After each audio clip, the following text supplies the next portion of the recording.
Chapter 1, an important announcement. Beep. Attention all citizens of the Federation. An important message is about to be broadcasted. Across the vast expanse of the Federation's star domains, countless intelligent screens materialized in the void above, transforming from ethereal to tangible, presenting a unified image that, oh heavens! Look, this is the intelligent monitoring system of the virtual Star Nation. At this moment, everyone paused their activities, lifting their gaze towards the luminous screen in the sky. Even during the ongoing high-stakes auction, the host struck the pause hammer. In the premier arena for combat, matches were abruptly halted at the Federation's Interstellar Academy. Two talent skill assessments were temporarily interrupted, the hourglass of time momentarily frozen.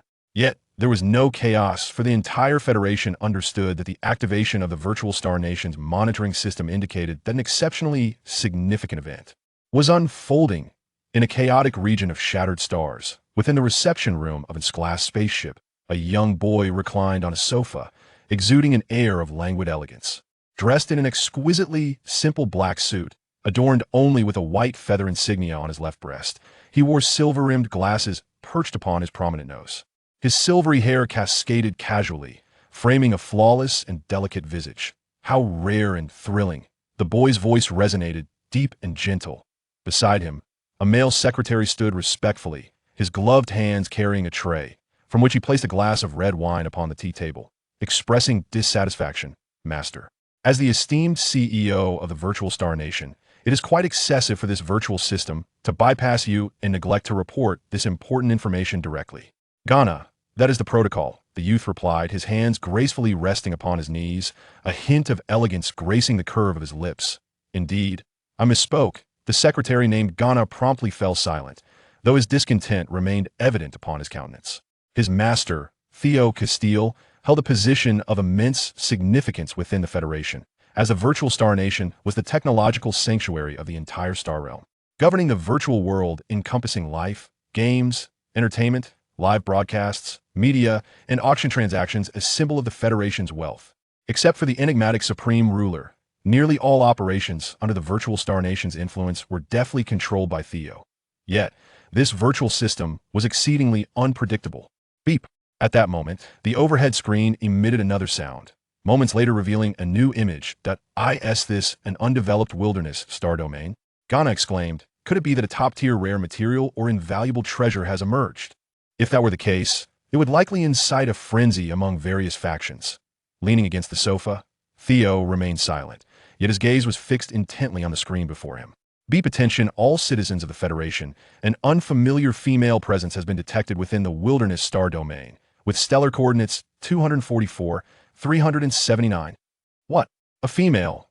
As the chime echoed, not only did Ghana freeze momentarily, but even Theos' gaze faltered slightly, for he was well aware that all female information within the interstellar realm had been meticulously recorded in the Virtual Star Nation system, leaving no room for oversight. From whence, then, did this female emerge? Similarly, upon receiving this news and imagery, numerous citizens from various star domains engaged in curious discussions, though the predominant sentiment was one of disappointment. I thought it was something of utmost significance. Turns out, it's merely the appearance of an unfamiliar female. Though females are exceedingly rare and precious within our Interstellar Federation, the events that warrant broadcasting by the Virtual Star Nation system are typically those that could alter the fabric of the Federation. An ordinary, unfamiliar female hardly meets such criteria, does she? Indeed, she interrupted my talent examination, and now all my inspiration is gone. It's truly vexing. Discovering an unknown female, why not dispatch the enforcement team from the Beast Divine Hall for her rescue? Must we rally the entire Interstellar Federation's attention for this? Now, this unknown young female had inadvertently ascended to the pinnacle of popularity. It was likely she could scarcely bear such a claim. Yet, mere seconds after the multitude of discussions, the voice of the virtual system reverberated once more. After numerous assessments, it has been conclusively determined that the reproductive capacity of this unfamiliar female is at the golden level. A gasp rippled through the crowd. What? Her mental prowess is classified as SSS level. Good heavens! Her affinity with the beast god approaches perfection. Oh my! With each announcement from the virtual system, the pupils of the Federation citizens trembled in disbelief. Madness. Complete madness. If the first two assertions were mere legends, then the final declaration regarding the beast god affinity nearing perfection indicated an extraordinary existence. What did this signify? It meant this female could harmonize with all the supreme bloodlines, encompassing all the royal beast clans. She had the potential to achieve the most exquisite inheritance of the royal beast bloodlines. She was nothing short of a living treasure. Look quickly! On the immense screen, in the desolate expanses of the savage star domain, a delicate young girl lay there, her ivory skin fair and tender, her seaweed-like hair softly curled and cascading upon the ground. Her cherry blossom-pink lips framed her enchanting visage, which was simply mesmerizing to is this the female? She is stunning. She is the epitome of my ideal. I want to bond with her. How shameless. Just moments ago, you claimed to dislike her and said she disrupted your examination. Truly, the males were adept at changing their tune. Within this glass spacecraft, Theo set down his wine glass, his expression shifting to one of gravity. The warmth that had enveloped him began to dissipate, replaced by an aura of formidable and perilous intensity and undeniable essence of royal beast lineage. Ghana, activate the interstellar dark passage and command the spacecraft to advance at 10 times the speed of light towards the wild star domain. Coordinates 244, 379. Theo lightly adjusted his glasses, his voice laced with irony. If I do not go, those fellows are not worthy of taking her away. Understood, Master. Ghana immediately accepted the command, aware of the significance this matter held for his master. The interstellar dark passage could only be activated 5 times a year, but this instance was undoubtedly worth it. Of course, a similar scene unfolded across numerous factions within various star domains. Countless spacecraft surged forth from the 4 great imperial families, the Beast God Temple, the Interstellar Academy, and military bases, all heading towards that distant wild star domain. In the wild star domain, a slumbering maiden's eyelashes fluttered slightly. Moments later, she slowly opened her clear, watery eyes, her face, porcelain-like and rosy, reminiscent of a limited edition doll. Her stillness was exceptionally captivating. Where am I? The girl struggled to move her lips, but found her mind a complete blank. She seemed devoid of any memories, including her name and past, all utterly forgotten. Ding! At that moment, she noticed a system panel before her, seemingly displaying her personal information. Name: Jiang Nua. Gender: top-tier female. Fertility: golden level. Mental power: SSS. Affiliation: none. Talent: unawakened. Offspring: 0. Jiang Nua gazed blankly at the panel, her expression appearing somewhat adorable. Unbeknownst to her, countless top-tier males from various factions were converging towards her. Chapter 2. Relish the moment. Ding! Host soul verification in progress. 3, 2, 1. Data 100 accurate.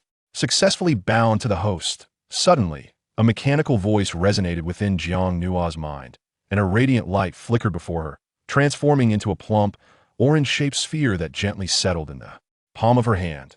The small orange was round and soft, its eyes blinking playfully, with a tender green leaf atop its head, bouncing up and down in the girl's palm. Its texture was evidently delightfully bouncy. How adorable, Jiang Nua exclaimed, lifting her palm to examine the little orange closely. The sight of her delicate face juxtaposed with the charming little orange created a heartwarming tableau. Greetings, dear host. I am your entity representation. You may call me Little Orange. Having detected your memory void, I would like to kindly remind you that you need to seek high-quality males in this world to bear offspring, which will awaken new talents and strengthen yourself. Once your power reaches the threshold initially set by the system, your memories and former identity will automatically be restored, allowing you to return to your previous life. Jiang Nua quietly listened to the words of the system. Perhaps it was her inherent disposition, for even in the absence of any memories, she felt no sense of panic in the face of such a foreign environment. Instead, curiosity enveloped her mind. What was her identity in the past? And why had she come to this place? All right, Xiao Cheng, I agree, she replied, her eyes shimmering like water, seemingly shrouded in a misty haze. With a playful gesture, she gently poked the leaf atop Xiao Cheng's head, her movements endearing and charming. Though the reasons eluded her, she felt no subconscious resistance to the system's recent statement. At that moment, Jiang Nua lifted her gaze, realizing she was situated in a wild and untamed region. The low growls of many beasts echoed around her, growing nearer and clearer, as if they were advancing toward her. Xiao Cheng, this place is likely perilous. We should leave at once. Jiang Nua calmly surveyed her surroundings. A palpable sense of danger loomed over her, yet without any tools at her disposal, escape seemed impossible. Rest assured, host. Please wait a moment. Someone will be here shortly to retrieve you. Those are the savage beasts of the wild star domain, devoid of intelligence, driven solely by primal instincts. They are quite dangerous. Upon hearing the system's words, Jiang nodded in acknowledgement. After several minutes, the roars of the beast grew alarmingly close, as if they were right at her heels. Instinctively, she glanced in a certain direction, and indeed, several meters away, a few monstrous creatures, several meters in length, were charging toward her. Their dark bodies were terrifying, drooling from their elongated fangs, exuding a foul stench. Savage beasts. Without a moment's hesitation, Jiang Nua turned and fled. Although her speed paled in comparison to that of the savage beasts, remaining passive would be sheer folly. Roar! Sensing their prey, several savage beasts locked onto the silhouette of the girl and swiftly pursued her, the distance between them rapidly diminishing. 30 meters, 20 meters, 7 meters, 2 meters. Feeling the presence of the beasts right behind her, cold sweat beaded on Jiang Nua's forehead, a sense of impending doom encroaching upon her. Nua, host! Xiao Chang transformed into a tangible form, hopping anxiously upon the girl's shoulder. Just as it hesitated to activate the emergency protocol, several beams of bright light suddenly shot toward them. Both the girl and Xiao Chang turned to look. It was a fleet of spaceships. From a distance, at least dozens of vessels could be seen converging rapidly toward them. Among them, the closest ships had evidently entered attack mode, directing their assault beams toward the savage beasts. Roar! Roar! The spaceship's attacks were remarkably precise, injuring several savage beasts, which subsequently slowed their advance. However, the one closest to Jiang Nua, despite being wounded, let out a furious roar. Seemingly enraged, it extended its formidable claw and struck fiercely towards the maiden's head. Should this claw find its mark, the girl would undoubtedly perish on the spot, reduced to a mere pulp. What? Witnessing this scene, the males aboard the distant spacecraft were driven nearly to madness, their eyes ablaze with fury. This beast, it dares. If it lays a finger on that female, I shall eradicate every savage creature in this untamed star domain.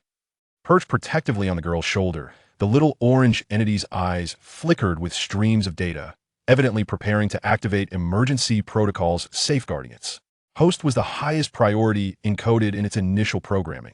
Yet in this critical moment, a silver shadow swiftly emerged from one of the spacecraft, arriving near the girl in the blink of an eye. It was a youth clad in a suit, with magnificent silver wings unfurling from his back, resplendent and dazzling, each feather seemingly forged from silver moonlight, radiating a fairy tale-like shimmering brilliance that not fear. The gentle words whispered in Jiang Nua's ear. The beautiful silver wings enveloped the maiden, shielding her from the lethal strike of the savage beast behind. Then, the suited youth smiled tenderly, raised his left hand, and the black feather ring upon his finger emitted a blade of wind, ruthlessly severing the life force of the savage creatures. Several of the beasts collapsed instantly. With the crisis averted, everyone exhaled in relief. However, the other males aboard the distant spacecraft could not help but curse under their breath. That Shi-Ao is truly excessive. Who does not know that his winged kin are the swiftest? Is having wings so remarkable? I arrived first. Duke Lu Wei, do not forget that before you set out, you pledged to the prince to bring this female back to our Karo Empire at all costs. One assistant aboard the spacecraft reminded cautiously. The mentioned Duke Lu Wei frowned, in his half-beast form, gazing at his large bare claw with disdain, muttering, "What can I do? If I had wings, I would have flown over there already. How could that brat Shi-Ao get ahead of me? Perhaps you could resort to seduction?" The assistant ventured cautiously from behind. Duke Lu Wei, clutching his bare claw with a look of helplessness, recalled his grandiose declarations before departure and couldn't help but nod.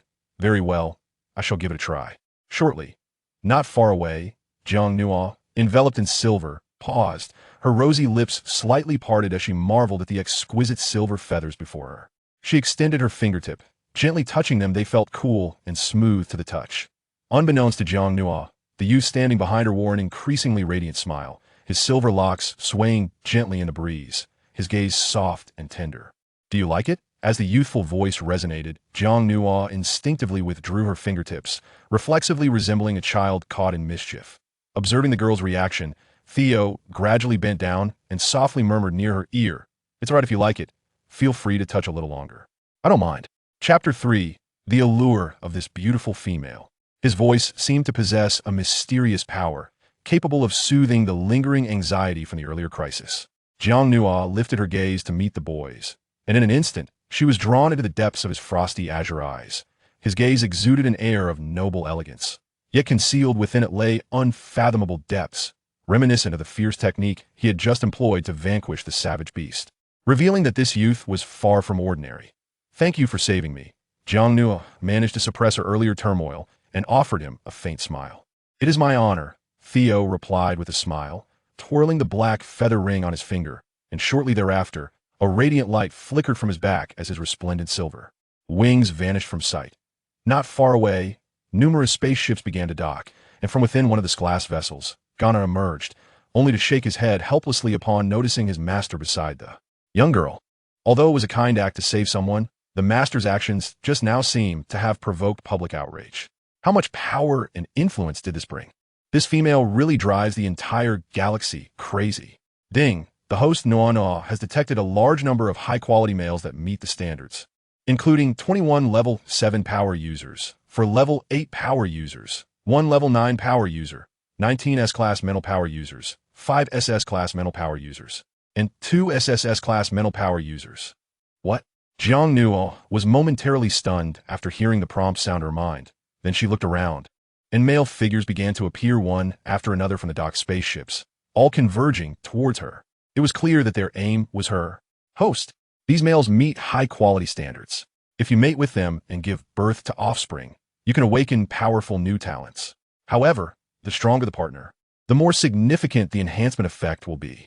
It is recommended that you choose the best one. After the system Little Orange finished speaking, an invisible virtual panel appeared in Jiang Nua's eyes.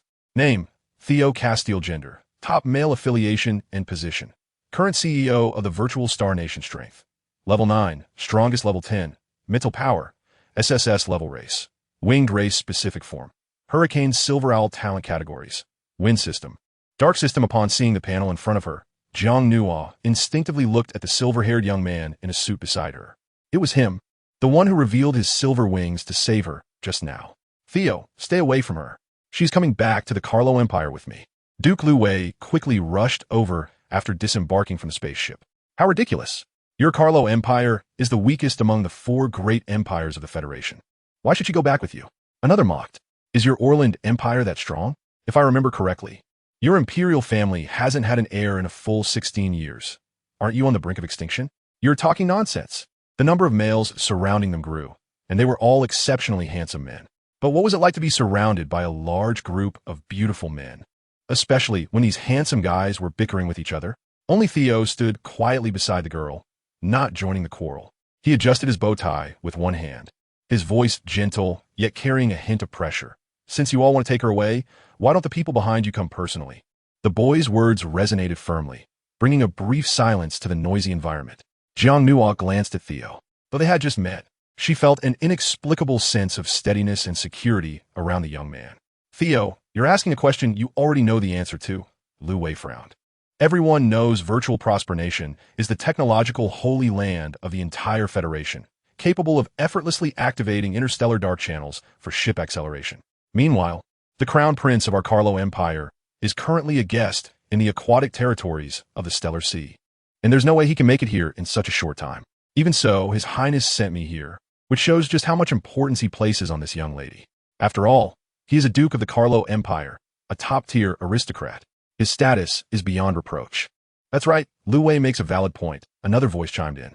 "Our clan leader originally intended to come in person, but the distance is simply too great.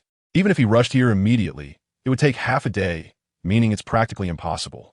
On this issue, the males who had just been hurling insults at each other suddenly found themselves on the same side, collectively offering the same excuse. Theo smiled. The curve of his lips was elegant, and his eyes sparkled with faint amusement as he leaned slightly toward Jiang Nua and said softly, "See, these empires and families are too lacking. Their conditions are poor, their technology backward. Why not come with me instead?" Jiang Nuashin's heart rippled slightly as she looked into the boy's eyes. He was always so gentle when speaking to her, lacking the ruthlessness he showed to enemies and the indifference he displayed towards other males. No, she couldn't agree to him. One of the males shouted anxiously, "Beautiful female, miss. Don't listen to his nonsense. Our Orland Empire is very powerful, and it has been a long time since a descendant was born in the royal family. You must come back with us. We will give you the best treatment." "No need, thank you. It was this Mr. Xie who risked his life to save me." so I should go with him. Jiang Nuo rejected him without any hesitation, her soft voice causing the males present to be captivated. Their gazes towards Jiang Nuo became even more fervent. Lu Wei panicked. No, lovely female miss. I saved you just now too. I exhausted all the energy of my spaceship's attack ray. It's just that this guy, Theo, has wings and was being sneaky. Yes, exactly. When Theo received the girl's agreement to go with him, he instantly raised his hand to grasp Jiang Nuo's wrist, gently pulling her behind him. Then with a cold gaze, he said, how can you still bring that up? You dare to use a B-level attack ray that can't directly kill a savage beast? You have the nerve to bring it out? It can't achieve a one-hit kill and will lead to endless troubles. At that moment, the boy truly showed signs of anger. Recalling the crisis from earlier, if he weren't from the Feather Clan, if his major wasn't wind-related and skilled in speed, he couldn't imagine what the consequences would have been. Do you think it's all like your virtual star country with its wealth? It costs hundreds of thousands of star coins to fully charge a spaceship's B-level ray energy. Theo didn't respond to him any further, but turned to the girl with a smile, saying, look, not only are his conditions poor and his equipment outdated, but he is also broke. The group of males fell silent collectively, wishing they could rush forward to beat the boy up. But they couldn't take on Theo Castile. He was the only 9th-tier male present. Puffed. Jiang Nuo, however, was amused by the other party's humor. She covered her mouth lightly with one hand, her smile as radiant as a delicate flower. Seeing this scene, the other males were nearly frantic with impatience, and Duke Lui's mind raced at lightning speed. Suddenly, he recalled the suggestion his assistant had just given him. Seduction? Yes, he could try to seduce this beautiful female. Chapter 4. He seems unable to resist? A flash of confidence crossed Duke Lui's eyes. Then, under Jiang Nuo's astonished gaze, he boldly unfastened the tight buttons of his outer garment in front of everyone. Beneath, Lu Wei wore a fitted black shirt, its collar slightly open, faintly revealing the powerful contours of his abdominal muscles, taut and defined, paired with his handsome and imposing stature. His first impression was one of towering strength and rugged masculinity, an untamed wildness unique to male beasts. One could even imagine that beneath that shirt lay a sight so breathtaking it could make one's nose bleed. Beautiful lady, I, Louis Carlo, sincerely invite you on behalf of the Empire. Within our Carlo Empire, there are countless high-quality males for you to choose from, especially our Imperial Beast Clan, the Golden Bear Tribe. We possess the strength to protect our females. As he spoke, Louis proudly puffed out his well-developed chest, then cast a glance at the exquisitely handsome and refined young man standing ahead. In his eyes, Theo, as a member of the avian race, even if he carried imperial beast blood, appeared slender and frail, as if a gust of wind could knock him over. A true male beast must be strong. Only then could he attract females. He couldn't fathom how someone as seemingly weak as Theo had managed to cultivate strength at the 9th tier. At this thought, Louis couldn't help but feel a surge of resentment. I'm sorry, sir. If I recall correctly, I've already declined your offer earlier. Just as Louis was certain of his victory, the delicate and soft-spoken female standing before him spoke up, and her words left him utterly stunned. Jiang Nuo's gentle and soft smile carried a hint of aloofness, clearly indicating that her mind was already made up.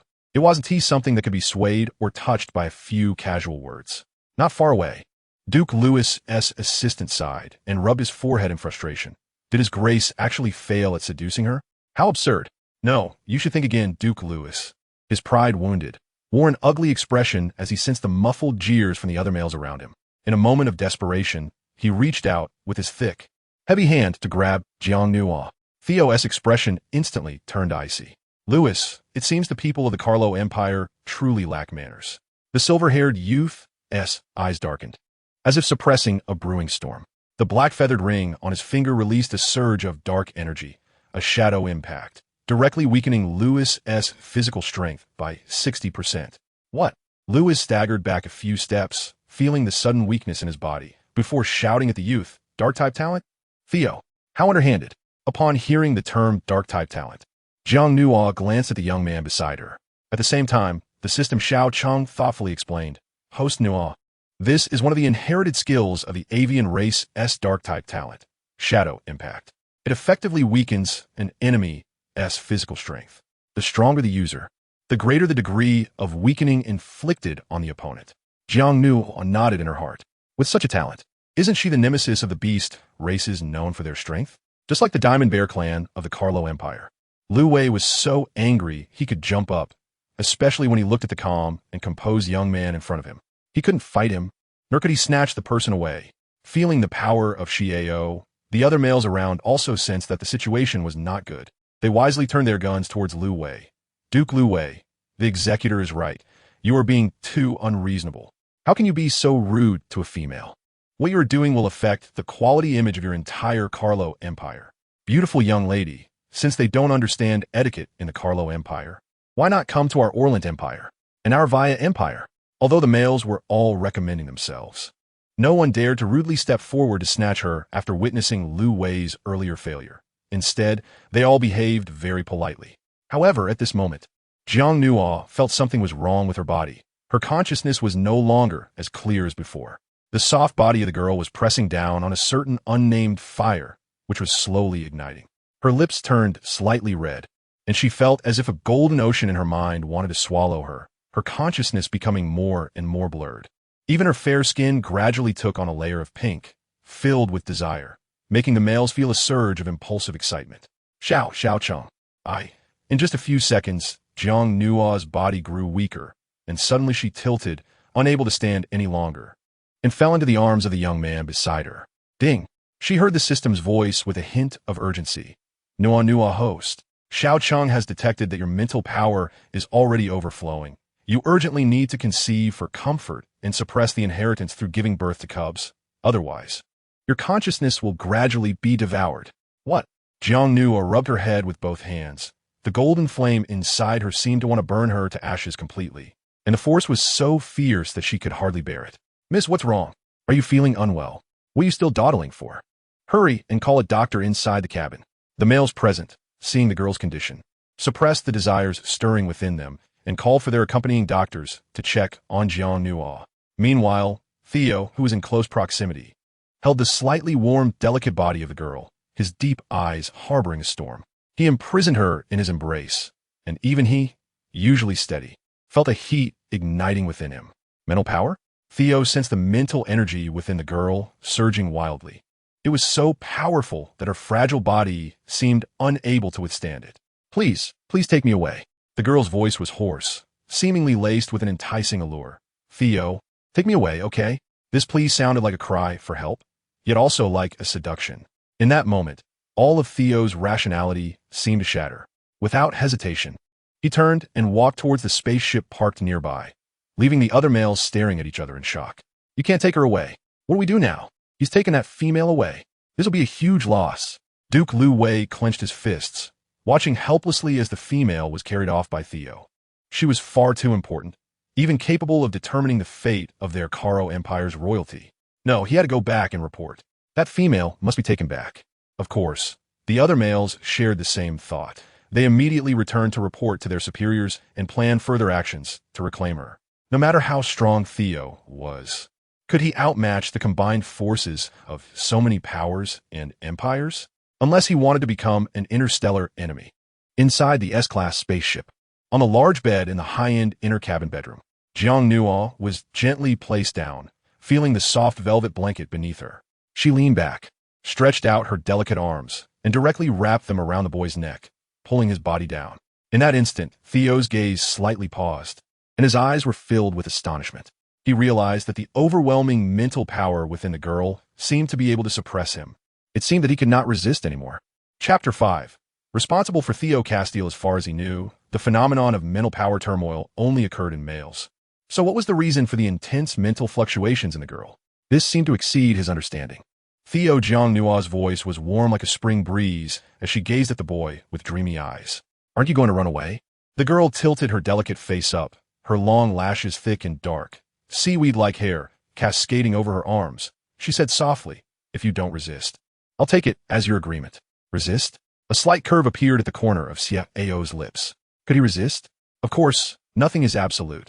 There was a way to escape the girl's mental confinement, which was to show his full beast form. With his 9th-tier strength, he would naturally exude the pressure of a royal beast, which this physically weak girl would not be able to withstand. However, this method would surely injure the girl in his arms, or even cost her life. He would never use such a means to escape. I want to resist. But you have to take responsibility for me, okay?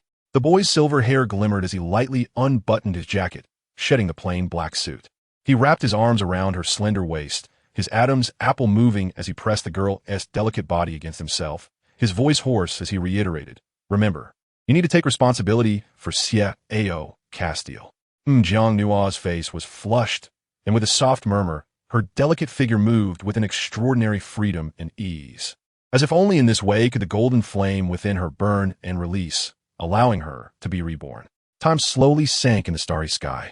Outside the cabin, Secretary Ghana was anxiously pacing back and forth. The scene outside the S-class spaceship had reached a 100 simulation. Yet he had no mood to appreciate the beautiful starry sky at this moment. It had been too long, far too long. The master had brought that female inside the cabin and hadn't come out since. The intertwining of two spiritual forces within that room made him vaguely guess what was happening inside. Suddenly, the cabin door slid open, startling Ghana. He looked over to see a silver-haired youth in a loose bathrobe stepping out, his physique particularly enticing, yet solid and strong. Beneath that superior form lay a potent beastly aura. "Master," Ghana hurried over, you just, with that female. The rest of his words remained unspoken. But with a flustered expression, he was already 8/10 certain. Had the master bonded with that female? Xiao did not answer directly, but calmly walked to the sofa, personally poured a glass of red wine, leaned back slightly, and took a sip, his lazy posture as usual. "Ghana, I can't refuse her." "You are being foolish," Ghana said helplessly. That female of unknown origin was far too important, coveted by many. This way, his master was directly placed at the center of the storm, which would surely make other forces envious. Seeing the anxious look on his subordinate's face, Xiao chuckled lightly and shook the wine glass in his hand. His voice laced with disdain. "Just some arrogant fools. If they truly had the ability, they would have completely severed ties with my virtual star nation. I'm afraid they don't dare." The entire Interstellar Federation is divided into 4 major empires and 3 major forces, with the virtual star nation ranking first. The most important reason is that the virtual star nation controls the virtual world, also known as the second starfield. When consciousness enters the virtual world, one can participate in any activities that do not intersect with the real world, such as playing, making friends, enjoying food, trading, attending meetings, including classes in the academy, practicing talents and skill battles, etc. It can be said that with the virtual star nation, beastmen essentially possess a second life. Based on this, no force or family within the Federation truly dares to be enemies with him. As for the other 2 forces, they are the Beast God Temple and the Interstellar Academy. The Beast God Temple is the highest hall-pursuing power, also responsible for maintaining order in the Federation and ensuring the safety of females within the Federation. It has 3 major legions and 9 law enforcement teams, controlling interstellar prisons and monitoring savage beasts, as well as mutated beastmen who fall into a murderous state after complete mental chaos. The Interstellar Academy boasts strong faculty, with many powerful figures from the Virtual Star Nation and the Beast God Temple serving as mentors, responsible for educating young beastmen about talent awakening, application, and skill training. Although the 3 major forces maintain neutrality and do not favor any side of the 4 major empires, they have an inseparable connection and numerous collaborations. For instance, students from the Interstellar Academy and members of the Beast God Temple's legions mostly come from imperial ethnic groups, which also allows the 4 major empires to restrain each other.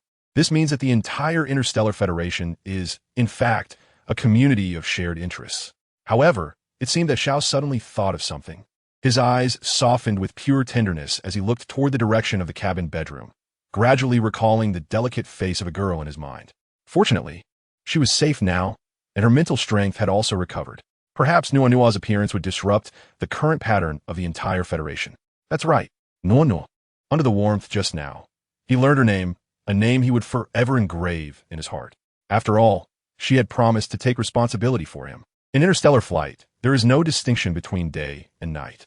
The nebula outside the ship is eternally brilliant. Yet inside the high-class bedroom of the cabin, a 100 daytime simulation was in effect bright as day. Jiang Nua felt the warm humidity around her. Her eyelashes fluttered as she gently opened her eyes, only to find herself lying in a luxurious bathroom, dressed in a pure white bathrobe, with the sound of water flowing beside her. However, just as she woke up, she was startled by an unknown life form beside her. "Who are you?" Standing next to her was a transparent life form holding a towel and a change of clothes, staring directly at her. Hearing her panicked shout, the transparent life form hurriedly waved its hand, seemingly eager to explain. "Esteemed guest, please do not be afraid. I am just an ordinary intelligent life form here to assist you with your bath. If you do not like my current appearance, you can change it at will." After saying this, a screen floated beside the intelligent life form, displaying many cartoon images available for selection, each vivid and adorable. This calmed Jiang Nua's frantic heart. Ding! At that moment, the familiar system sound echoed in Jiang Nua's mind again. Nua host, your mental strength has been temporarily soothed, and there will be no overflow phenomenon in the short term. Congratulations on successfully nurturing a baby. The baby's bloodline is that of a pure-blooded royal beast from the Feather Clan, and your pregnancy will not exceed 3 months at most. Baby? The girl instinctively placed her hand on her lower abdomen, her clear eyes clean and enticing, as if she could feel a small life slowly growing there. Little Orange. So after I give birth to the baby, my strength will be enhanced, and I will gain new talents, right? Chapter 6. Why are you so kind to me? Yes, you are now in the interstellar beastman world, which is vast and filled with numerous star domains and powers. Most beastmen have combat forms, especially the male beastmen. The system.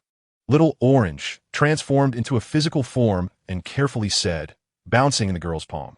So Nua host, Little Orange warmly reminds you that before your baby is born, and before your physique and strength are enhanced, please be sure to take care of yourself. Little Orange's tone was full of concern, as its initial programming was set to prioritize the host above all. Okay, I understand. Jiang Nua got up and took the clean dress from the hands of the smart servant. Then, cradling a small orange in her palm, she walked out of the bathroom, only to find that closely connected to the bathroom was a spacious dressing room. The smart servant followed closely behind and explained to Jiang Nua, "Dear miss, these are all prepared for you by the master. If you do not like the dress you're currently wearing, you can choose from here." Xiao? Jiang Nua repeated this name. Just now, she was almost devoured by the spiritual power within her, and it was that young man who gently kissed her lips and rescued her from the burning golden flames. "Yes, Miss Female. You will register as a partner with my master, right?" Although intelligent servants are not true life forms, they possess advanced system programs that enable them to say things that are appropriate and fitting. Jiang Nua smiled politely, but did not answer directly. Instead, she walked past the cloakroom to the previous bedroom and went to the bookshelf nearby to take down a book. She slowly opened it and read it carefully. A partner? She was still not familiar enough with this world. One could say she was like a blank sheet of paper, not even clear about who she was, let alone understanding the rules and details of this world. She urgently needed to fill in the blanks on this paper. Just as the system's Little Orange said, protecting herself, taking care of the baby in her womb, an early enhancement of strength and talent, strengthening herself, and regaining her memories and identity were the most important things. As for becoming a partner with a male beastman, she didn't have any objections in her heart, but what had just happened felt more like a transaction to her. Xiao saved her and also helped her complete her task, and she would carry on the rare bloodline for Xiao's clan. However, she had not yet truly understood that young man, so she was not in a hurry to find a partner. Click! The bedroom door was opened from the outside, and Jiang Nua looked over to see that familiar figure entering. The young man had removed his suit and changed into a long dark blue coat, which made him appear even more elegant and noble. Xiao smiled as he walked towards Jiang Nua and bent down to offer her a cup of fruit juice that emitted a faint fragrance. "Is there anywhere else you feel uncomfortable?" Jiang Nua shook her head, a faint blush flashing across her cheeks. She took the fruit juice and tasted a sip. The fruity aroma was rich and slightly sweet, and it tasted very good. "Xiao, where are we going?" She was currently on a spaceship, traveling through interstellar space. To the Central Star region, Silver Dragon Star. That's the headquarters of the virtual Star Nation. You need to undergo a systematic scan, and we'll also implant a safety chip for you, Xiao said while gently stroking her hair. A safety chip? Seeing her confusion, Xiao sat down beside her, took out a towel, and helped her wipe the fruit residue from the corner of her lips, patiently explaining, every female in the Federation is implanted with a safety chip. This is a guarantee for their safety. The safety chip will only monitor the health status of the body and screen for surrounding danger signals. It won't invade personal privacy. Because females generally have a weaker constitution compared to males who are naturally endowed with combat abilities, and the number of combat-capable females is very small. The safety of females has become a key issue in the Federation. Once the safety chip is implanted, each female can receive dedicated monitoring from the Federation. In case of danger, information can be reported to the law enforcement team of the Beast God Sanctuary in the first instance, ensuring the safety of females. But how did you find me back then? Jiang Nua asked, puzzled. Isn't that an invasion of privacy? Not quite. Xiao seemed worried that the girl might misunderstand. He raised his hand and pointed to the void, and an intelligent screen appeared before them, displaying information about the safety chip. We found you through the intelligent monitoring system of the virtual Star Nation, but this system is uncontrollable. It only broadcasts information when significant events occur, aiming to draw the Federation's attention. It won't take responsibility for female safety. For example, when the broadcast occurred, it only reported your rare attributes, such as your mental power level and reproductive ability, but it didn't report the dangerous environment you were in, which was hiding the threat of savage beasts.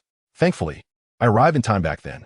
Jiang Nuan nodded lightly, understanding now that the system's announcement would only occur during her first appearance and not thereafter. With her doubts resolved, the girl's eyes flickered slightly. Her cheeks puffed out slightly as she turned to look at the person beside her, her voice soft and sweet. Theo, what did you just call me? Theo was taken aback. Why the topic shifted so abruptly? You already know my name. Jiang Nua's delicate, fair fingers clutched at the hem of his clothes as she leaned slightly closer, her voice soft and teasing. Right? Nua, I didn't investigate you. You were the one who told me yourself back then, Theo replied, glancing toward the plush bed nearby. The girl's slightly flushed cheeks dimpled with faint smiles, though inwardly she found it somewhat amusing. It seemed she had startled him earlier, making him anxious that she might misunderstand again, hence his eagerness to explain. I believe you. Theo. She wasn't even clear about her own identity details. How could they be so easily uncovered by investigation? But why are you so good to me? Jiang Nua's gaze held a touch more sincerity as she looked at the young man. Was it because she held some special value? She was well aware of her own constitution. It held an immense attraction for the male beastmen of this world. If this were merely a transactional relationship, it wouldn't be worth her genuine feelings. The young man chuckled softly and ruffled her hair again before answering. No, my situation is different from other males. My ties to my original family are weak, and I don't have the same considerations as they do. Back in the Wildstar sector, you chose me. That's enough. But Nua, don't forget the premise of my earlier lack of resistance was your promise to take responsibility for me. I promise that. Jiang Nua's fair face instantly flushed red, and she froze for half a second. Seeing her adorable reaction, Theo gently tapped the tip of her nose with his finger, not the least bit upset that she had forgotten. Through their earlier conversation, he could sense that while Nua appeared gentle and compliant on the surface, the door to her heart was tightly shut. He could wait. Being too hasty would only scare her. No matter what, she had promised to take responsibility for him. Sooner or later, he would make sure Nua genuinely wanted to do so. Nua, let me show you the virtual world. You'll love it. Chapter 7. I told you to get lost in Jiang Nua obediently nodded, but was secretly pondering the conversation between the two of them. The system, Little Orange, seemed to understand what the host was thinking and quickly explained to her mind. Nua, it's like this. When your mental strength is at its peak, any male with a lower level of mental strength will be restrained and unable to resist. This is also your physical advantage. What? He can't resist? Jiang Nua's eyes widened in an instant. Could it be that Xiao was passive, that it was she who forced him? It's not entirely impossible.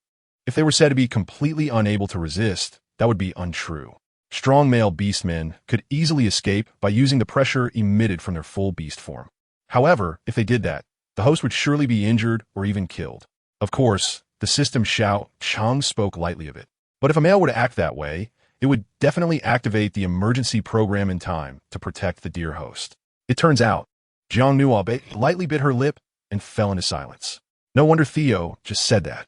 It turned out that resisting would cause her to get hurt or even die. At that moment, the calmness in the girl's heart suddenly stirred with a ripple. In a luxurious bedroom, the young man gently took Jiang Nua's hand, and the two instantly felt a disconnect, as if they had entered a specific space. When Jiang Nua finally reacted, she was stunned by the scene before her. Nua, we have arrived, Theo whispered softly in the girl's ear. In reality, the spaceship will take more than 2 days to reach the headquarters, but here we are on Silver Dragon Star, our virtual headquarters, which perfectly overlaps with reality by 100.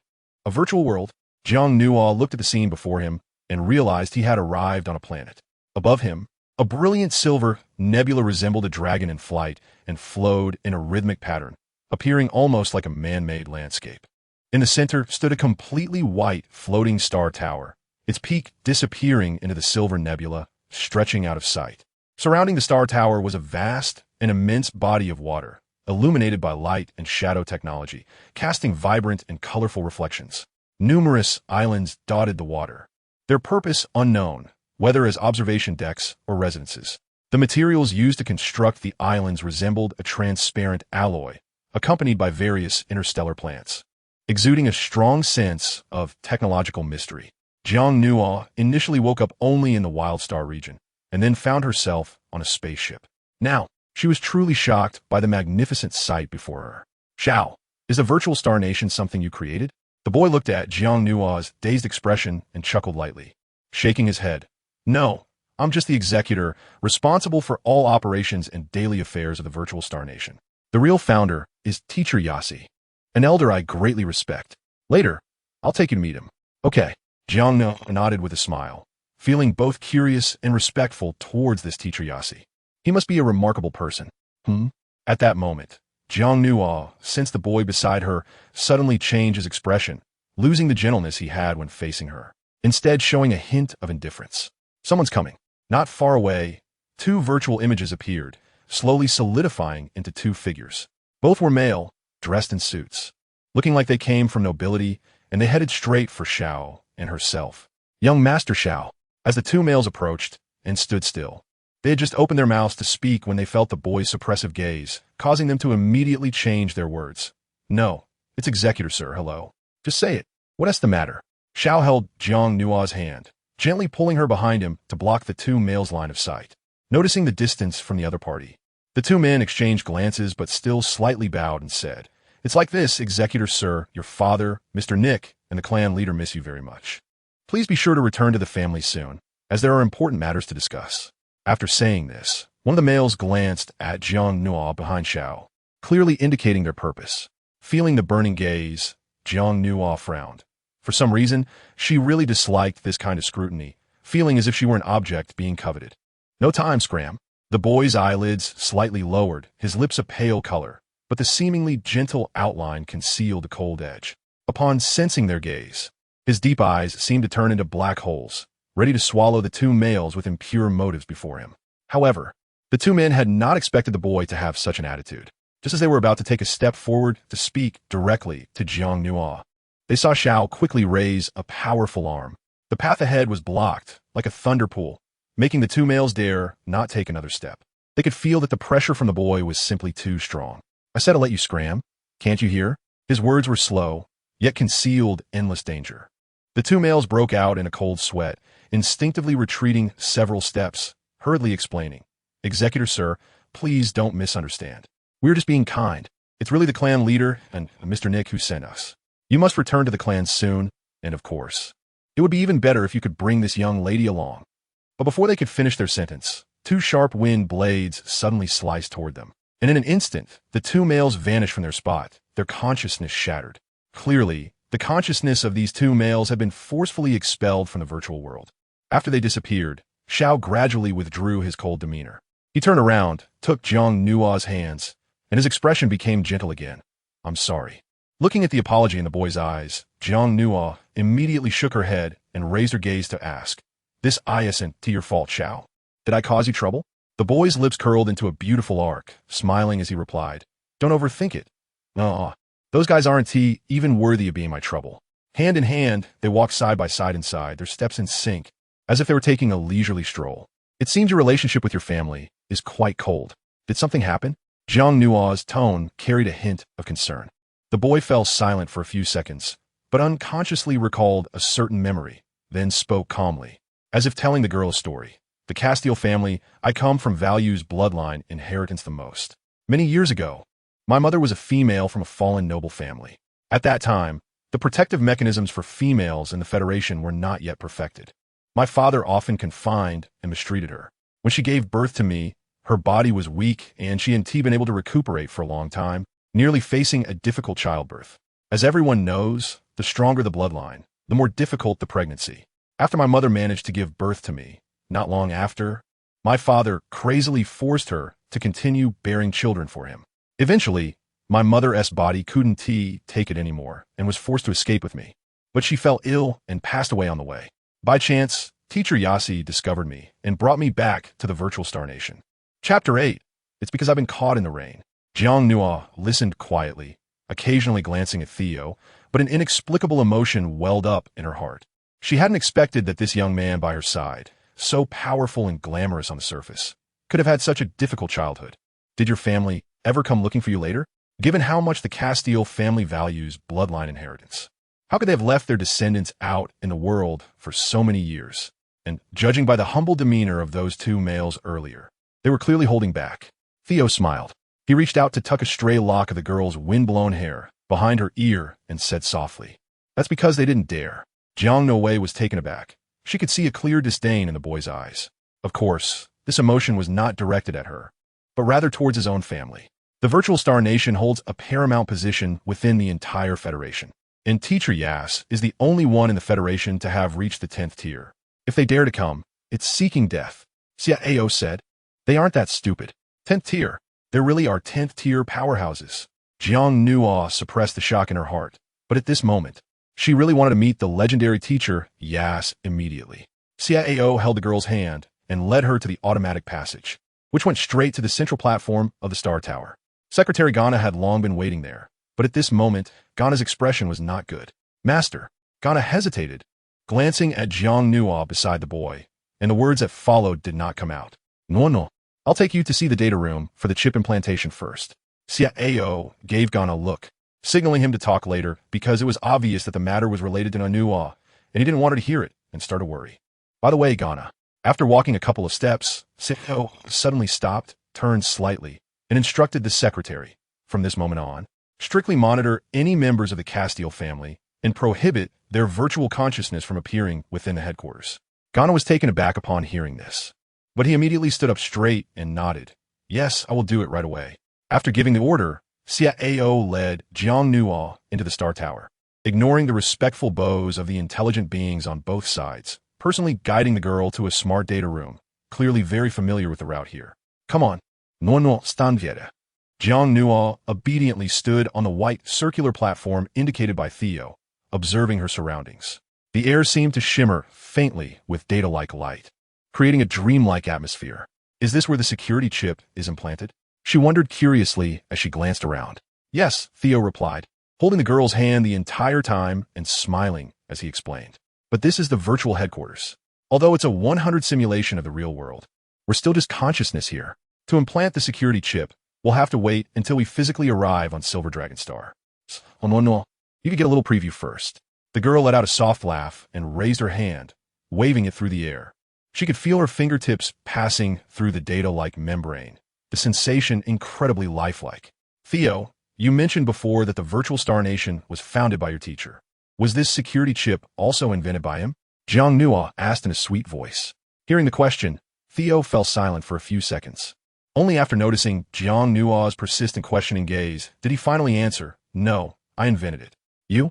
Jiang Nuo slowly lowered her raised hand. Theo led the girl out of the data room, slowly touring the Star Tower as he spoke. You know about my mother's fate. The scarcity of females leads some families to resort to extreme measures to ensure their lineage. Therefore, the protection mechanisms for females within the Federation urgently need to be improved. This safety chip not only protects female safety while traveling, but also serves as a reminder to the males in the Federation. Even partners registered through formal channels are strictly prohibited from mistreating females. Otherwise, they will face severe legal penalties. When the safety chip was first introduced, the Beast God Temple's law enforcement team received hundreds of rescue requests daily. However, with the legislative measures for female protection in the Federation and the real-life cases of punishment, many male members of families have become more compliant in recent years. They have started to attract females with better treatment rather than resorting to the extreme, coercive methods of the past. Now, females with higher fertility and mental strength levels are in high demand. This proves that such constraints are effective. However, I now have enough power and status to improve the female protection system in the Federation, but my mother will never come back. No. My initial intention to seek you out in the Wildstar region was because I believed those guys were not worthy of taking you away. The boy's gaze was filled with seriousness. Those imperial families that were so eager to pursue her only valued her physical attributes. Why did they have to take her away? At this moment, a warm current flowed through the girl's heart. She realized that Theo was afraid of her ending up like his mother. Was his creation of the safety chip and his leadership in improving the laws for female protection because he had once been through the rain and wanted to help others hold up an umbrella? Jiang Nuo looked up and met his gaze, her fair skin as translucent as snow. At the same time, she reached out a hand and gently caressed the boy's face. The starlight in the tower enveloped the two of them. This scene seemed to freeze. Just then, the secretary Ghana, who had just gone to the entrance of the Star Tower and returned, walked in. Upon seeing this, he stood frozen in place, and then, being quite perceptive, he walked back out. Jiang Nuo sensed someone approaching and immediately pulled her hand back. However, Xiao held onto the girl's hand that was trying to escape, then slightly bent down and placed a light kiss on the back of her hand. Nuo, I'll take you to the virtual mansion on the island, and I'll come back to get you later, okay? Xiao said as he wrapped his arms around the girl's waist. After seeing Jiang Nuo nod, the beautiful silver wings on his back reappeared, and he flew her toward the island. Jiang Nuo felt the gentle breeze brushing past her ears as she pressed her face tightly against the boy's chest. She could feel that Theo's chest was broad and solid, making her feel very safe, until 10 minutes later, Theo returned. His hands tucked into the pockets of his windbreaker as he walked into the office on the first floor of the Star Tower. Sure enough, Secretary Ghana was waiting there. Upon seeing the boy, Ghana hurriedly stepped forward, unable to control his emotions. Master, you finally came back. Do you know that the entire galaxy is in chaos? Everyone in the Federation knows about you taking Miss Jiang Nuo away, and they're all talking about you. In contrast, Theo remained calm. He sat down nearby, his long fingers gently tapping on the table. Get to the point. Ghana took 2 steps closer and replied seriously. It's fine elsewhere, but the Beast God Temple has proposed to hold a collective meeting of the Federation in 5 days. Chapter 9, a complete madman virtual meeting? No, it's a real meeting. Secretary Ghana replied solemnly, internally shocked and puzzled. Such collective meetings within the Federation are rare and mostly conducted in the virtual world. After all, the starry expanse is vast, and gathering all the heads of forces at once is not easy. Therefore, virtual meetings are more convenient. But this time, it seems different from usual. Theo raised an eyebrow slightly, his voice tinged with sarcasm. What? Do they think they can collectively beat me up in reality? This sounded like a joke, but it also indicated that this meeting would definitely not be simple. Master, I don't think those people would go that far. Others might not. But what about Xianyan? Upon hearing this name, Ghana's body tensed, his expression became serious and even a bit nervous. Clearly, the master of this name was not a good person. Xianyan, the master of the Beast God Temple.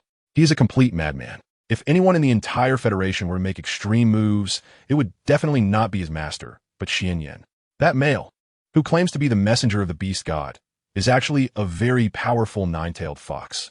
Most importantly, Xianyan has light-based talents, which have a restraining relationship with his master, which is why his master mentioned Xianyan. The Federation meeting is initiated by him. From what I know of him, he wouldn't take meaningless actions. A hint of contemplation flashed in Theo's eyes as he slowly placed his hand over his left chest. Somehow, he suddenly felt a sense of unease. Of course, he wasn't genuinely worried that Xianyan would come to fight him. Rather, this unease stemmed from though he couldn't quite pinpoint the reason for it at the moment. Then, Master, can't we decline? Ghana asked worriedly.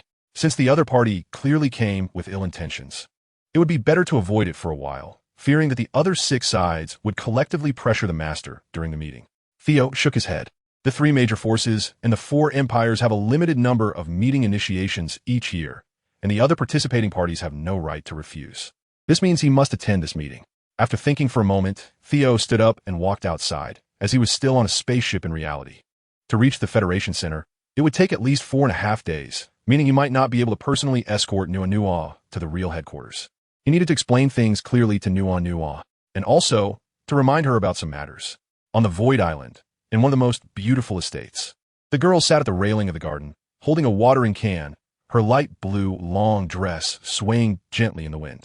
She gazed at the flower buds about to bloom, her eyes shimmering with water-like hues, and her lips were stained with an enticing crimson. Although she knew it was a virtual world, Jiang Nuo truly enjoyed this sense of reality.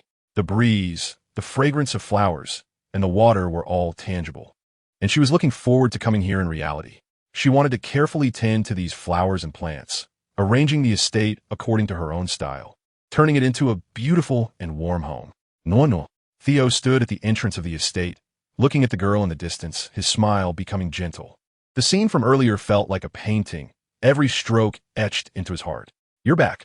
Jiang Nuo put down the watering can in her hand, lifted her skirt, and jogged over to the boy, as if their interaction at this moment had become much more familiar than it was at the beginning. Was it really finished so quickly? After all, it had only been less than half an hour. She thought it would take him much longer to come back. Xiao took the girl's hand, and they walked together to the observation deck at the end of the garden, looking at the surrounding water. He smiled and asked, "Do you like it here, Noa Nua?" Of course, Jiang Nua nodded without a second thought, and she had even planned her future life here. Xiao felt warmth in his heart.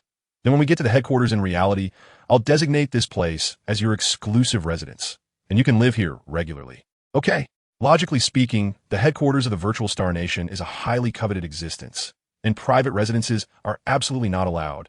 But since Noah likes it, he can make an exception. Jiang Nuo responded with a sound. Then her hand inadvertently rested on her lower abdomen. Since she was pregnant with Theo's child, she shouldn't take risks by running around. This place could ensure her safety. At least for the next 3 months, she could safely give birth to the baby. However, when should she tell Theo?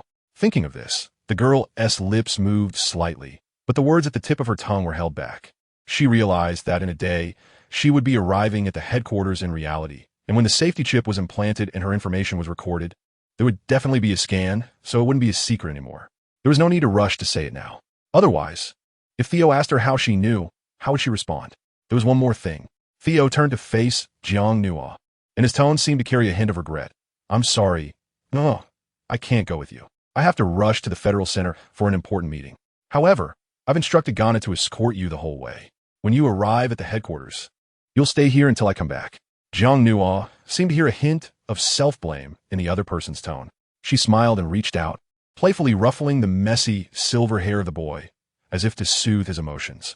"It's okay. No need to apologize. I'll just wait for you to come back." After saying this, the girl tilted her head and smiled, the scene exceptionally pure and beautiful. Theo also smiled in response, but still cautioned, No, remember, stay here and don't go anywhere else until I return." The unease in his heart was unfounded. Logically, the Federation Center was far away, and he would take Nua with him. Yet, he felt restless. You can rest assured." Hearing the girl's promise, Theo felt somewhat relieved. Then, their consciousness together exited the virtual world and returned to the spaceship. Secretary Ghana had returned to consciousness a bit earlier. Watching the two figures walk out of the inner cabin door, the handheld spaceship he had prepared earlier began to extend infinitely and quickly entered the docking interface, revealing the docking passage between the two spaceships. Nua, wait for me to come back. You said that many times already." Jiang Nua waved her hand lightly, watching as he completely entered the docking chamber. It was only when she saw the spaceship heading in another direction that she withdrew her gaze. But at that moment, she felt inexplicably empty inside. She hadn't spent much time with Theo, but since she woke up, he had been the only one by her side. Now that he was temporarily leaving, she felt a bit unaccustomed. Moreover, the important meeting that Theo mentioned seemed to be vaguely related to her. It seemed she had caused him some trouble after all. Chapter 10. The executive's reputation is a victim, Miss Jiang Nua. The master instructed me to give this to you. After Theo left, Ghana stepped forward and handed Jiang Nua a smart light ring.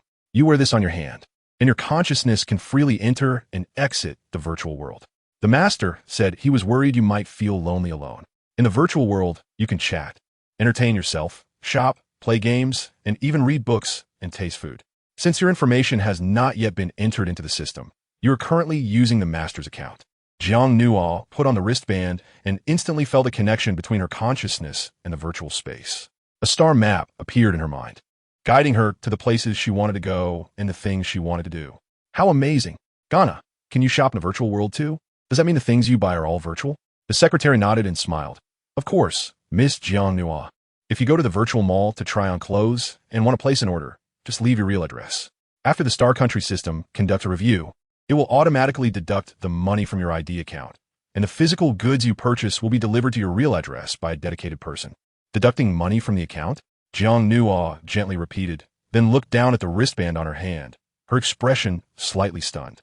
What Xiao left her was not just a key to enter the virtual world, but also an ATM. Yes, the master said that you can buy whatever you want without hesitation. The amount of money in this account is absolutely unlimited. Secretary Ghana smiled confidently, joking that the entire operation of the virtual world is under the master's control, so the money going back and forth is all from their own. Don't forget, the virtual Star Country is not only a technological sanctuary of the Federation, but also a symbol of its wealth. Thank you, Ghana. You're welcome. If you need anything, just let me know, and I'll be right outside the cabin. Ghana bowed politely. You can enjoy the virtual world to your heart's content, and I'll remind you when it's almost time. Jiang Nuo responded with a polite smile and then walked into the inner cabin, arriving at the previous bedroom. Curious about the virtual world, she pointed her fingertip towards the halo, and the guiding star map in her mind transformed into a smart screen, appearing before her eyes. Virtual Star Network? She looked at the small text introduction below. The so-called Virtual Star Network is actually a social platform where citizens from various imperial realms post messages, share their lives and daily experiences, and also inquire about things they want to know. Jiang Nuo continued to click in, but at the moment she entered, she was stunned to see the full page of entries. A mysterious and extremely rare female girl appears in the wild star domain. Nearly devoured by wild beasts, watch as everyone fights for her. Who will the delicate little female ultimately belong to as expected of the executive officer? He ultimately overpowers all and takes the beauty home. The crazy situation of the imperial families for those who want to see pictures of the little female. Just click in. 360-degree, no-angle super welfare in the lower right corner. The total views of these entries have already exceeded 10 billion.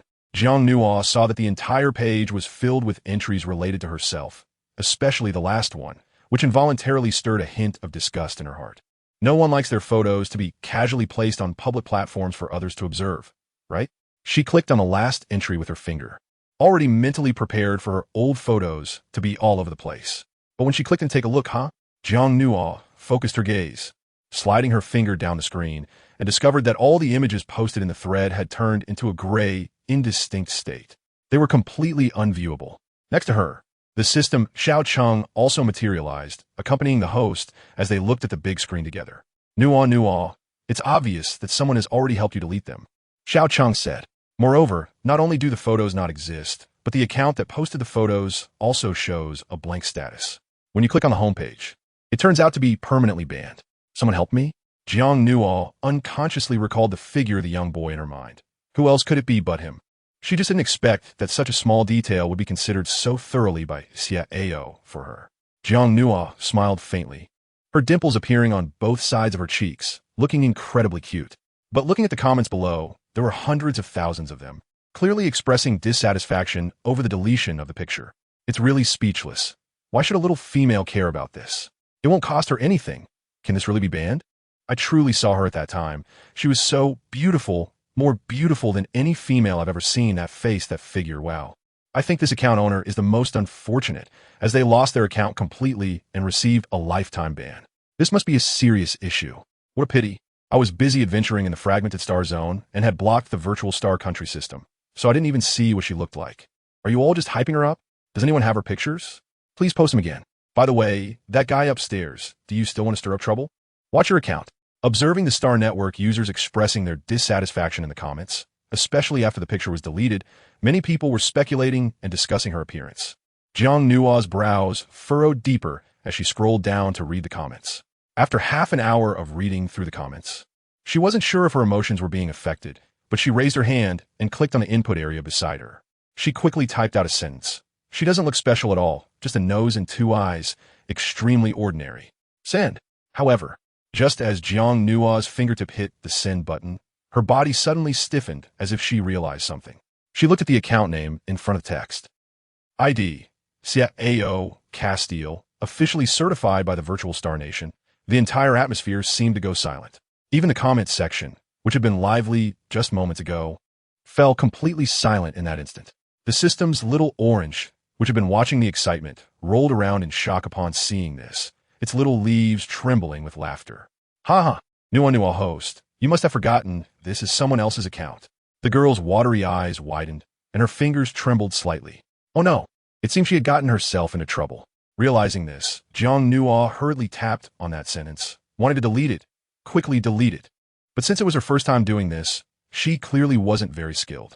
In her panic, as her fingers slipped down to select delete, she accidentally hit the pinned option next to it. Coincidentally, her account ID had the highest authority to pin messages on the entire Star Network platform. Thus, that sentence was pinned. Within just a few seconds, the entire Star Network platform exploded. At that moment, even the Secretary Ghana, who was stationed outside the outer cabin, was shocked as he stared at the erupting Star Network platform, rubbing his disbelieving eyes. One thought flashed through his mind. The commander's reputation is about to suffer. Chapter 11. Little thing, you can't escape. The star network exploded. And within less than a minute, this news spread like wildfire.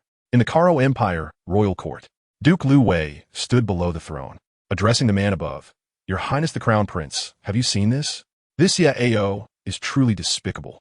Not only did he steal that female's attention, but he also slandered her on the star network, causing an uproar. It's simply a disgrace to us males. The man referred to as Your Highness had short golden hair, and beneath his clothing, his muscular physique was evident. His towering figure seemed to exude a powerful beauty with every move. The Crown Prince of the Empire, Akin Karo. The name Akin was given by his father, and his full name in the Empire was Jinical. Xiao, you scoundrel. Akin firmly believed Duke Lu Wei's words, and with his clenched fist, he smashed it against the nearby marble pillar, instantly shattering it. This demonstrated the strength of his punch. Slandering her on the star network was merely to make everyone give up on pursuing her, but unfortunately, Xiao's self-proclaimed high-end strategy was, in fact, utterly foolish. Did he really think we would just let go like that? Saying this, Akin waved his hand and ordered the Imperial Guards on both sides. Form up. Let us go and take her back. Duke Lu Wei was taken aback. Why was the Crown Prince still this impatient and hot-tempered? It was even more exaggerated than him. He remembered that the Crown Prince was a close friend of the Mermaid Prince from the Hanhai Empire, who was pure and gentle. How could the Crown Prince not be influenced at all? Your Highness, no. The Federal Conference is about to begin, and His Majesty has already gone to the Federal Center. If we conflict with the virtual Star Nation now, it would be unwise. It's better to wait until the conference results come out. Akin's fist continued to clench tightly, clearly struggling to contain his anger, the veins on his muscles bulging. His low voice seemed to hold a suppressed roar. Not only did Xiao use dirty means to steal her away, but to make us give up. He even let her become a laughingstock on the Star Network. Such a despicable person. Who knows how he would treat that poor weak female in secret? Is she suffering right now? Can she hold on for so long? Such a precious and rare, beautiful female should belong to our Karo Empire, to be well cared for and cherished. At this moment, Akin's mind was filled with rich thoughts, even imagining many dark scenes, and the more he thought, the angrier he became, the more irritable he felt. The message is gone. Just then, Duke Lu Wei's expression changed in shock. His consciousness had been connected to the virtual star network, and he found that the pinned message had disappeared. Deleted. Your Highness, you noticed too, right? Not only did Xiao unpin that message, but he also deleted it. It's only been a little over a minute. Upon hearing this, Akin suddenly stood up, his golden short hair becoming exceptionally messy, looking like an angry bear. Coward. Coward. How dare he do something and not take responsibility? He is simply a coward. Then a voice of anger echoed throughout the royal court. From today onward, I, Jinical Karo, declare that Xiao is the male I despise the most in the entire Federation.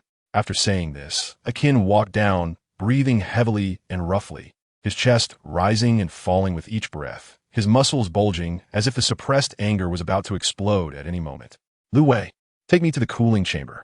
After saying this, Akin was the first to leave the royal court, leaving Duke Lu Wei standing there in a daze. Because just as the Crown Prince passed by him, he could clearly feel the other person's spiritual power seemed a bit disturbed. Logically, the stronger the male, the more stable their spiritual power should be. Could it be that the Crown Prince was truly angered by Xiao inside the S-class spaceship traveling through the stars? The girl in the bedroom finally let out a long breath, because just now, she had finally safely deleted the message that she had accidentally pinned. Thank goodness, little orange. I deleted the message in time. It shouldn't be a serious problem now. No matter how she looked at it, this trouble was caused by her, but she had remedied it in time. The host, I wonder how the owner of this account will react when he finds out. Jiang Nuo felt a bit embarrassed upon hearing the system's words. He shouldn't blame her, right? But just as Jiang Nuo furrowed her brows in thought, she suddenly felt that the surrounding environment seemed to change. The air distorted, causing her mind to momentarily become disoriented. When she opened her eyes again, Jiang Nuo found herself back in the manor of the virtual star country. What was going on? No. A familiar voice rang out, and Jiang Nuo instinctively looked in the direction of the sound, momentarily stunned, as she realized the figure of a boy was standing not far in front of her. Xiao?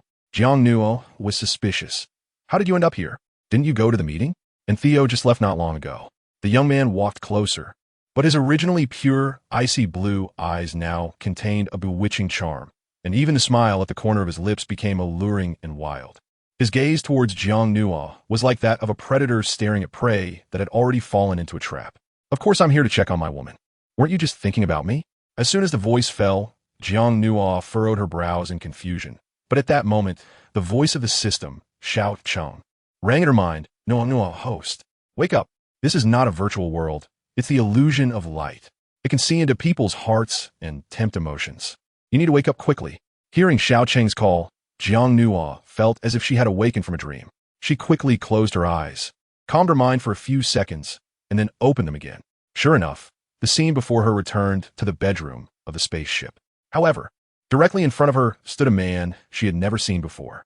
He wore a wine-red tailcoat, like an exquisite flame in full bloom. The man's skin was pale to the point of being sickly, and his peach blossom eyes were seductively alluring. There was a faintly visible beauty mark under his left eye, but his gaze held the cold, hunting light of a beast, making it hard to meet his eyes. Beautiful and enchanting were Jiang Nua's first impressions of this man's appearance. Yet her heart was ringing alarm bells. This man was too dangerous and frightening. Who are you? Why are you impersonating Theo? How did you suddenly appear here? Given her relationship with Theo, he would never say the words "my woman" at this moment. And since Theo's account was with her, how could he possibly appear in the virtual world? The man seemed to appreciate the girl's panic and unease, slowly closing in on Jiang Nua with deliberate steps, as if he intended to corner the little white rabbit like Jiang Nua against the wall. Jiang Nua's back was tightly pressed against the wall, but her eyes unconsciously glanced towards the cabin door, where Ghana was standing guard. But why was there no reaction? The man seemed to catch Jiang Nua's gaze, and the smile at the corner of his mouth slowly solidified, his voice mocking. Little thing, you can't escape. Chapter 12. Return to him after getting bored. The girl's delicate body was suddenly pulled into the man's embrace, the movement particularly rough and stiff. Her slender neck was trapped in his arm, and he restrained her exquisite chin with 2 fingers, applying deep pressure. It hurt. Jiang Nua's eyes were already sore. Let go of me. Unfortunately, Jiang Nua's struggles were of no use at all. Instead, they only piqued the man's interest further. He curled a strand of the girl's hair, leaning his lips close to her ear like a brazen invader. Are you crying already? How pitiful. I'm really curious. How could the near-perfect affinity of the beast god appear in such a weak and filthy thing like you? Weak? Filthy? Beast god affinity. Jiang Nua currently has no energy to think about these matters. She feels that her jaw must be swollen and red, as the strength in the other person's hands shows no mercy, as if they want to crush her bones. Just then, the cabin door suddenly opened, and a figure rushed in a panic. It was Ghana, Miss Jiang Nua. Ghana was both anxious and angry, but when he saw the mysterious man, his face was filled with disbelief, clearly recognizing the other person's identity. Ha! The man's voice was laced with amusement. Just woke up, and you're even worse than this little thing. Ghana took a deep breath, completely unfazed by the other party's verbal insults, and stepped forward 2 paces, saying seriously, Lord Xianyan, with the federal conference approaching, you are not going to the federal center to attend a meeting, but instead you have intercepted our virtual Star Nation spaceship and taken Miss Jiang Nua hostage. This surely violates the federal laws. Jiang Nua's heart trembled upon hearing this. It turned out that this terrifying man was the beast god temple master, Xianyan. She had learned a bit about him while browsing through books earlier. Xianyan had been raised in the beast god sacred temple since birth and was the one with the highest affinity for the beast god in the entire Interstellar Federation, reaching a score of 92. Of course, this so-called highest score did not include her. It was said that those with higher affinity for the beast god could better open the channels of communication with the beast god, convey the beast god's will, and become the beast god's messenger. Before she appeared, Xianyan considered himself to be the closest person to the beast god, and now she had been measured to have an almost perfect affinity for the beast god. So was Xianyan rejecting her? A sense of foreboding surged within Jiang Nua. Xianyan's smile carried a hint of seduction. Perhaps it was a trait inherent to the Fox clan, as those beautiful peach blossom eyes made it easy to fall into a trance. How do you know this palace didn't attend the meeting? In the next moment, Xianyan released Jiang Nua's chin, but that hand slowly drifted downwards, ultimately resting on Jiang Nua's lower abdomen. Jiang Nua's body trembled. Her baby. What is this madman going to do? What's wrong, panicking? Noticing the girl's panic, Xianyan's smile became even more intense. Little thing in my light illusion. You're completely naked. Do you think I don't know how many dirty seeds you have hidden here? Jiang Nua's body trembled slightly. as if afraid that the other party would harm her child, while she communicated with the system in her mind. What should I do? Xiao Cheng? Don't worry, host. If the situation really turns dire, Xiao Cheng won't let him harm you and the baby. However, in this case, it's best not to provoke him. Xiao Cheng's emergency protocol comes at a cost, so it's better not to activate it unless it's the last resort. Jiang Nu nodded in his heart, not wanting to provoke him. At this moment, opposing this madman would be of no benefit. Master Xianyan, I think you have misunderstood. At that time, the wild star domain, my mental power went awry, and I needed to be calmed in order to survive. It was Xia Ao who saved me. The child was just an accident. I did not hide or deceive anyone. As soon as these words were spoken, Xianyan's brow twitched slightly. Although the hand resting on the girl's lower abdomen did not withdraw, he did not make any outrageous moves. Meanwhile, Jana, who was listening nearby, was stunned. The child? Jiang Nuo just explained it so clearly. How could Ghana possibly not understand? Miss Jiang Nuo, are you saying that you already have your master's child in your womb? Jiang Nuo nodded at Ghana. She originally wanted to personally share this good news with Theo, but didn't he expect a madman to appear out of nowhere? At this moment, if she continued to hide things, it would only further enrage Xianyan, so it was better to go along with him. Seeing the girl's affirmation, a glimmer of determination flashed in Ghana's eyes. Miss Jiang Nuo was pregnant with her master's descendant. This was indeed a monumental piece of news. Xianyan, the Lord of the Beast God Temple, let go of Miss Jiang Nuo, or my master will definitely pursue this matter to the end. Your current actions are a huge taboo in the Federation. A huge taboo? Xianyan slightly shifted his hand, tightening his hold around Jiang Nuo's waist, imprisoning her tightly against him, feeling the girl's warmth and softness up close. This action seemed deliberately aimed at provoking Ghana. It is said that this temple acts without taboos, but I still abide by rules. Xianyan's eyes seemed to hide a flickering flame as he smiled and said, First, I will not be absent from the Federation meeting. Secondly, rescuing females is the very purpose of my Beast God Temple, which seems to have nothing to do with your virtual star nation. I am merely fulfilling my duty. Ghana was momentarily speechless, because this statement was indeed accurate. Once a female in danger needed rescue, the information would be reported to the military and law enforcement teams under the Beast God Temple. So this little thing, Xianyan paused for a moment. This temple will take her away. A strong light appeared, and Jiang Nuo instantly lost consciousness, her body going limp in his arms. Ghana was almost driven mad. Lord Xianyan of the Beast God Temple was also a level 9 powerhouse, skilled in illusions and charm, and he also possessed light-type abilities, excelling in speed. If he wanted to leave, Ghana was afraid he couldn't stop him. The spaceship's defense program was activated instantly, with many light walls flashing in the cabin, all containing immense energy. Binding rays? A voice came from the void. The virtual star nation really invested a lot. You tell Theo that I'll train this little thing for him, and after I'm bored, I'll return her. However, whether she is alive or dead is uncertain. After saying this, Xianyan transformed into a stream of light, splitting into two. One was used to attract the light wall's attack, while the other quietly disappeared into the inner cabin. Ghana was both shocked and furious because the technique used by the opponent was likely a light-type ability, light shadow clone. He finally understood why Xianyan said he wouldn't miss the Federation meeting, as the other party had a clone. However, the matter of Lord Xianyan taking Miss Jiang Nuo was likely troublesome. If Miss Jiang Nuo was taken to the Beast God Temple, that was Xianyan's stronghold, and even if the master went there, it would be difficult to retrieve her. Just like Xianyan, even though he relied on his superior strength, he wouldn't dare to go to the headquarters of the Virtual Star Nation to snatch someone, only daring to intercept on the way. Whether it was the Empire or the major powers, the defensive mechanisms of their strongholds were terrifying. He had to find a way to notify the master. Time passed little by little.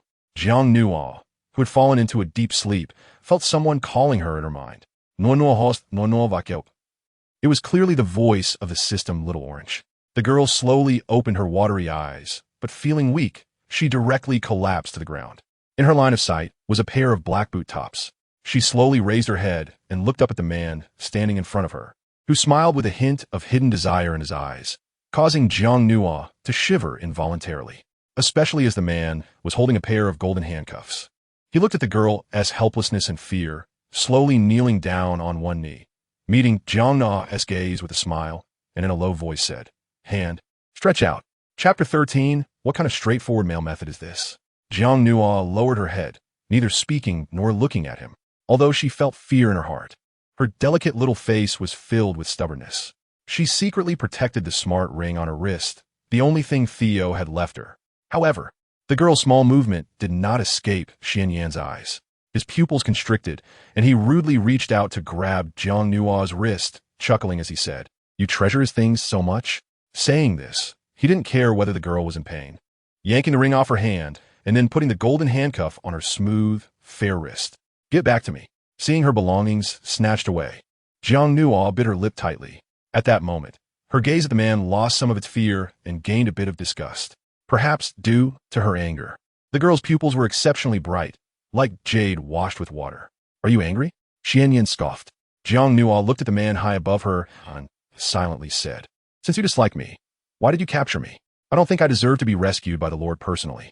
Xianyan gazed at the angry and adorable girl before him. His hand instinctively reached out to touch Jiang Nua's cheek, but she dodged to the side, leaving Xianyan's hand awkwardly suspended in midair. Jiang Nua's rejection made Xianyan's pupils constrict. He retracted his hand, stood up, and gently rubbed his temples with his long, fair fingers, creating a scene of an extreme, pathological beauty. "Little thing, let me give you a piece of advice." Xianyan looked down at her. "Since the beast god has chosen you, everything about you no longer belongs to you. Your presumptuous actions make me feel that you are very dirty. This will not happen again." As he spoke, Xianyan's gaze lingered on Jiang Nua's lower abdomen, clearly indicating what he meant by dirty. "I only belong to myself." Jiang Nua's voice was very soft. Although she shouldn't go against this madman, something in her nature made her instinctively rebut when he said that everything about her did not belong to her. Xianyan stopped rubbing his fingers on both sides and quickly walked in front of Jiang Nua, pulling the girl up with one hand. The softness in his eyes replaced by a cold glare. "It seems you really need some training. Being so disobedient, how can you become a qualified beast god messenger?" Xianyan looked at the frail girl and asked, "Have you heard of the military dungeon of my beast god Holy Hall?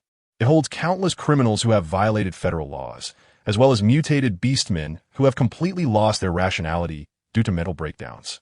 Do you want to take a look?" The man's voice carried a chilling tone, and Jiang Nua's body stiffened as if bound by an invisible force. She continued to turn her face away, refusing to look at him. "What? Are you still hoping for him to rescue you?" Jiang Nua's gaze was filled with indifference. But when she looked at the grand hall she was in, she was surprised to see the golden statue in the center at the top. The statue depicted a female form, but no facial features were carved. The statue was enveloped in a faint golden light, making it appear exceptionally noble and sacred. For some reason, she felt a sense of familiarity with the statue above, as if her soul resonated with the aura it emitted. Could it be the reason for her high affinity with the beast god? "Lord Hallmaster, since you are the messenger of the beast god's will and the protector of the Federation's females, why have you taken such a risk to disrupt the Federation's order by bringing me here and treating me, a fragile female, in this manner? Can it be said that you have already violated the beast god's will?" Jiang Nua looked up at the statue above and said, "You, the beast god's messenger, are probably not doing your job well." It could be said that these two sentences had more impact than everything she had said to Xianyan before.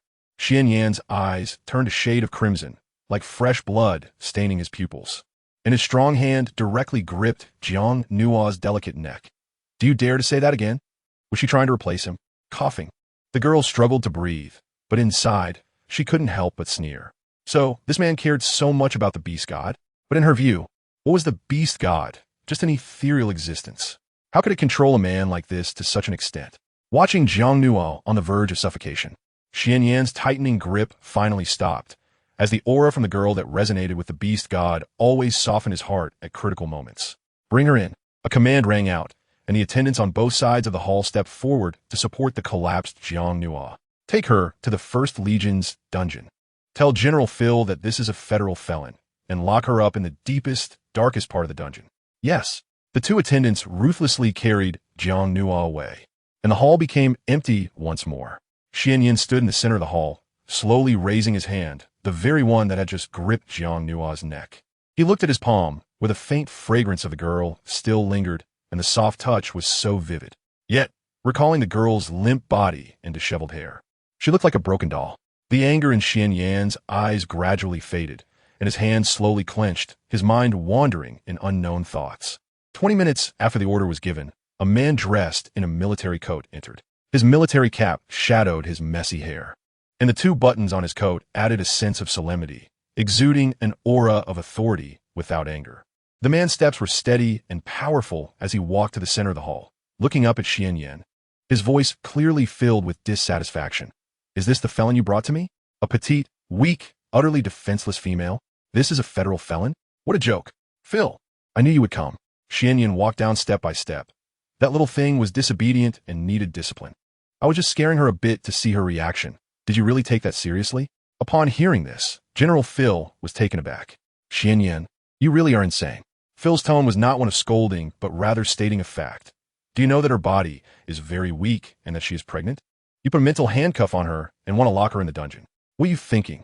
How could Xianyan, as a male, lay a hand on such a delicate and beautiful female?" Xianyan lowered his gaze, seemingly indifferent as he replied. "Her mental strength seems to have been in turmoil and nearly cost her life. This mental handcuff is very suitable for her. It has been proven effective on those in a semi-violent state, hasn't it? You." Phil pointed a finger at him, seemingly at a loss for words in anger. "This is the first time I've seen you dislike a female so much. Using coercive methods meant for males on such a weak female. What kind of straight male approach is that?" Xianyan remained silent, descending the steps in his burgundy tailcoat, casually lighting a cigar as he walked past General Phil towards the exit. "Dislike her? You should dislike her, right? After all, she was trying to replace his position as the beast god's messenger. But why did it feel so wrong?" At this moment, a contradictory emotion was slowly growing in Xianyan's heart. Chapter 14. What about General's bottom line? Jiang Nuo woke up in a cell. Although it was a cell, the white walls were clean and the room had been tidied by someone. In the corner, there was a blanket, and a girl with handcuffs was curled up like a little cat. Jiang Nuo, upon waking, looked at the shackles on her hands. She hadn't felt this weak before, but ever since she met Xianyan, her emotions had fluctuated too much. The most important point was that she felt the shackles were suppressing her mental power, which was very uncomfortable. However, the mental power that could overflow at any moment seemed to have stabilized somewhat, which was strange. "Xiao Cheng, do these handcuffs have something to do with my mental power?" "Yes, host. These handcuffs contain powerful binding forces and are likely used to deal with male beastmen whose mental powers are in a state of frenzy. But this is a form of force suppression. Of course, it will make one uncomfortable and painful. Does it have an effect on me?" "Yes. But since you're currently pregnant, your mental power will not overflow in chaos during this period, so it has no effect for now." "Oh," Jiang Nuo replied, "which means she won't be in the same state as when she was in the Wilderness Star region. However, she is now like a prisoner, so how can she escape? Does Xia Ao already know that she has been captured?" Jiang Nuo unconsciously recalled the gentle figure of the young man, the one who had taken care of her meticulously. It seemed she was subconsciously thinking of him. Just then, the door lock clicked open, and Phil, dressed in military uniform, walked in. However, when he caught sight of the girl curled up in the corner, his pupils constricted, and his expression turned serious. The image of a prison cell, handcuffs, and the pale girl who looked weak filled his mind. "Is this what you call healthy?" Phil frowned as he asked the medical staff behind him. The disdainful gaze made the medical personnel shiver involuntarily, and they quickly lowered their heads respectfully, saying, "Yes, esteemed general. The highest-level medical team in the Legion has conducted a full examination of this female subject, and her physical condition is deemed healthy." However, the medical staff hesitated, then couldn't help but glance at Jiang Nuo and continued, "This female subject is emotionally unstable, and due to her pregnancy, she lacks proper nourishment. Most importantly, the mental handcuffs she is wearing may cause her some discomfort." It was understandable that the medical staff lacked confidence. This notorious criminal had been sent under the highest orders from the Beast Goddess Palace, and she had arrived with handcuffs on. The lower-level staff did not dare to voice any criticism. General Phil stood at the door, his gaze never leaving the girl in the corner. Jiang Nuo sensed that someone had entered, and she slowly propped herself up, leaning against the wall, hugging her knees and resting her chin on them. Perhaps this posture could bring her a little bit of security. However, this scene deeply pierced General Phil's eyes, as the girl in his gaze appeared so helpless and fragile, evoking his inner impulse to protect. "Xianyan, you pervert!" Phil silently cursed again in his heart, striding forward to the girl's side. This was not a serious criminal. Rather, his actions now resembled those of an abuser. Abusing a beautiful, innocent, and weak female would leave a shadow over his heart. "Miss Jiang Nuo, all right?" Not wanting to look down from a high perspective, Phil knelt down slightly, disregarding the hem of his military coat as it touched the ground, picking up some dust. Jiang Nuo raised her head, her pair of watery eyes meeting his. Then she lightly nodded at General Phil. "Sir, are you here to save me?" The girl's voice was soft and sweet, her pale face showing a hint of blush, looking pitiful as she sat there hugging her knees, able to stir the instincts of any male. Phil couldn't help but swallow hard, as if he was making a difficult decision within himself. "My head hurts a lot. Can you help me take this off?" As she spoke, the girl extended her delicate arm, revealing the handcuffs on her wrist. Although Jiang Nuo presented an innocent and harmless image, she was very calm inside. She wanted to escape from this situation. She had to rely on others. She couldn't completely hope for Theo to save her. She needed to seize every opportunity to save herself. And this male in front of her, she could read the emotions in his eyes, sensing that he couldn't bear to hurt her and felt sympathy for her plight. This would be a perfect opportunity. "Miss Jiang Nuo, I am Phil, a general of the First Legion under the Beast God Sanctuary. May I ask where you come from? Which star domain and empire do you belong to? Is there any record of your identity information?" Although he didn't believe that the girl in front of him was a serious criminal, as a general, Phil adhered to the iron rules of the Legion, which had been ingrained in him. Jiang Nuo's lips trembled slightly, her voice very soft. "I'm sorry, I can't remember clearly. When I woke up, I was in the Wilderness Star Domain, and it was Lord Theo Castillo from the Virtual Star Nation who saved me. I was on a spaceship, forcibly taken by the Lord of the Xian Yin Palace. Is there anything else you need to interrogate, General?" Interrogate? The word made Phil's heart skip a beat. Indeed, his attitude seemed like an interrogation. In the past, those captured by the legions and imprisoned in dungeons were subjected to multiple interrogations. But the girl before him. "No, Miss Jiang Nuo, I'm just asking as a matter of procedure. This is not an interrogation." The usually serious General Phil surprisingly managed to squeeze out a faint smile. "Moreover, I've finished my questions. There are no more." When the medical staff behind them witnessed this scene, they were completely stunned. In their impression, General Phil had always acted decisively and ruthlessly. When had he ever been so perfunctory? This was simply unprecedented. "Thank you. No, I haven't done anything. You don't need to thank me." Hearing the girl's soft words of gratitude, Phil felt an even stronger tug at his heart, and even a hint of guilt and unease.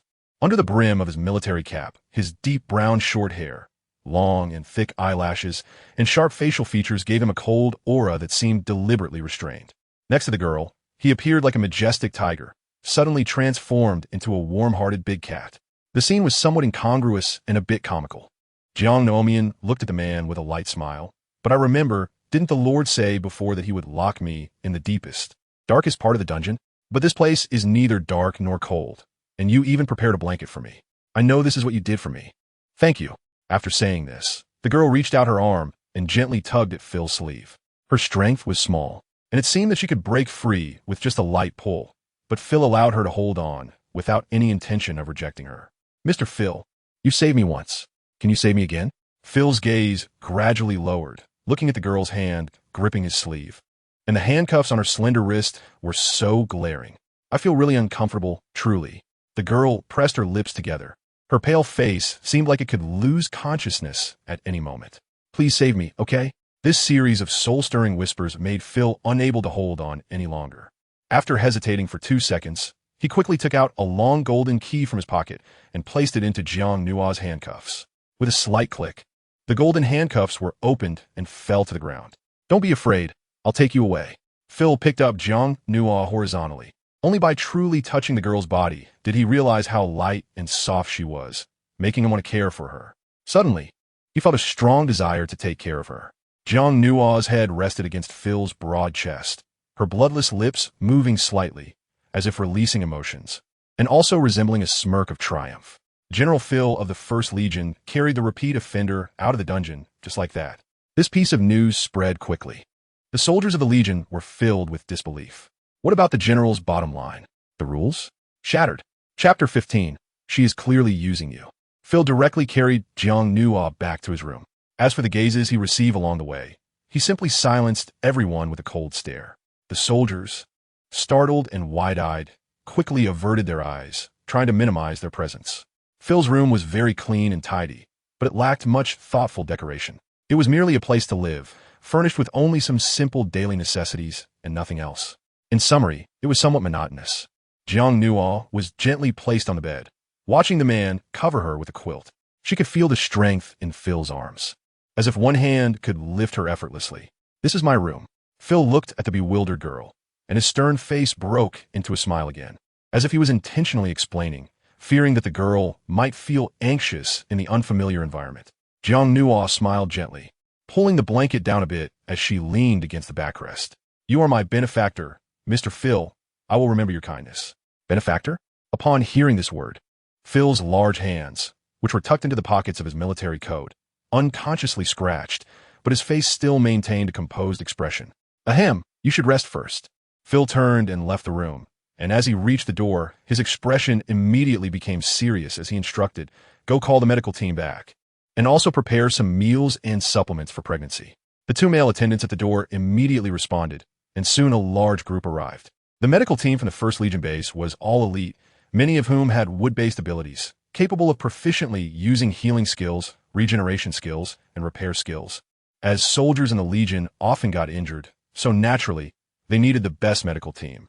The food cart pushed by the base chef was filled with delicacies and various flavors of supplements, making it hard to believe that the recipient of such treatment was actually a serious offender. It should be for a VIP instead. "You two come with me. The rest wait outside." Phil pointed at the two physicians at the front, then snatched the food cart and pushed the chef aside. "And you can go off duty." "Base chef, is it really okay to do this?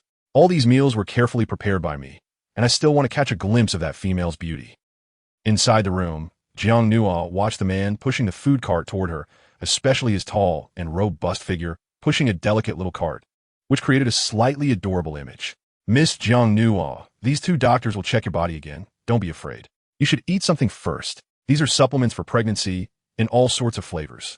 If you like them, I can have more prepared." As he spoke, Phil pressed a button at the head of the bed, and a white table automatically rose from his side. He then placed the food from the cart onto the dining table. "All of this is for me?"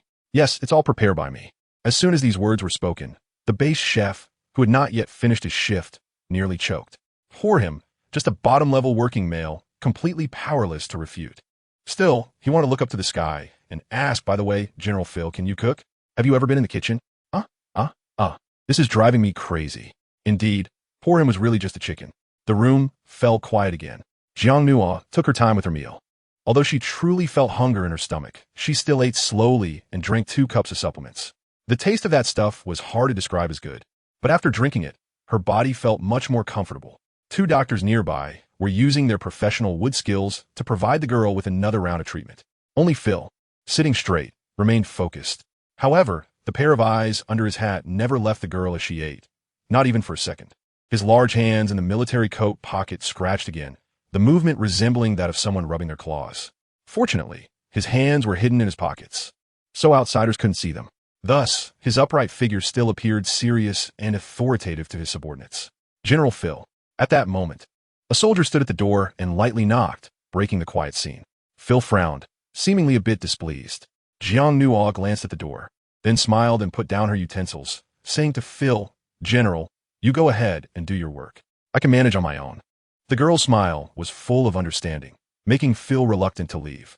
However, thinking of his responsibilities as a general, he gently said to Jiang Nuo, "I'll be back soon."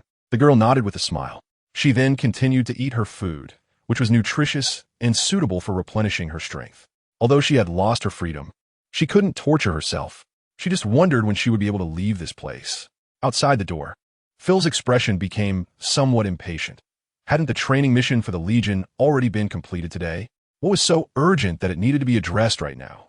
The soldier who had been reprimanded was first taken aback, then quickly stood at attention, saying, "Sorry, General, I reflect on my actions, but this time it's an order from the temple for you to go over, and it's urgent." Mentioning the temple sparked restrained anger in Phil's eyes. Good. He coincidentally had matters to discuss with Xianyan, that perverted guy. In the Beast God Temple, below the golden Beast God statue, Xianyan was sitting in his seat, still holding a cigar between his fingers.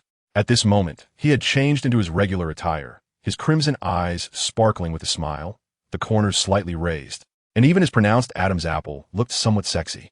However, amidst the seductive aura, there was a hint of coldness. Xianyan looked at Phil as he walked into the hall, extinguishing his cigar, and said, "Phil, you have overstepped." "So what? Are you going to strip me of my position?" Phil sat down unceremoniously in the seat opposite Xianyan. His deep voice seemed to make a solemn declaration. Xian Yan, in my First Legion base, that female is no longer a serious offender, but a rescued individual. Once she is in better health, I will send her to the female placement center at the base. Your disagreement is irrelevant. Upon hearing this, Xian Yan narrowed his eyes. Phil, do you know her background? Hearing this, Phil's gaze faltered. She was the female reported by the Virtual Star Country's intelligent monitoring system, without family or relatives, and no information could be found. I even suspect that she doesn't have a beast form, meaning her genes are still in their primitive state and have not evolved. Phil was somewhat shocked, as he hadn't expected the girl's background to be so complicated. The soldiers in their legion, aside from conducting practical training in the virtual world, mostly shield themselves from the virtual system because there are many entertainments and games in the virtual world. Prolonged involvement can easily diminish the soldier's fighting spirit, including his own. Thus, he hadn't seen the broadcast. Watching the silent Phil, Xian Yan's lips curled slightly, as if he had achieved his goal. When did Phil of the First Legion become so foolish? That little thing is clearly using you. Only you would fall for it. Chapter 16. The gift from a lord was refused using? Phil's eyes darkened. Seeing the reaction from the other side, the triumphant curve of Xian Yan's lips became more pronounced, especially the beauty mark beneath his eye, making his smile particularly captivating. That little thing, while appearing delicate, is actually calculating something in her heart. She is simply using you to escape, and it seems she has succeeded, right? Xian Yan continued. The man in military uniform across from him fell silent for 2 seconds. But then Phil stood up, and his next words froze the other's smile. If you don't bring her over, she won't have the opportunity to use me. Phil snorted coldly. Don't think I don't know what you were thinking. To him, a weak female with no combat ability using some tricks for self-protection was understandable. Even their males sometimes resort to unscrupulous means to achieve their goals. Moreover, her use of him was not malicious and did not harm him, right? Once Phil saw through Xian Yan's thoughts, he decided not to linger any longer and prepare to leave. He wanted to go back to find her, fearing she might be scared alone for too long. Phil, don't have regrets. Watching Phil's figure about to leave, Xian Yan lost the initial composure he had, feeling a sense of unease he couldn't quite explain. Phil, however, coldly laughed without looking back. I think the one who should regret is you. Trying to sow discord between us and make me send her back to you? How can you still talk about her calculating things when this crazy fox has so many twists and turns in its thoughts? And those thoughts are quite wicked. Don't forget, it was you who labeled her a serious offender and threw her into my First Legion base. It's easy to send her out, but hard to call her back. If you have time, you should worry about yourself. Phil's voice grew fainter. 3 days from now is the Federation meeting. Your avatar attending the meeting will only have 70% of your original strength. Be careful. You might not be able to withstand Theo's wrath and get beaten up. This barefaced sarcasm seemed not to bother Xian Yan, who clenched his fists, crushing the extinguished cigar in his hand. This matter seemed to have not achieved the effect he initially expected. He wanted to sow discord. Is this how it would turn out? Xian Yan couldn't even tell if he was thinking this way, but recalling what Phil had said earlier, he felt somewhat expectant if that little thing were to be sent back. However, Phil's current attitude made him feel as if something in his heart had been taken away. Come in. As the call rang out, a servant immediately approached. Lord, what are your orders? Xian Yan pressed his thin lips together and slid his hand into his inner pocket, pulling out a delicate, small, transparent bottle filled with golden liquid, which seemed to have shimmering points of light flowing within, looking very precious. What is this? The servant's eyes widened. The beast god's sacred liquid. In the entire beast god temple, only the Lord is qualified to use it. It is said to be able to reshape one's physique, bringing the body to its most perfect state. If a male uses it, it can even enhance their talent and strength, and the higher the affinity with the beast god, the better the effect. Send this to the First Legion. Xian Yan tossed it casually, causing the servant to quickly catch it with both hands, fearing it would fall and break. Lord, who should I send it to? Is it for General Phil? The servant looked somewhat confused, but as soon as the name Phil left his lips, he saw a cold light flash in the Lord's peach blossom eyes. This terrified the servant, who quickly changed his words. Yes, it's for that female, right? I will take it over right away. After saying this, the servant cradled the precious beast god's sacred liquid and started to walk out, but just took a couple of steps before being called back. Wait, the order was issued, and his steps halted immediately. Xian Yan's lips moved as if he was deciding whether to say something difficult. After a few seconds, he softly said, let her know it was sent by me, but there is no need for her to overthink it. This is something she deserves. This contradictory message meant that she had to know it was from him while also appearing nonchalant about it. Even a servant felt that this task was really difficult. But difficult as it was, the item still had to be delivered. Yes, Lord, rest assured I understand. The waiter finished speaking and went out holding something. Xian Yan's furrowed brows finally relaxed. He stood up and walked step by step up, finally stopping under the golden beast god statue. The statue still emitted a faint golden halo, and the aura surrounding it felt very familiar, comforting, and dependable to him. He remembered that when he was very young, he was sent to this cold palace. Everyone said he was chosen by the beast god. At that time, he was still very young, understanding nothing, without family, without friends. During lonely days, he relied on this statue to fall asleep every night, as if it was his only support. Over time, even he came to believe that he was the messenger conveying the will of the beast god, destined to serve the beast god forever, and that no one could replace him. This was his lifelong fate. Thinking of this, a faint smile appeared on Xian Yan's face. The charm faded, replaced by a touch of sincerity and purity, as if the figure represented by this statue was his most devout belief. Great beast god, Xian Yan will be your eternal messenger. I will follow you forever, with all my love and life. Xian Yan slightly bent his arms and placed them on his chest, slowly bowing to the statue and performing an elegant gesture of respect. You will never abandon me, right? I won't either. At the First Legion base, there was no distinction between day and night across the entire starry range. However, in order to allow the citizens of the star domain to better allocate their work and rest time, the Federation, in cooperation with the virtual Star Nation, still simulated day and night within the citizens' living activity range. And now was nighttime. Jiang Nuo opened the skylight of the room and looked at the starry night sky, which was incredibly beautiful. In the afternoon, Phil came back to visit her, but there was another training task to complete at night. Knock, knock. At that moment, someone knocked on the door. Come in. Jiang Nuo walked to the table and sat down, gazing at the person who entered after pushing the door open. The visitor carefully carried a tray, on which was a small bottle filled with golden liquid. Honorable Miss Jiang Nuo, I am here on behalf of my master to deliver this to you. You can pour some of this liquid into your bath to be used in 5 applications, and it will greatly benefit your body. The servant who came to deliver the item wore a standard smile and had an exceptionally respectful demeanor.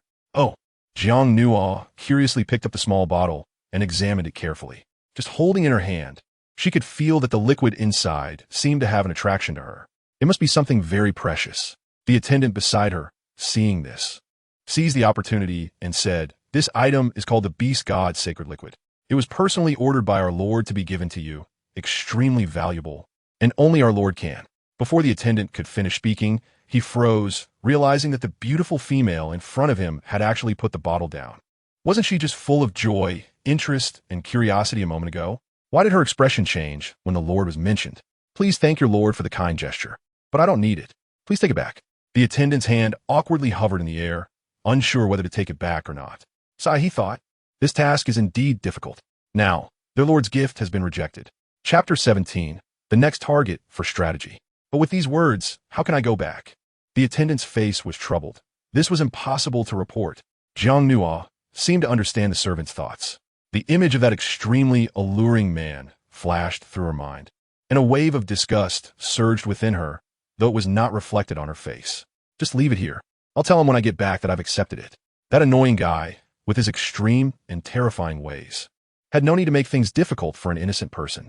The servant left with many thanks, and Jiang Nuo did not touch the bottle again, not out of disgust, but because she did not dare to use something he had given her. She still remembered those golden handcuffs from before. Who knew if the liquid in that bottle was another of Xian Yan's self-directed crazy games? At that moment, the girl erected a defense mechanism in her heart. Clearly, her trust in Xian Yan was at zero. After a night of sound sleep, the next day, Phil came in, as before, pushing a cart filled with breakfast, and said that after the meal, he would take her to the female accommodation center of the Legion, where the living conditions were more suitable for her. He also mentioned that his room was too simple, meant for rugged males. Jiang Nuo smiled and agreed. After all, she couldn't occupy someone else's room for a long time. General, the breakfast you prepared is really delicious. How do you make this truffle cream mashed potatoes? If you have time, could you teach me? The girl looked at Phil, who had been staring at her while she ate, her cheeks slightly puffed. Her long hair fell over her shoulders, giving her a somewhat delicate appearance that naturally evoked feelings of affection and pity. Phil's straight body tensed up as he leaned forward to carefully observe the dish. The truffle mashed potatoes were small, exquisite, and fragrant, but in his eyes, they seemed like an extremely difficult subject. "What's wrong, General?" "Yang no smiled lichtly." This general of the 1st Legion was usually very steady and imposing, but in front of her, he seemed a bit silly. "Oh, no problem at all. If you want to learn, I'll teach you later." Feeling the girl looking at him, Phil immediately looked up and readily agreed, but the large hands in his pockets scratched a bit, clearly plotting something in his mind. After breakfast, Phil took Jiang Nuo to the Female Placement Center at the Legion base. This was a systematic rescue organization where rescued females were temporarily housed. They would either return to their families or take on some simple jobs, each assigned to different destinations. The area of the Female Placement Center was quite large, divided into resting areas, entertainment areas, bathing areas, dining areas, etc., but there weren't many females currently present. Phil and Jiang Nuo walked together, one tall and robust, the other petite and delicate. The girl's height barely reached the man's shoulder, but their walking pace was surprisingly in sync. Clearly the man was accommodating her. "Look, a newcomer," she asked the female that General Phil carried out from the cell. "I bet they have a story together." "This is great. I'll have inspiration for my little essay. When I get back to my family the day after tomorrow, I'll write it into a story and post it on StarNet. It will definitely get a lot of likes and views." Several groups of females were whispering among themselves about the new girl.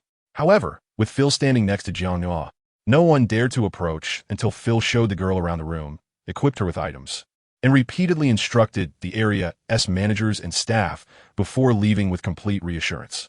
The moment Phil left, Jiang Nuo's door was immediately knocked on. "Little sister, hurry and open the door. What's the point of staying in your room? Come out so we can chat and talk. Kleina, don't push me." At this moment, 7 or 8 females were gathered outside Jiang Nuo's door, almost wanting to push the door down. Creak.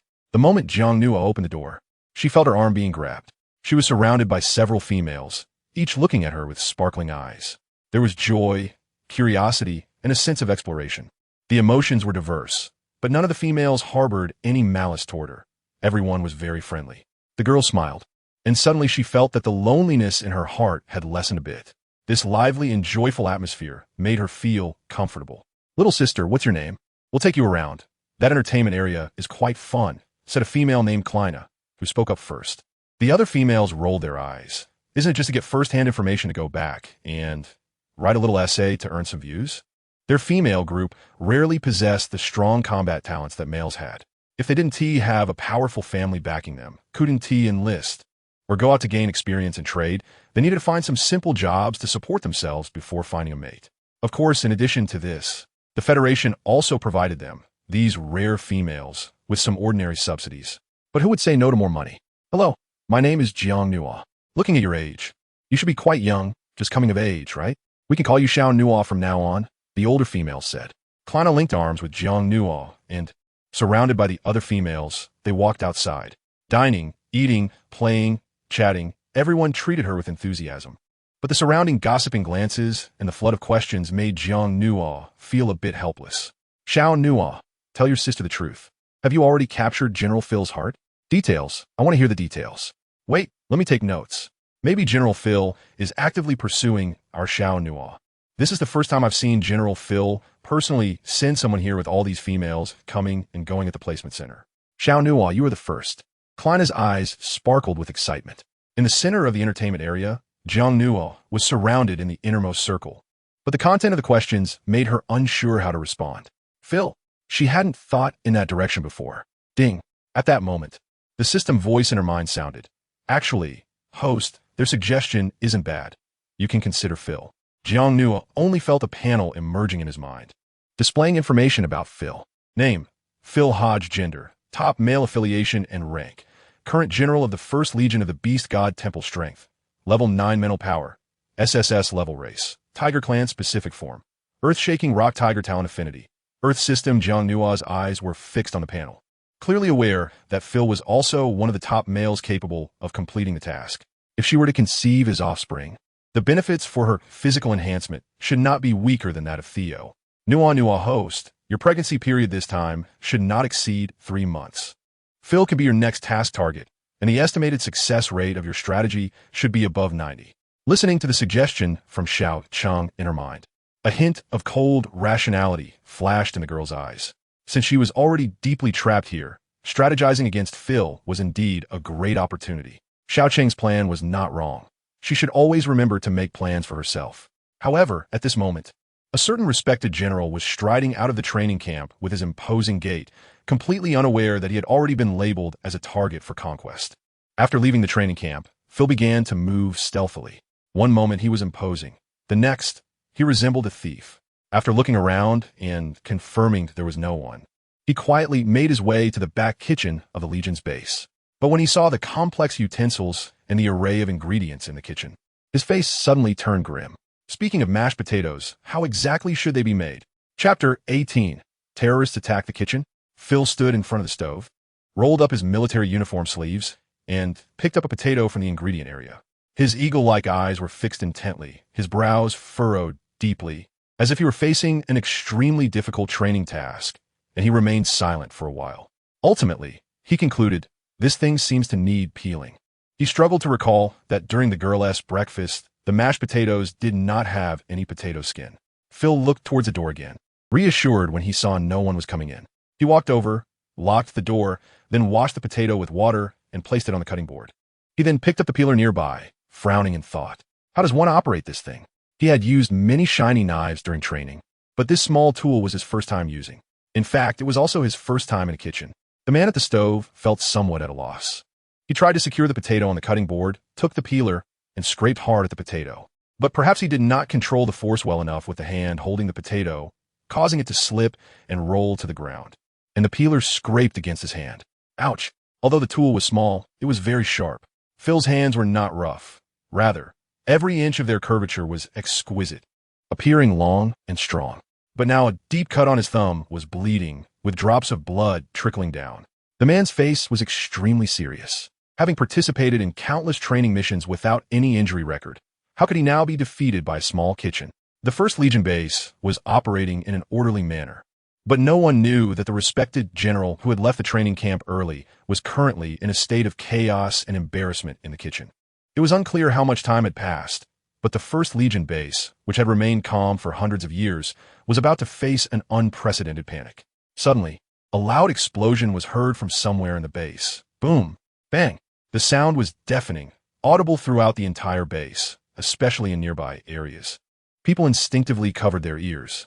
Many of the females in the settlement center were so frightened they crouched on the ground, huddled together with pale faces, creating a scene of utter chaos. Beep, beep, beep. Alarm! Alarm! The Legion base's alert system automatically activated. The soldiers from several law enforcement teams in the training camp immediately regrouped, weapons in hand. The team leaders looked at each other, their faces serious. What on earth happened? Was it a terrorist attack? Who had the audacity to attack the 1st Legion base? Were they not afraid for their lives? 1st and 2nd law enforcement teams, go to the female settlement center and prioritize the safety of the females. The rest of the teams, follow me. The leader of the 1st law enforcement team instructed as he walked ahead, determined the coordinates of the attack, and immediately informed General Phil. Yes, the efficiency of the law enforcement teams was extremely high. They quickly pinpointed the source of the explosion and reached the destination within minutes. However, upon arrival, they were stunned by the scene before them. The center of the explosion, the base's back kitchen. The force of the explosion was unprecedented. The door was charred and twisted, and the inside could only be described as a mess. Pots, ovens, and cutting boards were blown to the ground. The long countertop cracked, and various ingredients were scattered everywhere. Moreover, besides the smoke from the explosion, there seemed to be a burnt food smell in the air. The law enforcement teams stood neatly outside, all staring in unison at the scene inside. What was going on? Had terrorists attacked the kitchen? Why was it not an important place like the armory, data control room, or a female settlement center, but instead the kitchen? What were the terrorists trying to achieve? The soldiers of the law enforcement teams were dumbfounded, as if each of their heads had a string of question marks floating above them. Where's the head chef? Call him over. It wasn't close to mealtime yet. The head chef and his assistants should be resting in their rooms. After the 2 soldiers spoke, they went to find people. Soon, the head chef and his assistants arrived, but their eyes widened in shock, especially the head chef. His expression was one of devastation, as if his own home had been blown up. My God, what happened? The head chef covered his mouth as he walked in, heartbroken at the sight of the mess, his equipment, his ingredients, and the lunch he had prepared in advance in the storage area. It had all been blown away. The leader of the first law enforcement team rubbed his head. Clearly the head chef's distressed expression was not feigned. He had just learned of this situation. Have we contacted the general? Requested communication, no response. Can we access the surveillance? It seems to have been deliberately damaged. These cunning terrorists, how despicable. The crowd watching was growing larger, with many staff from other areas peering over and discussing in hushed tones. The law enforcement team leaders were in a difficult position. Before contacting the general, should they focus on protecting the scene? But just as the situation was becoming tense, a familiar sound of footsteps approached. Everyone quickly turned to look, their faces lighting up with joy. Finally, the leader they had been hoping for had arrived. At this moment, Phil had taken off his military uniform and put on a well-tailored civilian outfit. However, strangely, it looked as if he had hastily changed clothes after a shower, appearing somewhat disheveled and casual. The man's collar was open, and even his deep brown hair was still damp, with droplets of water trickling down from his neck to his collarbone, sliding into his shirt and eventually disappearing. The onlookers continued to lower their gaze, as the most eye-catching detail was that the general had actually come out wearing home slippers, exuding a relaxed vibe. The two law enforcement captains exchanged glances. They had been at the Legion base for many years, yet this was the first time they had seen General Phil dressed this way at the base. What was going on today? So many unusual things had happened. What was all the commotion about? Phil paused, hands in his pockets, calmly looking at the exploded kitchen, his face showing no sign of panic. This made the spectators secretly admire him. A general is indeed a general, exuding leadership charisma. The first law enforcement captain immediately stepped forward to report. General, there was an explosion incident in the kitchen just now. It is not mealtime, and the chef and assistants have just arrived, so it was not during kitchen operation hours. I suspect there may be illegal outsiders infiltrating the base, resulting in this terrorist attack. I believe we should summon technicians to immediately repair the surveillance equipment and thoroughly investigate this matter. The law enforcement captain spoke seriously, but with his head down, he didn't notice Phil's eyes subtly shifting to the side, as if avoiding something. Chapter 19. I'm sorry, I lied fortunately. The others were far enough away that no one noticed the subtle change in Phil's expression. However, Phil seemed not to take the law enforcement captain's suggestion to heart, casually dismissing it. Such unrefined tactics, even if it were terrorists, are not worth our attention. Just clean this place up and disperse. After saying that, the man turned and left, clearly not wanting to stay any longer. The law enforcement captain was left in a state of confusion. What did the general just say? Not worth our attention. The expressions of the others were also filled with surprise and confusion. Normally, the general was meticulous in his daily activities and planning. Yet now, he brushed aside the rare explosion incident in the Legion. Just as everyone was still in stunned silence, Phil, having walked a distance, stopped again and added, "Also, there's no need to repair the surveillance system in this area. Just throw it away and replace it with a new set." After General Phil left, everyone remained quiet for a long time. Finally, the first law enforcement captain took a deep breath and said to the others, "What are you all still doing here? Didn't you hear the general's orders? Clean this place up and disperse." Are we really not going to investigate? The other captains exchanged glances. If it really was terrorists hiding within the Legion base, it would undoubtedly be a ticking time bomb. You can investigate if you want, but I will remind you to be careful. The general might call you for special training. Upon hearing this, the heads of several law enforcement captains immediately shook like a wave drum. Being called for special training by the general was truly terrifying, akin to being forced to be a punching bag. How could one describe the misery? The kitchen explosion incident came to a close. As for whether there were indeed terrorists attacking and the true cause of the kitchen explosion, it would become an unsolved mystery at the First Legion base, one that would linger for a long time and become a topic of conversation for every batch of new recruits entering the Legion. At the Female Placement Center, outside Jiang Nua's bedroom, several law enforcement soldiers stood guard the door, clearly assigned to protect the female there. After a while, they heard the soldiers outside say, "Miss Jiang Nua, the alert has been lifted. You may move freely now. We will take our leave and return to the camp." After saying that, the soldiers also returned to the training camp. Jiang Nua walked to the door, opened it, and found the outside corridor to be desolate and empty, with no one in sight in several areas. It was clear that the earlier commotion had left everyone on edge, and the females were hiding in their rooms, afraid to come out. At that moment, she saw a familiar figure approaching from a distance. It was Phil. "Mr. General?" Jiang Nuo revealed a smile on her face. This man was the next target she had set with the system for. Jiang Nuo thought to herself, even if she had to pursue a male, She would prioritize choosing a target that she felt comfortable with and not repulsed by. Clearly, Phil met this standard. At this moment, Phil stood in front of Jiang Nua, his hands still stuffed in his pockets and refusing to take them out. His lips were pressed together, head down, and he didn't initiate conversation, looking somewhat dejected, completely unlike an image of a Legion general. What's wrong? The girl immediately approached him. Is something wrong? Is it related to that explosion? Come, let's go inside and talk. General, look, this is my room that I just tidied up. Many decorations were done by me personally. Sensing Phil's dejected mood, Jiang Nua reached out and pulled him inside, introducing her room as if trying to provide him some comfort. The girl's room displayed fresh colors, with light-colored bedsheets and covers, many green plants on the windowsill, and simple white furniture mixed with beautiful little pendants and ornaments. Phil looked at the scene in front of him, and in comparison, his own male room was truly unsightly, and he couldn't help but feel disdainful. Miss Jiang Nua, after observing the room, the man hesitated to speak, then lowered his head again, and due to the angle, droplets of water from his hair were still dripping down. Do you want to tell me something? The man in Jiang Nua's eyes was very unusual, completely unlike the General Phil she had seen before. Whether it was his attire or demeanor, he seemed as if he had suffered some kind of blow, listless and overwhelmed by a strong sense of defeat and discouragement. I'm sorry. Suddenly, Phil spoke, but it was an apology directed at the young girl. Jiang Numing stood still. As far as she knew, Phil seemingly hadn't done anything to let her down, so where did this apology come from? Elite. The man's head sank even lower. That expression was not only one of being hurt, but it was also severely impacted, especially his hand hidden in his pocket, where the wound hadn't been bandaged yet, and blood was still seeping out, but he seemed to feel no pain. While apologizing to the girl, he gently scratched the inside of his pocket with his fingers, as if hinting at his complex psychological state. I didn't prepare breakfast myself. I had never entered the kitchen before. I can't make that truffle mashed potatoes. But just now I want to learn. I looked up electronic recipes and browsed some experience posts on StarNet. I followed their instructions and experimented many times, but it was still wrong. I didn't learn it. In the end, the kitchen exploded. I'm very sorry, it's my fault. As it went on, the man's voice grew quieter, completely losing its confidence.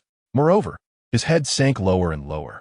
Jiang Nua stared at the man in front of her who was admitting his mistake. And it was hard to imagine that a vigorous tiger beast was now standing in front of her like a kitten, admitting his fault. Somehow, witnessing this scene made the girl raise her hand to cover her mouth. She couldn't help but want to laugh. It wasn't to mock Phil. She just found him a bit silly and a bit cute for coming over to apologize. It was just a small matter after all. Moreover, amusingly, the so-called terrorist attack that caused the kitchen explosion turned out to be a misunderstanding. Puffed. Unable to hold back, Jiang Nua let out a laugh, and her cheerful smile immediately caught the man's attention. She turned around, walked to the sink to grab a towel, and approached him, wrapping his damp hair in it. Okay, I understand. I decided to accept your apology, Major General, and I won't hold it against you. Jiang Nua tried to stand on her tiptoes to help Phil dry his hair. In such close contact, Phil could even feel the warm fragrance of the girl, and that alluring scent seemed to pull him in. The man's Adam's apple gently rolled, and it felt as if a scorching heat was gradually stirred within him, prompting him to quickly avert his gaze and suppress a certain desire and impulse. I can do it myself. Phil, looking away, reached for the towel. But the moment his hand extended, the bright red bloodstain on his palm entered the girl's line of sight. Jiang Nua's smile suddenly froze on her face as she furrowed her brows, staring at the blood on the man's hand. Your hand is injured. Chapter 20. Phil's controlled desire. Phil was taken aback, glancing at his hand as if he had just noticed the pain. His previous thoughts were not on the wound, nor did he care about this minor injury. It's nothing, not serious. The man held a towel in one hand, quickly stuffing the injured one into his pocket, or rather hiding it there, not wanting the girl to see the bloody wound. Seeing his evasive reaction, Jiang Nua's delicate lips pressed into a line. Her crescent-shaped brows slightly furrowed, and her cheeks puffed out a bit, displaying a cute yet slightly annoyed expression. Take it out. She looked up at the man, her voice still soft. Though it was just 3 concise words, there was an undertone of command in her tone. I told you to take it out. The girl reiterated, this time speaking faster. Clearly her emotions were rising again. In the next moment, a surprising scene unfolded. The usually decisive General Phil, who wouldn't even heed the orders of the Beast God Temple Master, actually listened to the girl's words and obediently brought his hand out, even reaching out voluntarily. If this scene were seen by outsiders, it would be as shocking as the earlier explosion. How did you do that? It's still bleeding, and you're not treating it. The girl gently cradled the man's hand, carefully examining the wound. The injury wasn't too large, but it was deep, likely caused by a very delicate and small blade. Don't worry, I just accidentally nicked it during training. It's a small injury, Phil said, casually pulling out a handkerchief from his pocket to wipe away the blood, but unfortunately, the wound was too deep. As soon as he wiped the blood away, it seeped out again. The girl pressed down on the man's reckless movements with her slender arm. Although the strength difference was vast, Phil did not struggle and allowed her to hold him down like this. Why don't you go see a physician? Jiang Nua's beautiful eyes fixed on him. A physician with what affinity can easily heal your wound. Why not go? I'll go find him right now. After saying that, the girl started to walk out. But the man was startled and in a rush, wrapped his strong arm around the girl's waist, pulling her back into his embrace. Her soft body immediately crashed into his arms. Phil didn't dare to pull her arm, afraid that he might hurt her with his strength. Don't go. Don't let them know. Feeling the soft body against him, the man's breath became heavier. An unknown emotion surged in his eyes like molten lava. At this moment, he really wanted to follow some primal desire. But when Phil's gaze lowered to the girl's lower abdomen, the emotions of envy and restraint in his eyes became painfully clear. He envied the male who had made the girl pregnant. But now he couldn't have such thoughts about her. Her constitution was too weak, and she was pregnant. His impulses were too strong and overwhelming. Afraid it would scare her and hurt her. Of course, the reaction of a male body couldn't escape Jiang Nua's eyes. In the girl's obedient, watery gaze, there was a hint of unintentional cunning, but it quickly disappeared. General, the injury on your hand is clearly not from training, and you don't want outsiders to know. Jiang Nua leaned against Phil's chest. Have you forgotten your original intention for coming here? The man looked down, meeting the girl's gaze. One was full of confidence, while the other was dodging. Jiang Nua's words revealed a hint of dissatisfaction. You've already apologized for your lies once. Do you want to apologize to me a second time? It was clear that the girl saw through his deception. This was definitely not an injury sustained during training. Phil quickly released the girl, fearing that if this continued, he would really be unable to hold back, unable to stop himself from pinning the girl down and releasing the fiery desire within him. But his clear-headed reason was simultaneously telling him, this absolutely cannot happen. Seeing the man frozen in place and silent, Jiang Nua didn't ask further about the cause of his injury. She took his hand, led him to the table, and retrieved the simple first aid kit that was equipped in every room. Inside were antiseptic solutions for treating external wounds, bandages, and some basic medical instruments. The room fell into silence. The girl looked serious as she first cleaned Phil's wound, applied a solution to help it heal quickly, and finally wrapped it up with a bandage. In the last step, it was unclear whether Jiang Nua was feeling mischievous and wanted to play a small prank. But after finishing the bandage, she tied a cute little bow. Throughout the entire bandaging process, the man remained in a daze, so by the time he noticed, it was already too late. On the thick palm of his hand, there was a white butterfly, cute and beautiful, clearly the work of a girl. Oh dear. Jiang Nua sat across from him, watching the man's reaction, her arms resting on the table, propping her chin as she said, I got used to it while bandaging. You won't blame me, right, General? She was naturally referring to the bow. Phil was taken aback for 2 seconds, then a smile unconsciously appeared on his face, and he even gently touched it with the fingers of his other hand. Of course not. I like it very much. Thank you, Miss Jiang Nua, for bandaging my wound. Just don't lie anymore from now on, okay? At least not to me. Otherwise, I won't talk to you anymore. Looking at the girl's innocent smile, Phil straightened up and nodded seriously at Jiang Nua. I, Phil Hodge, hereby promise Miss Jiang Nua that I will not deceive you again, regardless of the importance of the matter. At that moment, Phil's heart raced. He recalled what Xianyan had told him earlier, that the girl before him was using him. Using him to seek shelter, using him to escape, but so what? Didn't that also imply that he was capable of protecting her? If she could truly use him, he seemed to be happy, delighted. Jiang Nua tidied up the medicine box while watching the man's serious expression and smiled. You can just call me Xiao Nua. That's what my friends here call me. As for that truffle mashed potato, how about we learn it together when you have some free time, Mr. Jiang? Phil's eyes immediately lit up. Is that possible? Of course. Didn't you say before that there are many recipe experience posts on StarNet? We can study and learn together. As Jiang Nua spoke, her gaze swept over the smart bracelet on Phil's wrist, as if locking onto a target. If she remembered correctly, the thing should allow consciousness to enter the virtual world and connect with the outside world. Unfortunately, the bracelet that Theo had given her was taken away by that annoying Xianyan. Meanwhile, the system in her mind couldn't help but sigh no host. If the other party knew you were scheming to get their smart bracelet, I wonder if they would be heartbroken. However, this top-tier male is really easy to manipulate. The success rate is almost 100 now, and you haven't put in any effort at all. Chapter 21. Xianyan, are you very free? Scheming? Zhang Nuo cannot deny that she has a purpose for Phil. During the days she has been missing, Theo must have been anxiously searching for her. She wants to contact him and let Theo know that she is currently safe. Just as Zhang Nuo is planning how to discreetly borrow Phil's bracelet, she sees the man casually pressing the unlock button on his wrist and taking off his smart bracelet. It is then handed to Zhang Nuo. The girl's expression is momentarily blank. The man takes Zhang Nuo's hand and puts the bracelet on her wrist, softly saying, Xiao Nuo, thank you for not minding that I lied back then and for being willing to study recipes with me. On the Virtual Star Network, not only are there people sharing cooking experiences, but there are also many interesting anecdotes, delicious food, and fun activities. This bracelet is for you. When you're bored, you can check it out. I will definitely come by when I have time, and we can learn together then. Listening to the man's sincere words, it feels as if a string in Zhang Nuo's heart has been plucked. However, this is also useful for you. We only do some simulated battlefield tasks in the virtual world during our fixed monthly training.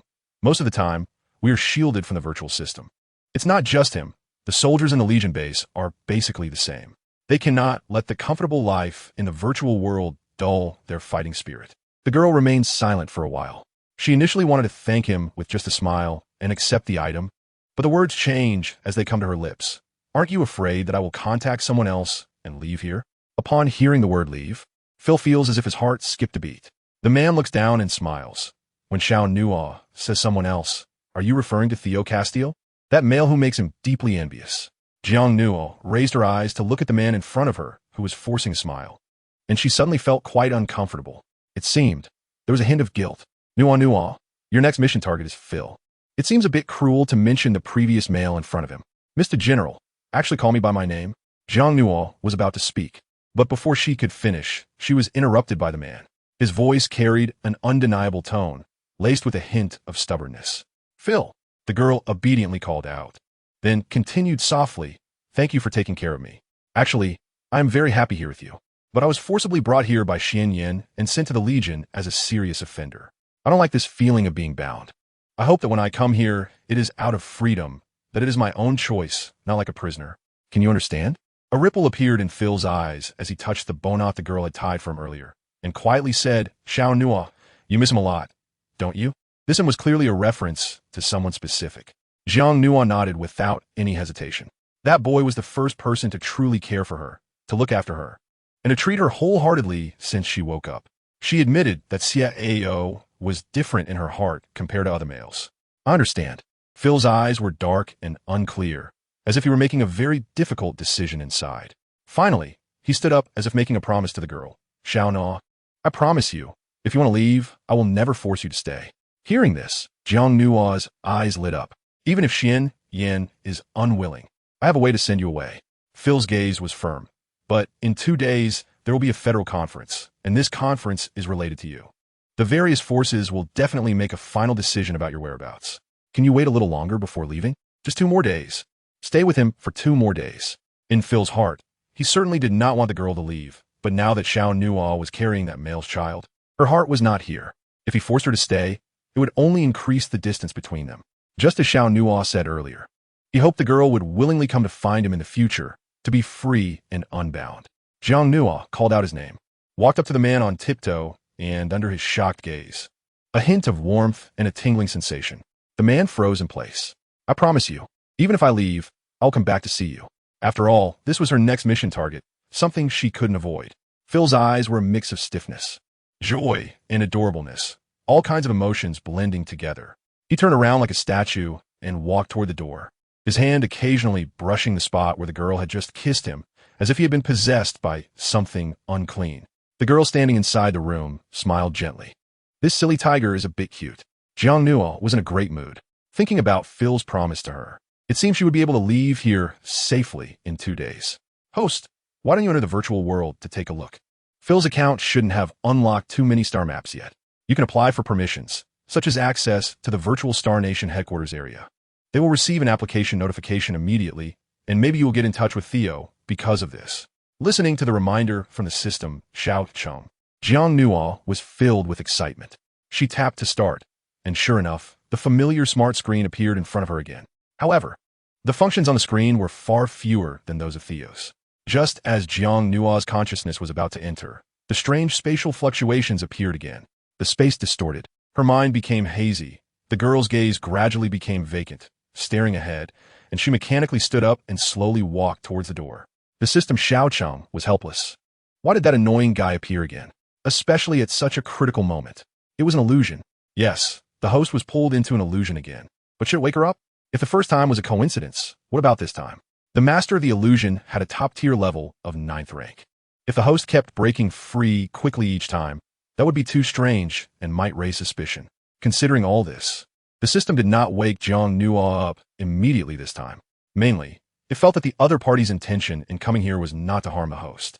In the bathing area, the hot spring water pool was shrouded in mist.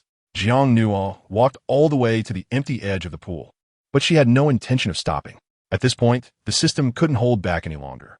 No host vakel. If you don't wake up, you'll fall into the pool. But the girl seemed to be trapped in a more vivid illusion than before. Even with the system's voice echoing in her mind, she merely fluttered her eyelashes and did not wake up immediately. Host! Host! Little Orange shouted anxiously, but Jiangnu ultimately took half a second too long to wake up. One of her feet slipped, and she fell into the water. The water was warm and not very deep, but the girl fell in unprepared, splashing up a wave. And all that could be heard was a loud splash. Jiangnu suddenly woke up, but as soon as she opened her eyes, she vaguely saw a fiery silhouette sitting in the mist. You, Xian, are you that bored? The girl struggled to stand up from the water.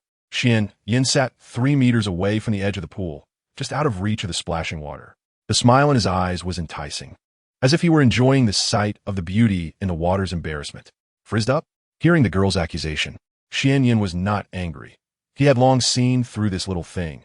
Her delicate and weak demeanor was probably an act, and now she had revealed her true self. TSK. Only he could notice it. Chapter 22. Little Nuo, please don't cry. The girl stood in the pool, completely soaked. Her purple strapless long dress clinging tightly to her skin, outlining her perfect body curve. Jiang Nuo was really angry. This dangerous man, capable of peering into the hearts and weaknesses of others, was simply impossible to guard against. As Xian had said before, in front of him, one could not pretend. It was as if one were completely exposed. No one would like this kind of naked feeling, right? She took a deep breath, suppressing her thoughts. Did the Lord come suddenly to give her a task? Xian stood up and walked closer, his complexion pale. The mole under his eye a deep red, and his gaze contained a hint of brilliance. Finally, he stood by the edge of the pool, smiling freely. Little thing, if you're not obedient, there's no need to pretend to be good. Behind your softness lies endless cunning and schemes. You can't fool me. The girl in the pool had a graceful figure, her thin dress clinging to her body, making her beauty seem hazy. Seeing the man approach, she instinctively took a few steps back in the water, as if trying to maintain a safe distance. Her voice carried a hint of stubbornness. Oh, really? You think you truly see through me? In fact, what you see is just what I want you to see. Upon hearing this, Xian let out a soft laugh. This little thing is still being stubborn. However, when Xian got closer and the view in the mist became clearer, he glanced at the girl and seemed to notice something, frowning slightly. The atmosphere in the air suddenly dropped. Suddenly, a violent splash echoed as Jiang Nuo felt her body lose control, as a force pulled her towards the edge of the pool, in the direction of Xian. He extended his palm, and in the blink of an eye, the girl in the water fell directly into his hands. Let me go. Jiang Nuo was startled. Her back head held tightly by the man's hand, her lower back pressed down firmly, making it impossible for her to escape, not even able to retreat. In the swirling mist, the girl's slender waist appeared even more curvaceous. At such a close distance, her soaked dress seemed almost non-existent, as if all the beauty of spring could be fully seen by the man. The holy liquid I sent you, you didn't use it? His voice suddenly turned cold and harsh, this emotion erupting suddenly, something that hadn't been there before. What holy liquid? You let me go first. Although she knew struggling was futile, Jiang Nuo still tried to break free from the man's control. Wasn't it the same as being naked? You little thing, how dare you lie to me? Xian's crimson eyes were filled with anger, his large hand gradually applying more pressure, as if he didn't care whether he would leave red marks on the girl. Pain, heart-wrenching pain. This level of force was extremely cruel for a girl. Jiang Nua's lips gradually turned pale, and she struggled to remember, suddenly recalling that a servant had come before. The servant had given her a small vial filled with golden liquid, saying it was for her to use. But she had simply brushed it off at the time and forgotten about it. She didn't dare to use something he had given her. Could it be that holy liquid? I'm not lying to you. I accepted it, but haven't had the chance to use it yet. Let me go. Xian Yin, you're hurting me. Jiang Nua's eyes glistened with tears, looking pitiful, mainly because the man's grip was extremely strong, causing a splitting pain in her skin, and her bones felt like they were about to break. Seeing the girl's intense reaction, Xian Yin seemed to realize something and unconsciously loosened his grip. Although it was through fabric, he could clearly sense that the skin where the girl had been pressed down had definitely turned blue and purple, and it was quite a large area. Xian Yin turned to the side, as if to escape, but a trace of barely noticeable regret flashed in his eyes. He returned to his original spot and sat back down, and the air seemed to become quiet. Jiang Nua's grievances surged within her as she squatted down, hugging herself. Her shoulders were still trembling slightly, her damp hair cascading down, and tears welled up in her eyes as if she was holding back. But just a few seconds later, the tears fell like pearls that had come undone. This was not the first time. Why did this man always bully her every time they met? What had she done wrong? She had never provoked him. Not far away, Xian Yin sat quietly, but his gaze instinctively flickered toward the pitiful, helpless figure. His fists clenched tightly, and an inexplicable sense of suffocation rose within him. At that moment, a figure rushed in from outside, breaking the delicate atmosphere. It was Phil. The first thing Phil saw upon entering was the girl by the pool, hugging herself and crying, which pierced his heart deeply. He hurried over, unhesitatingly taking off his outer coat and draping it over her fragile body. Xiao Nua, I'm here, don't cry. He lifted her up, almost overwhelmed by her sadness. The dull pain in his heart becoming unbearable. Phil glared angrily at the distance, his eyes burning with fury that seemed ready to turn the other person to ashes. Xian Yin. You despicable male. You don't deserve to be a man. Bullying a female is nothing to brag about. You are unworthy to control the holy temple. I will unite the other 2 legions to impeach you. You useless male. Various insults and sarcastic remarks poured out, but the target of the scolding remained unusually silent, still sitting there without any intention of rebuttal. Phil glared at him, but was also somewhat puzzled. If it were before, Xian Yin would have already retaliated against such insults. Why was he silently enduring it today? You, take good care of her. After a long while, that crimson figure finally stood up but said nothing else, only leaving behind a simple piece of advice before turning to leave. Xian Yan's departing figure appeared somewhat desolate, completely opposite to his arrival. He had heard from the attendant that she accepted the things he sent her, and he couldn't deny that he felt a bit pleased at that moment, which was why he suddenly wanted to come see her. But just now he lost control again. Especially the girl's earlier sense of vulnerability felt very real, not like an act. Thinking of this, Xian Yan's heart felt as if it were being slowly stabbed by a sharp dagger. It seemed a bit painful. Jiang Nua was carried back to the room by Phil. Wrapped in a coat, she was so small and her figure so thin that it made one feel heartbroken. Hot tears rolled down her cheeks, gradually soaking the clothes she wore. Phil's strong arms held her tightly, his large hand resting on the girl's back. His comforting voice filled with warmth. Xiao Nua, please don't cry, okay? I'll help you deal with him. Tomorrow I will go to the temple and give him a good beating. I will definitely help you take revenge. It's all my fault for being late and letting him bully you. It's all my fault, please don't cry. That scumbag fox is just a waste. Don't stoop to the level of a waste. Xiao Nua, are you in a lot of pain? Let me see your injuries, okay? Phil's heart was breaking, and he cursed Xian Yin hundreds of times in his mind. He even felt that just cursing wasn't enough. He wished he could tear down the temple right now. Chapter 23. Searching for a male wood element. Jiang Nua curled up in Phil's arms, quietly sobbing, as if all the grievances she had suffered over the past few days had compressed into a single point and finally erupted today. In her mind, Little Orange also apologized with guilt. Nua, it's my fault. You entered the illusion, and I should have reminded you sooner.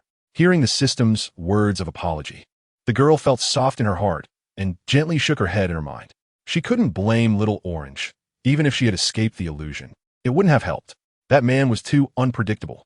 Just standing next to him made her heart uneasy. Phil, thank you. After calming down for a moment, Jiang Nua shrank out of Phil's embrace. Don't go looking for him. I don't want to put you in a difficult position. Also, don't mention him in front of me again. Phil was deeply moved. At this moment, Nua was still thinking of him. Xianyan really deserves a beating. All right, we won't mention him. Phil followed Jiang Nua's words, carefully removing his coat wrapped around her, asking, "Can I take a look?" The girl covered her shoulder and shook her head. After all, Phil was her next target to pursue, so she didn't mind deep down. But would Phil become even angrier if he saw her injuries caused by Xianyan and really rushed to confront him? Jiang Nua's heart was weighing the situation. Anyone could go to find Xianyan a fight, but Phil could not. After all, the First Legion belonged to the Beast God Temple, and Xianyan, as the master of the Beast God Temple, was technically Phil's direct superior. If these two males really fought, it would likely turn chaotic, which would not be beneficial for her situation or her mission. However, upon seeing the girl refuse, the man became anxious. That crazy fox must have hurt you. Why won't you let me take a look? Xiaonuo, I promise it will be gentle. I won't hurt you. Please let me see. Looking at the man's worried expression, Jiang Nuo forced a smile. It's nothing. My injury isn't serious. I'll just call the physician over later to treat it. The girl's complexion was pale, and she looked very weak, giving off an air of concern. Then I'll go find a physician. After saying that, he took action, and Phil quickly left the room, soon bringing in a team of physicians. Everyone, before entering, cover your eyes. If anyone dares to peek, I will gouge out their eyes. Do you understand? Yes, General. More than a dozen physicians were led into the room, and Phil hurried over to sit beside Jiang Nuo, protecting her while also giving orders. Those skilled in treating external injuries, step forward and keep your eyes closed. Yes, yes. It could be said that this was the most anxious mission the physician team had ever encountered. They had never heard of needing to keep their eyes closed to treat someone. What kind of person was so precious that they couldn't even look once? You go outside. Jiang Nuo lightly pushed the man beside her with her small hand, her voice very soft. Phil did not refuse and said gently, "Okay, I'll guard at the door. If they dare to peek at you, just tell me, and I'll crush them." Although this was said to Jiang Nuo, it was clearly a threat aimed at the physicians present. The medical personnel shivered, pondering to themselves, no wonder the general doesn't let them open their eyes. It turns out the voice belongs to a female, and the injury is probably in a sensitive area. Some even secretly speculated that their general might like this female and want to mate with her, hence such a strong possessiveness. After Phil went out, Jiang Nuo slowly loosened her clothing and took off the wet outer skirt. On her smooth, delicate skin, large areas of bruises were shocking, especially on her waist, arms, and including deep contusions on her left chest. It was clear how heavy-handed that person had been. "Miss, we will begin now." The physicians started using wood-type healing skills to treat the girl's injuries. Although they couldn't see, their innate perception allowed them to sense where the patient was injured, including the severity of the injuries, which they could perceive quite clearly. Xiao Cheng, the wood-type talent seems very useful. The wood-type is better at healing, repairing, and regeneration, and its innate skills are quite practical. Yes, so Nuo, for your future mission targets, you can aim for top males with wood-type talents. As for these few males in front of us, although they are wood-type, their bloodlines are very poor, making them not very good targets. If you're going to choose the best. I will pay extra attention. Wood-type seems quite rare. Phil is earth-type. Zio is wind-type and dark-type. These two talents are more suited for combat. Soon, with the efforts of many physicians, the injuries on the girl gradually disappeared. Jiang Nuo changed into a clean dress, tidied her hair, and then walked out the door. Sure enough, Phil was still waiting outside her door. "Xiao Nuo, are you feeling better?" Jiang Nuo nodded. "I'm fine now, it doesn't hurt anymore." What a magical wood-type talent. Phil reached out and gently brushed her hair. "Then you should rest well. I have some things to attend to in the morning, but I'll come back to keep you company at noon." "Something important?" Jiang Nuo asked, puzzled. The man smiled, but didn't reveal the details. He was going to help Xiao Nuo get revenge. To go and give a certain damn fox a good beating. Just as he was about to leave, the girl behind him frowned and called out to him, "Phil." The man immediately stopped and turned around. "By the way, do you know if there are any powerful wood-type talents within our federation?" Jiang Nuo just wanted to understand. After all, it's more convenient to ask directly than to look it up herself. "Wood affinity?" Phil frowned in thought, as if pondering the information stored in his mind. It seems there aren't many. There are many with wood affinity, but historically, very few top-tier powerhouses have emerged. Xiao Nuo, while the wood affinity is practical, it's quite weak in combat, so it is more focused on support. This leads to wood affinity families needing to rely on families with strong combat abilities for inheritance and development, making it extremely difficult to cultivate to the top level. Currently, it seems there are no existing royal beast clans with wood affinity, at least none now. Perhaps they existed in the history of the Federation, but have gone extinct. Ah. Jiang Nuo was taken aback. No, she never expected that would be the answer. Does that mean she has to find a random male to obtain the wood affinity? Huh. Wait a minute. Suddenly Phil seemed to think of something. There seems to be one, but I'm not sure. Let's forget it. That person can't be casually discussed. And he might not even be wood affinity. Phil shook his head, mumbling to himself, while the girl's expression became even more confused. Who are you talking about? Hearing Jiang Nuo ask, Phil, who initially didn't plan to say anything, sighed and whispered back. There's a renowned senior powerhouse in our Federation, affiliated with the Virtual Star Nation, rumored to be a key figure behind the scenes. His affinity seems to be wood, but I'm not certain. After all, wood affinity is not good at combat. If that powerhouse truly has wood affinity, how could he have cultivated to the 10th rank? That's simply not scientific. Chapter 24. Why meet the executor? Jiang Nuo's gaze became slightly dazed. She suddenly remembered someone. In the past, Xiao had mentioned that the teacher Yas, who brought him back to the Virtual Star Country, was a respected elder and had said that he would take her to visit when he had the time. Wow, a level 10 powerhouse. His bloodline power must be incredibly strong. Host, if this information is true, this could be an excellent target. Jiang Nuo was stunned. Xiao Cheng, what are you talking about? That person is a senior of Xiao. Set them as a mission target? Is she crazy, or is the system crazy? Jiang Nuo shook her head in her mind, deciding to set this matter aside for now, as she had only asked casually earlier. In the evening, Jiang Nuo sat on her bed in the bedroom. It should have been time to rest, but the unease in her heart had not completely faded. She occasionally glanced around, observing her surroundings, as if she had developed some kind of aftereffect. Indeed, she was frightened by Xianyan. His silent and sudden intrusion was unsettling. At that moment, a notification sound came from the bracelet on her wrist. Jiang Nuo hurriedly checked it, her face lighting up with joy, and she even excitedly stood up from the bed. Xiao Cheng, there's a reply. Before being led by Xianyan to the bathing area, she had followed Phil's advice and applied for permission to access the headquarters with her consciousness in the Virtual Star Country. And she didn't expect to receive a response so quickly. Jiang Nuo opened the screen, and the little exclamation mark on the message revealed a complete reply before her eyes. Message notification. Sorry, the Virtual Star Nation official has rejected your request. The smile on the girl's face froze and then slowly faded away.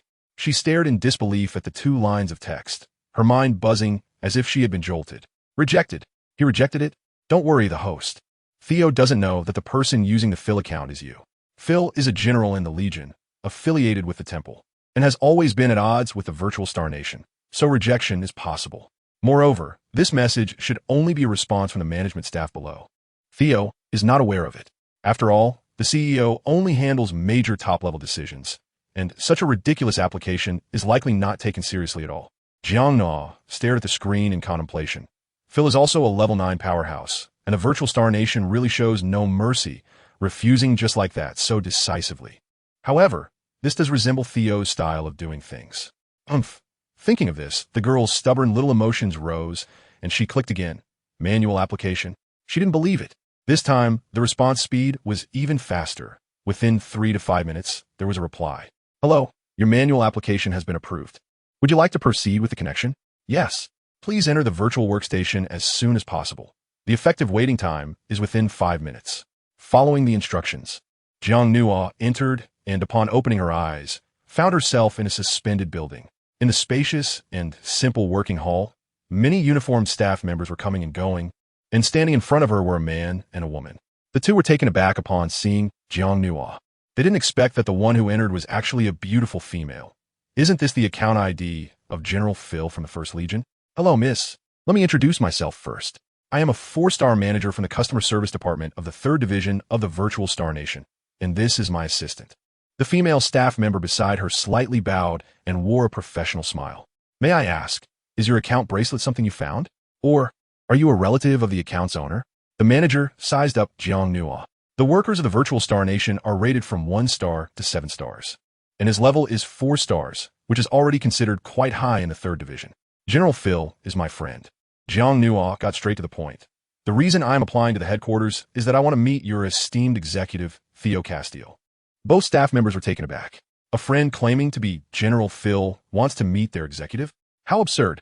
Sorry, miss, but that doesn't comply with the rules. The female assistant next to her shook her head and explained, we don't have the authority for that either. Your application was directly rejected by the intelligence system. If General Phil wants to meet our executive, he should come to the Virtual Star Nation headquarters in person to pay a visit. That is the correct way. The rules of the Virtual Star Nation are very strict. Who would dare to break them? They're just low-level staff members. Jiang Nua bit her lip in silence. What the assistant had just said was, Phil wants to see Theodore in person, but what about her? Does she not have the right to meet Theodore? At this moment, the girl looked somewhat aggrieved, her expression dim, her eyes filled with helplessness from unmet expectations. This made the male manager feel a bit uncomfortable, and he instinctively asked, Miss, why do you want to meet the executive? Do you know each other? Jiang Nua nodded. Although it was possible that the other party wouldn't believe her, she still replied, It was Xiao who saved me back in the Wild Star domain. Later, due to some special circumstances, I left his side. He might be looking for me, and I want to see him to tell him that I am safe. As soon as this was said, the two staff members were taken aback, revealing expressions of disbelief. The female assistant grabbed the manager and pulled him aside for a few steps, whispering, Manager, don't you think she looks very familiar? She resembles the girl that the intelligence system reported on before. Could she be the person that the executive is looking for? Huh. The manager was stunned, his mind going blank for a moment. It can't be that coincidental. The female assistant urged, otherwise we should report this, as it should meet the reporting standards. If what that girl said is true, wouldn't we be delaying important news? That would definitely get us penalized. The manager's eyes were conflicted, but ultimately, he made a firm decision in his heart and turned to walk into the back data room. He had to take a gamble. If he guessed wrong, he might only face reprimand or demotion, but if important news was delayed, he could lose his job. Miss, please wait in the lounge next door for a moment. We will get back to you shortly. Okay. Jiang Nua's expectations were reignited. If Xiao knew, he would definitely come see her, right? She really missed him. At the headquarters of the Virtual Star Nation, in a conference room, leaders from various branches sat at a long table, clearly engaged in an internal meeting. Although the temperature was usually constant, it felt much colder than usual at this moment, quiet and solemn, making one involuntarily feel a chill. Not physically, but from deep within. Secretary Ghana walked in from outside, his expression serious as he approached the center. Master, the 3rd Division has reported that a female claiming to be a friend of General Phil wants to see you. Chapter 25. Master, there's news about Miss Jiang Nua. Ghana, what is going on? Can't you see we're in a meeting? How come you're becoming more and more disrespectful? Can't such a trivial matter wait until the meeting is over? A steward responsible for branch management frowned from the left. At the front center of the long table sat a boy in a silver suit. Just sitting there gave off a silent, oppressive feeling. The boy's eyes were dim, and his icy blue pupils subtly revealed a sense of solitude, as if hiding a trace of barely perceptible sadness. Nevertheless, his gaze remained sharp, and he showed no signs of despair, instead exuding a determination that suggested he would not rest until he achieved his goals. Meeting adjourned, the boy stood up and ordered. The entire conference room fell silent, and no one dared to speak further, because everyone knew that the executive officer had been in an extremely bad mood these past few days. No one dared to provoke him. But just after the boy followed Ghana out, the people in the conference room began to whisper among themselves again. Sigh, this is simply ridiculous. The federal meeting is coming up soon, and the executive officer just stated he wants to suspend all cooperation with the Beast God Temple, even aiming to collectively ban virtual accounts as leverage to negotiate with the Beast God Temple Master. If he really does this, the legions and enforcement teams under the Beast God Temple will probably be paralyzed. What is this nonsense? What's the use of saying this now? Why didn't you dare to mention it when the executive officer was here? Someone sighed and pounded the table. All right, do you really think the executive officer is consulting with us? The purpose of this meeting is just to inform us. That's all. The conference room was in chaos. Outside, in the corridor of the Star Tower, Xiao paused, looking at Ghana, evidently filled with anticipation for the upcoming information. Under the boy's gaze, Ghana immediately nodded. Master, there's news about Miss Jiang Nua. In an instant, the lifeless light in the boy's eyes seemed to burst with color, like a brilliant nebula emerging from the pitch-black horizon. Is what you said true? Xiao's thin lips trembled, and he even grabbed Ghana's arm. Speaking sharply, did that madman take her away? No, Xianyan didn't come. Ghana tapped on his assistant ring, and a holographic image appeared, saying, Master, look, this is the image data from the 3rd Division. Miss Jiang Nua is using Phil S. account and has entered with her virtual consciousness. She is currently in the 3rd Division. Master. But before Ghana could finish, he felt the boy beside him vanish in a thin air, moving so fast that a series of afterimages appeared. This left Ghana helpless. He looked at the conference room not far away, where all the chief stewards from various divisions were still seated. The meeting hadn't finished yet, and the master had already run off. The third division. Apart from the headquarters, the virtual star nation had more than a dozen branches, each established in the central planets of major star fields, and all branches handle business. Compared to this, the headquarters seemed a bit desolate. After all, apart from insiders, the headquarters rarely opened to outsiders, and no one was so clueless. In the waiting area, a girl sat there all alone, her hands resting on her knees, feeling somewhat anxious. "Miss, please wait a moment longer. The manager has already reported the news, and there will be results soon." A female assistant brought over a glass of juice and handed it to Jiang Nuo. "Thank you. You're welcome." The female assistant smiled. But just as she was about to leave, she inadvertently glanced toward the front diagonal, where a male was walking out of the ordinary VIP reception room of the third division. She couldn't help but frown. The male was short and portly, wearing an ill-fitting suit that looked somewhat comical, but his steps were very confident. "What is wrong?" Jiang Nuo noticed something was off and also looked forward. But when she saw the male, her first impression was indifferent, and her second was somewhat disgusted. "It's nothing. The guest was just being unreasonable in the VIP room. We were clearly following the rules, but he wanted to act special just because he has some assets. It's really laughable, a male who has never seen the world." Hearing this, Jiang Nuo chuckled lightly, her delicate face resembling a painting against the snow, clearly agreeing with this sentiment. However, the girl's perfect beauty had already attracted many people coming in and out, and with that smile, she became a stunning scenery, causing several passing males to stop and stare in disbelief. "Oh my, she is so beautiful. I came to do business at the Virtual Star Nation branch, and I can see such a beautiful female. It's really worth the trip. Wait, let me look a little longer." Not far away, the short, portly male rubbed his belly, and, when looking at Jiang Nuo, his eyes sparkled with greedy desire. Then he unhesitatingly walked over. Jiang Nuo's smile disappeared as she frowned at the person approaching her, clearly very resistant. "Little female, you're so beautiful." As the male got closer, he touched his mouth, his movements extremely greasy. "My name is Barney Zale. How about it? Come play with me. Beautiful clothes, shoes, you can buy whatever you want. I have plenty of star coins." Jiang Nuo directly shifted her gaze away. Although they were in a virtual world, the 100 simulation allowed her to smell a foul odor emanating from this male, which was nauseating. Clearly, this male's beastly form must have a strong body odor, and his bloodline power leaned towards the primitive and lowly. "Sir, please do not harass other guests. If you have completed your business, please leave," the female assistant said coldly, standing protectively in front of Jiang Nuo. "Get lost. You're wasting my time. It's just a virtual world. What's the big deal? It won't cost you anything. I'm a VIP customer at your branch, and I warn you, don't make me angry." After saying that, Barney Zale turned to Jiang Nuo with a smile. "Besides, I just want to be friends with this beautiful little female." He then reached out to grab the girl, but Jiang Nuo stepped back 2 paces to avoid him. "Sir, I don't want to be friends with you, and I don't know you." Jiang Nuo's hand was ready to control her wristband. She could choose to exit the virtual world at any moment, but she wanted to wait for news. She didn't want to miss the chance to see Theo. And even though she was enduring the humiliation of this disgusting male's gaze, she held back for now. Barney Zale, seeing his advances rejected, lost face as a male. "Little female, don't overestimate yourself. It's just a virtual world. I'm just playing with you. If you refuse, be careful that I find you in reality and make you cry for mercy." His words were both disgusting and threatening. End of chapter 26. The most distinguished guest of the virtual star country, just so you know, your account data is real and traceable. It will be easy for me to find you. Seeing the girl silent, Barney Zale thought he had a chance and rubbed his hands, moving closer. "Is that so?" Jiang Nuo's expression turned cold. Her words became harsh, and she wore a mocking smile. "Since you're so confident, I'll tell you the ID number now. But I'm afraid it will be you who ends up crying for mercy when you find me in reality."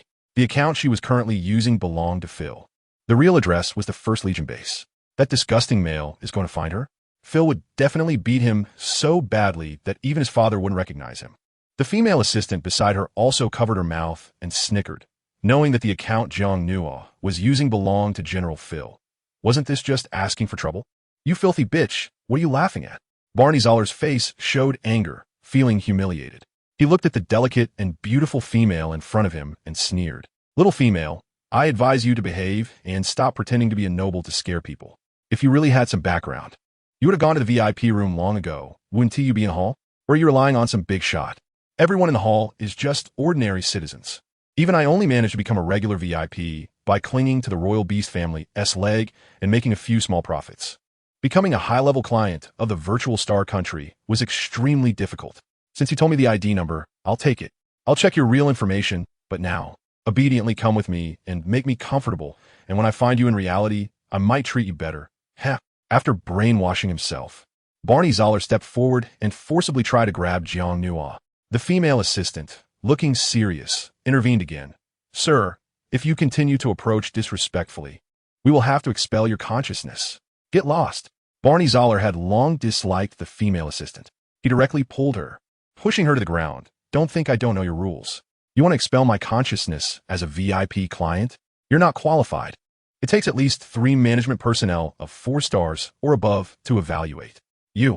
The female assistant fell to the ground. Her tray also dropped aside. She looked aggrieved and called with her communication wristband. Manager, someone is causing trouble in the hall. They're even hitting people. Although in the virtual world, one wouldn't get hurt in reality, the pain was simulated at 100.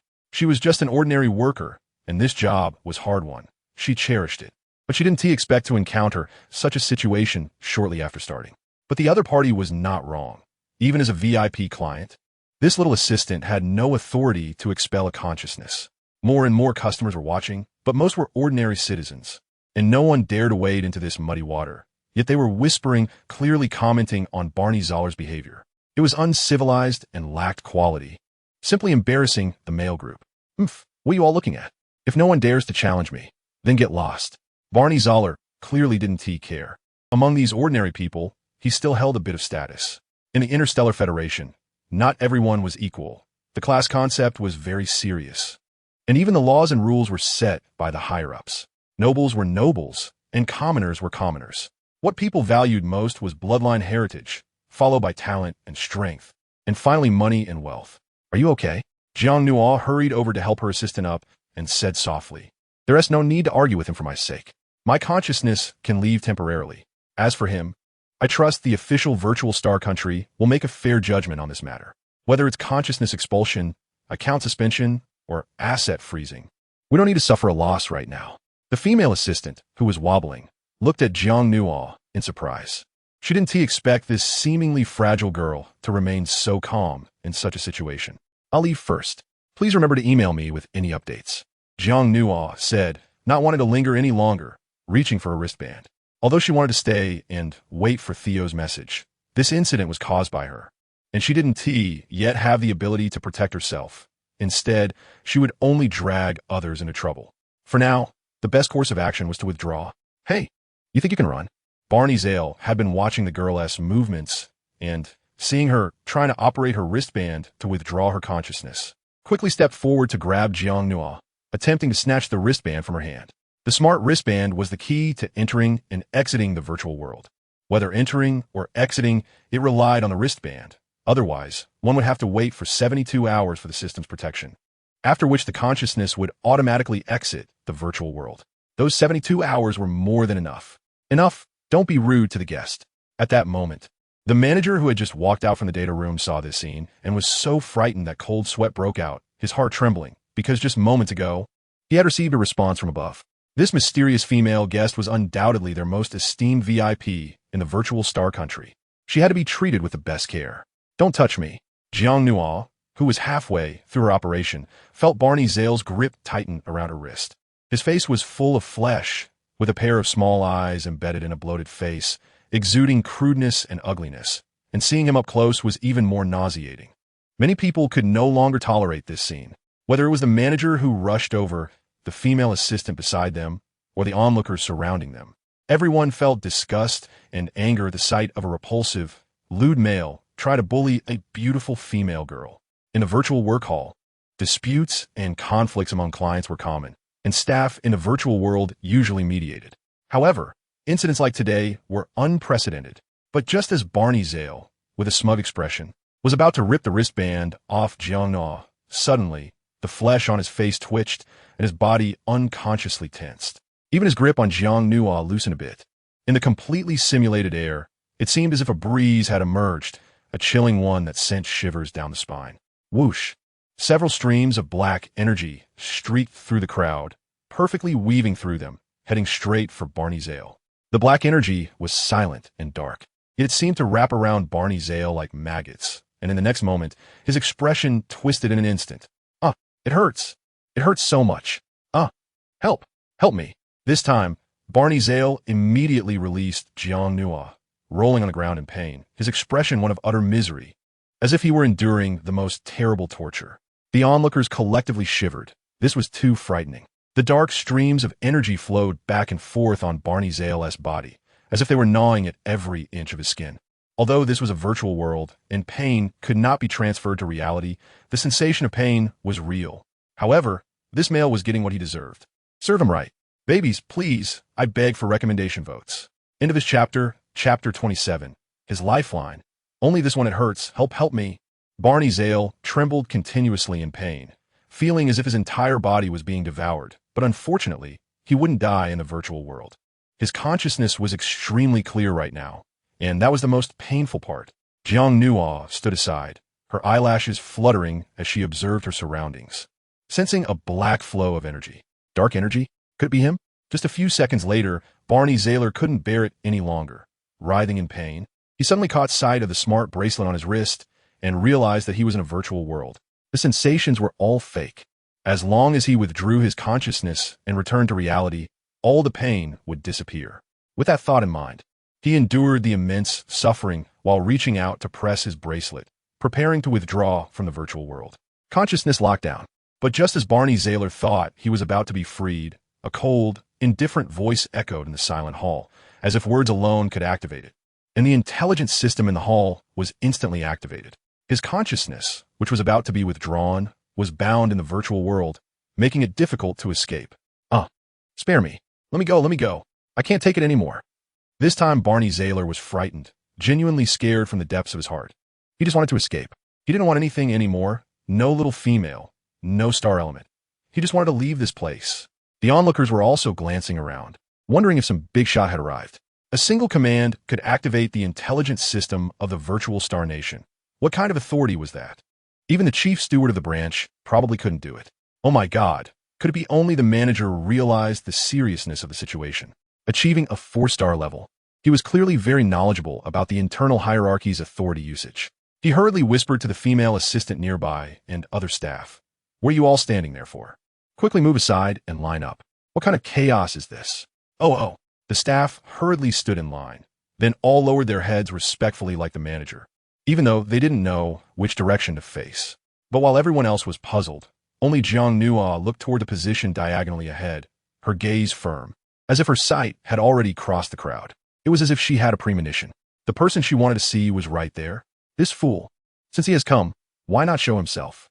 The girl murmured to herself, hiding in the shadows to protect her, but unwilling to appear before her. Not far away, in the direction the girl was looking, behind a stone pillar, stood a young man in a silver suit, his tousled hair making him appear even more noble and charming. On his long fingers, the black feather ring was subtly swirling, clearly just used. The young man's expression held joy and anticipation, but also a hint of contradictory worry and avoidance. Come out. The girl's gentle voice rang out. If you don't want to see me, why come at all? If you don't come out, I might just leave. Jiang Nua seemed to be talking to herself, but if you listened closely, her tone carried a hint of playful pouting, as if she were trying to act cute towards her male counterpart. I'll count to 3, 2, 1. If you don't come out, I really will leave. 3, 2, 1. The girl's countdown was crisp and decisive. When the numbers were finished and there was still no response, she frowned and said deliberately, Xiao, I never want to see you again. After saying this, she pressed on her wristband, but just as her finger was about to touch the screen, a current of air came from the same direction. However, this time it was not dark in color, but instead wrapped around a soft, delicate feather.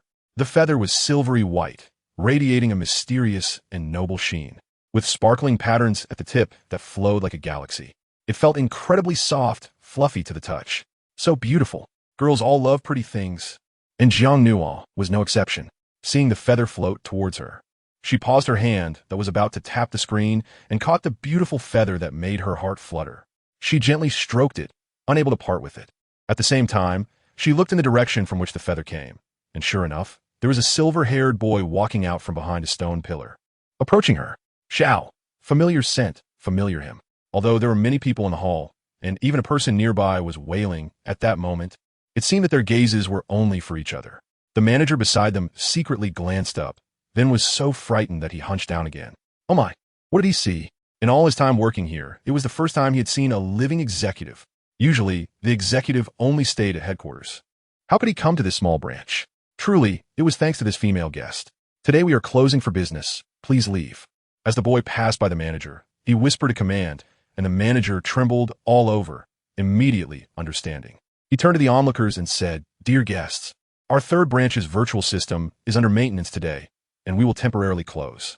We will resume business tomorrow. Sorry. In such a situation, the crowd instantly understood. Clearly, this important figure did not want to be observed. They would not be so lacking in insight. With Barney Zoller as an example, no one dared to refute, and consciousnesses began to exit the virtual world. Soon, the hall became empty, with only the staff left. All outsiders had departed. Spare me, please, spare me. The wretched Barney Zoller, still on the ground, cried out desperately. When he saw the boy pass by him, he struggled to crawl a few steps, trying to reach for the boy's leg. Xiao casually kicked him without any mercy, sending Barney Zoller rolling a few times before striding directly towards the girl.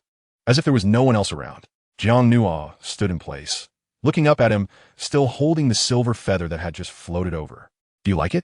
His voice was gentle, like the spring breeze in April, completely different from the harsh tone he had used earlier. Even the manager, not far away, felt embarrassed. After all, when it came to stopping the male's consciousness from leaving, he had directly sealed it and inflicted torment. But when facing this beautiful lady, he presented her with a beautiful feather to catch her attention. Isn't the executor being a bit double-standard? Jiang Nuo lightly stroked the feather, feeling its soft and warm texture. She loved it so much. It always seemed to carry the scent of CIO. The young man smiled, simply because the girl said she liked it. That was his life feather, the only one. It was the closest to his heart, representing all his love and loyalty. No, miss. He embraced her, expressing his feelings openly, and directly kissed the girl's cheek. The cool touch contained a fiery breath. Are you angry with me? Angry that I didn't protect you well? That I didn't rush to the temple to save you? Nuo, you're mad at me, aren't you? End of this chapter, chapter 28. Tell me, who sent you here? Jiang Nuo buried herself in his heart, feeling the gentle affection in his breath. Is that why you hid away and didn't dare to see me? The boy fell silent, as if he had acquiesced. But who knew that in the next moment, Jiang gently wriggled out of the boy's embrace, raised her head playfully, and complained, Xiao, do you think I'm stupid or petty in your eyes? The Beast God Temple is Xian Yan's territory. If you rush there directly to save me, that would be too unwise. However, the fact that you misunderstood me as petty and avoided seeing me is something I will definitely be angry about. After saying that, the girl shrugged and turned her back. Jiang Nuo said this on purpose. She knew that Theo must be filled with guilt inside, and she didn't want him to feel so burdened by it. If Theo had really impulsively rushed to the Beast God Shrine back then, he probably wouldn't have been able to save her, and he wouldn't have benefited either. After all, there were 3 major legions there, and they were not to be underestimated. However, she believed that Theo must have his own meticulous plan and wouldn't abandon her. Nuo, I was wrong. The boy, seeing this, hurriedly wrapped his arms around her from behind, leaning down with his chin resting on Jiang Nuo's shoulder, and whispered in her ear, as long as you're not angry. You can punish me however you want, and the baby will be unhappy too. Jiang Nuo was slightly stunned upon hearing this. She felt the boy's palm gently resting on her lower abdomen, as if there were a bloodline connection pulling at her, causing her brows to unconsciously relax and reveal a smile. You know about it? Theo responded softly, Nuo, this is our child. I will take responsibility. Believe me, I will give you the best of everything. The boy's voice was very gentle, but a hint of concealed unease flashed in his eyes.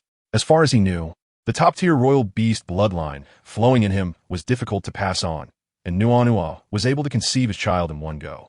Clearly, the report from the intelligent monitoring system stating that Nuo had a golden level of fertility was true. White, yellow, blue, purple, and gold. The golden level was legendary, and perhaps Nuo was the only one in the entire Federation. With this news spreading, would other royal beast clans become even more crazed in their desire to take Nuo away? Their intentions were not pure. Thinking of this, A ruthless determination crossed Theo's eyes. He would never allow such a thing to happen again. No one could take Nuo from his side. Well, then I'll trust you this once. Hearing the boy's promise, Jiang Nuo said proudly with a smile, "Didn't you say you wanted me to take responsibility for you? Once our baby is born, if you do well, I will take responsibility for you. Otherwise, I will take the baby and fly far away." No. Theo tightened his embrace around her, as if afraid the girl in his arms would suddenly disappear. "You can't leave. You can't go anywhere. No. I want to give you a chance to leave me." Theo silently vowed in his heart that he would make No willingly stay by his side. Even in the end, he was not her only one, but he must be the most important one in her heart. "Oh, then it depends on your performance. Didn't you just say that as long as I'm not angry, you can be punished however I want?" The girl blinked her mischievous eyes and said, "If they're essay next time, I'll pluck all your feathers." Theo's body tensed, feeling his back stiffen. Clearly, the girl's words had quite an impact on him.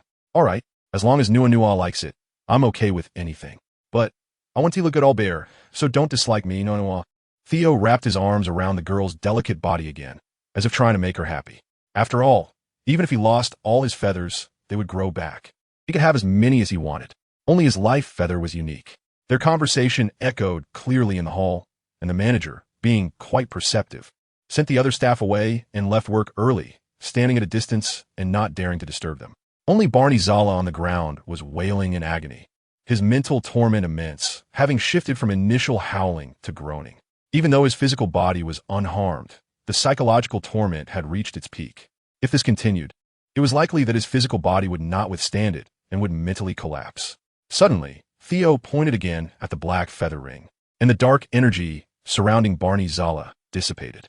At the same time, Barney Zala seemed to be liberated, collapsing to the ground and gasping for air, his entire body drenched in cold sweat from pain.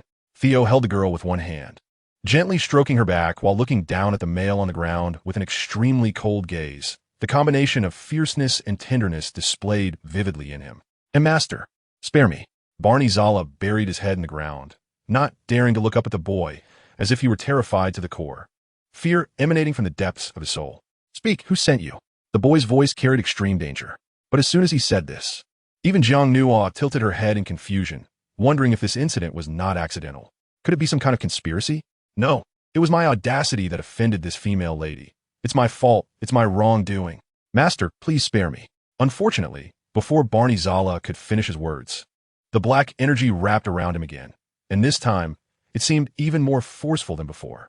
Jiang Nuo quietly watched from the side, not daring to speak, because she believed that Zio must have his own judgment. This male might have issues.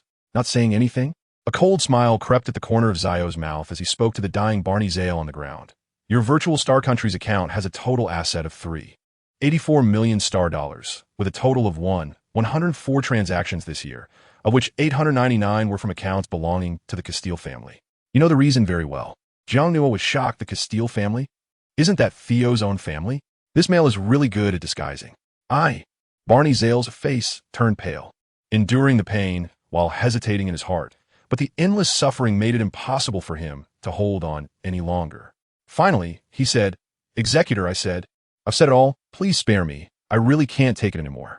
The dark energy that was entwining him disappeared again, and this time Barney Zale was so weak he couldn't even move. Even the flesh on his face became loose and saggy. At the same time, he felt unfortunate in his heart. He was lecherous, but he wasn't stupid enough to cause a scene in the hall of the virtual Star Country's branch. That was simply idiotic.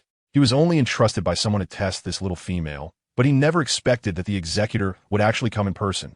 "Sir, I said, it was the nobles of the Castile family who asked me to do this. They said, since this young lady is with you, she is the daughter-in-law of the Castile family, and they wanted me to test this young lady's loyalty to you, as well as your relationship, and whether this young lady is already pregnant." In a chapter 29, who is Nuano reluctant to part with. Before Barney Zale finished speaking, he already felt the air around him had turned extremely cold. In Jiang Nua's eyes, a hint of disbelief surged. It turned out that what seemed like a low-level farce was actually a scheme and conspiracy orchestrated by someone with ulterior motives. "What would happen if I got pregnant?" the girl asked Barney Zale expressionlessly. The male, paralyzed on the ground, hesitated for a moment, then fearfully glanced at the boy beside him, lowering his head and replying in a soft voice, The nobles said that if you are carrying the bloodline of the Castile family, they will definitely not allow it to be lost and will ensure it belongs to the family, no matter the cost. How outrageous! Theo could no longer suppress his anger and shouted, "Then let them try. If they dare to touch Nua and the child, I will make sure they are expelled from the entire Federation, no matter who it is. Even his own family won't be an exception." Upon hearing this, Jiang Nua's heart skipped a beat. She looked at the boy with soft eyes, the familiar sense of safety and warmth enveloping her once again. She was really scared. Scared that those hateful people would take her baby away. Although part of the reason for having the baby was due to the system's task. The child in her womb was still connected to her bloodline. As a mother, how could she not care for her child?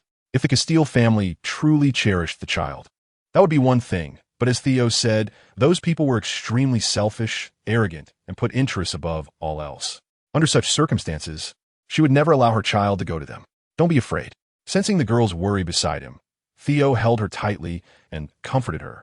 No one could take her child away. Whoever dares to harm you or bully you, I will make them pay the price. At this point, a male figure appeared in Theo's mind, Xianyan. Soon, he would settle the score with Xianyan for taking Nua away. Crack!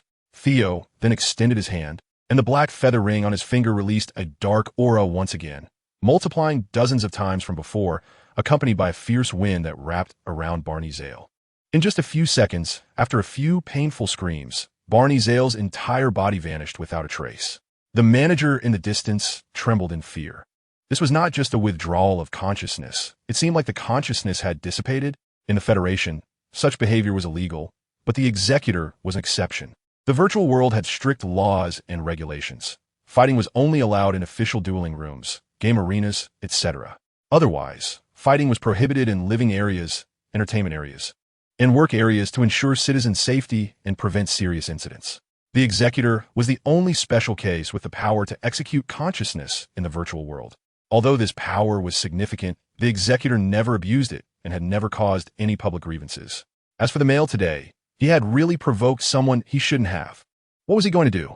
Jiang Nua looked at Xia Ao with some confusion, as if she didn't understand what had just happened. The boy gently brushed her hair, took her hand, and led her away from the hall to a high-level reception room on the top floor, which was both quiet and elegant. Once they were seated on the sofa, he wrapped his arms around the soft body of the girl and explained, "His consciousness has been executed by me. Even though his physical body in reality is intact, he will become an idiot." What? Jiang Nua was slightly surprised. So Xia Ao had such power? Wasn't he the master of the virtual world? As if guessing what the girl was thinking, Xia Ao playfully tapped her nose and said, "This execution power is only effective against individuals of level 6 and below. For those above level 6, it will only exert pressure on them, but it cannot cause their consciousness to collapse." Clearly, that worthless male from earlier was simply too weak to withstand it. He was just a dog of the Castile family. Since they could do such things, they shouldn't fear being slapped in the face. Knowing full well that Barnizel was instigated by his own family, he showed no mercy, serving as a warning to those people. Jiang Nua nodded in agreement. At the same time, she realized that in this world, it ultimately comes down to the strong having the final say. Although females are precious, they are at most considered resources, and it is those with the strongest fists who can seize resources. This is the primitive rule of the world.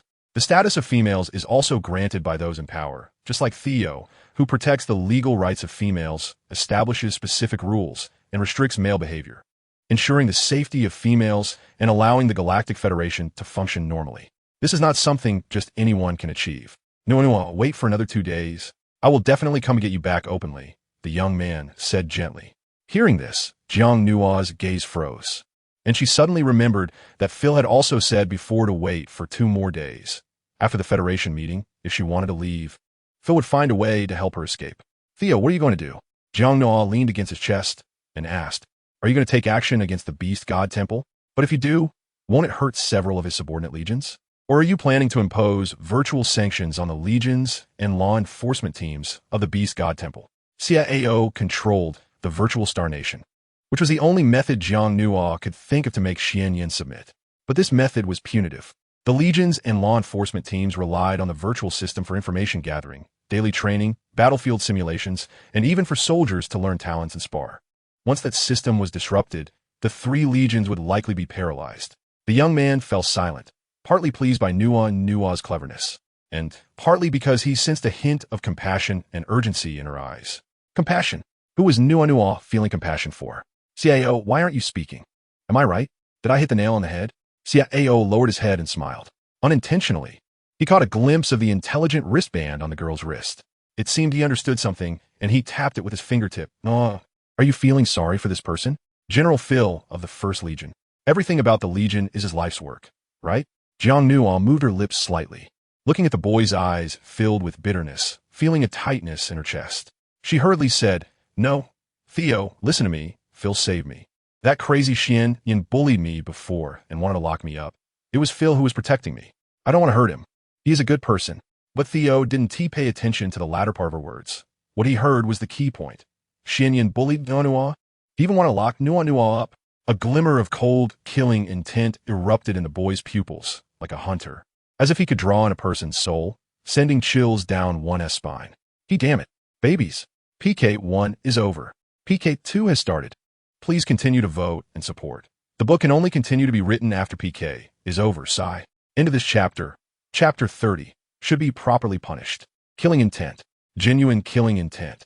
Jiang Nuo felt an intense, bone-chilling sense of killing intent from Xia Ao for the first time. Even when facing Bonnie Zale just now, it wasn't as strong as it was now. Although she knew that this killing intent was not directed at her, but at someone else. Xiao. She took the initiative to cling to the young man's neck, her soft pink lips brushing against his skin as if to soothe his emotions. Don't be like this. I'm currently staying at the 1st Legion base. It's very safe in reality. Don't worry about me. I'll be back by your side soon. The girl's voice was like a gentle stream, healing, causing the coldness in his eyes to slowly fade away. Nuo, he called softly, the harm that guy did to you. I will return it to him tenfold, 100-fold, I promise you. Xiao tightened his embrace around her delicate body, wishing he could merge her into his very bones, while the deep-seated hatred in his eyes was concealed beneath the surface. Xian Yan. He initially only wanted to settle the score with the one who took Nuo away, but now it seemed he wanted to crush that fox. His original plan needed to change. In a high-level reception room of the virtual division, 2 consciousnesses nestled together on a soft sofa. The girl was particularly proactive, as if teasing every inch of desire within him. The male above looked at the delicate figure beneath him, the lust in his eyes becoming increasingly evident, his breathing growing heavier, yet he still pretended to be indifferent, with no intention of deepening their actions. Xiao. Jiang Nua's fingertips traced across his chest, the movement exceptionally enticing, as if she had already firmly grasped the male figure before her. This is a virtual world. We are all consciousness now. What, are you afraid? Or is it that the esteemed executor fears the reactions of your body being seen by others in reality?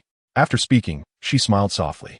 But just as Jiang Nua's words fell, she felt her earlobe being licked and held by the other party, a tingling sensation like electricity coursing through her, causing her to involuntarily moan. I'm afraid. A soft laugh came from Theo, his teeth grazing lightly once more as he single-handedly unfastened his clothing, seemingly sensing the girl's body tremble. He said with satisfaction, If I remember correctly, Nua just praised other males in front of me.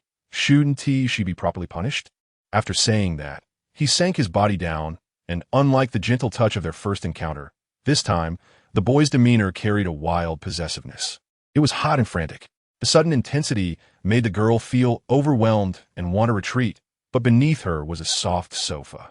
Her hazy eyes were filled with moisture, her expression exuding a softness she had not even realized herself. She looked very much like someone who had been thoroughly bullied.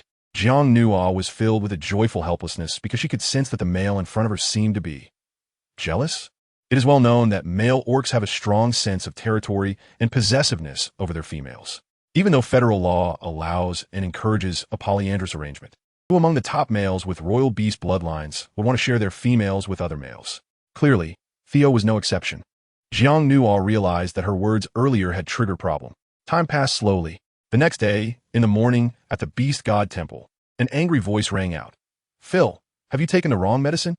Above the hall, Xian Yan's enchanting and sinister eyes were filled with rage as he looked down at Phil, who stood below, next to the shattered chair that Phil had just smashed with a punch, now in pieces. If he hadn't dodged quickly, he would have been broken too. Phil, dressed in military uniform, stood below with his arms crossed, his face cold. Xian Yan, You bullied Xiao Nua yesterday, so you should be prepared for this. If you don't want to escalate the situation and have people outside talking badly, hurry up and send your attendants far away so we can have a proper fight. Xian Yin was both angry and stunned. Did Phil come specifically to find him for a fight this morning? But thinking of the girl's delicate body by the pool yesterday, Xian Yan's gaze paused, and after a moment of silence, he instinctively asked, "Is she okay?" He hadn't controlled his strength well yesterday, and it seemed he had been a bit too rough, so she should have some bruises. You still have the face to bring it up. Phil couldn't be bothered to waste words and directly threw another punch, shaking the entire temple's stone floor. This was the power of a ninth-tier male's earth element, and very few people in the entire Federation dared to confront it head-on. Phil Hodge. Xian Yan's eyes turned red like fire as he transformed into a shadow to dodge that punch. This is the temple. You can't mess around here. How can you? For that little thing, come here and act insubordinately, living up to your title? The 3 legions all belong to the Beast God Temple, and as the Temple Lord conveying the Beast God's will, he was responsible for execution, which was the very meaning of the temple's existence. To be precise, he was Phil's direct superior, but they had known each other for a long time, and their strength was not vastly different. So their relationship was not as rigid as that of a superior and subordinate. You yourself have violated the will of the Beast God, and you still have the nerve to say that to me. Phil advanced step by step, exuding the authority of the Tiger Tribe. You should protect the Federation's females. Yet you repeatedly harm Xiao Nua and disregard the law, wrongfully accusing her. It was mild to scold you yesterday. Today I will teach you a lesson on behalf of the Beast God. After saying that, Phil launched another fierce attack, indiscriminately bombarding. And aside from a 10-meter radius around the Beast God statue at the top, the entire hall echoed with loud noises. Bang! Boom! Clatter! Xian Yin transformed into shadows, dodging everywhere, panting and gritting his teeth. Phil, you know my clone is outside, and my main body only has 70% of its strength right now. So you deliberately chose this time to cause trouble? He indeed had a clone skill, but the more clones, the more weakened his strength. If he split into 2, both the clone and the main body would only retain 70% of their strength. If he split into 3, only 50% would remain. And unfortunately, while he could dodge, the temple could not escape. The monk could run, but the temple could not. Phil was not just here to fight. He was also here to destroy the place. If you have the guts, wait until my clone returns, and I will accompany you for a good fight. I just want to fight now. How about that? I'm taking advantage of you. You crazy fox. You were so capable when you bullied Xiao Nua yesterday. Why are you so cowardly now? The Beast God Temple was in chaos, a mess, and the attendants guarding outside all lowered their heads, hiding far away. No one wanted to become cannon fodder. General Phil of the 1st Legion actually came to the Beast God Temple to fight the Temple Lord and nearly destroyed the temple. If this got out on the Star Network, it would likely make headline news. Dear readers, this book is currently in the PK2 phase, and I hope everyone can actively vote, follow, and rate to help this book advance. Thank you, and I bow in gratitude. End of this chapter, Chapter 31. Using my account for mischief as noon approached, Phil returned to the Legion in high spirits, striding confidently, holding a cookbook in his hands, heading straight for the placement center. Clearly, he had enjoyed the fight this morning. Xiao Nua, are you there? Phil stood in front of Jiang Nua's door and gently knocked. He had promised to come back to keep her company at noon. Zhou. There was no response from inside the room, and Phil frowned slightly. He could sense the familiar aura of the girl inside, but for some reason, no one answered. Inside the room, on the bed, the girl lay on her side with her eyes gently closed, her lips a peach color, her cheeks flushed with a faint blush that extended to her ears. If one listened closely, they could detect a very slight sound of her breathing. Perhaps influenced by the knocking. The girl on the bed suddenly let out a low sound, which was very clear in the quiet room. Xiao Nua, are you not feeling well? Phil, standing at the door, felt a bit anxious. Although he knew that entering a female's room without permission was very impolite, at this moment, he was too concerned to care, and he pushed the door open and walked in. However, the scene in the bedroom left him stunned. The girl on the bed had a face like a peach blossom, filled with an aura of desire. Her slender and fair legs lifted off the bed, and even the white skin at the chest area of her nightgown was faintly visible. In an instant, Phil's body tensed. As a normal male, he clearly had a reaction. The man approached the bed, his Adam's apple rolling nervously. He first checked that the girl was not in danger before feeling relieved, while also suppressing the desires within him, his eyes scanning the smart bracelet on Jiang Nua's wrist. which seemed to be connecting with intent. Virtual world. This was Phil's first reaction. Xiao Nua's consciousness was currently in the virtual world. Actually, if it were just some daily tasks, one could have their consciousness exist simultaneously in the real world and the virtual world without conflict. But Xiao Nua had clearly immersed her entire consciousness completely in the virtual world, as if she was engaged in something that required her full attention. In the virtual division's reception room, the air still lingered with a lingering feeling. Leaning against the boy, Jiang Nua suddenly froze, as if realizing something, and hurriedly pushed him away, sitting up. I have to go. Zio looked at the girl with a doting smile, like a well-fed male. No. I applied to add Phil as a friend. A prompt sound rang out, and Jiang Nua looked at her bracelet. It was indeed a friend request from Zio. Without thinking, she clicked to accept. After all, she was currently using Phil's bracelet, and adding a friend meant she could contact Zio anytime. Wait. As the girl was about to leave, Zio suddenly stood up, grabbed Jiang Nua's wrist again, pulling her into his embrace, and whispered in her ear, "No, did you forget something?" What thing? Jiang Nua was anxious to leave now because she knew someone had entered her room and was standing by her bed. Xiao held her soft body, unhurried, as if he had already guessed why the girl was in such a rush to leave, so he seemed to be deliberately stalling, showing off for some male presence outside a little longer. My previous account is with you. Yeah, that's right.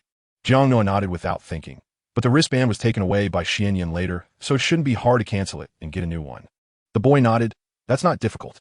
There are plenty of wristbands. What matters is his account data, which can be transferred any time. But Xiao wrapped his arms around the girl, locking her tightly, and gently said, "Did you forget about what you did with my account before, Nanoa?" As soon as this was said, the girl was instantly dumbfounded. A certain memory was pulled up, a mistake she made on the Star Network while still on the spaceship. Oh my, how could she forget this? Aren't you going to explain, Noa? A certain male looked at the girl leisurely, as if teasing her, showing no signs of anger. Let me think, what did Ninoa post on the Star Network at that time? Xiao pretended to ponder. I remember now, you said that you didn't look special, just a nose and two eyes, very ordinary. As the boy spoke, his fingers traced Jiang Nua's cheek, gently caressing her eye sockets and nose tip, his movements affectionate, clearly teasing his little female, but the girl bowed her head, extremely embarrassed. Yes, it was my fault. The girl's face turned as red as a steamed crab. She lowered her head to cover her cheeks. Her flustered appearance was very cute.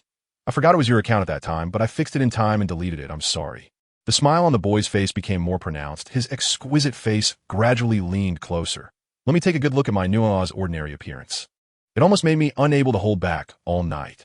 Now Jiang Nua's face turned bright red, and she hurriedly pressed the wristband, wanting to exit the virtual world.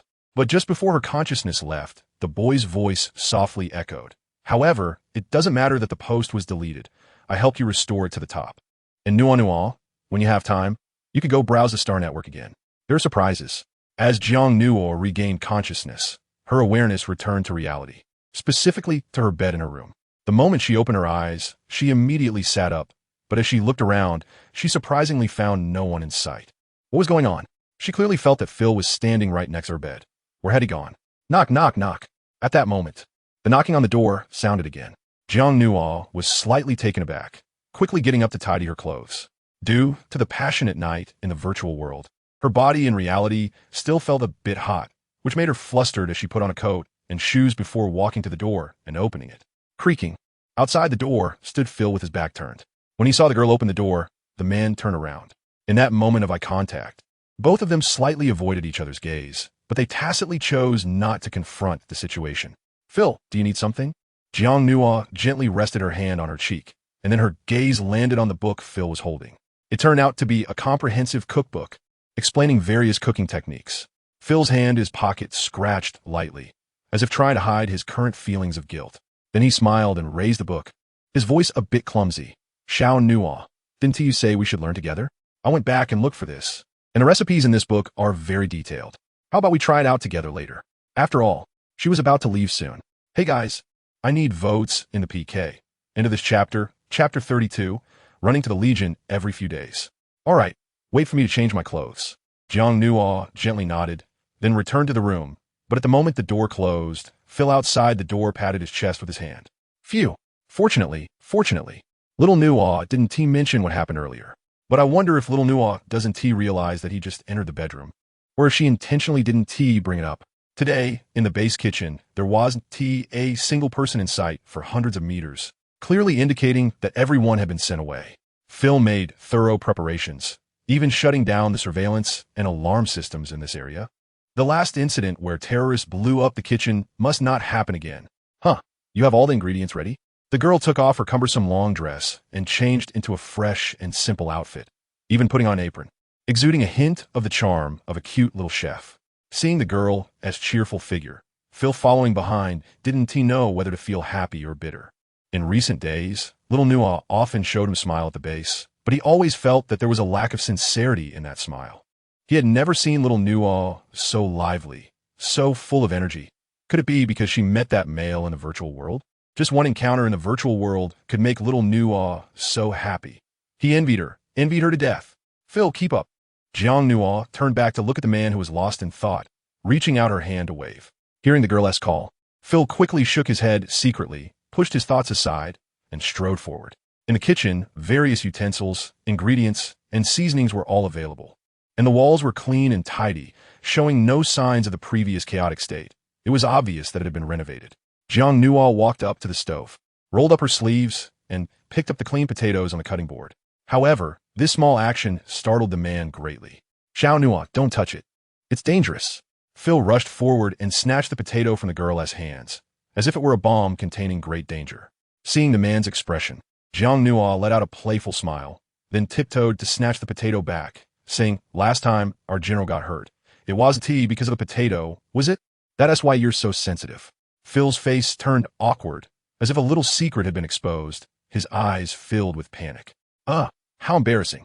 Let me do it, you just watch. Jiang Nua took the recipe from Phil's hands, opened a page, and placed the potato on the cutting board, beginning to peel it. The sound of the knife scraping echoed in the kitchen. The man beside her was extremely nervous, his large hands hovering protectively next to the girl's working hands, ready to guard her at any moment, fearing she might accidentally cut herself. Xiao Nua, the knife is sharp, take it slow, don't apply too much pressure, or it might slip and cut your hand. This was all part of his painful history. Jiang Nua was smiling while she worked, using just 2 fingers to hold down the potato. Her knife skills were incredibly light, and before long, she had peeled all the potatoes. Fletcher, standing beside her, was completely dumbfounded. Xiao Nua, don't just stand there, pass that to me. The girl reached out for a small pot, not far away. Oh, okay. The man, clearly becoming her assistant, hurriedly brought the pot over, but then nervously advised, Xiao Nua, this thing is also very dangerous. It exploded the last time I used it, so be very careful. After you press the switch, stand back. This time, Jiang Nua couldn't help but laugh out loud. Yes, I will definitely heed the general's advice and be very careful. She emphasized the word careful, and in her mind, she had already imagined what happened last time when Fletcher was alone in the kitchen. The pot was filled with water, and Jiang Nua placed the peeled potatoes inside, pouring in some light cream, which immediately filled the air with a rich, milky fragrance. She then added the prepared cheese and truffle liquid into the blender, mixed it well, and set it aside. With a press of a button, the sound of the pot starting echoed in the kitchen. Fletcher, looking tense, grabbed the girl's hand, as if he was ready to flee at any moment. Does the general not trust me? Or does he not trust the pot? Jiang Nua asked playfully. Without thinking, Fletcher replied, of course, I don't trust that useless pot. How could he not trust Xiao Nua? Oh, the girl said with a playful smile. But the kitchen at the base has always used this model of pot, and it's been safe for so many years. As she spoke, Jiang Nua paused. Her next words clearly meant to tease, except for that one time you came in and it exploded. The man's face turned bright red, as if several black lines had appeared on his forehead.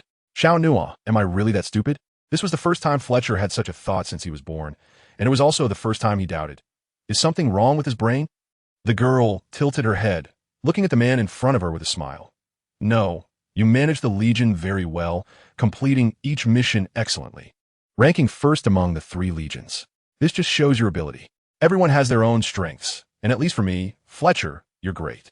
She said that just to tease him. The man immediately looked up, his eyes shining brightly, hiding a hint of surprise, because he heard the girl say you're great. But I can't learn it. I can't teach you. Then I'll teach you too. The girl's laughter was as clear as wind chimes. Didn't I say that I will come back to find you in the future? Her target was not going to escape. Okay, Xiao Nua, I'll wait for you.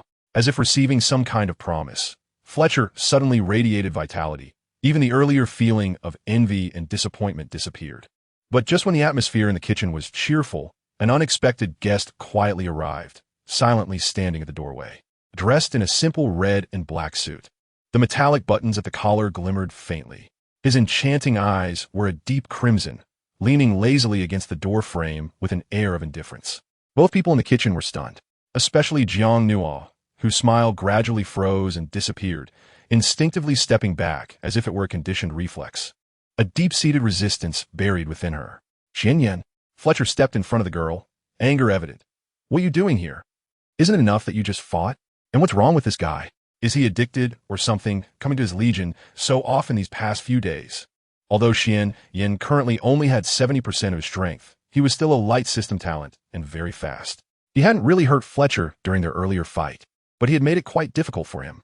However, ignoring Fletcher's anger, Xianyan seemed unconcerned about the earlier commotion between them, his gaze shifting to Jiang Nuo, locking onto her instantly. End of this chapter, chapter 33. Last time, I was reckless. Seeing him staring at her, the girl hurriedly moved behind Fletcher to block his view. Because in Jiang Nuo's eyes, that man was too unpredictable, not knowing when he would act like a madman, wanting to hurt her and bully her, just like before. Xianyan, I warn you. Fletcher's face was serious, his words sounding like a decree. This morning, it was my own decision. I took the initiative to fight you because I found you displeasing. Xiao Nuo had no idea about it. If you come to find her because of this, don't blame me for being rude. Upon hearing this, Xianyan's lips curled slightly. He glanced at the girl hiding like a little rabbit, then shifted his gaze back, his voice teasing. Who said I was here to find her? He walked straight into the kitchen, casually pulled out a chair, and sat down. Or are you saying that you can go to my place, but I can't come here? You. Fletcher was about to explode. He had finally managed to be alone with Xiao Nuo during the last couple of days before she left, but here came this party pooper. By the way, let me see, it's almost time to eat. What are you two pondering over? After saying that, Xianyan turned his attention to the pot. Catching the scent of the creamy potatoes, it smells good. Go back to your beast, God holy hall. If it weren't for the girl behind him, Fletcher would have wanted to punch him directly. What's wrong? Can't the holy hall afford a meal? Coming to his legion's kitchen now? But just as Fletcher was busy trying to drive the other male away, he noticed the girl behind him poking him with her finger, which made him freeze and turn around. Xiao Nuo, Jiang Nuo furrowed her brows, looking a bit worried. Phil, did you go to fight in this morning? The concern she had before had indeed come true. Upon receiving the girl's questioning gaze, Phil suddenly realized that he might have let something slip. Not far away, a certain fox sitting on a chair seemed to be nonchalantly staring at the boiling potatoes in the pot, but in reality, its ears had long been perked up, occasionally glancing at the two. Well, I did go, Phil replied. Did you get hurt? Before Phil could finish his sentence, Jiang Nuo interrupted, gently touching him. If it hurts, just be honest. Don't be like last time when your hand was bleeding and you wouldn't let me see. The girl's caring words warmed Phil's heart. But not far away, Xianyan's gaze flickered with uncertainty, not knowing what to think. Don't worry, I'm fine. Nothing happened to me. Look, I'm perfectly intact, Phil said, turning around in front of the girl and then teasingly glancing at a certain male. However, some people might not have fared so well. Maybe he got hurt after all. As soon as the words fell, Xianyan glanced at the girl again, and somehow, a sense of inexplicable anticipation arose in his heart. What would her reaction be if it were him who got hurt? But the final outcome disappointed him. He only saw the girl clench her small fist and lightly punch Phil's chest. Oh, as long as you're fine, I'm relieved. Standing by the pot, Xianyan inadvertently frowned.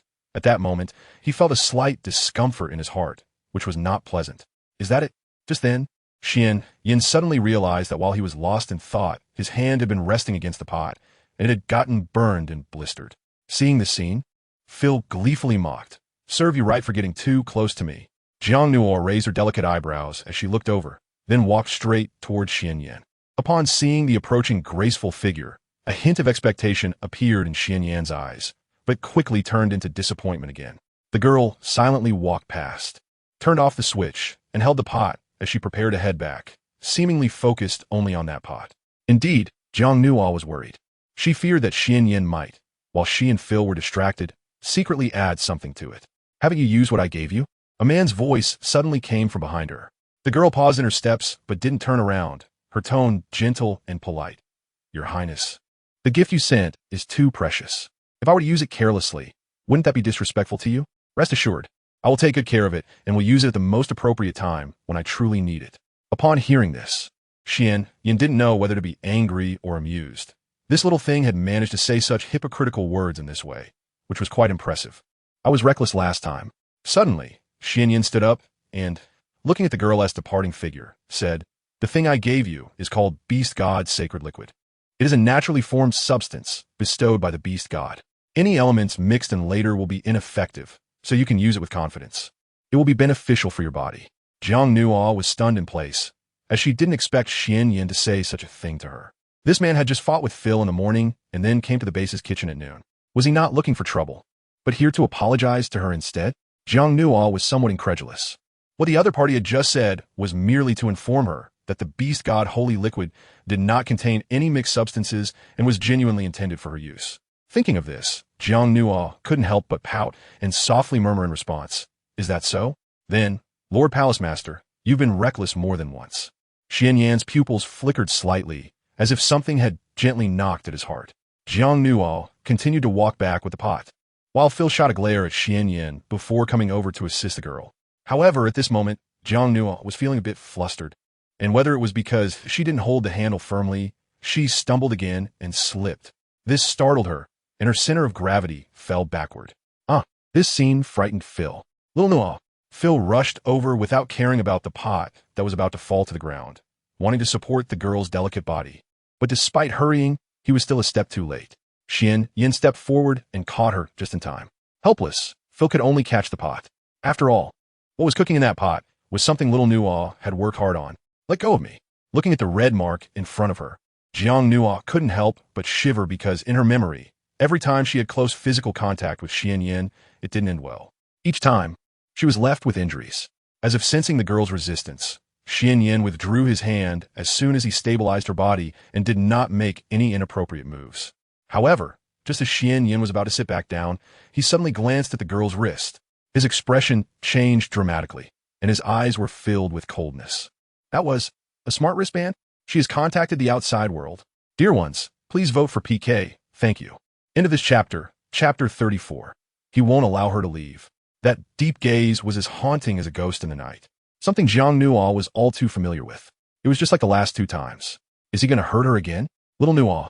Phil also sensed something was wrong and immediately put down the pot he was holding, walked in front of the girl, and wrapped his arms around her, tightly protecting her in his embrace.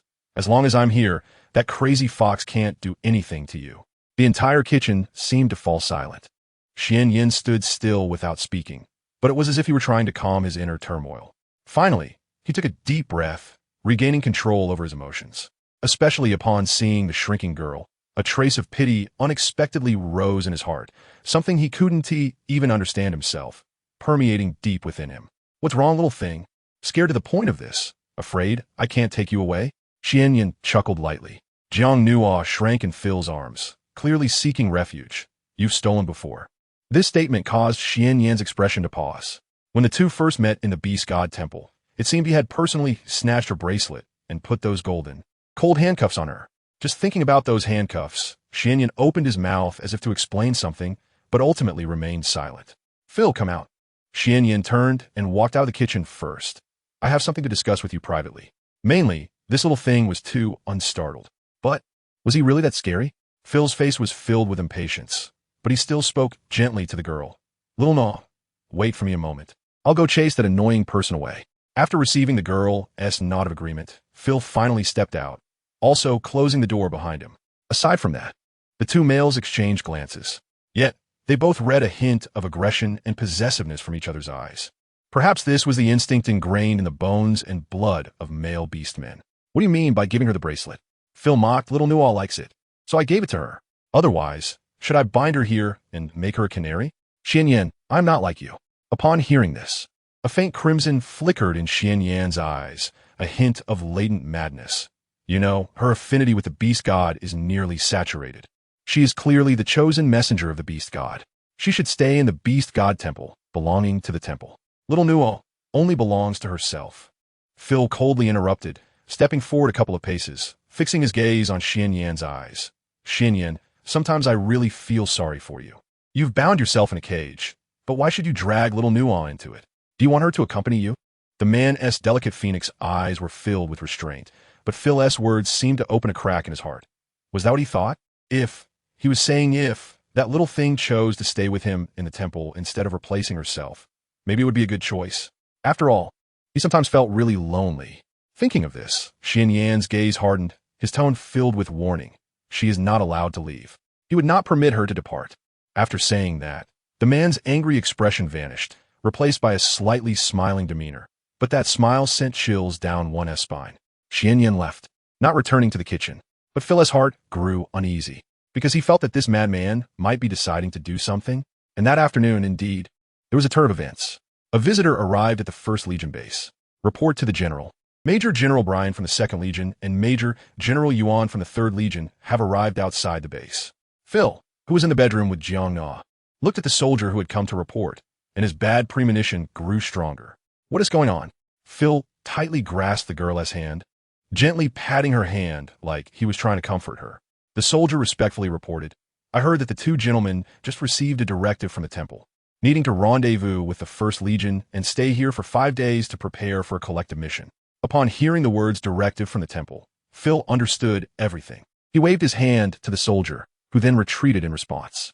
Jiang Nua sat beside the man, as if she had already guessed something, but she did not. Her hair cascaded over her shoulders, and she looked somewhat serene. Xiao, Nua, you speak, the man hesitated to say. His lips even seemed to tremble a little. He pulled the girl into his arms again, holding her very tightly. Don't worry, I will definitely protect you. No matter what happens, I will take you away from here. I promise. Somehow, at this moment, Jiang Nua's heart was somewhat touched. A strong and resolute male was actually doing everything he could to accommodate her. Even wanted to send her to another male, just to make her happy. Phil, do you have difficulties? She asked gently. A hint of subtle embarrassment flashed in Phil's eyes. But he did not hide it. That madman doesn't want you to leave. He has sent the other 2 legions to garrison here. Likely has already given a secret order to keep an eye on you. Keep an eye on me? Yes, Phil said. Military rank also symbolizes strength. Brian from the 2nd Legion has just been promoted to level 9, while Yuan from the 3rd Legion is only at the peak of level 8. Neither of them can match me in a one-on-one fight, and the soldiers in their legions are the same. None of their combat abilities compare to our 1st Legion. Phil was absolutely confident about this. But if the 2 legions combined, Yang no instantly understood. This was clearly targeted, but they said they would only be stationed for 5 days. Phil shook his head. Xian Yan currently has split into 2, and he only retains 70% of his strength. He can't do anything to me, which is why he sent 2 major legions to pressure me. The Federation meeting will be held tomorrow, and after it concludes, he will definitely return within 5 days. Once his split body and main body merge, his strength will be restored to its peak, and by then, I will no longer be his match. As his words fell, the girl trembled slightly, as if she had already anticipated her situation a few days later. Xiao Nua, if I can't send you away in these few days, then when his strength is restored, he will probably come directly to the base to take you back to the Holy Temple. No, she won't go. The girl's expression was somewhat panicked. Just thinking about being alone with that madman, like a trapped beast, made her feel suffocated. She couldn't breathe. I'm sorry. Seeing the girl's anxious expression, Phil felt a sharp pain in his heart. Xiao Nua, it's my selfishness. I deliberately want to keep you for 2 more days. If I had secretly sent you away earlier, it wouldn't be like this now. Mainly, he hadn't expected that madman to be so crazily proactive in bringing 2 major legions over. Looking at the remorseful man, the girl reached out and gently touched his face. Don't blame yourself, Phil. Don't put others' mistakes on yourself. Besides, she still had Theo. Perhaps there would be a turning point in her situation. End of this chapter, Chapter 35. A surprise on the Star Network as night fell. The stars shone brilliantly. Jiang Nua sat on the bed of her bedroom, hugging her knees and leaning against the wall, but she just couldn't fall asleep. She was insomniac, restless, uneasy, anxious. She felt that the 1st Legion base tonight was not as quiet as usual, and of course, it was also due to her inner turmoil. No, why don't we take a look at the Star Network? Do you remember what Theo said when you left the virtual world? As if sensing the host's unease, the system Xiao Cheng transformed into a physical form, bouncing on the blanket, seemingly trying to cheer the girl up. Jiang Nua's attention was captured, and she instantly recalled what the boy had said earlier. Yes, surprise. Theo mentioned that there was a surprise left for her on StarNet. She lightly tapped on her wristband, and the familiar screen appeared.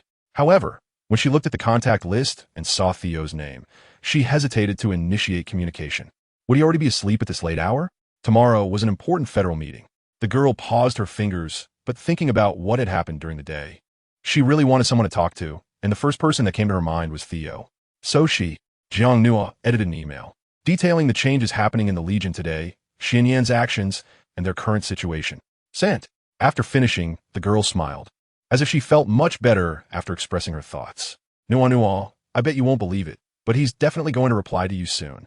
Don't you see what time it is? He has an important meeting tomorrow, so he's probably already resting.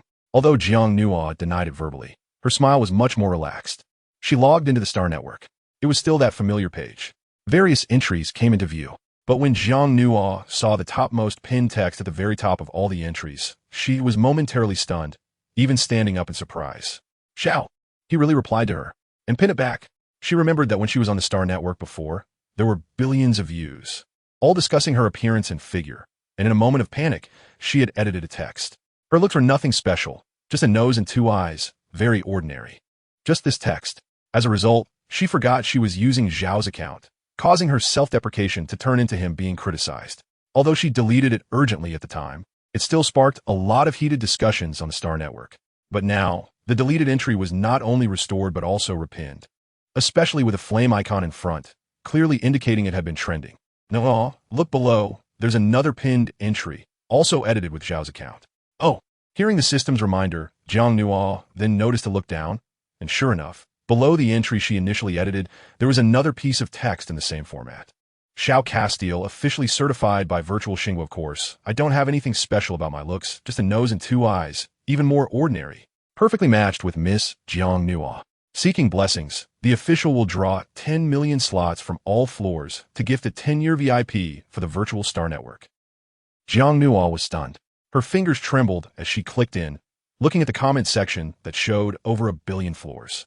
It exploded, completely exploded.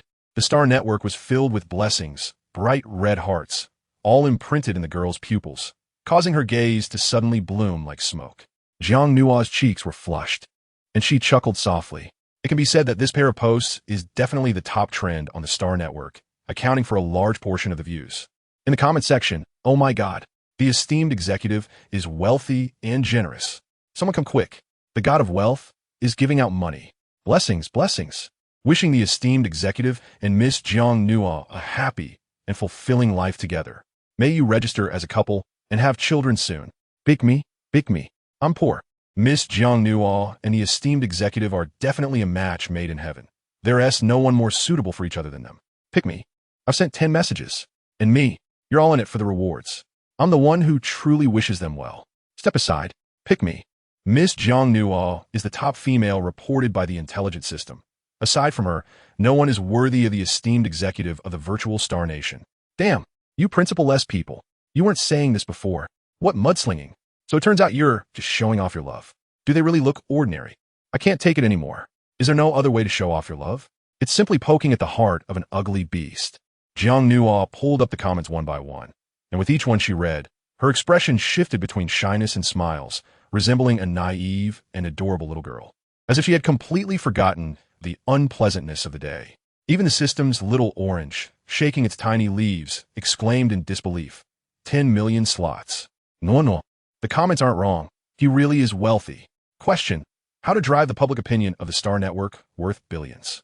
Answer: throw money at it. Simple and direct. Jiang Nua had wandered around StarNet for half a night.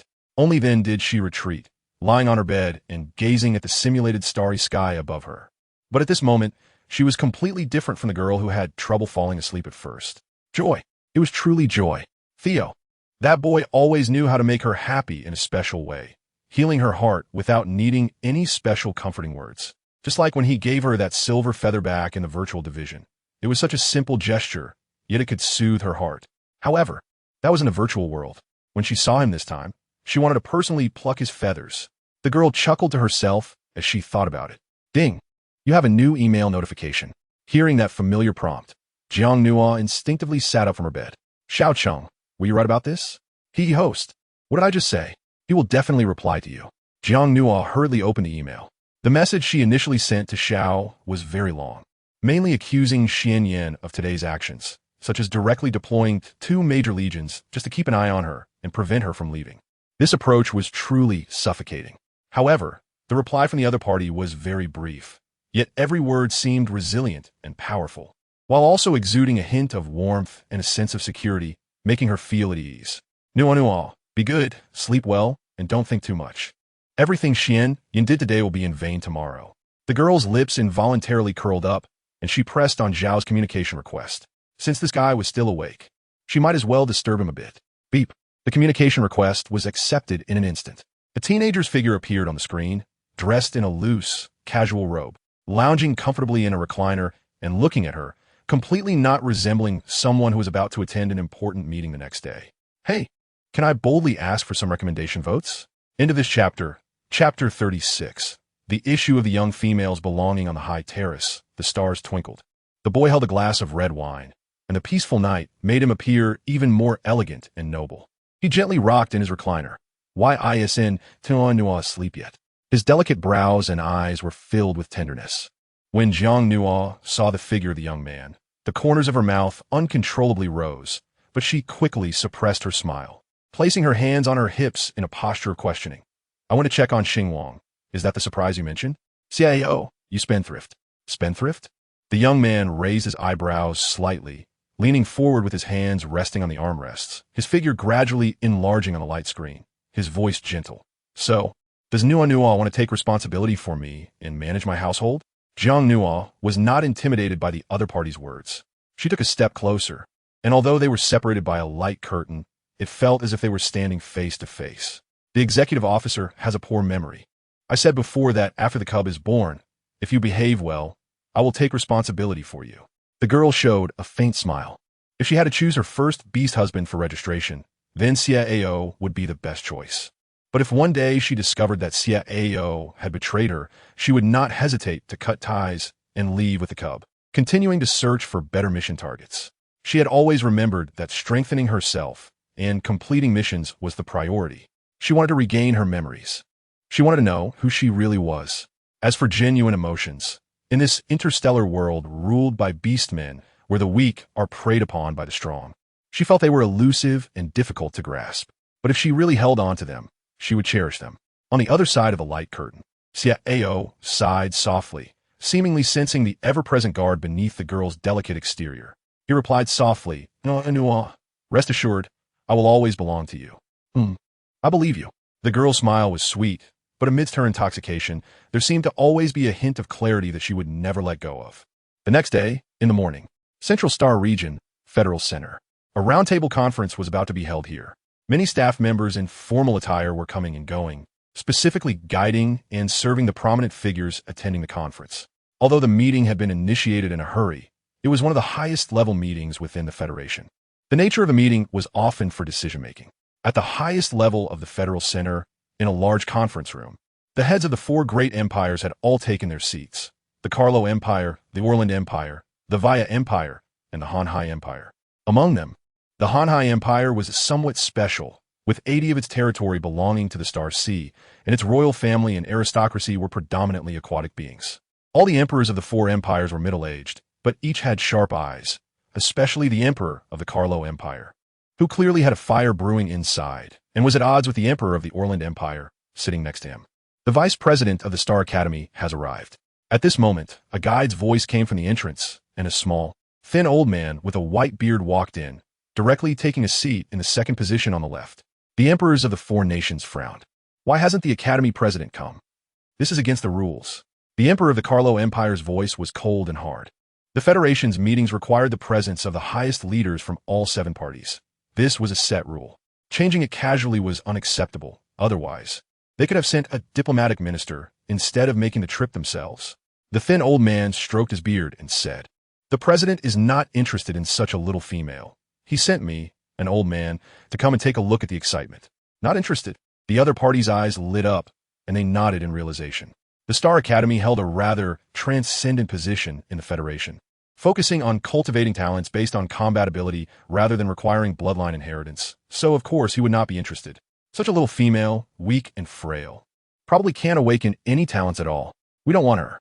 The old man leaned back, saying, "You all go ahead and fight for her. Our president has said he will never get involved in this matter." Really? Of course. The president's words are always trustworthy. If he says no, then it's no.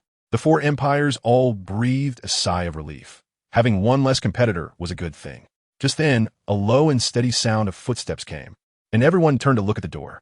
A young figure slowly appeared in everyone's sight. It was the virtual Star Nation. The center of the event's vortex had finally arrived. The boy was still in a simple black suit, without any embellishments, the silver frame accentuating his somewhat scholarly appearance. Like a humble scholar. But everyone knew that this boy was not to be trifled with.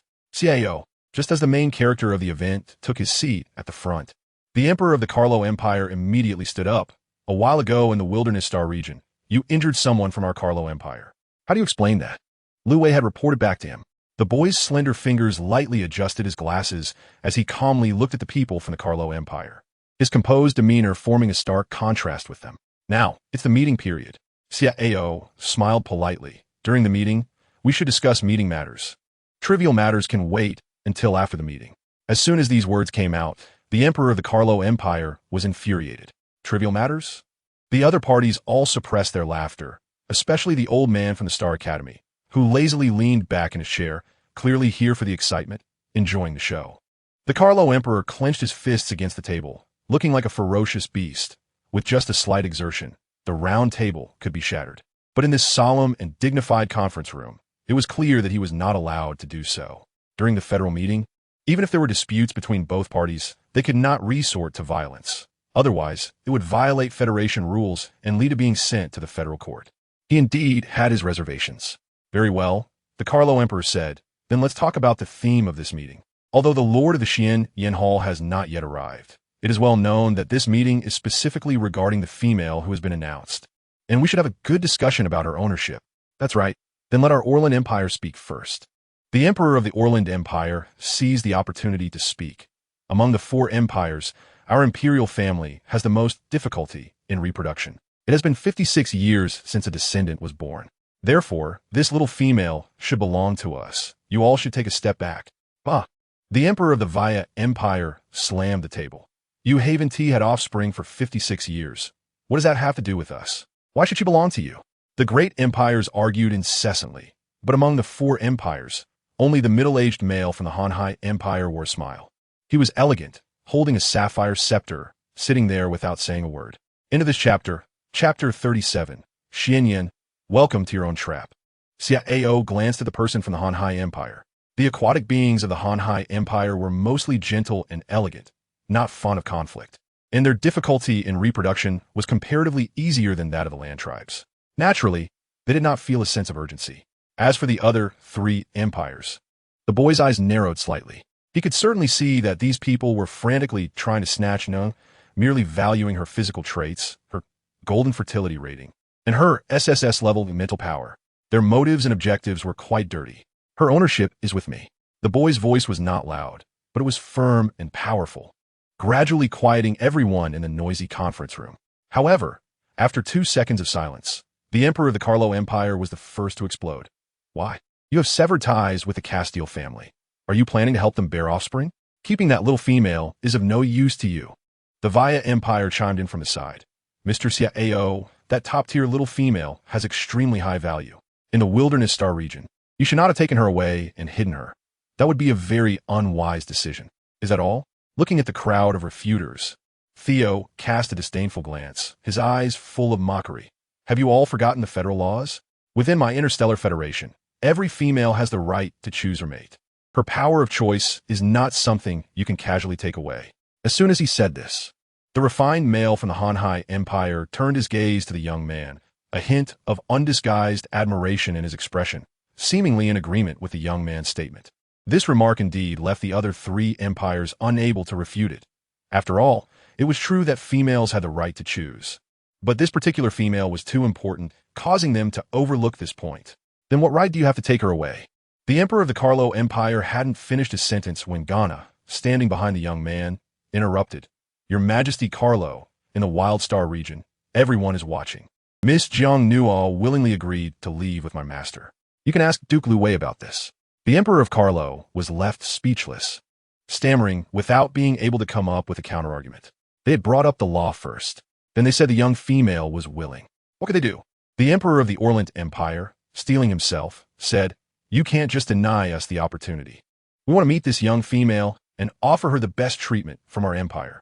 I believe she will be moved." After all, reproduction was very difficult for the Orlan Empire. He was even thinking that if this young female really came to the empire, he would gather all the quality males in the empire and line them up for her selection, allowing her to choose anyone she wanted. It depended on her willingness. Regarding the request from the Orlan Empire, the young man did not agree directly. "Theo, don't go too far. What harm would it do to bring her to meet us? Is our empire's reproduction issue less important than her willingness?" His voice echoed throughout the conference room, but the young man remained firmly in his position, his noble and stern face showing no room for argument. "To me, her willingness is the most important matter." As soon as he finished speaking, the entire room erupted in an uproar. The elder from the Star Academy watched with great interest. Suddenly, the emperor of the Hanhai Empire, who had been silent, smiled gently and said, "In the past 2 days, I've been free and wandered around the Star Network. I stumbled upon some interesting things and thought that the executive officer and Miss Jiang Nuo might be nearing something good." "What?" The 3 major empires exchanged glances. The Star Network? They had been busy rushing to the Federal Center these past few days and had no time to wander around the virtual world. "Our Hanhai Star region is beautiful and vast, perfect for travel and vacation. If the executive officer has time, he can bring this young lady over any time." Among the 4 empires, the Hanhai Empire seemed like a breath of fresh air, not caring about the competition for females, but rather inviting others to visit, leaving the others dumbfounded. "Thank you." The young man smiled and nodded. Beside him, the Emperor of Carlo shook his head, looking helpless. They had always been on good terms with the Hanhai Empire, yet the other party didn't speak up for them at all. At this moment, the elder from Star Academy remarked, "Why hasn't Lord Xian Yen arrived yet?" The initiator of this meeting is actually the last to arrive. Upon hearing the name Xian Yen, Theo's expression instantly turned cold, and a hint of sternness appeared in his eyes, revealing a deeply hidden killing intent. If he didn't come, how could this meeting proceed? Do you still remember what the system announcement said back then? This young female not only has a golden level of fertility, but also possesses terrifying beast god affinity. Perhaps the beast god temple wants to grab a piece of the pie as well? After the Emperor of Orlant finished speaking, he looked at Theo with schadenfreude, clearly enjoying the thought of the other party's misfortune if he couldn't obtain the young female. But where did this young female come from? How could she possibly possess such extraordinary physical traits? Is her golden fertility level reliable? We should find a time to test it properly. It would be a joke if they fought over her for so long only to find out she's fake. Just as his words fell, a familiar voice came from the entrance of the conference room. "No need to test. Everyone, that young female is already pregnant." What? This statement was like a stone thrown into a calm lake, shock written all over everyone's faces as they turned to look at the young man in unison. Theo ignored the gazes around him, his eyes fixed on the red figure entering through the door, staring intently, his expression seemingly calm. But the depths of his gaze were extremely terrifying. "Xian Yan, you finally came." Just as everyone was still processing the situation, the black feather ring in the young man's hand released a surge of dark energy, targeting the man at the entrance, the killing intent sweeping through mercilessly. This sudden turn of events left not only the others, but even Xian Yin himself stunned. "Theo, what are you doing? This is the Federal Conference Center. The federal rules prohibit violence here." The young man's lips curled into a smile, his voice chillingly piercing. "What am I doing? Naturally, I'm going to kill you." The people around him finally reacted, all startled. Even the elder from the Star Academy advised, "Don't make too much noise. Fighting is prohibited here, and the surveillance system has recording capabilities." "Oh, is that so?" Upon hearing this, the young man seemed completely unconcerned, his hand casually snapping his fingers at his side. A tiny movement that went unnoticed in the room. In the next second, the entire surveillance system of the Federal Conference Center instantly malfunctioned. Even the red light of the recording equipment went out. Everyone was left agape. What just happened? Was there a malfunction in the equipment? That didn't make sense. Now, isn't there no evidence? The young man stepped down from the main seat, walking step by step towards the entrance, his eyes wild, his voice cold. "Xian Yin, welcome to your own trap." End of this chapter, Chapter 38. To harm Nuo, one must pay the price. The atmosphere in the conference room instantly became tense. The other factions understood that since the other party could say "welcome to your own trap," it was clear this was a premeditated trap. The conference center was a federal stronghold, and all equipment here was top-notch, thanks to the technical support from the virtual Star Nation. Therefore, The only one capable of completely disabling the surveillance system was likely this young man before them. Theo, you are quite confident. Xianyan stood at the door, facing him. His wine-red formal attire made his skin appear even whiter, as delicate as sheep-fat jade, like a male born with seductive skills.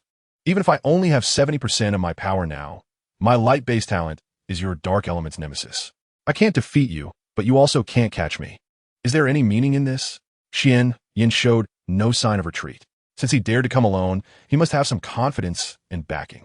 To his surprise, after he finished speaking, the young man walking towards him still showed no signs of emotion in his eyes, as if he had already anticipated this layer of interaction.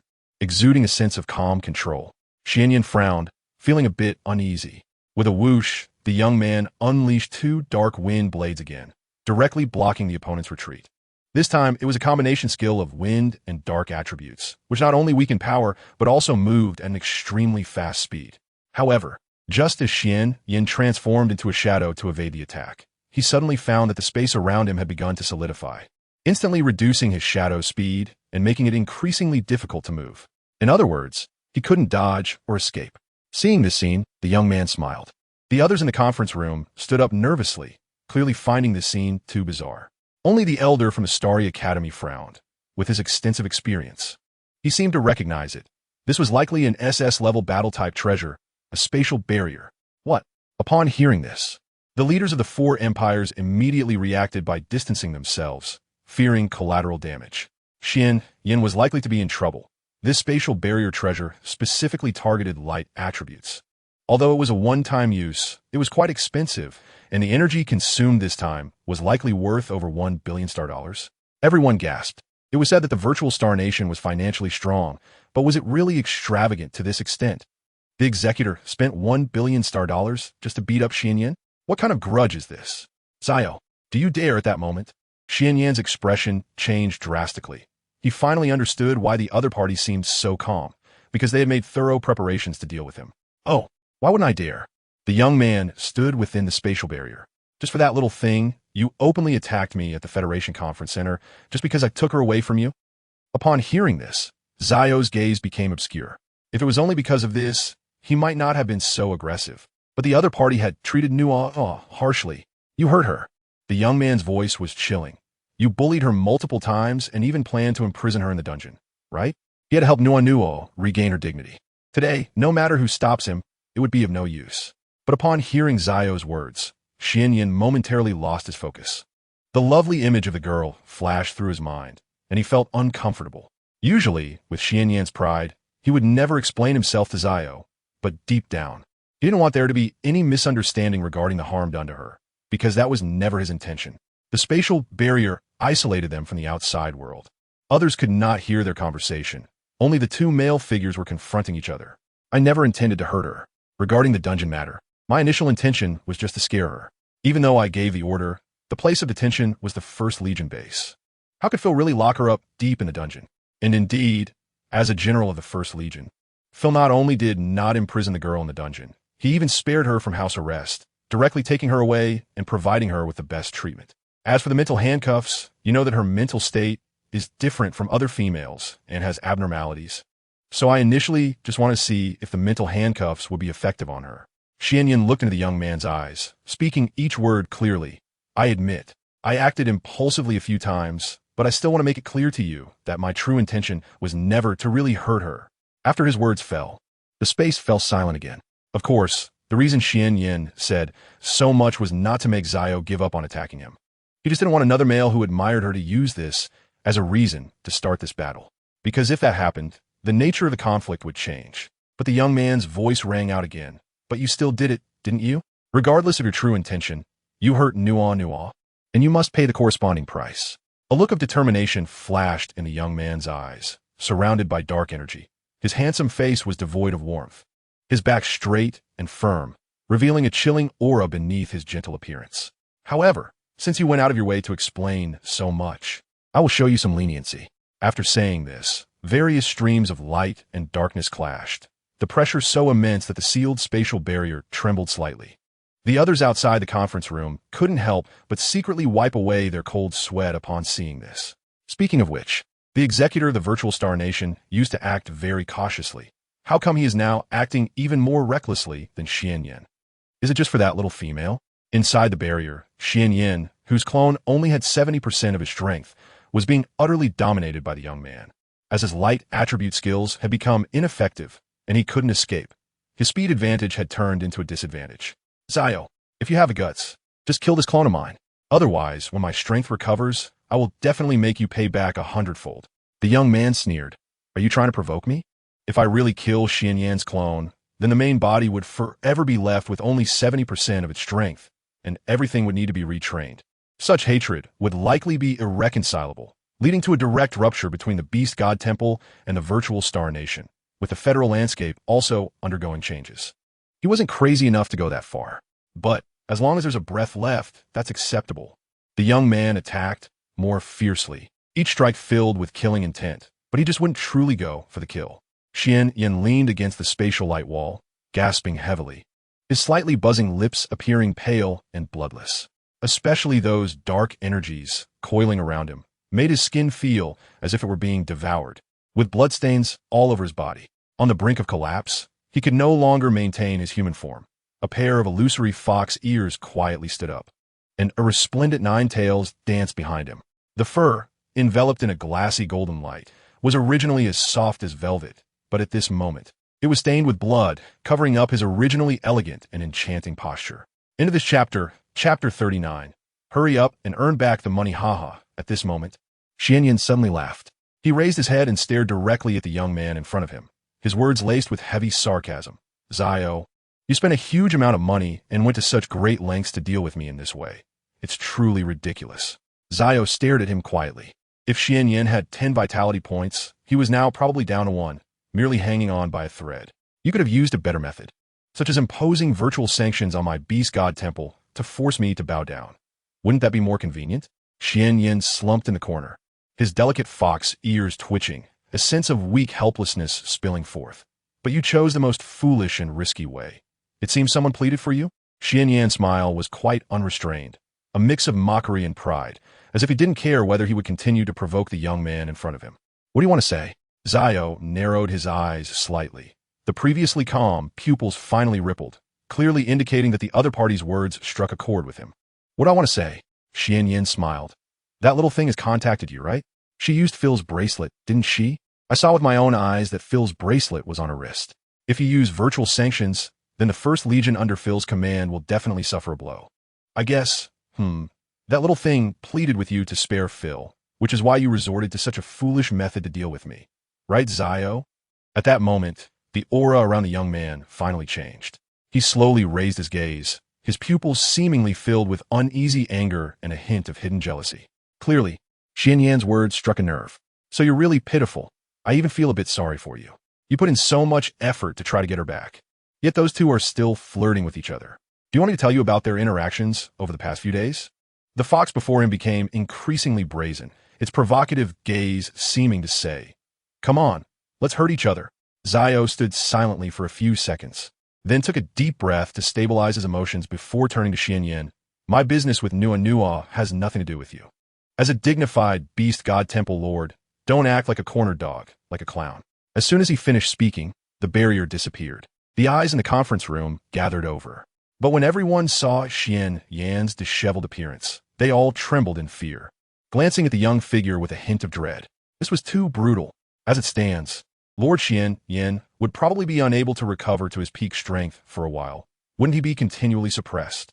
Indeed, although the light-based clone skill is convenient, it should be used with caution. This time, the loss outweighs the gain. This federal meeting ended in the most bizarre way. The Beast God Temple Lord was left with only a shred of life force, fleeing in disgrace, while the conference room fell silent, completely lacking the confidence they had at the start of the argument. Gentlemen, do you have any opinions on the outcome of this meeting? The young man took a seat and spoke calmly. Yet, no one on either side spoke up. The Starry Academy and the Hanhai Empire had no disputes to begin with. And regarding the other 3 major empires, after exchanging glances, they all shook their heads helplessly. Since that's the case, the meeting is adjourned. The young man stood up and slightly bowed. Please feel free, everyone. After saying this, Zio prepared to walk out, but after taking 2 steps, he seemed to think of something. He paused and turned back to Emperor Carlo. By the way, You mentioned earlier that I injured someone from your Carlo Empire and owe you an explanation?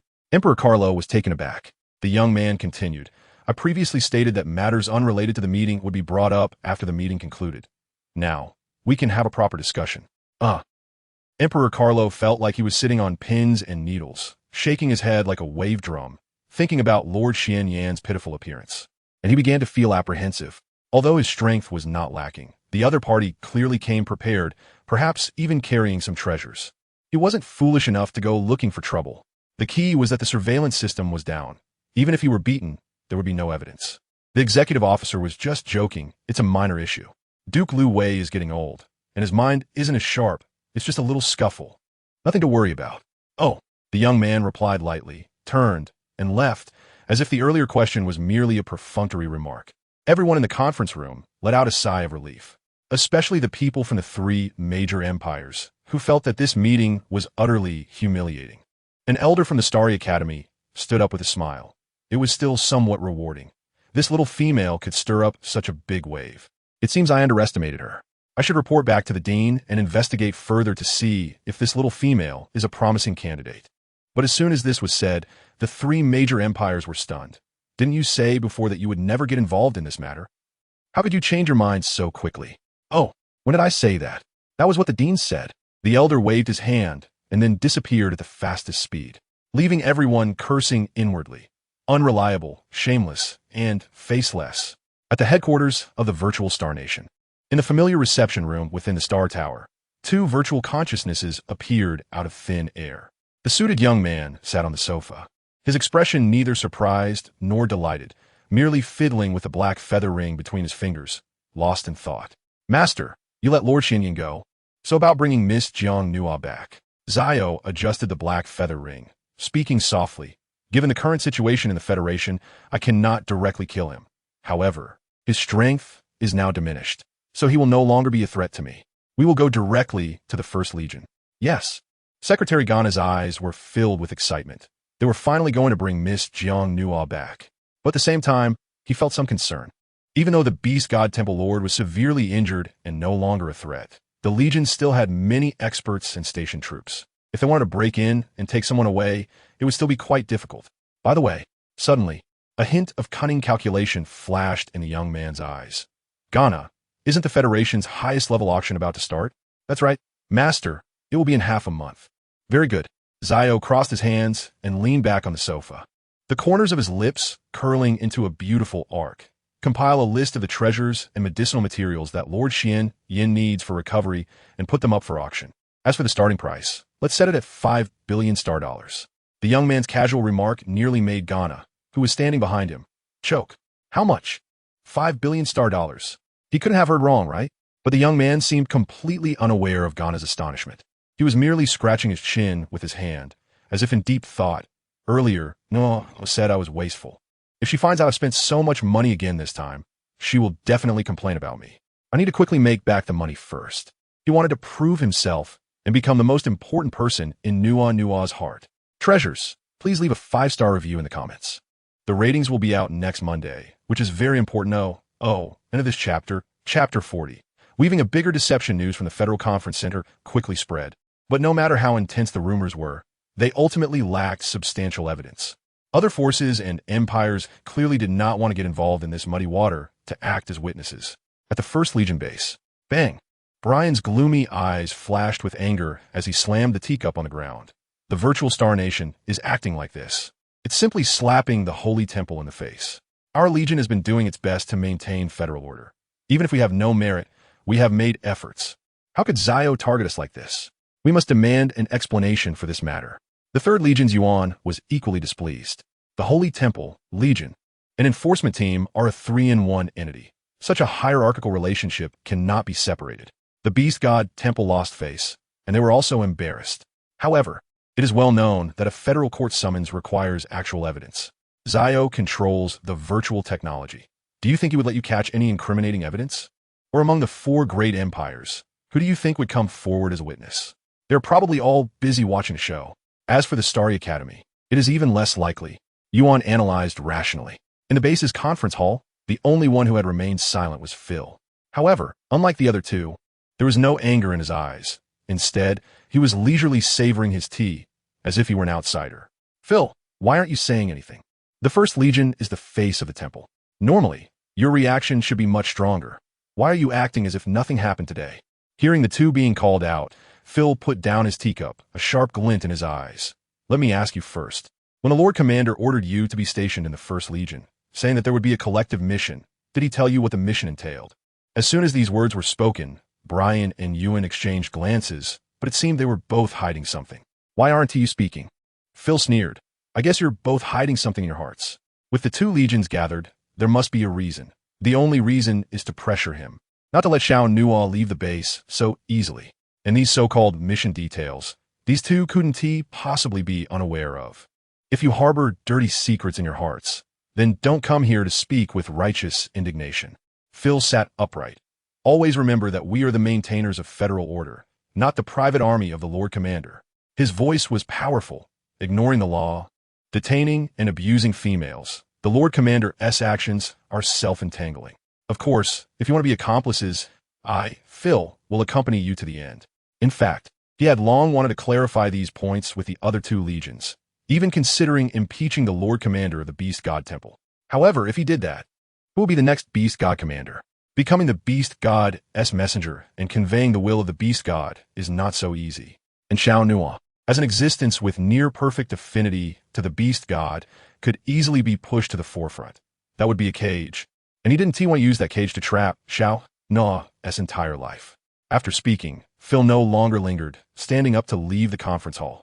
He needed to prepare to send Xiao Nuo away, hoping these two would recognize the situation and not obstruct him.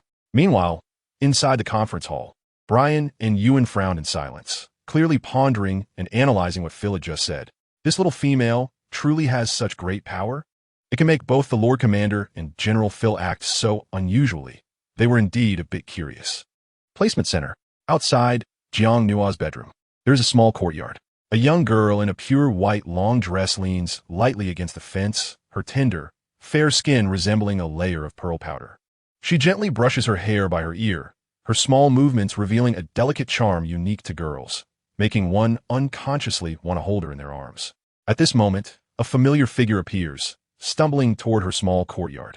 Upon seeing the person, the girl's expression slightly changes. She extends her arm, wanting to close the courtyard door immediately and return her bedroom.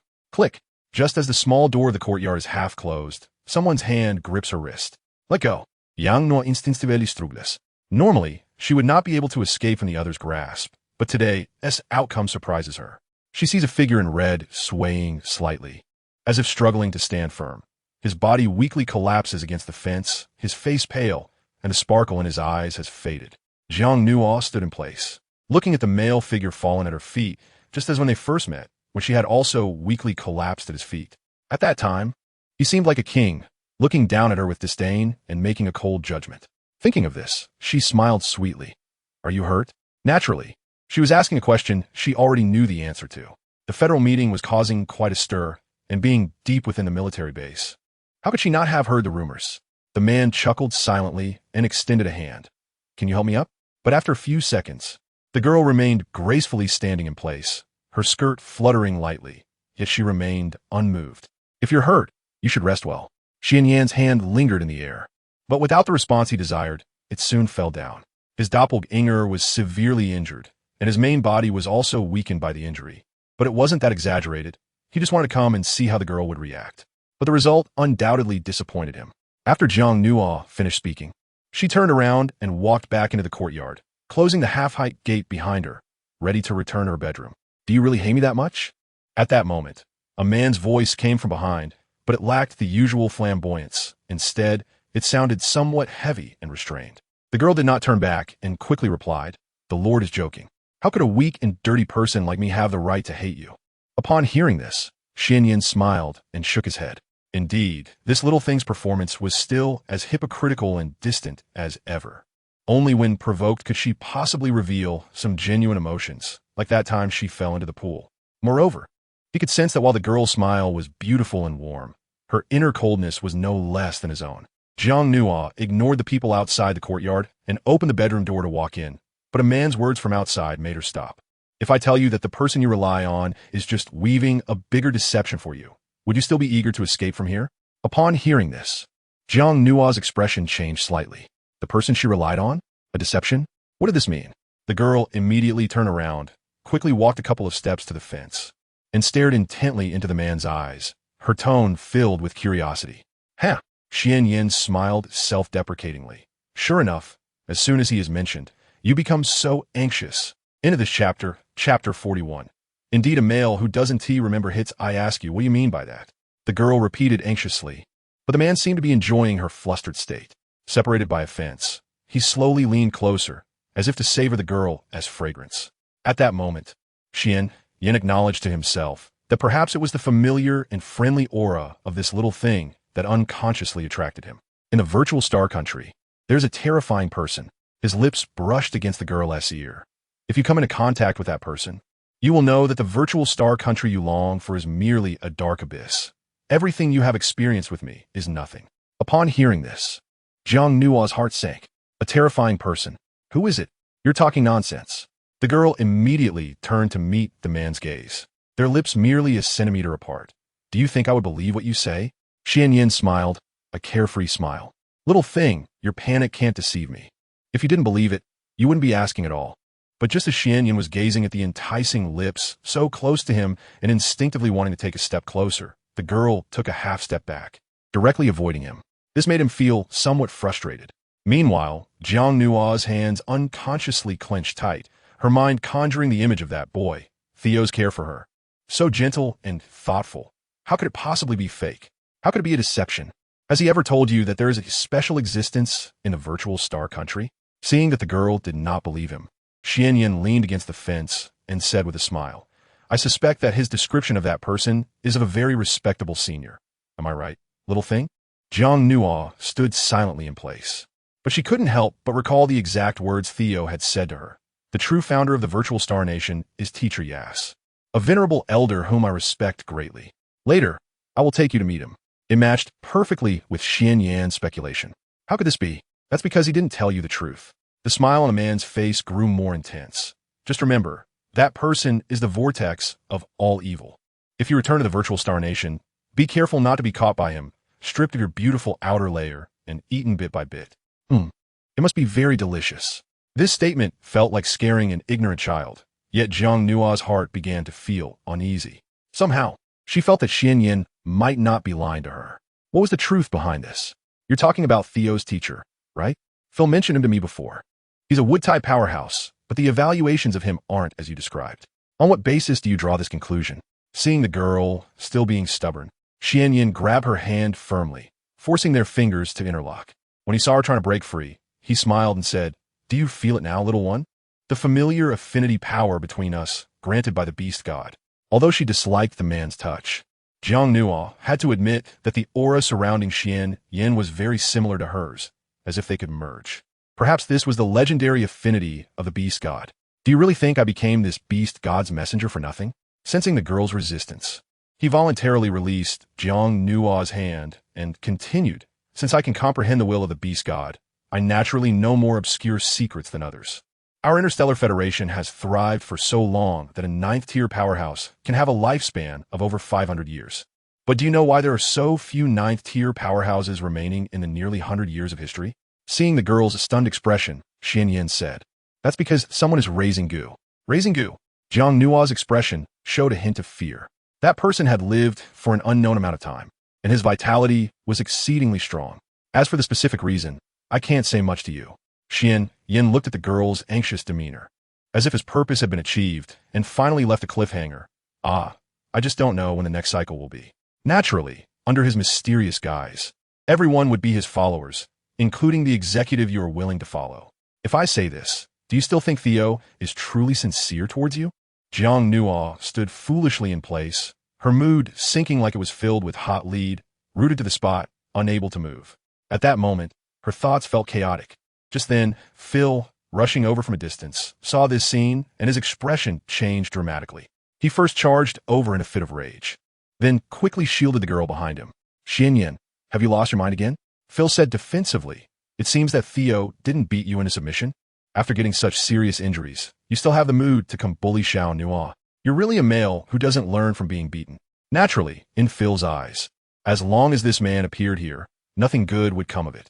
Bullying Xiao Nua had become a regular occurrence. I didn't bully her. Hearing the other's sarcastic accusation, Xian Yin frowned, instinctively wanting to clarify like he did at the Federal Conference Center. However, looking at the provocation in Phil's eyes, he smirked. But if you always think I'm bullying her, next time, I'll really show you what bullying looks like. As he spoke, he emphasized the word bully, clearly implying it wasn't ordinary bullying. You dare?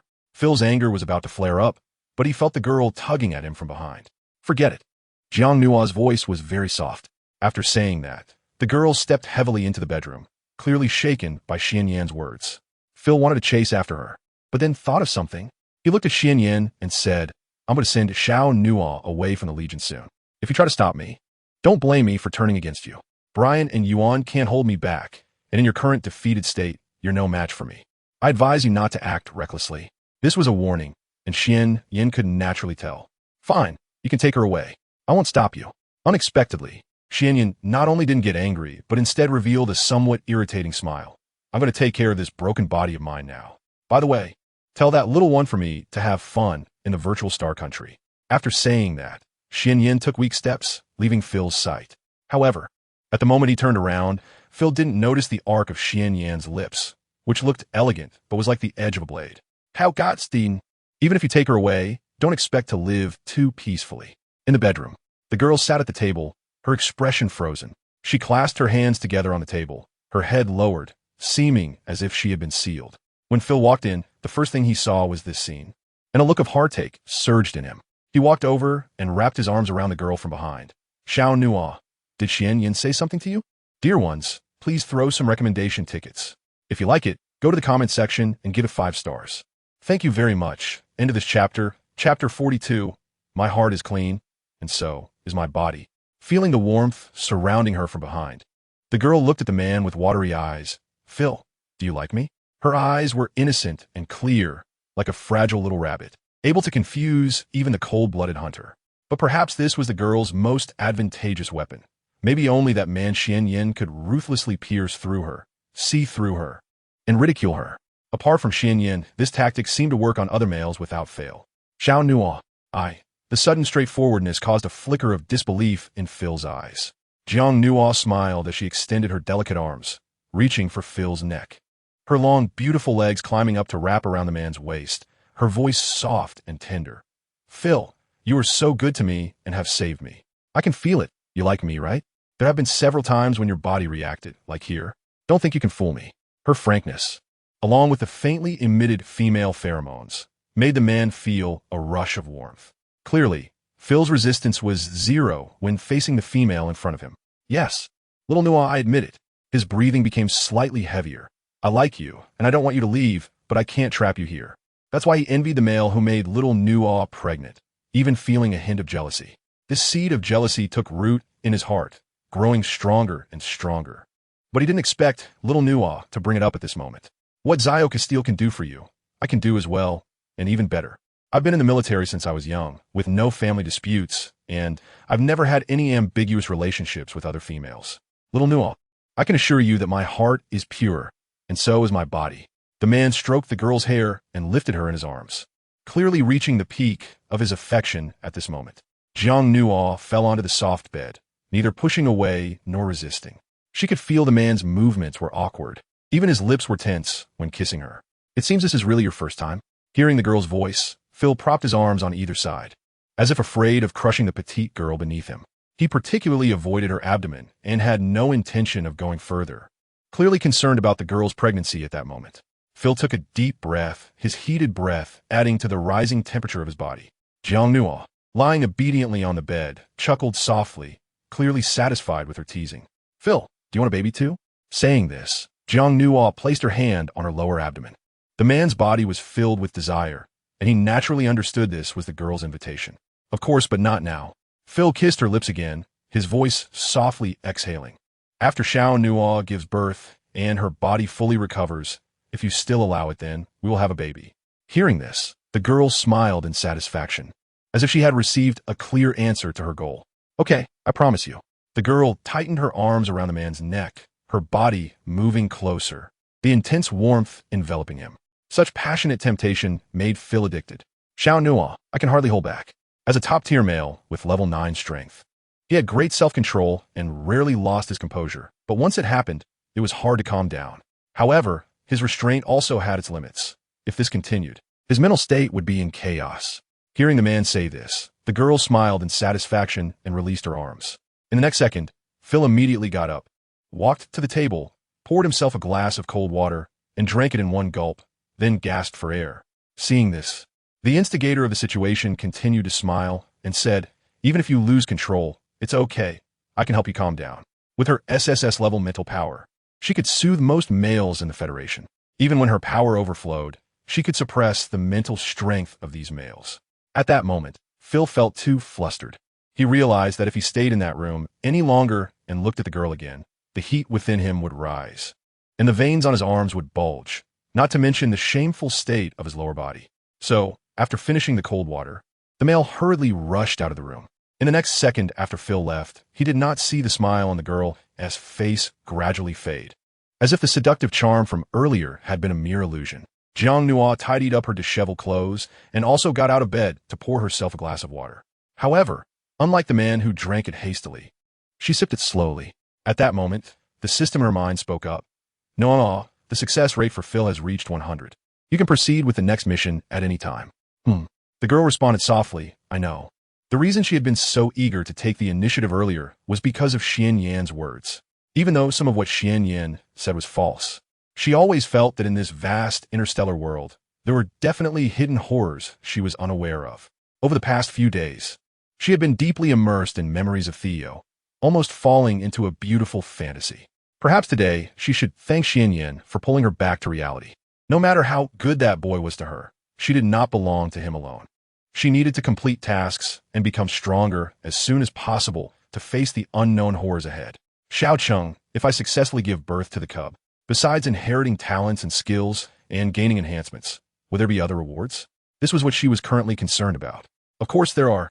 Host, after you give birth and your body is enhanced, a shop of the same tier will be unlocked and you will have access to item selection. Additionally, each time you successfully give birth, you will be rewarded with the right to use the emergency program without cost. Emergency program? Jiang Nuo repeated. She remembered that the system had mentioned an emergency procedure to her before, but there was a cost to activating it, and it should not be used lightly. That's right. Host, when you encounter a crisis, oppression, or are subjected to an irresistible force, activating the emergency procedure will instantly reverse the situation, regardless of who your target is. Sure enough, Jiang Nuoxin understood. No wonder she had been bullied by Xian Yan so many times before, but the system had endured and did not activate the emergency program, because this ability was too important and absolutely could not be wasted. Outside the girl's bedroom, when Jiang Nuo stepped out, she found that the man had not left yet. But the scene before her stunned her. She saw that the originally majestic male had switched to a half-beast form. A pair of tiger ears stood tall, with coffee-brown hair, and a long tiger tail protruding from behind the man, its black, kingly beast pattern appearing particularly majestic and overwhelming, making one instinctively look up at him. Into this chapter, Chapter 43. It's too hard for a male beast. Phil. A hint of surprise appeared in the girl's eyes, as she quickly walked 2 steps to stand in front of the man. It was the first time she had seen Phil show his beast form. Xiao Nuo, I'm sorry, my body is a bit out of control. I didn't want to be rude in front of you. It's my fault. I'll switch back right now. Seeing the girl come out, Phil immediately stood up, wanting to control his body to revert to his normal state. In the highly developed interstellar civilization of the Federation, revealing one's beast form in front of the beloved female was considered very impolite. However, his mental power had just been a bit chaotic, and he couldn't control it, which led to his instinctive display of half-beast form. For male beasts, whether due to mental instability or serious injury, they would show their beast form. No, don't change back. Just as the man was about to make an effort to switch back, the girl immediately spoke up, her eyes shining brightly, standing on her tiptoes in front of the man, extending a slender, fair finger to gently poke the man's tiger ear. The action was particularly cute and charming. Oh, the sensation is so nice. The fur on the tiger ear was exceptionally smooth, fluffy, and did not feel prickly at all as she had imagined. The male's body trembled slightly, momentarily stunned, and the tiger ear that the girl had poked even trembled gently, as if responding instinctively like a feline. Does Xiao Nuo like his beast form? A hint of joy appeared in the man's eyes. Phil, the beast pattern on your tail is also beautiful, very layered. Jiang Nuo squatted down, observing the long tiger tail dragging on the ground, but this time she did not rashly reach out to touch it. If Xiao Nuo likes it, you can poke it a few more times. The man shyly touched his own ear with a big hand, and his face began to blush shyly, because he had been taught since childhood that revealing one's beast form in front of the beloved female was no different from being naked and not wearing clothes. Therefore, he felt half naked at that moment. But unexpectedly, the girl did not reach out to touch, but instead propped her chin, squatting on the ground while looking up at the man. But isn't it said that a tiger's tail shouldn't be touched casually? Phil, what will happen if I touch it? Hearing the girl's sincere question, the next second, that tiger tail actively climbed onto the girl's palm, resting in her hand. The fur felt soft and thick, so long that Jiang Nuo could barely hold it with one small hand. At that moment, the man's eyes were filled with the girl's figure. Naturally, as a top-tier male beast at level 9, how could his tail be casually touched by anyone? Touching his tiger tail was considered a provocation. If it were any other male beast, he would have beaten them half to death, and even if it were other females, he would have thrown them out. But Xiao Nuo was an exception. Xiao Nuo could touch it for as long as she wanted. Phil stood still, cooperating, but in his heart, he couldn't help but mutter. As for the consequences of Xiao Nuo touching, it might really be a bit troublesome. He had just barely suppressed the desire that had risen, and he hoped it wouldn't flare up again soon. The tiger tail in the girl's palm was heavy. She tried to grip it with both hands, but still couldn't hold it, which made Jiang Nuo curious about what Phil's full beast form would look like. Phil, can you show me your full beast form? The girl blinked her bright eyes. Ah!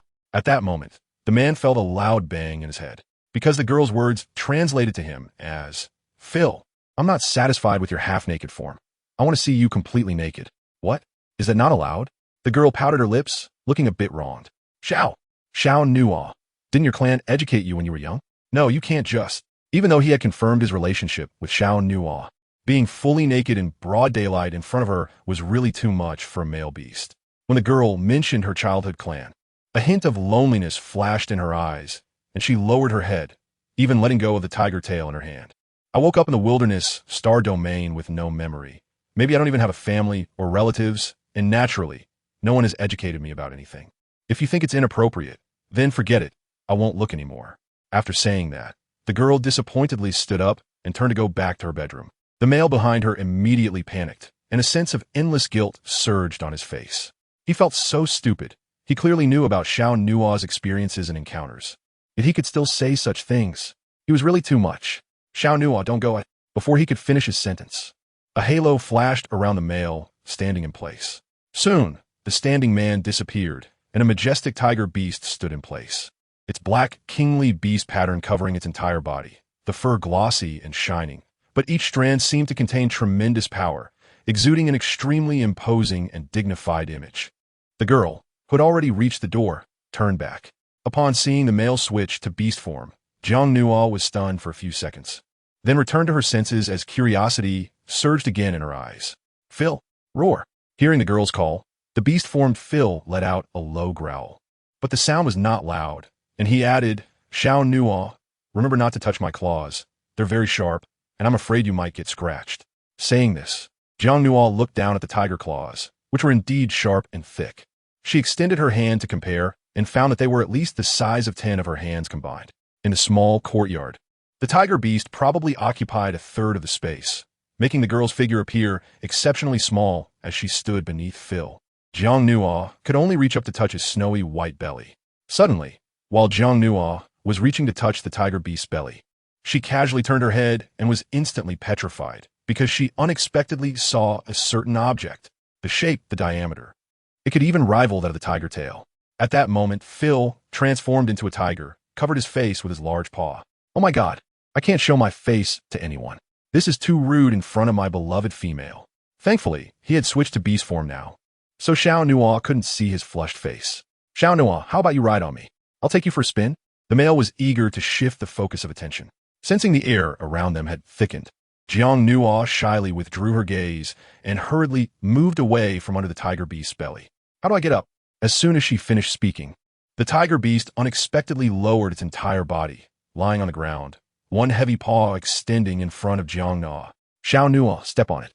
The girl obediently stepped onto the tiger's paw, and at the same time, the tiger lifted its paw back. In the blink of an eye, Jiang Nua was securely seated on Phil's back.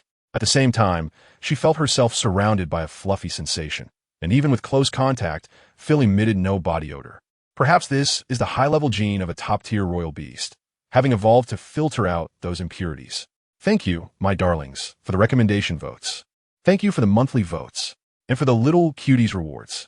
A unified bow of gratitude. This book is currently in the PK3 period, and I continue to seek support from all my darlings. Into this chapter, Chapter 44, a battle for 2 males and 1 female. In the Legion base, a large tiger silhouette quietly moved, with a petite girl curled up in the fluffy fur on its back.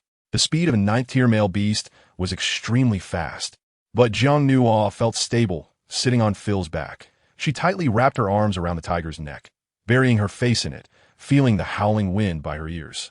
People all over the base, in training camps and resettlement centers, began to startle, feeling as if a shadow suddenly rushed past them. But they couldn't see exactly what it was. Hey bro, did you feel a gust of wind just now? Wind? What wind? I think it's your brain that's going haywire. If you're still at the bottom of the training results this time, you'll be kicked out of the Legion. Sai, why bring that up? Then I really should go boil a kettle of water and pour it on your wooden head to see what's inside. Don't change the subject, just train properly. Unless, like last time, a terrorist blows up the kitchen, otherwise, you absolutely can't escape today's assessment. The casual conversation of several soldiers clearly did not escape Phil and Jiang Nua's ears. At this moment, the man transformed into a tiger felt helpless. Even without looking at the girl's expression, he could sense that Xiao Nua must be secretly laughing. What's wrong? The kitchen explosion joke can't be passed, right? It seems he needs to find a time to properly discipline these soldiers under him. Phil took the girl for a tour around the entire base, partly to amuse her and partly to suppress the heat of desire building within him. After all, exercise can help release that fire. Just as Phil was about to lead the girl back to their quarters, he suddenly let out a low tiger growl and looked toward the entrance of the Legion base. There seemed to be a familiar mechanical turbine sound. Having spent years training outside, he could naturally tell that a high-tier spaceship from the outside was arriving. This guy, he came so quickly? Could it be that he opened a dark passage again? Phil cursed inwardly, although he had long been prepared to send Xiao Nua away. At this moment, the territorial instinct from his primal male genes was intensifying.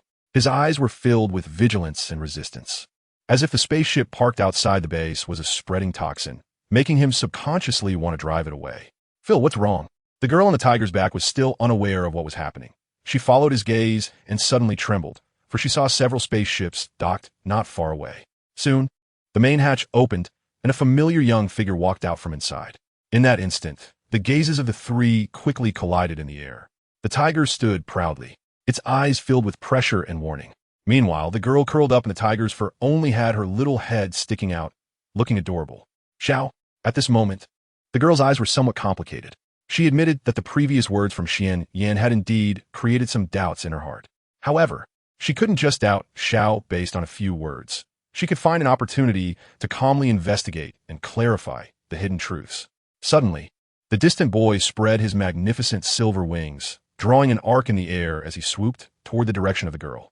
The boy's every movement exuded the elegant aura of a royal beast of the feathered clan, but as he approached, Jiang Nua could clearly sense the faint fatigue and worry lingering in his eyes. This emotion, was it difficult for her to perceive during her previous visits to the virtual world? Was it because of her departure? No, I'm sorry for making you wait so long. That genuine calling voice reappeared in Jiang Nua's ears. The boy's voice as gentle as a warm breeze. I've come to pick you up. The boy hovered in midair, his silver wings shimmering, extending a hand toward the girl, retracting his usual authoritative demeanor, resembling a polite and refined nobleman. At this moment, it seemed as if only he and the girl existed in this world, while the tiger below, squinting its eyes, was completely ignored. Xiao! Jiang Nua gently called out the boy's name, while simultaneously raising her arm high, resting in the boy's hand, their palms warmly clasped together. Just as the girl's body was about to be taken away, suddenly, a low growl emanated from a tiger beast beneath her, its voice thick and hoarse. The growl was followed by the tiger beast disappearing in place. In the next moment, Phil transformed back from his beast form to his human form. He exuded a solemn aura, gazing at the boy in midair with a kingly demeanor, while tightly holding the girl's delicate body. However, the scene at this moment was somewhat amusing.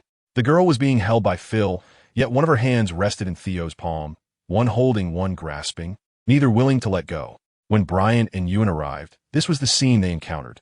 The two exchanged glances, reading a certain message in each other's eyes, as if asking, is this a contest between two males and one female? This is a solemn military base. How could such a clip scene occur? This little female is indeed quite beautiful, but is it really just because she has golden level fertility that these guys are so eager to pursue her? It can't be, right? Brian assessed, Jeong-noa not far away. Clearly not every male took reproduction events very seriously, and he was an exception. Ewan also fixed his gaze on the girl, filled with admiration as he said, even the Lord is in a mess because of her. Her value is beyond doubt. I'm not as noble as you. If this little female is willing to partner with me, I certainly wouldn't refuse.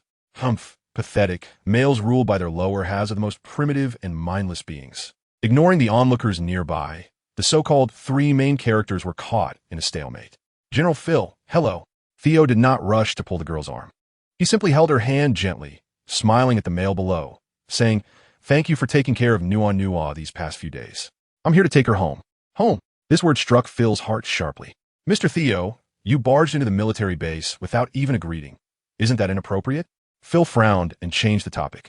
The boy stood in midair, maintaining a polite smile, and replied slowly, that's easy to handle. I naturally have to give General Phil face. Ghana. You immediately prepare an invitation and send it to the reception room of the 1st Legion base. Into this chapter, chapter 45, I will go with you. Yes, Gainet, waiting not far away, immediately took action. As the most capable assistant by the master's side, his execution ability was certainly quite strong. Soon, an invitation was sent to the reception room of the 1st Legion base. It had only been 3 minutes since Phil raised the question. Phil, the boy's back shimmered with silver light as his wings retracted, and he slowly landed but still did not let go of Jeong-noa's hand. He smiled and said, how about this, Mr. Phil joins me in the reception room for a chat, so we don't end up being a spectacle here. Saying this, Theo glanced in a certain direction, where Brian and Ewan were standing. Humph. Phil snorted unhappily. Those two are just eager for chaos. Not far away, Brian and Ewan stood still, but neither showed any intention of moving forward. Aren't you going to do anything? Ewan asked. Their secret collective mission here was actually to keep an eye on that little female, and now someone wanted to take her away. According to the command given by the Lord, they should stop it. Stop? How to stop? Don't you see who it is? Theo Castile, a standout among the 9th-tier royal beasts. Even the Lord suffered a significant loss at his hands. Not to mention Phil is here. The Lord's command was based on the return of his avatar. At full strength, we could assist him then. But now, neither of us can fight. As Brian stretched and turned to leave, he said, I see you're infatuated with that little female and don't want her to go, right? If you want to intervene, you go ahead. I'll just cheer you on. Is this even a proper conversation? Ewan stood there, speechless, on the way to the reception room. Jeong-noa felt the atmosphere was very awkward. One was holding her, and the other was holding her hand. The passing crowd was staring at her, and the rate of people looking back had reached 1,000. But the two males beside her seemed completely unfazed, not caring about the gazes of others. She was squeezed between them like a confused little rabbit. Phil, how about you let me down? The girl tentatively suggested, I can walk by myself. Although it was just an unintentional remark, the balance in Phil's heart began to tilt because Jeong-noa only asked him to put her down, but didn't he ask Theo to let go of her hand. It seemed he was still a step behind Theo. But thinking of this, Phil couldn't help but feel frustrated. Why was he comparing even this? When did he become so childish? No, I carried you out, so I naturally have to hold you back, Phil said, not sure if he was replying to the girl or speaking for the male beside him. In the reception room, someone had long prepared tea. Jeong-noa sat between the two, and although the air was quiet, she always felt a hint of gunpowder in the atmosphere. Sir, here is the invitation. Secretary Ghana placed the invitation that had been prepared earlier on the table. The boy gently pushed it toward Phil and said, does this count as greeting Mr. Phil? Phil picked up the invitation and glanced at it, not even looking at it. You really have sincerity. It was obviously a sarcastic remark. The boy didn't mind Phil's attitude at all.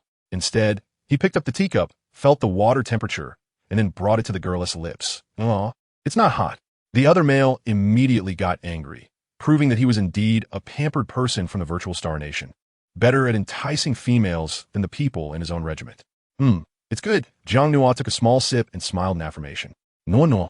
This is the tea I had prepared just now. If you like it, I can send you some more take home. Phil couldn't help but speak up from the side. But just as Jiang Nua was about to respond, the boy chuckled lightly and mercilessly interrupted. The tea prepared by Mr. Phil should be the famous Starlight Dew. The taste is indeed top-notch. In the trading area under our virtual star nation, this is the best-selling product.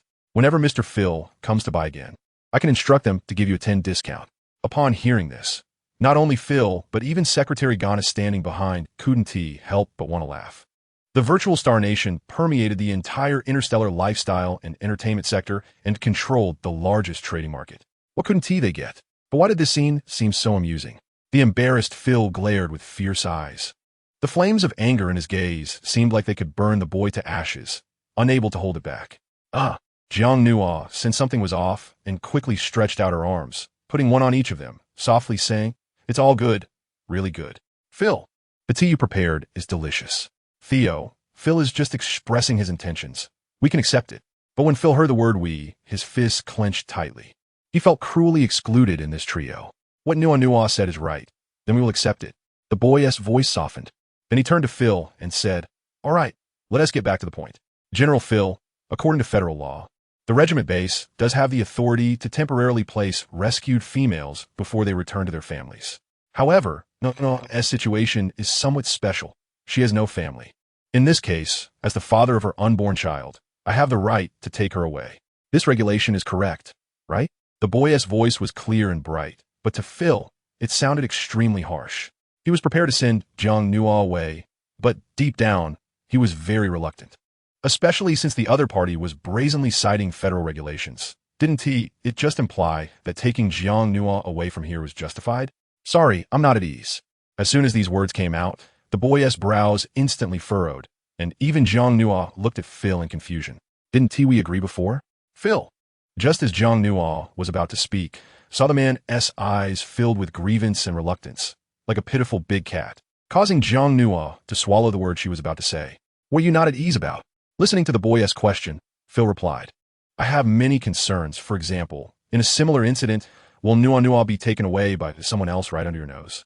Or Nua is currently pregnant, and the bloodline is from the Castile family. Everyone knows your relationship with your family. Can you guarantee that your family won't have ideas about the child?" Hearing this, Theo's expression suddenly turned serious, and his tone shifted to indifference. "This is between me and Nua. It has nothing to do with you. He would definitely protect Nua and the child, but he didn't need other males to interfere." I don't believe you. Then what do you want?" Sitting in the middle, Jiang Nua felt utterly helpless as she listened to the back-and-forth exchange. Phil suddenly stood up, took the girl's hand from the other side, and said solemnly, "Since I promised to take Nua away, I will not go back on my word, but to ensure Nua's safety, I will go with you." End of this chapter. Chapter 46. Theo, you're ruthless, truly ruthless. As soon as these words came out, several shocked faces appeared in the room, and after a moment of astonishment, Jiang Nua thought to herself, if Phil went with her, wouldn't the next mission be easier? The federal regulations clearly state that even after returning to life, females who have been rescued can be monitored for safety by the regiment for a month. If the female encounters danger or harsh treatment again, we will provide timely secondary rescue. After Phil finished speaking, he looked at the boy. His eyes seemed to say, "What? Can you only cite federal law, and I can't?" Theo raised his eyes, a cold smile blooming at the corner of his mouth. "I didn't know, mister." Phil was so dedicated that he personally got involved in such matters. After a pause, he added, "The shelter center rescues at least dozens of females every year. It can't be easy for you to run around personally for a year, right? This is my responsibility. I have no choice." "Then your responsibility is quite broad. After Nua was rescued, I personally took care of her, so I naturally paid extra attention. As for other females, the other members of the regiment will monitor their rescue. I don't need to handle it." Theo and Phil exchanged barbs, and even Secretary Ghana, who stood behind, could hear the veiled insults, making him helplessly rub his forehead. This tug-of-war between these two top males is really headache-inducing. What about Nua's thoughts? Suddenly, the boy leaned closer, gently asking Jiang Nua, "If Nua says no, I will pick her up and leave in the next second." The injured fox was seriously hurt. No matter how strong Phil was, he was just a beast man and couldn't catch up with him. Nua, let me go with you. I can protect you. Take care of you. Many things will be inconvenient for you during your pregnancy. I can help with food, clothing, and living arrangements. Jiang Nuo looked into Phil's eyes and read a hint of sincerity and longing from them. However, the boy beside her frowned slightly. I don't lack for a caretaker in the virtual star country. The girl sat between the two, seemingly transformed into a balance scale. If she leaned slightly to one side, the scale would tilt in that direction. But thinking of the convenience for the task, Jiang Nuo reached out and grabbed the boy's sleeve, gently saying, "Shao, since it complies with the Federation regulations, why not let Phil come along? More people will make the journey more lively, don't you think?" After her response, one of the males smiled while the other had a stiff expression. A few seconds later, the boy squeezed out a word through gritted teeth, "Fine." He respected Nuo's thoughts, since she didn't reject Phil. He needed to be magnanimous and not let her feel that he was intolerant. That day, the little female who had been staying with the First Legion for a few days was picked up by a top-tier spaceship, and it also whisked away the general of the Legion. This news quickly swept through the base. In the Beast God Temple, Xin Yin sat high up, propping his head with his hand. Although his body was still weak, he smiled radiantly, clearly aware of the news. "Good, Shao. Phil, let us see who tortures whom." As for that little thing, once his injuries healed, he would eventually escape from his grasp. On the S-class spaceship, during the journey back to the headquarters of the virtual star country, Jiang Nuo enjoyed a treatment akin to a princess, but at the same time, she felt troubled about balancing it all. "Nuo, this is a new virtual account I prepared for you. It's a small account registered with my identity information. As for Mr. Phil's, you can get back to him, since he needs it too, right?" In the cabin, the boy pulled Jiang Nuo's wrist, unfastened Phil's smart bracelet, and tossed it away. Then he brought over the new account bracelet he had prepared and placed it on Jiang Nuo's wrist. Phil's face turned extremely ugly as he tightly gripped his bracelet, muttering to himself, "Isn't it just an account?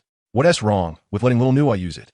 But soon, in the following days, he finally understood Zhao's purpose in doing this. One night, Phil was in his cabin when he suddenly saw a message notification flash across his list.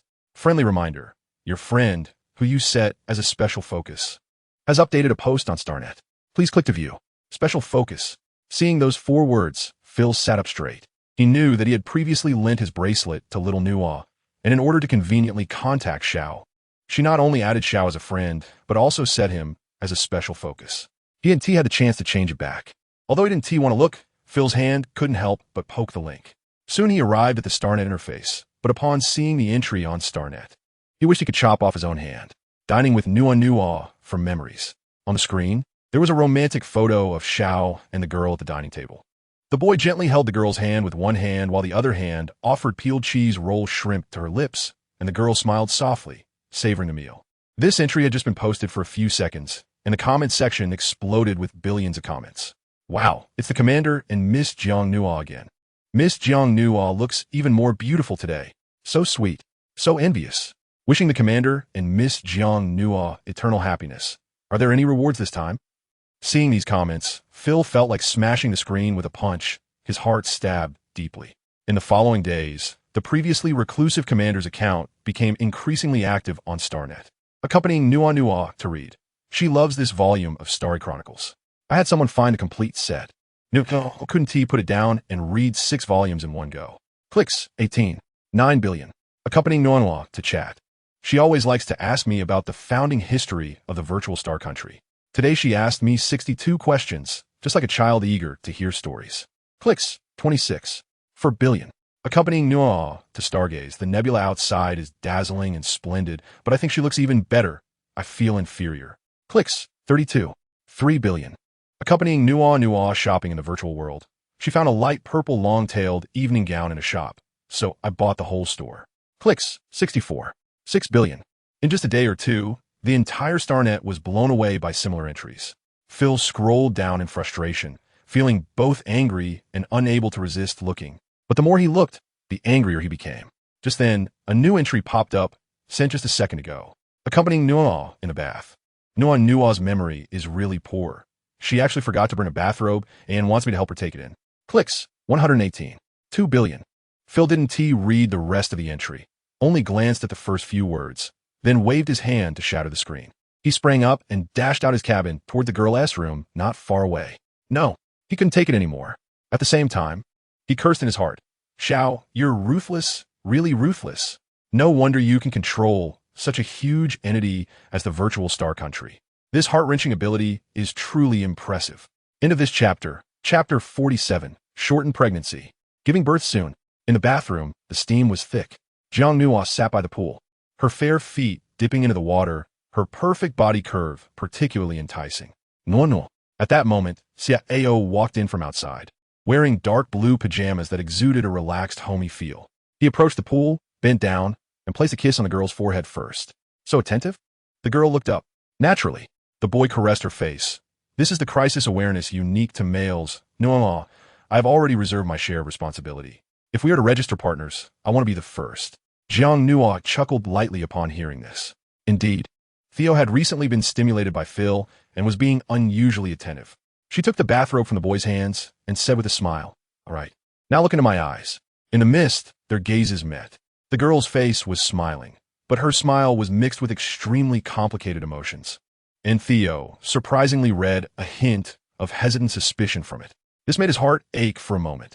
Nuo, did I do something wrong? Jiang Nuo was slightly stunned, as if she couldn't believe that her emotions had been perceived by the other party so quickly. Was this young man really so adept at reading people's hearts? He clearly didn't have the illusion techniques of Xianyan, so he should know what she was thinking at this moment. Xiao, would you lie to me? The girl's smile was exceptionally pure. However, this smile made Xiao feel uneasy. He crouched down in front of the girl, one leg bent, and with both hands supporting her face, he said word by word, I will not deceive you. Not about anything.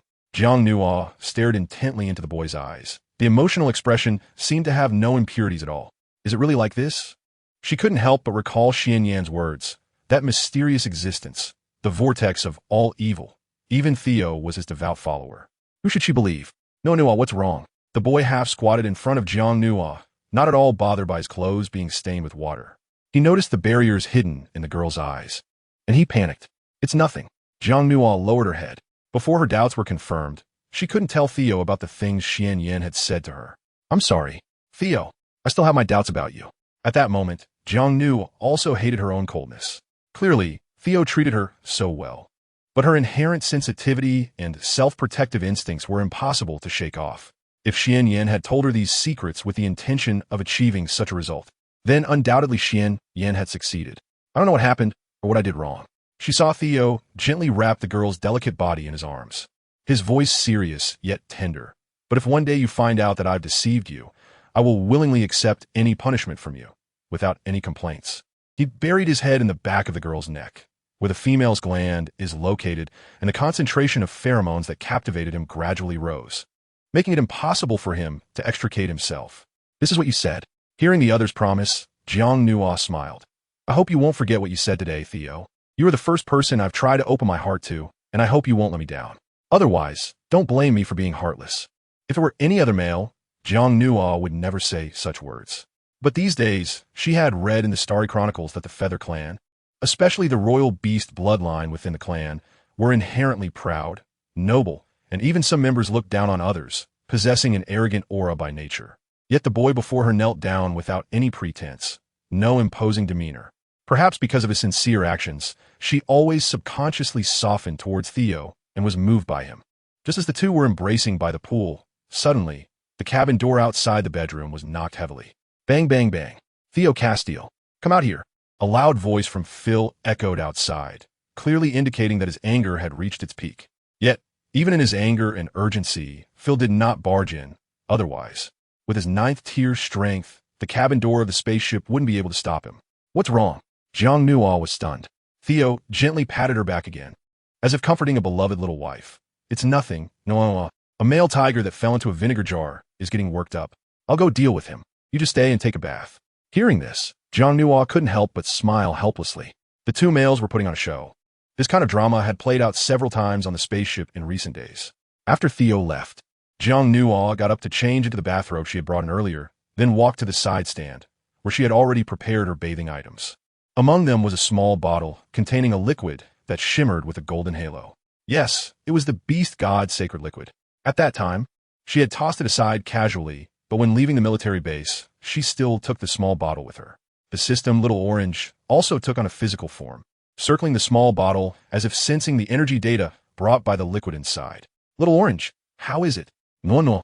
This liquid contains an extremely vast amount of energy, but it can resonate with your aura and it has no destructive power. Jiang Nuo nodded, which means that what Xianyan said to her back then might be true, and this could really be beneficial for her body. Even if she doesn't trust Xianyan, she absolutely believes what Xiao Cheng said. Beast God Holy Liquid. Jiang Nuo pulled out the cork and stepped into the pool, sitting in the warm mist, surrounded by the comforting flow of water. She slowly tilted the small bottle, and instantly, the golden liquid inside began to flow out, drop by drop, mixing into the pool water.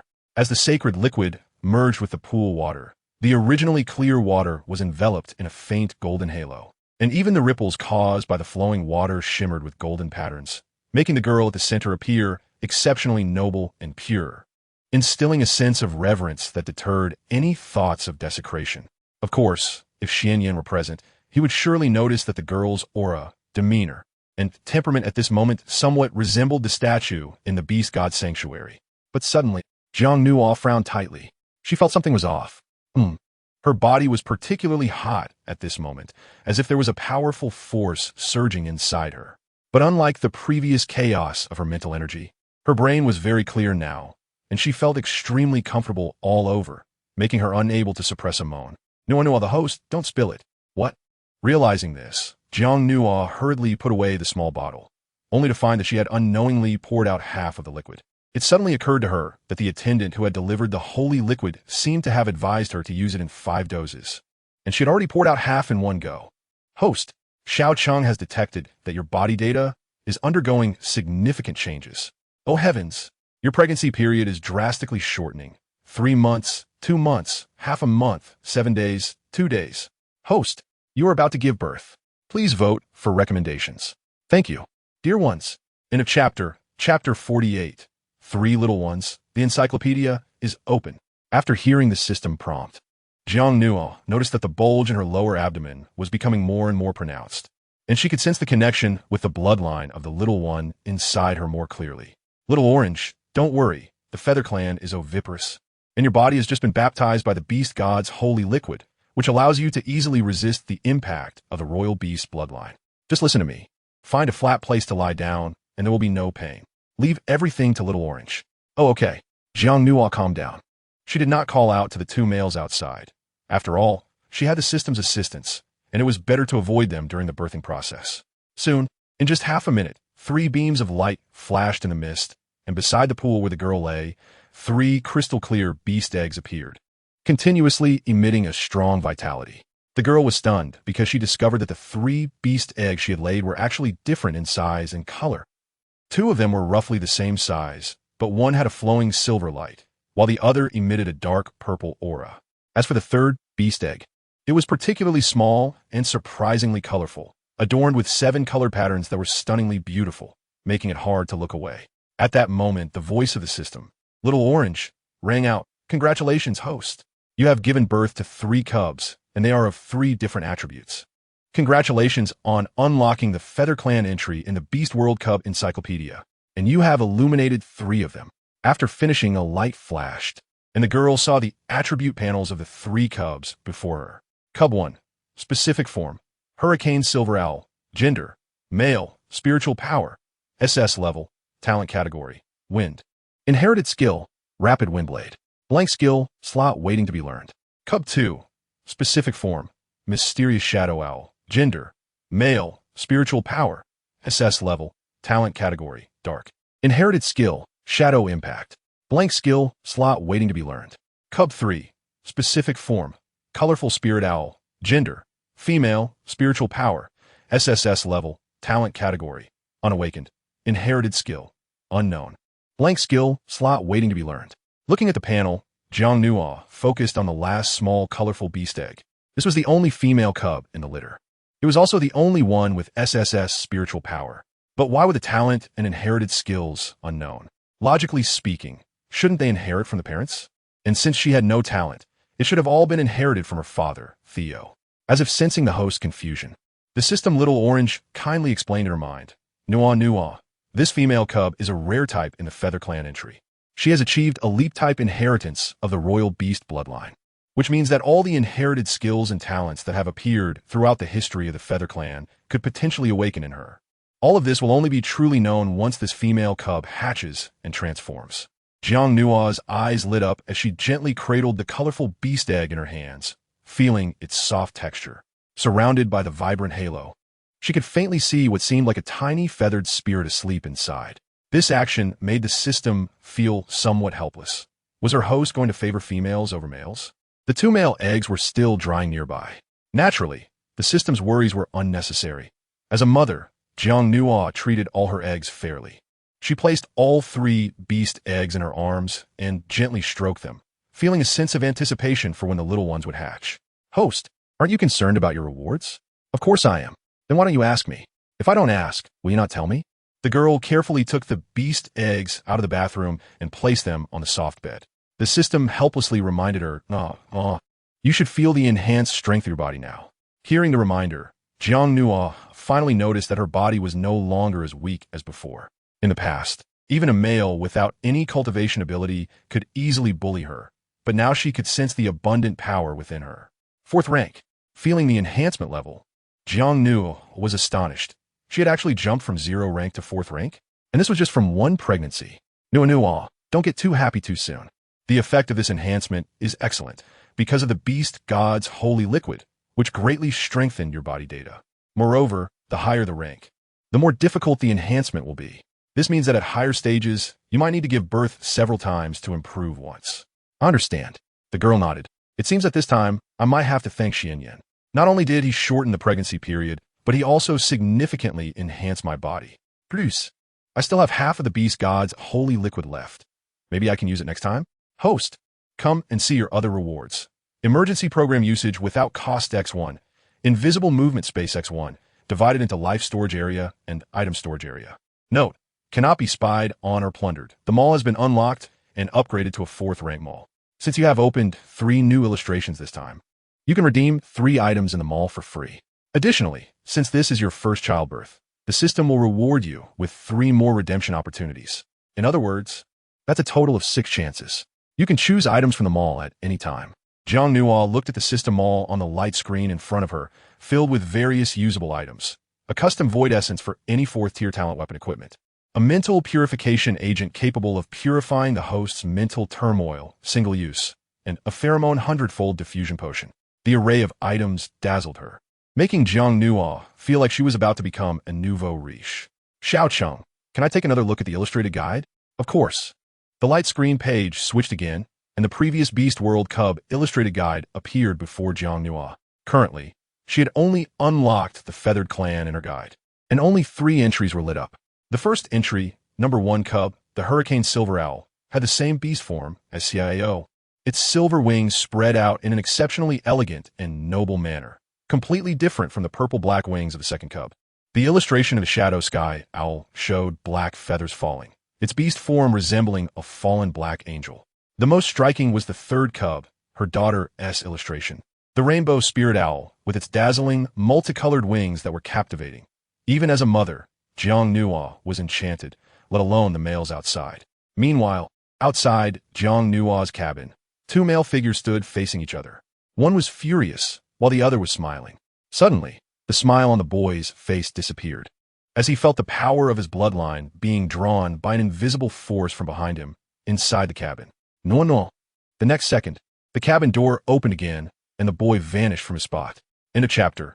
Chapter 49, a despicable little black snake. Phil frowned, clearly realizing that something seemed to have happened inside the cabin. After hesitating for a moment, he decided to follow in with concern. Although the distance between inside and outside the cabin was only a few steps, Theo burst forth with his innate speed and arrived in front of the girl in just a breath. How? At that moment, Jiang Nua was lying on the bed, propping her head up with one hand.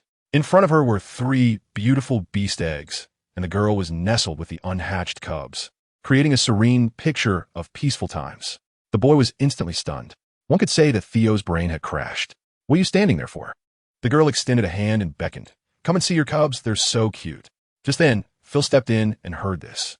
He was also stunned for a few seconds, but regained his composure earlier than the boy, feeling both happy and bittersweet. The joy was that the beloved female had given birth. The bitterness was that the cubs were not his. Phil felt somewhat redundant. He took 2 steps back and quietly left the cabin, walking over to his secretary, Ghana, and said, Little Nua gave birth early. There might have been some accident that shortened her pregnancy. Hurry and prepare some additional nutritional food for her. And the beast eggs need to be taken care of as well. Ghana, who had been polite, widened his eyes upon hearing Phil's words, his brain crashing just as hard as his master's. Mr. Phil, what did you say? Miss Jiangnua gave birth. Phil frowned. Is your hearing bad? Didn't I make it clear enough? If this were one of my soldiers, I would have slapped him by now. Oh my, Ghana still couldn't get his head around it. He looked at the open cabin door, wanted to walk inside, but Phil yanked him back. Your master is inside? What are you doing going in there? Even he felt it was inappropriate to be inside. Oh right, yes, I was too foolish. At that moment, Ghana wasn't lacking in intelligence. He was just startled and panicked. With a hint of wild joy in his eyes. It's the master's child. The master's bloodline. His master was a pure-blood imperial beast. And it was difficult for other females to inherit the bloodline with a very low pregnancy rate. Besides, how could you give birth so smoothly if you've dazed long enough? Hurry and prepare things for little Nua. Phil looked at Ghana's useless state and took a deep breath. Forget it. Just tell me where the logistics cabin is, and I'll go myself. Theo's lackey was too unreliable. In Jiang Nua's bedroom, the young man stepped forward, extending his hand to touch the beast egg. But just a second before he could make contact, he withdrew it, his face filled with the panic, joy, and confusion of a new father. A little one? Or three? No way, the executor wasn't like this before, so timid.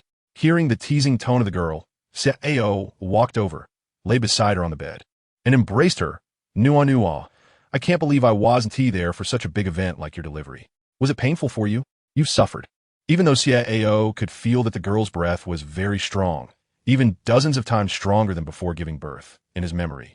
Females would endure some pain during childbirth, just like his mother did.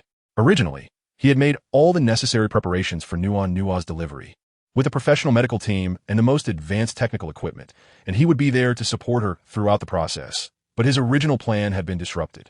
No, I'm not in pain. You're lying to me. The young man seemed dissatisfied with the girl's lie and gently bit her earlobe. Really, it doesn't hurt. Jiang Nua blinked her sincere eyes. Not to mention pain, she didn't feel anything at all. However, she couldn't mention the existence of Little Orange and could only explain her current condition with the beast god as holy liquid. Back when I was in the Legion, Xianyan gave me a bottle of beast god as holy liquid, saying it could strengthen my body, and I just added it during my bath. I didn't expect it to actually shorten my pregnancy. Upon hearing Xianyan's name, Ao's expression changed, his eyes filled with hostility, anger, and rejection. Maybe it's the effect of the holy liquid, which greatly enhanced my body, so the delivery went smoothly, so you don't need to blame yourself. Ao intertwined his fingers with the girl's, seemingly feeling the energy flowing within her. With his 9th tier strength, he could naturally sense that the girl's physical power had actually reached the 4th tier, an astonishing increase. How about now? Do you believe it? The young man finally felt a bit more at ease, but thinking of certain fox, he whispered, "It seems I was too gentle last time. He gave you the holy liquid, but didn't explain it clearly. What if something dangerous happens?" Jiang Nua bit her lip after hearing this. She knew that Ao was worried about her, and mumbled, "Actually, this time it's my fault. When Yen had the servant bring me the holy liquid, he told me to use it in 5 doses, but I just poured too much and ended up using half of it." Even though Jiang Nua really disliked Xianyan, she didn't want to let him take the blame for it.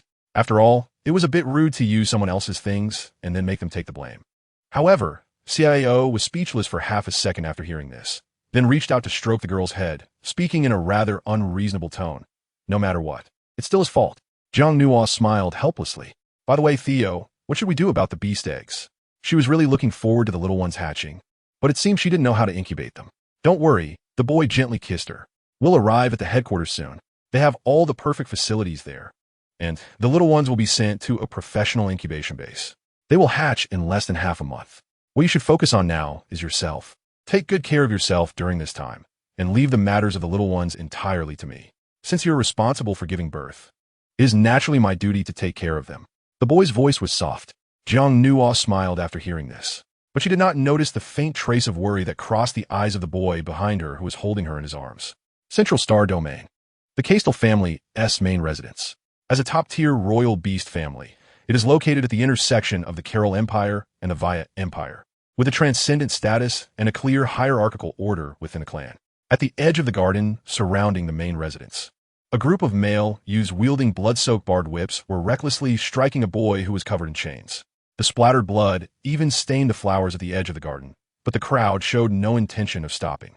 The boy, dressed in rags with a head full of dirty hair, looked quite young, seemingly just having come of age. He was drenched in blood, weakly knocked to the ground, but his hands were tightly gripping the chains around his neck, and his eyes were filled with fierceness and defiance. It seemed that if he had a chance to fight back, he would not hesitate to kill all the males in front of him. Bloodthirsty, dark, the aura of slaughter was exceptionally strong. Hey look, he is still defiant. Just a worthless little black snake, a lowly and filthy bloodline. Not even qualified to become a citizen of the Empire. He was born to be a slave. End of this chapter. Chapter 50. The offspring of deformed beastmen don't say that the Atlantic family is also noble. Their bloodline is not inferior to ours. One of the males seemed tired and casually threw down the whip, sneering. It's a pity that the Atlantic family doesn't even acknowledge you. A child born of a heinous, deformed beastman can only be granted the light of this world as a gift. Someone like you should be locked in an interstellar prison until death. The boy lay in the pool of blood, lifeless, sticky blood staining the dirt, appearing to everyone like a dying ant. However, I heard that this kid's biological father is a top-tier male with SS-level psychic power from the Atlantic family. He just failed in his attempt to reach level 9 strength, causing his psychic power to go completely berserk, and he became a deformed beast man, even going on a killing spree in the interstellar prison, slaughtering hundreds of criminals. No wonder. The federal law states that the offspring of deformed beastmen must not be allowed to survive. Just look at the heavy aura of slaughter left on this kid. TSK, TSK. A group of noble males stood nearby, their tones either playful or mocking. They were dressed decently, each resembling an elite from the upper class. In their understanding, children left behind by deformed beastmen had no right to become citizens of any empire, were not protected by the Federation, and would not be acknowledged by their original families. Therefore, even if they tortured and killed this little black snake in front of them, they would bear no responsibility and would not commit any crime. Because the offspring of deformed beastmen are deemed evil, filled with a thirst for slaughter, heavily influenced by their inheritance, their bloody aura is considered strong, and they are seen as abandoned failures. Even their bloodline is filthy. Once discovered, they would most likely be sent to the interstellar prison for life. Sigh. Why don't we do a good deed and act on behalf of heaven? One male youth's eyes lit up as if he had thought of a good idea. Liwa, don't keep us in suspense, just say it. Yes, what's your suggestion? Numerous figures quickly gathered together. The boy named Liwa smiled and said, as we all know, the offspring of deformed beastmen should not be allowed to inherit. Just in case, why don't we ruin him there? What do you think? As he spoke, a mischievous smile appeared on Liwa's face. But he did not notice the terrifying look in the boy's eyes on the ground, as if he were a vengeful spirit from the hell of Azura, mixed with a mad bloodlust. Good idea, this bastard is black market goods. If something goes wrong and someone finds out, it won't be good. Someone immediately agreed, while kicking the boy on the ground, saying, hey, we're helping you, so you won't commit a crime and get discovered and sent to prison. That is not a good place. Ha ha ha. The crowd laughed, while several people stepped forward and quickly pinned the boy's limbs down, preventing him from moving, and violently pulled his legs apart. Liwa, you come. Remember to use some strength. Don't act like you haven't eaten. With your level 4 strength, it's enough to kick him apart, haha. The boy named Liwa walked to the back, assuming a stance, while the other male youths laughed joyfully, as if this was merely an entertainment activity during their tea time. But just as Liwa was about to lift his foot, suddenly, the boy who was pinned down turned blood red in the eyes and opened his mouth to reveal sharp fangs, like a deformed beastman caught in a slaughter, biting down on the arm of the boy who was restraining him. Ah! A scream immediately rang out. Let go! Let go! Ah! Help! The boy who was bitten was in excruciating pain, and with his other hand, he picked up the whip and struck the boy fiercely. The scene of blood droplets flying was shocking, but no matter how hard he tried, the boy who was biting him had an exceptionally dark and fierce look in his eyes, refusing to let go. Go call for help. The flesh and blood on his arm had been bitten off. This deformed creature is too terrifying. Someone immediately went to call for the clan elders, and the other youths joined in to rescue their companion, using various talent attack skills to strike the boy. At the quiet edge of the garden, all that could be heard was the sound of bones breaking, and finally, the boy let out a muffled groan and weakly fell to the ground. Only at the moment the boy fell, a sickly smile crossed his face. He slightly opened his mouth, full of blood, looking chilling. Hee, look at his hands. At that moment, the boy who was bitten thought he was saved, but from his wound, darkness began to spread, visibly creeping across his entire body. Poison. Oh my god, it's poison. How is this possible? What the hell is this damn black snake? It actually has poison. Quickly, the toxin spread throughout the boy's body, and he fell to the ground, convulsing uncontrollably. In just 2 minutes, he was close to death. Uncle Kaon is here. Uncle Kaon, please save him. This deformed creature attacked people randomly. He accidentally got bitten. The boy who went to call for help returned, bringing an elder from the clan out of the residence. The middle-aged male, named Kaon, looked grim. He first approached the bitten junior, unleashing his immense psychic power, seemingly trying to suppress the spreading poison within him, but found it completely ineffective. You guys are simply causing trouble. First, get him to the wood-type clan physician, and report the situation to the nearest medical center. Hurry. Oh, okay. The youths hurriedly took their companion away. Meanwhile, Kaon walked in front of the boy, checking his life force, which was somewhat weak. This little bastard's beast blood is very peculiar. Not only does it carry terrifying poison, but it should also have some special effects. If he dies just like this, it would be a shame.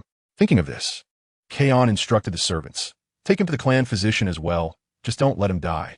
Once he is treated, hang him up, and first draw 500 milliliters of blood to send to me. Yes, Lord Kaon. The servants behind him immediately responded. But just as Kaon was about to return to the main estate and inform the clan about what had just happened, suddenly, at the bloodline altar located at the very center of the main estate, 3 beams of strong light shot up into the sky. The area covered by the light was enough to catch the attention of everyone in the Castile estate. Seeing this sudden scene, Kaon was instantly stunned, dazed, confused, astonished, and ecstatic. That was the bloodline altar of the Castile family. As far as he knew, it had been silent for a long time. Could it be? The bloodline pillar that had not lit up for nearly a decade in the family finally reacted again. End of this chapter, chapter 51. The shock of the Castile family at this moment. To Kaon, nothing mattered. No matter the poisoned younger generation or the mutated beast with toxic blood. Kaon's wings immediately unfolded behind him, and he rushed toward the altar at the fastest speed. Of course, those 3 beams of light were too dazzling. It was hard for anyone to miss them. The entire Castile family was in an uproar. Whether it was elders over 100 years old or young members in their 30s, they all spread their wings and gathered toward the central altar. At the altar of the Castile family, there stood a jade-colored stone pillar on the high altar. This was the bloodline pillar that every pure-blood royal beast family possessed. It was somewhat similar to the function of a primitive genealogy, where every newborn member of the clan would be recorded. And it could also detect the strength of the bloodline of the newborn cubs. The stronger the bloodline of the newborn cubs, the more brilliant the light emitted by the bloodline pillar. For example, the 3 beams of strong light that had just appeared had not been seen for over 100 years. It was simply unbelievable. Could it be that the Castile family had another top-tier bloodline descending? Beast God bless. Bless our clan. An elder of the clan was incredibly moved, even shedding a few tears. Not to mention that the bloodline pillar had not lit up for nearly a decade. Even when it had previously emitted light, it was weak, indicating that the royal beast bloodline was thin. Pure blood. It is not so easily inherited. He was over 120 years old and had only seen the bloodline pillar emit such strong light once since his birth. That was when Theo Castile was born. Other than that, there had been nothing. Quickly find out who it is. Which outstanding female has contributed so much to our Castile family? That must be 3 top-tier pure-blood cubs. Where are they? But recently, there had been no news of any lady in the clan being pregnant. More and more clan members gathered, but everyone looked bewildered, glancing left and right, not knowing where the main character was. The clan leader has arrived. Make way. The old clan leader of the Castile family, Rom, was over 200 years old and a peak-level 8th rank powerhouse. He was slender, with gray hair, slightly prominent cheekbones, but his eyes exuded an undeniable authority. Behind him were 2 middle-aged males, both with 7th rank strength. Nick, have the people been sent to investigate? In response to the clan leader, it has already been gradually verified, and I believe there will be results soon. The middle-aged male, named Nick, was handsome, but there was a hint of cruelty hidden in his features, clearly a smiling tiger. The entire center of the altar fell silent. Everyone tried to breathe lightly, their eyes filled with deep anticipation. They want to know where the 3 newborn cubs of the Castile family were, what their beast forms were. Who was the great female? Clan leader. The investigation is complete. All members of the clan and the estate have not recently had offspring, except for Nick, who paused halfway through reporting to clan leader Rom. His emotions were somewhat complex and suppressed. Except for what? Rom's eyes narrowed, as if he had guessed what the other party wanted to say. Nick, you don't mean to tell me that the one who gave birth to 3 top-tier pureblood cubs for our clan is that young female whom Theo took away, right? Upon hearing this, the entire place was in an uproar. The altar, which had just been quiet, instantly erupted in noise, with clan members beginning to discuss among themselves. Nick lowered his head and said, I apologize, clan leader. I feel remorse for giving birth to rebellious offspring. But while he spoke the words of remorse, there was no hint of true remorse in his eyes. Rum pondered. That young female should be at the virtual headquarters. If she has an independent account, check the account ID. I want to contact the contributor of our Castile family, personally. A few days later, Virtual Star Country Reality Headquarters Manor. Jiang Nuo stood on the terrace among the numerous islands, enjoying the scenery while contemplating how to proceed with the next task. However, Fair had been too busy lately. Although she didn't ask directly, she learned indirectly that there seemed to be several inexplicable riots occurring in the Wild Star Domain and the Shatterstar Zone.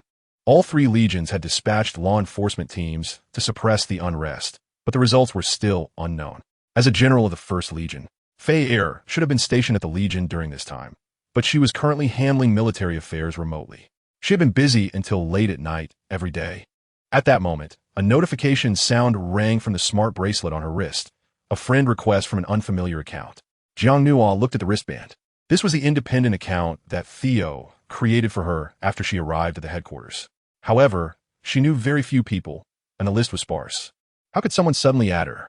Out of curiosity, Jiang Nuo casually clicked on it, but the next second, a video call came through. Jiang Nuo answered the call in confusion, and soon 2 masculine figures appeared on the screen. They were unfamiliar.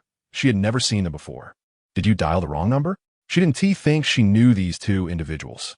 Moreover, at first glance, she felt a bit disgusted, especially with the middle-aged man beside her staring at her, as if she were a valuable prey.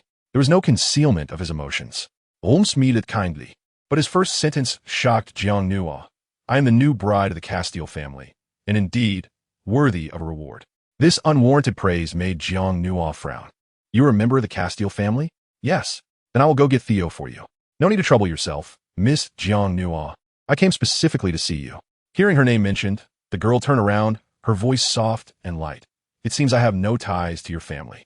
Upon hearing this, Nick squinted and said, Little female, even if you give birth to 3 pure-blood cubs for the Castile family, you cannot be so unruly. As the bride of the Castile family, you must behave properly. Your remarks are out of line. After Nick finished speaking, Rum did not refute him, clearly agreeing with his statement. As the head of a top royal beast clan, how could a little female repeatedly disregard their dignity? But the girl on the screen smiled as she brushed her hair aside, her voice still gentle. First of all, I am not registered with Theo. We're not nominal mates, so I'm naturally not a bride of your family. Secondly, even if I were registered with Theo, it seems he has already distanced himself from the Castile family. In other words, I, Theo, and the cubs have nothing to do with you. Is this something a little female can say? Rom's eyes flashed with disbelief. The females he had encountered in the past were all gentle, dependent, obedient, and easy to tame. But this seemingly delicate little female seemed to have a different character. Oh, by the way, I forgot to tell you, Theo and I have a partner account, which means he already knows about your request to communicate with me. Thank you to those who voted and tipped in early July. Thanks to Xiao Fei for the 1 vote. Thanks to Bao Bao Si for the 1 vote. Thanks to Wan Feng Fu Shui for the 1 vote. Thanks to bookfriend 2024-062-8547 ad for the 1 vote. Thanks to 2023-050-4873 EC for the 1 vote. Thanks to Su Yusin for the 1 vote. Thanks to bookfriend 2023-100-6680C for the 1 vote. Thanks to Yusheng for the 1 vote. Thanks to bookfriend 2023-112-3807AA for the 1 vote. Thanks to bookfriend 202-405-242-59679 for the 1 vote. Thanks to bookfriend 202-406-2260BD for the 1 vote. Thanks to Irin Xianmian for the 1 vote.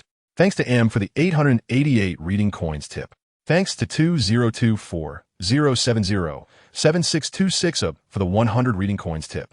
Thanks to Blue Enchantress for the 100 reading coins tip. Thanks to Irin Qianmian for the 588 reading coins tip. Once again, I bow and thank you. Thank you for your support. End of this chapter. Chapter 52. Theo's command Rom and Nick's expressions changed. Little female, Don't overstep. Nick had a typical male chauvinist mindset. Even though the federal law currently protects females, he could not tolerate a female getting too bold. If she were his woman, she would deserve a beating. Enough. Rom frowned and raised his hand. Theo is the most outstanding descendant of our clan in 100 years. There is no need to hide our contact with him. Miss Jiang Nuo, to be straightforward, the reason I sought you out this time is to ask you to return to the clan with the cubs. Jiang Nuo remained unmoved, clearly not wanting her cubs to have any connection with the Castile family. Sorry, I have no plans to travel far. I know what you're thinking. Rom showed a confident smile. But what if I tell you that top purebred cubs can undergo a second bloodline awakening after their transformation? And this ritual can only be held at the family altar? Second awakening? Jiang Nuo looked up in confusion, wondering why Xia Ao had never mentioned it to her before. Nick also said on the side, and as far as we know, one of your 3 cubs has a hereditary talent that is in a dormant state, right? Jiang Nuo remained silent, which was tantamount to acquiescence. Indeed, the youngest daughter's mental strength is SSS, but her inherited talents and skills are still unknown. Such offspring are among the rarest types, and in every family, they are regarded as supreme treasures because they can inherit any rare talent born in the family's history, not limited to those of their parents. Zio is a prime example. After finishing his statement, Rom looked at Nick and said, otherwise, with Nick's single wind system talent, how could he possibly give rise to the rare dark system talent? So, Jiang Nuo calmly gazed at the screen, waiting for the other party to reveal the final bargaining chip. Lam raised his head proudly. If this cub wishes to undergo talent awakening, it must pass through the family bloodline pillar.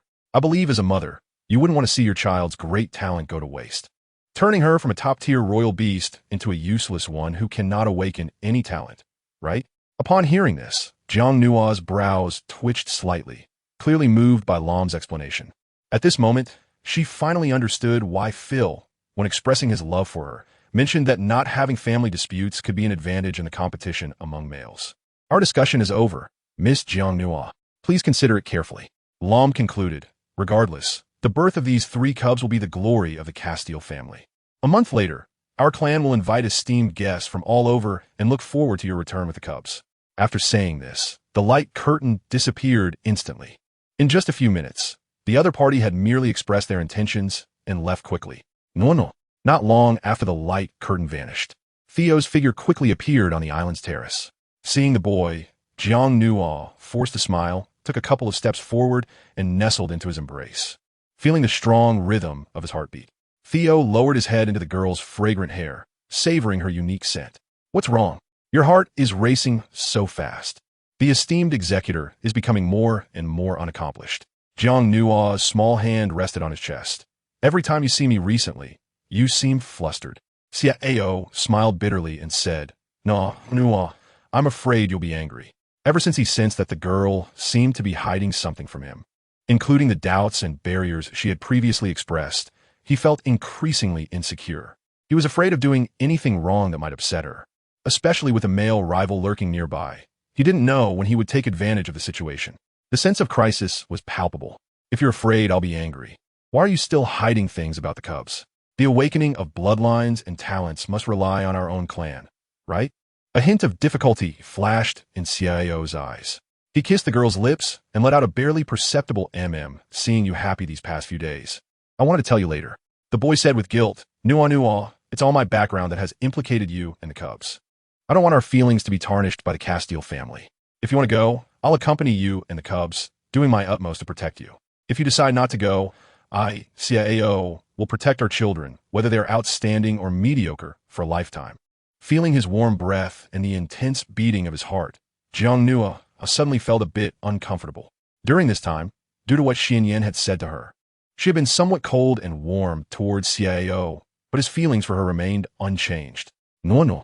The boy held the back of the girl's head, but he restrained his fervent dominance and instead focused his gentle gaze as he licked her lips. Don't hide anything from me. Tell me, okay?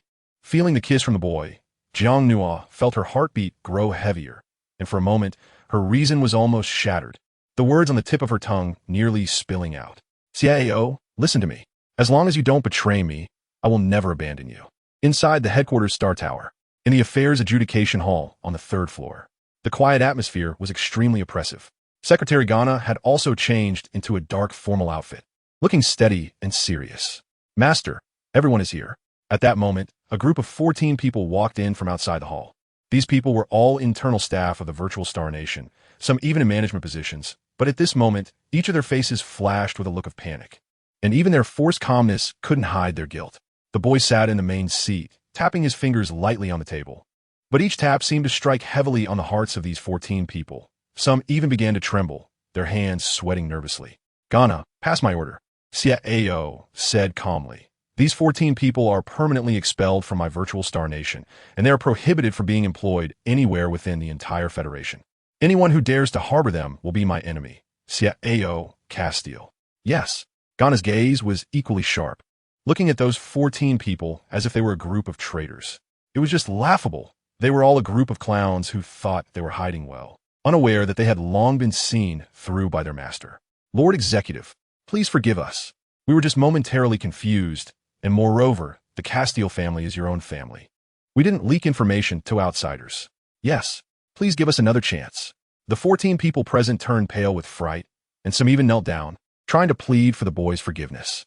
Being expelled from the virtual Star Nation and prohibited from employment throughout the Federation meant that their future lives would be worse than that of the most primitive beasts.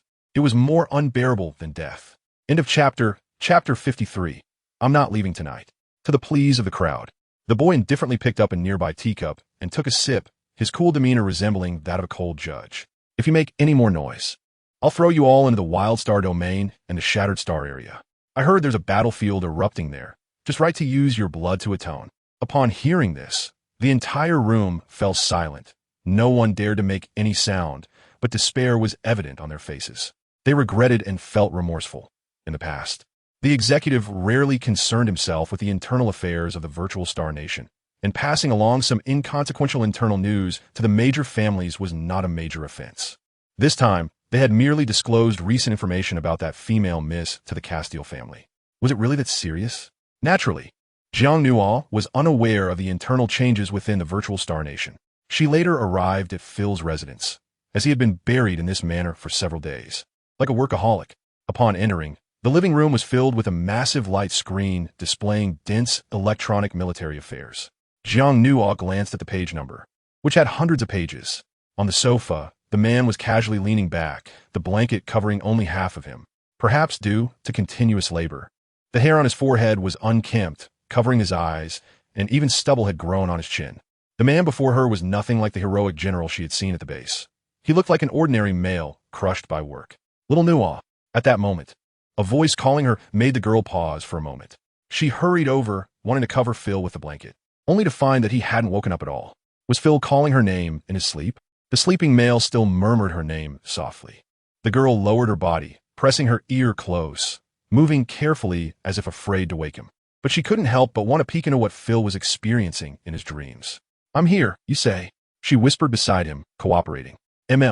Phil instinctively raised his strong arm and pulled her tightly into his embrace, pressing her against his chest. You're biased. Little Nuo. If I and Siao fell into the water at the same time, why did you save him and not me? The big cat, feeling wronged, complained in a dreamy state like a meow. Hearing this, the girl couldn't help but laugh. Well, Jiang Nuo replied seriously, because he's the father of the cubs. Of course, I would prioritize saving him. Unless we also have cubs together, then you two would be equal in status. Jiang Nuo admitted that she was intentionally teasing. Moreover, Phil had been too tired lately. It was good to liven up his thoughts a bit. We want a baby, Xiao Nuo promised me. The man held her tighter. His large hand began to wander slowly over the girl's body. The temperature in the living room suddenly rose, blurring the line between dream and reality. Their warm breaths becoming heavier, and Jiang Nuo showed no signs of resistance, instead actively kissing the man's lips. However, Jiang Nuo couldn't help but laugh inwardly. Would Phil wake up and realize it was all a dream? Would that mean she had taken advantage of him?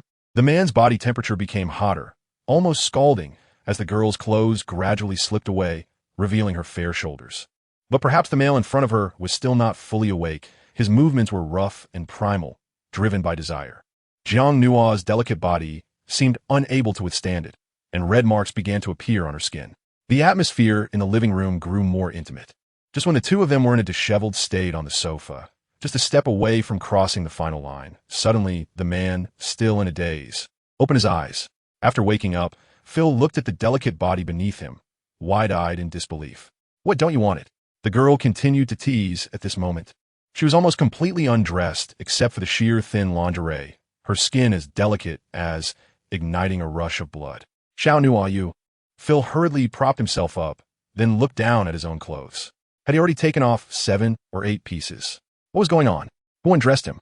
Did he really act inappropriately toward Xiao Nua in his dreams? Didn't you just say it yourself? The girl obediently lay on the sofa. You said we want a baby. It was clearly your initiative. Upon hearing this, the man's face was filled with self-reproach. As a level 9 beast man, how could he still have such impulsive desires like those lower beasts? He couldn't even control himself in his sleep. Xiao Nua, I'm sorry, it's my fault. Maybe I've been too tired lately. Phil shook his head. You just gave birth not long ago. I can't do this. Your body won't be able to handle it. Because he knew how intense his desires were. Xiao Nua was so small. Once he lost control, he was afraid he would hurt her. Jiang Nua smiled slightly upon hearing this. Phil, I'm Fine. No way. In Phil's view, the girl was saying this to avoid making him upset and wanted to hurry to fulfill their previous promise. But he wasn't in a hurry. He wouldn't do anything that could harm Xiao Nua's body. As for having children, of course, he wanted to have kids with the beloved female. But it wasn't urgent at this moment. Phil, I'm serious. Look, my body enhancement level has already reached level 4. That still won't do. Xiao Nua's recovery period is too short. The man shook his head, picked up his clothes from the sofa, and rushed to the bathroom. Soon, the sound of cold water splashing could be heard from the bathroom. The girl lying on the sofa felt a bit helpless. She had actually been rejected. But what could she do? Was she really going to pin Phil down and force him? Jiang Nua felt that she was not that vigorous yet. An hour had passed. Only then did the man, who had just finished a cold shower, wrap himself up tightly and walk out of the bathroom.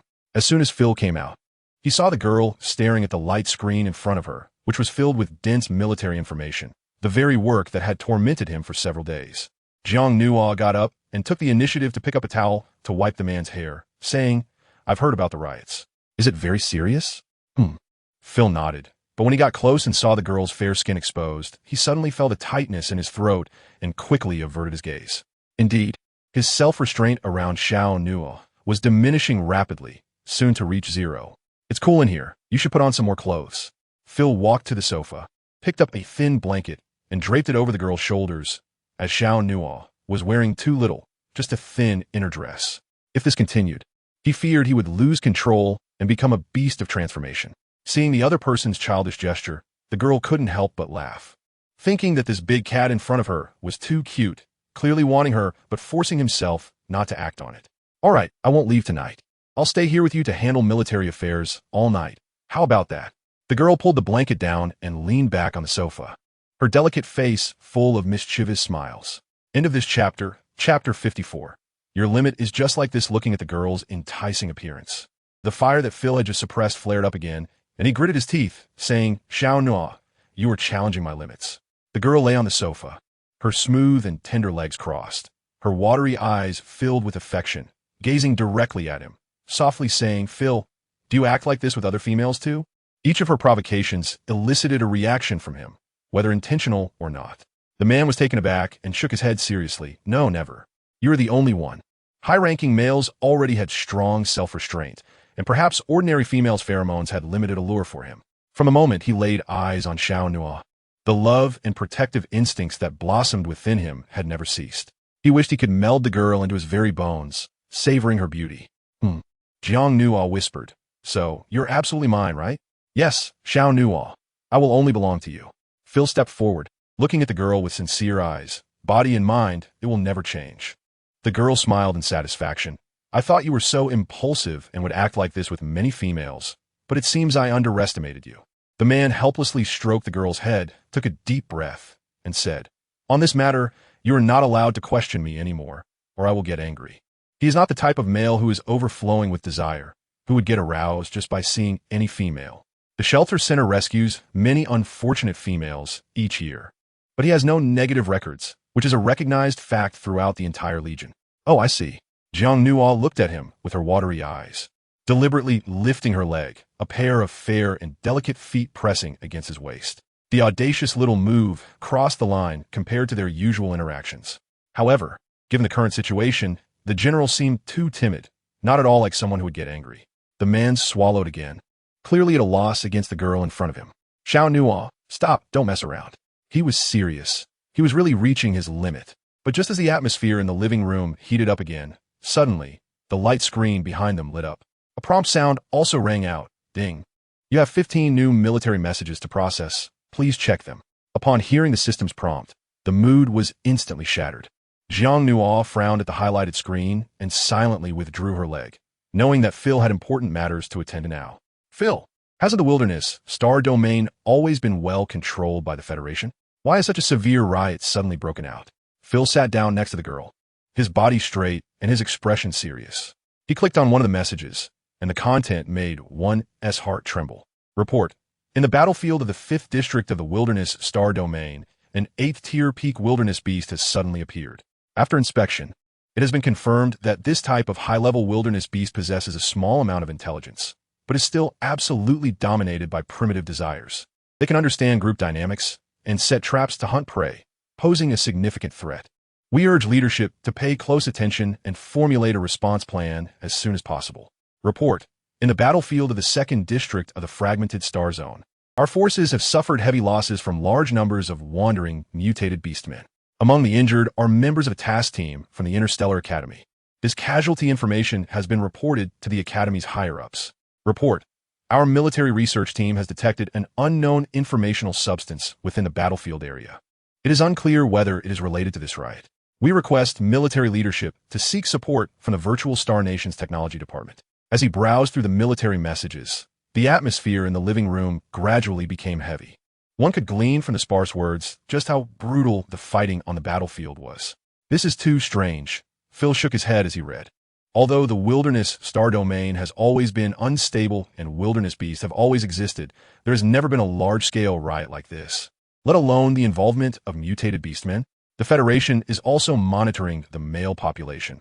Once any male mental powers show signs of turmoil, the Federation will promptly send suitable females to provide mental comfort. How could there be a large number of mutated beasts? This is absurd. Xiao Nuo. Phil's face was more serious than ever. I may need to return to the military. Jiang Nuo's expression was slightly somber.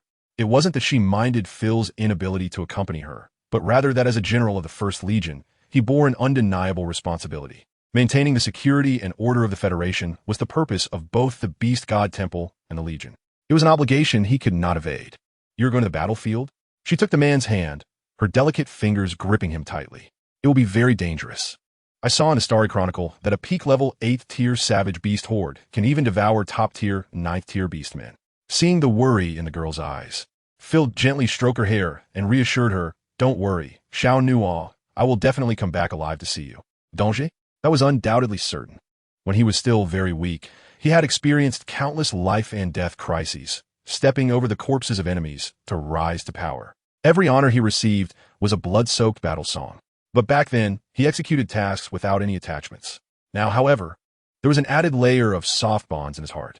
It was laughable that Phil Hodge, of all people, would have a day of fearing death. What huge joke. Was it truly unavoidable? Jiang Nuo wrapped her arms around the man's waist, pressing her face against his side, her voice soft, as if she were talking to herself. The requirement to come back alive is too low. What if you lose an arm or a leg?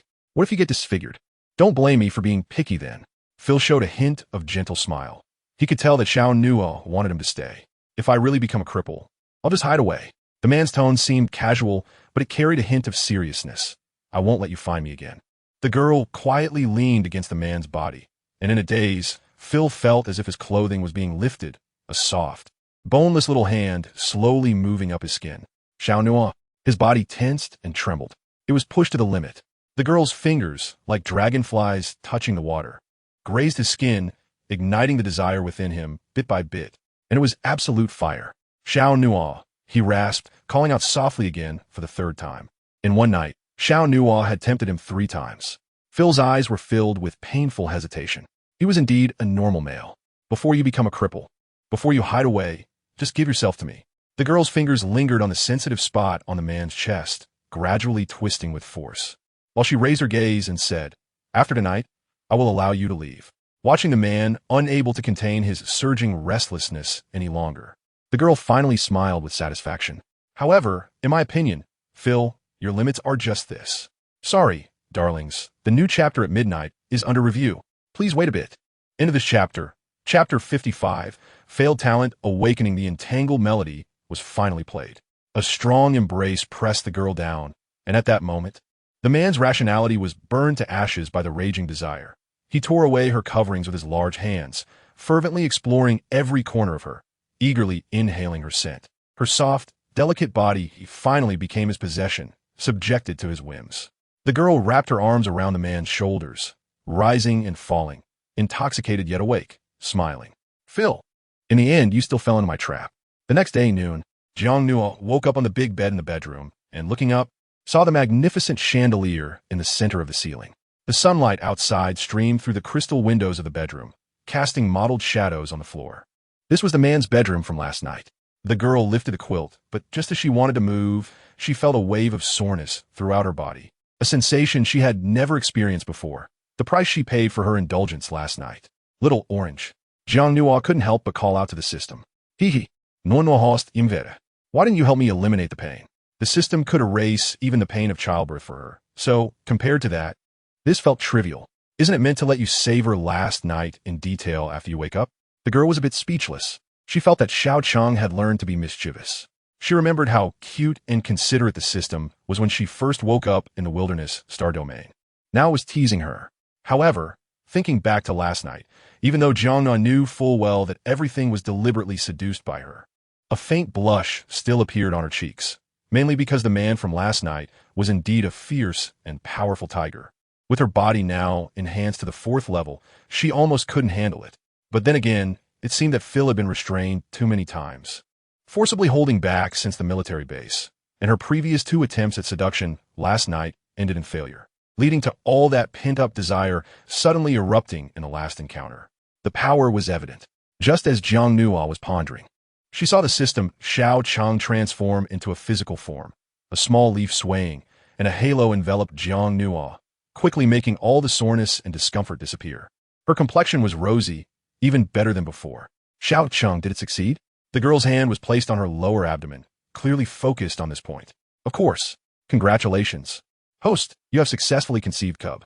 This cub's bloodline is of the pure tiger clan, and your pregnancy will last no more than 2 months. 2 months? Is it that short? She remembered that when she was pregnant with Xiao's cub, the system said it wouldn't exceed 3 months. That's right. Although Phil is of the pure tiger clan, his bloodline is still somewhat inferior to Xiao's. Xiao has the bloodline of the royal beast of the feather clan, a top-tier inheritance that is difficult to appear in the family history. So you're saying that among the 3 cubs I had before, only my daughter is? That's right. Among the 3 feather clan beast eggs you gave birth to, only that female has the royal beast bloodline. The other 2 males are just considered top tier. Oh, so the so-called royal beast clan is just a clan that has given birth to a royal beast in its family history. But not every descendant beast man necessarily has the royal beast bloodline. Of course, with so many descendants in a clan, passed down through generations, how could every one of them achieve the perfect inheritance? It's a matter of probability. However, host, even if Phil hasn't reached the royal beast level, his bloodline purity is still very high, and he possesses SSS level mental power, so the quality of the cubs you give birth to won't be poor. Jiang Nua nodded. Suddenly, as if she thought of something, she asked, Xiao Cheng, but after I give birth to the cub, only my body gets strengthened. What about the inherited talent skills? I initially have no talents and have to rely on giving birth to pass them on. Don't worry, the host. Your talent has been inherited, but it needs to undergo an initial awakening. This awakening ritual in top pure blood families is usually done through a bloodline pillar. As for mixed blood beastmen, they only need a bloodline awakening stone. That's because the bloodline stone cannot withstand the bloodline power of top bloodline families, so they can only rely on their respective families' bloodline pillars. Mixed blood beastmen have weaker bloodline power, and very few can awaken their talents. Perhaps only one can be born out of 1,000? So, I still need an awakening stone? Jiang Nua kept this in mind. She urgently needed to become stronger. Her current 4th-tier strength was far from enough. The wind element excels in speed, the dark element excels in weakening enemies, and the earth element excels in defense. All these talents are extremely useful. Host, there is currently a mid-level bloodline awakening stone in the system shop, which can fully withstand the awakening of mid-level strength. Do you want to exchange it? Do you have it? Jiang Nua was dumbfounded. Why didn't you say so earlier? Of course I'll exchange it. Sorry, host. There are too many items in the system shop, and Little Orange has to go through precise filtering every time to find them. You can browse when you have time. After saying that, the system shook the small leaf again, and a round stone emitting a glass-like glow appeared in Jiang Nua's palm. She instantly felt a pulling force from her bloodline within her body, wanting to surge wildly into the stone. Host, don't resist. Just follow the guidance of the awakening stone. The girl was full of anticipation as she allowed the power of her bloodline to flow into the awakening stone. The stone's radiance grew stronger, gradually becoming blinding. But suddenly, bang! Without any warning, the awakening stone in the girl's hand exploded in an instant, turning into smoke and disappearing in the bedroom. Jiang Nua was stunned. She felt the bloodline power that had surged into the awakening stone just now return to her body. Had the awakening failed? The girl found it hard to accept. Host, your bloodline power seems to have exceeded the tolerance limit of this mid-level awakening stone, which caused it to shatter. How could this be? Am I not a mixed blood? In this interstellar orc world, mixed blood orcs are the most ordinary group, and most people can awaken with just a regular low-level awakening stone. Host, based on Xiao Cheng's observation just now, it is feared that even a high-level awakening stone would not be successful. You need a top-level awakening stone that can support the bloodline awakening of a mixed blood orc. Hearing this, Jiang Nua felt disheartened. A top-level awakening stone? That was priceless and had no market. Where could she possibly get one? Is there one in the mall? Naturally, there is, but you need to reach level 9 to unlock the level 9 top-level mall for exchange. Jiang Nua was speechless again. This statement was as good as saying nothing. It seemed she needed to think of a way. Jiang Nua got out of bed, changed her clothes, and walked out of the bedroom into the living room, only to find that there was no sign of the man anymore, not even a trace of his presence. The military light screen in the living room had disappeared. Did Phil leave? No. To be precise, he should have run away. Babies. I'm daily asking for tickets. End of this chapter, chapter 56, the highest level auction. On the transparent coffee table in the living room, there was a beautifully carved wooden box. Jiang Nua walked closer and opened the small box, discovering a ring inside, with a beautiful ruby petal embedded in the center. She pinched it with her fingertips, slightly raised her arm, and placed the exquisite ruby petal under the light. She noticed a faint tiger stripe swirling within it, and the gentle yet dazzling pink-orange glow brought by the sunlight exuded a sense of ancient nobility that combined strength and softness. Is this what Phil left for her? Does he want to claim her? As this thought emerged, Jiang Nua chuckled and extended her left hand, pausing for a moment at her ring finger, but ultimately placed it on her pinky instead. However, upon wearing it, she realized that the ring seemed to be made of a special metal from interstellar space, automatically adjusting to the most comfortable diameter for wearing. Not too big, not too small, just right. She also couldn't reach him. The girl had just pressed Phil's name in her contact list when she found that the other party had no response at all. Host, you were right. He really did run away. Hearing the system's teasing, Jiang Nua shook her head with a smile. A valiant tiger ready to head into battle ended up being a little kitty that made a mistake and fled from her. After a whole night of indulgent entanglement, he didn't even dare to take a glance at himself before leaving. Such an esteemed general is a bit lacking. The girl walked out of Phil's residence. But just as she wanted to return to her manor, she inadvertently caught a glimpse of a young figure leaning against a pillar in a nearby terrace pavilion. Half closing his eyes, although he was dressed in a splendid suit, Jiang Nua could still see the weariness on the young man's face. Xiao, Jiang Nua walked over and exchanged glances with Ghana, only to find that Ghana's expression was somewhat strange, a hint of faint resentment. Miss Jiang Nua, the master has just fallen asleep. It would be best if you don't wake him up just yet. Let him rest a little longer, Ghana said in a hushed voice. Jiang Nua sat down without making a sound. She looked at the boy's perfect profile, but felt a bit of blockage in her chest. At this moment, Theo was very calm, but upon closer inspection, one could notice his brow slightly furrowed, and his long, intertwined fingers were pale and stiff, as if he had just witnessed an intensely restrained scene not long ago. Suddenly, the boy opened his eyes. However, after a few seconds of silence in the air, Theo seemed to awaken from a dream. He stretched out his arms and embraced the girl in front of him, his voice low and hoarse. No. The girl chuckled softly. What's wrong? Still having nightmares like a child? Theo let out a heavy sigh, holding the girl as if she were something he had lost and then regained. It's nothing. I just missed you. Theo wrapped his arms around the girl's delicate body, his hand resting on Jiang Nua's smooth neck, but the next moment his gaze was fixed on the red mark on her neck. Jiang Nua followed the other person's gaze, brushed her hand lightly, and couldn't help but recall the intense collision from last night. She felt a bit helpless. The system had alleviated all her body aches, but the marks on her skin remained. Even Ghana's expression turned complex, showing a hint of indignation. Xiao, this is my... Just as Jiang Nuo wanted to explain. She felt the boy's fingertips gently gliding over her skin, the movement delicate and gentle. Does it hurt? The girl was taken aback and shook her head. No, it doesn't hurt. This reminded Jiang Nuo of the first time she tangled with Xiao. His movements were exceptionally gentle, contrasting sharply with Phil's. Although the second time was a bit rough and wild, it was in the virtual world, and she only experienced sensations. Everything afterward wouldn't carry over to reality. No, don't abandon me. The sudden statement left Jiang Nuo stunned for half a second, and the boy's kiss landed on her neck, seemingly trying to kiss away the large red marks, covering the traces of last night's intimacy. Jiang Nuo's hand brushed against the boy's back. Although she prioritized completing her mission, guilt still arose in her heart. Since she returned, Zhao's feelings of insecurity had grown stronger. Silly, what are you thinking? Her voice was gentle. I've told you many times. As long as you don't do anything to hurt me, I won't abandon you. Xiao, you need to cherish yourself. Why did you come here to sleep? How long have you been sleeping? This little pavilion is cold and hard. How could it be comfortable? I just got here. I wanted to take you back. The boy caressed the girl's face. Seeing you still asleep inside, I didn't want to disturb you. I just took a short nap here. Upon hearing this, Ghana couldn't help but curl his lips. What do you mean just got here? Clearly, the master has been sitting here the whole night. Last night, even he felt the intertwined pheromones in the room. The intensity would only be stronger for the master. This is the headquarters of the virtual Star Nation. It's the master's territory, on a top male's territory, engaging in intimate acts with his beloved female. Ghana himself could hardly accept it, let alone the master. Jiang Nuo didn't expose it because she understood that this was an excuse for a male to maintain his dignity. Let's go back. She took the boy's hand voluntarily. This afternoon, we'll go see the little ones. A smile appeared on Zhao's face, covering up his previous fatigue. However, as he left alongside the girl, he waved his hand without looking back, and the place behind him where Phil lived instantly turned pitch black.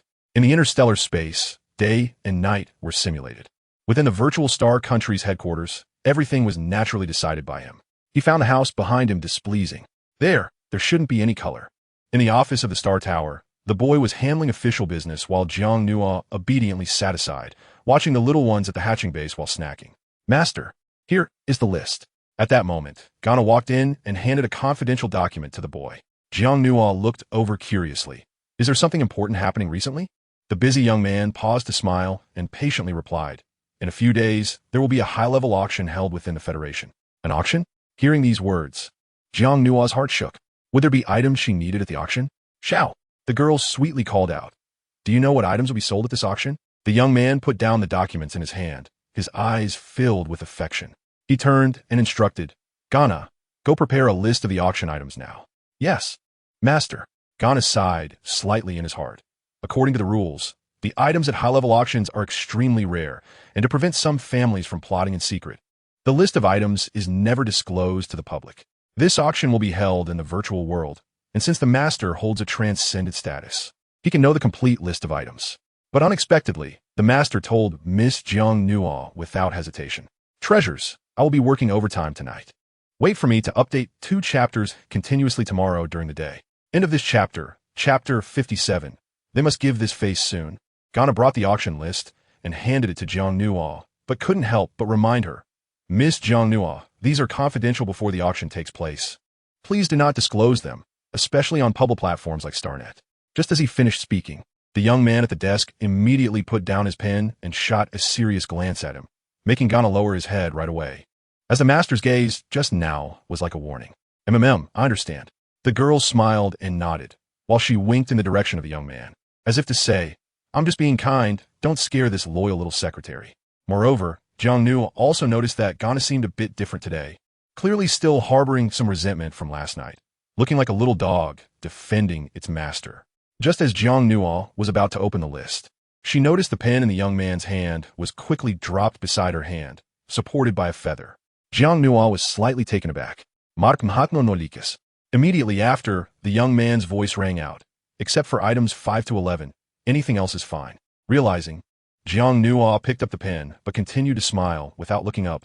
What? Does our executive want to squander money again? But why are items 5 to 11 not allowed? Hearing Jiang Nuo's question, Secretary Ghana rolled his eyes, and even the young man at the desk scratched his chin, looking a bit guilty. The reason is simple. Items 5 to 11 are sold by the Virtual Star Nation, and they are all medicines and materials specifically for Xian Yin. Xian Yin was severely injured, and the materials needed for recovery are quite complicated. It would be difficult for anyone in the Federation, besides the Virtual Star Nation, which controls most of the trading market information, to gather them in a short time, and he set the auction starting price very high. That's right. He did on purpose. After bullying Nua, he deserved to be dealt with. Spending for Nua, T considered squandering. Thinking of this, Xiao only answered the first half of the sentence, leaning back in his chair and laughing. Moreover, this little money doesn't even compare to the Virtual Star Nation's operational income for 2 minutes. Ghana, standing nearby, rubbed his forehead, clearly unable to bear to watch. He assured that the master used to be very shrewd, not like this.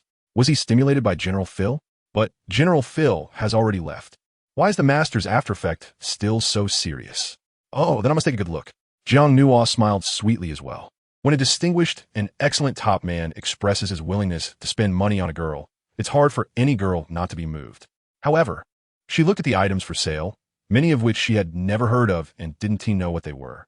Especially when she paused briefly between the 5th and 11th items, such as the spirit medicine and the light spirit potion, which sounded like pharmaceuticals. Pharmaceuticals? Could it possibly be related to that fox? There were a total of 30 items for sale. Just as Jiang Nua calmly flipped to the second page, suddenly, she saw the name of the second to last item, and her whole body tensed up, the light in her eyes gradually brightening. Little Orange, this is the 29th item, a top-tier awakening stone. My God, host, you must get this awakening stone, but the timing of its appearance is just too coincidental, right? Jiang Nua suppressed the excitement in her heart. The system was indeed right.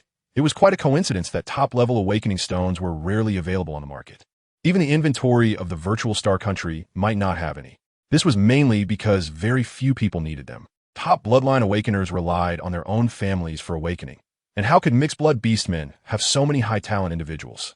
This item was likely only preserved by some ancient legacy forces. Who would be the one to sell it? No. Theo, who had been observing the girl's subtle expressions, stood up and walked over, gently wrapping his arms around her. What do you want? I'll bring it back for you.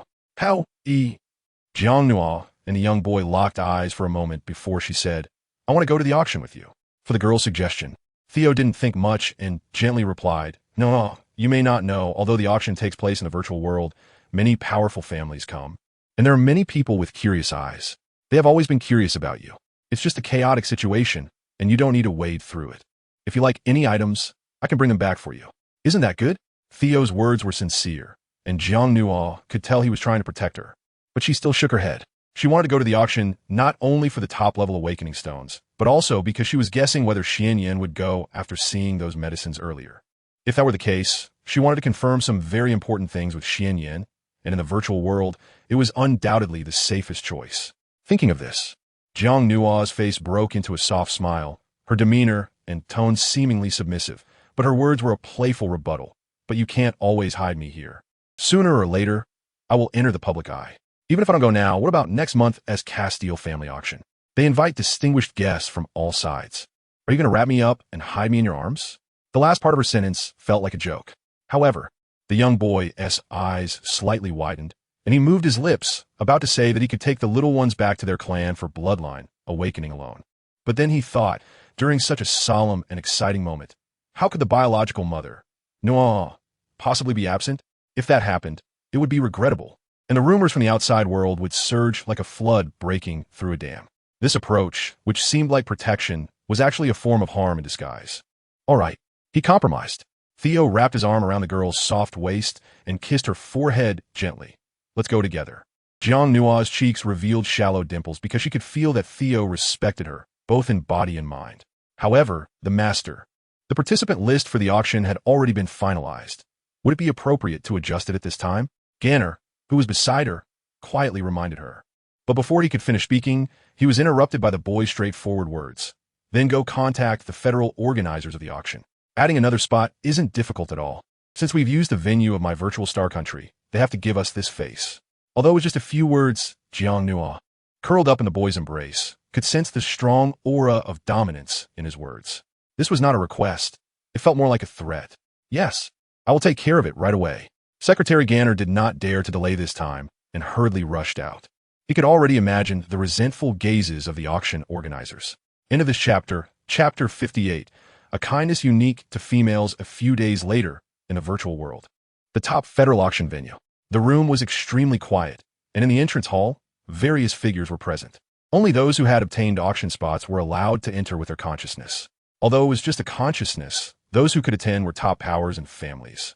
All dressed in suits, very dignified, but each person wore a mask, clearly to conceal their identity. After all, the auction process involved bidding, and knowing each other's identities would complicate things. Just as many figures were entering and taking their seats, two figures approached from the entrance of the venue. Both wore simple silver masks, but the crowd was not surprised by the male beside them. Instead, it was the delicate little female next to him that caught everyone off guard. In such an important occasion, which family or power would waste a spot on a little female? The entry ticket to this top auction was hard to come by. Even the imperial royal family might be lucky to grab 2 tickets. As for some families, they might only manage to secure 1 entry spot at most. No. Let's go to the 3rd floor. Theo held Zhang Nua's hand as they entered the nearby Aurora elevator, causing an uproar among the people passing by. Those who could go up to the VIP auction platform on the 3rd floor were undoubtedly significant figures within the Federation. Perhaps only the 4 imperial royal families or the top figures from the other 3 forces could manage that. The crowd couldn't help but retract their gazes. Although the little female had a great figure and was undoubtedly beautiful, looking at her again was pointless, as she wasn't from their family. However, once Theo and Zhang Nua stepped onto the 3rd floor, they suddenly felt 2 gazes shooting their way. Not far away, in a VIP seating area, a male and a female were also sitting on a sofa, their masks adorned with golden edges, displaying a fiery enthusiasm. Who are you? Zhang Nua looked at the other person in surprise, as she noticed that the 2 individuals were actually walking toward her. Xia Ao furrowed his brow, tightly holding Zhang Nua's hand to protect her by his side, but he couldn't decipher the intentions of the 2, since at this level of auction, very few people would initiate communication. Hello. Just as Zhang Nua was puzzled, the female in front of her took off her golden mask, revealing a beautiful and radiant face. She extended her hand towards Zhang Nua and said, I am Buanxi, the 4th princess of the Carlo Empire. Let me tell you a secret. I particularly liked you when I was browsing StarNet before. I guess you might come. So, I begged my father to give me a ticket. Don't worry.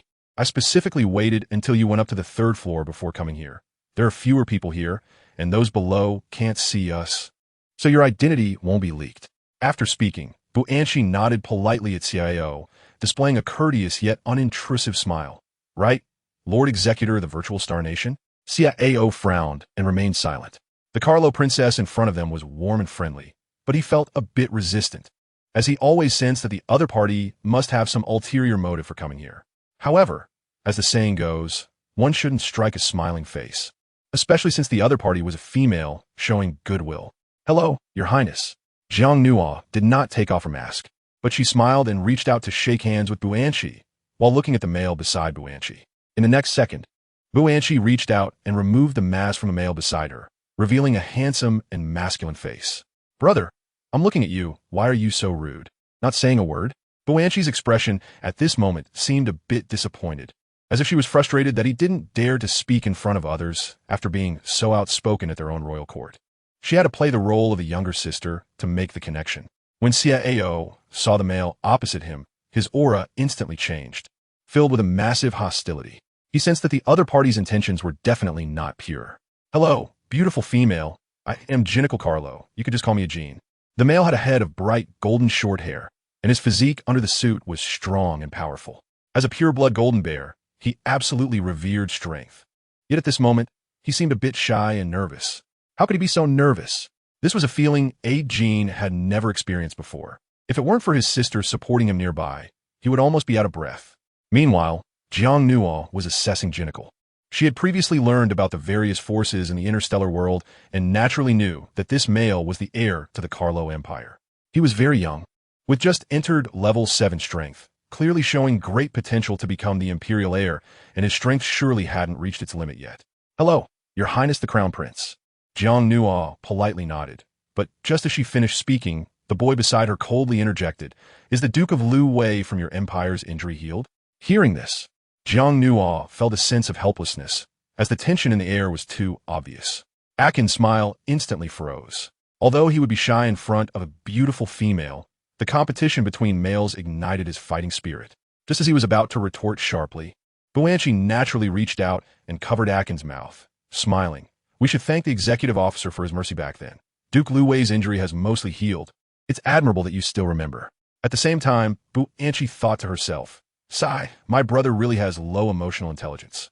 If this continues, he won't stand a chance in pursuing his sister-in-law. My brother is a bit straightforward and doesn't know how to speak well. Please don't take offense. We, as juniors, only learned about the incident in the Wilderness Star region later. It was the decision of the Elder Council of the Empire. My brother and I would like to apologize to Miss Jiang Nuo on behalf of the Carlo Empire, and we hope to receive your forgiveness. Buanchi smiled at Jiang Nuo, her eyes filled with genuine warmth and kindness, making it hard to refuse.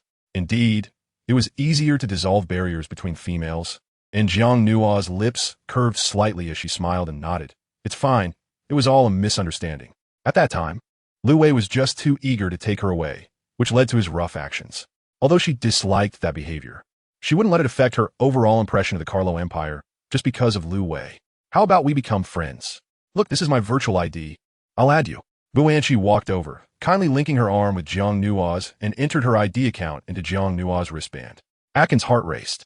He never expected that after all his efforts, his sister could get the contact information so easily with just a few words. Was this the unique friendliness among females? Relatives are indeed more reliable. Nuo, we should take our seats. Among the four, only Xiao clenched his fists, seemingly suppressing his anger. Although the silver mask obscured his face, his sharp eyes were already covered in frost. The Carlo Empire has truly become smarter. They actually changed their strategy, using females as a bridge to connect with Nuo. How despicable. Please support with votes. End of this chapter, Chapter 59. Generally, I have no appetite for males. Your Highnesses, the auction is about to start. We should go over now. Jiang Nuo could closely sense the displeased aura radiating from the boy, and her little hand mischievously scratched gently in Xiao's palm. The boy's aura immediately softened a bit. The effect was instantaneous. Akin squinted at the little interactions between them, but he held back his frustration. Buanchi, beside him, smiled and said, all right, then another day I'll treat you to a meal in the virtual world. You must come. Yang Nuo nodded. At that moment, she suddenly felt a strong arm wrap around her waist. She glanced at the boy beside her and saw a strong sense of possessiveness in his eyes. No, let's go. Clearly, this scene seemed to provoke the male across from them. Xiao took the girl and walked toward the central platform. After they left, Ajin's expression twisted, looking as angry as a grumpy bear. That guy Xiao, he really is a despicable male. Instead of slandering online, he just shows off his intimacy every day. Buanchi revealed a stunning smile, lifted her shoulder, and looked toward Jiang Nuo, jokingly saying, since you can't stand the comments online, why not just by the virtual star network? Then you can post whatever you want. Upon hearing this, Ajin was immediately speechless. Buy it?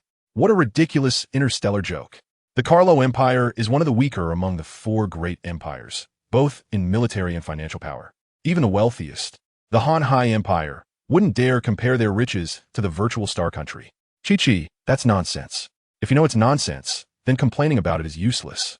Buanchi raised an eyebrow and said, brother, I sincerely advise you that Miss Jiang Nuo is not like the females you've met before.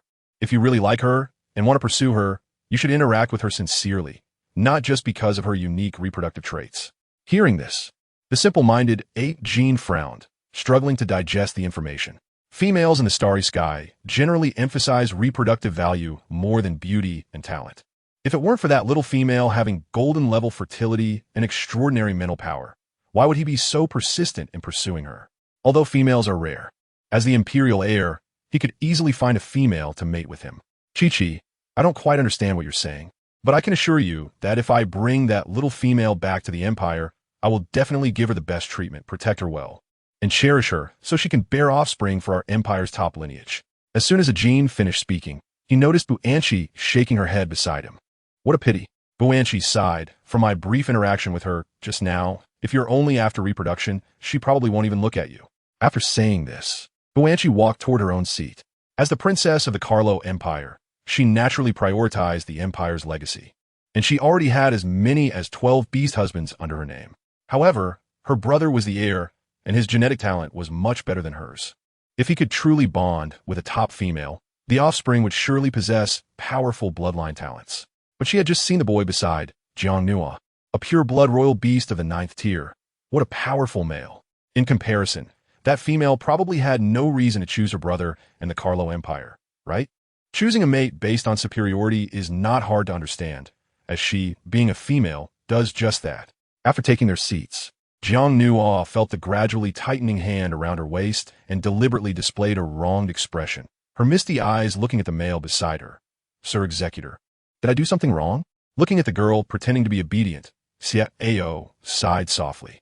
He eased his grip, gently stroking her back, and leaned close to her ear, speaking softly. It's them who are wrong, not Nua.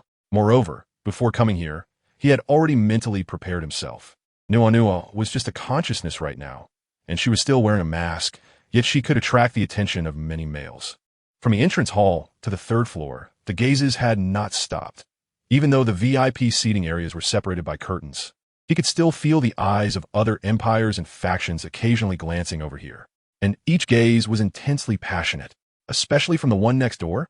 There was even a certain crazy fox pretending to watch the show. Nua, promise me. Ao gently pressed the girl's head into his embrace. I don't mind you having other males, but they at least can't be worse than me. There is too much garbage in this world, and you can't pick them all up. Otherwise, at this point, the boy paused, his long fingers lightly caressing the girl's cheek. I want to be able to help but burn all this garbage, you know? Jiang Nua smiled slightly after hearing this and nodded at the other person's chest like a little deer bumping into a hug. Yes, as you command. The girl's movements were not at all pretentious. She directly wrapped her arms around the other person's waist, her tone carrying a deliberately ambiguous undertone. Don't worry. Since I've enjoyed the excellence of the executor, I have no appetite for ordinary males. Zio affectionately pinched the girl's chin. What Nua said, I will remember. If one day, Nua can't help it and is too hungry to choose, I will properly feed the little female in my arms for a whole month. Until she is full. The curtains at the platform were not a physical barrier, but rather translucent. From a distance, one could vaguely see 2 intimate figures within, and the passionate atmosphere was almost overflowing. Buanxi glanced at a Jean beside her, her gaze gradually lowering, and helplessly remarked, I've never seen such an unaccomplished male like my brother. Even from this far away, he can still react. Not to mention, this is just consciousness. If he met the person in reality, wouldn't he publicly go into heat? He at least has a 7th tier strength, yet he is so unreserved. At this moment, Buanxi was inwardly mumbling, doubting whether helping her brother make connections was a mistake. Naturally, this kind of reaction was not limited to the side of the Carol Empire. The males of the Orient Empire and the Via Empire were the same, as in the 100 simulation virtual world. They could still sense the strong pheromones from the little female, which were too alluring. Even the self-control of the 9th tier male would likely be unable to withstand it a few times. Moreover, their cultivation was not that strong yet. Just beside Jiang Nua sat 2 people who were not wearing masks. One was a smiling, frail old man, who was the vice president of the Interstellar Academy that had attended the federal conference earlier. Beside the old man leaned a male who hadn't even lifted his head. His ice blue long hair messy and casual, his detached eyes quietly scanning the text in the book, his clearly defined fingers gradually turning the pages, cold and serene. Even at such a close distance, he seemed completely oblivious to the strong pheromones from next door. Into this chapter, Chapter 60, I went to find Xian Yan for verification for you. It was not a force suppression at all. It was an abstinent aura emanating from the bones. How about it, director? The old man looked eagerly towards the next door. I told you this little female is not ordinary. Look how lively the show is. They had arrived early and had not attracted attention from the outside. Otherwise, it would have definitely caused an uproar. As everyone knows, the director of the Interstellar Academy, Bai Lin, is not only extremely powerful, but also has a bland temperament. Apart from some necessary occasions, he rarely shows up, and he didn't even attend the last federal conference. Yet now he came to participate in this auction. I hope her mixed blood talent won't disappoint me. There was no emotion in Bai Lin's eyes as he picked up a bookmark, placed it in the position of the page he had just read, and closed the book. The old man had long since become accustomed to this scene and sighed inwardly. Among all the males in the Federation, if anyone dared to say the director's self-control was second, no one would dare to claim the first. At such a close distance, even this old man felt somewhat attracted by the little female's pheromones. However, The director seemed unaffected, truly worthy of being the master of the legendary ice element talent. Rest assured, the delay in awakening this little female's talent can only be explained in two ways. Either she has no talent at all, or her talent is so powerful that an ordinary awakening stone cannot bear it, which is why it has been delayed until now. The old man finished speaking with a sigh. However, looking at this little female's delicate and weak appearance, it is better not to hold too much hope. Let us see if she shows any interest in that top-grade awakening stone. Upon hearing this, Bai Lin's fingers finally paused for a moment. Deep within his pupils seemed to hide a bottomless vortex, and his solitary posture gave people an unreachable feeling, making them dare not desecrate him. I said, I will never get involved in this matter, he said softly. So, if she truly has extraordinary talent, you can handle the rest without needing to consult me. The old man couldn't help but chuckle as he stroked his beard. Of course, if she's indeed a good seed of mixed blood, our academy would really have struck gold. The Interstellar Academy is quite special. It does not emphasize gender, nor does it prioritize fertility and mental strength. They only value combat talent. However, the combat genes of males are often much stronger than those of females, so most students in the academy are males. Yet, there is one point that has been the greatest regret since the establishment of the Interstellar Academy. Often, exceptionally talented individuals come from top pure-blood families, supported by a vast inherited bloodline, and even if their talent is outstanding and their strength is formidable, their primary loyalty and service are often to their own clan. They only see the academy as a transit station for strength growth, and due to the ties to their clans, they cannot become the backbone of the academy's upper echelons. Otherwise, the neutral stance of the Interstellar Academy would have been broken long ago. Therefore, they are more committed to discovering and seeking out mixed blood talents, seedlings without family ties. But such individuals are exceedingly rare. It is uncertain whether this little female will be the type they are looking for. Soon, the lights on the auction stage flickered.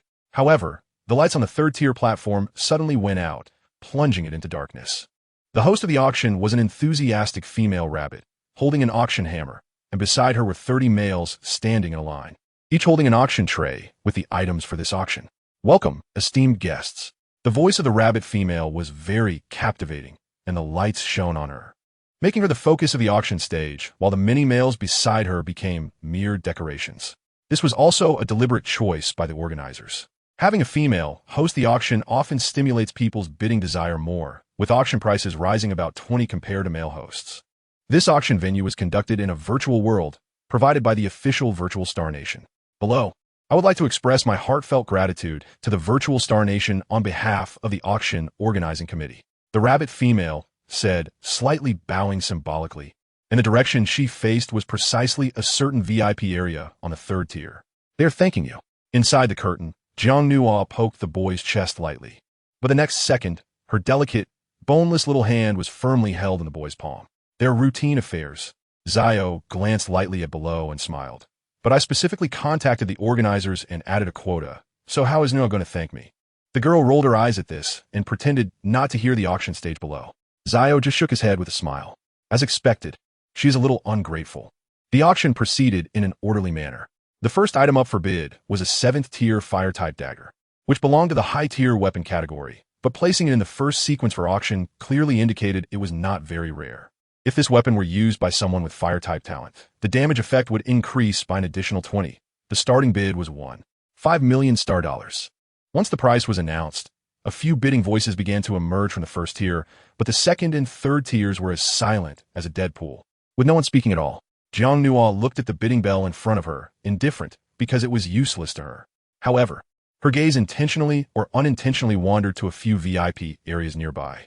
Since she entered, Xian Yin had not shown up at all, as if he had become extremely low-key.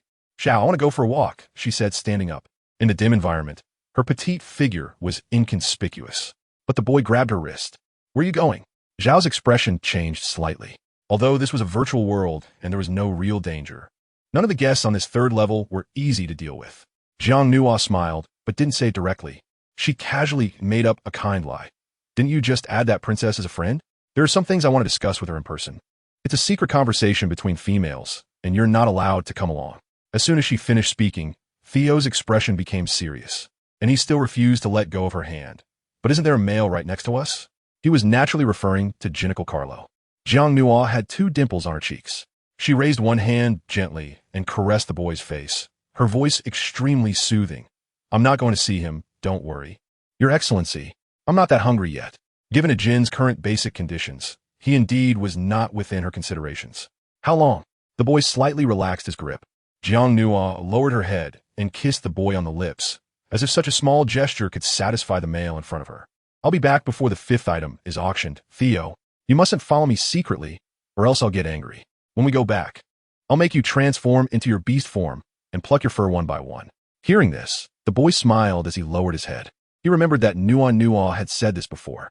Jiang Nua felt her wrist completely released as she turned around and walked out. However, the moment she stepped outside, the soft smile on her face disappeared, replaced by a firm sense of conviction. Theo, I hope you won't disappoint me. I'm going to find Xian Yin to verify. It's for you. Dear readers, please leave a 5-star review in the comments. Unfortunately, my book has been maliciously rated poorly. Last week it was 9.0, 48 ratings. And this week it's down to 7.8, 63 ratings. With a low exposure this week, gaining just 15 more ratings resulted in a drop of 1.2. It seems someone used several accounts to maliciously lower my score. There are always envious people in the book city. I hope the readers can help boost the ratings. Thank you. Into this chapter, chapter 61. There are several masculine auras on her. In the VIP area on the 3rd floor, a young girl walked along the dimly lit path. In the faint light, her figure was blurred, but Jiang Nua knew that wherever she passed, she could not escape everyone's perception. However, when she reached the adjacent seating area, her footsteps suddenly paused, and she instinctively looked inside through the curtain. The temperature here seemed a bit low, but it wasn't an extreme cold. Rather, it was a subtle chill that kept people at bay. The old man inside the curtain smiled and said, I know my place. She is definitely not looking at me. Bai Ling's gaze flickered slightly as he slowly raised his eyes, and through the curtain, he could vaguely see a delicate outline outside. There are several masculine auras on her. The old man smiled and retorted, Isn't that normal? Even an ordinary female can have multiple beast husbands, let alone someone like her who is so sought after. As he spoke, the old man shook his head. Although he said so, the masculine auras on the young female were not remnants of markings, so most people wouldn't notice. However, the dean rarely interacted with outsiders, and his aura was too clean, which allowed him to perceive it so keenly. Belink's brows twitched, and he lowered his head again, no longer paying attention to the outside, but the book he had previously closed in his hands had not been reopened. Meanwhile, not far away, in the Carol Empire's seating area, Ajin, who had been staring at Jiang Nua, immediately wanted to get up and approach her when he saw the beauty alone.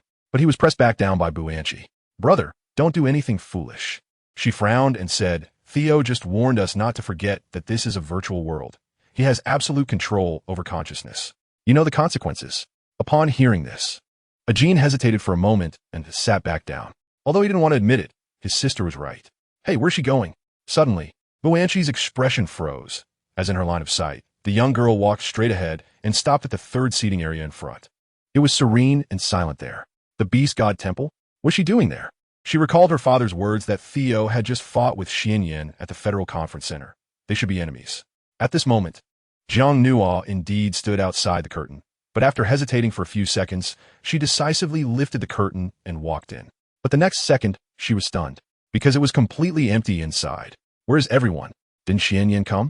Just now? She didn't see anyone through the curtain, but the bidding bell and auction sheet on the table looked as if someone had touched them. Someone should have been here. At the same time, Theo's focus had always been on Jiang Nua and had never left. When he saw the girl heading to the Beast God Temple's seating area, a surge of uncontrollable anger rose in his eyes, along with endless worry.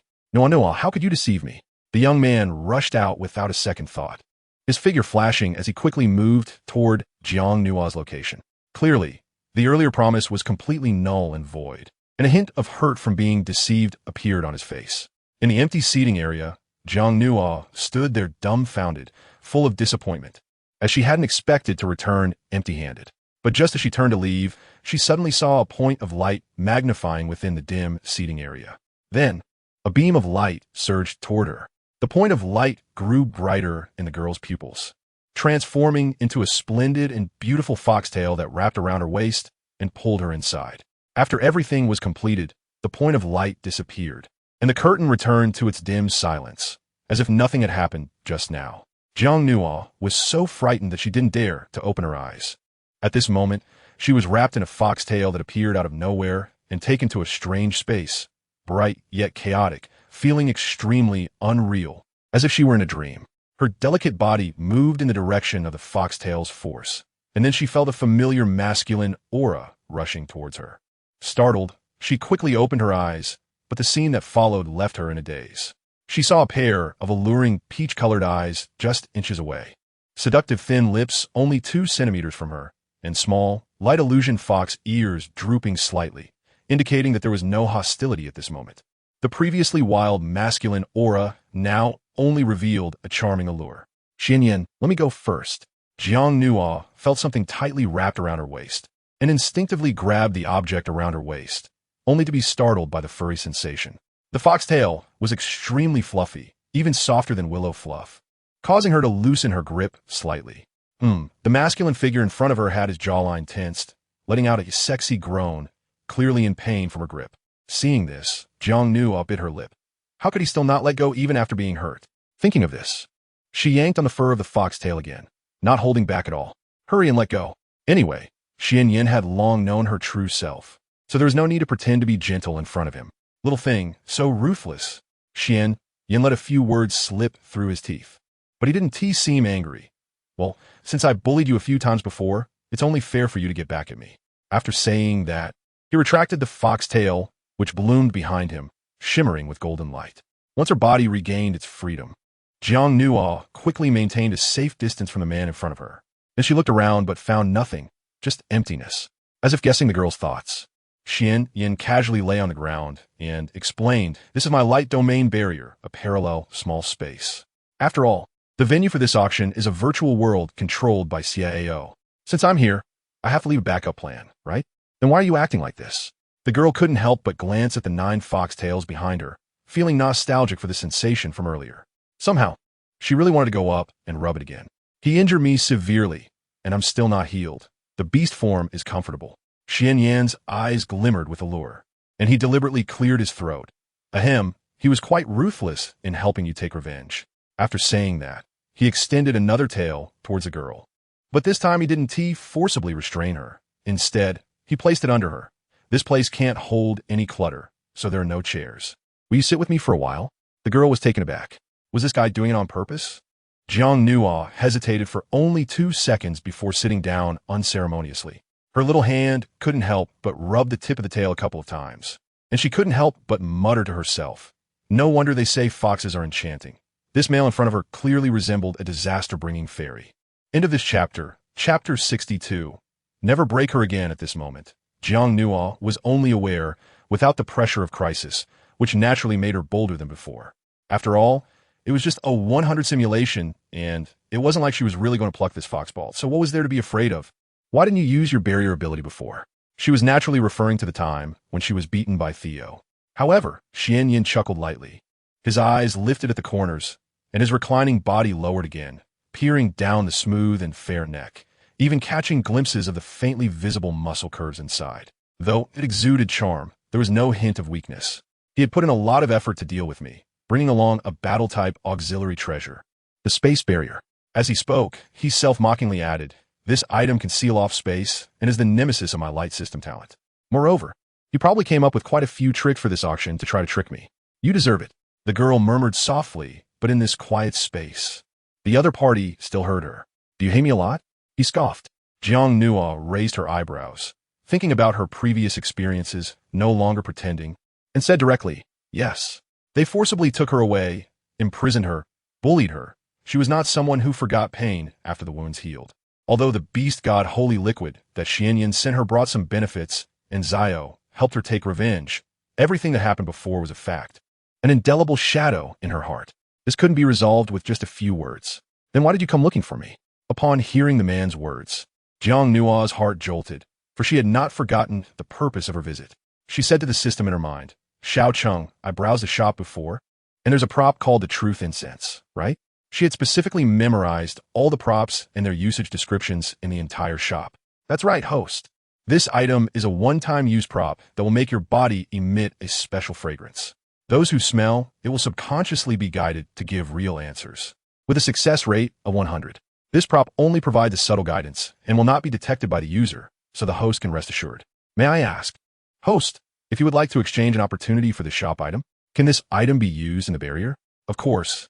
All items in the shop can be used without restrictions on any spatial boundaries. Great exchange. The girl sitting upright suddenly smiled, and she stood up, slowly walking towards a man in the distance. Faintly, her body was emanating a light fragrance. It was a delicate and elegant scent that would not become tiresome if smelled for long. I came to ask you a question. Jiang Nuo crouched beside him, leaning forward slightly, gently brushing the fox ears on the man's head, allowing her fragrance to be smelled up close. Oh, Xian Yin did not shy away. Instead, he lowered his fox ears even more, allowing the girl to freely knead that soft cartilage, as if with a hint of indulgence. Do you remember what you said to me when I was leaving the military base? Was that true? Jiang Nuo asked with a calm expression. But if one could glimpse her heart, they would know she was somewhat nervous at this moment. However, as soon as the question was asked, Xian Yan's smile faded slightly. He reached out and grasped the girl's wrist, but this time the strength was well controlled, not hurting her. For him to come looking for me? The man lightly sniffed the faint fragrance on the girl, sweeping his tail across her lower abdomen. Carrying Phil's child and coming to find me for Zio, little one. Sometimes I'm very curious about how many people you can hold in your heart. Or do you not see these males as humans at all? This rhetorical question left Jiang Nuo speechless. Clearly, among the males she interacted with, she disliked Xian Yin the most. Yet why did Xian Yin always see through her the clearest? This is my business. You answer me first. Jiang Nuo reached out to swat away the foxtail, protecting her abdomen, showing no surprise that Xian Yin knew she was pregnant again. Perhaps in the light he controlled, she was transparent? It's just a pity that no matter how clearly he saw her, he probably couldn't guess that she had drugged him. What if I tell you that I did not deceive you? Xian Yan's nose gradually approached, lightly touching the girl's neck as he said, what I told you that day was all true. How about it? Are you very disappointed? Jiang Nuo's heart suddenly fell into an ice cellar. The truth is the truth. Xian Yan's answer at this moment would not lie. In the unknown dark abyss of the virtual star country, could the existence that would be detrimental to her in the future really be Theo's faith? Well, since you were disappointed, why not come back with me? The man seemed to be deliberately teasing the girl, his fingertips gently stroking the corner of her lips, seemingly satisfied that she did not shy away. You and I are inherently similar, especially since you were born belonging to the beast god, and so am I. Xian Yan's voice was laced with temptation. Instead of struggling to bear those male offspring, why not join me and become the messenger of the beast god, high above, worshipped by the world? Isn't that better? The girl's heart fell into silence as she lifted her gaze to meet his. In that moment, she surprisingly saw a hint of acceptance in his eyes. Was Xian Yan not rejecting her anymore? Didn't you say you found me dirty? Saying this, she lowered her head to glance at her lower abdomen, recalling that he had explicitly said she was filthy and that the seeds here were also dirty. Xian Yan moved his eyebrows, seemingly recalling what he had said before, but he hid the trace of regret that arose in his eyes deeply. I can forgive you. Huh. Hearing this, Jiang Nuo smiled. Xian Yan, do you know? From the beginning, I never thought about replacing your position as the beast god's messenger, just as I wouldn't choose to go back with you now. Jiang Nuo stood up and said, you just said the beast god's messenger is high and revered, but why do I feel you are very lonely? Am I feeling wrong? The girl stood aside, the halo and the barrier enveloping her, but her beautiful face was exceptionally cold. The beast god? Perhaps the entire interstellar beastmen worship it, but it was not among her beliefs. She could feel a sense of intimacy between her breath and the beast god, but for some reason, she could not generate a shred of reverence for the beast god in her heart. It just felt very familiar, very close. That was all.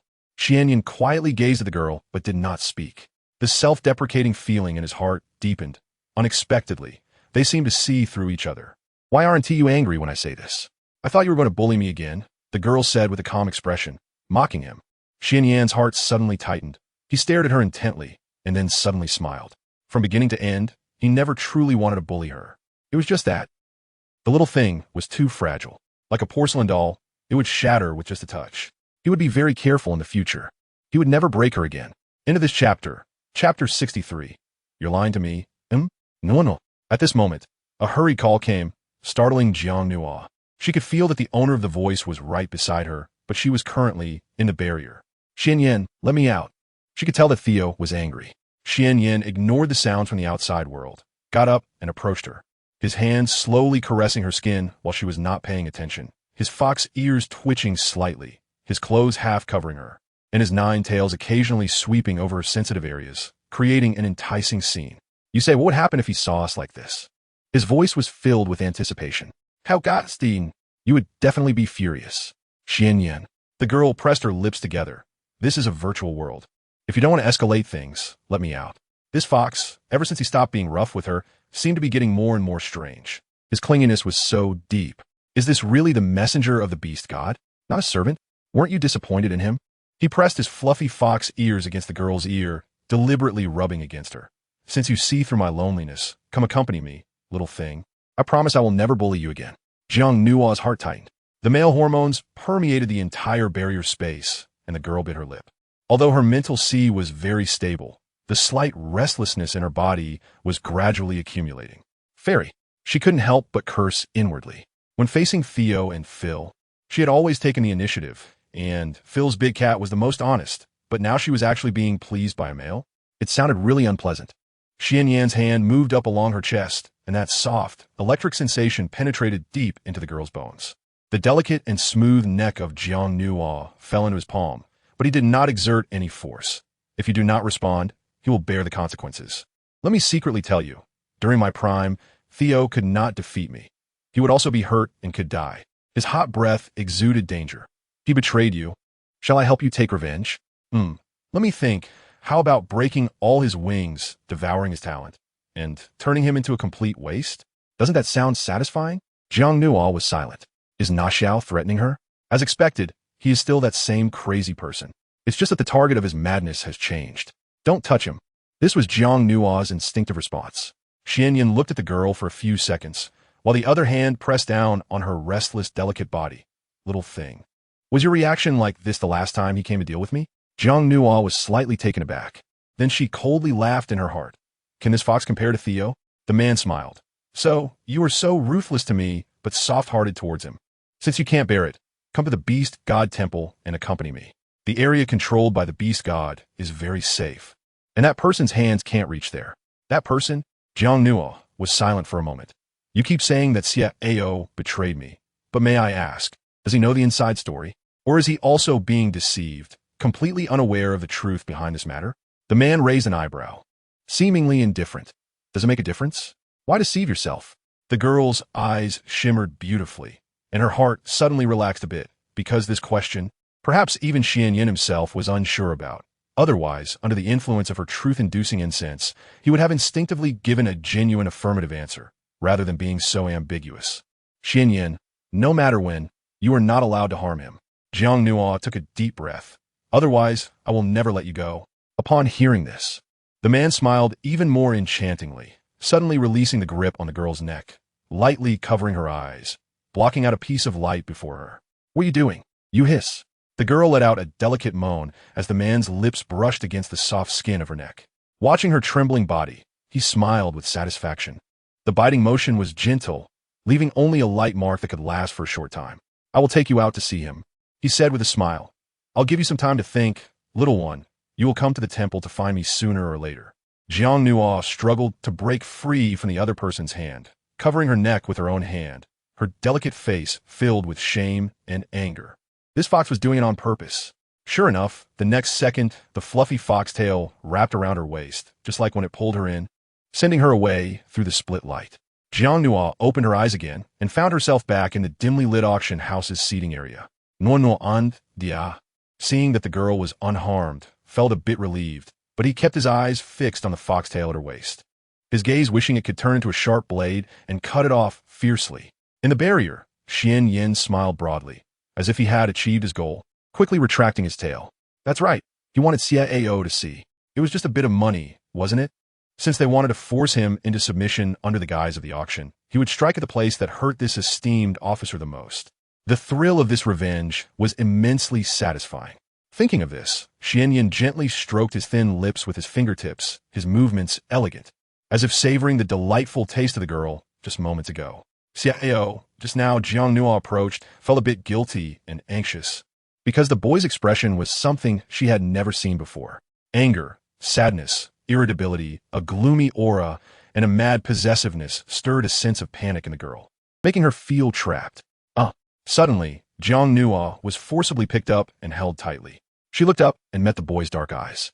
Before she could explain, That stunningly beautiful face pressed down on her, his warm breath colliding with her lips, and a surge of anger mixed with traces of complaint erupted from a kiss. Jiang Nua's earlobes gradually flushed, turning a faint pink.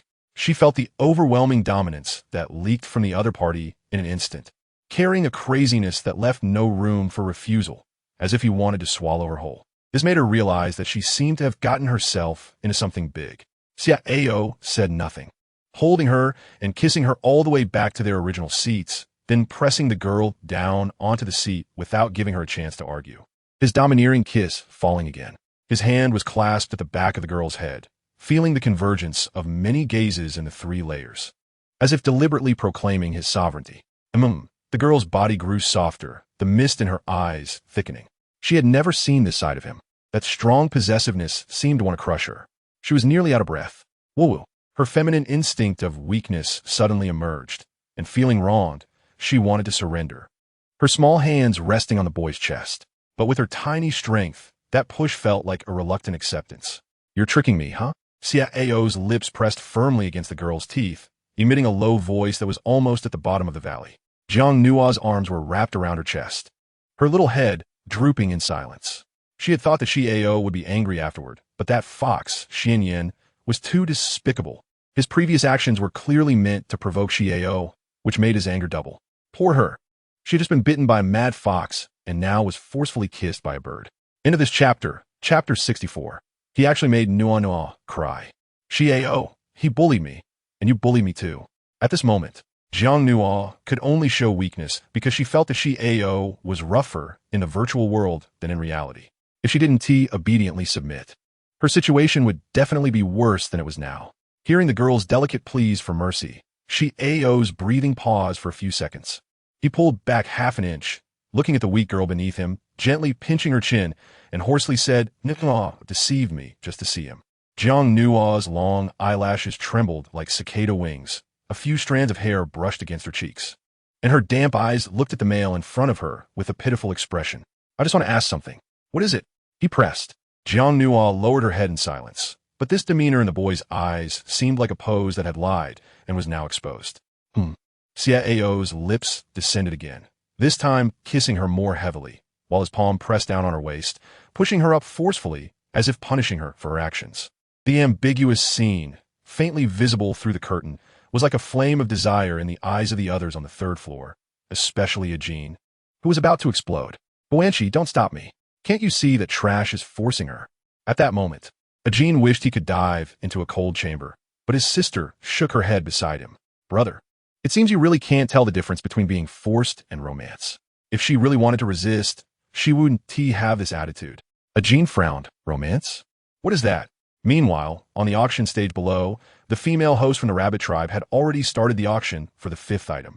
She smiled enthusiastically, clearly pleased with the prices reached for the first 4 items, all of which exceeded the organizer's expected price. Thus her performance could be considered exceptional. Dear guests, the next item is a very precious potion, hard to find on the market, called the Spirit Language Potion. It can accelerate the healing speed of injuries for light system talent users. Whether physical or mental injuries, it has an extremely powerful recovery effect. The starting bid is 5 billion star coins, with each bid increasing by no less than 200 million star coins. Wow. After stating this price, even the host felt helpless.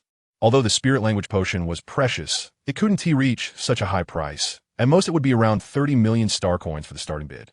However, this starting price was approved by the organizing party, and she was also surprised at who the seller was and how they could inflate the price to such a high level, and why the organizers chose to accommodate it. Can this even be sold? Sure enough, after experiencing the intense bidding for the first 4 items, the 5th item completely cooled down after the price was announced. Guests on the 1st and 2nd floors shook their heads. 5 billion star coins was simply absurd. Even the total assets of some top families barely reached this amount. Moreover, light system talent users were already rare, and some people even thought about buying it to resell, but after hearing the price, they also lost hope. Can't afford it. Really can't afford it. Ding. Just when the atmosphere was cold for several seconds, and the host thought it would be a no sale, suddenly, in a VIP area on the 3rd floor, a bidding bell rang once. The host's eyes lit up instantly. "Oh my, someone from the 3rd floor has made a bid. Is there anyone else who wants to raise the price?" In the 3rd floor seating area, The girl was like a helpless little thing, curled up in her chair, watching as the male in front of her pressed the bidding bell, and he pressed it 5 times in a row. That was 5 bids, directly raising the price from 2 billion star coins to 2 billion. Now, the host was completely excited, although the final amount belonged to the seller. Both the organizing party and she, as the host, would take a cut. The higher the selling price, the more she earned. CIAO, it's very expensive. Jiang Nuo was about to complain about the young man's wastefulness, but she hesitated and swallowed her words. At this moment, she didn't dare to provoke him again. Fortunately, this was in a virtual world. Otherwise, if it were in reality, her lips would have swollen like walnuts by now. CIAO kept observing the girl's expression, his fingertips ready to press down again. These auction medicines are all needed for Xian Yan's recovery. I want to raise the price for him. That's wrong, no. Are you feeling sorry? Jiang Nuo bit her lip, muttering to herself. She was heartbroken, of course she was, but what she was really heartbroken about was the money. At such an expensive price, if Xian Yan abandoned the auction midway, wouldn't that be a blow to her own hands? We wouldn't have any use for this either, but I'm happy. The boy interrupted her thoughts, then shifted his gaze, finally landing on the bite mark on the girl's neck. That mark wasn't deep, not like it was caused by intentional harm or resistance, but rather seemed like evidence of intimacy. He gently traced it with his fingertip. Nuo said before that you had no appetite for ordinary males. So do you find that fox more appetizing? Nuo, do you like Xian Yan? Long before the federal laws were fully developed, he had heard of some documented cases. Certain females, after being imprisoned and harmed by males, would develop a terrible hormone that made them hopelessly fall in love with those who had hurt them. But looking into the boy's eyes, Jiang Nuo quickly covered the bite mark with one hand and finally couldn't hold back her complaint. Ayo, you bad guy. Is this why you're so angry? You've bullied me for so long? How could she possibly like that guy Xian Yan? As she spoke, her apricot eyes glistened, tears streaming down her cheeks, her delicate lips quivering, looking fragile and innocent. Of course, she only displayed this side in front of Xiao. If it were Xian Yan, he would definitely call her little thing in a mocking tone and effortlessly expose her disguise. Suddenly, the boy's expression froze. Seeing the girl in tears, he panicked, his fingertips gently brushing her eye corner. No, don't cry. I couldn't control myself just now. Please don't cry, okay? But the moment he said this, the girl's tears seemed to burst forth like a dam breaking, each drop falling like pearls from a broken string, making Xiao feel a pang in his heart, as if it were about to shatter. He actually made Nuo cry. Well, I just wanted to ask him something. If I don't lie to you, will you let me go? That scene just now, he clearly did it on purpose to make you angry, and you fell for it. And this mark here, you did it on purpose too. You didn't even ask, just took your anger out on me. Xiao, I hate you, Wu. The girl cried pitifully, her delicate body trembling, on the verge of collapse. Xiao's expression was filled with guilt. He reached out with trembling hands, gently wrapping her in his arms, soothing her back softly, letting the girl vent her grievances. Meanwhile, on the auction stage below, the host passionately introduced the upcoming auction items, hoping to evoke a bidding scene like before, but she found that the next few rounds were very routine, with no sign of the fierce bidding that had just occurred, as if no one was interested in her anymore. Those ridiculously priced items were all bought at the base price by a VIP on the 3rd level. Xiao, you need to compensate me, or I won't forgive you. Babies, please recommend tickets. End of this chapter, chapter 65, I accept Phil. Is that okay? All right. He responded in a tolerant tone. Whatever Nuo said was fine. He had never seen her cry, even in the virtual world. But the helpless look on the girl's face was deeply etched into his mind, lingering for a long time. Then you're not allowed to spend money recklessly. Save to bid for this for me, okay? The girl extended a finger, lightly tapping on a certain item on the auction list. Xiao didn't even look. He gently kissed away her tear stains and coaxed, No one likes it, so buy it. But then he glanced toward a certain direction, where Xian Yan was located. Jiang Nuo lowered her head, her long hair covering her face, her delicate body curled up in the other person's embrace, but the calmness in her eyes betrayed her. Xiao felt a strong aversion towards Xian Yan, even developing a sense of it's you or me, to the death. This feeling had not been present when facing Phil before, even that night, when Xiao knew she was with Phil in the room. He still stayed outside all night without barging in. At that time, Xiao felt a bit lost, but he wasn't as irritable and out of control as he was today. Nuo, promise me, don't have any contact with Xian Yan. He has always been a psychologically twisted, abnormal pervert who will hurt you. Xiao was afraid of scaring her again. So he leaned in with the softest voice by her ear, kissed her earlobe, and spoke humbly. Please, will you? Seeing the girl still silent, he opened his mouth again, as if he had more to say, but hesitated. He tucked her long hair behind her ear, revealing her fair face still marked with tears, his thin lips slightly close. And he struggled to say, I accept, Phil, is that okay? He voiced his compromise, just so that Nua could completely stay away from that fox. At least Phil wouldn't hurt her. Jiang Nua looked at the boy's pleading eyes and revealed a compliant smile, as if she were a little girl who could be easily coaxed. All right, I won't look for him anymore. After all, the information she wanted had already been confirmed by Xian Yin. The mysterious founder of the virtual Star Nation indeed had issues and was very likely plotting some unknown grand conspiracy behind the scenes. But Theo, you said Xian Yin would hurt me. What about you? Will you also hurt me one day? She asked casually in response. Absolutely not. The boy's gaze was firm as he answered instantly. Nua, every promise I've made to you is genuine. Theo Castile swears by my life that I will never hurt you. Jiang Nua suddenly paused, and as she reacted, it seemed she thought of something. She slightly lowered her body, feeling the faint fragrance emanating from her own body, which seemed not to have completely dissipated. The truth serum. He was telling the truth. This was definitely not a lie to coax her. All her previous concerns, doubts, and speculations were completely shattered at this moment. The person in front of her might be completely unaware of everything that Xian Yin had said. He was being deceived. And because of this matter, she had made him anxious for so long. Okay, I believe you. The girl obediently pressed close to his strong chest, wrapping her arms around his waist. I forgive you. This time, she truly believed him and would not doubt him again. Below, the auction process was nearing its end. They quickly reached the 29th item for auction, a top-tier awakening stone used to awaken mixed blood talents, and the price was exorbitantly high, reaching a base price of 500 million star dollars. Xiao, I want that one. Jiang Nua fixed her gaze on the dazzling stone on the auction stage. One of her main purposes for coming this time was also to obtain this awakening stone. She wanted to awaken her talent. This item, Xiao was taken aback.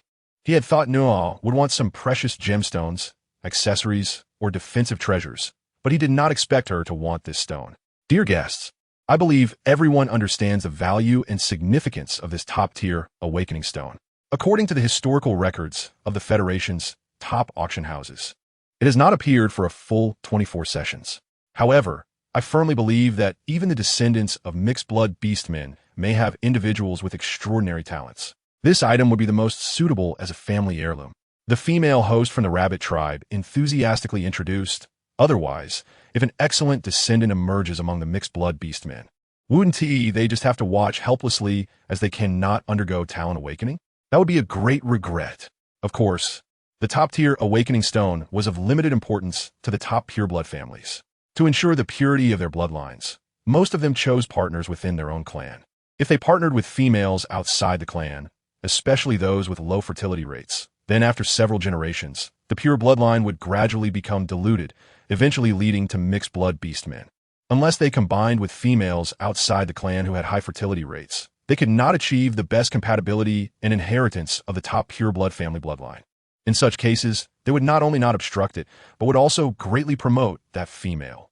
Therefore, pursuing females with high fertility rates was the priority, while choosing partners within the clan was a secondary option. Xiao, I want to try bloodline awakening. Jiang Nua spoke frankly. After all, there was no need for her to hide anything about this matter. The young man who had been coaxed pinched her little nose lightly. All right, if you like it, then let us bid. As for the fact that females generally have a low awakening rate, and that most mixed bloods can't even use a top-level awakening stone, these common knowledge points were not within his consideration. Regardless of whether Nua could use it or not, he decided to buy it first. If it turned out to be useless, it could just be displayed in Nua's room as a decorative piece, which would also be quite nice. Ding! As the bidding bell rang, the guests on the first and second floors couldn't help but look up, because those who could enter the third-floor VIP area were all individuals with top-tier power, most of whom were pure-blooded top-tier beastmen. What use would this item be to them? Meanwhile, in the seating area of the Interstellar Academy, an elder smiled with satisfaction, gently stroking his beard and nodding repeatedly. This little female truly couldn't hold back. There's hope. There's hope. A man beside him unexpectedly glanced towards the adjacent direction where the girl was, but his eyes remained cold, his expression as indifferent as ever, making it difficult to discern his emotions or intentions. No one contested the base price of 500 million star credits, and soon the item was in hand. Jiang Nuo immediately hugged it to her chest. Although the item was a simulation, after the event ended, the organizers would send the real auction item to her residence. Xiao looked at the happy expression on the girl's face and smiled gently. Indeed, spending money on the beloved female could bring joy to one's heart. Dear guests, next, we will present the final auction item of this event. Please pay attention. This item is extremely mysterious and has never appeared in previous markets. It is one of a kind.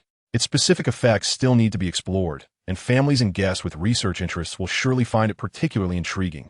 This is a vial of black snake blood that contains extreme toxins. Chapter 66. Auction Item. Black snake blood. The host carefully held the transparent vial in her hand, even wearing gloves, fearing that the deadly toxin might affect her. Below, murmurs arose in the seating area, as this item had never been heard of before. Black snake blood? Is it the blood of snake tribe beastmen? At this moment, a voice from the first floor questioned, "May I ask, is the source and channel of this item confirmed to comply with the laws of the Federation?"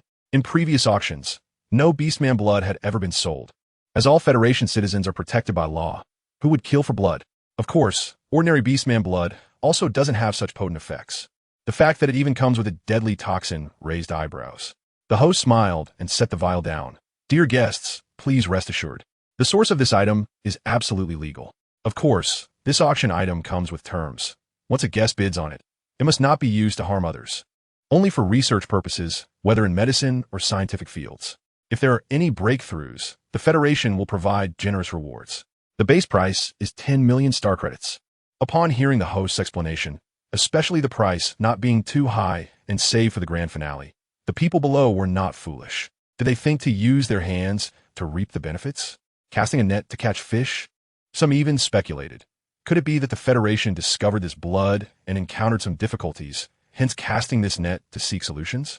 In the third floor VIP area, Jiang Nuo stared at the bottle of black snake blood in a daze, as she felt her spiritual sea clamoring, constantly urging her, tempting her, as if it was repeatedly saying in her mind, buy it, you must buy it. The black liquid in that small bottle concealed a powerful male pheromone, cold, dark, and murderous, continuously luring her. This is just a virtual world. Why could she feel it so clearly? Noticing the girl's unusual state, Xiao hurriedly wrapped his arms around her. Just a moment ago, Nuo seemed very happy. Why has she now become a bit unsettled? I want to. Jiang Nuo found it difficult to speak, as she felt the clamoring in her mind growing stronger. She really wanted to give in to the desires within her body. She wanted that bottle of black snake blood. She wanted to hold it in her hands. Even though Jiang Nuo was aware that she seemed to be controlled by the pheromones emitted by that bottle of blood, she still couldn't restrain herself. Xiao, I want that. The girl raised her trembling hand and pointed at the small vial on the auction stage below. Although the price wasn't high, most people were holding back. After all, something with such deadly poison was only appealing to true enthusiasts. Who would want to take on such a hot potato? No one dared to bid easily. The Rabbit Clan host felt a bit disappointed. Before the auction started, the organizers had repeatedly instructed her, this item must be sold, and the starting bid was set at 10 million star coins to filter out those who were just fishing in troubled waters. Because anyone who could afford 10 million star coins would definitely not be an ordinary group. Nuo, that blood looks. Xiao frowned. But before he could say the word dangerous, he saw the girl tightly gripping his sleeve with both hands, pleading incessantly. Xiao, I want it. The girl, who had just been crying, still had a pale little face, and this sight made the boy's heart ache immensely. He hesitated for a few seconds, thinking that items in the virtual world were just simulations and wouldn't pose any real danger. With that thought, Xiao could no longer resist the girl's pleas and pressed the bidding bell in front of him. Jiang Nuo's arms trembled uncontrollably, and she couldn't help but ask the system in her mind, Xiao Cheng, what's going on? She couldn't control herself, and now that she was carrying Phil's baby, it was impossible for her to be in a state of overflowing mental power. Host. Xiao Cheng has detected that the concentration of male pheromones in that bottle of black blood is extremely high, over 100 times higher than usual. This should be the reason for your current state. Then why is it only me? There are other females here, and even the host below is female, but they aren't reacting like this. This is currently unknown. It may be that your sensitivity as a top female is higher. Of course, this is just Xiao Cheng's speculation and not certain. Jiang Nuo gritted her teeth. even considering impulsively forcing herself to exit the virtual world. However, she realized that the moment this thought crossed her mind, her craving for the bottle of black snake blood intensified. Even if she returned to the real world, her body would still feel this unbearable discomfort. It was so painful, more painful than the initial overwhelming spiritual sensation. Meanwhile, the host below smiled. As it was good that someone was interested in the item, as long as it was sold, her task would be complete. The host glanced at the VIP area number plate above that was calling out bids, then instructed the attendant to bring the simulated bottle of black blood up. This was also the rule since the auction began. Using virtual technology to create a realistic simulation of the item allowed guests to feel the joy of having the item in hand. "Give it to me." As soon as the bottle containing the blood was delivered, Jiang Nua grabbed it tightly. Although her mind remained clear, her body was completely controlled by the overwhelming desires within. She was so eager to know what secrets this bottle of black snake blood held and who its owner was. No, Xiao looked coldly at the bottle of the eerie black blood, his eyes filled with disdain and resistance. If it weren't for Nua's current obsessive reaction, he would have really wanted to throw the bottle away. Hiss! Jiang Nua pulled out the cork, and the scent of the blood inside the bottle suddenly became even more intense. Her hands trembled more violently, and a hint of fear flickered in her beautiful eyes as a scene emerged in her mind. She seemed to see a blood-soaked figure with an indistinguishable face desperately slaughtering in a desolate blood-red area. Corpses lay scattered everywhere, and the air was thick with the stench of blood. Jiang Nua's hand tilted unconsciously, and black blood flowed from the bottle, dripping onto her body. Instantly, her skin turned dark, as if infected by toxins. Even in this virtual world, the simulated sensations felt incredibly real. Cold, so cold. The girl wrapped her arms around herself, a chill emanating from her body. Seeing this, Xiao immediately embraced the girl, fiercely swatting the small bottle to the ground. No, don't be afraid. We'll leave this place. This situation was too strange. Xiao couldn't even imagine what would happen if this bottle of blood fell into Nua's hands in the real world. But just as Xiao was holding the girl tightly to leave, a figure appeared outside the curtain. The person stood there with an icy demeanor, their ice blue hair falling loosely, yet they exuded an aura that could calm anyone. Their voice was calm, but the words they spoke caused Xiao's expression to change drastically. Even if she left the virtual world, she would not be able to return to a normal state. Chapter 67. She is really so reckless, it's you. Xiao clearly recognized the identity of the person, his voice tinged with unease. What do you mean, Director Bai? Does Nua have danger? The figure outside the curtain walked in, heading straight to the girl's side, bending down to look at her. His bone structure was extraordinarily beautiful, and his deep blue eyes resembled shattered stars, enchanting yet distant. Haven't you noticed? She has been marked. Bai Lin's voice was calm, but his assertive tone was as if he were stating a fact. The pheromones contained in this blood are extremely potent, specifically released to target females. And it is masked by a chilling aura, so you may not feel it, but I can. The old man waiting outside shook his head and sighed upon hearing this. The aura of their director was so pure that he was particularly sensitive to such information. But didn't the director say before not to involve himself in this matter? He questioned. He just ran over to this little female's area without even a word. Marked? Upon hearing these two words, Xiao was almost ready to explode with anger. Who? Which male dared to mark Nua? Marking had always been done by implanting pheromones in a glands. He had never heard of blood being used to mark someone. Moreover, the Federation's laws explicitly prohibited males from marking females and coercively claiming them. This person was asking for death. Don't let him find this person. Otherwise, I will skin him alive and make snake soup. Bai Lin gave Jiang Nua a faint glance and said, You will have to ask the owner of the blood about that. The mutated species trigger their genetic instincts for reproduction. The pheromones in their blood, when encountering females of higher reproductive levels, would have their attraction doubled, allowing them to find the marked females. The better the physical traits of the female, the higher the concentration of pheromones released in the blood. Everything is for reproduction. It is all governed by fate.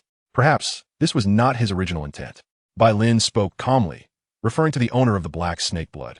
No matter what, he dared to mark Nua, I will definitely find him and tear him to pieces. This matter allowed for no excuses. Bai Lin stood in silence for a few seconds, then turned to leave. He didn't even know what was driving him. As if some force led him here to say a bunch of nonsense he would never have explained before. But just as he turned around, suddenly a weak, boneless little hand tugged at his clothing, stopping him in his tracks. Help me.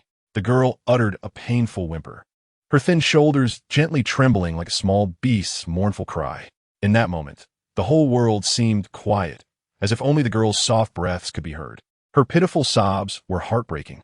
Nua, don't be afraid, everything will be fine. Ciao held the girl tightly, feeling lost and helpless. And he looked up to ask, then please, Director Bai, is there a way to save her? The Starry Academy is the most systematic teaching sanctuary in the Federation. And as the highest-ranking director, he absolutely possesses extremely profound information and data. This method of marking is too malicious. Not only does it carry a chilling toxin, but it also releases a mad possessiveness. The owner of this blood should not exist in this world. He must die. Ooh, it hurt so much. The girl's body showed a purplish-black hue, her small hand tightly gripping by Lin's clothing, unwilling to let go. Jiangnu was truly in pain at this moment. And the reason she grasped the unfamiliar male in front of her was that she sensed a presence from him that could suppress the toxins within her. She wanted so badly to impulsively throw herself into his arms. She actually desired this male. He could make her feel very comfortable. You go out first. Bai Lin looked at the small hands, their delicate strength, and he could easily break free. Zan savait no. The boy's eyes were full of suspicion. But after hesitating for a few seconds, he finally loosened his grip because, in his view, Nua's safety was more important than anything else. Moreover, Director Bai Lin's reputation was well known.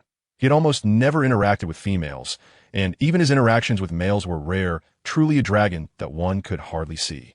Xiao thought to himself, Bai Lin should mean well. He could only convince himself this way. Here was a virtual world. The contamination of consciousness and the spiritual sea was merely a temporary mark, but this trace of aura would forcibly linger for a few months. I could try to suppress it, and soon it will dissipate on its own. Bai Lin's expression remained gentle and indifferent, but remember, in reality, do not let her come into contact with the physical entity of this vial of blood. Otherwise, it will be a permanent mark, and will be exclusive. All other male auras on the girl will be dispelled, leaving no trace. This is the horror of the descendants of the mutated snake tribe.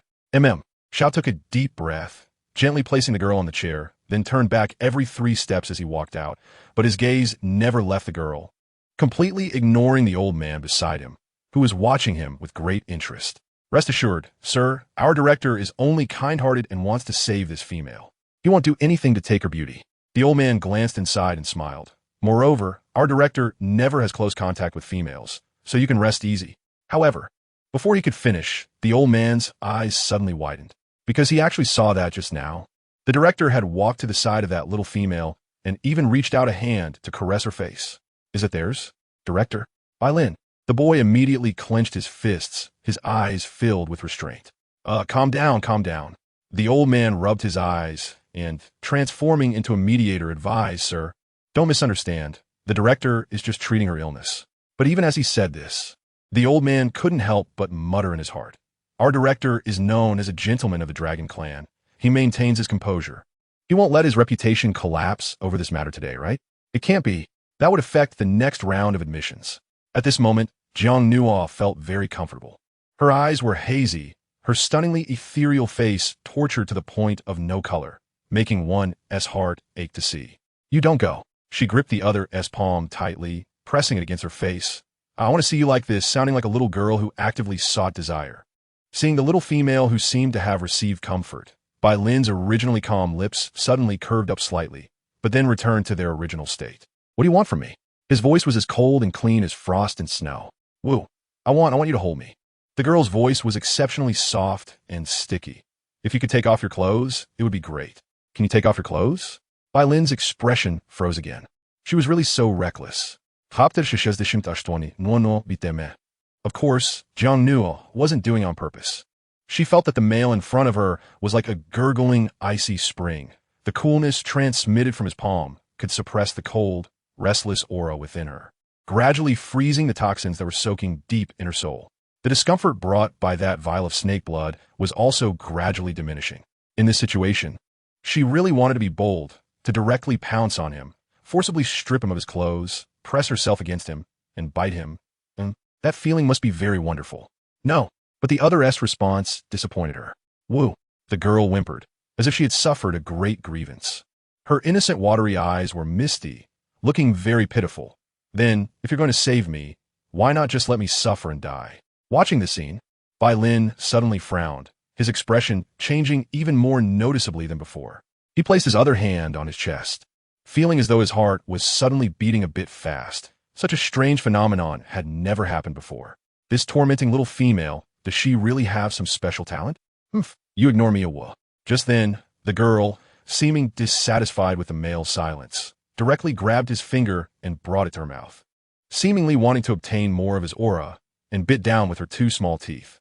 But it was only a light bite, sweet and numb. Bai Lin trembled uncontrollably all over, quickly withdrawing his hand, looking at the girl in front of him with an incredulous gaze. Once again, he felt her recklessness. Quite bold. His voice feigned calmness. I hope the next time you see me, you still dare to propose the conditions you just mentioned. Don't go woo-woo-woo. The girl anxiously reached out, but only grasped at air. The male who could make her feel so comfortable had left, and she could no longer touch him. But the slight discomfort within her had almost disappeared, and she could no longer sense the cold aura from the blood. Her consciousness was gradually recovering. Outside the curtain, the boy who had just witnessed the scenes was filled with mixed feelings. Is she okay? Looking at the male who walked out, Zhao's gaze fell on the tips of his fingers, silently examining where there were still the bite marks left by Nuo. A light response sounded as Bai Lin lightly pinched the bitten finger. Actually, it didn't hurt, just felt a bit numb and itchy. So this is what it feels like to be bitten by an uncontrollable little female. Well, thank you. The boy replied word by word, and after speaking, he walked back in, wrapping his arms around the girl's soft body once more, as if only the fullness in his arms could bring him a hint of comfort. Meanwhile, the old man beside him revealed a different gaze, one of complete amusement. Director, I remember you said with your own mouth before that you absolutely wouldn't get involved in this matter. Bai Lin's gaze turned cold as he looked at the old man. But the other party didn't care at all, seeming very interested in the topic. How about it? I said, a little female who could take down a pure-blood royal beast like Xiao Castile. How could she not have something special about her? Look at those little fangs. Quite sharp. Did our director get his hand bitten red? Do you want me to announce this news on the Academy's bulletin board when we go back? It's better to share joy than to enjoy it alone, right? Oh, director, you've lost your composure. Calm down. The old man said as he stepped back. But the smile on his face grew more and more pronounced. Because over these long years, he had tried many times to provoke the director but had never succeeded. Unexpectedly, today he had finally gotten his wish. Can you not be so annoying? Bai Lin stood still, but his deep blue eyes shot out a cold wind, sweeping towards the other party, while the old man's image instantly vanished, clearly indicating that he had exited the virtual world. Can't fight? Can't run? Bai Lin fell silent for a moment, but his gaze instinctively turned towards the curtain, glancing at the little female who had been shouting for him earlier, before his body image slowly disappeared as well. At this moment, Jiang Nua was holding the boy's body. She felt that the male in her arms was very familiar and provided a strong sense of security, but it was completely different from the feeling just now. She wrinkled her little nose. Her delicate appearance looked somewhat endearing. Nuo Hondo Fiel. Xia Ao kissed and licked the girl's cheek, the spot where Bai Lin had just touched. The girl blinked her eyes, and her gaze became clear. She could vaguely remember the various scenes that had just happened, which made her face suddenly turn red like a ripe apple. Xiao, I'm fine now. Hearing her say she was fine, the boy felt relieved and leaned closer to her lips. Do you still remember what happened just now, Nonua? Jiang Nua's heart began to race. Be good, answer me. The boy's voice was gentle. He certainly hoped that what just happened was merely an absurd treatment process, nothing more. I don't remember.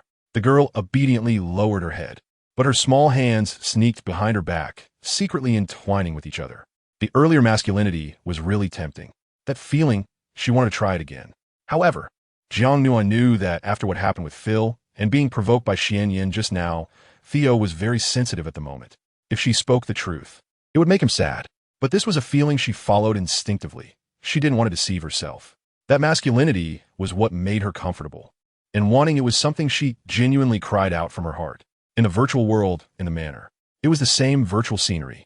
But it was Jiang Nua's own residence. And at this moment, the ambiguous bedroom was filled with a faint scent of skin. The air of desire intertwined between them. The girl let out a soft hum. Her fingers danced like a dragonfly touching water on a shoulder, then slowly glided down, as if igniting sparks everywhere. The masculine figure could hardly resist. Her small movements could even take his life. No. Theo buried himself in the girl as collarbone, gradually kissing every inch of her skin, as if he wanted to release all the repressed emotions of the day. His voice was husky, carrying a command, "Bite me." Jiang Nua's eyes were slightly tipsy, but inside she felt both amused and helpless. Was it because she had bitten the finger of that unfamiliar male? Did Theo really need to compete over this? Fine. The girl smiled delicately, not refusing, and as her body rose and fell, she gently bit into the male's shoulder. In the next moment, the male's body tensed, his gentleness lost control instantly, and his palm pressed against the girl's slender waist, sweeping through her like a conquering force. Bite harder. His command was given again, his strong possessiveness undisguised, as if the generosity he usually displayed was wrapped in the utmost restraint of love. But this restraint would burst forth like a flood every so often. Chapter 69, by Lin Xianshuang, Ice Dragon in the Dim Evening. Jiang Nua's consciousness awakened in the virtual world. She reached out and found that the person next to her was already gone. She tried to stretch, but realized that the soreness from her recent indulgence was so vivid, and her skin was glowing with an enticing pink. Annoying. Just when Jiang Nua thought the other party had left, she suddenly felt as if her real body was being manipulated by someone. The repeated soft stimulation challenging her conscious nerves. Jiang Nua exited the virtual world in the next second, only to find herself lying in her bedroom. And unlike in the virtual world where she was still covered by a thin nightgown, she was actually completely naked, her smooth body curled up under the blanket. A familiar masculine scent surrounded her from behind, and hands gently caressed every inch of her skin, greedily seeking her softness. Theo's lips lightly licked the girl's shoulder, but hesitated to bite her. I'm tired, really." The girl's face was flushed, and she hurriedly sat up, covering her body with the blanket. The masculine presence in front of her was relentless in the virtual world, never willing to stop until her consciousness was pushed to the limit, turning her over and over again. "Don't worry, I'm not going to do anything." Theo smiled as he reached out his hand, pulling the girl back into his embrace. "Let's sleep for a while." He was afraid of losing control in reality and hurting Nua, which is why he chose the virtual world. But now that Jiang Nua was awake, she couldn't sleep, as the image of that strange male she encountered at the auction kept appearing in her mind. That cool and clear aura felt so wonderful as it gradually entered her body. "Theo, what happened to me back then?" Her head rested on the boy's chest as she softly asked, "Was I poisoned by that vial of blood?" Mentioning this, a hidden killing intent flashed in Theo's eyes. But he couldn't tell Nua that she had been marked by the owner of that snake blood vial. It's all fine now." The girl turned her eyes slightly, and fortunately, she was leaning against the masculine figure behind her, so he couldn't see the hint of guilt in her eyes. "It seemed like someone saved me." Feeling the boy's arms suddenly tighten, Jiang Nua hurriedly added, "I can't remember clearly, and I didn't see what he looked like." "Theo, did I do something rude? You wouldn't mind, right? But I really can't remember anything." Saying this, the girl turned around, looking at the boy with her pure, watery eyes, her innocent expression particularly persuasive, as if she could easily enchant him. After a few seconds of silence in the air, the boy casually replied, "He's not important.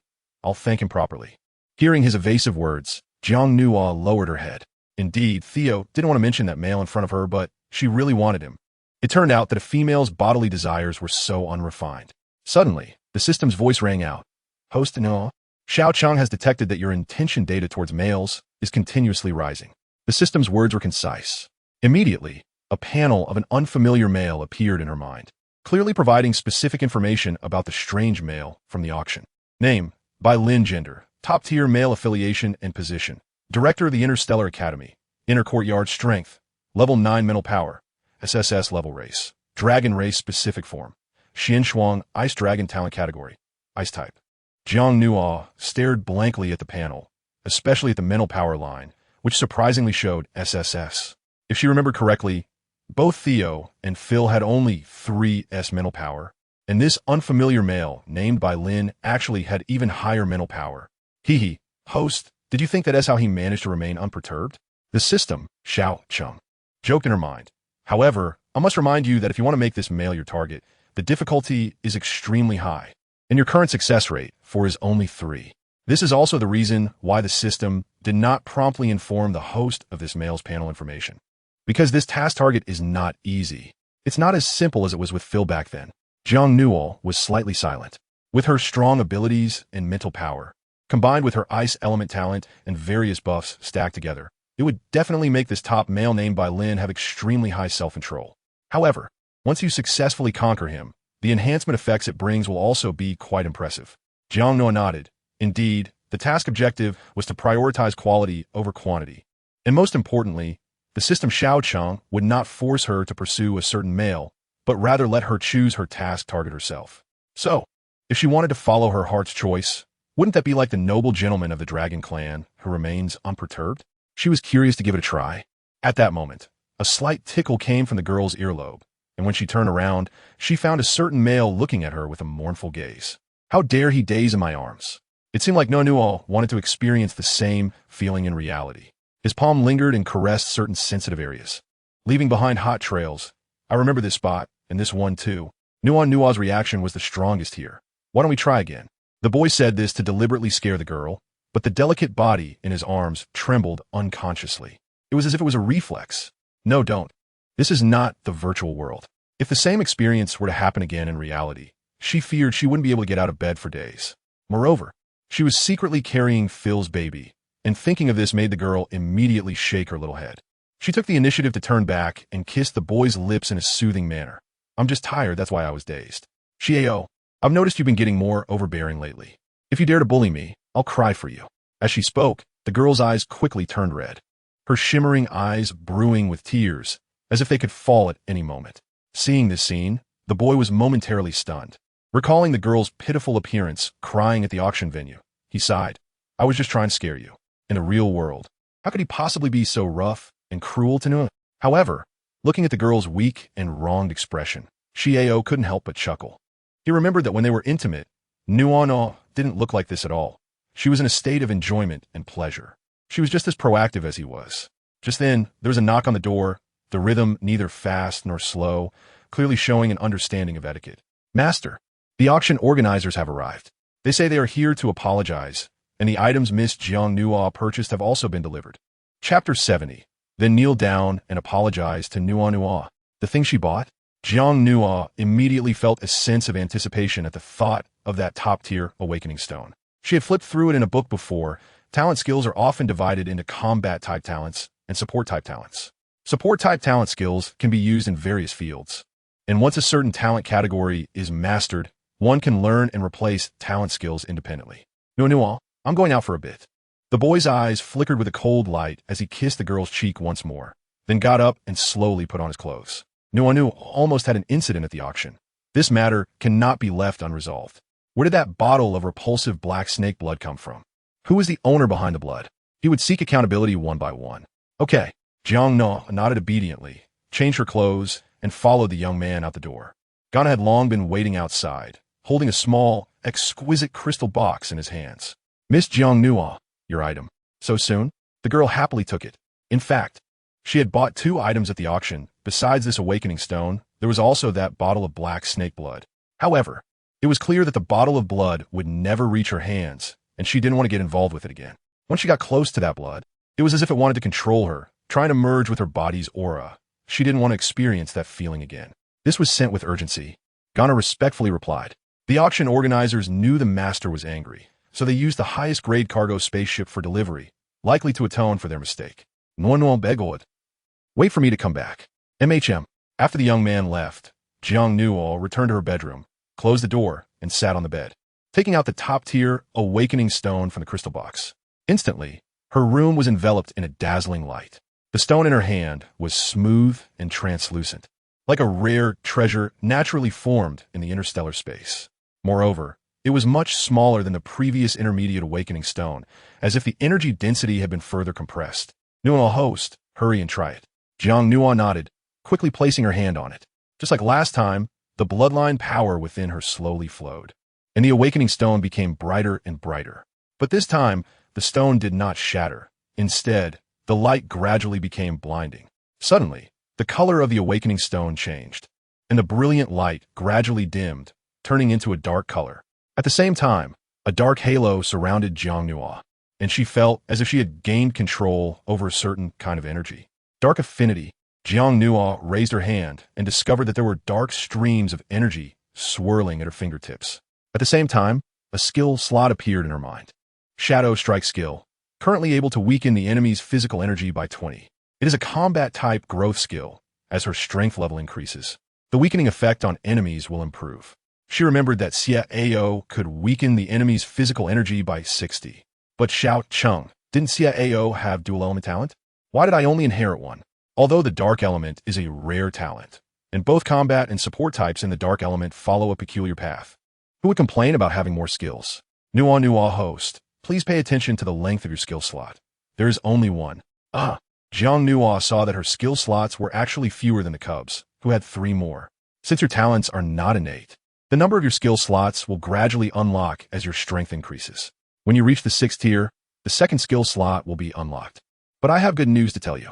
The system's little orange transformed into a physical form and flew out, twisting its plump little body, looking somewhat comical. What?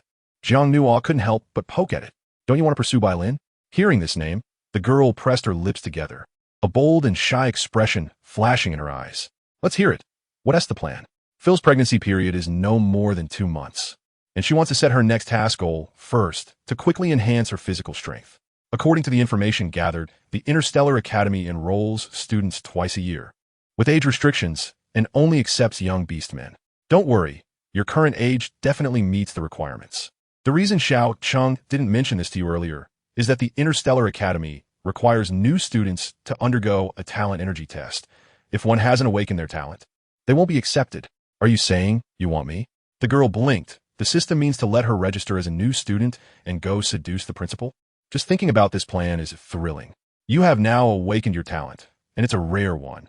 The Interstellar Academy has no reason not to accept you, and they will definitely give special treatment to mixed-blood beastmen with rare talents. Go for it. Host, Xiao Cheng believes in you.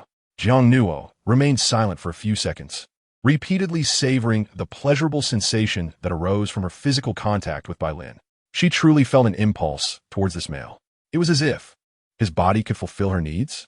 How long until the next enrollment? A little over 2 months. Jiang Nuo calculated in her heart that she could go to the Castile family to awaken the cubs and then attend the Interstellar Academy's admission ceremony. After making her plans, Jiang Nuo stood up and walked towards the Star Tower. She couldn't keep this idea from Theo. In the reception room of the Star Tower, the atmosphere was extremely oppressive.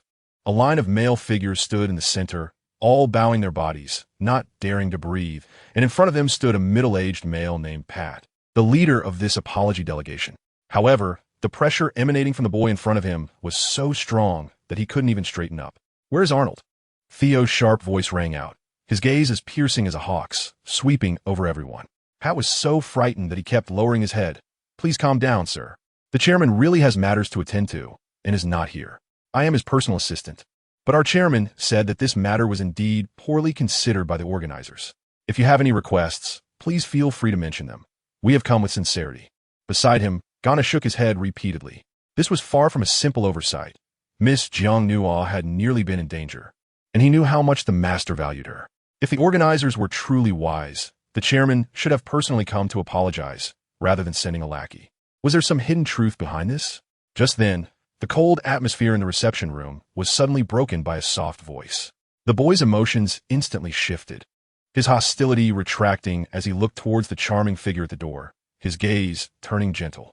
But just as Pat let out a sigh of relief, thinking that a savior had finally arrived, he suddenly felt a terrifying blade of wind rush towards him, forcing his body to turn towards the door.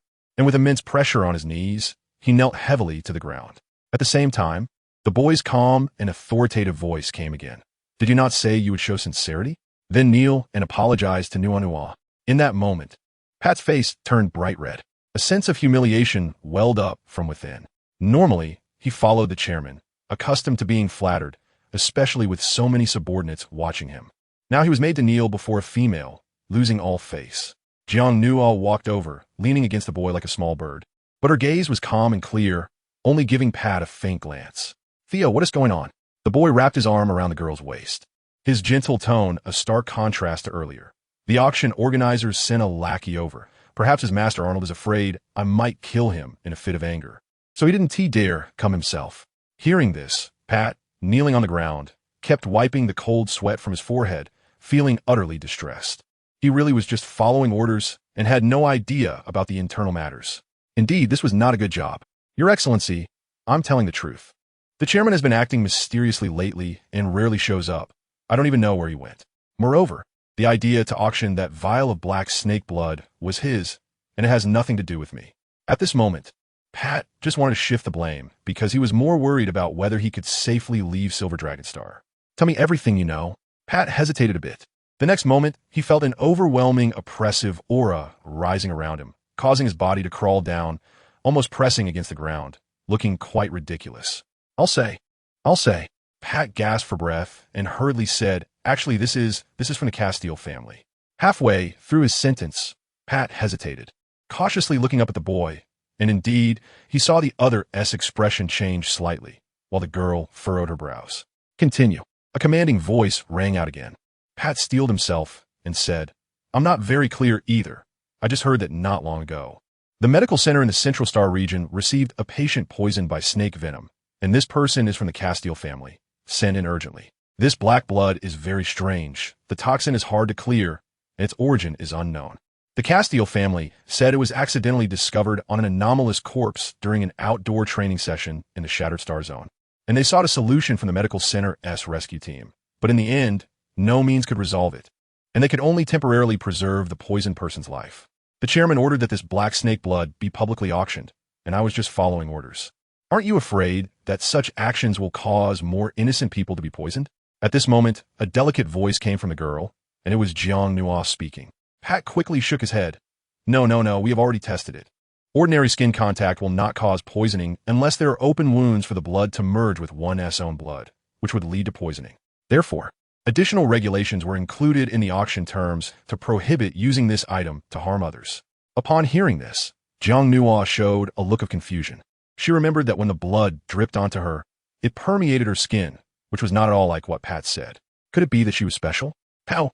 He is lying. At that time, I had no wounds, and even just the essence caused me to still be poisoned.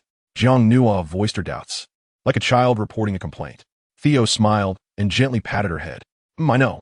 The boy replied softly, but the coldness hidden in his eyes deepened. Because Nuo's condition at that time did not seem like she was poisoned by a lethal toxin. Rather, she was marked by the strong presence of that blood.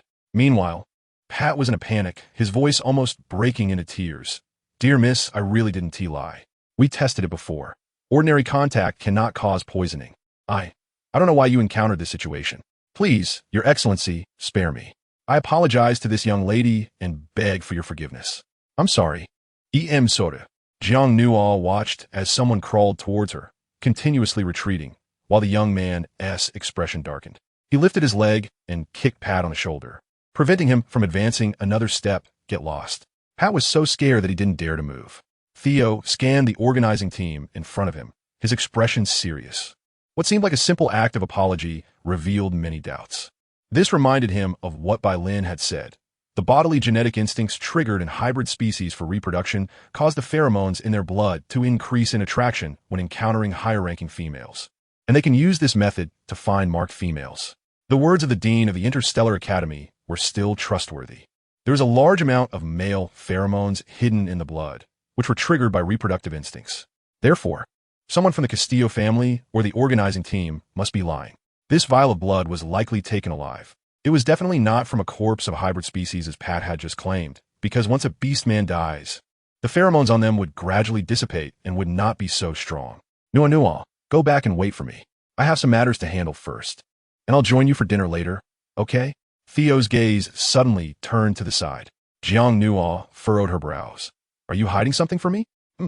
You even intentionally want to send her away. Xiao wasn't in a hurry, leaning closer to the girl and whispering. I'm afraid that what comes next might be too much to bear. It would dirty Nuo's ears. Don't worry. When we get back tonight, I'll tell you everything bit by bit.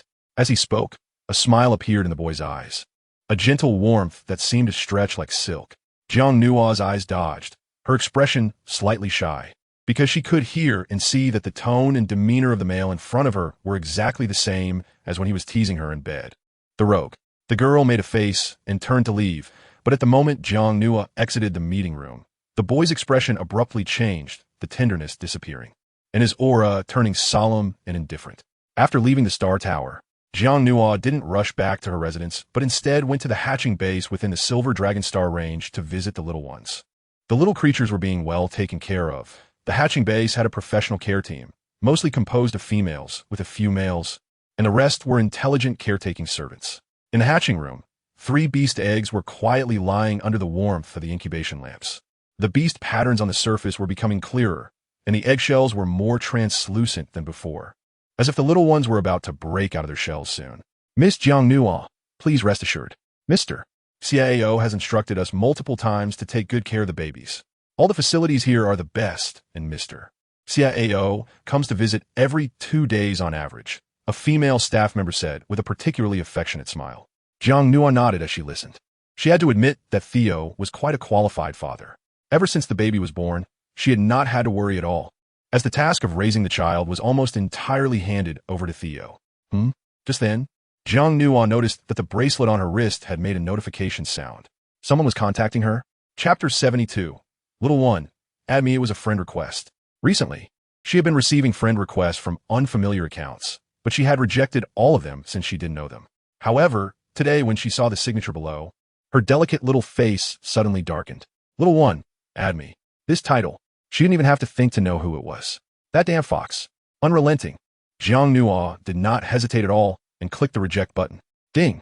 However, before she could even take a second, the notification for a friend request rang repeatedly. Little thing, add me. The girl instinctively pouted, as if sulking, and extended a finger to repeatedly press the reject button. Reject. Ding. Little thing, add me. Reject. Reject. Reject. After repeating this 26 times, the girl stood there in silence. It seemed the other party was enjoying themselves, showing no signs of embarrassment from her rejection. How had this fox become so shameless? Little thing, add me. Don't worry, I will not disturb you. This time, the other party even added a note at the end. At this moment, Jiang Nuo had lost her temper. She really wanted to tell Theo about this matter and close the dead fox's account. However, she also understood in her heart that even if there were personal grievances, the virtual system and the beast god temple could not be separated. Public matters are public, and private matters are private. If they were truly severed, it would be ordinary people who would bear the innocent consequences, especially now that a battlefield had erupted outside. Information must be kept synchronized. After a moment, the girl coldly clicked to proceed, and after that, she took the initiative to video call the other party. The other side answered in an instant. In a video screen, on the throne of the beast god temple, a half-beast, 9-tailed fox was propping its head and lying there without any image. Its loose tail swayed intermittently, and the frequency of its tail wagging seemed quite comfortable. The girl stared at the swaying foxtail and couldn't help but recall the feeling she had when she caught it in that barrier space. It was really soft and fluffy, so nice to touch. Unfortunately, such a good tail belonged to a detestable fox. Xianyan, don't you have anything better to do? Aren't you the lord of the beast god temple? The soldiers under your command have all gone to the battlefield. You should be concerned about them. Why are you bothering me all the time? The girl placed one hand on her waist, exuding confidence, showing no signs of weakness. Yet, the man on the screen seemed completely unconcerned by her words, not angry at all, just lying there smiling at her. As a leader, you should set an example. Why don't you go to the wild battlefield? The beast god you believe in is watching you. Being so irresponsible, be careful the beast god punishes you. If this had been said when they first met, Xianyan would have probably grabbed her by the neck and punished her severely. But now he showed no sign of anger and didn't seem to hold any grudge for her mentioning the beast god. He continued to quietly watch her get agitated. After a while, when Jiang Nuo's emotions stabilized somewhat, the masculine figure in the screen chuckled and spoke in a tone so gentle and soft that Jiang Nuo hadn't expected. It seems my initial strategy was wrong. The little thing doesn't need training at all. Its fierce appearance is quite interesting. Jiang Nuo frowned. The fox promised not to bully her, and her emotions became more stable than before. Just as she was about to retort, Xianyan suddenly changed the topic and looked up to ask, did something happen at the auction venue? But seeing that you seem fine now, it shouldn't be a big problem. As he spoke, the man glanced at the girl's figure in the light screen, hiding the concern in his eyes very deeply, making it hard for others to notice. The girl's expression changed slightly, and she swallowed back the retort that was on the tip of her tongue, confused as she asked, you were so insistent on adding me as a friend just to ask this? Surely, he wanted to see her make a fool of herself again. Of course not. The man denied directly, then smiled slyly at the girl. It's because I have an interesting piece of news that I want to share with you. I don't want to hear it. Jiang Nuo turned her small face away, her profile elegant and serene, with strands of hair cascading smoothly. Her petite figure exuding a charming playfulness that particularly caught the eye. Xian Yan's fingers traced his chin, as if observing every detail of the girl's expressions. While he confidently said, "Don't you want to hear about Phil?" Upon hearing Phil's name, Jiang Nua immediately turned back, and her reaction pleased the man greatly. "Do you know about Phil's current situation?" "Well, sort of," the man replied nonchalantly. "Then tell me what happened to him." The girl stepped forward slightly, her demeanor somewhat anxious, as she had been trying to contact Phil for the past 2 days, but the line was always busy on the other end. Thinking of Phil on the battlefield, surrounded by danger, she didn't dare to disturb him recklessly. TSK, little one, it seems you are not as heartless as I imagined." Xian Yan's smile deepened in his eyes. "If you want to know, come to the virtual world, and I'll weave his experiences into 100 stories and tell them to you slowly." Jiang Nua was rendered speechless. In her heart, even though Phil had not yet reached Theo's status, that man treated her well. So how could she not worry about Phil's safety? Moreover, she was carrying Phil's child. "If you really care to tell me, you wouldn't force me to come to you," she said anxiously. But the fox simply appeared indifferent, leaning on the throne and shaking its head. "No, I don't care. I just want you to come to me." Jiang Nua lightly bit her lip. "So, what do you think? Is this fox asking for a beating?" It turns out that Theo was too gentle back then. "All right, I'll go." After hesitating for a moment, Jiang Nua activated the star map in her wristband, and her consciousness entered the beast god temple. After all, it was just a virtual world. If worse came to worst, she could exit with her consciousness. In fact, during the auction, when Xian Yan pulled her into the barrier, she could have chosen to exit her consciousness then as well. But she didn't want to miss the auction process, and since she was originally there with a purpose to extract information from Xian Yan, she endured the presence of this fox at that time. Inside the beast god temple, the layout was exactly the same as when she first arrived. The position she stood in now was identical to where she was captured before. She could even recall the scene from before, when she collapsed here, handcuffed, weak, and helpless, while the man on the throne looked down at her with an air of superiority. Now, she was back in this place, but the situation was completely different. "Can I speak now?" Jiang Nua took the initiative to walk up to Xian Yan, noticing that the other party was always smiling at her. At the same time, a fluffy fox tail slowly extended, gradually climbing up her body, gently swaying. Chapter 73. Do you worry about me like this too? Jiang Nua grabbed the rhythmic foxtail. That familiar sensation made it hard to let go. But compared to Phil's shyness, this fox clearly didn't understand the meaning of modesty. "Xian Yan, didn't your tribe teach you when you were young that your current behavior is very impolite?" Jiang Nua's tone was learned from Phil. When she asked to see Phil's full beast form, that big cat looked quite embarrassed. Later, she also consulted materials and books and found that in the Galactic Federation, male beastmen rarely switch to beast form in public, especially in front of females, particularly in their full beast form, because in that case, certain private parts would be completely exposed, making it no different from being naked. This is a recognition evolved from the sense of shame within the beastman community after interstellar civilization reached a certain level. After all, only low-intelligence wild beasts would run around naked in the wilderness without a care. However, upon hearing this, a fleeting shadow of emotion crossed Xian Yan's eyes as he glanced at the beast god statue positioned diagonally behind him. "It has been here since I can remember. As for my tribe, they fear me, worship me. What right do they have to teach me how to behave?" Jiang Nua looked at the male in front of her, feeling a bit silent. She had to admit that this fox was quite reckless in its actions, but sometimes it seemed a bit childish, like a child who had been deprived of love and developed extreme behaviors. "Are you going to say anything or not? If you don't tell me about Phil, I'm leaving." She changed the topic and released the foxtail in her hand. Xian Yan smiled and shifted his posture, still charming and enchanting. And the loneliness in his eyes moments ago seemed to vanish, as if it had just been an illusion. "Sigh, Phil is going to die." Suddenly, he spoke in shock. But the smile in his eyes didn't seem like he was talking about someone who was about to die. "What did you say?" Jiang Nua was taken aback, her face filled with disbelief, while Xian Yan casually repeated, "I said, Phil is going to die." At that moment, Jiang Nua's heart tightened uncontrollably. She stared at him. "You're talking nonsense." "Xian Yan, I knew you had ill intentions." After saying that, she started cursing Phil again. "Aren't you bored? I shouldn't have trusted you." After the girl finished speaking, she was about to press her wristband to leave, not wanting to hear this fox's nonsense any longer. "Little thing, look at this." Suddenly, a screen lit up in front of Jiang Nua, and a half-screen rose, displaying an encrypted military communication message. "Report. A large number of mid-level intelligent savage beast groups have erupted on the first battlefield. General Phil rushed to provide support 5 days ago. Since the battlefield is not covered by the virtual system, the general has been missing for 3 full days. Requesting superior command. Should we continue to wait or take relevant countermeasures?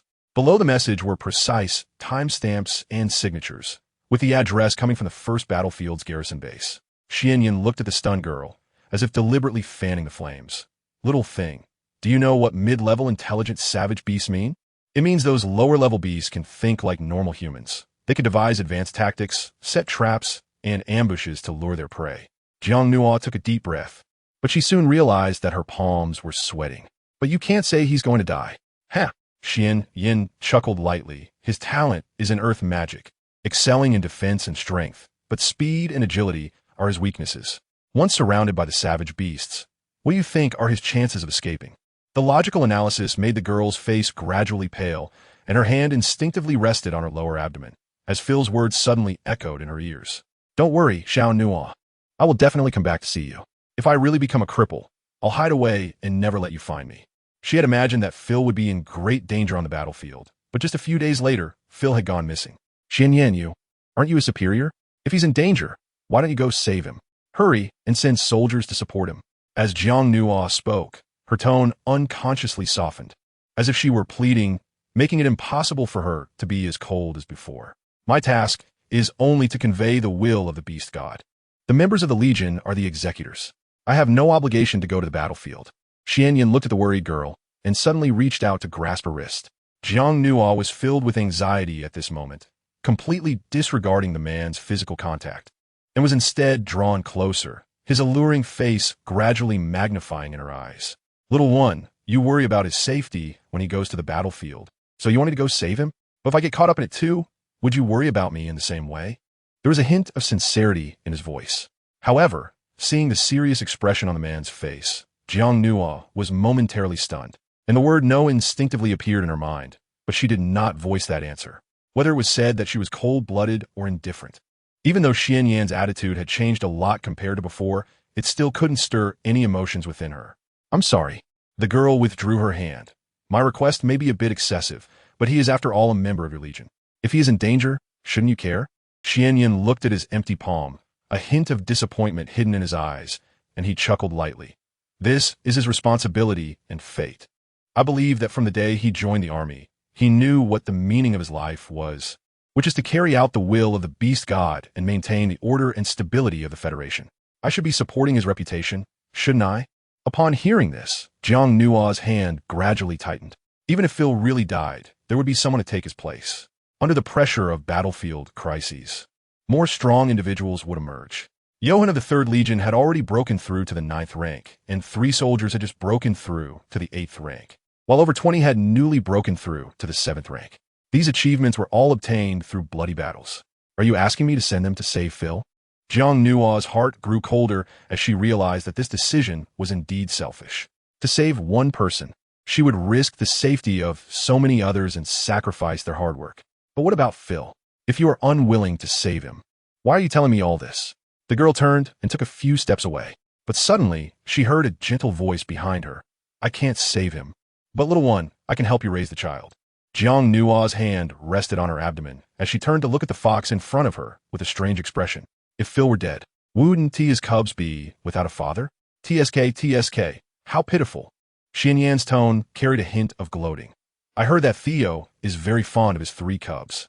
If you give birth to Phil's child, you can't let him take care of it. Treating them differently would be detrimental to their growth. Why not give them to me? I can help you raise them. How about it? Chapter 74. Come back alive and take the cubs away. Seeing Xianyan staring at her abdomen, Jiang Nuo frowned, but before she could respond, another image suddenly appeared below the Great Hall. The image gradually solidified, forming the familiar figure of a young boy. Not great. A cold voice laced with anger rang out as the boy spread his wings and quickly flew to the girl's side, pulling her into his embrace.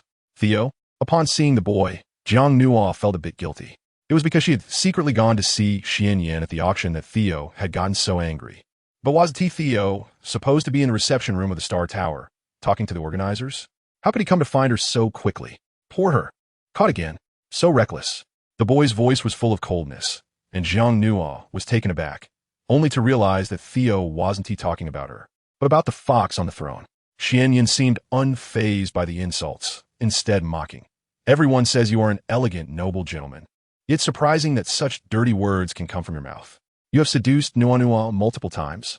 Isn't that reckless? Theo held the girl tightly to his side, his tone dripping with jealousy. And you even intentionally switched to beast form. How shameless. Jiang Nua quietly listened from the side, but couldn't help but feel a bit amused. She still remembered the first time she met Xia Ao in the wild star domain. He was so gentle and composed, a breath of fresh air among the cursing males. But now, he had even learned to curse. I was just trying to help the little one raise her cubs. No matter what, the children born by Nuan Nua are never yours to raise, regardless of whether they are his or not. Xia Ao held Jiang Nua's hand, and their figures disappeared together from the beast god temple. When she opened her eyes again, Jiang Nua had returned to the incubation base, where the 3 beast eggs were quietly growing under the warm light. At that moment, returning to reality felt like a family reunion scene. Xia Ao, are you angry? Thinking of his ferocity at the auction, Jiang Nua couldn't help but step back, looking weakly into the boy's eyes. Seeing the girl who looked like a little white flower, Xia Ao deliberately squinted his eyes and stepped forward slowly. One moved forward, the other retreated. The staff in the incubation base exchanged glances, but no one dared to step forward to interrupt. Instead, they wisely closed the door. I was wrong. The girl's defensive gaze was like that of a little kitten, her eyes misty and clear, looking both innocent and alluring. Xia Ao felt his breath hitch. Why aren't you speaking? The more the other person didn't speak, the more anxious Jiang Nua became. Feeling the wall behind her, with nowhere else to retreat, she could only stand obediently, lowering her head and explaining with a pitiful and innocent look, I want to ask him about Phil's news. Although she mentioned another male, it was still better than not explaining at all. The boy looked at the flustered girl in front of him, resting his hand against the wall, leaning down, and after a few seconds of contemplation, finally let out a light laugh. No, it seems I scared you last time. The laughter broke the unease in the girl's heart. She reached out and tugged at his sleeve, pouting, and said, You scared me. She thought Xia Ao was angry again. Xia Ao gently kissed her forehead, but his words were meaningful. I was afraid that Fox would hurt you, but now I've discovered something even more terrifying. What? The girl was stunned. He's seducing you. Xia Ao's tone was filled with strong hostility. Jiang Nua was at a loss for words, but upon reflection, she realized that during the 2 encounters with Xianyan, he had indeed been acting strangely. He no longer treated her roughly, but instead kept teasing her with a broken tail. So Nua, I don't feel secure anymore. You need to compensate me, and it has to be tonight. After speaking, the boy's kiss landed on Jiang Nua's soft lips, his fingers gently caressing the girl's chest. A few simple actions made the girl's heart flutter. No, the little ones are here. Jiang Nua pushed him gently with her small hand, then pointed at the 3 beast eggs nearby, her cheeks flushed with embarrassment. Xia Ao turned to look at his 3 little ones and suddenly felt that these eggs were a bit of a mood killer. This made him smile helplessly, his fingers sliding down to rest on the girl's lower abdomen. Jiang Nua didn't pull away because she knew that Xia Ao would never harm her child, even if this child was Phil's. Why didn't you tell me in time? But it was also his fault for being slow. He should have thought of it earlier. Nua's constitution was so special that it was easy for her to get pregnant. I just found out too. Jiang Nua told a little lie and then said, But that guy Xianyan, he said Phil is about to die. Theo, do you think that could be true? He has been missing for 3 days since going to the first battlefield, and there has been no news. Do you have any way to find him? Looking at the hope in the girl's eyes, Theo secretly clenched his fist. Are you very worried about him? Jiang Nua didn't hide her emotions in front of Theo. The boy sighed, then I'll give it a try. Although it was only 4 words, Jiang Nua could feel their weight. Even Xianyan had refused, yet Theo casually agreed. Can you help me find Phil? Yes, I'll help you find him. The boy habitually stroked the girl's hair. He simply couldn't bear to see Nua worried, especially since she was pregnant. Hearing this accurate reply, Jiang Nua was filled with excitement. She wrapped her small hands around his waist and bumped into the boy's embrace, rubbing against his chest. Theo, thank you. Feeling the warmth in his arms, the boy smiled. Why are you thanking me? I don't want that guy Phil to die either. This was a serious statement from Theo. Nua's child could never be raised by outsiders, and naturally, he didn't want to become an unexpected father. So the best outcome would be that guy Phil returns alive and takes the baby away.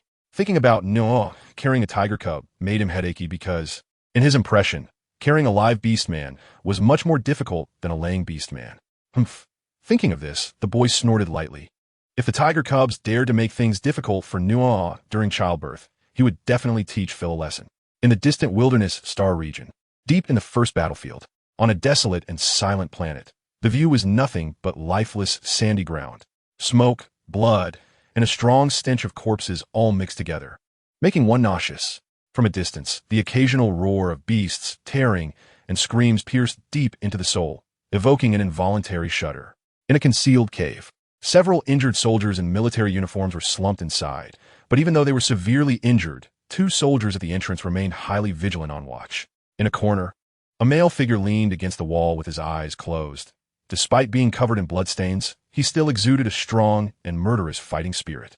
However, perhaps due to his injuries, in his half-beast form, his long tiger tail was continuously bleeding, and the drops of blood were forming a thin stream. If this continued, he might face the risk of losing his tail. Chapter 75, Gains from Deep in the Wilderness Star Region. General. At this moment, a soldier stepped forward, taking out the remaining medicine and bandages from his military pack. Your wounds must be treated. Phil opened his tiger-like eyes and gave a quick glance at the soldiers in the cave. Each of them bore injuries and blood that were probably not less than his own. I'm fine. You should keep it for yourselves. But this is an order. Before the soldier could finish, a voice full of authority roared, causing the soldier to dare not speak again, looking distressed as he put the military pack away. After the soldier walked away, Phil took a deep breath, forcibly controlling the energy within him, trying to revert to his human form. After all, he was the backbone now. If he appeared so dejected, it would surely make the soldiers under him feel anxious and lose their will to survive. Forcing himself back into human form, he pressed against the wall, then took out a photo from his chest pocket. The photo showed 2 figures. One was a silver-haired boy, and the other was a girl with a sweet smile. They were having dinner together in the spaceship S dining hall, with the boy holding a peeled shrimp up to the girl's lips, and the starry sky outside the spaceship was very romantic. While looking at this photo, Phil unconsciously pressed his thumb on the image of the silver-haired boy, focusing on the girl beside him, who was smiling foolishly. What a pity. He and Xiao and Nuaw didn't even have a single photo together. This was something that Theo had previously sent online to annoy him, and then he secretly downloaded it from the StarNet and printed it out. It was the only photo he had of Xiao and Nuaw. The tenderness in the male's eyes gradually overshadowed the murderous aura emanating from him, with affection, nostalgia, and reluctance seemingly supporting his will. Just then, someone else came in and threw the military pack down in front of Phil, making Phil stunned and quickly hide the photo back into his chest. What are you doing? The softness in Phil's eyes instantly vanished. Standing in front of him was his vice commander, Madwa, who had been with him for many years, a peak level 7th stage fighter. His right-hand man. But upon closer inspection, one could see that 3 fingers of the vice commander's right hand were broken, and they were gruesomely torn off by a beast. The bloody scene was shocking. Madwa didn't say a word, squatting down to open the military pack and taking out all the medical instruments and medicines inside. You are the leader. You must live. Phil frowned. I already said I'm fine. You should keep it for yourselves. Don't you understand? When did my orders become so useless? This powerful roar echoed throughout the cave, causing several soldiers to look over. Their expressions moved. But in this situation, no one was willing to waste the remaining medical resources. However, Madwa remained indifferent, his attitude equally stern. Currently, apart from you, my strength is the strongest, but I'm only at the 7th stage. So the hope lies only in you surviving. They had previously encountered high-level wilderness beast groups, and they had been surrounded and hunted down several times. A 100-man squad was down to just 7 or 8 people now. In this situation, they clearly could not withstand another encirclement and were on the verge of complete annihilation. Phil raised his eyes and found that he had become the focus of attention. All the soldiers in the cave were looking at him. General, these medicines should be kept for you. Live and return to the base, bringing the things back. At this moment, a soldier spoke up silently. Gradually, everyone in the cave began to speak in unison, each voice coming from the heart. If it weren't for you considering us, you wouldn't have been injured. In this level of battle, we are just a hindrance. Keeping the medicine resources for us is a waste. Yes, this mysterious information substance was only detected with equipment before, and the data collected was merely a few sparse bits of information from the air, not precise. Now that we have discovered the material entity, we must safely bring it back to the base. This task can only be accomplished by you. I, Kellerbrook, am willing to act as bait to cover the General S departure from here. I, Con Herb, am willing to. So am I. One by one, vibrant names echoed in Phil's ears, making the usually strong him feel a sting in his eyes at this moment. These are his soldiers, training and fighting together. How could he bear to let them be bait to cover his escape? No, he couldn't. Phil stood up in anger, kicking the equipment bag a few meters away, then leaning against the wall and slowly walking towards the cave entrance. But his anger was not directed at the soldiers. Rather, it stemmed from his own sense of powerlessness. He hated his own inadequacy, his inability to change the situation, and he harbored resentment towards those lowly beasts. Since the outbreak of the battle, so many vibrant lives, so many brother soldiers had been buried in it. Roar. At that moment, the roars outside the cave grew clearer. It was evident that soon the savage beasts would discover their tracks and surround them again. Just then, Moto looked at Phil, who was about to walk out, and suddenly spoke. "General, do you really want to disappoint Miss Jiangnua?" Phil's resolute steps came to a halt. Clearly, Moto's words had a profound effect on him. "We all saw it during our days in the Legion. You like Miss Jiangnua, don't you? If you have someone to care about, you should live on. Come back to see her. Unlike us, we have no females to care for, no offspring. Even if we die, it's not a loss." Moto's words carried a hint of desolation, and the soldiers behind him showed self-mocking expressions. Indeed, it was true. At that moment, emotions mixed in Phil's eyes. His fist pressed tightly against the sandy wall, and for a long while, he couldn't speak. The cave fell into a deep silence. Only the distant cries of savage beasts could be heard. After a long time, he turned around, looking at the soldiers behind him. Their eyes were filled with respect, admiration, and even hope placed upon him. However, no one cherished their life more than themselves. Deep down, everyone wanted to live. "Moto, listen to me," Phil said, word by word. "If today I use my brothers as bait to escape alone, Miss Newall would truly be disappointed in me if she found out." After saying this, he took out a piece of emerald green bud crystal from his inner pocket. As soon as the stone appeared, it emitted a massive life force. It was this aura that would cause the savage beasts to rapidly evolve. Phil even suspected that the massive outbreak of mutated beasts was related to the information emitted by this stone. This item was their greatest harvest from deep within the savage star domain.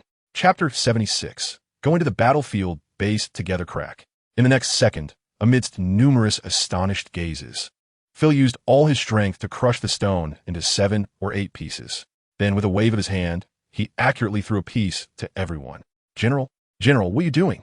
Everyone was stunned, and Moto, holding a small piece of stone in his hand, faintly guessed the reason.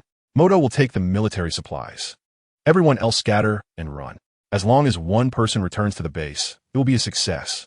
After leaving this message, Phil turned and walked out of the sand cave, his eyes filled with determination.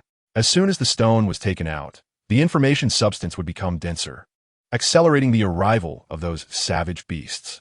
At this moment, it was inevitable. They could not delay here any longer.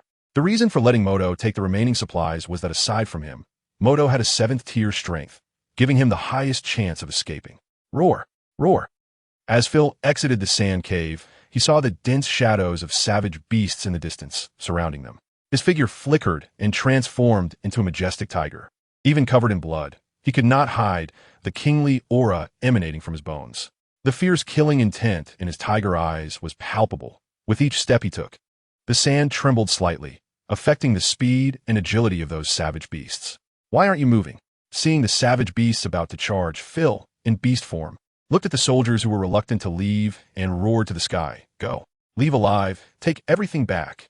After saying this, he was the first to charge toward the beast horde, pinning the foremost savage beast to the ground, his claws striking down fiercely, instantly splattering blood. "General!" Moto clenched his fists tightly. At that moment, he finally understood why they weren't used as bait, but rather why the general led the charge himself. Because this batch of savage beasts was too terrifying, even more numerous and powerful than the previous encounters.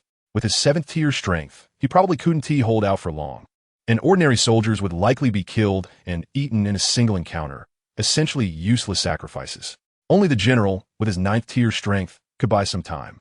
But if that was the case, then the general would. Wound T, that means certain death. "Moto, what should we do?" "Let's go help the general." The soldiers behind were anxious to rush forward, but Moto raised his arm to stop them, tears welling his eyes as he spoke with difficulty. "We must go." The blood mist ahead enveloped everything, merging into a foggy shadow, making it impossible to see the scene within. Only the strong stench of blood could be smelled in the air. "Listen to the general, scatter and run for your lives." and make sure to bring everything back to the base. Moto stared hard at the blood mist ahead, as if he could faintly see the kingly tiger shadow desperately fighting to buy them time, creating a chance for survival. Go! With eyes filled with rage, Moto closed his eyes and charged in a certain direction, moving at the fastest speed of his life. The soldiers behind him looked desolate. After exchanging glances, they knelt on the ground with a thud, bowing their heads 3 times towards the blood mist, before scattering in different directions. Deep within the savage star domain, wails filled the air. It was as if a grand tragic song was being played, with swirling blood mist accompanied by the howling sands, gently lamenting in the wind. At the headquarters estate of the virtual star nation, late at night, the stars were tranquil, and the atmosphere was peaceful. The faint starlight fell, revealing the girl on the bed whose eyelashes trembled slightly, seeming a bit uneasy, even while leaning against the strong arm of the male beside her. The terror on her delicate face became more and more evident. No. Jiang Nua's small hands tightly gripped the blanket, like a frightened little white rabbit. The boy beside her suddenly opened his eyes. As if it was a reflex, he instinctively tightened his hold on the girl in his arms. After observing the surroundings and finding nothing unusual, he gently called out, "No, don't hurt him, Phil." The girl mumbled continuously. Upon hearing that name, Zio's brow involuntarily twitched, but at the same time, he tenderly caressed Jiang Nua's cheek, wiping the cold sweat from her forehead. No, bakyo. To avoid scaring the girl further, Zio's movements were gentle as he lightly pushed her delicate body. Suddenly, Jiang Nua opened her eyes, her beautiful pupils filled with fear. She sat up in an instant, gasping for breath. No, don't be afraid. Did you have a nightmare? Upon hearing the familiar voice, Jiang Nua came to her senses. She curled up into a small ball and nestled into the boy's embrace, her delicate body still trembling. Wu Zio, Phil is dead. The girl's voice was filled with panic. Zio sighed softly, but internally cursed a certain dead fox again, blaming Xian Yan for saying those things to Nua during the day, which led to her nightmare. It won't happen, Nua. Phil is tough. How could he die so easily? Xian Yan was just trying to scare you. Don't worry. Since I promised to help you find Phil, I won't go back on my word. The boy's voice was as gentle and soothing as starlight. But Jiang Nua shook her head vigorously, because the scenes in her dream felt too real. It was almost like it really happened. I saw him die. He was covered in injuries. So many beasts were tearing at him. His tail was broken. His leg was fractured. He was already on the verge of death. What should we do, Zio? Let's go save him right now. Jiang Nua's voice was choked with tears, which made Zio's heart ache.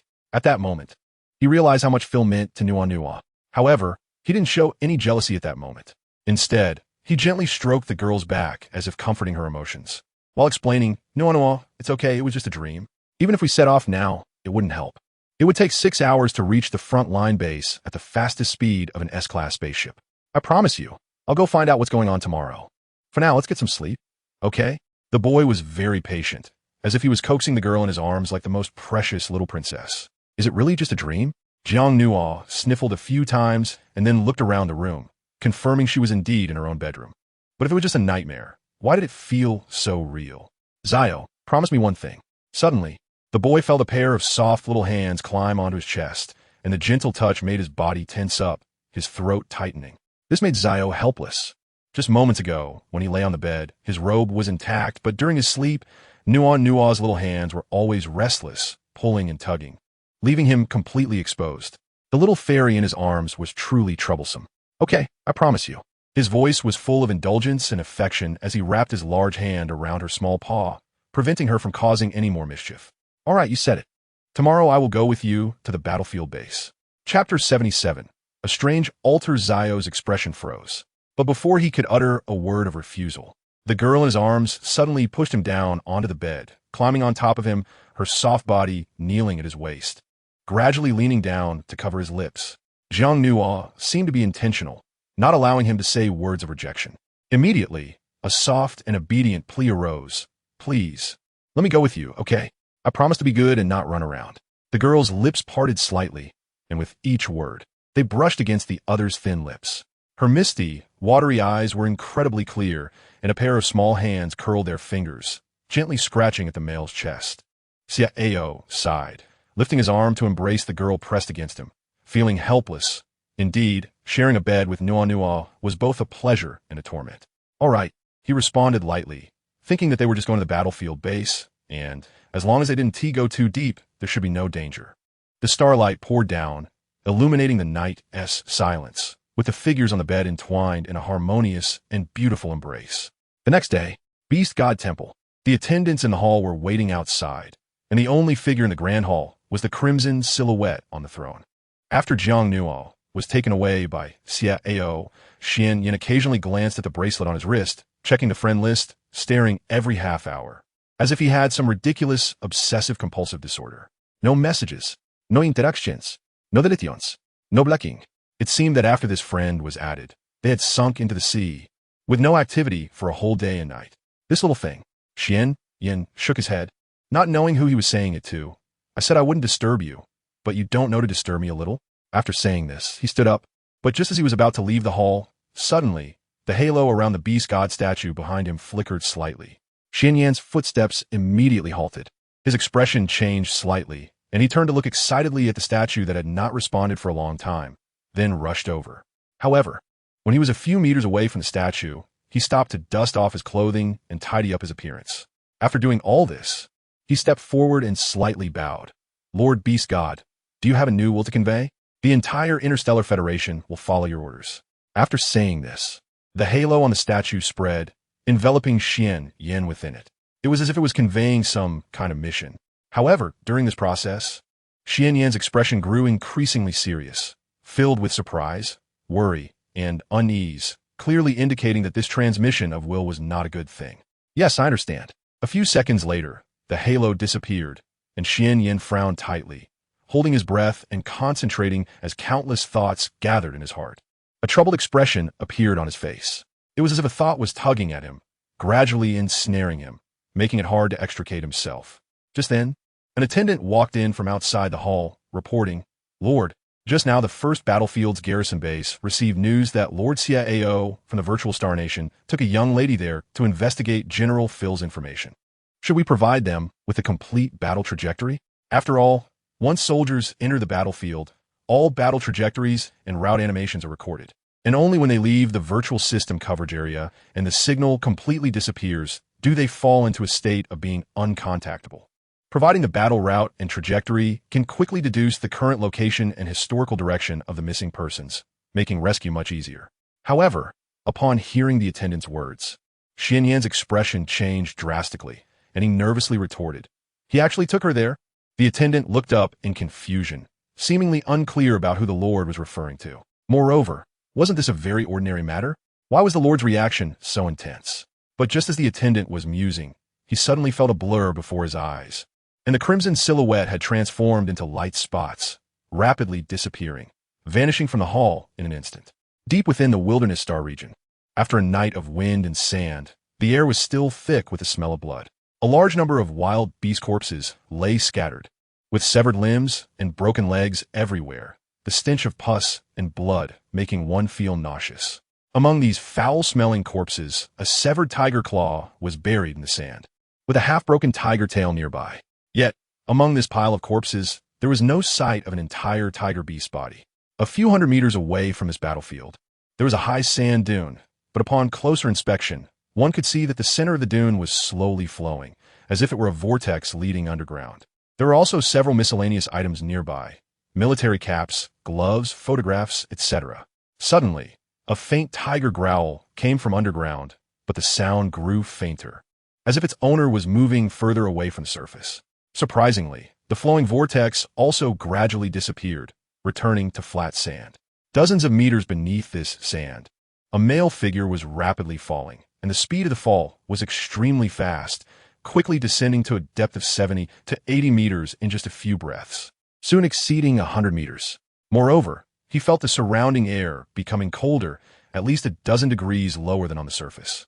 This person was Phil. However, he was severely injured, his breath weak, unable to control his falling body. Although there was airflow around him, preventing suffocation, there was nowhere to grab hold. He could only let his body fall deeper and deeper. Bang! After an unknown amount of time, Phil's body finally hit the bottom, but the surroundings were pitch black. He reached out to feel around, discovering a cold stone platform. Just then, his vision suddenly brightened, and lights ignited automatically on both sides. As the light shone, Phil supported himself to stand up, but when he saw the surrounding scene, His expression froze, his whole face filled with disbelief. Before him seemed to be a strange altar. Why strange? Because there were two stone pillars of different colors on the altar. One was blood red, filled with a sinister aura, death, and filth, where one could seemingly feel the resentment of many souls. Yet it also accumulated a vast amount of energy, as if it were a collection of the energy from many lives before death. On the other side, the stone pillar was enveloped in a deep green halo, emitting a breath opposite to that of the nearby pillar, pure, clean, and brimming with robust vitality. This left Phil dumbfounded. Clearly, this was beyond his imagination. Could this be the rumored top tier would affinity talent, the purification and transformation of energy? Chapter 78. I wonder if it's your excellency yesterday evening. In order to give his companions a chance to escape, he charged alone into the wild beast herd. However, he ended up surrounded. Even knowing that the chances of survival were slim, he did not give up. With his strong earth elemental talent, he was very sensitive to the earth elements and sensed a strange energy fluctuation coming from an area several hundred meters away. The wild beasts attacking him seemed to avoid that direction. So, despite being severely injured, he fought his way through a gap and ran towards that area. Indeed, the wild beasts that had been attacking him gradually retreated. What he didn't expect was that the sand dune in that area formed a swirling vortex, and he fell into it, subsequently arriving in this strange place. Phil walked to the altar, his expression grave, as he seemed to have discovered something significant. Could this energy conversion altar be related to the recent battlefields that erupted? However, looking around, there was no exit, no supplies. If he couldn't find a way out soon, he feared his severe injuries wouldn't allow him to last much longer. Sigh. At that moment, in the silent space, a faint sigh seemed to echo. It sounded human. Phil's expression tightened as he nervously looked around, but found no figure. Is anyone there? He gripped the sword at his waist tightly. He was sure he hadn't misheard. It was a human sigh, yet he felt no life force at all. With his level 9 strength, that should not be possible unless the person's power far exceeded his own. After a few seconds of silence, a mysterious voice suddenly sounded. As food, you shouldn't have come here. The calm tone carried an air of transcendence, as if standing high above to observe the entire situation, a realm of dominance that ordinary people could not reach. Phil frowned, tried to locate the source of the voice, but found that it seemed to permeate the space, making it impossible to pinpoint a precise location. Food, is it referring to him? Who exactly are you? What is this place? Did you create this altar? Or is the battlefield that erupted in the barbaric star domain and the shattered star area related to you? The usually composed Phil was now in a state of panic, mainly because all of this had surpassed his understanding. But his questions received no answers. The voice remained devoid of any fluctuation. It's a pity for such high-end food to die like this. Why not become my spirit puppet instead? As soon as the words fell, a surge of energy wrapped around Phil, a terrifying wood-type energy that crushed him with overwhelming life force. Tried to invade his thoughts and control his soul. Get away! Get away! Phil was already heavily injured, and at that moment, he couldn't withstand the powerful will's oppression. He hugged his head with both hands, crouching on the ground, gasping for air. But he still resisted with all his might, fighting with his tenacious will. The intense resistance and rejection prevented the invading energy from occupying him for a long time, and it eventually dissipated. Ha! A light laugh echoed in the space. You have some backbone, but your resistance will only lead to greater mental torment. Why not let me help you? You're talking nonsense. Phil glared ahead, his eyes filled with determination and fortitude. The other party could kill him, but wanting to seize his thoughts was absolutely impossible. Swish! Just then, chains suddenly appeared from the surrounding stone walls. Phil was caught off guard, and the chains directly shackled his limbs. The chains were extremely heavy and seemed to suppress the energy fluctuations within him, affecting the operation of his talents. Phil Hodge, have you ever seen a wild beast herd composed entirely of females? Hearing this, fear appeared in Phil's eyes. What do you mean by that? What does the other party want to do? Boom! A loud sound came from the side, and he saw a cage being raised from the stone wall. Inside were 5 or 6 wild beasts, each grotesque and naked, drooling foul-smelling saliva. However, unlike the ferocious wild beasts outside, these creatures were writhing and making strange sounds, as if they were in heat. Sensing Phil's fear, the other party patiently explained, wild beast herds are governed only by their primal desires, such as hunger and mating. At this moment, Phil was truly terrified. He wasn't afraid of death, but he couldn't He had promised Xiao Nua that his body was clean, so it absolutely couldn't be. He couldn't let these filthy wild beasts defile him. His body belonged to Xiao Nua. You pervert. Let me go. I will definitely kill you. I will. Phil struggled frantically, but being already injured, he couldn't break free from the 4 chains, which only exhausted him further.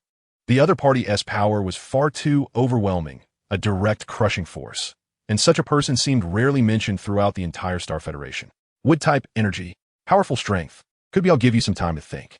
The voice rang out again. Submit your soul to me and become my spirit puppet. Otherwise, I will let your soul gradually fall in my way. And of course, the process will be painful and filthy. In the end, the result will be the same.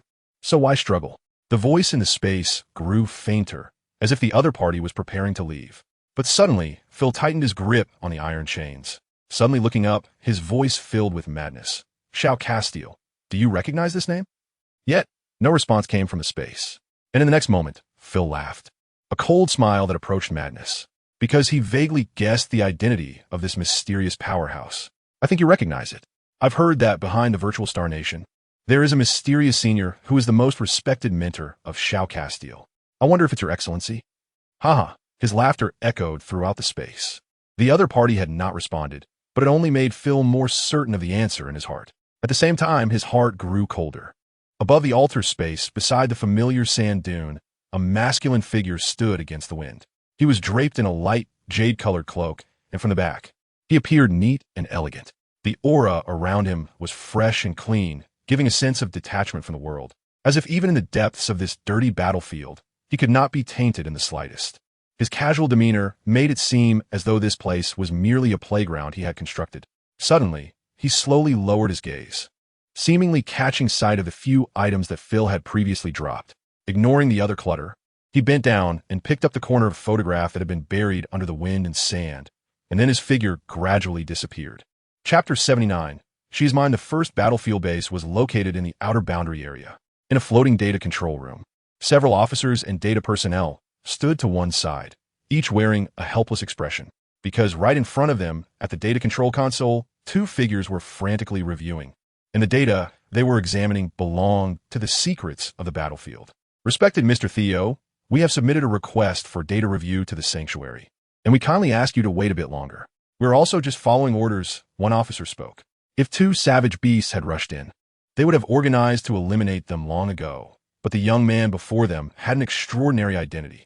Although he was not a member of their legion, they did not dare to be negligent. The young man at the data console did not even look at him. Instead, he was seriously scanning the battle animations in front of him, as if unwilling to miss any details in the trajectories. Oh, a request? Theo's voice was calm. If he doesn't approve, can I not check? Jiang Nua sat aside, following the points indicated by the young man's finger, recording the key clues in a small notebook. The 2 worked together in perfect harmony. The officer was at a loss for words. The girl's soft voice spoke up. I heard that when several major legions sought technical support from the virtual Star Nation, they responded very quickly. Now, they're just here to check some data, also to save people. The legions wouldn't be so stingy, right? As soon as she said this, the people in the data room exchanged glances, seemingly caught off guard by the fact that this beautiful female, who looked timid and delicate, spoke with a hint of sharpness. No. Xiao ignored those people, lightly tapping on a route map displayed on the screen in front of him, clearly having discovered something amiss. Jiang Nuashan looked over and said, It's strange, Phil's route leads deep into the Wildstar region. But why is he doing this? If it's just to fend off the invasion of the wild beasts, there's no need for such drastic measures. To resist the invasion, one could simply establish defensive barriers outside the major battlefields in the Wildstar region, and whenever a beast horde goes on a rampage, organize the army to eliminate them. Phil's action this time is proactive. His trajectory is very clear, almost a straight line heading straight for the center of the battlefield. Xiao lowered his gaze in thought. I think perhaps there is something there that Phil must bring out. After the boy said this, the officers and data analysts beside him all lowered their heads, as if there was some hidden truth that had been guessed. Do you have some secret mission? A few seconds passed, but no one answered. Jiang Nua frowned slightly, feeling a bit anxious. Her delicate white fingertips clutched the hem of her dress, and a sense of foreboding surged in her heart. As if sensing the girl's worry, Xiao reached out to wrap his arm around her slender neck, allowing her to lean lightly on his shoulder. He then turned to the officer beside him and said, First, with external enemies at our doorstep and the Federation united, there's no need for you to distrust me. Although military orders are as solid as a mountain, in some matters, it is permissible to act first and report later, unless you also don't want Phil to come back alive. The last half of his sentence made everyone shudder. Second, you are aware of our control over data in the virtual Star Nation. Although the battlefield data room is independently managed by your Legion, if I wanted to infiltrate and crack it, it wouldn't be difficult. What do you say? This statement was full of threat. In other words, the things I want to know, you can't hide from me at all. Sir, you exaggerate. Several officers shook their heads. If the virtual Star Nation truly intended to use technical means to infiltrate and crack it, their data room would likely be directly paralyzed. Of course, in order to jointly resist external enemies, they believed that the other side wouldn't really do that. The earlier words were merely to remind them. If they were to be any more stubborn, it would be a sign of not recognizing the situation. As for the temple, they could only act first and report later. You were correct in your earlier deduction. The general indeed led a small team of 100 into the wilderness for a secret mission. The officer paused after speaking, then intentionally or unintentionally glanced at Jiang Nuo, hesitating to continue. Xiao narrowed his eyes coldly. Continue. The officer hesitated. I wonder if you could ask this young lady to step out while I give you a detailed report, as this mission is confidential. As soon as he finished speaking, Jiang Nuo stood up. At this moment, she was not an unreasonable person. If the other side truly refused to tell the truth because of her, delaying the rescue of Phil would be absolutely not worth the cost. Xiao, I'll wait for you outside. But just as Jiang Nuo was about to walk out, she felt her wrist tightly gripped by the young man, unwilling to let go. With just a slight force, her delicate body fell into his embrace, while a pair of large hands pressed against her waist, firmly trapping her and preventing her from getting up and moving around. Jiang Nuo felt a bit confused, but she saw the boy's domineering and unyielding gaze fixed on the officer beside her. She is mine. Just a few simple words warmed the girl's heart. However, if anything happens, I will take responsibility. The voice of a certain officer was abruptly interrupted by the boy's cold tone. Moreover, no one is allowed to disrespect her. Otherwise, at this point, Xiao paused his tone. The people in the data room were all taken aback. Even Jiang Nuo blinked her innocent eyes, unable to guess what the boy would say next. A cold smile played on Xiao's lips as he looked at the dazed girl in his arms, affectionately flicking her forehead lightly before continuing, I will hit someone. Upon hearing this, the people nearby collectively froze. But at the same time, fear flickered in their eyes, as most of them were civilian staff in the Legion and would definitely be on the receiving end in a fight. Xiao was quite pleased with the crowd's reaction. He gently adjusted his silver glasses, and the corners of his mouth lifted into a cultured arc. He remembered that the last time he had a quarrel with Xian Yan, Nuo had secretly laughed at him, so he tried to maintain some decorum. Sorry, miss. A certain officer who had just spoken to Jiang Nuo reacted quickly, stepping forward to her and bowing. I apologize for my earlier rudeness. Please forgive me. Watching the officer's rapid change of expression, Jiang Nuo couldn't help but feel amused, but chose not to pursue the matter further. It's fine. You're just being cautious. Now let's talk about Phil. What is his secret mission this time? Returning to the main topic, the officer's expression became much more serious than before. It's a physical entity of an informational substance. Its shape and material are currently unknown, but according to previous research by the technical team, this substance is definitely related to the recent outbreak of large-scale battlefields. Chapter 80. This time, I will definitely not harm you. Currently, the sample parameters only consist of a few data detected in the air earlier. If this general can successfully bring back the entity of the mysterious substance, our progress in cracking it will surely have a significant breakthrough. As the officer spoke without further concealment, he took out a secret map and placed it around the two. Mr. Xiao, look, this is the concentration of informational substances detected in various battlefield areas. The concentration is highest here, so the general suspects that by continuing to delve in this direction, we might discover the source of the informational emissions. However, there is no signal here. Even with the coverage of the virtual system, it cannot reach this area. Listening to the officer's explanation, Xiao looked at the map, frowning slightly. Somehow, he felt that this matter was a bit strange. A mysterious informational substance that could trigger the chaotic genes of savage beasts and promote their evolution. Where did it come from? If it formed naturally, it would require a process, so how could it erupt so rapidly? But if it were man-made, this matter would become even more terrifying. Xiao, look at this. Not only in the first battlefield, but even in other battlefields, according to directional speculation, The most likely locations for the source of the substance emissions are all signal blind spots. Could it be that this thing is still alive? It has such precise control over the areas covered by your virtual star nation system. It clearly seems to be evading specific monitoring. Jiang Nua's words directly awakened Theo. Yes, this kind of informational substance is like a living being, very cunning, as if it knows the virtual star country's system inside out. Why don't you send warships? The officer shook his head and said, it's like this, the deeper we go into the wild star region, the lower the visibility at high altitudes becomes. The evolved high-level wild beasts have very strong defensive capabilities, and attacks from ordinary warships are not fatal to them. Moreover, the noise can easily attract larger groups of beasts, making it impossible to carry out the mission. Therefore, General Phil chose to send a small team to infiltrate deeper. As he spoke, the officer sighed. As this method is too risky, clearly a gamble with their lives. One can only say that every soldier in this 100-man team is a hero, and their general is the leader of this heroic team. After listening, Theo pondered for a few seconds. He looked at the person in his arms. The girl's watery eyes were filled with hope, a kind of hope placed upon her. Nua, I will go investigate. I'll go with you. Be good.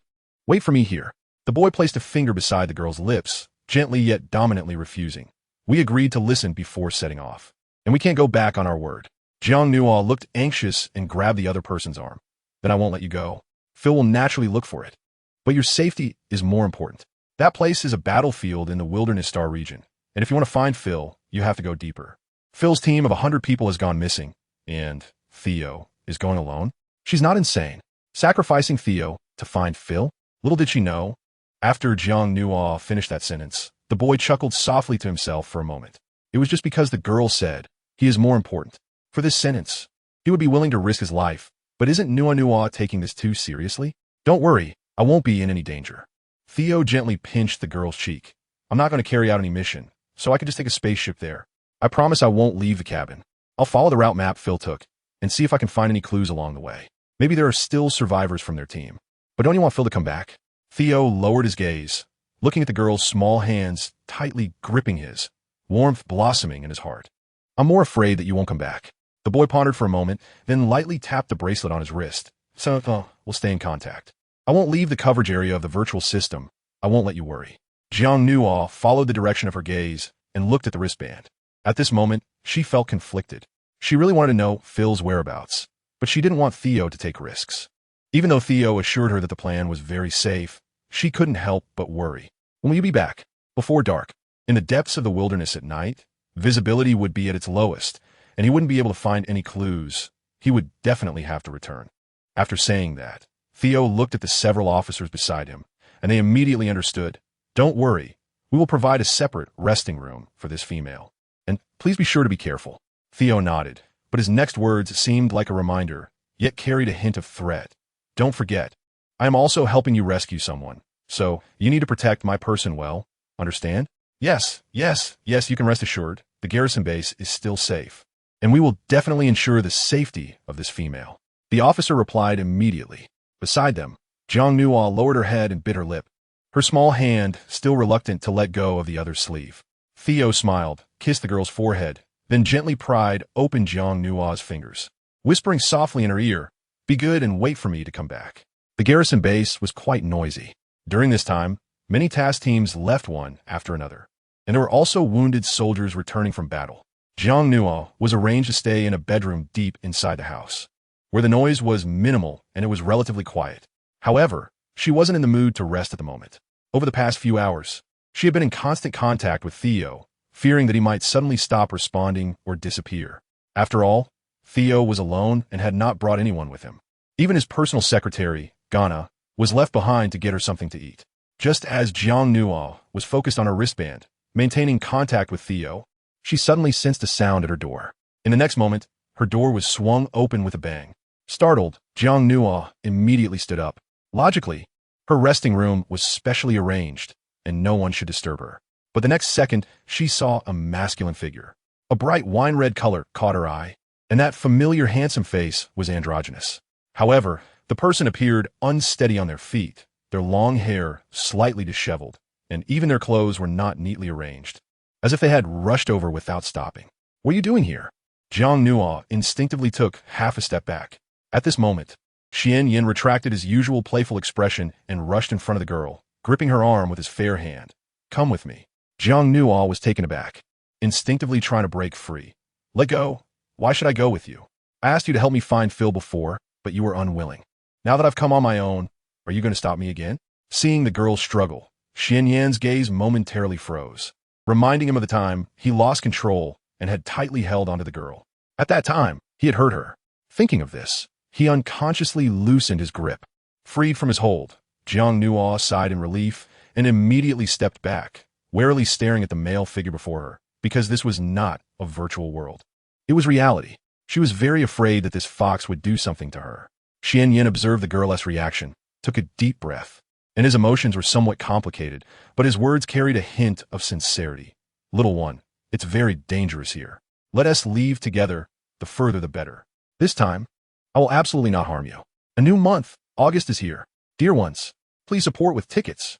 Chapter 81. The talent I dislike the most is the dark system. Why? The girl bit her lip, looking timid, yet there was a certain resilience in her eyes. Xian Yin, from the first time I met you, you've always been so self-righteous. Whether it was before or now, do you really enjoy making decisions for others? The man's expression softened as he stepped forward, slowly extending his arm to attempt to touch the girl in the corner. Jiang Nuo, small and delicate, leans against the wall, beautiful yet fragile, as if she could shatter with just a gentle touch. Under this visual stimulation, it often evokes two impulses in males. One is the desire to bully and torment this delicate girl, wanting to see her in pieces, while the other is the urge to protect her well. This scene is quite similar to when the two first met. But that time, he cruelly restrained her, with no mercy in his strength, until she cried out in pain. Jiang Nuo instinctively wanted to dodge, clearly frightened by this fox in the real world. Or was she still afraid of me? Xian Yan's hand paused in the air, hesitating for a few seconds before retracting it. Actually, this time, he just wanted to touch her face. It was soft and white, like a pure white cloud. It must feel nice to touch. To bite? It might be even better.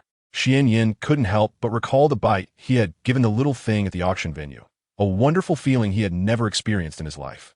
But unfortunately, it was only in the virtual world. It seems that your little fierce appearance can only be seen in the virtual world. Jiang Nuo turned her head to look out the window, subtly pouting, clearly still not convinced. What do you want to do? If it's out of goodwill, I appreciate it. But you can leave now. Hearing the distant words from the little female in front of him, Xian Yin felt that dull sensation in his heart again and couldn't help but frown. Where is Zio? Doesn't he want to stick to you all the time? How could he leave you alone in such a dangerous place? It seems that what I said before was not wrong. He is just deceiving you, being hypocritical. Xian Yin. Suddenly, a delicate shout rang out. The girl in front of him seemed very angry, her cheeks puffed up, but beneath her beautiful face, her intimidation was clearly limited, making her appear somewhat comical and cute. Listen carefully, I am worried about Phil's safety, so I asked Zio to help me find him. He risked danger to venture into the Wild Star region for me. And what about you? You only say some grandiose words. Who is being hypocritical? You know better in your heart.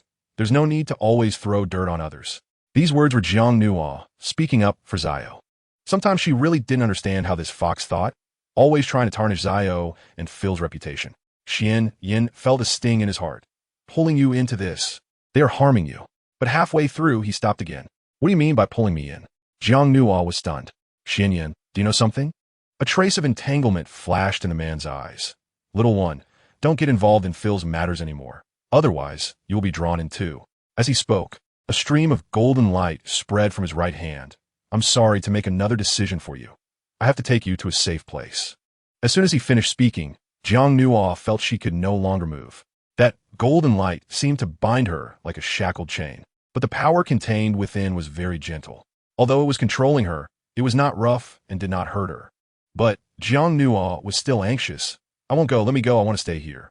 She struggled fiercely, but facing a top male with level 9 strength.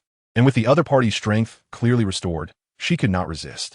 Just then, it seemed the outside world sensed the commotion here, and several figures appeared at the door, including Ghana, as well as several officers who had appeared before, all standing at the doorway looking inside. Ghana was almost going crazy, because last time, it was Lord Xian Yin who snatched Miss Jiang Nuo from him. Was this going to repeat the previous scene? If it happened again, he would have to die to apologize to the master. Let go of Miss Jiang Nuo. Thinking of this, Ghana completely ignored the difference in strength between himself and the other party, directly entering his half-beast form and going into battle mode, his black dog ears standing tall, claws attacking the target, his eyes filled with a heroic and fearless aura. Overestimating yourself.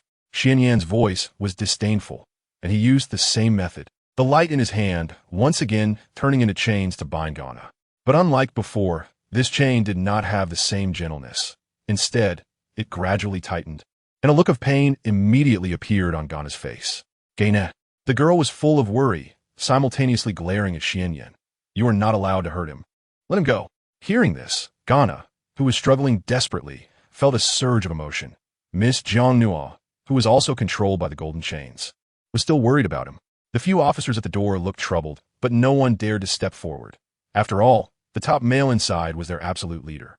This was an ingrained obedience and fear that prevented them from having any thoughts of resistance. But just as the atmosphere was becoming tense, suddenly, the girl's fingertip manifested a dark stream of energy, exuding a subtle attacking power. The energy twisted and followed like a shadow, and the target of her attack was surprisingly the man in front of her. Feeling the slight change in energy within his body, Xian Yan looked at the girl in disbelief, his thin lips trembling. You're trying to deal with me? Zhang Nuo took a few steps back.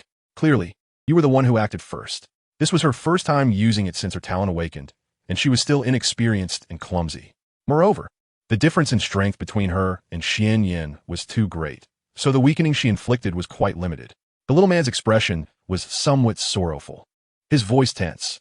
Do you know that my least favorite talent is the dark type? One of the main combat talents of Zio Castile, which naturally counters as light type.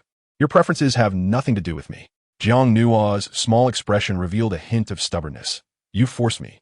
Do you feel accomplished bullying a male whose strength is much lower than yours? Gana, who was nearby, heard this and looked at Xian Yan with a face full of anger. Miss Zhang Nuo doesn't need to speak for me. I can hold on. It's just that I'm too useless to protect you well. I'm sorry, master. Ha! Xian Yan sneered. Zio really raised a loyal dog. His tone carried a hint of mockery and insult.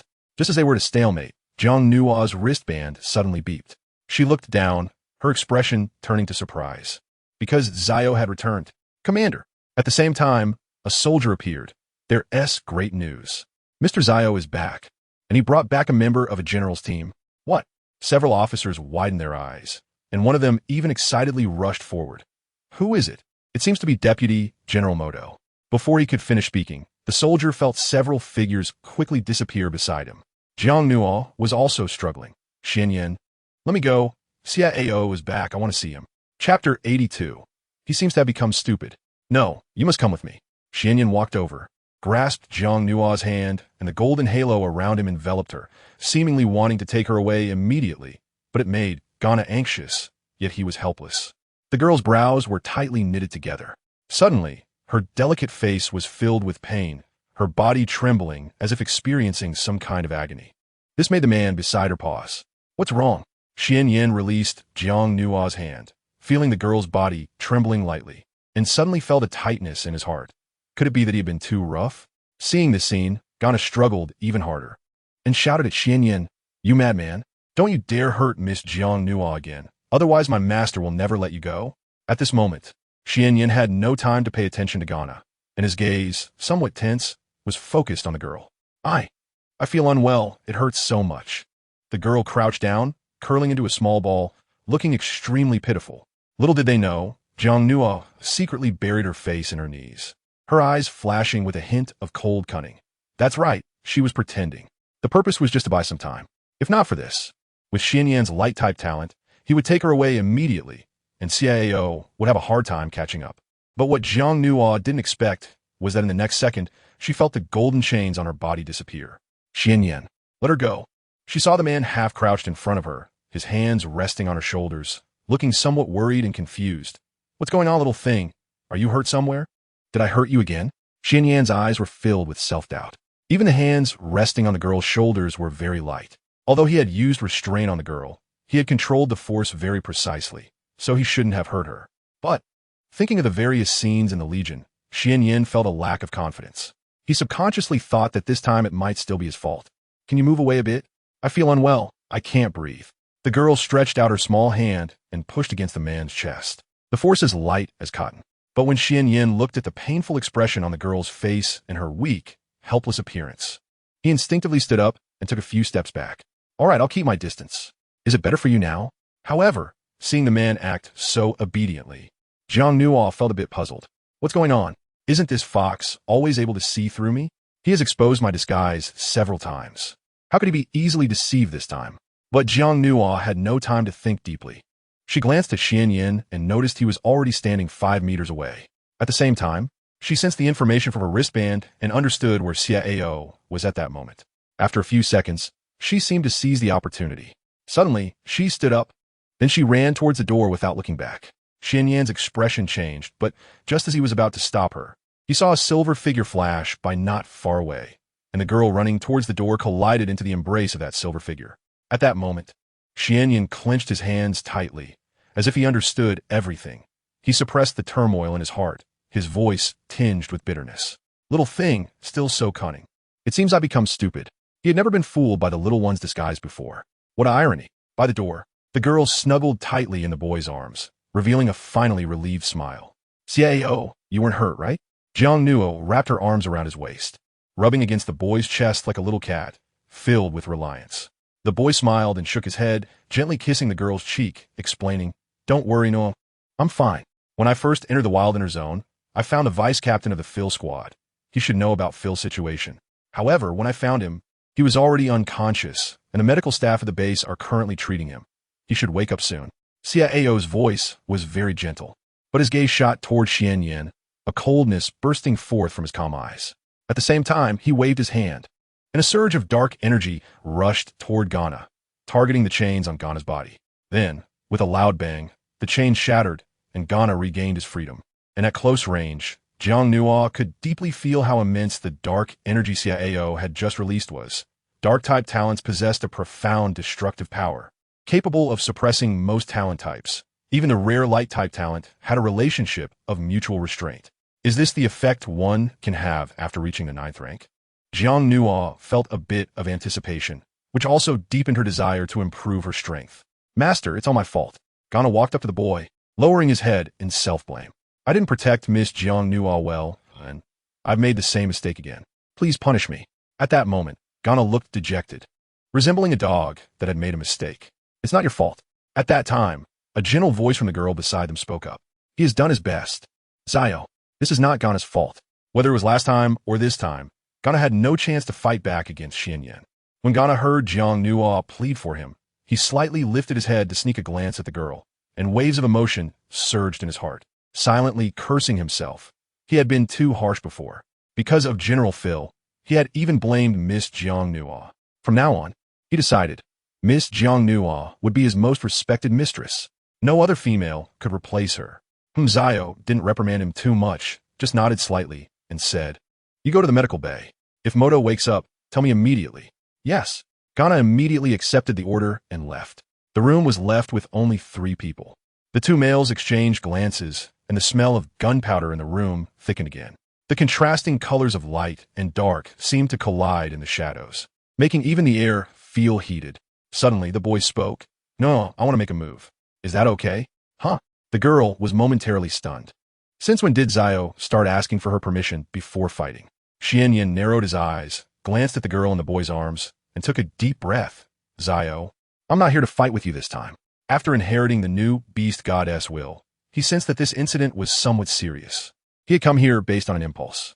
Xiao tightly held the girl's hand, his voice extremely cold. As long as you appear in front of me, it's a fight. No matter the reason.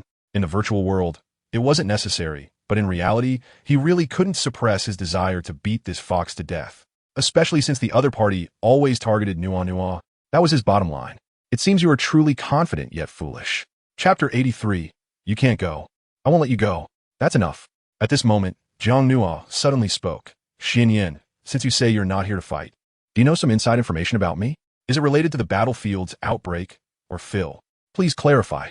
She grabbed Xiao's hand, as if turning into handcuffs, restricting the boy's movements. After all, this was a battlefield base, a hard-won outer defense line. If the 2 males in front of her were to fight here, the destructive power would be immense, and it might even destroy this place. Little thing, Xian's expression was serious, as if he wanted to say something, but hesitated. Since you won't speak, then please leave. I don't need anyone making decisions for me under the guise of wanting what's best for me. After saying this, Jiang Nuo turned and pulled Zhao out. Not want to stay here any longer. To be honest, she didn't fully trust Xianyan either. He was the beast god's messenger and had come here specially. So there must be some inside information. Watching the two leave, a hint of loneliness appeared on Xianyan's face. A sense of powerlessness that things were not going as he wished. Outside the medical bay, when Jiang Nuo and Zhao arrived, Ghana was still guarding outside, clearly indicating that Moto had not yet woken up.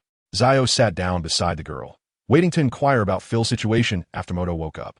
No. He gently held the girl's hand, sensing her unease, and comforted her. Don't worry, since his deputy was able to come back alive, Phil must be fine too. Jiang Nuo wrinkled her small nose and obediently nodded. Actually, I'm worried about what Xianyan said before.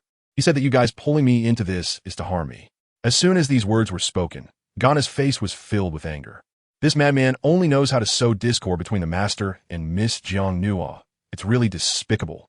However, Theo's gaze froze for a moment, his long fingers interlocking with the girl's. No Nuo told me this? The girl smiled, gentle as the warm sun in spring. Yes, she nodded. After confirming at the auction last time, she no longer had doubts about the man before her. She believed that Theo would not harm her. Perhaps, as Xianyan said, Theo had great faith in his mysterious teacher, but he was likely misled and unaware of some things. The only certainty was Theo would never hurt her. In the future, I will tell you everything. At the same time, Jiang Nuo tightened her grip on the boy's hand. The man's eyes concealed a surprise, and he leaned in, lightly brushing his lips against the girl's. No, I'm so happy, and I suddenly feel that even if Phil can't be found for now, helping his cub and acting as a father for a while isn't out of the question. The girl's smile slightly froze. Then she playfully punched the man's chest with her small hand. Could it be that all males think like this? Why is their thinking so jumpy?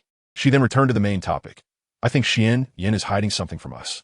Upon hearing Xianyan's name again, disgust appeared in Theo's eyes. It's normal. Although he inherits the will of the beast god, he is bound by rules, and there are some things he cannot speak of. Otherwise, he will suffer backlash. Backlash? Jiang Nuo didn't expect the consequences to be so severe. When she thought back to how she had repeatedly pressed Xianyan for the truth, she suddenly felt relieved. It turned out that Xianyan wasn't unwilling to tell her, but there were some things he couldn't share with her. That was his price. Xiao said with a deep gaze. That's why I didn't push him too hard. He can't die or be disabled, because the position of the beast god messenger belongs to him alone. The beast god temple is not a good place. Once Xianyan is unable to fulfill his duties, Nuo will likely be pushed to the forefront, and that's something he doesn't want to see. Suddenly, the door of the medical chamber beside them creaked open.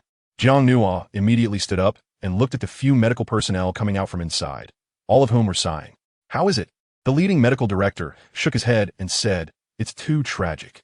His whole body is covered in lacerations, bite marks, and scratches, and there are multiple areas of skin necrosis. 3 of his fingers have been bitten off completely. Even ordinary wood element talent users would find it hard to restore him. Vice General Moto has probably been unconscious for a long time. If Mr. Theo hadn't brought him back in time, he might have. The girl felt somewhat moved by what she heard, and Theo clearly already knew about Moto's situation. He just sighed lightly. Can he wake up? He has woken up, but his consciousness is still very hazy. He can answer questions briefly.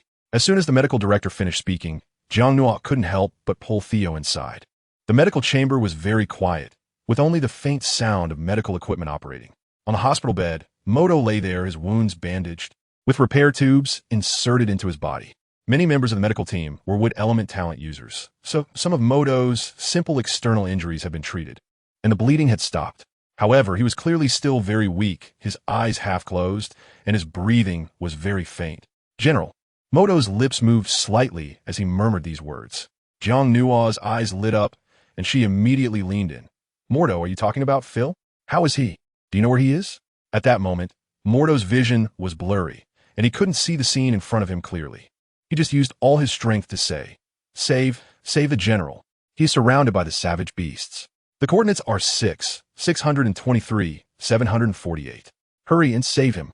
Upon hearing this coordinate, several officers and data analysts who had gathered immediately began to take action. However, after searching, they discovered that it was actually in the very center of the savage star domain. Not good, one data analyst said with a troubled expression. At first, We only knew that General Phil lost signal in the central area, but now even if we know the specific coordinates, it's useless. This is located in the most central storm of the savage star domain, which can be said to be the nest of the top savage beast. It's too dangerous. Nest. Zhang Nua's face turned slightly pale. What's Phil doing there? Moreover, she just heard Moto say that the wild beast pack has surrounded Phil, so Phil. No, it's okay. Don't worry. Don't overthink until we have confirmation. Theo wrapped his arms around the girl's delicate body from behind, giving her support. If you're really anxious, why don't I take some people to the coordinates and have a look? No way. Zhang Nua shook her head with teary eyes and turned to hug the boy. You can't go. I won't let you go. No, you can't go. The girl's voice was tinged with a sob. If Phil really encountered life-threatening danger, she couldn't let Theo go deeper into perilous territory again. But what to do? Zhang Nua suddenly thought that she could exchange void essence in her maul, which is an item that can be used for random teleportation. If she encounters danger, it can be used to escape. At the same time, she also has one free emergency program activation right. Xiaocheng, can the items exchanged in the mall be used by others? Chapter 84. The executor's mental power is on the verge of chaos, not at all. All the rights to use the items in the mall are in your hands. Hearing the system's words, Zhang Nua felt a bit disappointed. This means that the escape item can only be used by herself. If she takes Xia AO with her and encounters danger, she can run. But what about Xia AO? Host, Xiaocheng has detected that your heart rate is very fast and suggests you calm down. But what if Phil is in danger? Zhang Nua's heart was heavy. She always told herself that although Phil was the father of her unborn child, he was just a task object she had chosen and recognized. He was not as important as Theo. But now that Phil was really in danger, possibly facing a life-threatening situation, she was truly panicked. Perhaps, as Xiaocheng said, her heart was racing, and the heart doesn't lie. Maybe Phil had unknowingly occupied an important place in her heart. Nonwas host. Xiaocheng here suggests that you should quickly improve your strength. The Phil incident has passed for a few days. If he really couldn't hold on, he would probably be dead by now. If he has managed to survive until now, it indicates that there shouldn't be any life-threatening danger in the short term. The system's words sounded somewhat cold-blooded, but Zhang Nua understood in her heart that perhaps it was precisely because Phil, as a task object, had already been conquered, and they had a child, that in Xiaocheng's eyes he was no longer that important, as it did not affect the completion of the task. She still remembered when she was being chased by wild beasts in the wilderness star domain. The system did not have this kind of attitude back then, and it was so anxious that it almost activated the emergency procedure. It seemed that only when it involved itself did the system, Xiaocheng, reveal human emotions. Thus, we will form 2 small teams and launch the warship to the coordinates to check the situation, said one officer. But I'm sorry, the location where General Phil is situated is too dangerous. We can only conduct a simple reconnaissance and cannot leave the cabin. Zhang Nua nodded with difficulty, as she had no power to demand that innocent people die in place of Phil. Thank you, miss. You don't have to thank us. This is what we should do. We promise to do our best to search, but we can't be sure we will find the general, the officer said with a helpless sigh. The closer they got to the center of the Wildstar region, the lower the visibility became. And the coordinates were right in the center of a storm with heavy sand and high-level wild beast groups everywhere. To be honest, the probability of finding him was very low. At that moment, however, Moto, who was lying on the sickbed, opened his mouth again. His body wanted to turn over, and then his hand reached deep into his clothes, seemingly trying to pull something out. But unfortunately, he had no strength and couldn't do it at all. Moto? The people beside him did not notice this scene. Only Theo frowned and stepped forward, gently pressing along the direction Moto's hand was exploring. It seemed he found a hard lump there. Something. Moto seemed anxious. Clearly, this thing was very important, something he had exchanged his life for.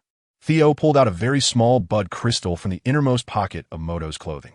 The shape was irregular, with uneven edges, and it emitted a green glow. However, just from the appearance, there seemed to be nothing wrong. The stone faintly radiated a tremendous life force, which was very tempting. What is this? Several officers gathered around, and Zhang Nua also gazed at the small stone. Could this be the target of the general's mission? One of the data officers said. But this is somewhat different from the information substances we detected in the air before. This small stone seems to only contain vitality and has a seductive quality. But the information elements we detected earlier were full of factors that could drive one into frenzy, ferocity, and madness. The bud crystal was held in Theo's palm. Suddenly, a strong mental power surged from the boy's palm. The target was the crystal. His mental power flowed into it, trying to probe the internal structure of the stone. Seeing this scene, several officers widened their eyes and stared motionless, as this top-tier male was the strongest here, and with his powerful mental strength probing, he would surely discover something different. No. Just then, Moto on the sickbed stretched out his arm with great effort, trying to stop everything. Moto was anxious. No, you can't use mental power. Hurry, stop. But this warning was ultimately too late. In the next second, a strange scene appeared. Theo's face changed dramatically. He trembled all over. The stone slipped from his hand and fell to the ground, and he staggered back a few steps. The energy in his body seemed to fall into chaos, like the turbulent undercurrents of a storm. In an instant, his calm eyes turned crimson. This startled Jiang Nua. Theo. The girl rushed forward to support him, but immediately felt the instability of the mental power within the boy, as if it were running amok. Although the boy was desperately trying to suppress it, it seemed he would soon be unable to contain it. This sudden change also frightened everyone. Master, what's wrong? Ghana rushed forward, standing on the other side of Theo, his eyes full of disbelief. For as far back as he could remember, the master had never been like this. Could be because of that stone. The medical officer immediately checked the boy's condition, but as soon as he began to probe, he stepped back a few paces, his face full of shock. Not good. Everyone retreat. The executive officer's mental power is on the verge of chaos. If this continues, it will be very dangerous. At that moment, Theo tightly gripped the bed railing, breathing heavily, beads of sweat dripping down his delicate jawline. He felt the girl beside him gently push Jiang Nua with a trembling arm. No, witskli lave. His thin lips struggled to speak, uttering a few words. The girl shook her head vigorously. I'm not leaving. How could this happen? Jiang Nua turned to look at the people who were gradually retreating. Even Moto's sickbed was being urgently moved. At the doorway, several officers were anxiously calling out to Jiang Nua. Miss, please leave quickly. If a 9th-tier top male's mental power goes wild, the destructive power will be immense, and you will be indiscriminately attacked. Hurry to a safe place. We will immediately take Mr. Theo to the calming chamber and see if we can suppress it. The officer's words were also the standard procedure within the Federation. No matter where it was, there would be calming chambers set up. The calming chamber has a suppressive effect on mental power and can provide first aid to males whose mental power is in chaos, and then summon females with corresponding mental power levels to calm them down. However, mental power chaos among males was common, but this was limited to low-tier males. The higher the tier of the male, the stronger their control over their mental power, making it very difficult for chaos to occur. But once such a top male goes into chaos, the destructive power is often catastrophic, because high-tier females with mental power are too few. Once a top male's mental power completely goes wild, what awaits them is control and imprisonment, possibly being confined in interstellar prisons for life. No matter what their previous identity or status was, it would all turn to a pile of bubbles. Chapter 85. The Oppression of the Female Master Ghana. Take no ave. The boy's voice was extremely hoarse, his whole body was bulging with veins, and his mental power was leaking out, sweeping like a tidal flow, about to engulf him. Ghana's face turned pale with panic, and he shook his head desperately. No, master, I can't leave. Your mental power is on the verge of collapse. The calming chamber cannot suppress it. Yes, I will take you to the Yulin's secret realm. The Lord will definitely have a way to save you. Saying this, Ghana helped the boy up, wanted to take him away, because he knew that the calming chamber's effect was limited to males of grade 7 and below, and his master was a 9th-tier top male. The suppressive effect of the calming chamber was minimal. He absolutely could not watch as his master's mental power completely went wild and fell into a despised, aberrant beast. Yulin's secret realm? The Lord? The terms from Ghana's mouth left the people at the doorway confused. What kind of place was that? Who was that person? Of course, with their ordinary tier identities, they were not capable of reaching some top-level information. Naturally, Jiang Nua was also unclear. She just thought that listening to Ghana's tone, perhaps this method could save Theo. I told you to take no Nua away. But unexpectedly, the boy suddenly shook off Ghana with great force, even causing Ghana to stumble back and crash against the wall behind him, letting out a muffled groan. Master, Ghana's face showed no resentment, but was filled with sorrow, for he knew that the master's control over his body's energy was getting worse and worse. If this continued, the master's consciousness would soon be devoured, transforming into a beast of mental power collapse that would carry out indiscriminate attacks. And then it would all be over. No, ibeg. The young man was half kneeling on the ground, trembling uncontrollably. He gently pushed Jiang Nua away. as if he were using all his strength to control himself to avoid hurting her. Please leave, I can't hold on much longer. I'm sorry. The things I said before, I might have to go back on my word. At that moment, tears welled up in the young man's eyes, silver light flickered behind him, and his wings spread out uncontrollably, resembling a broken-winged angel. No, Xiao. The young girl had already burst into tears. She cupped the young man's face with her small hands, pressing herself against him, refusing to leave no matter what. Why won't you listen to me? Xiao forced out a smile, because he couldn't take the risk. He didn't know how much longer he could endure. If he lost control on the way, then everyone around him would be in danger. Master, Ghana clenched his fists, the bones in his fingers cracking from the pressure, because he truly wished he could bear this for his master. He was just an ordinary canine of level 6, given everything by his master. If he died, it wouldn't matter, but his master was a child of destiny and absolutely could not fall here. Ghana, you go out. At that moment, the young girl's calm voice rang out. Everyone leave, close the door. Everyone was shocked by these words, confused about what the young lady intended to do. Did she really plan to die alongside the executive officer? But in the next second, the girl in Xiao's arms actively clung to him and kissed his lips, the touch incredibly gentle. At the same time, a pure and powerful spiritual energy emanated from the girl, enveloping the young man. And the two spiritual energies seemed to begin to intertwine and merge. Upon seeing this, Ghana was momentarily stunned. He suddenly recalled the first time he saw Miss Jiang Nua. The master had held her in the same way as they entered the spaceship's inner cabin. However, back then, it seemed to be Miss Jiang Nua whose spiritual energy was in turmoil, but now it was the other way around. Oh my God, what am I seeing? At the door, a data officer widened his eyes. This female lady can't possibly have a spiritual energy level above 3S, right? How is this possible? Because it was well known that the executive officer of the Virtual Star Nation had a spiritual energy level of 3S, and only a female with level 3S or above could possibly soothe him. They had never seen a 3S female in their lives. This was simply unbelievable. However, facing such a top-tier male's spiritual energy turmoil, ordinary soothing might not work. Only deep soothing could have a chance of success. And the females summoned by the Federation to help soothe the males mostly used ordinary soothing techniques, because deep soothing required mating. Therefore, females usually only perform deep soothing on partners they accepted. During mating, their spiritual energies could merge to achieve the best soothing effect. No. Xiao firmly pressed Jiang Nua's hands down. I can't control myself. I might hurt you. He knew about Nua's physical traits, but he couldn't let her soothe him at this moment. If the violent factors inside him were released, it would definitely harm Nua. Moreover, his turmoil was not ordinary, but influenced by that strange stone. His spiritual energy was tainted, and if it intertwined with Nua's, it could very likely transmit that tainted aura to her. That absolutely couldn't happen. You fool. The girl's voice was incredibly soft, her spiritual energy continuously wrapping around him. Her small hands wandering over his body. This is the only way.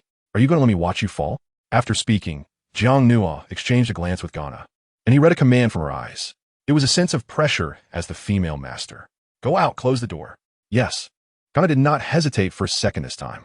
Even as he walked out, he stood in front of the two, blocking the sight of everyone at the door. Bang! The door of the medical chamber was slammed shut.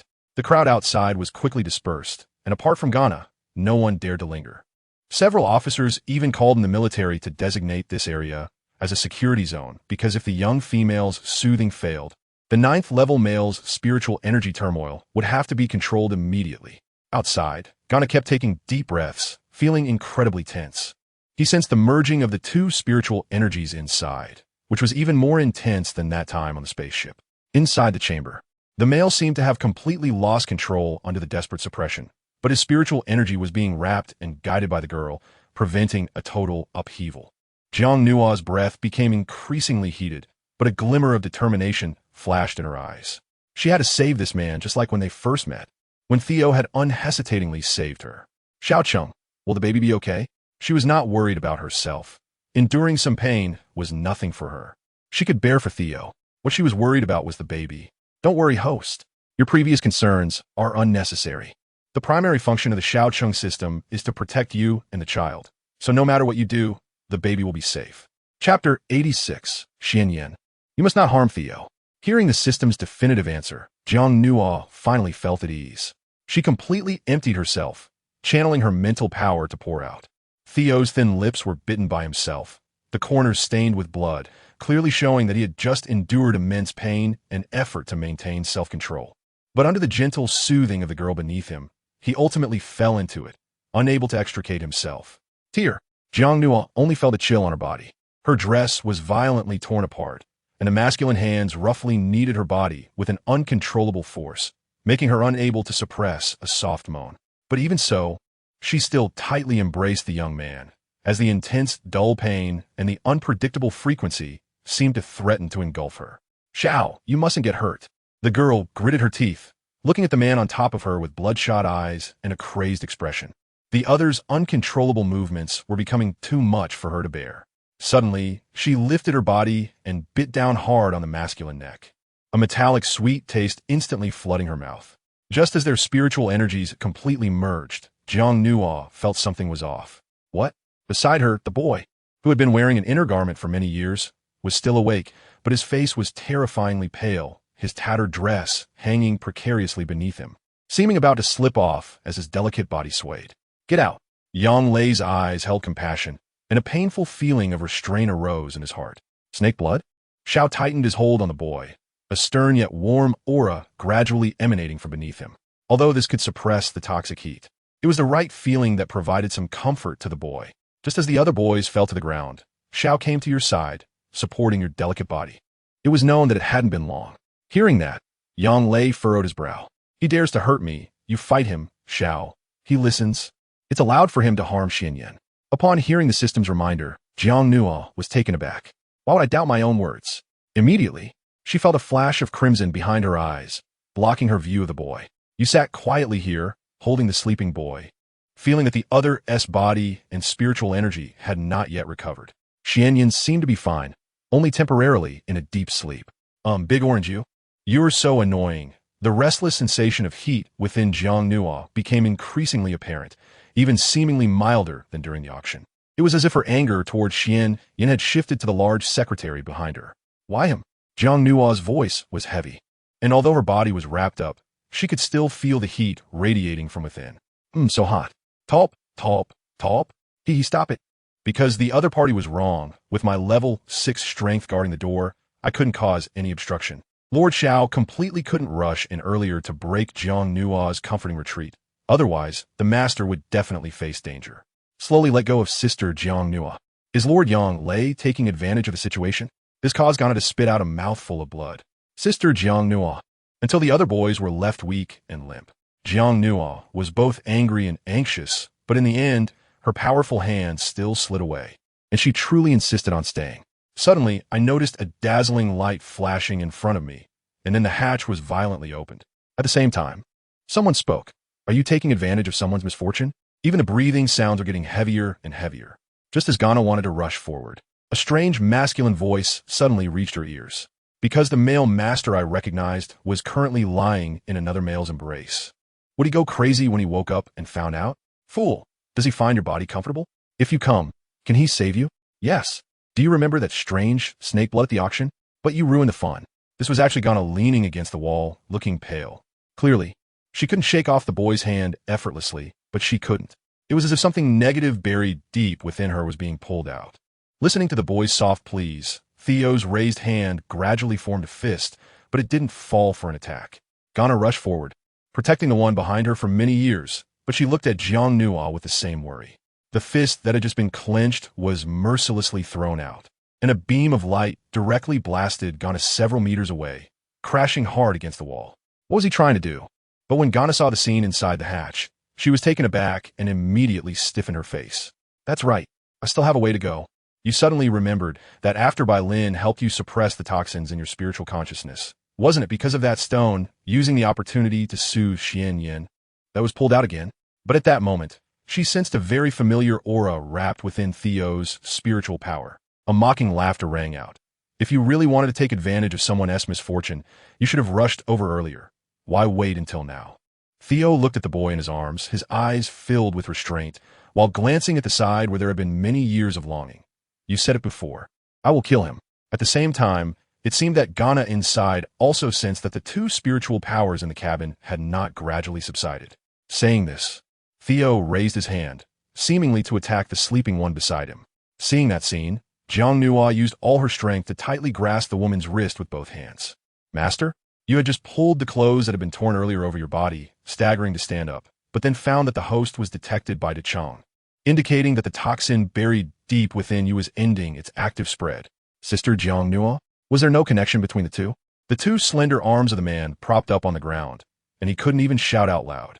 At that moment, Jiang Nua seemed like a frostbitten flower, losing her former brilliance. Her face pale to the point of being almost transparent, dim yet radiant. Ghana stared wide-eyed. This made her body tremble uncontrollably, her small shoulders moving heavily, and her delicate face gradually revealed a sickly pallor. The strange bud crystal stone. Jiang Nua's lips were tinted with blood, toxins, coldness, brutality, and bloodshed. Lord Xiao. So I tentatively knocked on the door and asked, Sister Jiang Nua, are you and the master still okay? Ghana still cautiously inquired, feeling worried but reluctant to barge in. But suddenly who? Just now, when you were calming Yang Lei, I sensed that the other party's mental energy lacked any trace of the old and cold aura, which was precisely what this bottle of snake blood contained. Your skin is delicate and fair, but the small patch of red marks beneath you indicates that the earlier entanglement was quite intense. The boy's body curled up, squatting on the ground, his joy and restraint heavier than before. Right now, it was slowly gnawing away at her mental energy. I took off my inner robe and draped it over the boy, wrapping you tightly. Chapter 87. Say it again. Don't leave, I'll stay. Ganak coughed a few times, his whole body leaning against the wall. It wasn't that he was too weak, but the gap in strength was too great. Even a casual strike from the man across couldn't be withstood by him. Xian Yin ignored him, picked up the girl horizontally, and stepped outside. Miss Jiang Nua, Gana murmured, his expression anxious and uneasy, as he could see that the girl's condition was quite poor. Her small body was shaking continuously. But even so, he couldn't let Miss Jiang Nua be taken away by another male, especially this male, who had harmed Miss Jiang Nua multiple times before. What if this fox went crazy again? Wouldn't Miss Jiang Nua be in danger? You can't take her away. My master will wake up soon, and he will take responsibility for Miss Jiang Nua's matters. It has nothing to do with Lord Xian Yin.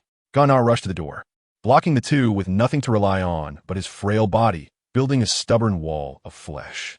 Xian Yin narrowed his eyes, seemingly really intent on killing, overestimating oneself. That guy Xie Ao had heavily injured his avatar before, so it wouldn't be too much to crush a little secretary now, right?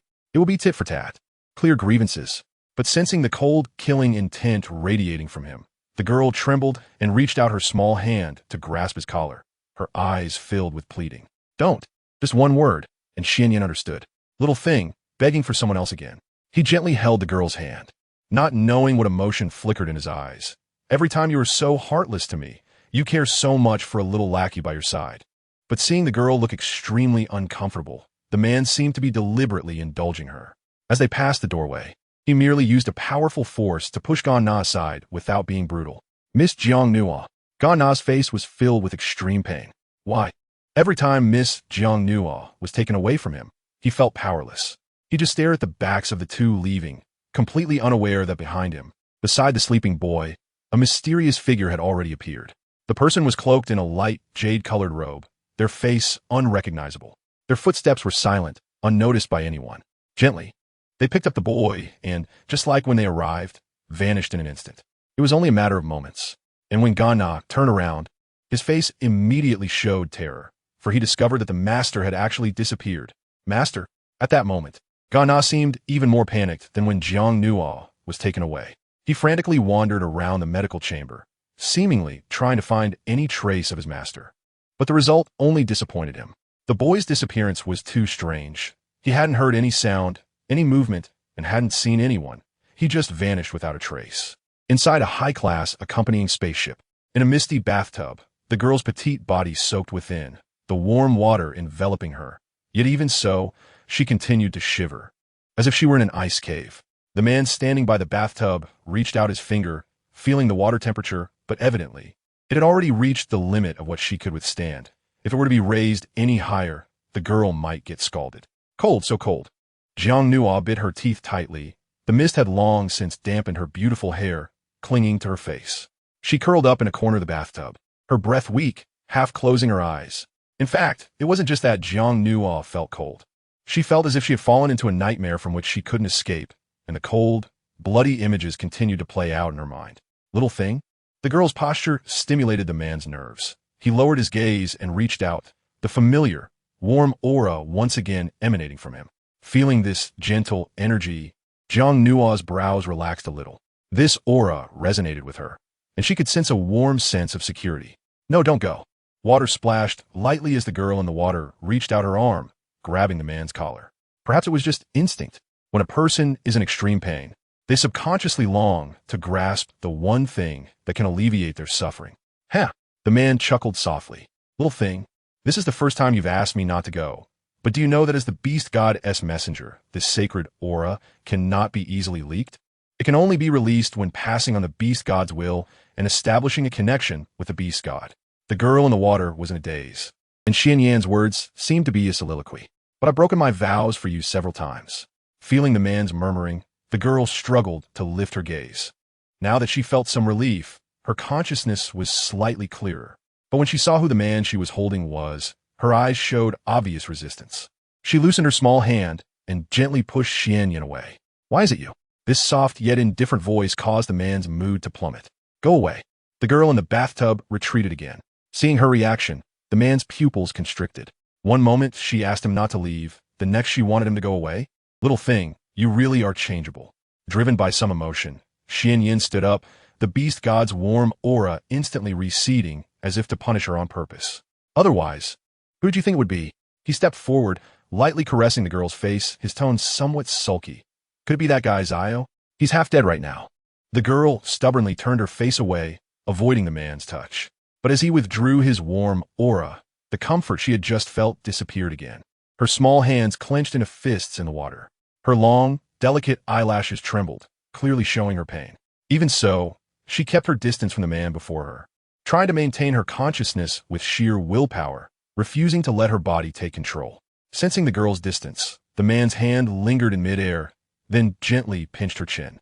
But not too tightly, just enough to prevent her from escaping. He slowly leaned in close to her lips.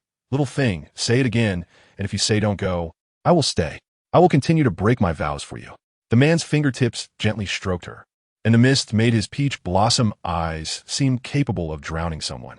But soon after, he felt disappointed. The girl desperately shook her head, her small hands pushing him back again. No, I don't want you. Jiang Nuo was too weak to exert any strength, unable to push the man away, causing her body to float unsteadily in the water. Don't want me? Xian Yin paused for half a second, then withdrew his hand, taking 2 steps back, pretending to turn around. Then I'm going to leave and won't care about you anymore. The girl didn't respond, still curled up in the water, hugging her knees, looking helpless and making one's heart ache. Chapter 88. After all, debts must be repaid. Seeing the girl like this, an unnamed pain surged in Xian Yan's heart. This emotion rose from the bottom of his heart, but got stuck in his throat, unable to be spoken. Little thing, I'll give you one last chance. Otherwise, I will leave you to fend for yourself here. His voice feigned indifference. The bathroom fell silent again. Even though the girl was trembling constantly, she still didn't look up at him, nor did she seek help. You. Xian Yan's fists were clenched tightly. Didn't you come to plead with me for Phil before? Why do you act this way when it comes to yourself? The girl in the water pressed her lips together and said nothing. At this moment, she was too pained to think, her soaked body partly covered in cold sweat, beads of sweat forming on her forehead and continuously trickling down. Perhaps this state wouldn't kill her, but that cold, bloody, unfamiliar aura was gradually seeping into and eroding her mental strength, as if she had become part of it. This aura, it seemed to be possessing her. The man's steps were half forward, half backward, yet he stood at the door, never truly leaving. He gazed at the girl, his expression seemingly indifferent, but deep in his eyes, a knot had already formed. It seemed that if the girl said a word of concession, he would rush over immediately, hold her, and wrap her in warmth once more. But as seconds passed, the bathroom remained quiet, with only the girl's faint breathing. Suddenly, the girl in the bathtub seemed to finally be unable to hold on any longer, her frail body swaying gently, her pale face looking almost ghostly, and she was about to topple over. Xian Yan's gaze froze instantly. His body transformed into a shadow, and in the blink of an eye, he was at the edge of the bathtub, extending a strong arm to catch the girl's falling body. She, Zio. Jiang Nua's consciousness had completely slipped into chaos. Yet even so, she was still muttering a name between her lips. In that instant, the man's expression darkened, with anger already boiling in his heart. He lifted the girl from the bathtub and scolded. He harmed you like this, and you're still thinking about him? What good is Zio Castile? If you had listened to me back then, you wouldn't have ended up like this. After saying that, he strode out of the bathroom. But even with the man filled with anger, at the moment he emerged from the water, he still worried about the girl in his arms getting cold. So he casually grabbed a blanket from the side and draped it over her, his words and actions seeming contradictory. The temple attendants on both sides of the outer cabin all lowered their heads, clearly having received orders, and no one dared to look around.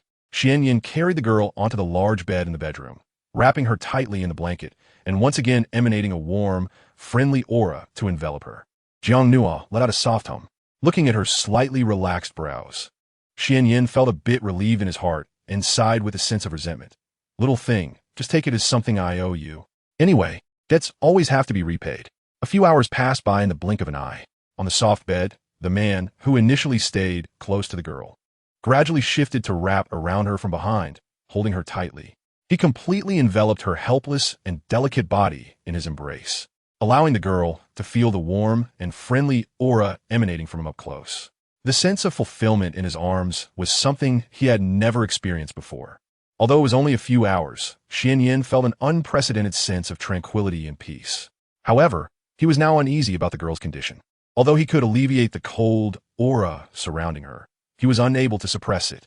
Instead, over these few hours, it had gradually intensified, and he even caught a whiff of a strange masculine scent, which was definitely not a pleasant smell. At first, he couldn't sense it, but as the aura became more pronounced, he finally noticed it. No, don't. Just then, the girl murmured in her sleep. Jiang Nua's little hands tightly gripped the blanket. Her body trembled even more violently, beads of sweat dripping out, as if her symptoms were worse than before. Little one, how are you? Xianyan wiped the sweat off the girl, his expression filled with panic under the dim starlight, because at that moment, he didn't know what to do either. It hurts, it's so cold, so scary. I don't want to see him with so much blood again. Jiang Nua tightly covered her head, as if it was going to explode from the pain. She suddenly opened her eyes, filled with terror and fear, as if she had seen something horrifying that she couldn't shake off. Suddenly, the girl called out a name. Bai Lin. The room was very quiet, but Xianyan frowned for a moment, as if he thought he had misheard. Who did you say? Bai Lin, the girl cried, her voice filled with anguish and pleading. At that moment, it seemed she could no longer hold on, completely succumbing to the dominance of her body's desires, even painfully flailing her arms and grabbing at the air. I want him, Bai Lin. Save me. Please save me. This time, Xianyan heard clearly. That name. It was Bai Lin, a name that thundered in his ears. How could this little thing know him? Please, I want him. The girl shed 2 streams of clear tears, her pale face resembling a rain-soaked pear flower, yet her beautiful eyes were filled with tortured madness. I want Bai Lin, I want him. Xianyan's hand stroked the girl's hair. Although he had already dried her hair after a bath, it was still soaked with cold sweat, as if washed with water. It was evident how immense the girl's suffering was. You want to see Bai Lin? He can save you. At this moment, Jiang Nua seemed unable to hear the outside world's words. She was merely instinctively calling out that name. That male who left a deep impression on her, who rescued her from the cold abyss, had left an indelible mark deep in her memory. Xianyan's brows furrowed, deep in thought and hesitation. However, looking at the girl's nearly shattered appearance, Xianyan still took a deep breath, stood up, and walked outside the cabin. In a heavy voice, he commanded, "Change course." The attendant waiting outside the door was taken aback. "Master, aren't we returning to the Holy Temple and the Legion?" The man shook his head slightly. He murmured, "Go to the Interstellar Academy." Although he didn't understand why the little thing kept calling to see Bai Lin, he couldn't just watch the girl continue like this. But fortunately, in his memory, that cold-faced dragon was just a block of ice, always indifferent to females. He shouldn't be as annoying as Theo. The spaceship quietly changed course. The destination was the Interstellar Academy in the Central Star region. At this moment, the Interstellar Academy was holding a very important graduation ceremony. Only after the previous batch of students graduated would the new enrollment officially begin. The grand graduation celebration would last for 3 days. Numerous upper-class nobles, student families, and top families would attend this ceremony, because those who graduated smoothly from the Interstellar Academy were all young talents within the Federation. Male beastmen could invest themselves in various fields based on their learned skills, adding glory and honor to themselves and their families. Chapter 89. The Predicament of Mixed-Blood Beastmen. But the family descendants among the graduates also knew that the Academy's cultivation and resource allocation for them were limited, because the reputation, honor, and wealth they fought for after graduation were for themselves and their families, not for the Academy. They were not the Academy's direct descendants. Barnett, I heard that there are a total of 30 outstanding graduate spots in your batch, right? In a corner of the venue, an elder from the family surrounded a young man dressed in student attire, sternly saying, "Isn't it true that none of those 30 spots include you? Aren't you usually doing well in your studies, consistently ranking in the top 30 of this batch?" Families like theirs, who were in the middle tier, placed great importance on the title of Outstanding Graduate from the Interstellar Academy. Once recognized as an outstanding graduate, one could obtain a special badge awarded by the Academy. This represented a young beastman's growth potential, and thereafter, regardless of which field they entered, they would become highly sought after, whether it was top families, superpowers, or wealthy groups. They would not refuse such young talents. They even imagined, if their descendants could achieve success, gaining a place in the upper echelons of the Federation, becoming a star master of a small star region, mastering the operations of a star region, that would be true freedom, with both wealth and power. But the young man named Barnett shook his head, his gaze directed somewhere with jealousy and defiance. "Humph, my grades are definitely sufficient, and my overall qualities should also qualify for the award, but the Academy prefers mixed-blood beastmen. Vito and Coley, those two lowly guys, clearly rank behind me, but took my spot. It's utterly disgusting." "What?" The family elder also looked over and indeed saw two gray-haired youths sitting nearby.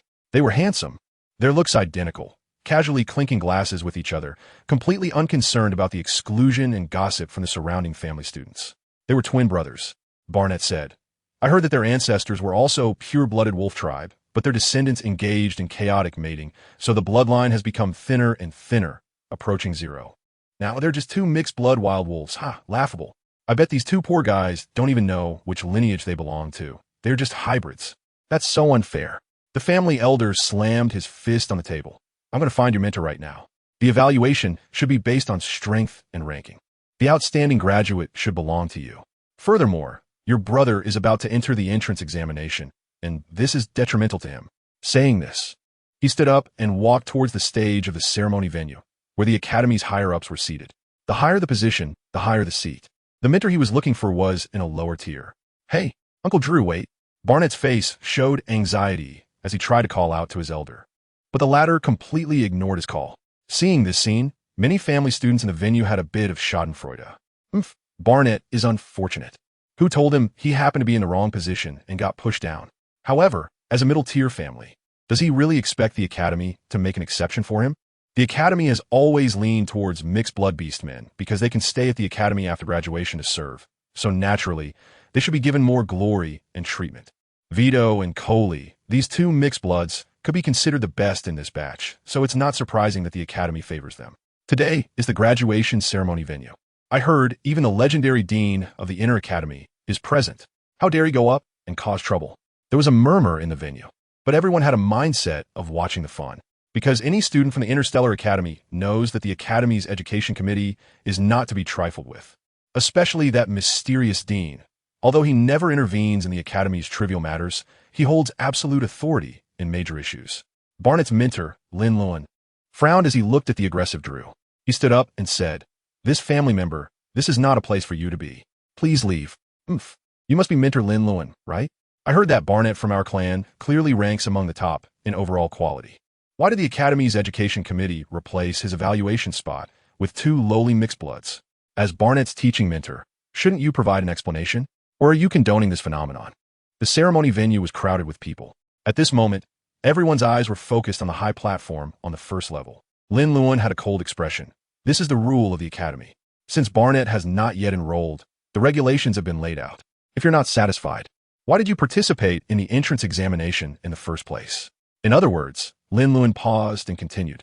The Federation also provides extra favorable treatment and policies for certain specific groups. Are you going to say that that's unfair too? When the children of noble families bully mixed-blood orcs, will you also stand up and say it's unfair? You, Drew, we're at a loss for words. Since your noble family looks down on mixed-blood orcs, you must have a hierarchy in your heart. So there is no need to use fairness as a bargaining chip to demand an explanation from me. After saying this, Lin Luan sat back down. Drew felt embarrassed seeing the other party's attitude. He glanced down, and everyone was looking at him with mocking eyes. Then, feeling anxious, he said, Lin Luan, how can you treat your own student like this and speak up for mixed blood orcs? It's just because you are also mixed blood. Humph. You are just a bunch of the same kind. As soon as these words were spoken, there was an uproar below. Because this statement was different in nature from the previous one, it contained an attack on the mentor, which was disrespectful. Although Lin Luan was just a class mentor, he represented the face of the Star Academy. Sure enough, Lin Luan's brows furrowed deeply, because he was also a student of the Star Academy. He stayed to teach after graduating. Since enrollment, he had felt the disdain, rejection, and contempt of many families within the Federation towards mixed-blood orcs, which was extremely serious. Even during his time at the Academy, many noble students bullied him, and since they banded together, they were numerous, and very few mixed-blood orcs had talent. They were always the ones being bullied. Could it be that their mixed-blood status could not change this pattern? Why has there not been a peerless genius among the mixed bloods to turn this situation around? What's wrong? Is mentor Lin Luan speechless? Drew was aggressive, clearly unwilling to stop until he secured this honor for Barnett. However, down below, Barnett was a bit anxious. He kept waving at his elders, trying to signal Drew to come down, but the latter ignored him. Everyone was well aware that in the Academy, 9 out of 10 mentors were mixed-blood orcs, or from neutral small families. With such bias, how could they teach students well? Why don't we take this graduation ceremony as an opportunity to unite and demand an explanation for us noble families? The Academy's rules should be changed. Don't you all agree? After Drew finished speaking, he was full of confidence, but no one responded from below. In fact, everyone looked at him as if he were a fool, and some even turned their eyes away, as if wanting to distance themselves from him. Why is everyone silent? Chapter 90. Woo-woo. Bylin, save me. But just as he was about to continue fanning the flames, suddenly a cold mist descended from the top of the platform. Instantly, it locked his limbs. The feeling was like falling into an ice cave, bone-chilling to the extreme, and his face changed dramatically. Drew's knees bent uncontrollably, and he half-knelt on the ground. Even his breath was filled with cold mist, and his face turned unnaturally pale, as if his entire body had been frozen by ice. Mentor Lin Luan looked at this scene, his expression slightly startled, as if he realized something. He stood up and slightly bowed towards the high platform, his attitude very respectful. Meanwhile, Barnett below was already scared silly, not daring to make a sound, reducing his presence to the lowest. Suddenly, the gentle music in the ceremony venue abruptly stopped, and it became utterly silent. It was so quiet that even the sound of the wind could be heard. The chilling aura of an extreme cold storm swept through the entire venue, bringing with it a faint sense of oppression. Then a clear, cold voice rang out. Are you here to teach at the Star Academy? Although the voice was projected, the reactions of others were normal. Only Drew felt as if 2 icy waterfalls poured into his ears, causing intense pain. No, that's not it.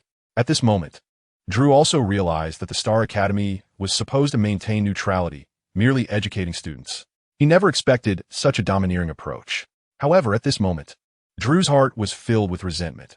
Who did he hear say that this mysterious principal never managed affairs, was indifferent, and had a good temper? Well, load of nonsense. Principal, please don't be angry. I was just joking. We will abide by the rules. Please calm down. At this moment, Drew was extremely humble. The other families and students next to him rolled their eyes. He had been so arrogant just now, and now he was backing down, proving that strength was indeed the most important factor. The cold feeling on Drew dissipated. He let out a long breath, collapsing to the ground. Even after recovering, he was still shivering. It was too cold, too terrifying. He felt as if all the blood in his body had nearly frozen. But just as he took a breath, he heard the cold voice from above again. Immediately expel this person from the venue, never to step foot in the Star Academy again. Upon hearing this, Drew was dumbfounded. As a student, Barnett buried his head on the table, feeling utterly humiliated. It was too embarrassing. Now, not only did he fail to gain glory, but he also ended up with a stain, all because of his brain-dead uncle. The Academy's inspection team directly dragged Drew out, and the entire venue returned to silence once more. On the high platform, in the top row of seats, all were high-ranking members of the Academy. In the center sat a man with an extremely handsome face, calm features, and ice-blue long hair flowing freely. His demeanor was cool yet sharp, instilling a sense of awe in others. The other accompanying members were somewhat restrained. Only the people on either side of him appeared quite casual. On the left was a familiar white-haired elder, and on the right was Hector, the director of the academy's outer campus, responsible for handling daily affairs. The white-haired elder took a sip of tea and said, "I thought our principal Bylan could manage to remain indifferent and just watch the show." After saying this, he and Hector exchanged smiles. The two had deliberately remained silent earlier. Bylan remained silent, clearly not wanting to engage with the two old rascals beside him. "Ahem," Hector chimed in, "the main reason is that you appear too infrequently. Since your appointment, you have only attended 3 of the 16 graduation ceremonies. You never ask about the trivial matters of the academy. We just took this opportunity to let you establish your authority. Otherwise, your deterrent power would soon diminish." And even small Fry would dare to step up. The white-haired elder nodded in agreement. Yes, Principal, look how effective this is. Everyone has become obedient, and no one dares to cause trouble anymore. But just as this was said, Bylan's brow twitched. As the strongest here, he seemed to sense something and glanced in a certain direction. At the same time, a strong light appeared above the entire ceremony venue, and a masculine figure slowly descended. Just as the venue, which had just returned to silence, was interrupted again by an urgent shout. "Is Bylan here? Come out quickly." The entire venue was stunned. Even the white-haired elder on the high platform had a frozen smile on his face. No way. Just a second ago, he had just drawn a conclusion, and the next second he was slapped in the face? Who was so inconsiderate to dare to cause trouble? A male figure in a wine-red long robe suddenly appeared, exuding a powerful aura, but his hair was disheveled and he looked hurried, clearly having rushed to this place. In his arms, he seemed to be holding a small figure, but he protected it so well that no one could see the person's face. The people in the venue couldn't help but whisper, "Who is this person? Wasn't the performance by Drew just now enough? He actually dares to come and make trouble? He doesn't look like an ordinary person in his attire. Could he be some important figure? He looks a bit familiar. I feel like I've seen him somewhere, but I can't recall. However, this person is quite audacious. He doesn't seem like he is here to attend the ceremony, and he probably trespassed into the Academy-S venue, which should be worse than Drew's case." But while everyone was astonished and discussing, no one noticed that the calm president on the high platform had actually stood up. His clear eyes were fixed on the male figure below. To be precise, he was staring at the small figure in the male's arms. "Is that the Lord of the Xianyan Hall?" The white-haired elder next to him recognized the identity of the newcomer and also stood up seriously. After all, the Beast God Hall is one of the 3 major powers. The Lord's presence must indicate something significant. "Bylan, come out." Another call resonated throughout the venue. Hector also rubbed his forehead helplessly. Even if the other party's origins are extraordinary, calling the president by his full name is too impolite, right? The other people in the venue also shook their heads in silence. Just when everyone thought a similar incident to Drew's would happen again, suddenly, a male figure they had never seen before walked down the high steps. The man wore simple white clothing. His icy hair fluttered gently in the wind, and the delicate patterns on the cuffs were incredibly elegant. But his young and stunning face left all the students in awe. It could be said that at least 90 of the students in the Interstellar Academy had never seen the president's true appearance. Naturally, the students' family members had never seen him either. However, seeing the members of the education committee surrounding the young male, it was evident that his status was very high, and he was likely the legendary president. "No way, the president is coming down? This is the president? I must be really lucky to see the real president right before graduation." But just as the atmosphere in the venue grew increasingly tense, suddenly, the small figure in the embrace let out a soft whimper, crying out for help. "Wu Bylan, save me." Chapter 91. Illness cannot be treated this way. Xianyan frowned, gently stroking the girl's cheek in his arms. Her condition had worsened during the journey. The cold aura emanating from her was too strong, as if it would not rest until it completely possessed the girl.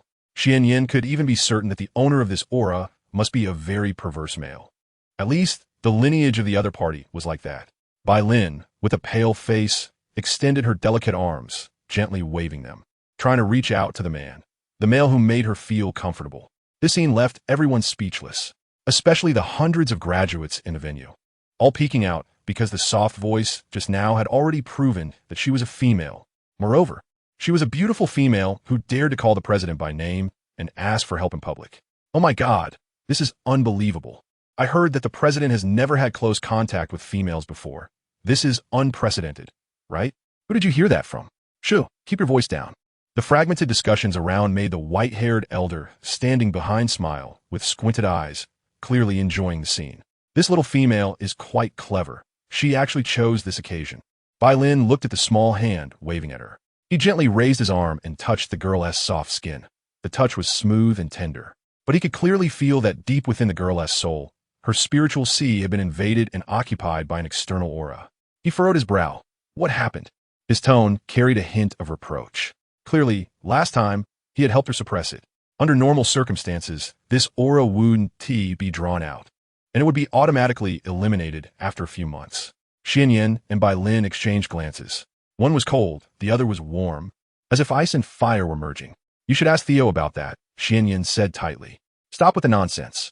Can you save her or not? Don't tell me I came here for nothing. Xianyan's eyes were slightly flustered. It seemed he hadn't realized until now that the girl in his arms could affect his emotions so much. If Bai Lin couldn't save her, what should he do? Let this cold male aura erode her? Thinking of this, he couldn't help but curse inwardly. Damn it. Whose aura is this? Just as Xianyan was at a loss, he saw Bai Lin slowly extending his arms. Let go. The two simple words caused another uproar in the venue. The white-haired elder was delighted, and Hector beside him had his eyes wide open like saucers. President. Hector stepped forward a half-step, wanting to stop him. This was the ceremony venue, and they needed to be mindful of the impact. Upon receiving the reminder, Bai Lin swept his gaze across the crowd. A faint, cool aura brushed over everyone present, causing all the students to immediately lower their heads. Are you sure you can save her? Xianyan's movements hesitated. But at that moment, the delicate figure in his arms began to struggle. The girl arched her body slightly and tightly grasped Bai Lin's arm with both hands. Such bold physical contact nearly made the members of the education committee behind them pop their eyes out. A hint of an almost imperceptible smile appeared on Bai Lin's indifferent face, but this smile was very subtle. It told him, you need someone. His cool aura swept toward the girl, making her let out a comfortable hum. Ooh, I want Bai Lin. This sentence was even clearer than the last. Hector was completely petrified. Oh my God, what did he just see? The president actually asked first. Who is this little female? All right, Hector. Our president has always been kind to others. This little female is seriously ill, and the president is just lending a helping hand. The white-haired elder stroked his beard, coming to a relatively normal conclusion. However, combined with the smirk on his face, it was clear that this matter was not as simple as he said. As Xianyan looked at the suffering girl in his arms, he hesitated for a few more seconds before finally loosening his hands slightly, and instantly his arms were empty. The girl he had just held was now in the embrace of the male on the opposite side. Hurry up and treat her. Once she is cured, give her back to me. But just as Xianyan was about to finish his last word, he was stunned by the scene before him, filled with disbelief. He saw the girl, having finally succeeded, immediately wrapped her arms around the man, her delicate little body clinging to him like an octopus. Woo-woo close. Suddenly, her small hands cupped the man's cheeks, not giving anyone a chance to react, and her pale, tender lips pressed against his. A gasp echoed through the crowd. Bai Lin's gaze froze, looking somewhat dazed. He knew the girl was audacious, but he didn't expect her to be even bolder than the last time. The sweet and soft sound she made clearly indicated she wasn't fully aware. She held his face and began to nibble, wishing she could consume this male who could bring her comfort, the cold sensation suppressing the discomfort in her body and freezing it away. It was truly too comfortable. Bai Lin's arms gathered strength as he grabbed the girl hanging on him, trying to control her reckless actions. You have crossed the line. This isn't how to treat an illness. Yet Bai Lin himself was puzzled as to why he was indulging this little female instead of just tossing her to the ground. The members of the education committee couldn't hold back either, with Hector stepping forward first, shouting, You little female, how bold and rude. How dare you publicly molest our esteemed dean? This is unforgivable. As soon as these words were spoken, everyone's expressions turned strange. Molesting their dean? Are you crazy? Indeed, this was too disrespectful.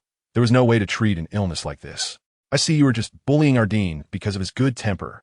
A director from the education committee also stood up to speak, but couldn't finish his sentence.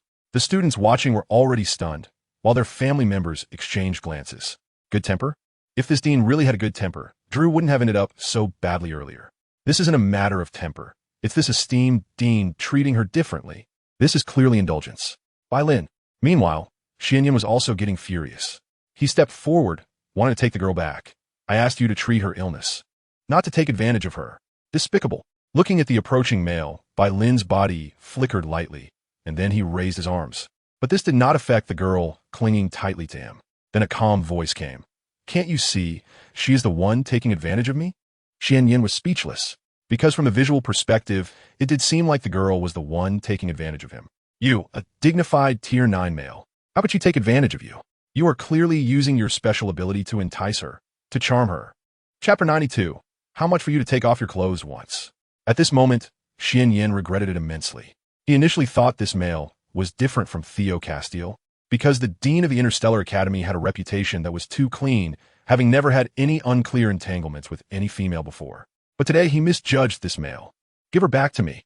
Xian Yin transformed into light and shadow and moved forward. But suddenly, a chill surrounded him, the space filled with bone-chilling cold, freezing his speed. Though the other party only restricted his speed and did not attack him. This is the ice domain, the dean's domain ability. Hector frowned. It's rare to see the dean take action. Today, I've seen it twice. The old man with white hair chuckled beside him. Perhaps with that little female. You'll see him more often in the future. What does this mean? Hector was confused. You don't understand a bit of charm. That little female is a mixed blood genius. She might even participate in the next entrance exam. Interesting, very interesting. The academy won't be boring in the future. After Bai Lin restricted Xian Yin, he transformed into a cold current and left while his calm voice came. Xian Yin, come with me. Xian Yin frowned and immediately followed. Bai Lin's speed was not fast, and his direction was towards the academy's dormitory area. It was obvious that his only aim was to avoid continuing to be watched by the crowd. Hector, you continue to host the ceremony. Upon hearing this command, Hector's face was filled with helplessness, but he could only respond, yes. Once the main character of the event left, the whole ceremony scene erupted.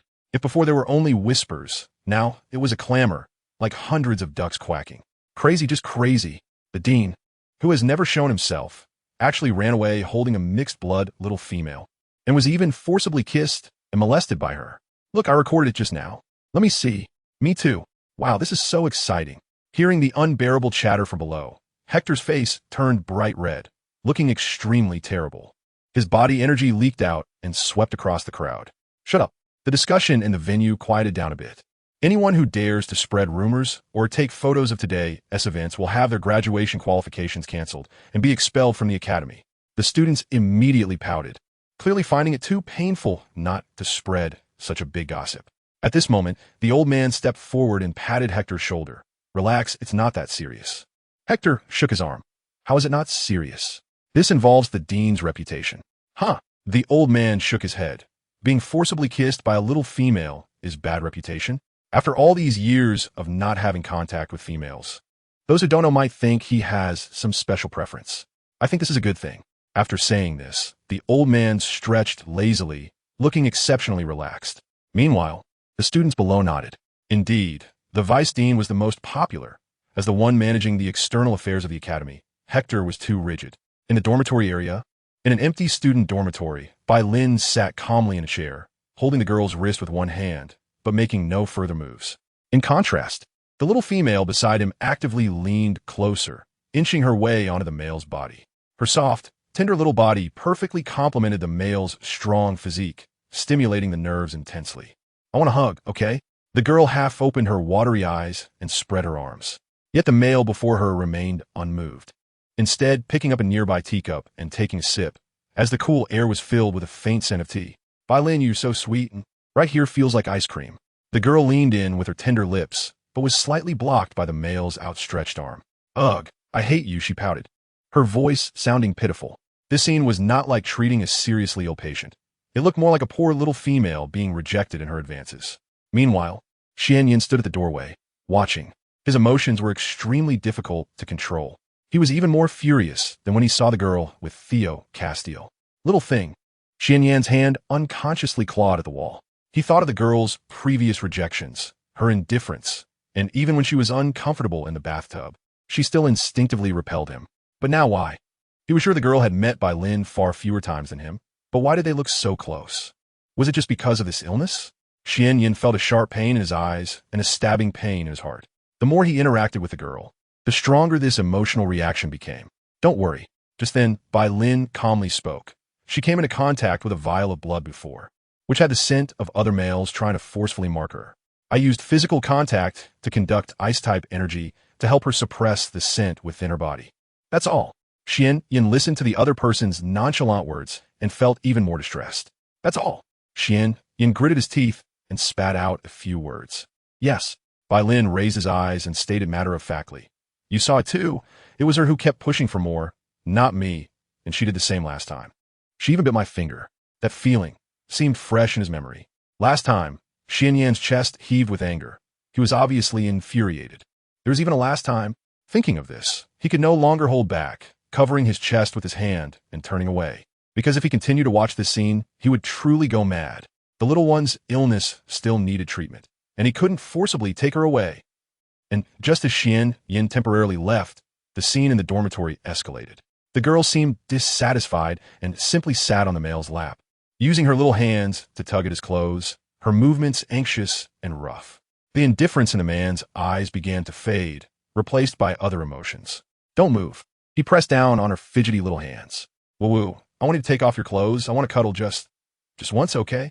The girl bit her lower lip, her eyelashes lowered, her pale face gradually gaining some color, starting to blush slightly, her cheeks puffed up like an innocent little doll. Absolutely enough to be annoying.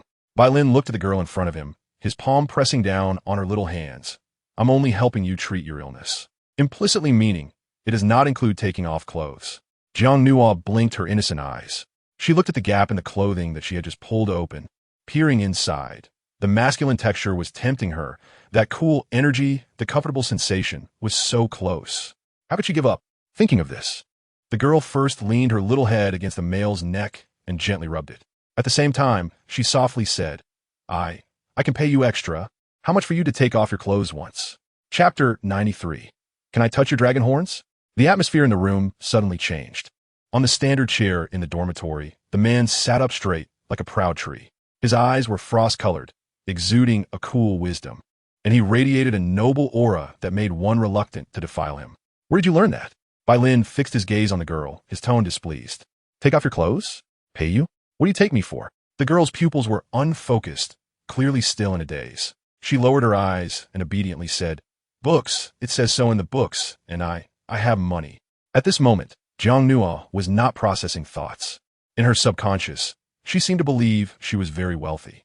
Her virtual account had a lot of savings. Her current behavior was all based on subconscious memory and cognition.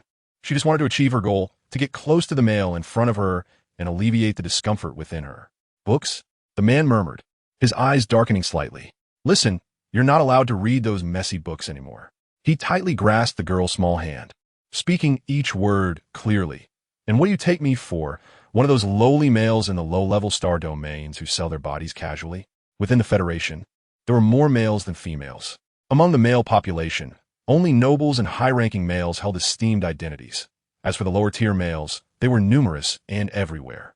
Some poor half-beast males, especially the handsome ones, would sell their bodies to please females, earning a living through this, and over the years, it had developed into a very mature profit chain. However, this behavior was looked down upon by the male community because those who sold themselves had no status, merely being playthings for others. Don't be fierce to me, the girl pouted, as the Jiang Nuo, in her subconscious, sensed that the energy being transmitted by the other party seemed to have turned more turbulent than before. Bidin paused, picking the girl up and placing her on the bed beside them. If you don't want me to be fierce, then be obedient. Bai Lin continued to hold the girl's wrist, but the speed of the energy transfer was much faster than before.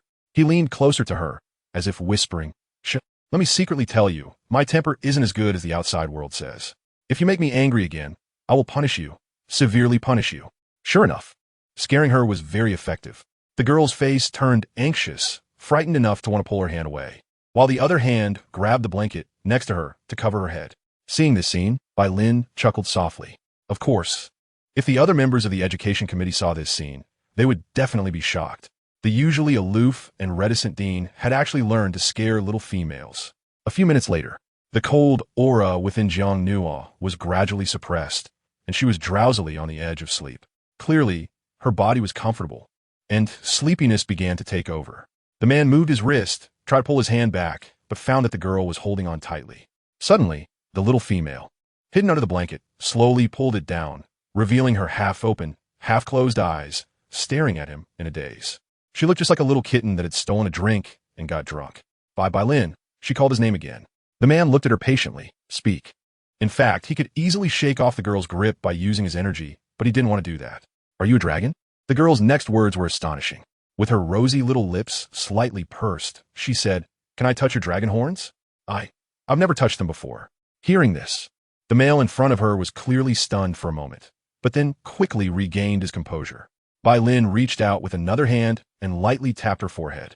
"Ouch," the girl whimpered, quickly covering her forehead with both hands. Bai Lin withdrew his hand, sternly placing it behind his back, his fingers gently rubbing against each other. A flash of icy light appeared above his head. The arc of his transparent ice crystal dragon horns flickered slightly, but ultimately did not take form. "You can make that request when you are awake, standing in front of me properly," he said, turning away. "Right now, it doesn't count. The little female in an unconscious state is just talking nonsense."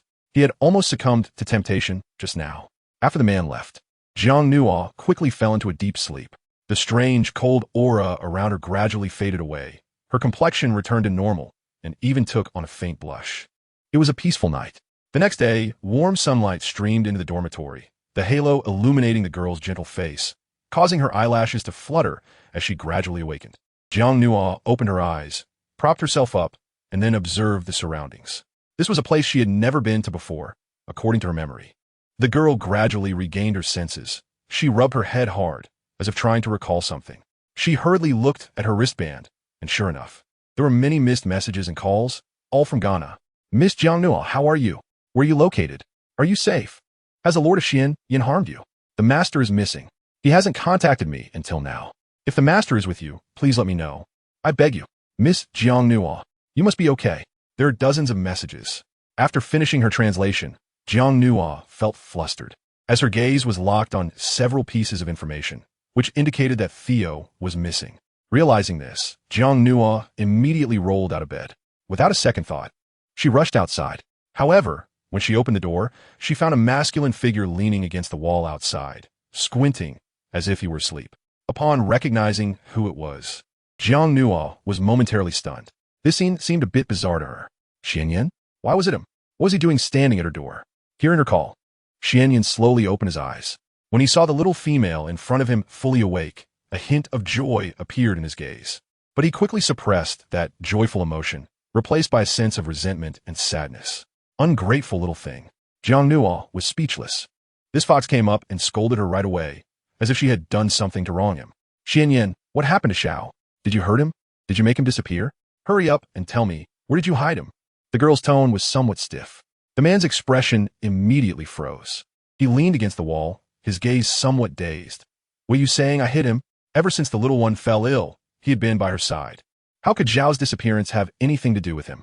Why was he being questioned first?" Looking at the man's expression, Jiang Nuo frowned. "Stop pretending. You're the only one who dislikes him. Gonna send me a message saying Xiao is missing." Chapter 94. Did she seem to have bullied someone? Yin stepped forward, and seeing this, Jiang Nuo retreated, forcing her back into the dormitory.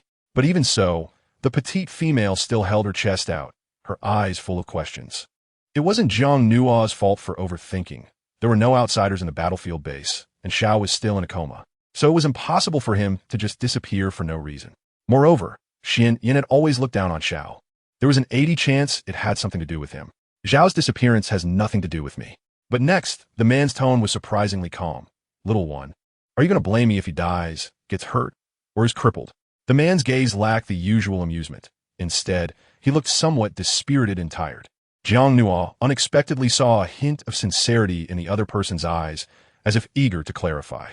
"But at that moment, it was only you there. I didn't touch him." Suddenly, Xianyan placed both hands on the girl's shoulders, leaned down to meet her gaze, and said, "Did you forget that you were lying in my arms holding my hand, yet pleading for him?" "Yes, just like that." As Xianyan spoke, he took the girl's small hand and placed it on his wrist. Jiang Nuo frowned. Her consciousness was quite vague at that time, but many images and scenes could still be connected. However, she couldn't clearly remember the words spoken, most of which were said without thinking, coming from her subconscious. Some were heartfelt words, while others might have been nonsense. "You pleaded for him, so I didn't hurt him." Yin held the girl's wrist, even the dog beside him. "I didn't go too hard on." Listening to the other person's statement, Jiang Nuo's emotions became somewhat chaotic. She didn't know why, but seeing the man's anxious accusation made her slightly uneasy. She withdrew her hand and glanced at the bracelet again. The column for CIAO in her friend list was still gray, indicating that he was currently offline. "I was too worried and anxious. I'm sorry." "Huh. Hearing the girl's faint apology, Xian Yin felt his heart tighten even more. He had said that he owed her a debt, but it seemed quite difficult to repay this debt. This made Xian Yin recall the previous night when starlight spilled onto the soft bed, and he embraced the girl. The atmosphere was so tranquil and peaceful. Perhaps that scene would never happen again. You. The girl's voice softened a bit. Really no news about Xiao and Phil? Xian Yin shook his head lightly. No. But Zhang Nuo hesitated to speak. Xiao had mentioned before that Xian Yin, as the beast god's messenger, would know some obscure matters. However, due to the constraints of rules, many internal affairs could not be disclosed. Little thing. At this moment, the man raised his hand to caress the girl's face gently, and seeing that she didn't shy away, the emotions in his eyes finally softened a bit. Zhang Nuo was in deep thought because she wanted to ask Xian Yin about some things but found it hard to speak. Xiao and Phil were both missing now. But with her own strength, it was difficult to find them. Still worried about those two males? It seemed he could see through the girl's heart. Xian Yan's hand gradually moved, resting on the girl's lips, and he sighed. You worry about Xiao, and you worry about Phil. Don't you think about worrying about yourself? Your situation this time is very serious. If you had arrived here any later, the consequences would be unimaginable. I know. Zhang Nuo pushed the man's hand away, but her movement was gentle, unlike her usual resistance. On you, there lingered the scent of another male, wanting to forcibly claim and mark you. A fierce look appeared in Xian Yan's eyes. Don't worry, I'll help you dig out this male behind you and kill him. Hearing this, Zhang Nuo couldn't help but laugh and cry at the same time, although she also hated the mysterious male who had been tormenting her. This sounded like something Xiao had said before. Did all males care about this? Cough. Is this the Interstellar Academy? She changed the subject and glanced to the side. The arrangement here resembled the dormitory of an academy. Mentioning the Interstellar Academy made the man's face turn cold, clearly indicating that this place brought him unpleasant memories. Yes, Zhang Nuo nodded, as if she understood immediately. Oh, it seems that Bai Lin saved me again. She heard another male name. Xian Yin felt a tightness in his chest. Ever since the little one woke up, apart from questioning him and wronging him, she hadn't shown him a single word of concern. He hadn't rested for even a minute these days, guarding her, escorting her, and then staying all night outside her dormitory. Yet his treatment was the worst. That guy Bai Lin was just hypocritical. Just as Xian Yin was about to speak, suddenly, there was a knock on the door from outside. Knock, knock, knock. Zhang Nuo ignored Xian Yin, walked past him to the door, and opened it, only to find two handsome young males standing outside. They were a pair of twins. Both were dressed in student uniforms, with short gray-white hair and bright, energetic eyes. However, when they saw the female in front of them, they instinctively averted their gaze and lowered their heads. Who are you? Respected female, hello, I am Vito, and this is my brother Cole. One of the young men pointed to himself, and then to the side, saying, we are students about to graduate from the academy. Oh, Zhang Nuo smiled and nodded. Opened the door and made a gesture inviting them in. Please come in. The girl's voice was soft and gentle, lacking any hint of threat. Yet the two young orc men still dared not look up, for they knew that this beautiful female presence before them was quite fierce. Someone who even dared to behave inappropriately towards the dean. We are here to deliver a message. Come in and speak. Zhang Nuo kindly brought over two chairs. After all, she was about to participate in the entrance examination, and the two people in front of her could be considered seniors. Thank you. Wei Duo and Corey replied in unison. But just as they were about to step into the dormitory, they raised their heads and met the terrifying gaze of a man, which scared them into immediately stopping in their tracks. Xian Yan's eyes were cold and indifferent, quietly watching the two male orcs, his gaze filled with oppressive expulsion. There was no need for him to say a word. It was the dominance of a higher-tier male over a lower-tier male. No, it's fine, we won't go in. The two young men quickly waved their hands, retreating from the doorway and not daring to cross the line even a step further.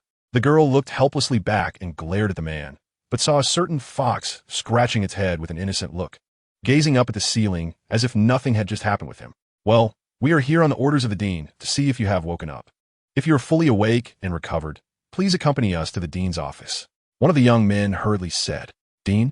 Bilin? Zhang Nuo felt a bit embarrassed, as yesterday's scenes were still lingering in her mind. It seemed like she had bullied someone. Hey, everyone, are there any monthly tickets left? Starry-eyed, Chapter 95, A Mysterious Sense of Crisis. All right, I'll change my clothes and go with you. Please wait a moment.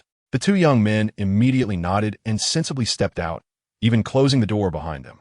But when they turned around, they found Xian Yin still standing in a room, and his face clearly showed that he was not happy. "You go out." Jiang Nuo stretched out her hand and pointed at the door. The man remained standing in place, not moving at all. "Are you going to see him?" His voice carried a strong displeasure. "Listen, little one, I'm telling you, that Bai Lin isn't at all like the rumors say. His intentions toward you aren't pure either." Jiang Nuo's expression stiffened slightly. Is it possible that the fox has recently taken the wrong medicine? Why is she so concerned about her matters? But the person saved her. How could she not go when her savior requested a meet? She must express her gratitude in person. Moreover, if one were to question the purity of motives, perhaps it is her own motives that are truly impure. Even if she wasn't clear-headed at the time, deep down she was quite attached to the feeling of being in contact with Bai Lin. If possible, she wouldn't mind taking this male as her next target, even though the system had told her that the success rate of conquering Bai Lin was very low. But she wanted to give it a try. "And what about me?"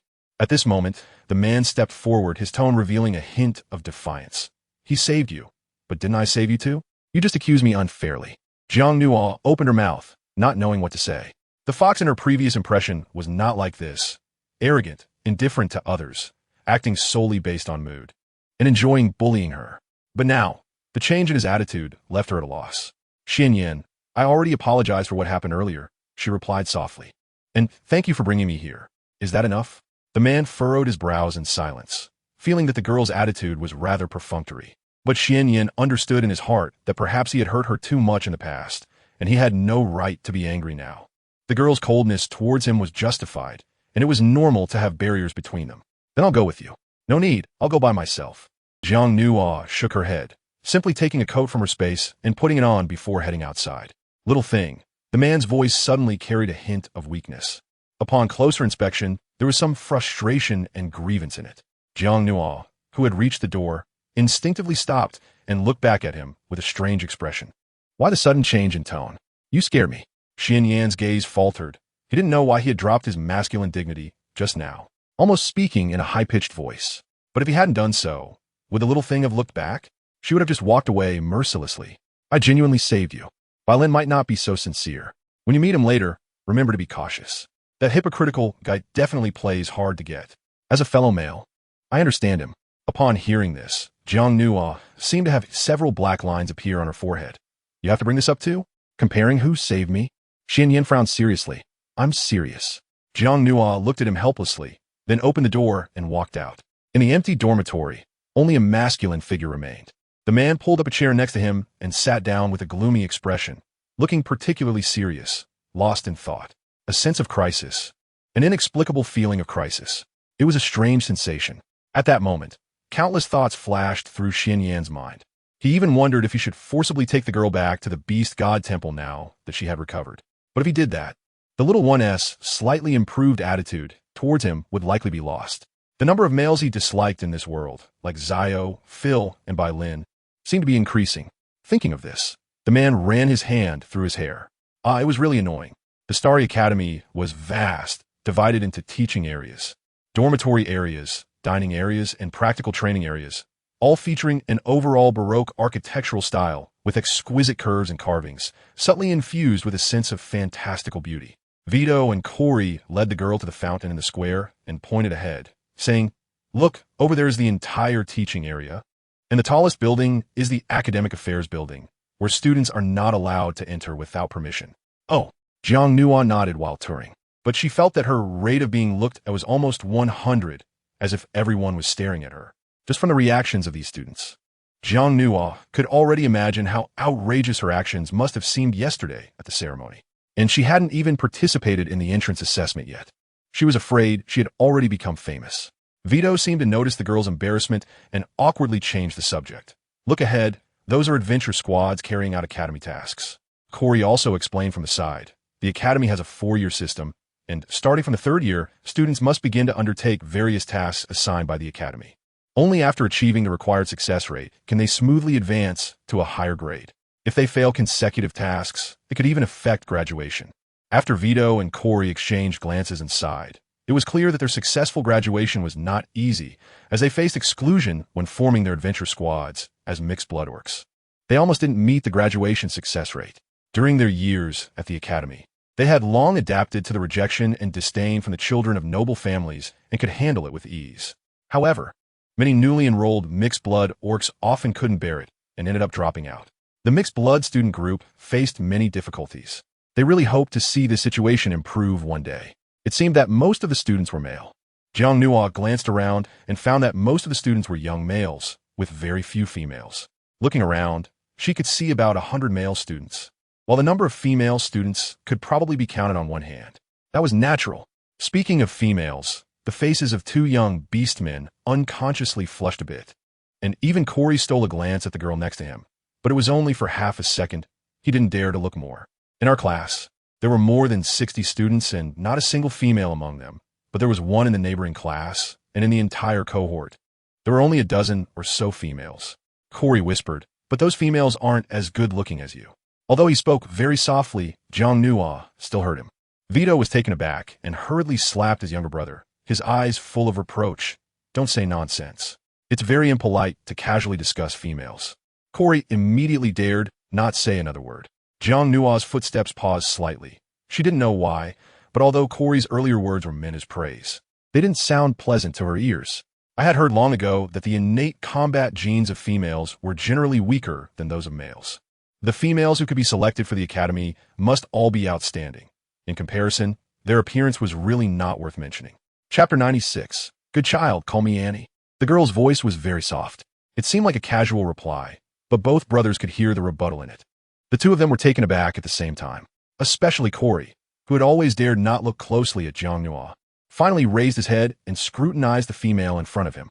She was indeed beautiful. He hadn't been wrong, although she was only wearing simple casual clothes. Her long hair was slightly curled, her bright eyes were full of spirit, her rosy little face was very alluring, and her lips, like rose petals, were tender and inviting, making males unable to resist want to take a bite. "I was just speaking the truth," Corey said, lowering his head, seemingly reflecting on whether he had said something wrong. Meanwhile, Vito felt a stir in his heart. In the academy, females were extremely rare. Females were born with weak combat genes. Even those who awakened combat talents were already a rarity, and even for those who had awakened their talents, their growth rate in combat was also relatively low, meaning their potential strength couldn't match that of males. Therefore, when discussing females, more often the focus was on their appearance, reproductive abilities, and mental strength, rather than their combat abilities. This had become a habitual perception. However, wasn't this also a kind of prejudice? What was the difference between this and how those noble descendants viewed mixed-blood beastmen? "May I know your name?" Vito suddenly mustered the courage to ask. Jiang Nuo looked at the other person and found that the young orc's gaze towards her was no longer one of avoidance, but rather filled with a hint of fervent admiration. She nodded. "Yes, my name is Jiang Nuo. It's just a name, nothing to hide." "Thank you, Miss Jiang Nuo." Although she didn't know what the gratitude was for, Jiang Nuo didn't ask further. Everyone has their own thoughts. She had just instinctively spoken what was on her mind. Soon, the two brothers brought Jiang Nuo to the bottom of the academic affairs building, but just as they were about to enter, a few figures walked out from inside. 3 young males. The one in the middle had striking features and a strong build. The student uniform he wore was almost bursting at the seams due to his muscles, thanks to the quality of the fabric. As for the two beside him, they were clearly followers. Why are they here? However, when Vito and Corey saw these 3, their expressions changed, indicating that they recognized each other. "What's wrong?" Jiang Nuo looked at the 3 people across from her. At first glance, she felt an inexplicable familiarity with the person in the middle, but she was sure she had never seen him before. Vito frowned and said, "These 3 are notorious for being arrogant in the academy, Miss Jiang Nuo. The one in the middle is called Kylon Hodge, from a top pure-blood family, very arrogant. Although he is a year below us, he often comes to pick fights." Upon hearing the name, Jiang Nuo was momentarily stunned, then couldn't help but ask, what did he say his name was? But before Vito could repeat it, the 3 across from them brightened up, their eyes locking directly onto Jiang Nuo. "Are you asking me, beautiful little female?" Kylon said, ruffling his brown hair and stepping forward, standing in front of the girl like a wall. "I heard yesterday that a little female caused quite a scene at the ceremony venue. TSK, not bad at all. Look at that face, that figure. If you get the chance to enroll, Big Brother will take care of you. Although you're mixed blood, Big Brother doesn't mind. A pretty little female like you deserves to be accepted as an exception by them." The 2 followers beside him chuckled. Yang no unfonstosly potet. Vito and Coley, however, were enraged and stepped in front of Jiang Nuo, shouting, "Kalen, watch it. This young lady is a guest invited by the dean." "Guest?" Kalen raised an eyebrow. He wasn't a graduate and hadn't been at the ceremony yesterday, but he had heard rumors about a little female causing a scene at the venue. However, it was clear that the higher-ups of the education committee had sealed off specific information, and no one dared to spread the details. Nevertheless, the appearance and figure of this little female had been widely talked about in the academy, so he recognized her at a glance. Otherwise, do you think I brought her here for no reason? It's the dean's order, so step aside. Hearing Coley's cold words, Kalen sneered. What? Are you two mixed bloods trying to rebel? Or have you forgotten the days when we taught you a lesson after surrounding you, just because you're about to graduate? The thick smell of gunpowder made Jiang Nua's heart chill, as she hadn't expected such a sharp confrontation between the noble offspring and mixed-blood beastmen in the Interstellar Academy. With no camaraderie whatsoever. Little female, don't pay attention to these two lowly guys. You're different from them. How about I take you to the dean's office? I'm very familiar with the academic building. Saying this, Kalen reached out to touch the girl's arm, but Jiang Nua deftly dodged. The two followers beside him narrowed their pupils. According to what they knew, Kalen had peak 5th-tier strength, and it should be easy for him to handle a weak little female. How could she dodge so easily? Oh, Kalen withdrew his hand. Looking at the girl with his chin raised, this little female is quite concealed, her initial strength isn't low. Vito and Coley were about to step forward to stop him, but they found that the two followers opposite were also stepping forward, facing off against each other, neither willing to back down. But Jiang Nua ignored Kalen's previous words, instead smiling lightly and suddenly asking, "What did you say your name was?" Kalen replied without thinking, "Listen, little female, my name is Kalen Hodge. Our family has a great reputation. Why don't you follow me? I promise to give you a title. What do you think?" As soon as he said this, the expressions of the two followers beside him slightly changed, because although their big brother usually spoke slickly, he didn't casually mention giving a title. It was the first time they had heard such words from Kalen. However, Jiang Nua just smiled. "Do you know Phil Hodge?" Upon hearing this name, the atmosphere on the scene seemed to change. Kalen's expression turned serious, completely retracting his earlier frivolous demeanor. "What? You know my uncle?" He looked at the little female in front of him again. "Your uncle?" The smile on the girl's face deepened even more. But this left Kalen increasingly confused, as he felt something was off about the little female's attitude. Why did her gaze at him seem so amusing? Jiang Nua walked forward and stood beside Kairan. She gently patted her abdomen with one small hand, her voice exceptionally soft and delicate. "There's no need for a title, because I'm already pregnant." Looking at the increasingly bewildered male across from her, Jiang Nua continued to smile and said, "Oh, I almost forgot to tell you. It's your little uncle's child." Kairan's eyes widened more and more. He was completely petrified on the spot. Meanwhile, the four males beside him also dropped their jaws in disbelief, looking utterly astonished. Jiang Nua glanced at the other person's reaction and reached out her delicate hand to pat the other's shoulder. "So, be good, child. Call me Auntie to hear it." Chapter 97. How did you use to tease me? You. The once confident Kairan turned into a stutter, unable to speak as he pointed at the little female in front of him. "Miss Jiang Nua, please don't talk nonsense." Both Vito and Corey were also taken aback. Mr. Phil from the Hodge family is a big shot in the Legion, definitely one of the top males. The Hodge family gained a lot of prestige because of him, and Kairan's bullying behavior at the academy is partly due to this. Now, Miss Jiang Nua actually said that the child in her belly is Kairan's uncle, Mr. Phil's child. Isn't that terrifying? I'm not talking nonsense. The girl blinked and smiled, then leaned closer to Kairan. "If you don't believe me, you can ask your uncle yourself.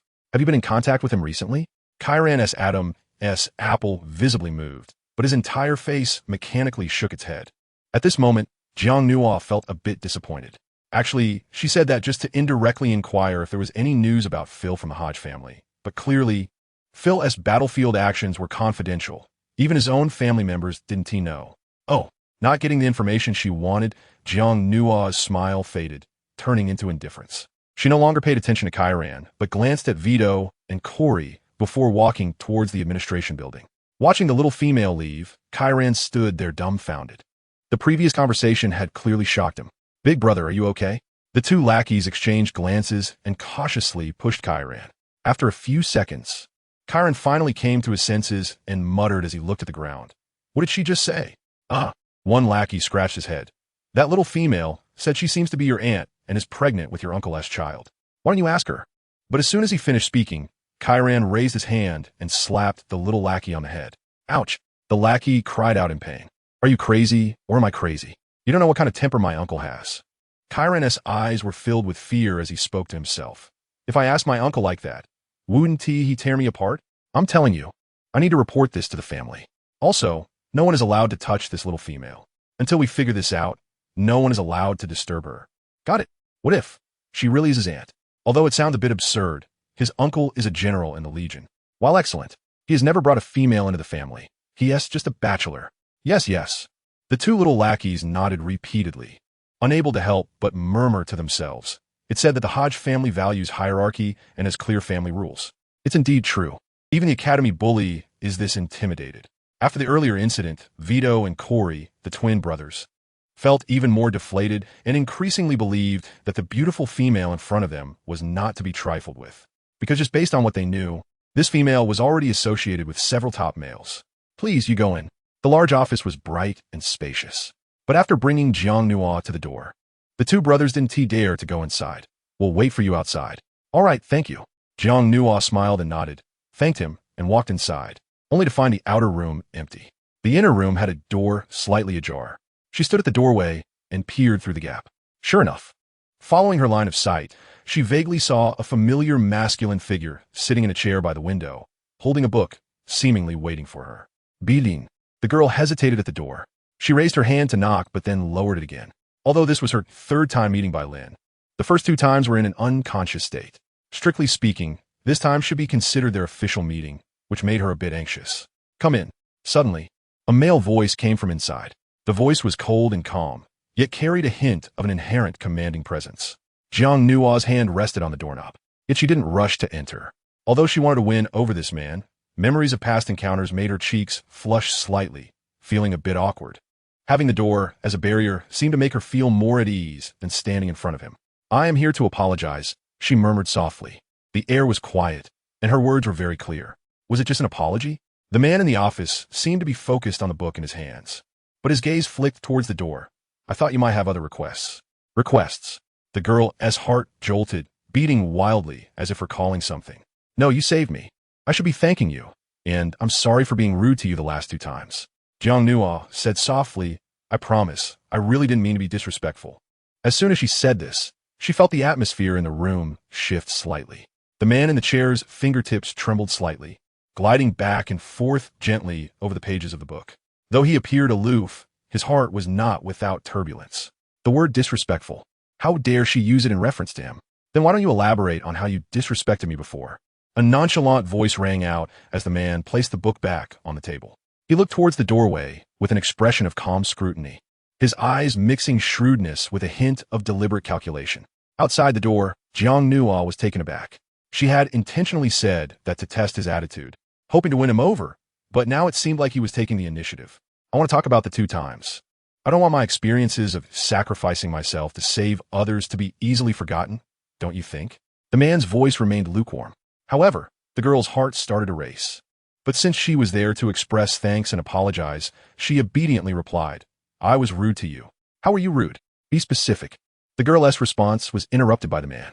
Well, I guess I bit you. Jiang Nua searched through her scattered memories, recalling a scene that seemed familiar.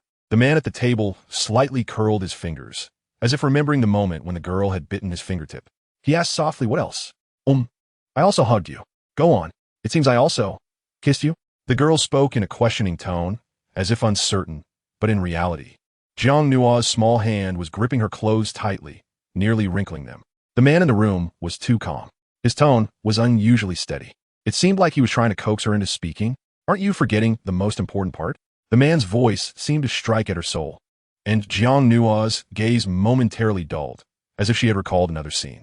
Her small face flushed slightly, her cheeks resembling two round little persimmons, making one want to pinch them. Chapter 98. Bai Lin, such a ruthless male, because in her mind, the most straightforward and embarrassing image seemed to be, I shouldn't have forced you to take off your clothes. At this point, Jiang Nua's cheeks felt warm. How did she dare to do that back then? Even if she wanted to win over this male, she shouldn't have said such things in a normal situation. First, they weren't familiar enough, and second, this male was clearly not as easy to fool as Phil. Just looking at the success rate of her attempts made it clear. Thinking of this, Jiang Nua gently covered her face with her hand, filled with frustration and embarrassment. The man in the room was satisfied, a smirk playing on his lips. But just then, all right, that's enough. Stop talking. A strong male voice rang out, the anger in his tone nearly shaking the roof off. Outside the door, the girl was stunned. She saw Jiang Nua's small mouth slightly open, her heart racing as she incredulously pushed the door with her small hand.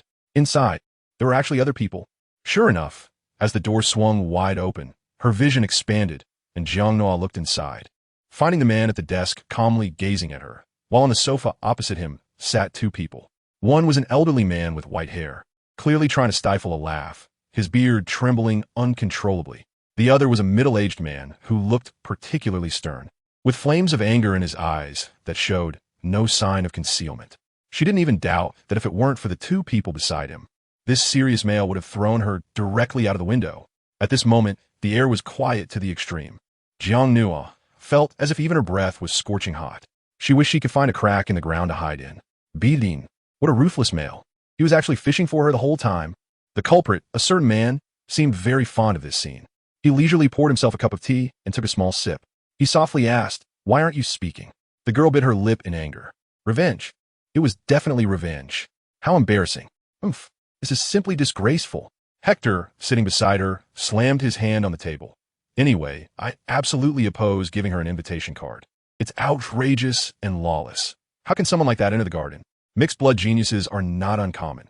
What use is a little female? I absolutely do not agree. Hector's face turned red. Clearly, he had been trying hard to hold back his anger just now. Don't be so agitated. The old man with white hair said with a smile, "You didn't go to the last auction, so you don't know some things. This little female's talent is not as simple as you think. Moreover, isn't the term disgraceful a bit too harsh? How many similar incidents happen every day in the Federation? I think you're making a big fuss about nothing. In an environment where there are more males than females, many males would love to be treated like this by females. Many people even seek it, but can't get it." Upon hearing this, Hector was so furious he jumped up. How can this be compared? What status does the dean have? And what status do those people have? Jiang Nua stood aside, feeling the tiles burning under her feet. She secretly shot a glare at the culprit, only to find him calmly sipping tea, as if deliberately leaving her there to feel awkward. Yet even from a few meters away, she could still sense the comfortable coolness radiating from that masculine figure, making her want to lean closer. However, now that her body had returned to normal, she managed to resist. The girl turned her face away, seeming a bit sulky. What she didn't notice was that the man at the table had a barely noticeable smile at the corner of his mouth. Nearby, the old man with white hair was still speaking up for Jiang Nua. "Why are you being so harsh, you old guy? The little female is having physical issues. It's not intentional. Even if we take 1,000 steps back and say it's inappropriate, it's the reputation of the dean that's being tarnished. What does it have to do with you? Why are you getting all worked up?" Hector was clearly annoyed by the old man's unseemly words, visibly choked by them. Just as the two were arguing, Bai Lin seemed to disregard them. He tapped the table with his fingertips and said to the girl, "Come here." Jiang Nua looked at him, reluctant to approach, but perhaps due to the body's instinct, she unconsciously moved closer to the comforting air around him. Bai Lin's eyes were very light. Up close, it felt as if she had plunged into a cold pond under the starlight. However, Jiang Nua felt that this was just a fade. Deep down, this man didn't seem to be that cold. He put away. Bai Lin said no more and stuffed a delicate envelope into the girl's small hand. Jiang Nua lowered her head to look at the envelope, which bore the emblem of the Interstellar Academy, with beautifully embossed gold edges. Could this be the special invitation card they had just mentioned? What is it for? I don't want it. But as Jiang Nua recalled Hector's words, she placed the envelope back on the table. Whether she wanted it or not, she had to take it. The man exuded a cold aura, but there was no sense of threat. "You all say I've lost my morals." The girl seemed to be sulking, her tone somewhat aggrieved. Beside her, the white-haired elder and Hector also fell silent, returning to the sofa. The elder's gaze was kind, but Hector's eyes were still filled with dissatisfaction as he looked at Jiang Nua. Bai Lin was not angry. He gently placed the envelope back in the girl's hands and said softly, "Who said that?" Jiang Nua glanced at Hector. "Isn't this asking a question with an obvious answer?" She muttered. Hector snorted coldly again. The man shot a glance at Hector, his calm gaze seemingly carrying a warning, and then said, "Listen, in the Interstellar Academy's Education Committee, I hold the highest authority. As long as I haven't said it, it doesn't count. From now on, you can treat his words as air." As soon as these words were spoken, the white-haired elder couldn't help but look at the person next to him with a mocking gaze, while Hector's old face turned sour. "Dean, why don't you leave him any face at all? After all, He is in charge of the affairs of the External Academy. Is he just holding the title of External Academy Dean for nothing? Jiang Nua listened to the words of the male in front of her, feeling a bit warm inside. She held onto the envelope without putting it down, but still didn't say much to him, clearly still holding a grudge against the man for deliberately embarrassing her. All right, since the director has already made a decision, you can stop making noise, the old man said with a smile to Hector. Hector fell silent for a few seconds, stabilizing his emotions a bit.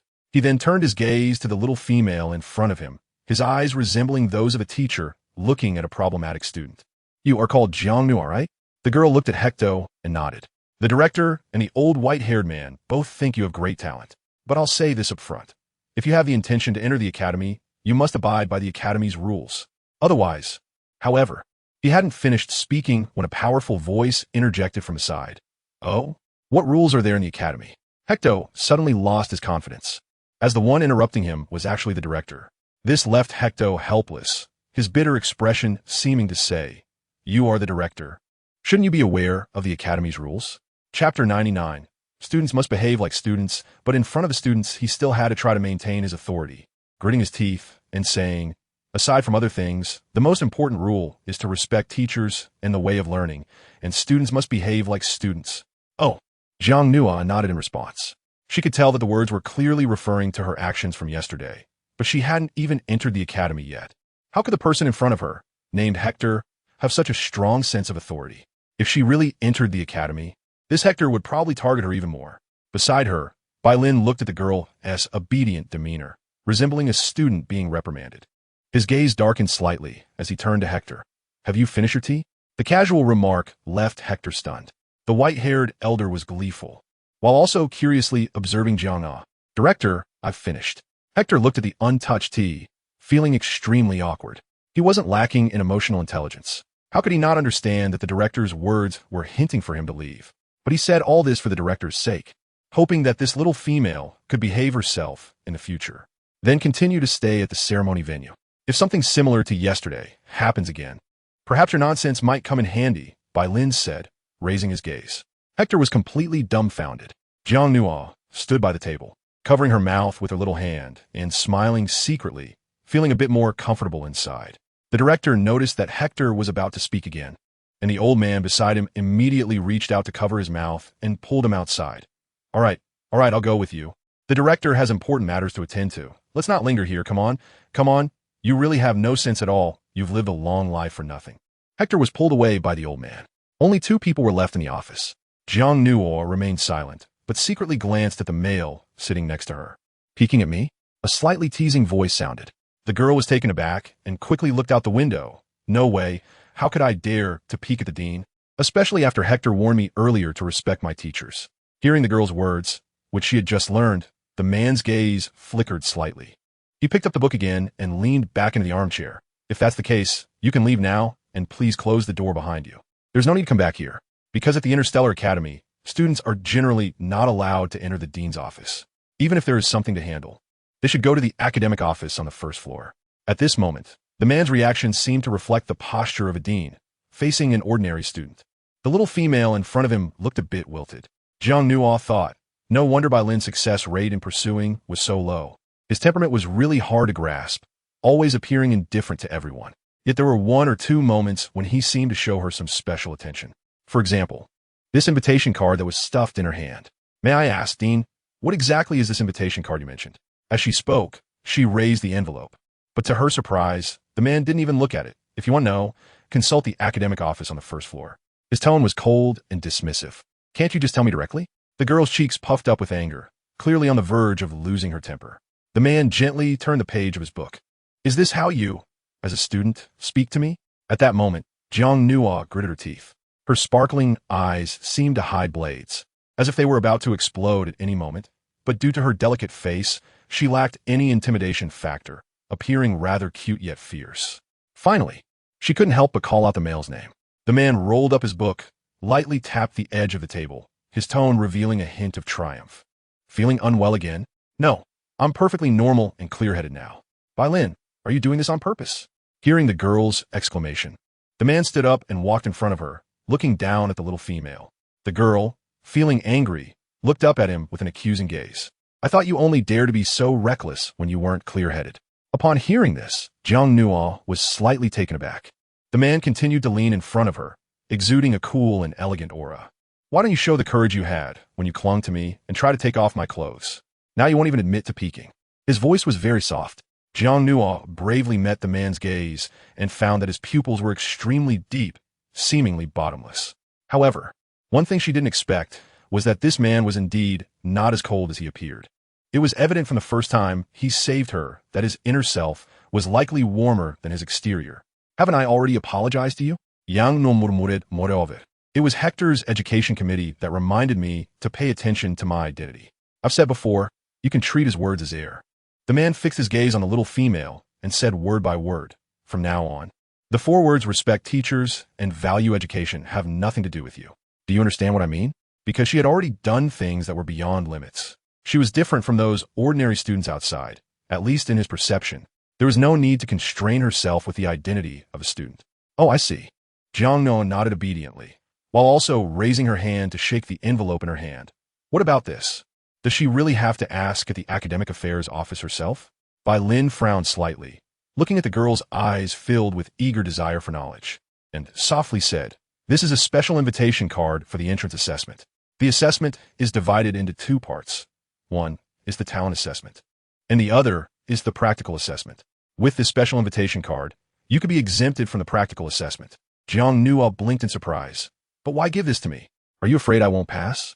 Bai Lin looked at the little female who seemed determined to get to the bottom of things and paused before saying, "The practical assessment at our Interstellar Academy is not as simple as you think. Since the academy was established, the pass rate for practical assessments has been below 50, and there has been an injury rate of over 20. What? Jiang Nuo exclaimed. The practical assessment is so dangerous? I didn't expect that data, but thinking about it, it made sense. There are so many young beastmen in the entire Federation who meet the age and qualification requirements. Too many. Even if only a minority can awaken their talents, the base number is too large. When you add up the offspring of numerous families, it becomes a considerable number. Is it possible that as long as one can awaken their talent, they can enter the Interstellar Academy?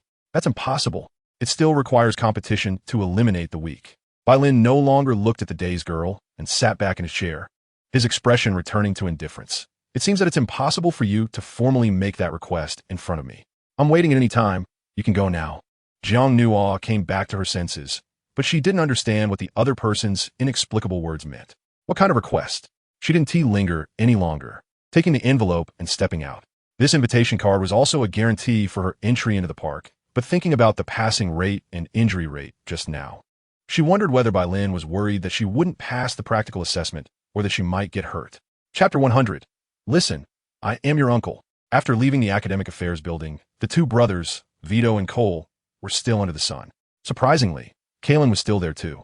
However, it seemed that the 2 lackeys had already been sent away by him, and he was anxiously waiting alone. When he saw Jiang Nuo come out, Kalen's eyes lit up, and he immediately rushed over, little female. But as soon as he spoke, he seemed to feel it was inappropriate and quickly corrected himself. No, Miss Jiang Nuo, right? I would like to ask some specific questions regarding my Uncle Phil.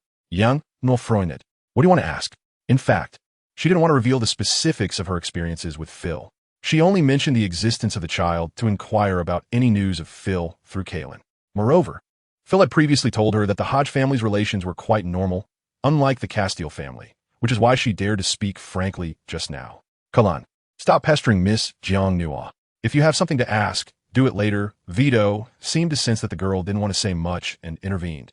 There are too many people here. Are you trying to attract attention with your loud voice? Get lost.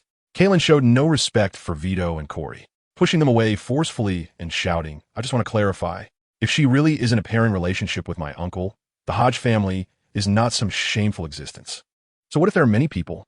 My family has never feared being known. The 2 brothers' expressions turned ugly. Both of them were at level 5, and Kalen was at the peak of level 5, so their strength should be comparable. However, Kalen's beast form was a tiger, which naturally suppressed other land-based species.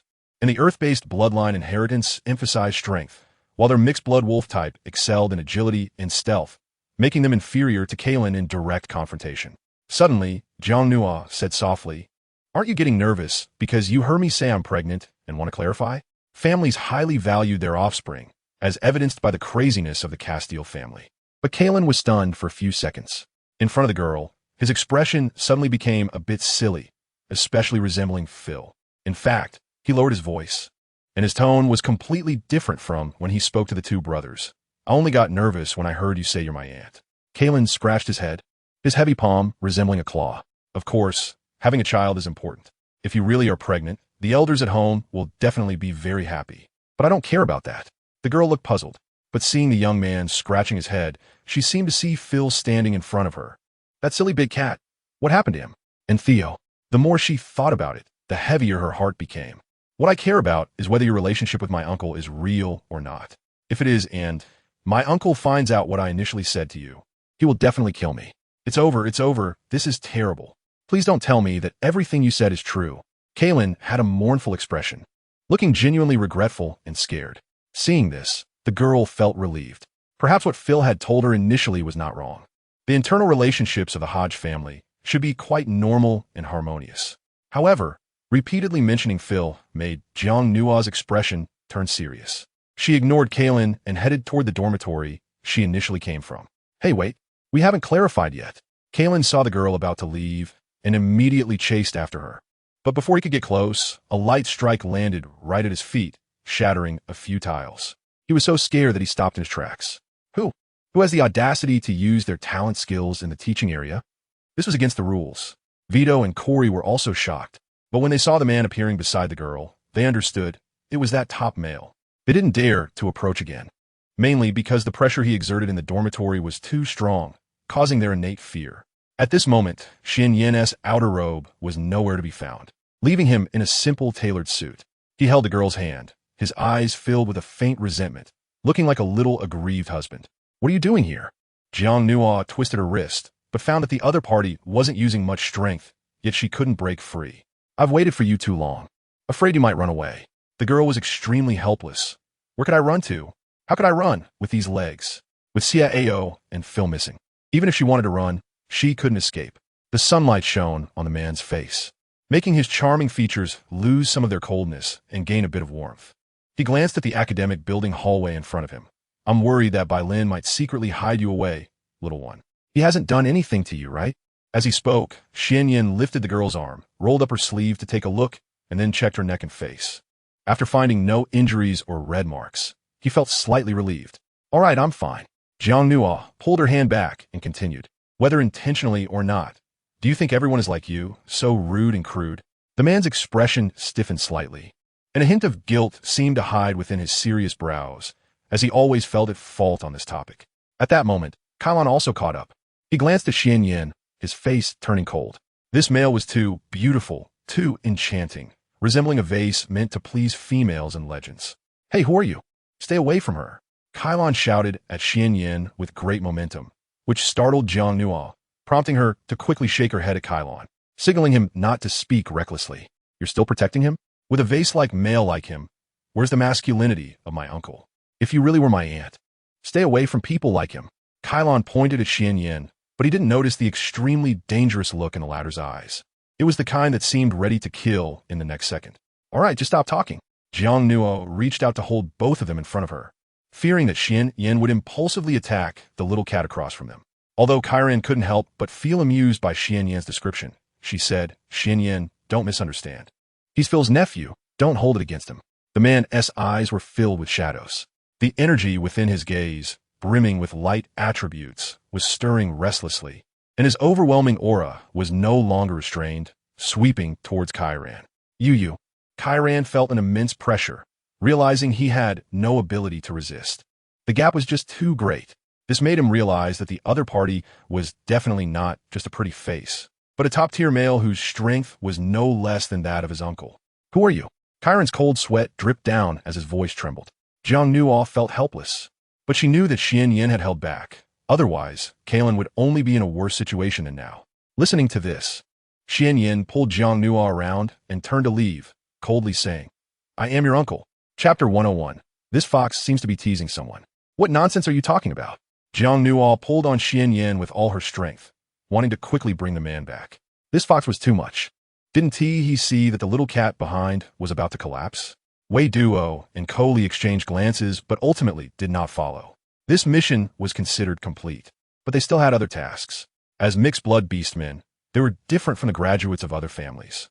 If they wanted to stay in the academy to teach later, they had to complete the tasks assigned by the academy, participate in training, and pass a series of tests to successfully remain in the academy.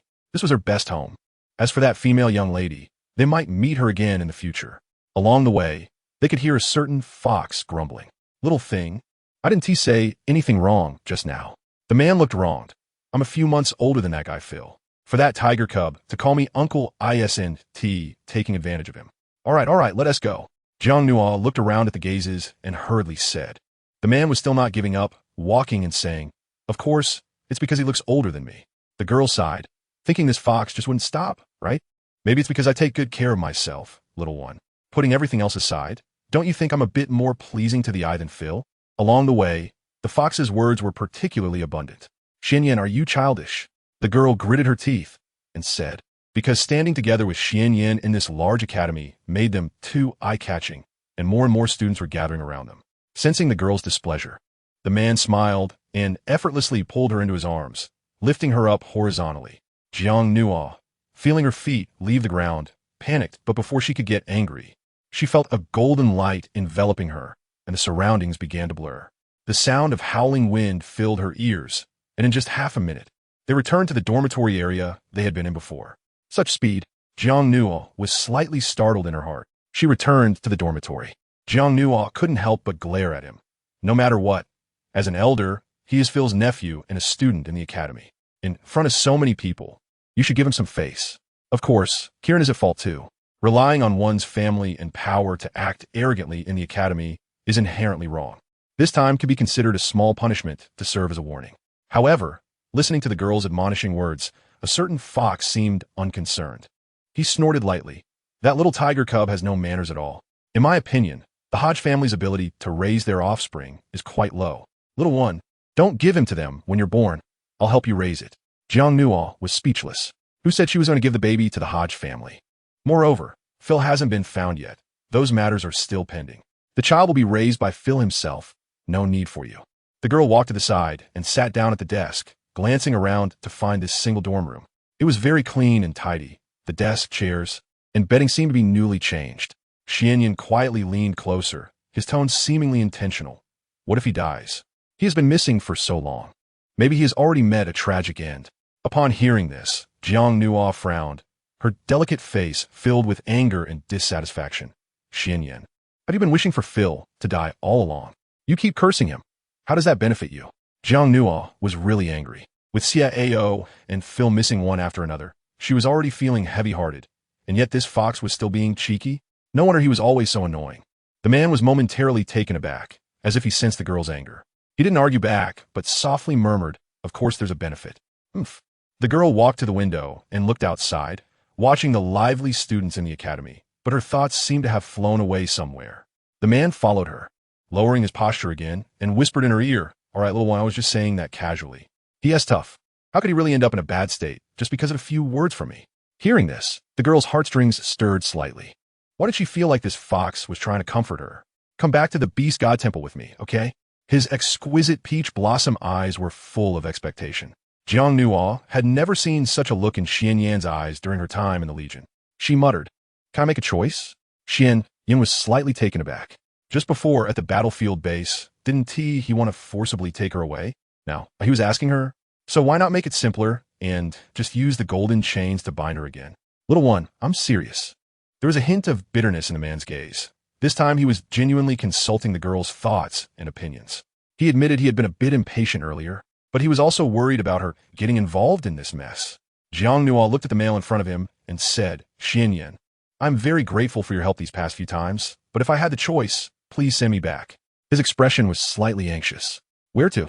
Of course, back to the first battlefield base. Jiang Nuo answered without thinking, I have to go back to find Theo. He's disappeared there. Even if I can't find him, I have to go back and wait.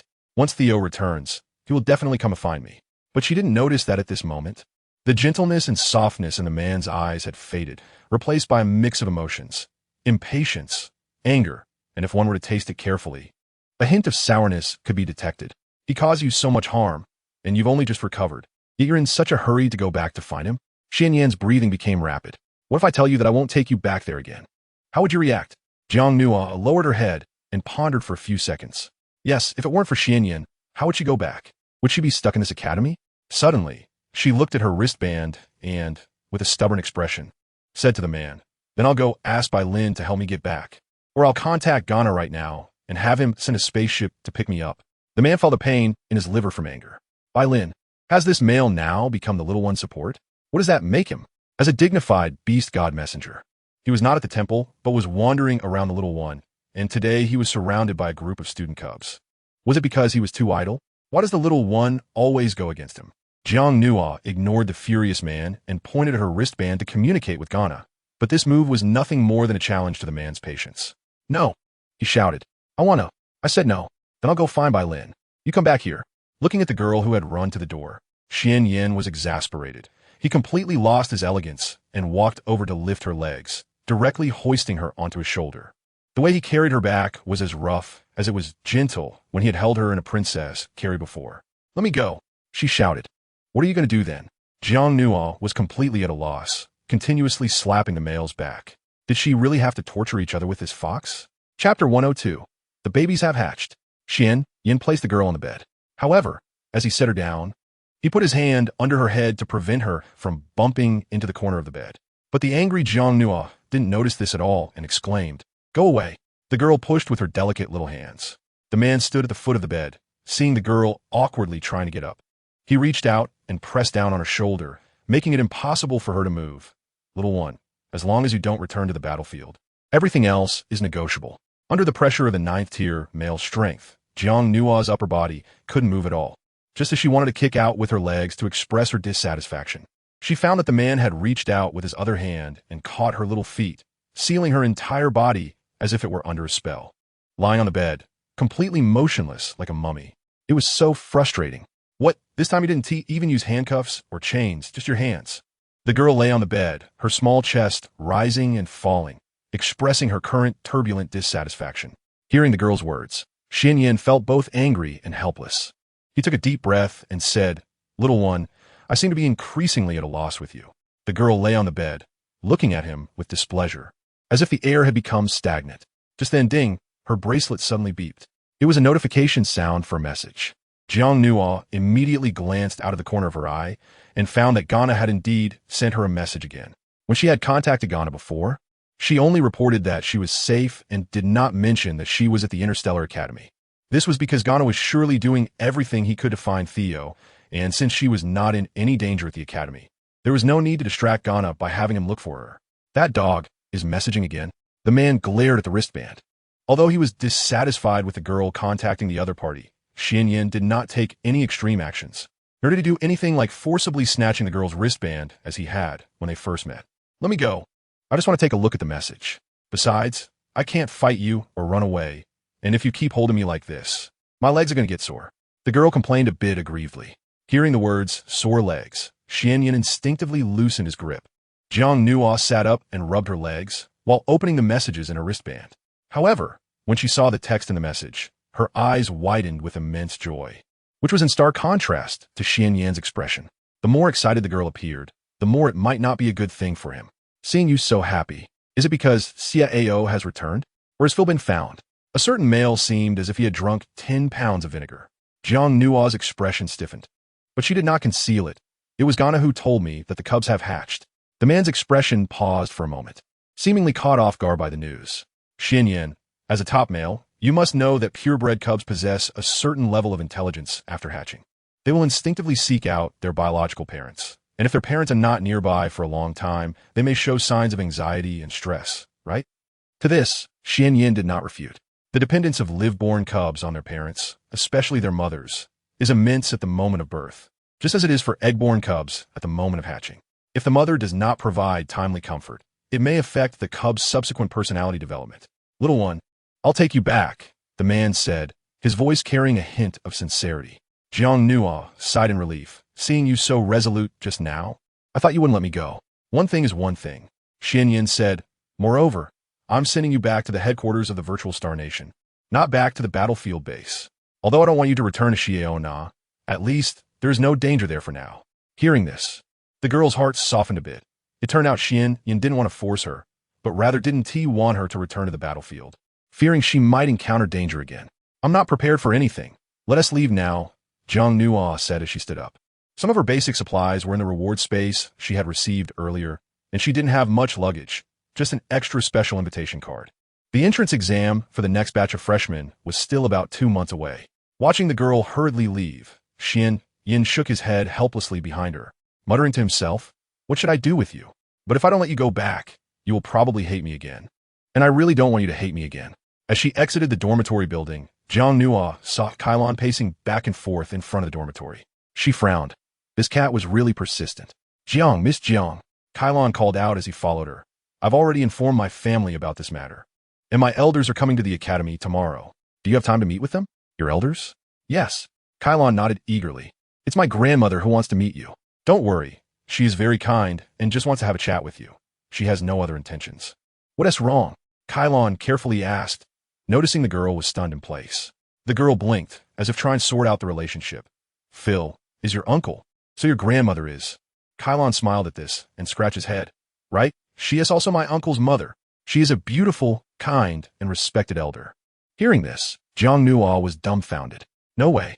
Phil's mother wants to meet me?" At that time, she had just casually mentioned it to find out about Phil. She didn't expect it to lead to this. "Sorry." At this moment, Jiang Nuo felt very flustered. She shook her head lightly. "I have something to do and need to leave now. Next time, I'll take the initiative to visit her." After saying that, she continued walking toward the academy's main gate. She couldn't meet Phil's mother now.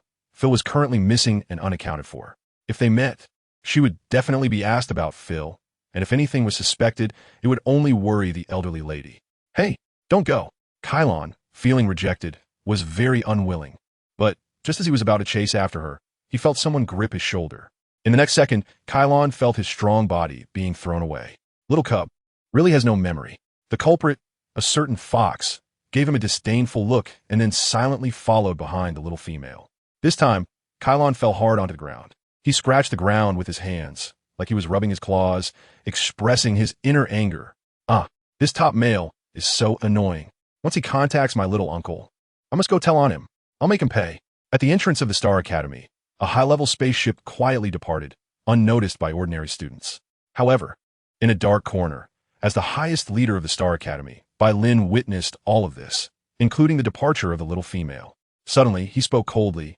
"I remember the Castile family sent an invitation before?" "Yes," an old man with white hair replied with a smile. "They have a cub born in their family and invited distinguished guests to celebrate. However, if I remember correctly, that invitation seems to have been thrown into the trash by you." The man pondered for a few seconds before turning around and ordering, "You go find it back." "Find it?" The old man had a speechless expression and waved his hands to the sides. "It's been lost for so long. Where can I find it? Are you asking me to search through the trash?" The academy places great importance on hygiene and cleanliness, and the trash is cleared daily. Given the time that has passed, it must have already reached the garbage collection station. Bai Lin replied, "You figured out." The old man was at a loss for words. "You really are my dear principal." In the center of the first battlefield, in an underground altar, the dim and eerie environment was filled with a strong smell of blood, accompanied by the painful howls of several wild beasts. Upon closer inspection, the stone platform was stained with bright red blood, resembling a burning iron block. A male locked in the center of the stone platform was barely alive, covered in countless wounds, his limbs and body tortured to the point of being unable to move. However, around him lay many corpses of female wild beasts, scattered haphazardly. Clearly, all these female wild beasts that approached him had been killed by him. Even in desperation, he could not allow these filthy creatures to come near him and defile him. At this moment, the underground altar resembled a bleak, blood-soaked world of Shura. With a whoosh, flames ignited on both sides. Phil's locked arms moved slightly as he forced his fists to maintain a semblance of consciousness. He half closed his eyes, knowing that the demon tormenting him had come again. "You pervert, give it up." Phil's lips were already cracked beyond recognition, and his whole being had lost the light of life. "As long as I'm alive, my body, my soul, will never yield. Everything you do will eventually be exposed to the public. You can't hide it." In that moment, Phil's gaze was firm, but in reality, his heart was filled with immense fear, because he really could not hold on much longer. In the days that followed, The other side released batches of female wild beasts in heat daily. He fought desperately, slaughtering those who wanted to approach him, those who wanted to touch him. He could not fall. His body and soul must remain pure. He had promised to give the best version of himself to Jiang Nuo. How would he go back on his word? But at this moment, the usually majestic tiger had tears welling in his eyes. His body and soul were too exhausted. He feared he would not be able to resist the next batch of hungry female beasts, and if that were the case, he would rather end his own life. Uriel has wavered. Just then, a calm voice resonated in the air, still filled with a light tone. No, I have not. Phil used all his strength to lift his head. I Haven T wavered. You pervert. May you die a horrible death. The echoes in the underground space reverberated. But this frenzied howl sounded more like a dying struggle. Do you know why didn't T deprive you of your ability to resist from the very beginning? The other party's tone was filled with superiority, as if judging mortals. Because only by experiencing this gradual erosion, the sense of helplessness and despair you go through will become clearer and deeper. I can feel your will weakening. You don't need to be stubborn. Phil knelt half on the stone platform, terror in his eyes. What do you want to do? I told you. Your soul will submit to me and become my puppet. The voice of the other party was filled with temptation. At this moment, all your pain and injuries will be restored to their original state. Your soul and body will be healed by me. As the words fell, that familiar sense of soul oppression surged toward Phil once again. No. Phil clenched his fists tightly around the chains. The other party was devouring his soul, wanting to control him, and if successful, he would become someone else's puppet. No, absolutely not. If that were the case, he would rather commit suicide, but in the face of an enemy with immense healing abilities. He couldn't even bring himself to think of dying. The other party had a very subtle control over his injuries and vitality, able to keep him alive, slowly wearing down his will. Surrender. The three words faintly seemed to be aimed at destroying Phil's remaining consciousness. Phil's eyes were bloodshot, and he let out a howl to the sky, desperately thrashing his limbs. The chains shook violently, but with his resistance, his vision became increasingly murky and dim. No. The pitiful whispers fell on the mysterious person's ears, as if a drop of water fell into the starry sea, making no difference. It couldn't splash any water. At this moment, the big cat looked sorrowful, and many scenes flashed through his mind. There were his experiences in the military since childhood, the story of how he gradually became strong. But in the end, it lingered on the little moments spent with a girl, which were the last remnants of warmth he had. Was his life about to end? In such a sorrowful way. Phil could feel his spiritual consciousness being gradually invaded and occupied. Soon, he would lose his autonomy and completely become someone else's puppet. Just then, a soft murmur came from the air, as if things had deviated from their original track. Phil, who had been in a low state, suddenly lifted his head, and his chaotic eyes revealed immense resistance. He stared ahead, and his spiritual consciousness surged wildly, falling into extreme rage. Get away, ah! He screamed desperately, clearly trying to explode his spiritual consciousness. But even if he successfully resisted the invasion, he would most likely become a fool, and his mental power level might drop. A form of self-harming resistance. A soft laugh echoed in the air. Why bother? The resisting Phil revealed a victorious smile, and his whole body collapsed to the ground with a bang. Because he succeeded. He did not become this person's puppet. He was still himself, still Xiao Nuo's. But he didn't know what he would become from this moment on. If he really became a fool, he hoped Xiao Nuo would never find him. Hope. Unfortunately, becoming an uncontrollable scrap. Phil Hodge, soon you will realize that the hellish life you are about to face will be countless times more miserable than becoming my puppet. As the words fell, Phil, bound by chains, disappeared, and the voice in the air also dissipated. Meanwhile, on a beautiful planet in the Central Star Field, there was a beautiful secret realm with lush woods, green grass, emerald colors, and the sound of streams and clear springs flowing softly, all sounded exceptionally refreshing. A few glowing fireflies danced, and the grass on the ground swayed with the wind, emitting a faint starlight. This place seemed to be an undeveloped area. It was beautiful, tranquil, and made one feel the rich vitality of returning to primitive nature. By the rocks near the stream, a young boy lay on the grass. The bracelet on his wrist kept vibrating. As if disturbed by the outside world, the boy suddenly moved his fingers and slowly opened his eyes. No, he instinctively murmured, and the boy's thoughts gradually returned. He looked around the familiar environment without panic, as he was very familiar with this place. Chapter 104. Xianyan, are you crazy? Let go to Bao. When he was very young, his teacher brought him to the secret realm in the lush woods for the first time. This was the residence of Teacher Yas. But how'd he get here? No. Xiao propped himself up against the rock and called out softly to the surroundings. Then he felt that there was no trace of the girl nearby. Clearly, he had come alone. Ding. At this moment, his bracelet rang again. He looked at the screen, seeing hundreds of messages from Ghana, focusing on the latest few. Master, Miss Jiang Nuo has been taken away by Xianyan. I was useless and couldn't stop him. Master, are you in the secret realm? I went there but found it was surrounded by a barrier, and I couldn't get in. Has something happened? Master, are you safe? Master, where exactly are you? The little masters have hatched. Hurry back. Master, Miss Jiang Nuo is back. She is safe. She is at headquarters. But she came with Lord Xianyan. The boy's brow furrowed tightly, as if each message from Ghana was pulling at his emotions. Especially when he saw the last message, he showed an anxious expression, no longer wanting to delay. He spread his wings behind him and quickly soared toward the exit of the secret realm. But when Xiao arrived at the exit, he found there was an invisible light membrane of pale cyan. It only manifested when he reached out. This was a barrier. He couldn't get out. In the lush woods' secret realm was the teacher's residence, so it was obvious that this barrier was set up by the teacher. The boy stood at the exit, feeling helpless, as he knew very well that trying to break through a barrier set by the teacher with his own strength was foolish behavior. Suddenly, a voice came from within the secret realm, as if it were right beside him. You're becoming increasingly thoughtless. You wake up and don't even inform me. The voice was very kind and gentle, like a senior elder speaking earnestly. Hearing this, Xiao revealed a surprised smile, his tone filled with respect. Teacher, are you there?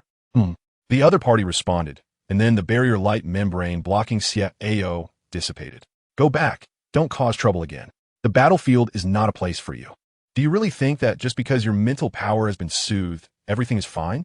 That ominous aura lurking deep in your spiritual consciousness is the real hidden danger. This reproachful teaching made the boy lower his head, and at the same time, Xiao understood. It turned out that Nuonua had helped him soothe his mind, and the ominous aura that had been tainted by that strange stone was completely healed and purified by the teacher. But after realizing all this, Xiao did not rush to leave immediately. The wind ruffled his silver short hair, but his eyes were filled with inquiry. I'm sorry, teacher. I went to the battlefield because I wanted to find someone. Are you looking for someone yourself, or are you helping someone else look for them? The other party seemed to have seen through everything. Xiao's expression paused, and the image of the girl he loved appeared in his mind. He directly replied, To be honest, I have fallen in love with a girl.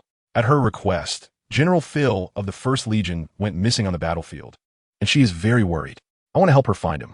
I wonder if you have any information regarding this, teacher? The reason for asking this was because Theo knew that it was his mentor, Yas, who truly controlled the virtual system spanning the stars, not himself.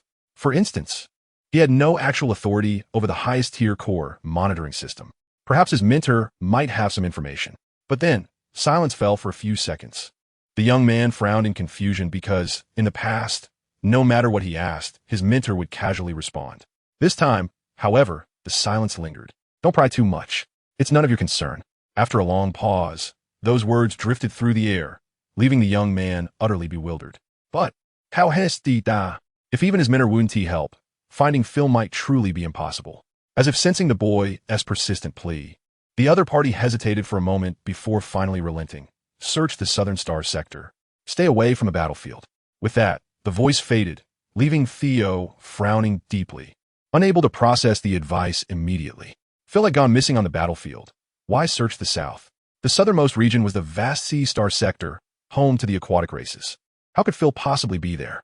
Yet, he had always trusted Yas's words without question. This matter he would have to discuss it with Nuonuo when he returned. Meanwhile, at the headquarters of the virtual Star Nation, chaos erupted in the hatchling nursery. The entire facility was in disarray, with staff members frantic and furious, yet helpless. Today was supposed to be a joyous occasion. The 3 little heirs had finally hatched, and the lady had returned in time. But then, an unfamiliar male had barged in, snatched up one of the hatchlings, and refused to let go. How outrageous! Xianyan, have you lost your mind? Let go of the eldest.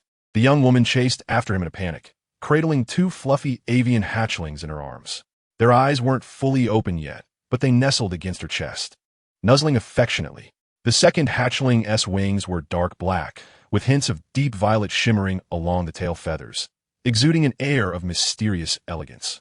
The daughter's feathers, meanwhile, were iridescent, smaller and more delicate than her brother S, fast asleep in her mother S embrace. But the eldest hatchling had it the worst. The eldest was likely the perfect heir to his father Theo S lineage, sharing the same innate talents and physique. Yet now, the silver-feathered hatchling looked utterly pitiful. His tiny wings gripped tightly in the man's hand as he dangled midair like a helpless chick, his little legs kicking frantically. A few feathers had even fallen out. Jiang Nua's heart ached at the sight. But who in the entire nursery could match Xian Yan's speed? No one could catch him. The man held the eldest up to his face, scrutinizing him with a frown. So this is what Theo looked like as a kid. He even gave the hatchling a little shake. Xian Yan, if you don't let go of the eldest right now, I swear I won't forgive you. Jiang Nua was in full mother bear mode. Though Xian Yan hadn't actually harmed the hatchling, his rough handling was painful for the fragile newborn. The avian hatchling in a man's grip seemed equally repulsed, pecking furiously at his hand with his underdeveloped beak. Peck, peck, peck, peck. But after all that effort, not a single mark was left. Xian Yan chuckled. Look at this little runt. Pathetic strength. He seemed amused. Bet Theo was just like this as a kid, dumb and clueless. Like father, like son, no doubt. Shut up. Give me back my baby. And guys, please vote. It's so quiet here. Chapter 105. The fox remains the same. Fox, you're the dumb one. Give me back my baby. Jiang Nua wanted to snatch the child, but her efforts were in vain.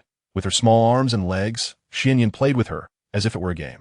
Feeling powerless, the girl simply stood in place, her eyes reddening as she looked at him. This damn fox had chosen to bow. Could it be because the bow resembled Theo?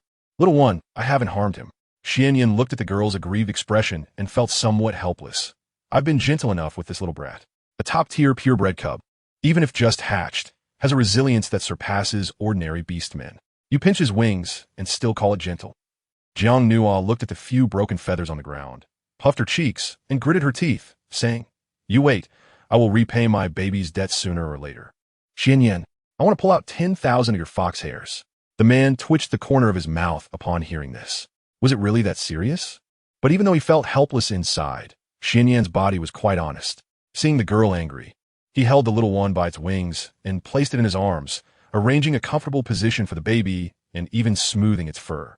Is this okay, little one? The girl still pressed her lips together. I don't need you to hold it. Give my baby back to me. Xian Yan frowned and refused. Look at what you have in your arms. Is there still room for a third one? Jiang Nua was taken aback. Looking at the two babies in her arms, cradling their sleeping faces with her arms, it seemed that the big baby really couldn't fit anymore.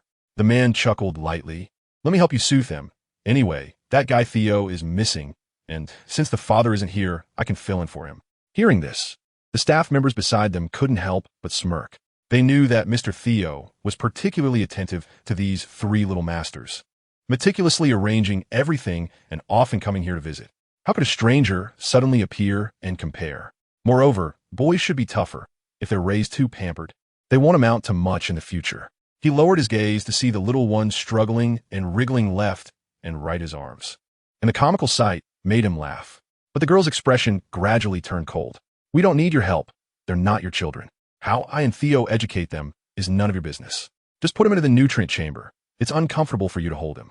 Jiang Nua watched the baby struggle, clearly wanting to escape the confinement. The man's smooth motion paused. It seemed the girl's words struck a chord with him. Indeed, they weren't his children. The three little ones before him, as cute as they were, belonged to Theo, while the girl was carrying Phil's child.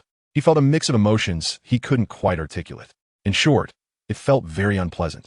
Just then, Ghana rushed in from outside, looking flustered, but with an unmistakable look of joy on his face. Miss Jiang Nua. Ghana's face was almost bursting with excitement. I have great news. The master has sent a message. Jiang Nua's body trembled slightly. The man beside her squinted his eyes, and the smile on his face instantly disappeared. Even his earlier gentle action of stroking the cub was no longer as tender. Really? The girl whispered excitedly. Ghana nodded vigorously. Of course. The master just messaged me. Didn't the master contact you? He said he is heading to the headquarters. Hearing this, Jiang Nua hurriedly wanted to check her wristband. Just now, she was busy holding the baby and had turned the wristband to silent mode to avoid disturbing the little one's sleep. At this moment, Ghana shook off his previous dejection, looked at Xian Yan, who was holding the baby, and frowned. Lord Xian Yan, my master is about to return. Please put down the young master. After all, you are just a stranger, and it's not good for the young master to be associated with your scent. This statement was extremely cold. Xianyan's heart was truly pierced by those words. He looked at the girl, whose radiant smile could not conceal her joy, happiness, and anticipation, as if her thoughts had already flown to that male figure, completely forgetting the man beside her. Little thing, he couldn't help but call out to her. However, he realized that the girl was completely ignoring him. She placed the two little ones in the nutrient chamber and hurriedly checked the messages on her wristband. She treated his words as if they were air. Xianyan's expression turned cold as he pulled the cub out of his arms again, gripping its wings and lifting it up. The struggling cries of Bao once again caught Jiang Nua's attention, and she glared at him angrily. Xianyan, what illness are you suffering from again? Seeing the girl rushing over, the man didn't dodge this time. Instead, he grabbed the girl's wrist with his other hand. Come with me. The man was very strong, pulling the girl to leave. When he saw Gana stepping forward to block him, he waved his sleeve without hesitation and directly sent the opponent flying. Let go. The little ones are here. Where do you want me to go? Xianyan, since you brought me back, why do you have to forcefully take me away again? Jiang Nua couldn't help but angrily rebuke him. The little bit of a good impression she had finally developed towards this fox was now completely gone. Then take the child and leave with me. The man's eyes showed a strong persistence. Is it because Theo Castiel is back that you no longer need me and will just cast me aside? Jiang Nua didn't know how to respond to this topic, because in these past few days, it was indeed Xian Yin who had been running around for her. It was also Xian Yin who had sent her to the Interstellar Academy and brought himself back. As the saying goes, kindness is kindness, and grievances are grievances. She wouldn't deny the help Xian Yin had given her. Thinking of this, Jiang Nua calmed herself down and said to the man, You know, Xian Yin, if you could respect me and not impose your will on me, forcing me to do things, then I would have felt grateful towards you these past few days, and my impression of you would have improved. However, I find it difficult for you to change your self-centered personality. Upon hearing this, the man was somewhat moved. The trivial moments he had spent with the girl over the past few days kept replaying in his mind. Now that Theo was back, was everything going to return to square one? So what? His thin lips moved slightly. Jiang Nua furrowed her brows, looking at the baby in the man's arms, and replied, You saved me this time, so let's consider our past grievances settled. Put down the baby and leave. As she spoke, she reached out to take the child. The baby also cooperated, nudging towards his mother, but unfortunately, the man wouldn't let go, as if his body was locked and unable to move. Suddenly, Xianyan curled his lips into a cold smile and looked at the girl, uttering two words, No way. Jiang Nua's heart completely sank. Sure enough, she had not miscalculated. The fox was still the same fox, unchanged. Gana was also staring at him fiercely, scolding, Let go of the young master quickly. The master will be back soon. This is the headquarters of the virtual Star Nation. If you don't want to get into trouble, leave now. Chapter 106. He wants his mom. He wants to go home. This is the stronghold of the virtual Star Nation. Although he was also a level 9 male, having the absolute advantage depended on whose territory it was. Gana was very confident about this. If the master returned and acted on Silver Dragon Star, the Beast God Hall Master would definitely not be able to defeat the master. This dog reminded me. Xianyan's body transformed into light and shadow, appearing behind the girl in the blink of an eye. His stunningly beautiful face leaned close to her ear, exhaling warm breath. I almost forgot. This is Zio's territory. It seems I really can't stay too long. Little thing, our grudges can't be settled, and they will never be erased. Looking at the girl's slightly puffed cheeks, he extended his long finger to poke her gently, continuing, for example, You will soon come to settle the next score with me. After saying that, he lightly brushed the girl's face, then turned into a flash of golden light and disappeared from the base. At the same time, the girl's expression became extremely panicked and angry. It wasn't because of Xianyan's words, nor was it because of his departure, but because Daba had been taken away by that fox, her baby that had just hatched. Xianyan. The girl clenched her small fists, furious. You damn fox, give me back my child. Pervert. Crazy. Are you insane? The staff nearby were dumbfounded. As through several encounters, the lady in their eyes was so kind, cute, and gentle. She had never been this furious before, and now she was even cursing. However, it was understandable. Her newly hatched cub had been taken away by a strange male. Who wouldn't go crazy? Gana was equally angry and anxious, but he also did not expect that a level 9 male would actually do such a despicable act of stealing someone else's cub. If this were to spread, it would be an embarrassing incident throughout the entire Federation. At that moment, a voice from a distance suddenly came from a certain fox. Don't worry, little thing. Although I don't like Zio's cubs, after all, it is your child. I won't hurt him. The girl gasped in anger. The man laughed. I'll just keep him for a few days for fun. If you're worried, you can come to the virtual world often to check. Or video call me to see if I'm raising the little cub plump and healthy. The last sentence carried a hint of teasing, because only in this way could he continue to entangle with the girl. The two babies lying in the nutrient pod seemed to sense their mother's sadness and anger. They flapped their underdeveloped wings and flew towards their mother, especially the daughter, who gently rubbed her colorful, fluffy feathers against Jiang Nua's chin, wrapping her wings around Jiang Nua's neck, as if comforting her mother. Good baby. Jiang Nua held two children in her arms, but she became increasingly worried about the safety of her eldest. That crazy fox, Xian Yin, wouldn't harm the eldest, right? Returning to the beast god temple, the man still wore that cold and charming smile. He walked up the steps and tossed the little one onto the throne, commanding, "Come here." The attendants entered timidly, but when they saw the feathered baby on the throne, they all lowered their heads in terror. This scene seemed a bit eerie. You, go prepare some items needed for the cub, get some warm milk, and remember to bring a bottle. As for you all, prepare some clothes for when the cub first takes shape. Xian Yin said, then pondered, the clothing color should be pink. A few people below couldn't help but glance at the throne. If they weren't mistaken, the feathered cub seemed to be male. Are you sure about pink? The man didn't care, glancing at his wristband, smiling faintly. The little one had bombarded him with messages for the first time, but he didn't open them, estimating that 8 out of 10 messages were curses directed at him. Warm milk? Clothes for the cub? The several attendants named felt a bit confused. Could it be that the Lord wanted to raise this cub from another tribe? Noticing everyone's reactions, Xian Yan's imposing gaze swept over them. Do you not understand? The frightened attendants quickly shook their heads. We will prepare it right away. In fact, it wasn't their fault for being confused. Since they had been serving in the temple, it was the first time they had heard such a request from the Lord. It was truly out of the ordinary. Remember, the warm milk and baby food must be the best, and the fabric for the clothes must also be the best. If you dare to bring substandard items, I will take your lives. Watching the attendants leave, the man's deep voice suddenly sounded ominous. The attendants broke out in a cold sweat. Although they were merely workers and the federal law protected their right to life, everyone knew what kind of temperament the Lord had. Working in the beast god temple, they always had to be on high alert. Soon, everything was brought in. Little carts were pushed into the hall and presented before the man. Xian Yin stood in front of the cart, inspecting each item, then picked up a bottle of warm milk, checked its temperature, and walked to the throne. This little guy. The cub was adorably leaning against the throne, its two wings sprawled out to the sides, revealing its furry little belly. But upon seeing Xian Yin approach, the little one rolled over and stood up, its wings crossed in front of its chest, ready to defend against intruders. Moreover, it was huffing at the man, showing a strong sense of hostility. Slap! The man's palm smacked the little one's forehead, causing its wobbly body to sway. The cub flapped its wings a couple of times, and unsteady plopped back down, creating a rather funny scene. Ha ha! Seeing this, Xian Yin couldn't help but laugh. He realized that raising a cub was such an amusing thing. Although this cub wasn't his, and was actually a male offspring he particularly disliked, it was still her child. Here, drink your milk. Lacking any experience in raising cubs, Xian Yin directly pried open the cub's mouth with one hand and shoved the bottle in, ordering, "Hold it and drink." Thud! As soon as the nipple was placed in the cub's mouth, the little one immediately flapped its wings and knocked the bottle away, causing it to roll down the steps. Then, the cub lifted its little head to the side, clearly indicating, "I won't drink.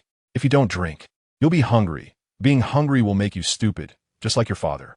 Xian Yin surprisingly didn't get angry. Instead, he waved his hand at the attendants behind him, clearly signaling them to bring another bottle. Soon, another bottle of milk was delivered. The attendants were astonished. It turned out the Lord had such good patience in raising a cub. "Little one, don't think I don't know that in 3 to 5 days you'll take shape, and once you do, you'll be able to talk. You'll completely understand what I'm saying. So now I'm telling you, open your mouth and drink your milk, or I will force it into your mouth and make you swallow it. If you choke, I won't be responsible." Saying that, the man shook the bottle and continued to offer the nipple, but the mischievous smile on his face made him look like a strange, bad uncle. At that moment, the cub looked dejected. Its little head drooped down, leaning against the corner of the throne in the weakest posture, sobbing, "I want my mom. I want to go home." Chapter 107. To be precise, it's playing with the cub in the virtual star country manor in a sunlit courtyard. A girl sat beside a flower bed, gently rocking 2 baby cribs. The 2 little ones lay peacefully in their beds, emitting a faint scent of milk, clearly after being well fed. Lying next to their mother to sleep was the most beautiful thing. But while soothing the babies, Jiang Nua kept tapping on her wristband. During this time, she had sent dozens of messages to Xianyan. She was very anxious, worried about the safety of Dabao. Suddenly, ding, a new message appeared on the screen. Jiang Nua's heart trembled slightly upon seeing it, as she pulled her hand back from the baby crib, quickly tapping on the screen. Yin finally replied to her message. Dabao, please be safe. This message was a photo, and as it opened, the picture magnified in front of the girl's eyes. Upon seeing the photo, Jiang Nua was stunned. In the image, a small feathered baby was sitting on a magnificent throne, holding a large baby bottle with both hands, its little belly round and full. Even the silver feathers on the baby looked shinier, and its little mouth was vigorously sucking, clearly a scene of enjoying a meal. Xianyan, do you want a stuffed about to death? Actually, seeing this scene, Jiang Nua felt a bit relieved. At least the fox wasn't abusing the baby. However, the amount of food for the young one needed to be controlled. The baby had just hatched, and, relying on instinct, often lacked restraint on its own food intake. It required careful management from the parents. The Dabao in the picture was clearly engrossed in eating. It couldn't be allowed to eat more. In the beast god temple, Xianyan looked at the girl's reply, a slight smile forming at the corner of his mouth, appearing somewhat pleased. This was the fastest response he had received from the girl. It was practically instantaneous. Don't worry. That little belly of his is sturdy. It won't burst. If you're concerned, I'll go confiscate the bottle right now. After sending the message, Xianyan walked up the steps and stood in front of the throne, watching the baby who was still happily munching away. With a wave of his hand, he snatched the bottle away. The baby let out a milk-like protest, flapping its little wings in dissatisfaction. This bad uncle was so annoying. First, he forced him to drink milk, and now he took away his bottle. The man weighed the bottle in his hand and said with a smile, "Little guy, this has nothing to do with me. It's your mother who won't let you eat anymore. I have no choice. I listen to her." As he spoke, Xianyan tapped on the wristband to magnify the message Jiang Nua had just sent, presenting it as evidence in front of the baby. But the little one blinked its big, sparkling eyes, completely ignoring the screen and glaring angrily at the man. "Oh, I forgot." Xianyan put the screen away. "You haven't learned to read yet. You're a little illiterate." Although the baby couldn't understand, it crossed its wings defiantly, clearly sensing that this wasn't a compliment. "You get up. This is my seat." Xianyan looked at the little guy's angry expression and sat directly next to him, even resting his leg on the armrest and intentionally pushing against the nearby baby. "See? Below is the bed prepared for you. Climb in and sleep. Don't take up my space." The chubby little body of the baby was squeezed back and forth, and it called out again to express its dissatisfaction. Then, it struggled to stand up, raising its stubborn little head. "Humph, I can't wait to leave, to get away from this annoying, strange uncle." But just as the bow flapped its wings, trying to fly down, its round belly swayed side to side, clearly indicating that the milk inside hadn't been digested yet. In a state of imbalance, it flapped for a long time, but couldn't take off. Finally, it plopped down onto the throne. Yin had lost count of how many times he had laughed out loud. Perhaps since he entered the beast god temple as a child. He had never laughed so happily. It was as if a splash of color suddenly emerged in his dull, boring, and monotonous life. And the elements of this color included not only the baby in front of him, but also the little guy's mother. Sure enough, just as dumb as your father. Yin habitually insulted a certain dad.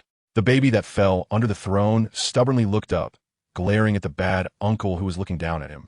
Its beautiful feathers quivering slightly, clearly having hurt a bit from the fall. But its strong little body still wobbled as it stood up, yet before it could stabilize, Xianyan extended a finger and poked at its little body. The baby, just standing, fell down again, landing on its bottom. "Sigh so weak." The man only touched it with a finger. He hadn't moved any other part of his body, and with one hand propping up his chin, he looked quite relaxed. He was just playing with the baby in front of him. No, to be precise, he was playing with the baby. The baby was angry. It seemed to have ignited the pride of its top bloodline. It flapped its wings and tried to stand up again. The finger poked again. Unfortunately, the result was the same as before. The man's finger, as white as jade, exerted an irresistible force on the baby in front of him. After several difficult attempts, the baby lay flat on the ground, its wings drooping, and its little legs splayed out. Exhausted, Xianyan's smile grew more pronounced as he looked at the little guy's adorably dazed expression. He pressed the camera function on his wristband, and with a click, the exhausted little one left behind a childhood shadow photo, adding another page to the Black History album. Just as Xianyan was having fun, suddenly his wristband vibrated. It was a call request, and the account name was quite eye-catching, Theo Castile. The smile on the man's face gradually faded. He first stood up, one hand cradling the baby under the throne, walked down the steps, and placed it in the baby crib, instructing, "Sleep well." After doing all this, he finally left the great hall, pressing the screen to accept the call request.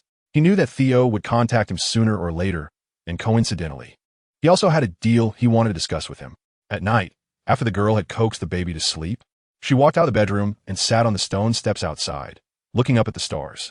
Her gaze was directed toward the entrance of the courtyard, seemingly waiting for someone to appear. After a long time, there was no news. All she could feel was the tranquility of the night, until the starlight in the sky began to dim.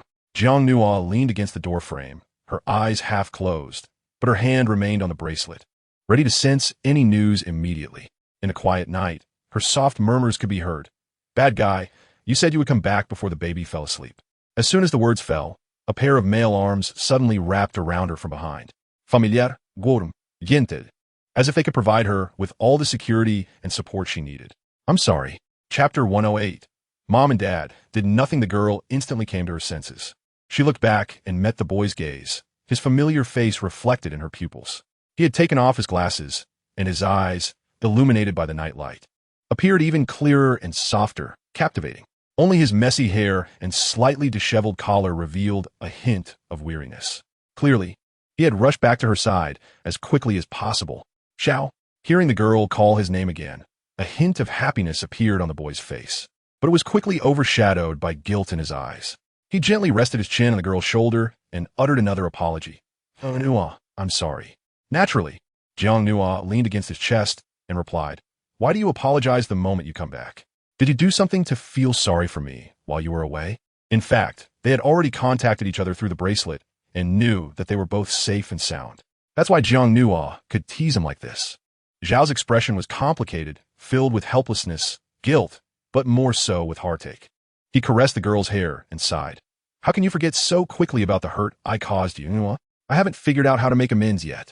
The girl was momentarily taken aback. "Hurt her? Xiao? When?" Seeing Jiang Nua's bewildered expression, the boy shook his head, first lifting her away from the cold stone steps, then walking into the bedroom, laying her down on the bed, and pulling over a thin blanket to cover her. But just as Jiang Nua settled down, the man leaned over her, though he did not do anything to her. He simply held her small face in his hands, his voice gentle. "Can't you remember?" Jiang Nua blinked her eyes, seemingly sensing the implication in the other person's words. Could it be that Zio was referring to the first battlefield base? Suddenly, the boy rubbed her cheek and gently commanded, "Listen, Nua, you absolutely must not comfort me in such dangerous situations in the future. Do you hear me? Don't you know that I—" Although his tone was soft, there was a hint of urgency in the boy's voice, filled with regret. "I couldn't control myself back then and could have hurt you." Looking at the man's flustered apology, Jiang Nua froze for a few seconds, then smiled faintly, as if something so significant to the young man was, in her eyes, truly inconsequential. "I thought it was something serious, Theo. You're making too big a deal out of it." She reached up as well, gently touching his face. "I saved you willingly. No one forced me. Besides, you're underestimating me. With your level of strength, you couldn't possibly hurt me." As she spoke, the girl's fingers trailed downward, drawing a small circle on the man's chest. The casual gesture made it seem as though her words were entirely true. In reality, she said this to keep him from blaming himself too much. But the truth was Theo, in his unconscious state, had truly been too rough with her. Afterward, her entire body ached. Fortunately, her body had already been strengthened to the 4th tier, and the icy energy in her spiritual sea had been drawn out, making the mental agony far outweigh the physical pain. So, the bodily discomfort was indeed negligible to her. "No." The young man caught her small hand, the distress in his eyes undiminished. "You don't have to say these things just to make me feel better. I know exactly how I am when my spiritual energy goes out of control.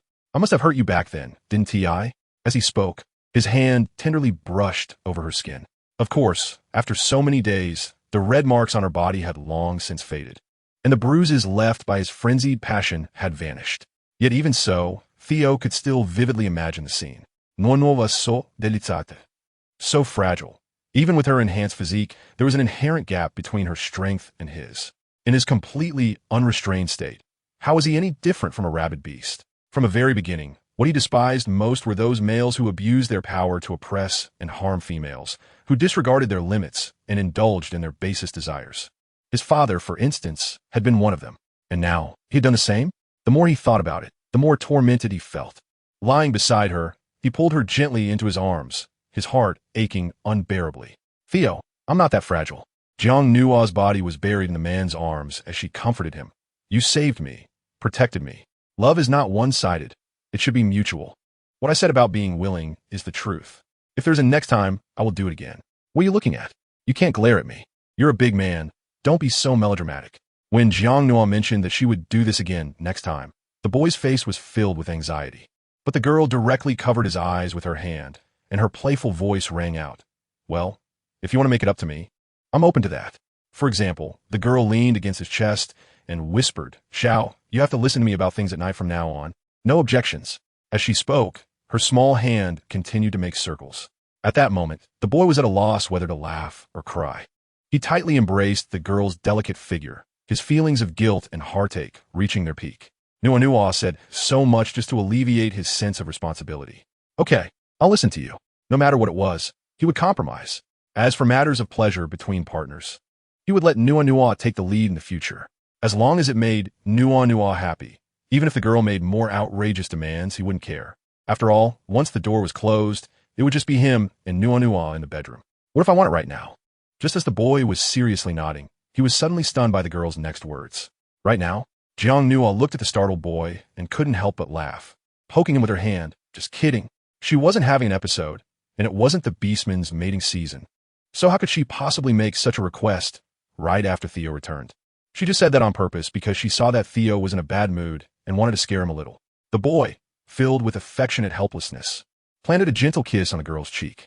But at that moment, Theo's gaze suddenly sharpened, and the softness on his face faded significantly as he looked in a certain direction, his eyes filled with alert wariness, because he sensed several prying eyes. Who was so bold as to spy on him and Nua? Just when Theo spotted the culprit behind the spying, he was taken aback by a handsome face. Jiang Nua also sensed that something was off, so she quickly looked over and discovered that the inner door was ajar, with a narrow crack showing. Two little heads peeked out, their eyes wide open, staring at them. The air suddenly fell silent for a few seconds. Then, frightened, Jiang Nua quickly threw off the blanket, moved half a meter away from the boy, and waved her hands. Babies, Mommy and Daddy didn't do anything. Really, Mommy and Daddy were just chatting. Babies. Tickets were thrown in casually. Chapter 109, The Detestable Condition. Upon hearing their mommy speak, the two little ones flapped their wings and rushed towards Jiang Nua. The little ones snuggled into her embrace, rubbing against her. The second treasure, who inherited the dark attribute talent, lay in his mommy's arms but cautiously looked at the nearby male, their daddy. He felt very familiar and close, with no sense of disgust. But why was Daddy bullying Mommy? Second treasure, be good, this is Daddy. Jiang Nua's voice was very gentle. As a mother, she could guess her baby's thoughts at a glance. The little one must have misunderstood earlier. Xiao smiled as well, reaching out to his children. But before he could touch the second child, his daughter poked her little head out and pecked at Xiao's finger. Finally, her little wings spread out, ready to protect her mother. She had clearly heard it. Daddy had said it himself, that he bullied Mommy. But how could that be? Even before they hatched, she often felt that Daddy came to visit them and took care of them. Daddy should be a good person. So how could he bully Mommy? So fierce. The peck from his daughter didn't hurt at all, and Xiao smiled very gently, exchanging a glance with Jiang Nua. It was still your fault for talking nonsense. The young girl shrugged helplessly, holding her two little ones. Babies, Daddy didn't bully Mommy, nor did he hurt Mommy. He was just joking with Mommy earlier. Be good. Let Daddy give you a hug. Jiang Nua knew that although her little ones couldn't speak, they were quite intelligent and understood many things clearly in their hearts. This was the result of genetic evolution in interstellar beastmen, fast growth and slow aging. Moreover, her babies were top-tier purebloods, seeing their mother about to let go. Her daughter reacted the fastest, burying her little head deep into Jiang Nua's arms and hooking her tiny claws on her clothes, refusing to leave. Meanwhile, the second baby was a beat slower and was picked up by Theo, who cradled him in his palm. But the little one wouldn't settle, squirming and twisting, desperate to crawl back into his mother's embrace. Watching this, Jiang Nua frowned. Second baby, don't be like this. Be good and let Daddy hold you. If it had been Yin in front of her, Jiang Nua would have snatched the baby back in distress. But Theo was their biological father. Her babies had to respect their dad. Beside her, Theo couldn't help but smile at the girl's attempt to play the strict mother. After smoothing his son's feathers, he gently placed the baby back into Jiang Nua's arms without forcing the issue. Don't blame them. Since they're my cubs, their nature must resemble mine a little, Theo explained softly. When I was just born, I was also quite aloof toward my father and only affectionate with my mother. I was always afraid my father would hurt her. Hearing this, Jiang Nua's eyes filled with sorrow. She knew about Theo's childhood experiences. It's different, she said urgently. You're so good. Nothing like your biological father. The babies are still young. Once they take human form and grow wiser, they'll understand. The young man nodded with a smile. Yes, he wasn't in a hurry. As long as Nua and the children were by his side. Fulfilling his responsibilities as a father was enough. I'll take them to their crib to sleep. Wait for me. I'll come back once they're asleep, Jiang Nua said, quickly getting out of bed and heading toward the inner bedroom. But as he watched her retreating figure, Theo frowned and sighed, following her off the bed. He walked to the bedside, bent down, and picked up the slippers she had forgotten. Then he grabbed one of her sleepwear robes before following Jiang Nua inside. The inner bedroom was quiet. Jiang Nua placed the baby back into the crib and gently rocked it. She was wearing only a spaghetti-strap nightgown, her neck and arms exposed, her delicate skin appearing even more porcelain and fair. Though petite in stature, she was exceptionally enchanting, evoking an irresistible urge to cherish and protect her. Suddenly, she felt someone drape a garment over her shoulders. Turning around, she met the gentle smile of the young man. Now that we have a baby, you're neglecting yourself? His affectionate reprimand brought a blush to the girl's cheeks. Lightly tapping the edge of the crib, she blinked and raised a finger to her lips in a quieting gesture, signaling him to lower his voice. Theo said nothing more, but then, right in front of her, he knelt down on one knee. Jiang Nua was momentarily stunned. Before she could react, she felt her feet being lifted by the boy's hands. She looked down and saw that Xiao was gently putting slippers on her small feet with his other hand, instantly wrapping her cold feet in warmth. At the same time, a warm current flowed through Jiang Nua's heart. After doing all this, Xiao sat in front of the girl, allowing her to lean against him. So even while pushing the baby crib, he wouldn't feel tired. On a quiet night, the two nestled closely together, and the babies drifted back into dreamland. As Xiao felt the little ones fast asleep, he picked up the girl again and walked to the outer room. You should rest. You must be very tired after just coming back. Actually, I can soothe the baby myself. You didn't need to stay with me just now, Jiang Nua said softly. This time, her tone was lowered to a whisper, afraid of waking the babies. Nua, the babies were born through your hard work. If I don't participate in their upbringing, what right do I have to be their father? The boy's voice was as gentle as water, and he kissed the girl's lips lightly. I will always be with you. Jiang Nua smiled happily, but to be honest with the system in place, she really didn't suffer much during childbirth, and the little ones brought a lot of warmth and joy to her life. She couldn't help but start looking forward to this pregnancy. She just wondered if the big cat's cubs would be as silly as their father. Thinking of Phil, a hint of sorrow filled Jiang Nua's heart, along with thoughts of her child who was taken away. By the way, Theo, I believe Ghana has already mentioned to you that the eldest was taken away by Xianyan, but for now, he hasn't harmed the eldest. Speaking of the eldest, Jiang Nua couldn't help but curse a certain fox, wondering what kind of fate she had with Xianyan. The youth's gaze turned slightly cold, clearly indicating that his emotions were no longer as calm as before. Nua, I forgot to tell you, he replied. I've already met him in the virtual world. Jiang Nua looked puzzled and asked, what happens next? Theo's thin lips moved slightly. He swore by the name of the beast god that he wouldn't harm our child. After going to the Castile family for the bloodline awakening, he will return the baby to us. Is he really that easy to talk to? Jiang Nua was somewhat incredulous. She had always thought that the crazy fox had taken a Bao as a hostage to use it as leverage to blackmail her for something. What a good talker. No. He clearly was like Theo, wanting to say something but holding back while his gaze revealed hatred. He really wished he could kill that fox. What happened?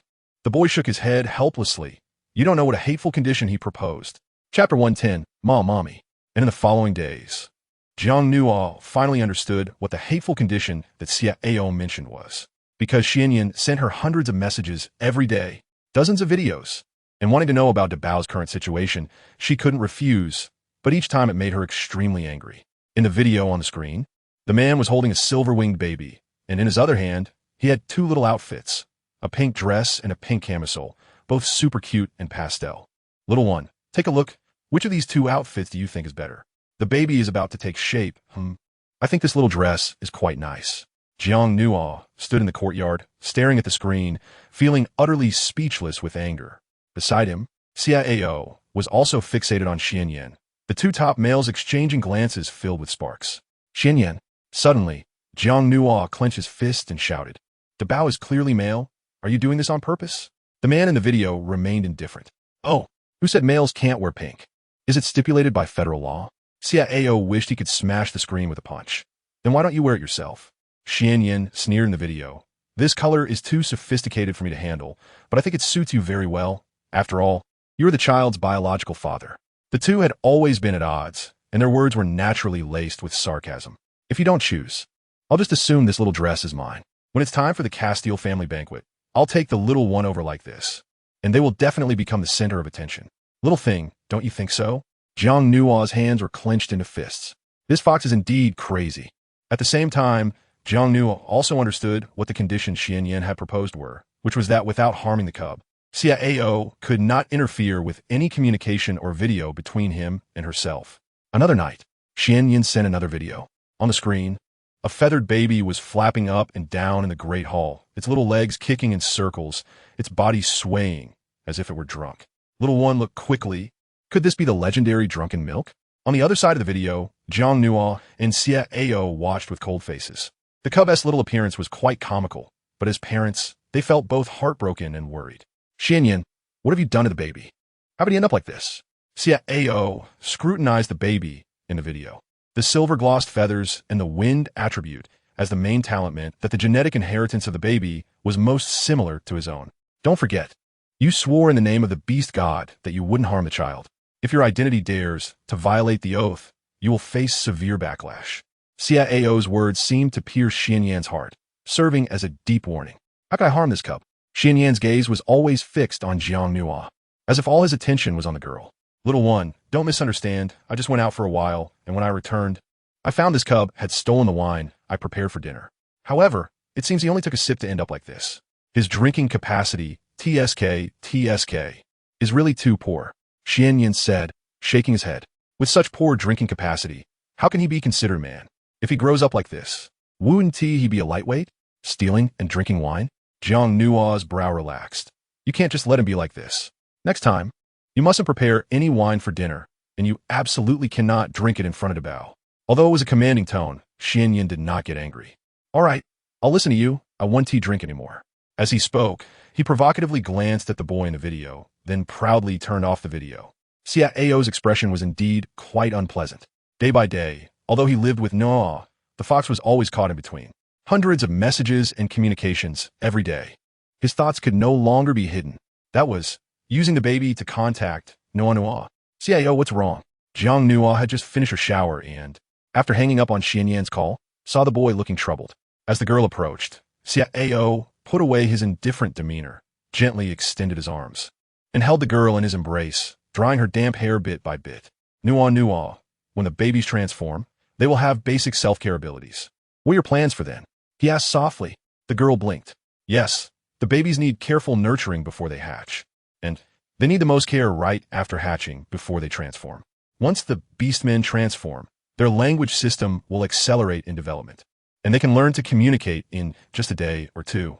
By then, the babies will grow quickly. It won't be long before they can walk and jump, and their parents won't have to stay by their side every day. In a few days, I'll take you to the Hanhai Star region in the virtual world, okay?" The boy's voice was as gentle as flowing water. Jiang Nuo's eyes lit up. "Hanhai Star region?" "Yes." Xiao carefully dried the girl's hair. "It's the southernmost part of the entire Interstellar Federation, and it's also the most beautiful place." He hadn't forgotten what teacher Yas said to him. If searching for Phil, do not go to the battlefield. Instead, go south to search. He didn't tell Nuanua about this. Although the teacher's words held weight, they weren't 100% certain. He was afraid that if he told no, it would lead to false hope. So he could only keep an eye on the Hanhai Star region for other reasons, checking for news there to see if he could discover any trace of Phil. When he really found a clue, he would tell Noah, "Great, the virtual world. We can go anytime. I haven't been to Hanhai Star region, but I've heard there are beautiful star seas. It must be a lot of fun." Jiang Nuo nodded with a smile. But suddenly, her smile faltered as if she thought of something. What about Phil going missing on the battlefield? Aren't we going to look for him? Chiels milid elplesly. See? I wouldn't forget about Phil. The situation inside the battlefield was very complicated. That strange stone that could cause mental turbulence was still in the process of being cracked. However, Maudwa's injuries had recently improved, and in a few days, he would personally command the unmanned fleet to go in once more to search for Phil. Ao said gently, although we still haven't found Phil's whereabouts. I promise you, he will definitely be alive. The boy's voice was soft, yet it inexplicably carried a sense of reassuring credibility. It was definitely not empty words. Okay, we will definitely find him. The girl looked into his eyes, her smile very firm. At the same time, she caressed her abdomen. In recent days, she could increasingly feel the babies growing inside her, and there were even fetal movements. However, the big cat's babies were not as gentle and docile as Ao's children. Their movements were quite vigorous, as if the little ones inside her were very mischievous and full of energy. Perhaps this was due to the differences in their species. 2 days later, on a clear morning, the fragrance of flowers in the courtyard was still enchanting. The girl was dozing off in front of the baby crib when suddenly she saw the 2 little ones in the crib beginning to gather light, their small wings folding up, gradually disappearing. A few seconds later, a chubby little hand reached out. The little hand was short and round, as cute as pink lotus root. Mommy. Chapter 111, Naming the Babies. Jiang Nuo could be said to be startled awake. The word mommy made her instantly lift her head, all sleepiness gone, as she looked at the delicate little bundle in front of her. She excitedly held her daughter's small, soft hand. The little girl before her was incredibly adorable. Although she had already taken form, a bunch of colorful feathers still remained on her head, especially those star-like eyes, which seemed to hide a brilliant sea of stars. Her baby was unexpectedly so beautiful. As for the second child beside her, he had also taken form but was still unaware, continuing to sleep foolishly. Mommy hug. Her daughter's little hand was pink and trembling as she stood by the crib, tugging at her mother's arm with a little head peeking out. Her small mouth was still trying to babble, seemingly wanting to speak, but she couldn't quite form the words. Okay, baby, good girl, mommy will hug you.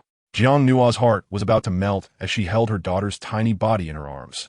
But the smooth appearance of the baby, after taking form, made her unable to help but laugh. At that moment, Ao walked out of the bedroom, holding 2 sets of small clothes. Nuo, I calculated the time. The children will take form now, and next we need to send them to the child care center for systematic learning. With the innate abilities from their orc genes, they will probably be able to have basic conversations in just 3 to 5 days. Their learning and absorption capabilities are very strong, and knowledge and information almost enter their minds through a process of indoctrination. Yeah, I know, but I feel a bit reluctant. Jiang Nuo and Ao worked very well together, helping their daughter put on the little clothes. At the same time, she frowned and said, what about the eldest? There are many child care centers within the Federation, but I wonder if Xian Yan will take the initiative to send the eldest there, if he delays the baby's language learning. As she spoke, Jiang Nuo's expression darkened. Everything was fine, yet the fox had to try to take her child away. Ao noticed Jiang Nuo's worries. He picked up their still sleeping son and whispered, don't worry, Nuo, our little one's learning ability is extremely strong. Even if he isn't sent to the child care center, in less than 10 days or half a month, he will gradually learn to communicate. It's just that sending them to the child care center means there will be professional caregivers, and the baby will learn faster. Sleep, annoying, no, don't move, want to sleep. Just then, a soft voice suddenly came from the small courtyard. It was the baby boy in Ao's arms, his dark purple feather shaking, clearly disturbed from his sleep, his small mouth continuously expressing his dissatisfaction. Unfortunately, he was only able to spit out 1 word at a time. Jiang Nuo watched with a light laugh, coordinating with Ao to dress their sleeping son. The parents' movements were gentle, but at that moment, their daughter, who was already dressed and sitting nearby, suddenly reached out her little chubby hand and grabbed the feather on her brother's head. With a strong tug, there was a loud cry, and the second baby immediately flipped over, thrashing around in pain, instantly waking up with sparkling light purple eyes as if he had been jolted awake. Both parents were taken aback by this scene. Only their daughter, with her chubby arms crossed beside the bed, resting her little chin on them, remained completely calm. Mommy, brother is awake. The daughter had a proud expression, making Jiang Nuo and Ao both laugh and cry at the same time. Ow! The second baby's little hands covered his head. Ooh, it hurts. Sister is so ruthless. But even though it hurt, the second baby didn't retaliate. He just reached out to Jiang Nua's mommy, clearly seeking comfort and affection. Jiang Nua picked up her son, while Xia Ao continued to help the kids put on their little shoes, showing no signs of dissatisfaction despite the children being more clingy to their mother. Don't be afraid, little sister didn't mean it. Mommy will blow on it, and it won't hurt anymore. Jiang Nua gently rubbed her son's head and couldn't help but pinch her daughter's little face, softly saying, "Be good. Be gentler with your brother in the future. You might hurt him." They are all her children, and she feels pain for them all. No. We should name the kids now. The two of them each carried one into the bedroom and placed the children on the bed. Name them. Jiang Nua looked at the obedient baby in front of her, and her thoughts began to become lively. Xia Ao sat beside her, holding her hand and gently explaining. In the Federation, the power to name the young ones is mostly in the hands of the clan leader and the elders of the clan, but here, we don't need that. As long as Nua likes it, we can name the baby ourselves and register the life information. His words not only made Jiang Nua smile, but the two little ones beside them also lay on the bed, clearly understanding the content of the conversation. Their sparkling eyes were observing their dad, and it was evident that their fondness for him had increased a lot. Well then, let's name the first baby. Jiang Nua nodded happily. Although Debao was not by her side, she still wanted to follow the order, as Debao was equally important to her. "You are the dad, you start," she said. Mainly, Jiang Nua had no inspiration at the moment, so she threw the first daunting task to Xia Ao. To her surprise, the young boy smiled, and after thinking for 2 seconds, he said, "Debao will be called Yin Xiao." The word Xiao sounds like owl. It not only reflects the child's race and characteristics, but Xiao also means sky, symbolizing soaring. He had high hopes for his child. Yin Xiao. The girl took Xia Ao's hand and smiled sweetly. She remembered that Debao's feather color was silver. "Nua, the rest is up to you. No slacking off," Xia Ao said, extending his finger to poke the girl's nose in a doting manner, completely unfazed by the two little ones nearby who were still watching. Jiang Nua responded lightly, glancing back to gently stroke the dark purple feather on her son's head. It was dark and muted, not as vibrant as her daughter's, but deep and steady. A very noble color scheme. The second child would be named Mou, and the daughter would be named Kailing. What do you think?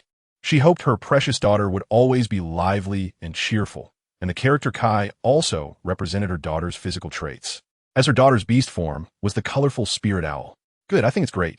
Xia Ao wrapped his arm around the girl's shoulders while looking at the shining eyes of the two little ones, clearly satisfied. That afternoon, Xia Ao and Jiang Nua took the two little ones for identity registration and the system entry of their life information. They also sent the little ones to the Central Star region, which was the best childcare center recently. Here, there was a 1-month learning program. Not only could the little ones quickly acquire language skills, but they would also learn common knowledge in the interstellar realm, serving as foundational education.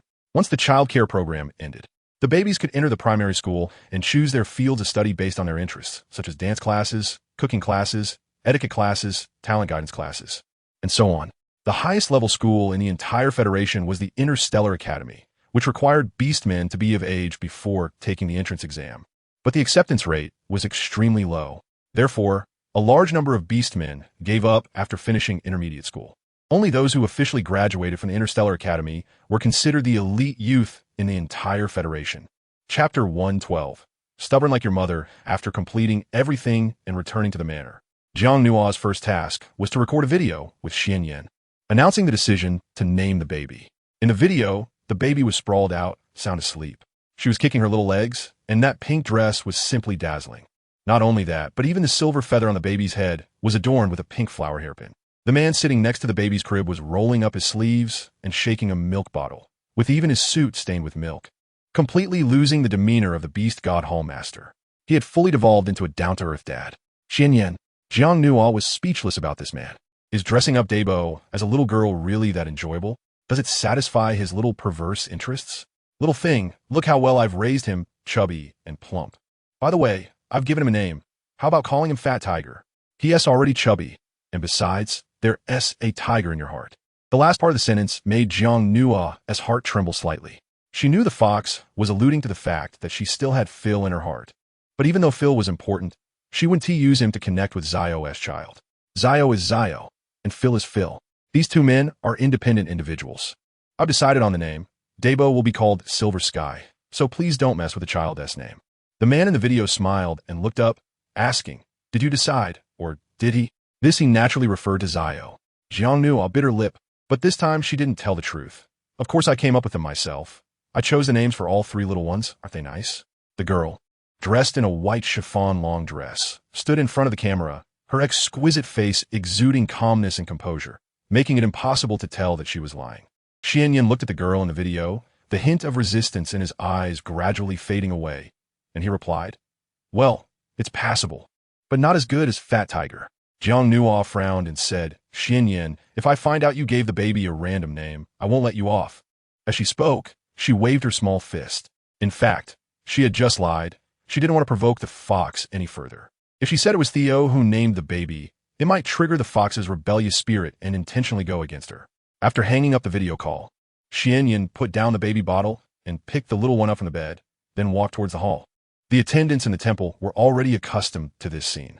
Ever since this Feather Clan baby got drunk from stealing wine last time, the temple master had been going out less frequently, and even when he did, he always took the baby with him. This left them astonished. Those who didn't know might think the baby was his biological child. Just as Xianyan was taking the baby out, an attendant approached and reminded him, "Temple Master, Generals Brian and Ewan have scheduled a meeting with you in an hour. They probably want to report on the military situation on the battlefield." The man didn't stop walking. Let them wait. Yes. The attendant dared not say more. But suddenly, Xianyan stopped in his tracks, turned around, and asked the attendant, "Where's the nearest childcare center?" Upon hearing this, all the attendants looked up. "Huh, I'll check right away." The man's eyes flickered as he stared at the little one in his arms and sternly ordered, "Investigate and give me a list. The closer, the better. Preferably right at the temple's doorstep, understand?" All the attendants seemed to have a few black lines appear on their foreheads. What kind of nonsense is this? Which childcare center will be foolish enough to open right at the Beast God Temple's door?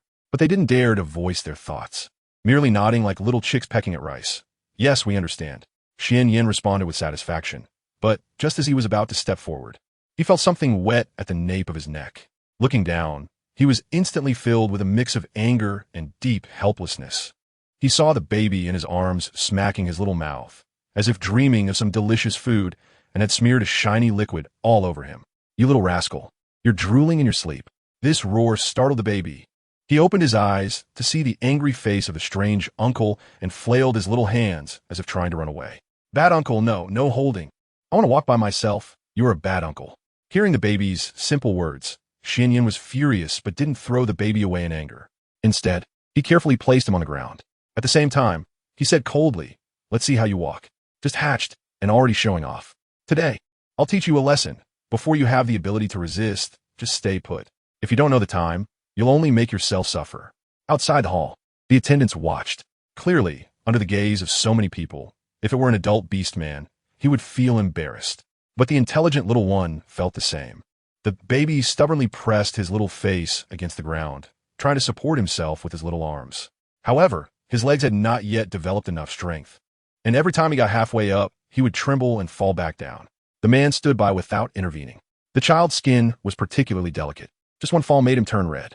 Xianyan watched coldly, but secretly clenched his fists. Once, twice, 10 times. Every attempt was accompanied by the sound of him falling down repeatedly. The attendants watching were somewhat moved. The baby's little hands clenched tightly, and shiny tears appeared on his tender face because he missed his mother and the warmth by her side. Yet, even so, the baby held back his tears. Unable to stand, he could only use his little knees to push against the ground and start crawling back. Although it was only a few dozen meters from the hall, this distance felt so far for the baby, and he would probably have to crawl for a long time. The attendants on both sides looked on, noting that he was still smaller than a pet raised by a noble family. Suddenly, the baby felt someone lift him by the back of his neck, his little legs leaving the ground. "Just like your mother, so stubborn." A cold voice sounded as Xianyan carried the baby back. He had a serious expression, showing no concern for the baby's swinging little legs, even losing one shoe. "Oomph." The baby pouted and looked down. "If it weren't for my vow, I wouldn't care about you." The man tossed the baby back on a small bed and took out a cloth to wipe off the dirt on him. "You're so young and already showing off. You can't do anything and only embarrass yourself. Your mother is liked and cherished by many, but you might not be the same. If you don't change this character, you'll definitely suffer in the future." Xianyan mumbled in his heart, as expected of the child of that little one. "Would it kill you to soften up to me?" Remembering his multiple encounters with the girl, each time, the little one had hardly ever softened to him. From the baby, he saw the shadow of the girl. This character was simply inherited. Listen, your mother named you Yin Xiao, and that is your name. Soon, I'll take you to the child care center. Remember to study hard. Only by becoming stronger can you resist, understand? Jiang Nua's 3 little cubs were all sent to the child care center, but they were separated by distance. Xian Yin was very strict with the cubs. He first chose a child care center closest to the sacred temple, personally picking them up and dropping them off. Every time a class ended, he would arrive an hour early, as if afraid the cubs would sneak away. This attitude stunned everyone in the beast god sacred temple. Unfortunately, the Feather Tribe baby was still very resistant to the master's attitude, crying every day to go home. There were even several dramatic scenes. One day, the Bao returned from school for the first time. His little pink dress was dirty and covered in mud, with both little hands behind his back and his head down. How'd you get into this state? Xian Yin asked with a smile, feigning ignorance as he looked at the little guy. The Bao raised his little head and glared at him. Bad uncle, annoying. No wearing a dress. It's sister's dress, you're a bad guy. A big bad guy annoying you.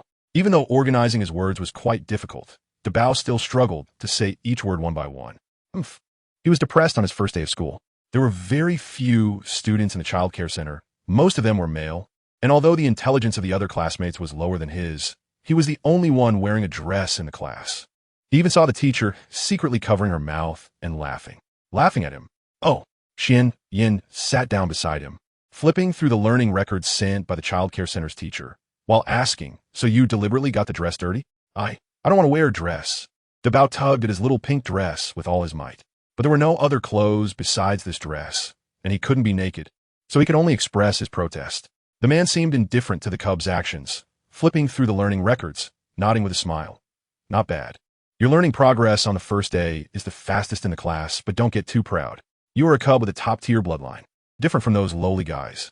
If you compare yourself with them, you are just degrading yourself, understand? Listening to the man's monologue, the cub got angry, stomping his little feet on the floor. With his hands on his hips, he shouted, No wearing a dress. Don't think you can relax after school. You need to review what the teacher taught today. I will take you back at the same time tomorrow. You don't need to stay there for boarding. You can come back for meals. The two seem to be on different channels. I don't want to wear a dress. I want to wear clothes and pants. The classmates all dress like that. The Bao's little face turned beet red because he realized that this strange uncle in front of him didn't care about his requests at all. Anxiously, his little mouth kept moving, desperately trying to organize the language in his mind, wanting the strange uncle in front of him to understand what he meant. Xian Yin smiled at the cub, as if deliberately pushing him to the limit. Repeat that again. The little guy had just learned the language course today, and he probably hadn't truly mastered it yet.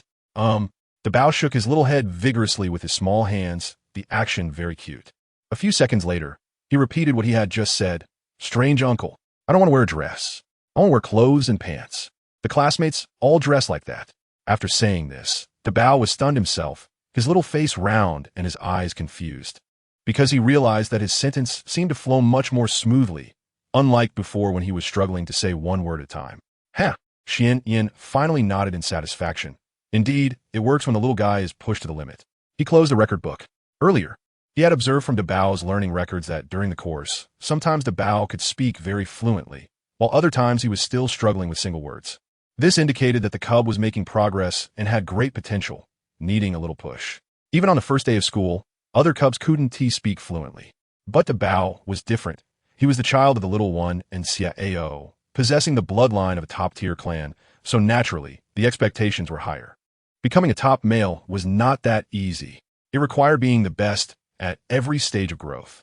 He had to discipline and guide the cub well. Otherwise, he feared that the little one would blame him for not guiding the child properly in the future. Someone, go get a few sets of clothes for boys.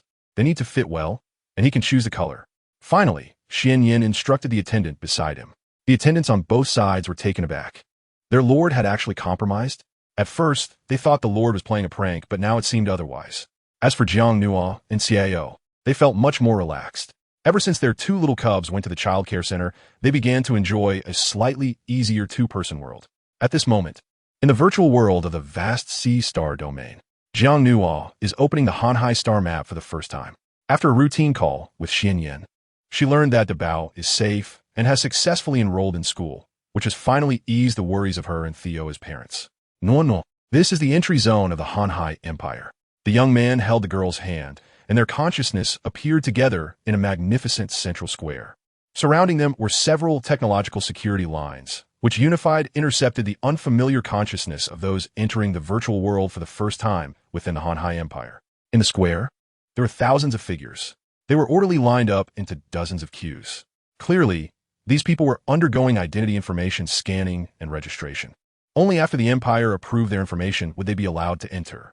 Apart from the top-tier individuals, the Federation and the four major empires still impose strict restrictions on ordinary people. Even in the virtual world, consciousness cannot be allowed to roam freely, as it would disrupt the rules. It's so beautiful here. Jiang Nua observed her surroundings attentively. The square they were in was suspended in the center of the Sea of Stars, which was quite similar to the headquarters island of the virtual star nation. However, the difference was that the water around the headquarters manor was calm, while the surrounding Sea of Stars here was tumultuous and splashing. The deep blue sea shimmered brilliantly, intertwining with clusters of nebulae, reflecting a starry surface that was mesmerizing and seemingly endless. Ghana, go take care of it. Theo gestured to Ghana. Yes, master. The little secretary immediately understood the master's intention and crossed the long line of 1,000 people to walk towards the processing window at the front. How? What are you doing? Jiang Nua asked, puzzled. The boy pointed to his wristband and said, let Ghana help you activate your entry permissions. If he helps me, what about you? Looking at the girl's bewildered eyes, Theo smiled indulgently. My virtual consciousness is within the entire Federation. As long as it's an area covered by the virtual system, it's smooth sailing. In other words, even if I suddenly appeared in the Imperial Palace of the Han Empire right now, I wouldn't be obstructed. Hearing this, the girl bit her lip. Look at how you say that. Isn't it infuriating? When I set up your account, I only increased the permissions within the business scope of the virtual star nation. As for entering the four great empires, information verification is still required. He continued to coax softly. That's why he accompanied Nua to this transfer square. Otherwise, he couldn't just leave her here to queue alone, could he? Chapter 114. Can big shots cut in line? However, Ghana's act of bypassing the queue drew dissatisfaction from many. Many had queued for several hours with their virtual consciousness here, and seeing someone breaking the rules would naturally make them furious. Who is this person? Doesn't he know how to queue? He looks really young. Could he be some inexperienced kid just out of family? This was the territory of the Han Empire, the largest and wealthiest among the four great empires, but also the place with the harshest rules. He couldn't think that the temper of the aquatic beastmen was easy to deal with, could he? Maybe he thinks he has privileges just because he is from a noble family. I come from a mid-level family and still have to obediently queue here. Who does he think he is? Bah, this is just in the virtual world. If it were in reality, I'd definitely give him a beating. With a guy like him, once he enters the Han Empire, wouldn't he just get bullied to death by those aquatic beastmen? The aquatic beast herd hates pretentious people the most. The surrounding crowd as discussions grew loud, and Jiang Nua, standing by, gradually frowned. It was normal for others to resent queue jumping, but the hostility of those about to enter the Han Empire seemed particularly pronounced. There's no need to pay them any mind. The boy held Jiang Nua's hand, his indifferent gaze sweeping over the crowd as if looking at a group of unimportant people. Most of these people have probably been to the Han Empire in reality. After being influenced for so long, they've been affected by the living environment there. Environment? Jiang Nua was puzzled. But I read in a book that the aquatic orcs are naturally gentle and kind, treating others with grace. Their living environment should be peaceful and stable. So how could it be like this? Can the environment really influence such a large amount of hostility? You see, Xiao shook his head, his tone helpless. What Nua is referring to should be the merfolk royal family. However, the aquatic community is highly subdivided, and some groups are very violent and cruel, such as the shark people, whale people, and the giant crab people, among others. They consider themselves nobles, and even though they are bound by laws, they still secretly kill their own kind and are merciless towards land orcs. The girl's gaze dimmed, as if a certain realization in her heart had been suddenly overturned. So, the aquatic community is that terrifying? Seeing that the girl seemed frightened, the boy pinched her little nose and hurriedly said, Don't be afraid. I will protect Nua and make sure my Nua won't be eaten by those vicious guys. Humph. Jiang Nua blinked. What is there to be afraid of? This is a virtual world, not reality. At that moment, Ghana had already walked to the front. The male at the front of the long queue bared his teeth, but instead of blocking him, he looked at Ghana as if he were watching a joke and sneered. Clown. The people behind in the long queue nodded secretly, waiting for Ghana to be thrown out like a clown. There are many people queuing here every day, causing trouble and cutting in line. Which day doesn't T have a few? The staff of the Ocean Empire and the security team wouldn't T give these people any face. As expected, a staff member ahead frowned, looking at Ghana with an increasingly cold expression. See, this clown is about to embarrass himself.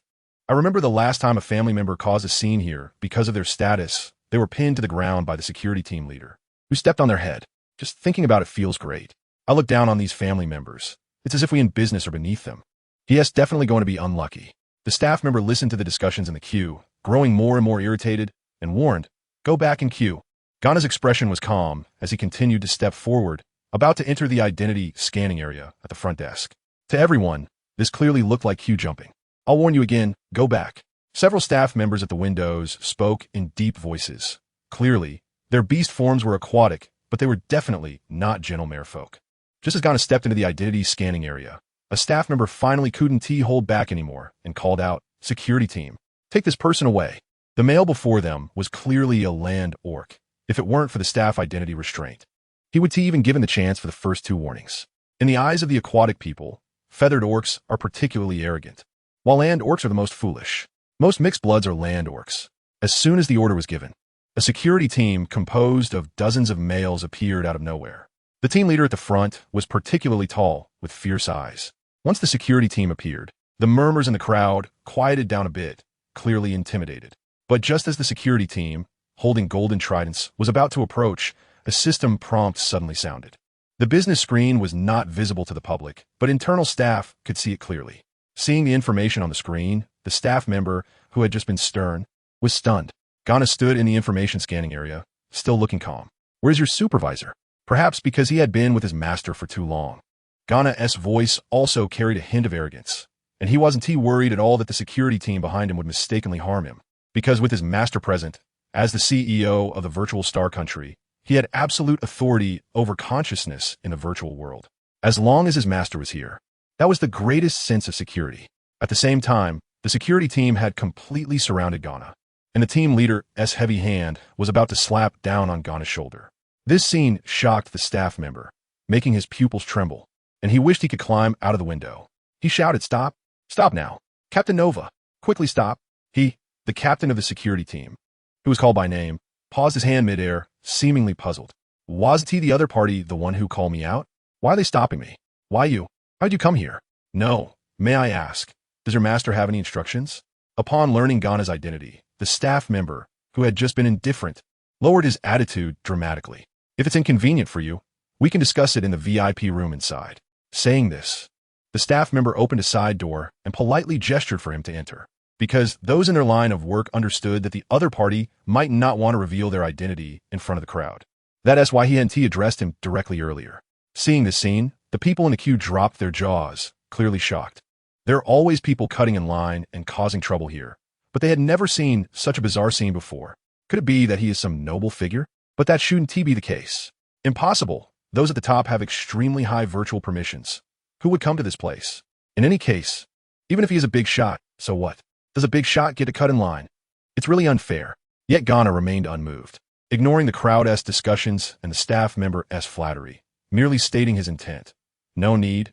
My master is still waiting. I'll give you an account.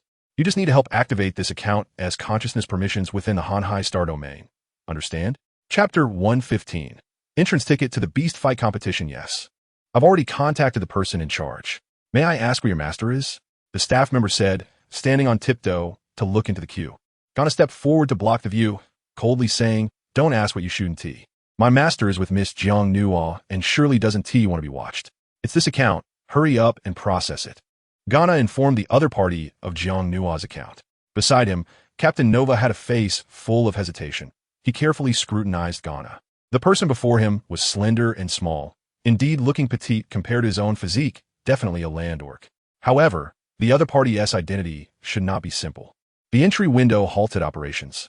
Because Ghana was standing in the information scanning area, the other staff remained beside him, no one daring to let him move an inch. While the people behind could only wait, Ghana truly managed to delay everyone behind him from processing their business with just one person. Of course, Ghana wasn't doing it on purpose. Having been with his master for years, he had no empathy or sense of yielding. He was merely executing his Master S orders. The Master S command was the top priority. The interests of others were not in his consideration. To outsiders, it indeed seemed very selfish and cold, completely fitting the demeanor of that group of nobles. Hey, we've been queuing for so long. Just because of him, we have to wait? Exactly. Even if he cuts in line, why should we wait together? Can't he just process my business first? I have a contract to sign online. The people near the front of the queue began to get restless. But Nova's eyes were sharp as he said, "Shut up. If you don't want to process your business, leave. We want to stop you." Not far away, Jiang Nuo watched the scene in the square with a frown, as she didn't expect that her personal matters would cause such a stir. What was she thinking? She needed to reach out and gently rub the girl's earlobe. His fingertips were slightly cool, the touch soft and tingling. The girl looked up and shook her head. "No. I thought Nuo would think my actions were bullying." Zio chuckled. After all, what Ghana did was also under his suggestion. "Zio, I understand this world has never had so-called equality. Pursuing fairness in a place with privileges is itself a joke." The girl's words sounded somewhat indifferent. "If that's the case, all I can do is understand and integrate, rather than stand up like a saint to speak out for these people." In other words, if Zio's identity were exposed, those in line would probably not dare to say a word. Moreover, her intrinsic belief was that no matter when or how the times develop, there can never be absolute fairness in any world. Celebrities, high officials, politicians, leaders, these groups will always be at the top of the pyramid. And even if they wave the banner of fairness, it is merely a smokescreen for the ordinary people. Mino nois veri perceptide. The boy's gentle gaze seemed capable of drowning someone. He slightly bent down in an inconspicuous corner and licked her tender lips. Smooth and sweet like jelly. "Aren't you curious about my reaction?" The girl unabashedly bit his lip lightly, mimicking him by licking slightly. The man smiled and said, "Nuo. Ever since I first saw you, I knew your defenses were strong and that you wouldn't easily show affection to outsiders." "Oh." Jiang Nuo raised an eyebrow. "Are you evaluating me?"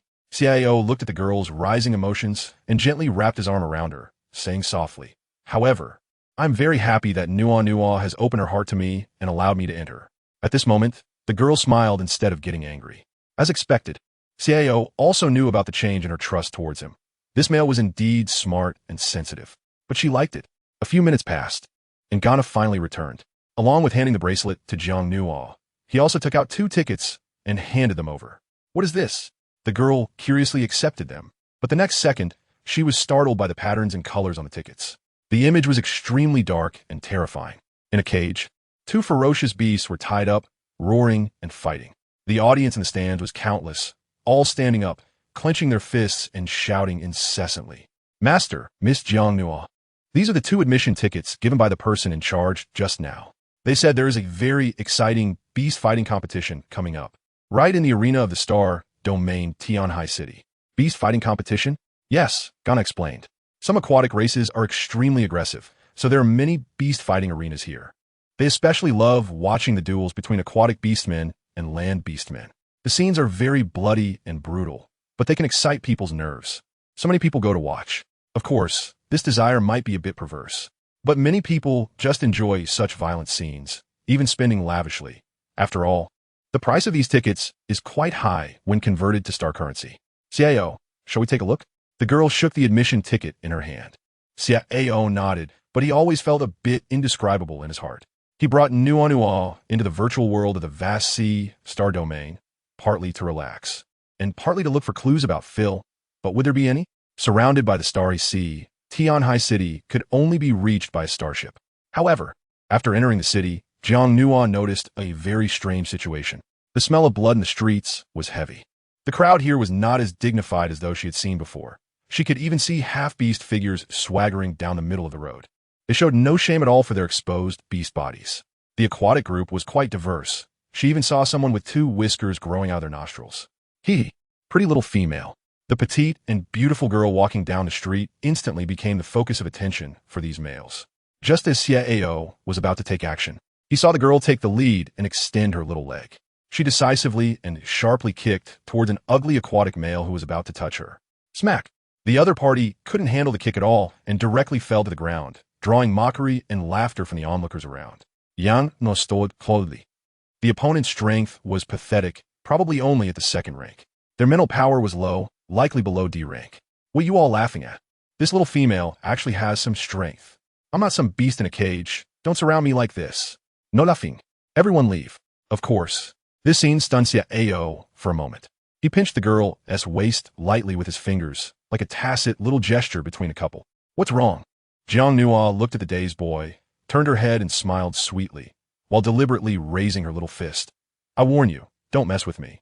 Otherwise, when I get stronger, I'll beat you up too. Xiao smiled helplessly. He had always been curious about how strong Nua actually was. He remembered that when they first met, Nua's strength was still at 0 rank. Chapter 116. His code name is Abyss. This guy is too useless. I might as well take over. Another male beside rubbed his hands and was about to step forward, the scales between his elbows looking dirty and ugly. And the closer he got, the stronger the stench became. But after taking just 2 steps, he found that the boy standing in front of him glanced at him, and an overwhelming aura instantly crushed down on him. He was so scared that his face went pale. He was a top-tier male. With a gasp, the crowd that had been watching scattered faster than rabbits, disappearing in the blink of an eye. Survival of the fittest. This is just as real, even in the virtual world. Jiang Nua was already used to it and didn't get angry. She just saw it as a joke. She only hoped to become stronger quickly, able to protect herself without relying on the males around her. In the Beast Arena of Tianhai City, the exterior of the building resembled a gigantic shark, and the entrance looked like a mouth with teeth leading to its belly. Surprisingly, the guides at the entrance were intelligent females. To be precise, intelligent females were forms of artificial life, not true beastmen. They possessed the beautiful exterior of females, but were essentially just empty shells. However, even as empty shells, the many passing males did not let them go. They reached out, groping the intelligent females' breasts, faces, and buttocks. Each one laughed in a way that was nauseating. This behavior did not violate any laws. Why not take advantage of free benefits? This was the true thought of most males. Ladies, please follow this way. Jiang Nua handed the ticket to the other party and was immediately invited into a quieter passage. The crowd in this passage was dressed more elegantly than those outside, but each person's eyes revealed a fierce, bloodthirsty aura, clearly emanating a combative nature. It seemed that there were no mere folk royals here. Of course, esteemed lady, an intelligent female beside her smiled and said, the number of merfolk royals entering the Beast Arena in a year is definitely no more than 5. Is that so? But there is one today, Jiang Nua replied. The intelligent female continued, that guest is indeed a rare visitor. Hearing this, Jiang Nua was slightly taken aback. Even Theo remarked, it's rare for them, who usually love peace, to come to such a place. But how could they, who are non-confrontational and peace-loving, become royals? Jiang Nua did not understand. It seemed to contradict her perception. The aquatic community is vast, and becoming a ruler to lead other groups is not an easy task. No. That's because the spiritual energy of the merfolk is exceptionally pure, and they have the ability to purify water areas, Theo explained gently. The star-sea waters are the space on which the aquatic races depend for survival. They rely on it, and the merfolk royals control this lifeline. Moreover, although the merfolk are gentle in nature, their innate strength should not be underestimated. So that's how it is. Jiang Nua suddenly felt a deep curiosity about the merfolk. The two of them were seated in the front area, closest to the central beast arena, with the best view. However, just as they were about to enter the viewing platform, they noticed a screen at the entrance. It displayed a lot of information about the participating beast fighters, as well as options for betting. Dear guests, would you like to place a bet? The guiding intelligent female smiled sweetly. If you want to bet, I recommend this contestant. Code name Furious Tide, from the Rock Turtle tribe, with A-level mental power. His combat strength is extremely strong, having achieved 7 consecutive victories with very low odds. Moreover, the contestant he is facing is also quite weak. Jiang Nua looked over, and there were at least dozens of pages on the entire screen, with probably hundreds of contestants. Will the beast fighting arena also be held offline? The girl's question puzzled the intelligent female for a moment. Sorry, esteemed guest. My program does not allow me to answer this question directly in person. Jiang Nua did not press the other party further. After all, the other party was just an intelligent life form. Zio smiled and embraced the little female, responding without any hesitation. Well, might as well ask me. You know? He nodded with a smile, leaning closer to the girl and saying, naturally, any event held in the virtual world requires the consent of the virtual Star Nation. So I would know a lot of relevant insider information. The girl's body was soft, and being held in his arms felt fulfilling and warm. Especially the faint fragrance of her hair, a scent he had long been accustomed to, and which could intoxicate him. Watching their intimacy, the intelligent female beside them had a vacant expression, showing no curiosity.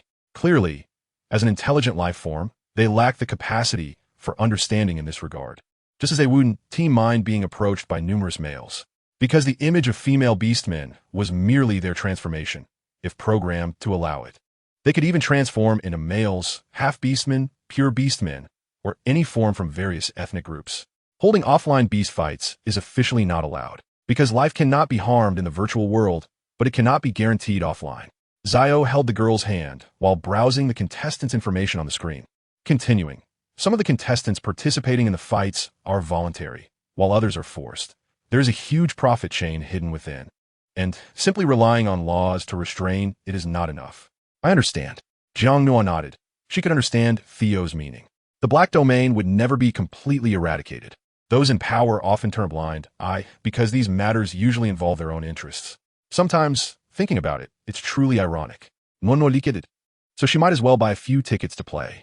It's better to listen to her and buy this one called Wild Waves. Jiang Nua smiled and nodded. Watching the trapped beast competition in the virtual world felt pressure-free. At least today, no one would really get hurt or lose their life. But suddenly the girl casually asked, "By the way, who is Kuang Tao's opponent?" The intelligent female quickly replied, "There is very little information on Kuang Tao's opponent. That contestant is a newcomer." "Then why are you so sure Kuang Tao will win?" Jiang Nua was simply curious. The intelligent female tapped her fingers lightly and brought up a simple contestant information sheet on the screen. "You see, Kuang Tao's opponent is just a C-grade psychic mixed-blood tiger beast, and he is also disabled. His estimated winning rate is less than 20. What? Hearing the introduction, Jiang Nua's heart trembled. She now had a sensitivity towards the tiger clan. But upon hearing terms like mixed blood and C-grade psychic, her heart slowly settled down again. It was as if the waves of the starry sea outside were surging, silently carrying the melancholy of a quiet retreat. Xiao gently stroked her cheek, comforting her. "Don't worry, Nua, he will come back." He understood the girl's feelings the best. "Xiao, I want to bet on his win." Suddenly, the girl fell silent for a few seconds, her fingertips lightly tapping the screen. What is his code name? Win or lose? It was a kind of inclination in her heart, merely a humorous way of expressing it. The intelligent female respectfully smiled. "Esteemed miss, according to the information, this contestant's code name is called Fallen Abyss." Chapter 117. Is Xiao too sensitive? Fallen Abyss sounded like a somewhat melancholic code name. Just by this, 100 bets. Xiao kept a close eye on the subtle changes in the girl's expression. He sighed softly and pointed his finger at the betting option on the screen. "You want to buy 100 bets?" The intelligent female was somewhat surprised. 100 bets was not a small sum, as each bet was 1,000 star coins. This seemingly well-to-do young guest didn't he look like a gambler? Or rather, if he really loved to gamble, why would he bet on such a low winning rate beast? Xiao and Jiang Nua hesitated to speak, but they were gently interrupted by the other party. "It's fine. Let's treat it as a little gamble, a blessing for Phil, hoping he can return safely." The girl was momentarily stunned but smiled and nodded. However, as she walked in, Jiang Nua's hand covered her heart, giving it a gentle pat. She always felt uneasy today. She didn't know if it was the influence of the trapped beast arena environment, but she felt something was about to happen. The venue was extremely noisy. The dozens of tiers of stands were filled with people. Jiang Nua and Xiao are seated in the center of the first row, the best vantage point in the entire venue. What surprised Jiang Nua the most was that the entire beast fighting arena is actually a fusion of land and water. With a diameter of about 30 meters, one half has a marble floor, while the other half is a deep blue water pool. At a glance, the pool appears to have no bottom, but given the terrain, it is likely over 10 meters deep. After they took their seats, Jiang Nua was surprised to find a female water beast sitting next to her, whose appearance and attire were quite wild. A leather outfit, super short shorts, and even a small whip hanging from her waist, contrasting sharply with Jiang Nua's demure demeanor. "Oh, what a pretty little sister."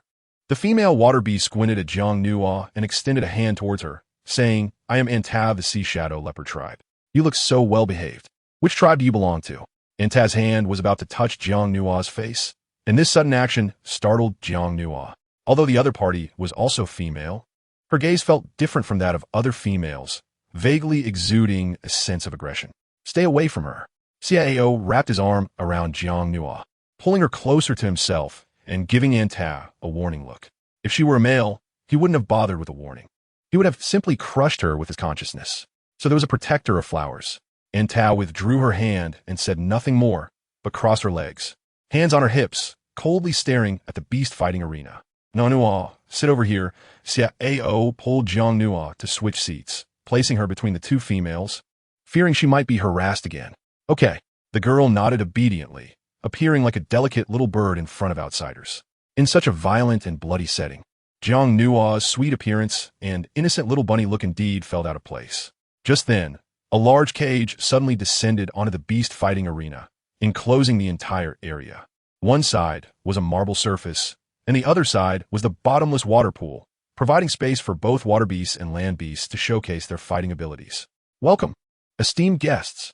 The beast fighting competition is about to begin. Please do not move around casually, and do not approach the beast cage.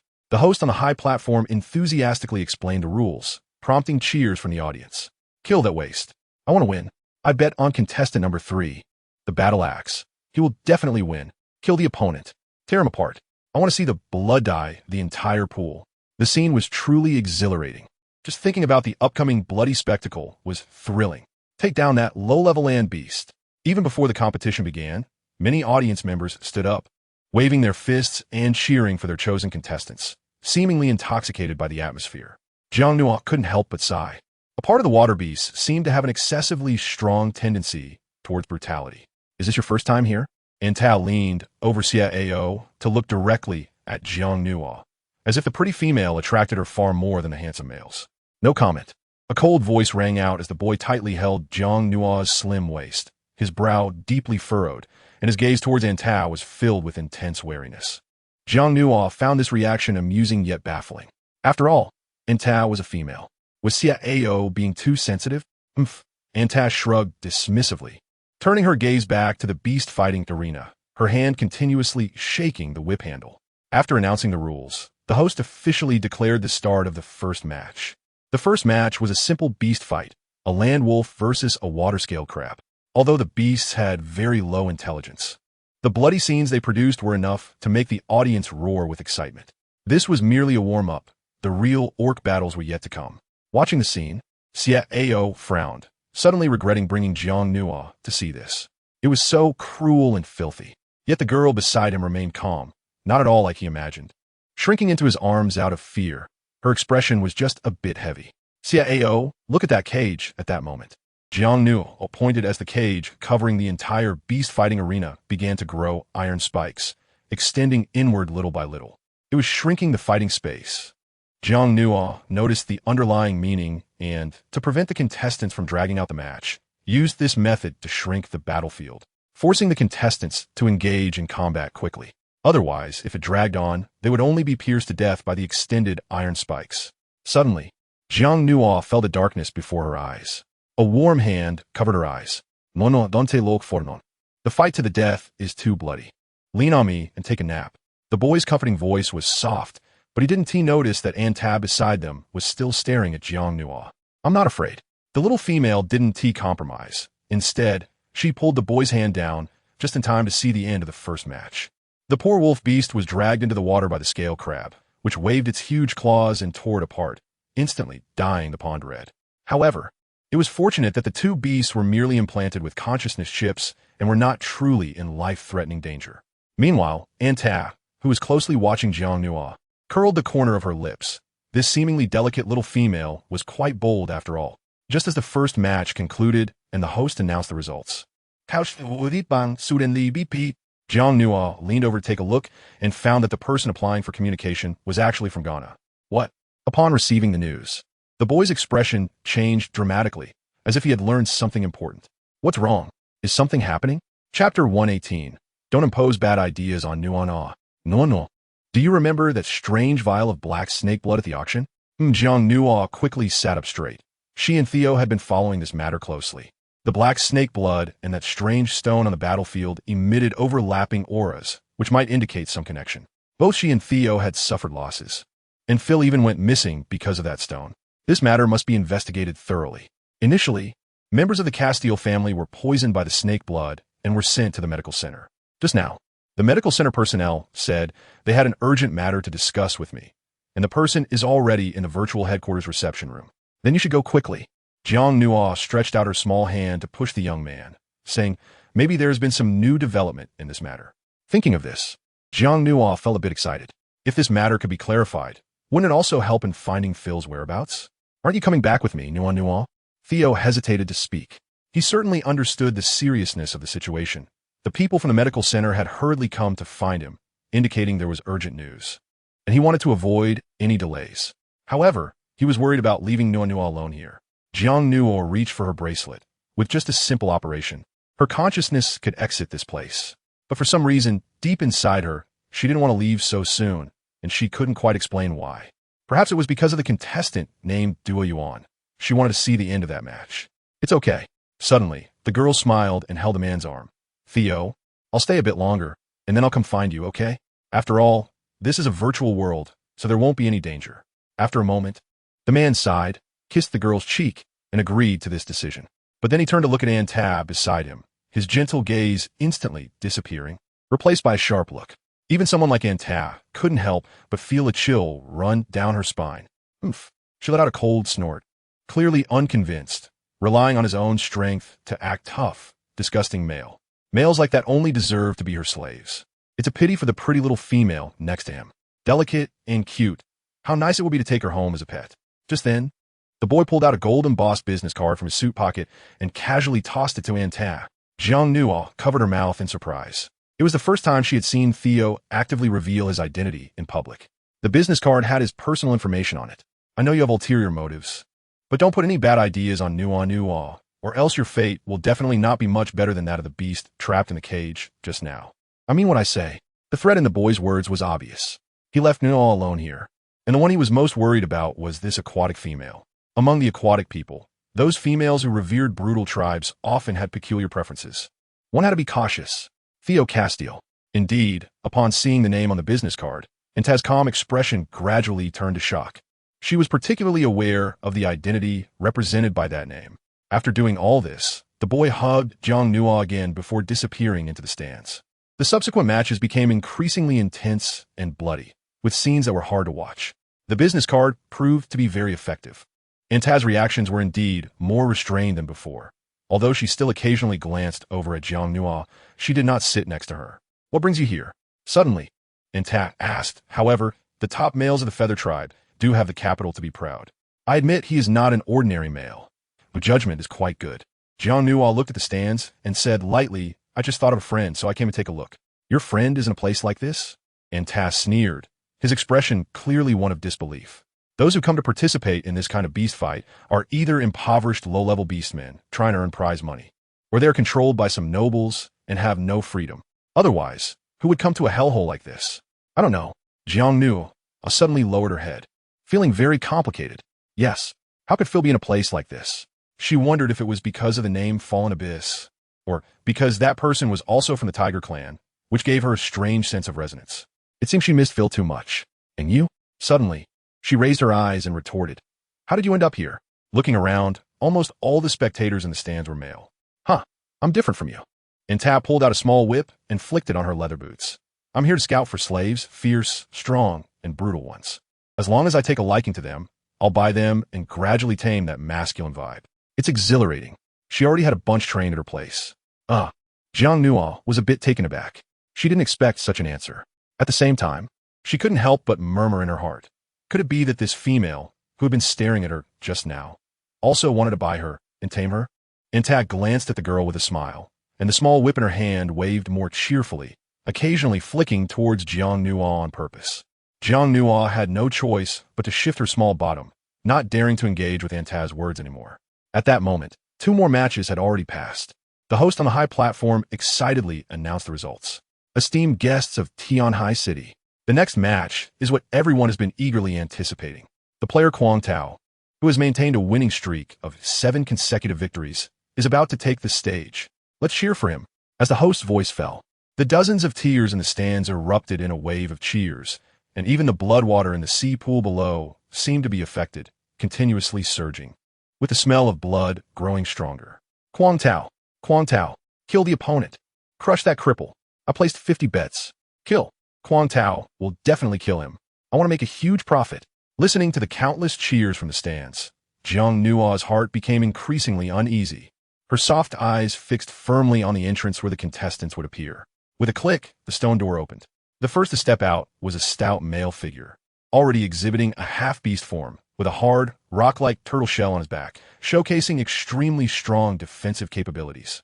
His foreclaws were exceptionally sharp, and his head was covered in brown scales.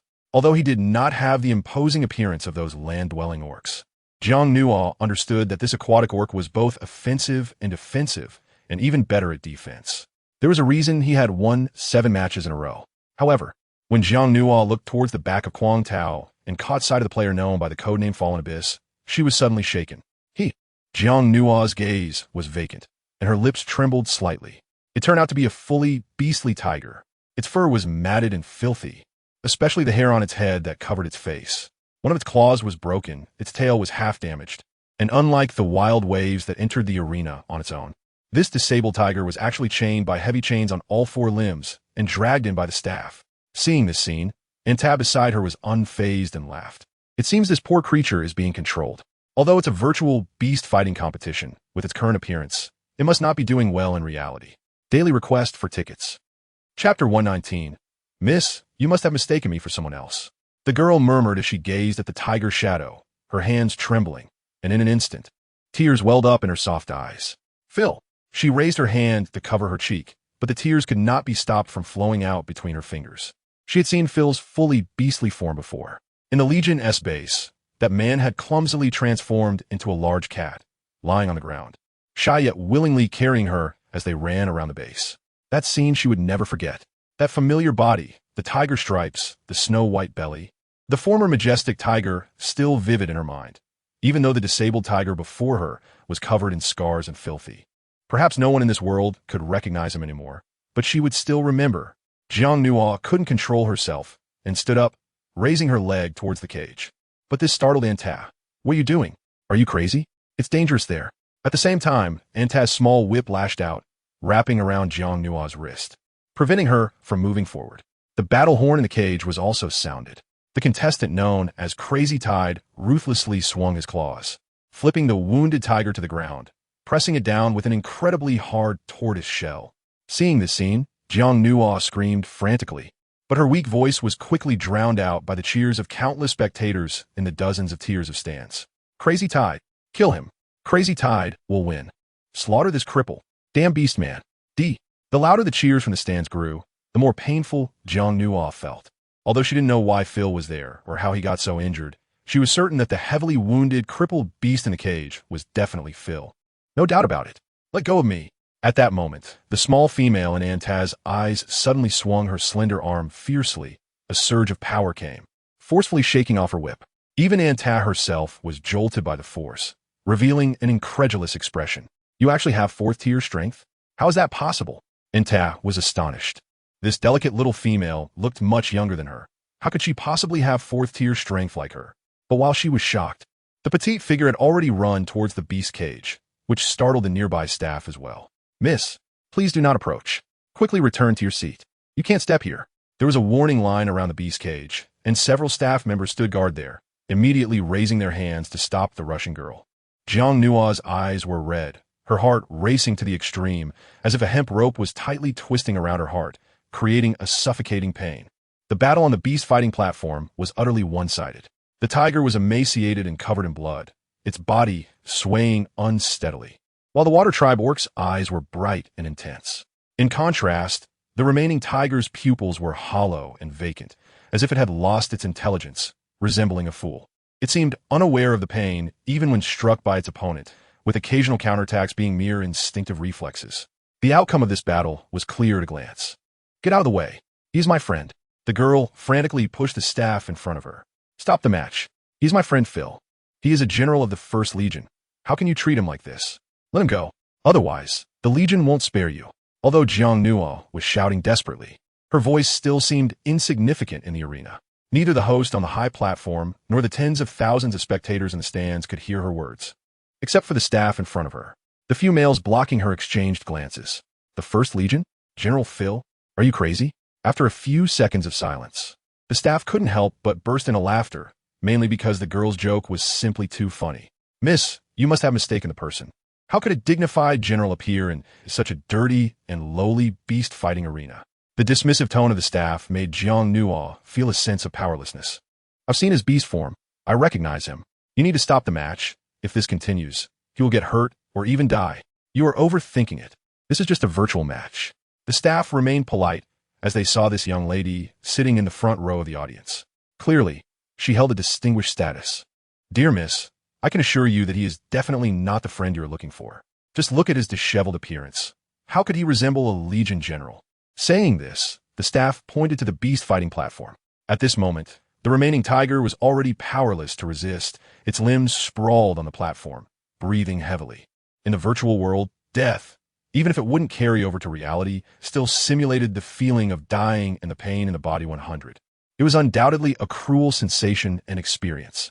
Jiang Nuoxin felt as if her heart was being torn apart. She pressed hard against her chest as tears streamed down her face. Although our status is not high, we have some knowledge. To become a Legion General, one must have at least an 8th tier strength and at least an S-level mental power. But look at this useless tiger beast. It probably doesn't even have 5th tier strength, and its mental power is only at C level. The staff did not lie. In a combat state, one can easily sense the opponent's mental power and strength. 5th tier, C level. Jiang Nuo's figure swayed. What on earth has Phil experienced? How could he have changed like this? Get away. At this moment, the girl let out a fierce roar. The dark energy around her surged wildly, sweeping towards the staff in front of her. What?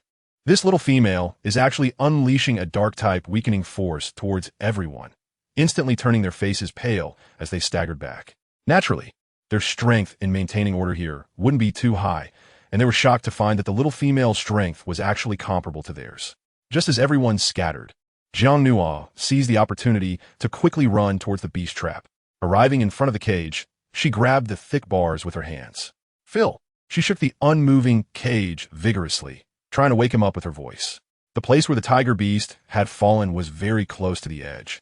But this scene provoked Quang Tao. One must ask, how could a beautiful little female come to care for his worthless opponent? This situation would definitely provoke his rebellious mentality. Oof. Quang Tao looked disdainful as he took heavy steps forward, approaching the collapsed tiger beast, wanting to deliver the final fatal blow. Jiang Nuo stared at the tiger shadow within arm's reach, trembling as she extended her small hand toward the cage. She touched the nearest half of the tiger's tail. But the moment she made contact, her emotions overwhelmed her.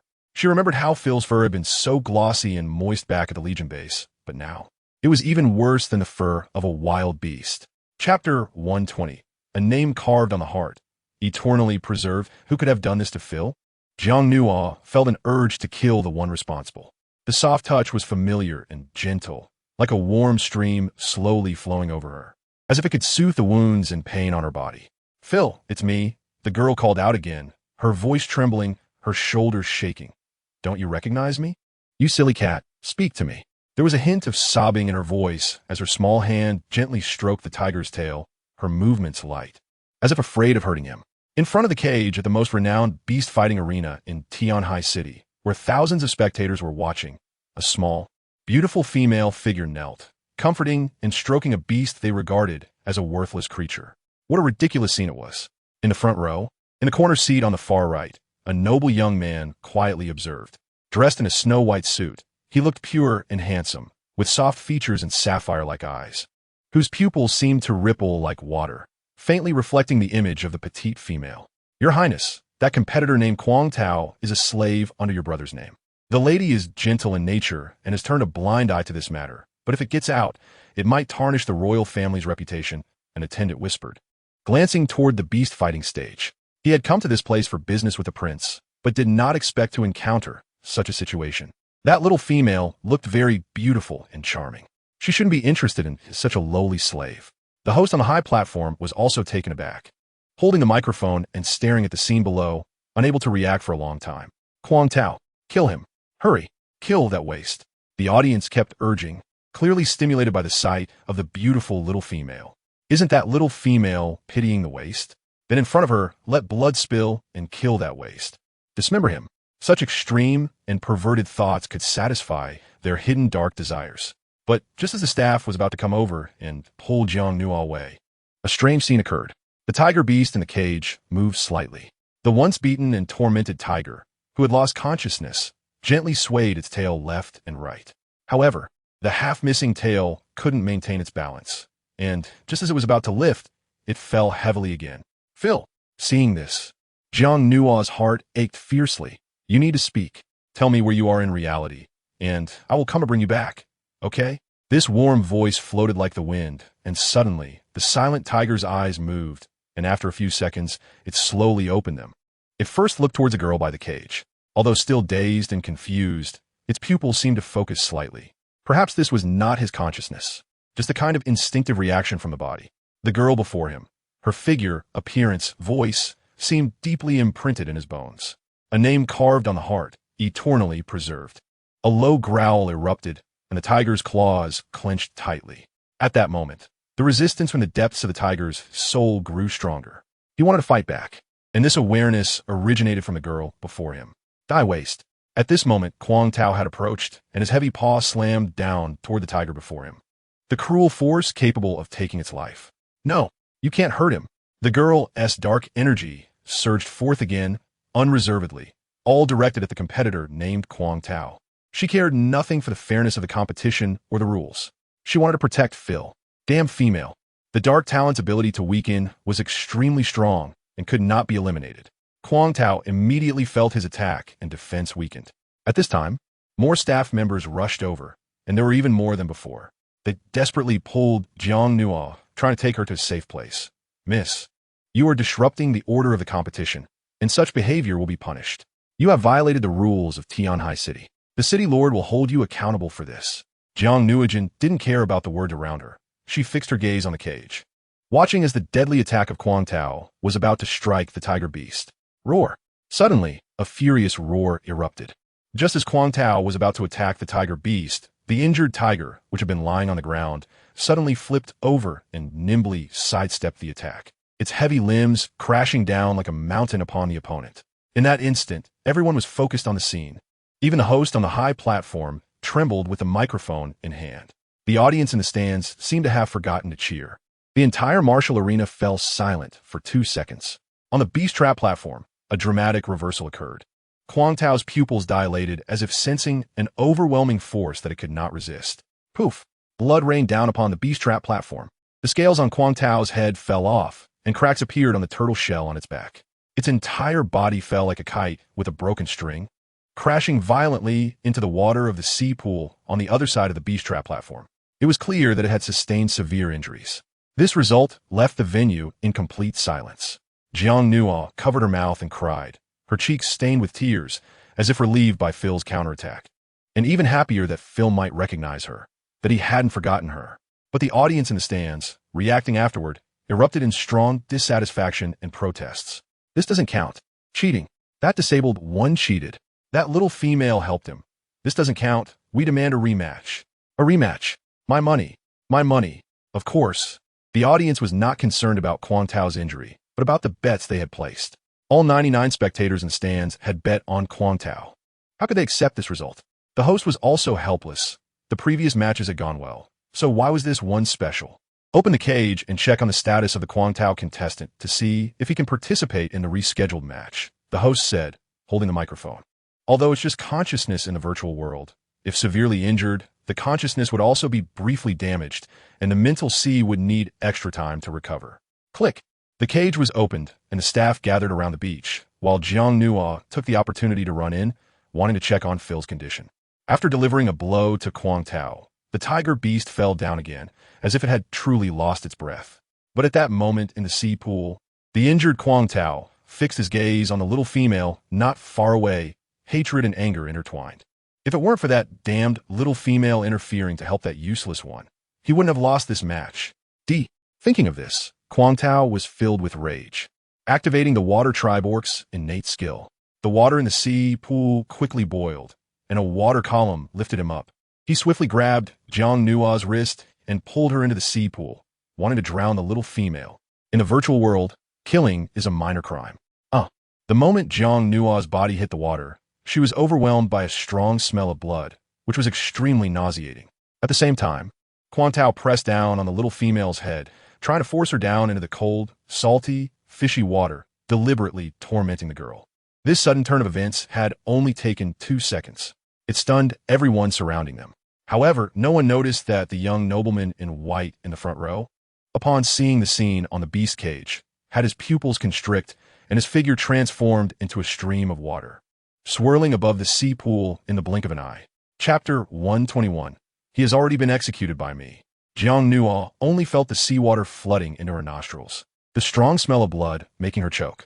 She reached for her wristband and pressed the emergency communication button. The large hand above her continued to press down relentlessly. The contestants' violent actions were fierce and merciless, showing no mercy just because the opponent was a delicate female. The staff on stage, realizing what was happening, were taken aback. Just as they were about to rush in to rescue her, they felt a stream of water pass overhead. The water flowed above the sea pool. "You heard her," a gentle yet proud voice echoed. "Don't embarrass the aquatic creatures in public." As the words fell, the violent contestant in the water was instantly flung away, rolling a few times in the pool before stabilizing, looking somewhat disheveled. Jiang Nuo's small body was lifted out of the water, her little face flushed red. Eyes closed as she coughed continuously, desperately gasping for the hard-won air. Cough, cough. The girl's eyelashes were adorned with glistening water droplets, trembling slightly, making her look particularly pitiful. Huang Tao was furious. A player who had maintained a 7-game winning streak was repeatedly defeated today, and the reasons for these defeats came from external factors. How could he not be angry? Who was it? Damn it. Stabilizing his stance, Huang Tao looked over, but soon his face was filled with surprise. It was that boy in the sea pool. His facial features were extremely beautiful. His sapphire-like eyes were so pure. The white fish tail with sea blue patterns swayed slowly in the water, and the sparkling scales looked incredibly beautiful. Even more astonishing was that, as the fish tail swayed, the blood-stained pool water actually lightened in color. After a few seconds, the blood disappeared, and the water became extraordinarily clear. Even the lingering smell of blood vanished. Oh my God, it was royalty. The merfolk royalty. That was their unique ability to purify water. Was it the legendary young prince? Yes, it had to be him. His brutal brother would never save a little female. At this moment, Huang Tao fell silent, cursing his bad luck for encountering this prince.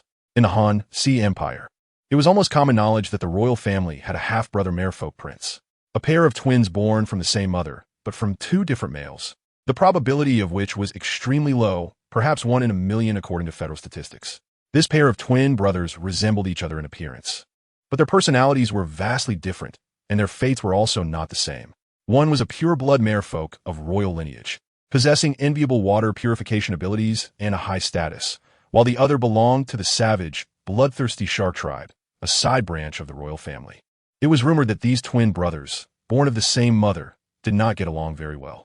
The Beast Arena in Tianhai City was managed by this young prince's older brother. Just then, the girl let out a soft moan, having just nearly drowned. Her small hands instinctively reached out, wanting to grab something that would give her a sense of security. But when she touched the merfolk's chest, there was no fabric. It was the icy, smooth scales of the merfolk. The moment her small hand made contact, the merfolk's body uncontrollably trembled. Don't move. How could he be touched so casually? No, I want. The girl muttered incoherently, her small hands flailing. But, you're pulling my scales, it itches. The merfolk's voice was a bit childish. I want to. You little female are so domineering. But, she was not like those arrogant water tribes. She probably didn't mean it on purpose. Their dialogue sounded like a childish argument. The merfolk felt melancholic because that was the scale on his chest, connected to the blood vessels and nerves of his heart. He looked at the girl in his arms, blinking in confusion, and lowered his gaze to the scales that had been touched, noticing that the white, shining luster was slowly turning a light pink. The merfolk's expression turned anxious.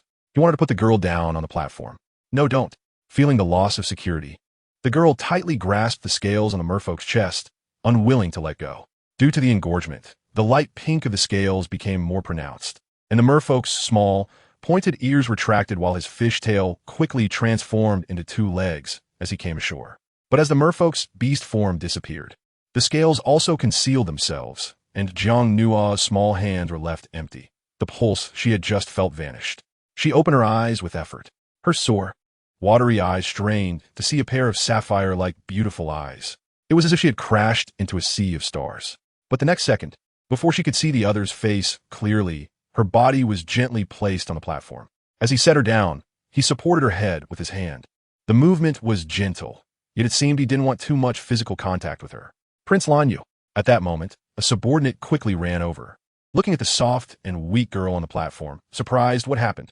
Why does the prince look a bit downcast? The merfolk shot a sideways glance at the girl, his tone a bit childish and irritated. I saved someone, and a little female took advantage of me. Father will definitely blame me for this. The subordinate was momentarily stunned.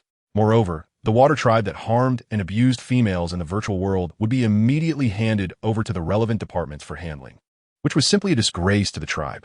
The water tribe's internal strife could be tolerated, but females were protected by the entire federation, no matter in reality or in the virtual world. Harming females was an ironclad rule. Yes.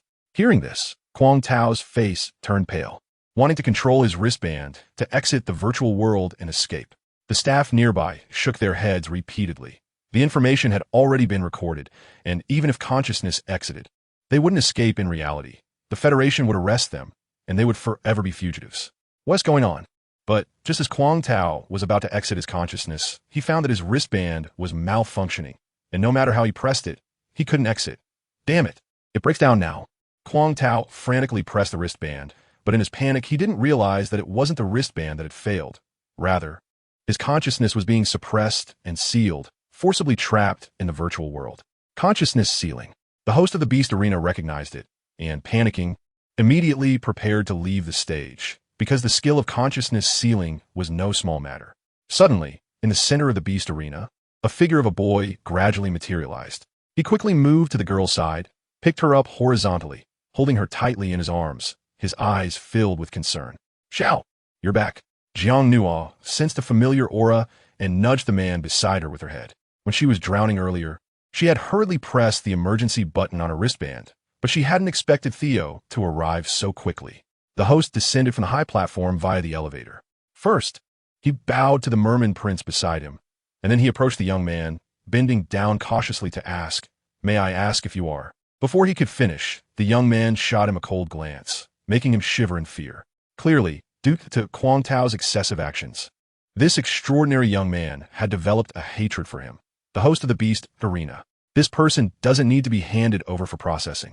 Theo, holding the girl, glared at Kwang Tao with intense hatred, and with a single hand grip, Kwang Tao's consciousness was subjected to even greater pressure not far away. With a loud bang, his consciousness shattered on the spot. He has already been executed by me. Sorry, darlings, I took a day off yesterday. Chapter 122, Theo. He said to make you doubt me. Everyone fell into endless panic. Kwang Tao's consciousness was shattered. He was probably going to become a fool. The countless audience members who had just cheered for Kwang Tao fell silent at this moment. Some even quietly exited the virtual world, and many figures were missing from the audience stand. And Tao remained silent. Although what had just happened was shocking to her, her attention was now drawn to the merman, and her gaze toward him grew colder as if she had recalled certain matters. Suddenly, she remembered her father's words. "Tao, I have found a good marriage for you. The other party is a noble from the royal family's collateral line. You should be grateful for your A-grade fertility and should thank your lucky stars. You should go out less and take care of your health. In 2 months, you will officially become a partner with Mr. Lan Song, and your greatest task will be to bear his offspring. You must not be willful anymore." That's right, Lan Song. He is the perverted brother of this merman prince. Although the laws within the Federation to protect females have been perfected, some families still cannot avoid having their females controlled by their elders and being paired off. And she is one of them. Her father was willing to let her be sold off just to climb the social ladder to the royal family. She hated males and deliberately tarnished her reputation, which was actually a childish act of revenge. Taming those brutal males and watching those once invincible strong males slowly yield under her whip was such a pleasurable feeling for her. Inta tightened her grip on the whip handle, her eyes shimmering, as if she was contemplating some plans. Meanwhile, on the Beast Arena, the awakened Jiang Nuo raised her small hand and tugged at the young man's collar. "Theo, quickly save him." As she spoke, the girl exerted all her strength to lift her arm and pointed in the direction where the tiger beast had fallen. This scene made the host's face turn pale, his pupils constricting and his heart racing wildly. But just as Theo looked in that direction, he saw a sudden flash of light where the tiger beast had fallen, and the tiger beast disappeared on spot. Phil Jiang Nuo's eyes felt sore and painful, and there was a drowning sensation in her mouth, nose, and throat. But she couldn't care for herself. She leaned forward to look in the direction of the tiger beast. How could it be gone? Just a moment ago. It was right here. Could someone be manipulating Phil's consciousness? Even when being tormented in the water, Jiang Nua endured and did not exit the virtual world, just to protect Phil and find out where he was. Theo saw no one. He only saw an empty patch of ground. The host breathed a sigh of relief and stepped forward, saying, "Please don't blame him, sir. This young lady just drowned, and her mind may not be clear. She must have mistaken someone." A staff member beside him immediately chimed in. "That's right. We already explained to this young lady that she made a mistake. It's just a misunderstanding. Yes, that was just a low-level contestant, a C-grade mental power, an utterly ordinary orc, a useless cripple. He cannot possibly be this young lady's friend because he didn't deserve it." The people in the beast martial arena spoke casually, as if the girl in the boy's arms was merely a patient whose mind was not clear, and she was just talking nonsense at that moment.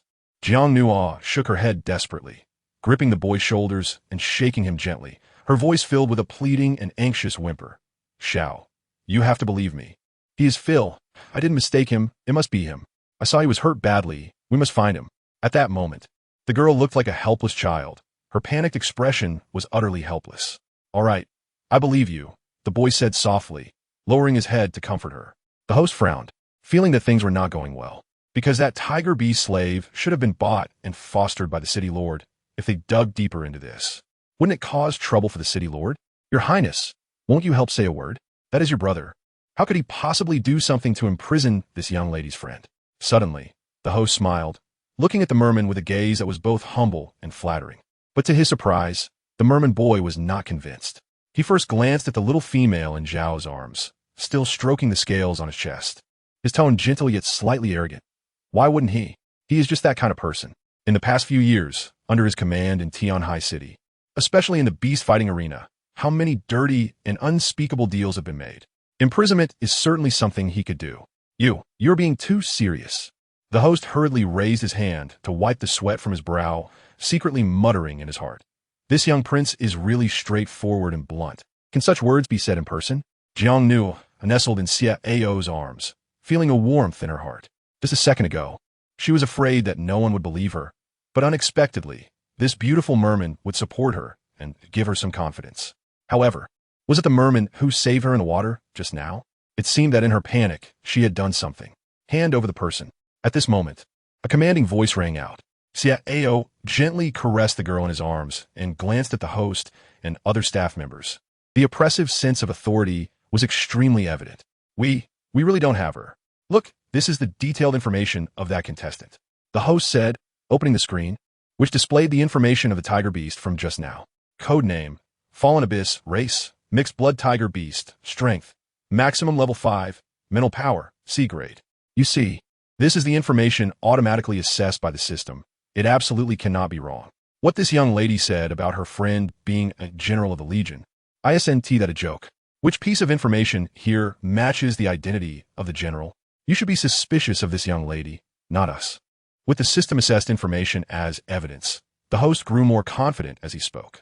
He didn't dare to offend the young man in front of him, who had the ability to block consciousness in the virtual world, definitely a high-ranking figure in the virtual star country. As for that delicate little female, their concern for her was limited. "What did you say?" Xia Ao's gaze was icy as he looked at the host. "Say it again. Who do you want me to be suspicious of?" The girl in his arms raised her eyes with a slight grievance and tugged at the young man's collar.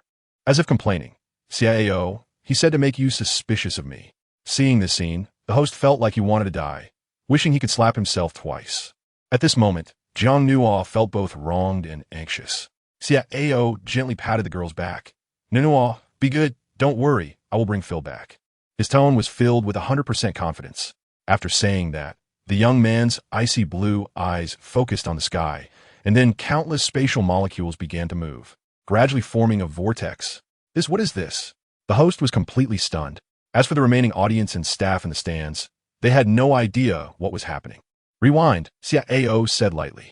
The vortex began to flash with images, showing scenes that had occurred on the beast trapping platform earlier, continuously playing in front of his eyes, until the figure of the tiger beast appeared on stage, at which point the images completely froze and stopped moving. "Phil, it's him," the girl exclaimed excitedly. "Xia Ao, look at that tiger shadow. That's Phil.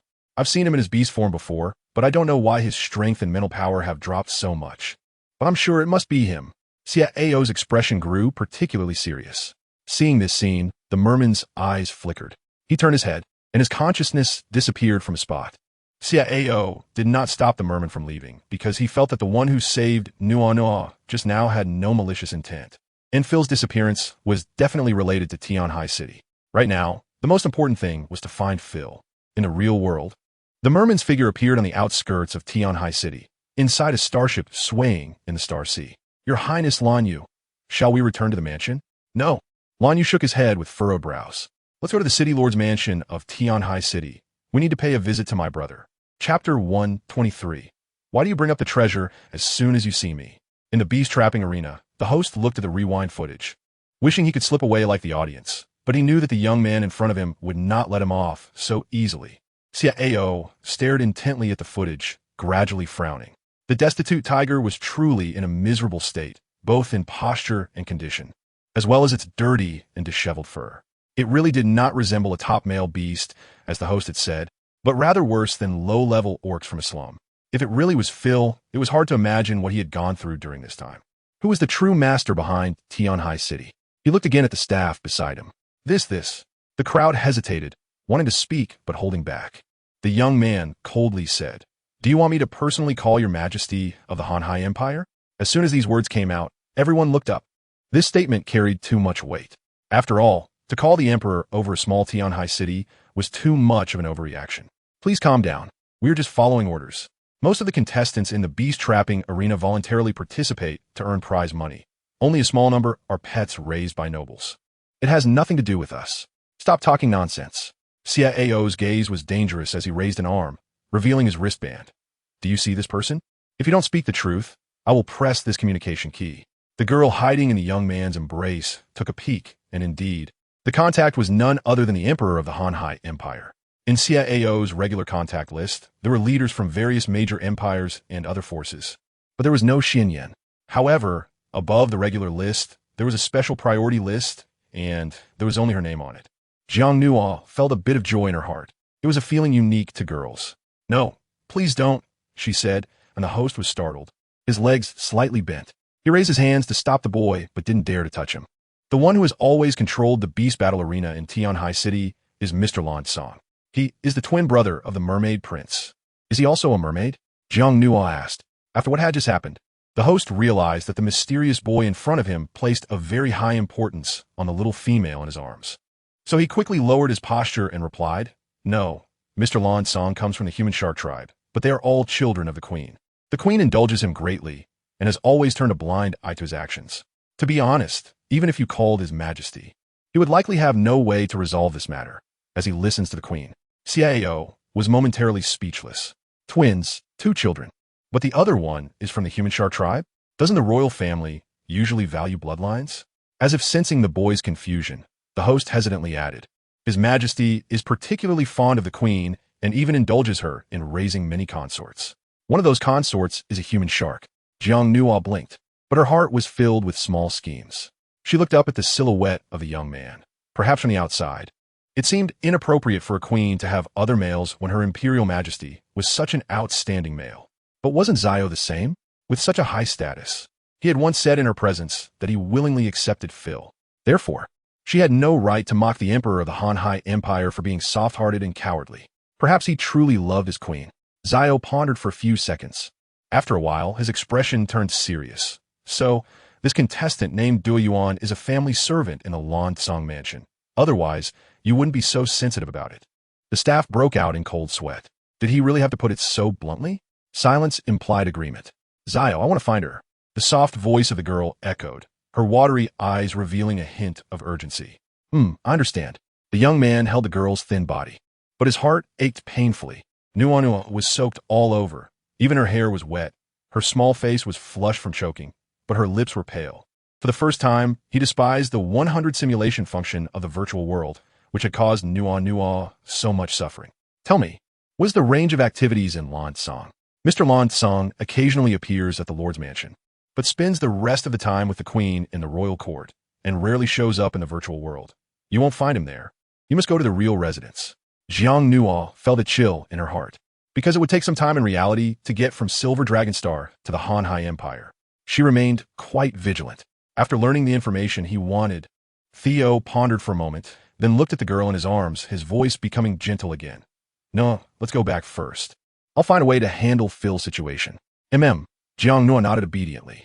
At this moment, she couldn't make things difficult for CIO. At least she could confirm that the beast was Phil and that Phil was currently in the Hanhai Empire.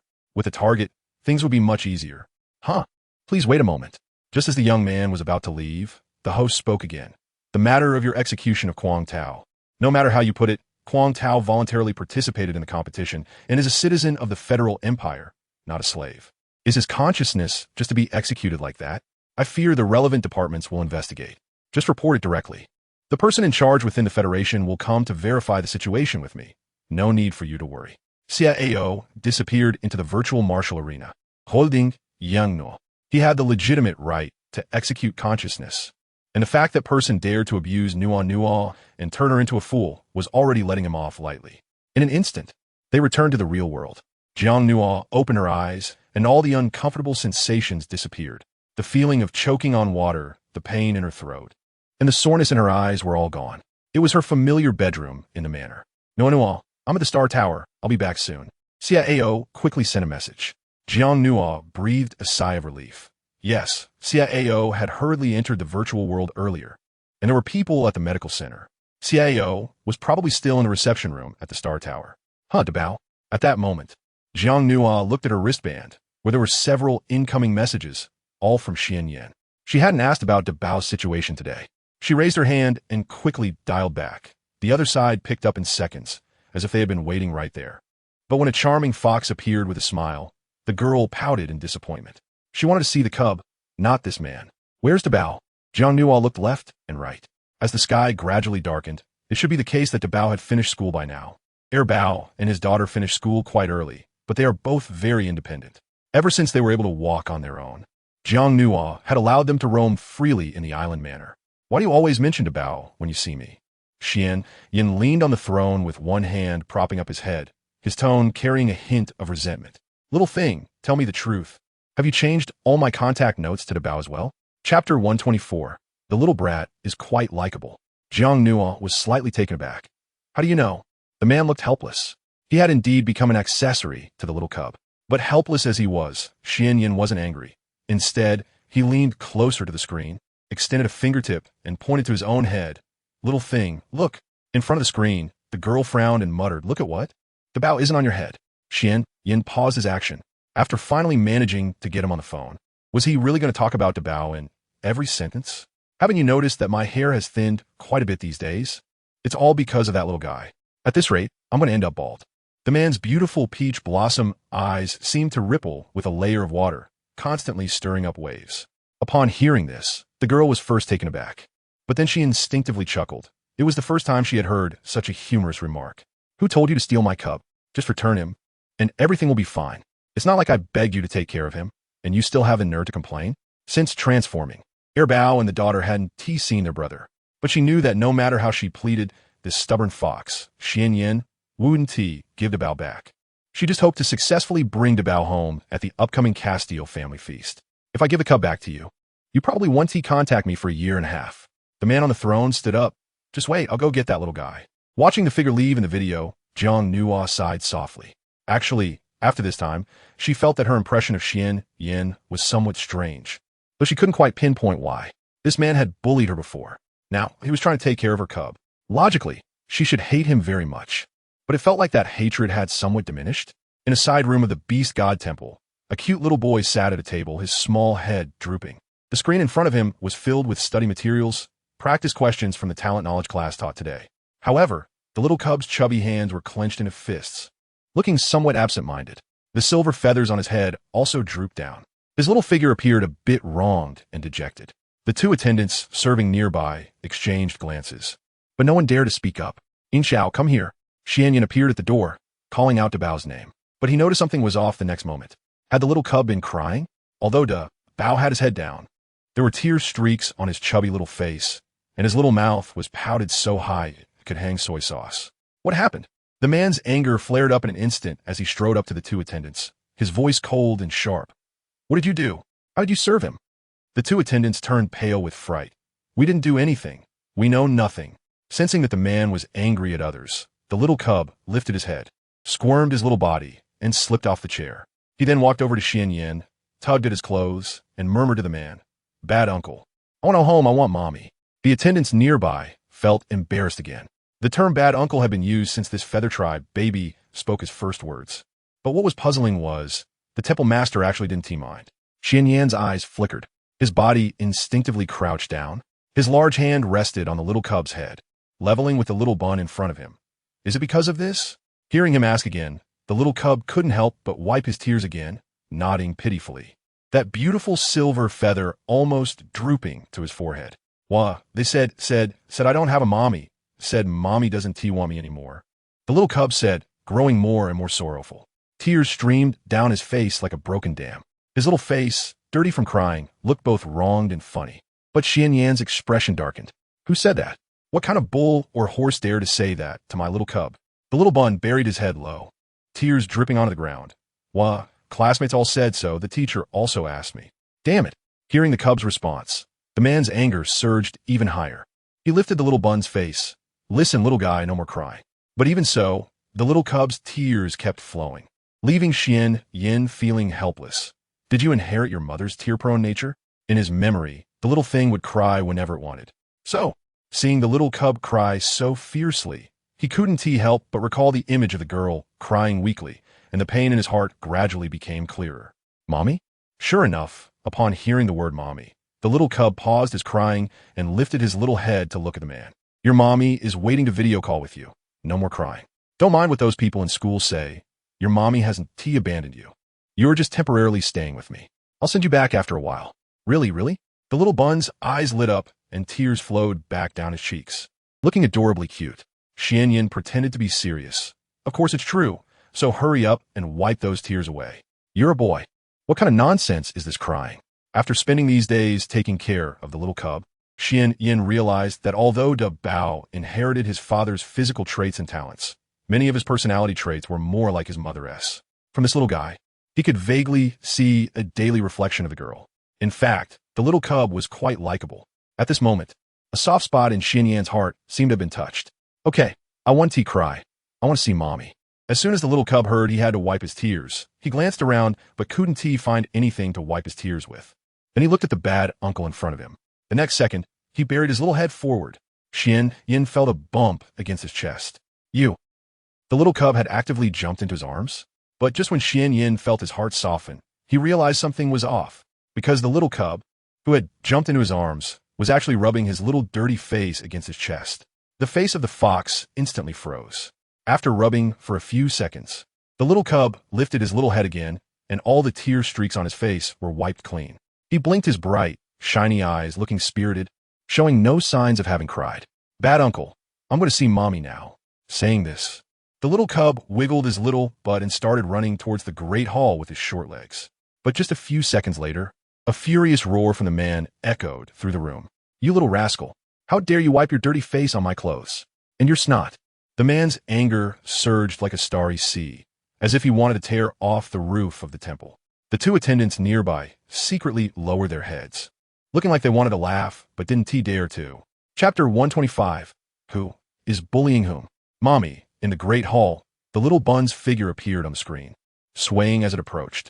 It opened its chubby little paw and bumped into the screen, and this scene melted Jiang Nua's heart. After De Bao transformed, she hadn't held him yet. During this time, she and De Bao had only met through video calls, mainly because the little one had just been born, and his spiritual consciousness was still in its infancy, his awareness not yet mature. He couldn't enter the virtual world yet, and could only be seen through video. De Bao, do you miss mommy? Jiang Nuo reached out her hand to the screen, wanting to stroke the baby's face. The little one on the screen was very cooperative. His chubby little face leaned in eagerly. Then he squinted his eyes and smiled obediently. Yes, I want to go home with mommy. The little bun was almost pressed against the screen, seeming to believe that this way, he could be a bit closer to his mom. Jiang Nua's heart felt heavy. These days, she was busy with Phil's matters, taking care of her second child and daughter, and had neglected her eldest child the most among the three. As a mother, she felt very guilty. Mommy, I did really well in my studies. I've always been the top of the junior class. Yesterday, I also attended a cooking class. Mommy, look. Little Baozi excitedly pulled out the photos stored in the bracelet and held them up. I learned how to make potato cakes, Mommy. I really want to make some for you. In the picture, the baking tray in the oven was filled with potato cakes arranged haphazardly, all shaped like smiling faces, each made with great care. Seeing her mother smile in front of the screen, little Bowsy became even more excited. Today, the teacher also taught a course on common knowledge. I scored full marks on the test. Mommy, look, am I not performing particularly badly? Little Bowsy murmured as she leaned against the screen, blinking her innocent and silly big eyes, with a silver feather swaying on her head. Jiang Nuo quietly listened to her son's growth experiences, her eyes feeling a bit sour as she gently smiled and said, "How could it be bad? You mustn't think like that in the future. You and your younger siblings are the best children in Mommy's heart." Although Bao was not by her side, her love for him was definitely not less than for the other two little ones. However, after hearing his mother's response, the smile on the little bun's face gradually faded. He lowered his little head and mumbled in a small voice, I will behave well from now on, so Mommy won't abandon me." It was a very simple sentence. But after hearing it, Jiang Nuo felt as if her heart had shattered for half a second. With Bao not by her side, she felt particularly sensitive. Bao, you mustn't think like that anymore. Mommy and Daddy are waiting for you to come home, and so are your younger siblings. You'll be back by Mommy's side soon. Jiang Nuo held back her bitterness and comforted her little one in the gentlest tone, feeling even more guilty in her heart. The little bun nodded vigorously, as if all the day's gloom had been swept away in that moment. At that moment, a man appeared from behind, with a gloomy expression on his face. Seeing this figure, Jiang Nuo immediately straightened her face, huffing, "It's this culprit who snatched my baby. Damn fox." She couldn't help but mutter. Xianyan paused his steps. He had just wanted to complain to the girl about how a certain clueless little bun had dirted his clothes. But instead, before he could steady himself, he was scolded. The man's eyes narrowed slightly as he picked up the little bun in front of the screen and questioned, "Little guy, did you tell on me first?" The little bun pouted, turning his little face away, ignoring the bad uncle. "Xianyan, you quickly put Bao down." Jiang Nuo was extremely angry. How could they treat her baby so rudely in front of her on video? Who knows how they bullied Bao behind her back? Why get so worked up? I didn't hurt him. Seeing the girl lose her temper, Yin instinctively placed the baby on the ground. "And you came here just to scold me. It must be that little guy who complained about me behind my back." Hearing this, the little bun raised his stubborn little face, pouting disdainfully, as if saying, "Humph, he wouldn't do something so uncouth." "Xianyan, you're the only villain here. How dare you talk about anyone else?" Jiang Nuo showed her dissatisfaction. "Tell me the truth. Did you bully the baby? This fox has such extreme methods. He even bullied her before, so he might bully Bao too." However, upon hearing her words, a certain fox on the screen seemed to get angry, not in a furious way, but rather in a way that felt wronged and misunderstood, unable to express his grievances. "Me? Bully him?" The man stepped forward, tugging at his shirt collar to show the girl on the screen. "Look, this little guy just rubbed against me. His dirty little face and snot all got on me, treating my clothes like a face towel. Who's bullying who?" The man seemed eager to clarify, using a bit too much force, causing his neck clothing to loosen. Slowly, Jiang Nuo could see the man's fair skin at his neck, along with the solid muscle lines below. Delicate yet robust, every part was clearly defined, pressing down a thrilling impulse. Coupled with that extraordinarily alluring face, Jiang Nuo even suspected that someone was intentionally trying to seduce her. Suddenly, the little bun leaned in front of the screen with his adorable little face asking, "Mommy, are you thirsty?" The two adults froze for half a second. The baby scratched his head, "But I just saw Mommy swallow. She must be thirsty." In an instant, Jiang Nuo's face turned bright red. Her delicate little face resembled two ripe tomatoes, her eyes darting around as she took a breath. As if sensing something, Yin paused slightly, his fingers rubbing at his button, and the negative emotions in his heart eased significantly. He patted the baby's head. "That's right, your mommy is thirsty, but drinking water might not help." Jiang Nuo stared angrily at the other person, Xianyan. "You are not allowed to corrupt her child." Looking at the smug smile of a certain fox, the girl silently simmered with rage for a few seconds. Then, she changed the subject and said, "Who told you to take the baby away from me? Of course I have reasonable doubts that you are bullying him. I hardly get to see Bao a few times a day, so the child feels insecure." Upon hearing this, the baby raised his little head. His small hands were behind his back, fidgeting. He seemed a bit happy.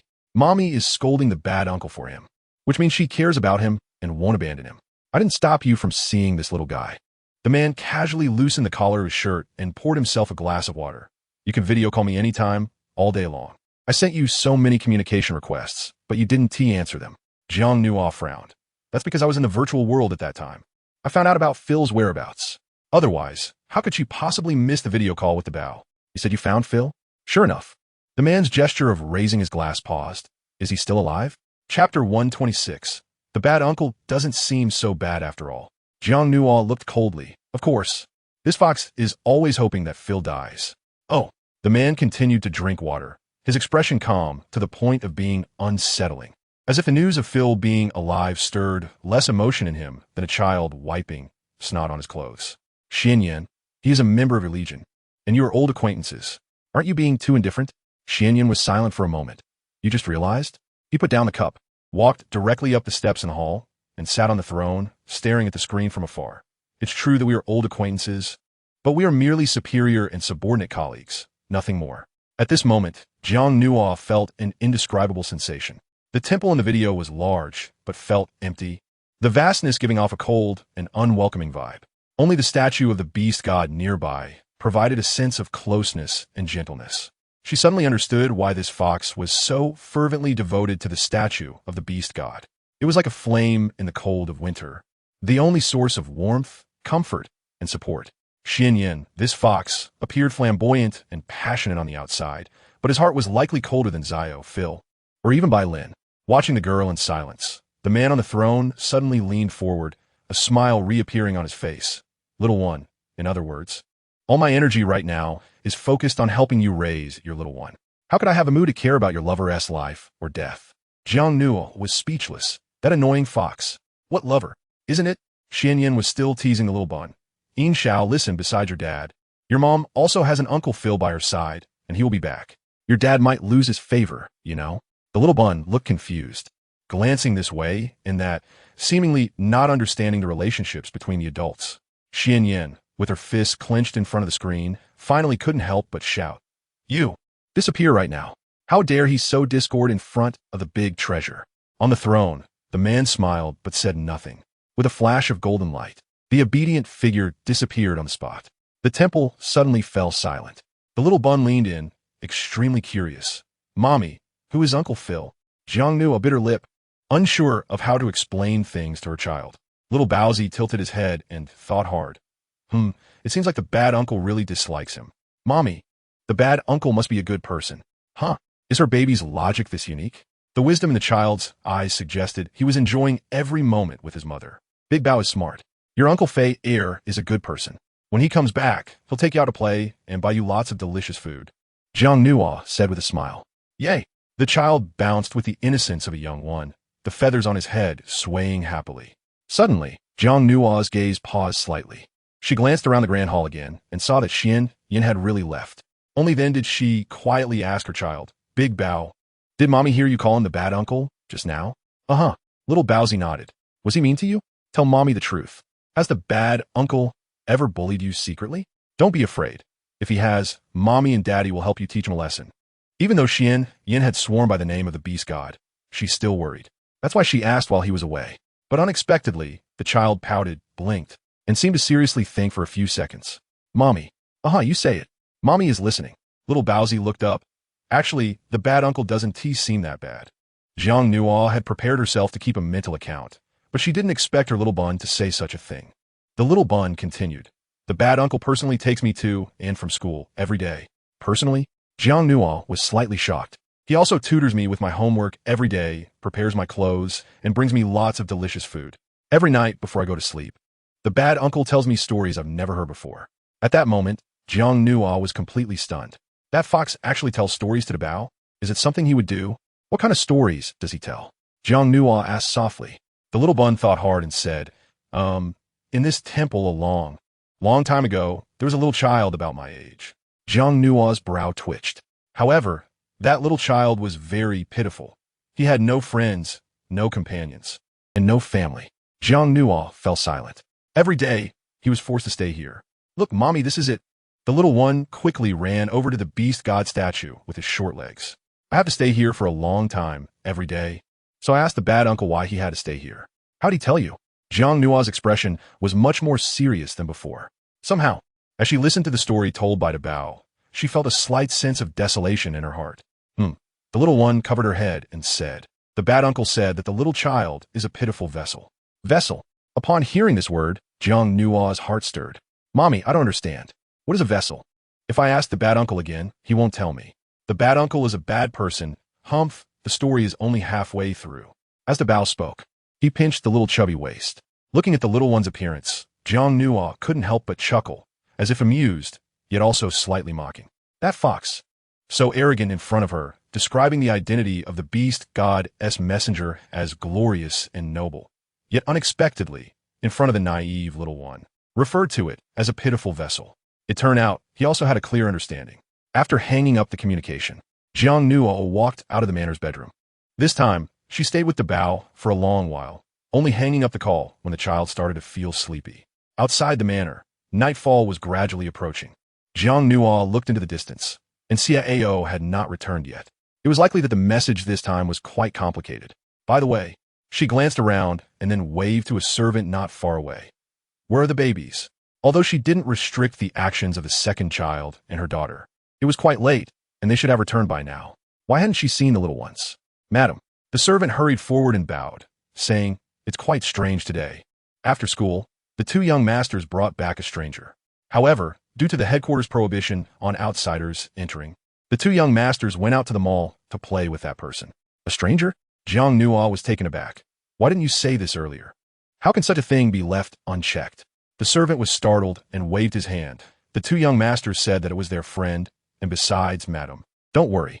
There are safety restrictions all over Silver Dragon Star, and the two young masters will definitely not be in danger.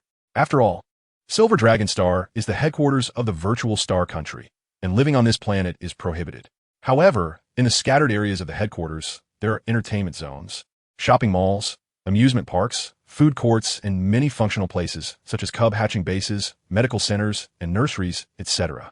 The flow of people here is very large every day, and the planet is covered by safety restrictions, so the security is high and the quality of consumption is good. Those who can come here to stroll around are undoubtedly members of the upper-class nobility nearby. Every day, you can see many high-end spaceships coming and going around Silver Dragon Star. But that won't do, it's already so late. Jiang Nua hurriedly opened her wristband, wanting to contact the two children. They were still young. What kind of friends could take them out to play late at night? Chapter 127. Which feather clan is so embarrassing? However, when she tried to communicate, Jiang Nua found that the children's wristbands were busy. She felt uneasy and walked outside, just in time to bump into a man's chest, causing her to sway slightly and almost fall. No. Xiao's expression was serious. His eyes filled with concern as he steadied the girl. "Why are you in such a hurry?" He held Jiang Nua's small hand and could feel the slight cold sweat in her palm. The children hadn't returned yet. The servants in the manor said they had gone out to play with strangers. Strangers? His expression darkened. In fact, as the servants had mentioned earlier, there were safety restrictions on Silver Dragon Star, and the children would not be in danger. However, running out without even a word of notice made Nua, as their mother, worried. His two little ones were truly a bit reckless. Moreover, I just tried to contact the children, and they haven't responded in time. "Xiao, do you think something might happen to them?" the girl asked anxiously. "Don't worry, I'll find them," Xiao said gently, reassuringly patting the girl's hand. His wristband lit up, seemingly activating a potential feature, and a screen appeared showing an intelligent light point that was continuously tracking. Location. Jiang Nua was stunned. So Theo's bracelet could track and locate Zai Zai's position? But that made sense. When Zai Zai was still in the egg, Theo, as the father, had taken care of everything meticulously. Although he was more lenient with the child now, he couldn't completely let go. However, when Jiang Nua saw the location on the screen, her worries immediately decreased significantly, because that place was the most bustling area on Silver Dragon Star, especially the most exciting amusement park at night. "Let's go." Theo spread his wings, held the girl's hand tightly, and quickly disappeared from the manor. In the prosperous area of Silver Dragon Star, the largest amusement park was built. The thrilling cheers, laughter, and noise all blended together, making it far too lively compared to the tranquility of the headquarters. Of course, besides the visitors, there were many federal citizens running small businesses, setting up smart stalls in the amusement park area to take advantage of the opportunity to make a little profit. The spending power of a noble group was very strong. They could earn quite a bit of star credits in one night. In the crowded streets, there was a very comical scene that drew the attention of passers-by. Two exquisite little cubs, looking like porcelain dolls, were waddling along, one on the left and one on the right, flanking an adult male. They were moving quickly down the center of the road. The little ones had feathers fluttering in the wind, and their juvenile wings were spread open. But they couldn't fly and could only flap their wings to quicken their walking speed.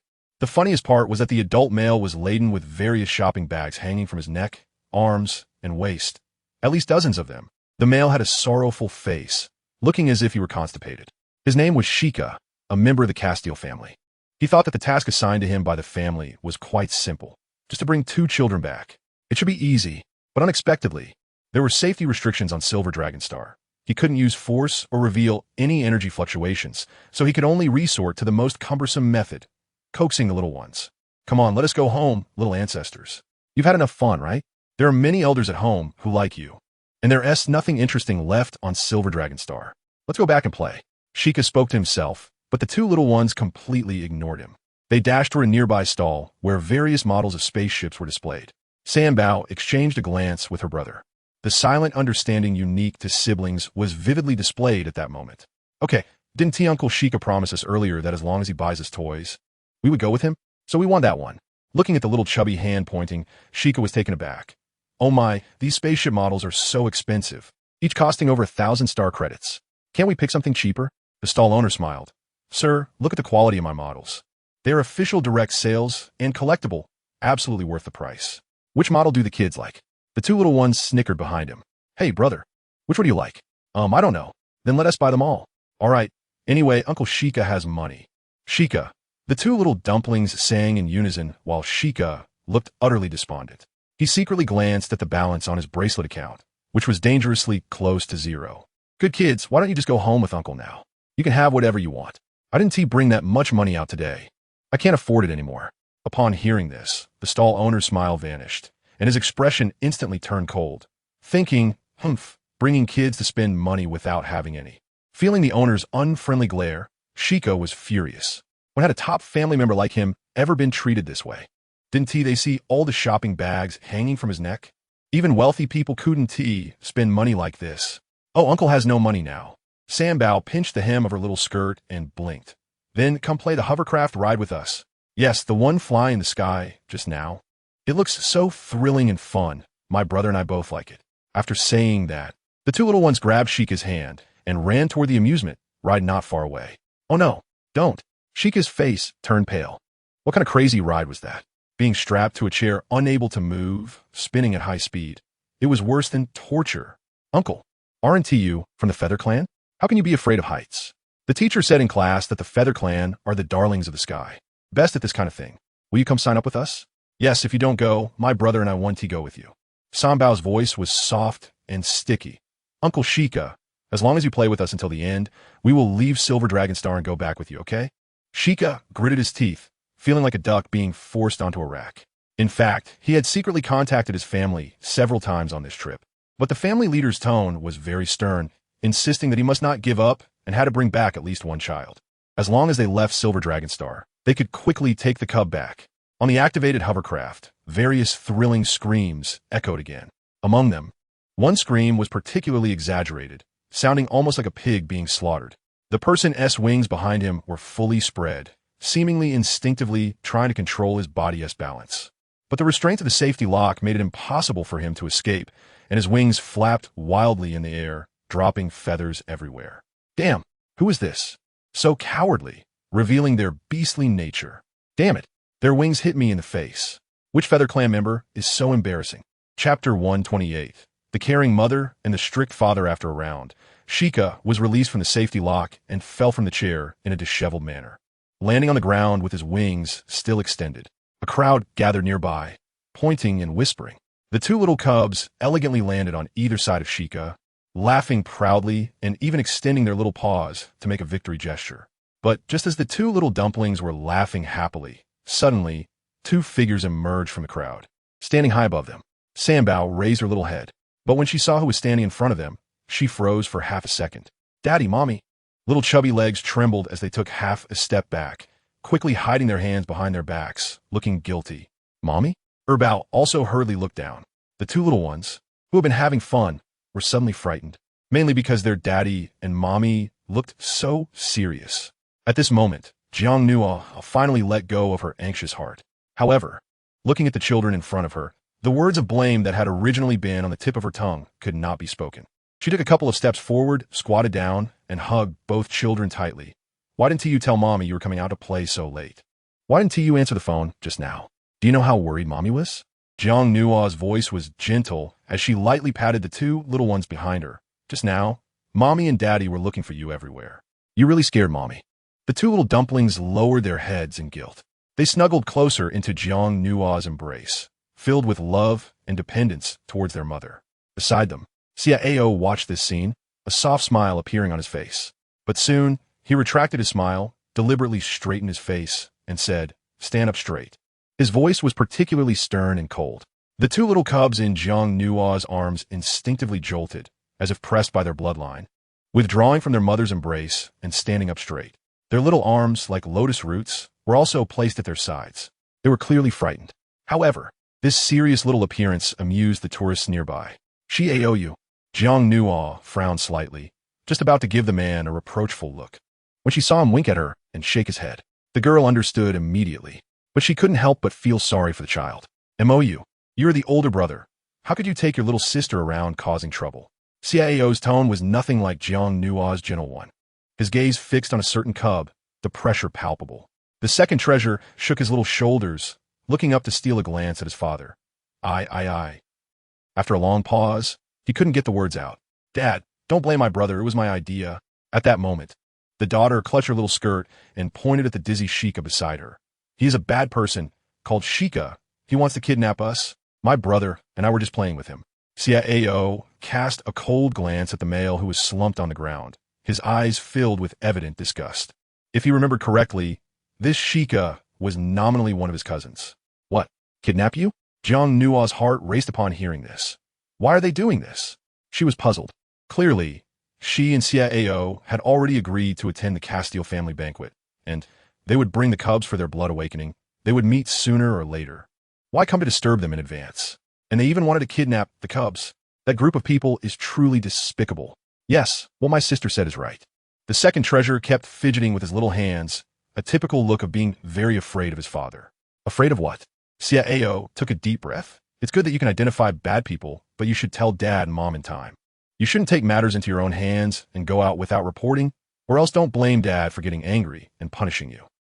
Upon hearing the word punish, the second treasure was so scared that he swayed and nearly sat down on the ground. Fortunately, Jiang Nua reached out from behind to support the little body. At the same time, the girl looked up at the man with narrowed eyes, as if to say, "That's enough, look how scared the child is." Receiving the girl's silent cue, Xiao felt helpless. He also felt sorry for the child. However, since Nua had chosen to be the kind mother, he had to play the role of the strict father well. So he had no choice but to be the bad guy. "Listen up, you two."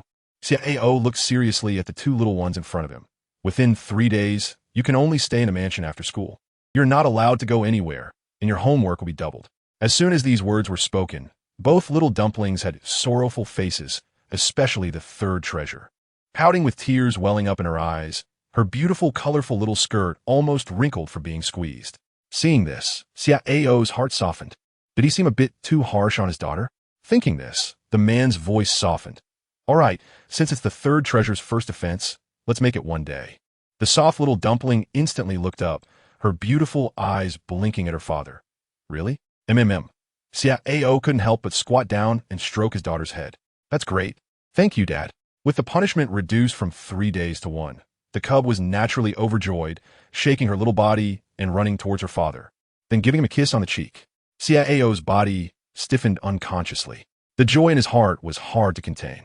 Ever since the babies hatched, although they called him Dad and recognized him, he always felt a little less closeness with the children. At that moment, the warmth of parenthood made him feel a unique happiness. "Silly." Jiang Nua was secretly laughing beside them and murmured softly. Theo touched his face that had been kissed by his daughter, and although he felt secretly delighted, he still pretended to say, "Sambao, Daddy's face is exclusive to Mommy. Only Mommy can kiss it." Jiang Nua rolled her eyes upon hearing this. Who is it implying? Clearly, every time she falls asleep, this man secretly kisses her at night. Even when she is lost in sweet dreams, he ignites every inch of her skin, deliberately luring her to sink deeper with the gentlest temptation. It's simply unforgivable. Oh, from now on, Dad can kiss Mom everywhere, and I'll just kiss Dad on the forehead. She then saw San Bao, once again nuzzling his little body and giving a smack on Xiao's forehead. The smile on the man's face grew more pronounced. But just as the father and daughter were enjoying a warm moment, a weak voice came from the side. Dad, what about me? Bao stood behind, feeling a bit disappointed. You're the older brother. You can't be compared with your sister. The punishment remains the same, still 3 days. Xiao glanced at his son, feeling a bit soft-hearted, but as a boy, his mindset and sense of responsibility still needed to be trained. Just when Bao was dejectedly hanging his head, Jiang Nua hugged her son tightly and said discontentedly, They were all born on the same day. What's the difference? Mom will make the decision for you. Bao will only be punished for 1 day. After all, she couldn't bear to see any of her children suffer. She had to keep things fair. Chapter 129. This male is becoming more and more audacious. Xiao smiled indulgently. Then he looked down at the half-conscious Shika, and his expression instantly turned cold. Pretending to be dead? Lying there for so long, it was time to wake up. Even if he didn't, he acknowledged the Castile family. As a member of the Feather Clan, he felt a sense of shame from being implicated. He raised his foot and lightly stepped on Shika's outspread wings. A faint crackling sound of bones breaking was heard. Hiss! Shika widened his eyes in pain, his face turning red. This wasn't a virtual world, it was real harm. No, it wasn't my idea, it was the clan leader who told me to do this.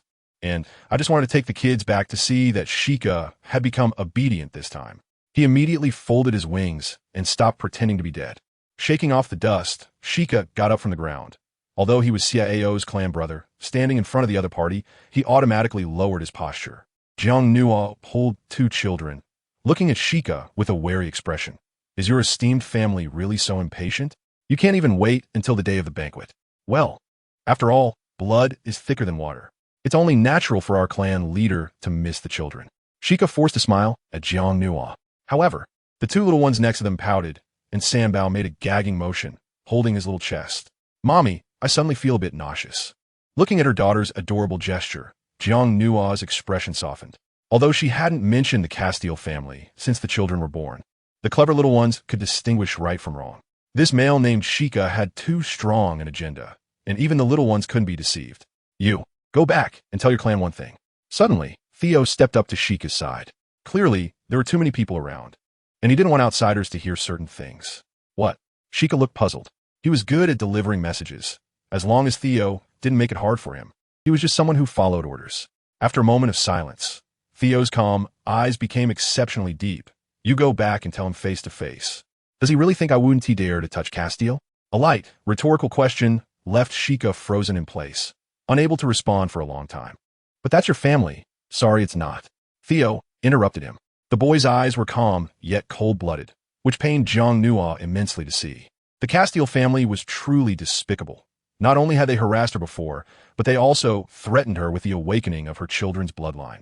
And now, they even wanted to steal her children. What righteous family could do such a thing? It was too vile. Take this message to your clan leader. After saying this, Theo quickly left with Jiang Nua and the children, no longer wanting to be the focus of the surrounding gazes. But Shika stood there with a serious expression, knowing that Theo's words were not just casual remarks. Thinking about the upcoming family banquet, he wondered if Theo would really do something crazy. On the lively nighttime street, the family of 4 held hands. Although they had left the previous place, they didn't hurry back to the main estate. Instead, they strolled leisurely, seemingly enjoying the leisure time that came with tonight.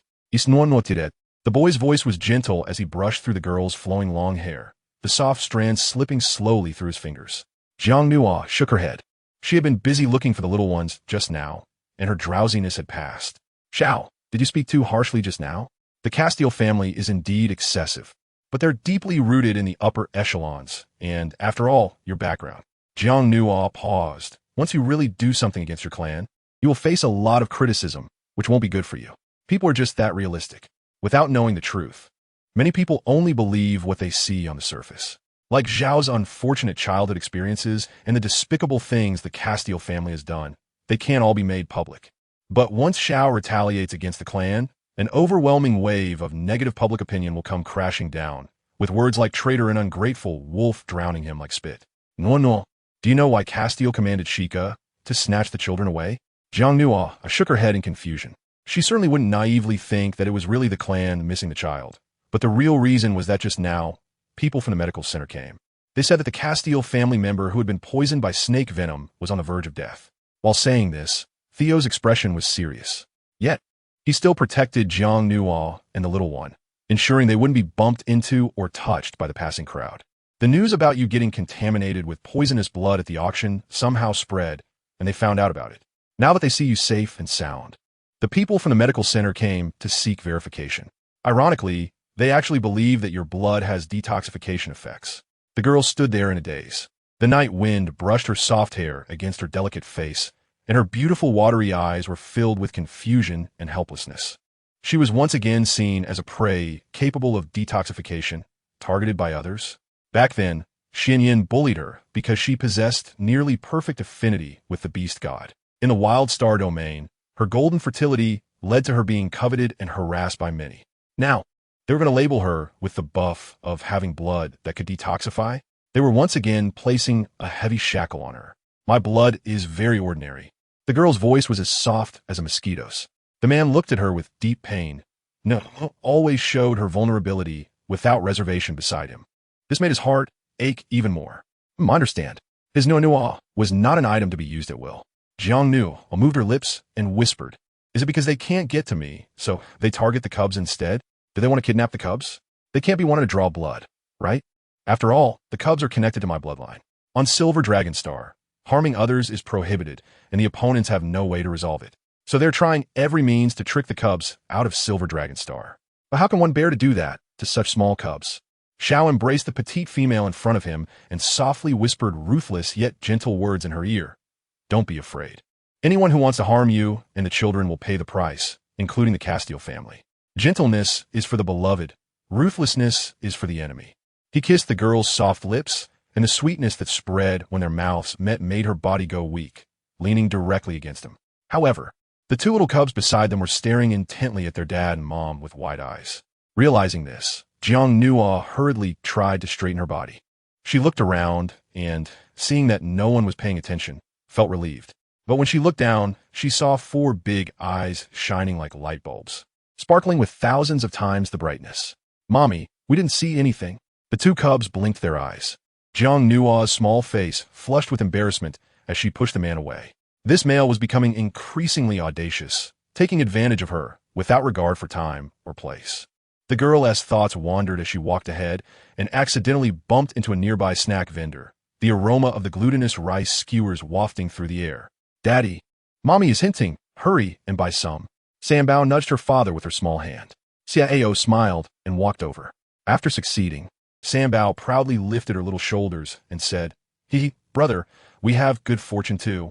The second brother, not as tempted as his sister, pinched his chin and pondered. "Didn't you hear what Dad said earlier? Bad people want to take us back to draw blood. We are safe with Dad and Mom, but what about Big Brother? Is he in danger?" Chapter 130, waiting for you and Phil to come home naturally. As a mother, Jiang Nu also realized this. That night, she edited a message and sent it to Xianyan. In the Beast God Temple, a certain fox's expression darkened upon seeing the message. The text was simple. "Recently, someone might try to harm Bao, so he should be very careful." In the dim light, the man quietly walked next door to the baby's room and saw the little guy sprawled out on the bed, sleeping soundly. Looking at the exposed little belly, Xianyan walked over and roughly threw a thin blanket over the baby's tummy. Silly little guy. Late into the night, Xianyan did not rush to return. He sat beside the sleeping baby, staring at the message the girl had just sent him on his wristband. After hesitating for a few seconds, he called back. It was rare that she was still awake. However, as soon as the video connected, he regretted it, because the image on the screen showed a large bed. The little female he had been thinking about was now leaning against another man. They were even covered by the same blanket. The girl looked soft and delicate, her petite figure exuding charm.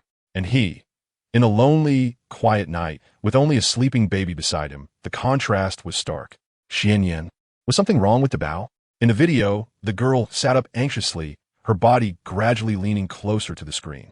She wore a light pink strapless nightgown, her small face with fair and tender skin looking almost fragile, her watery eyes hiding hints of blush.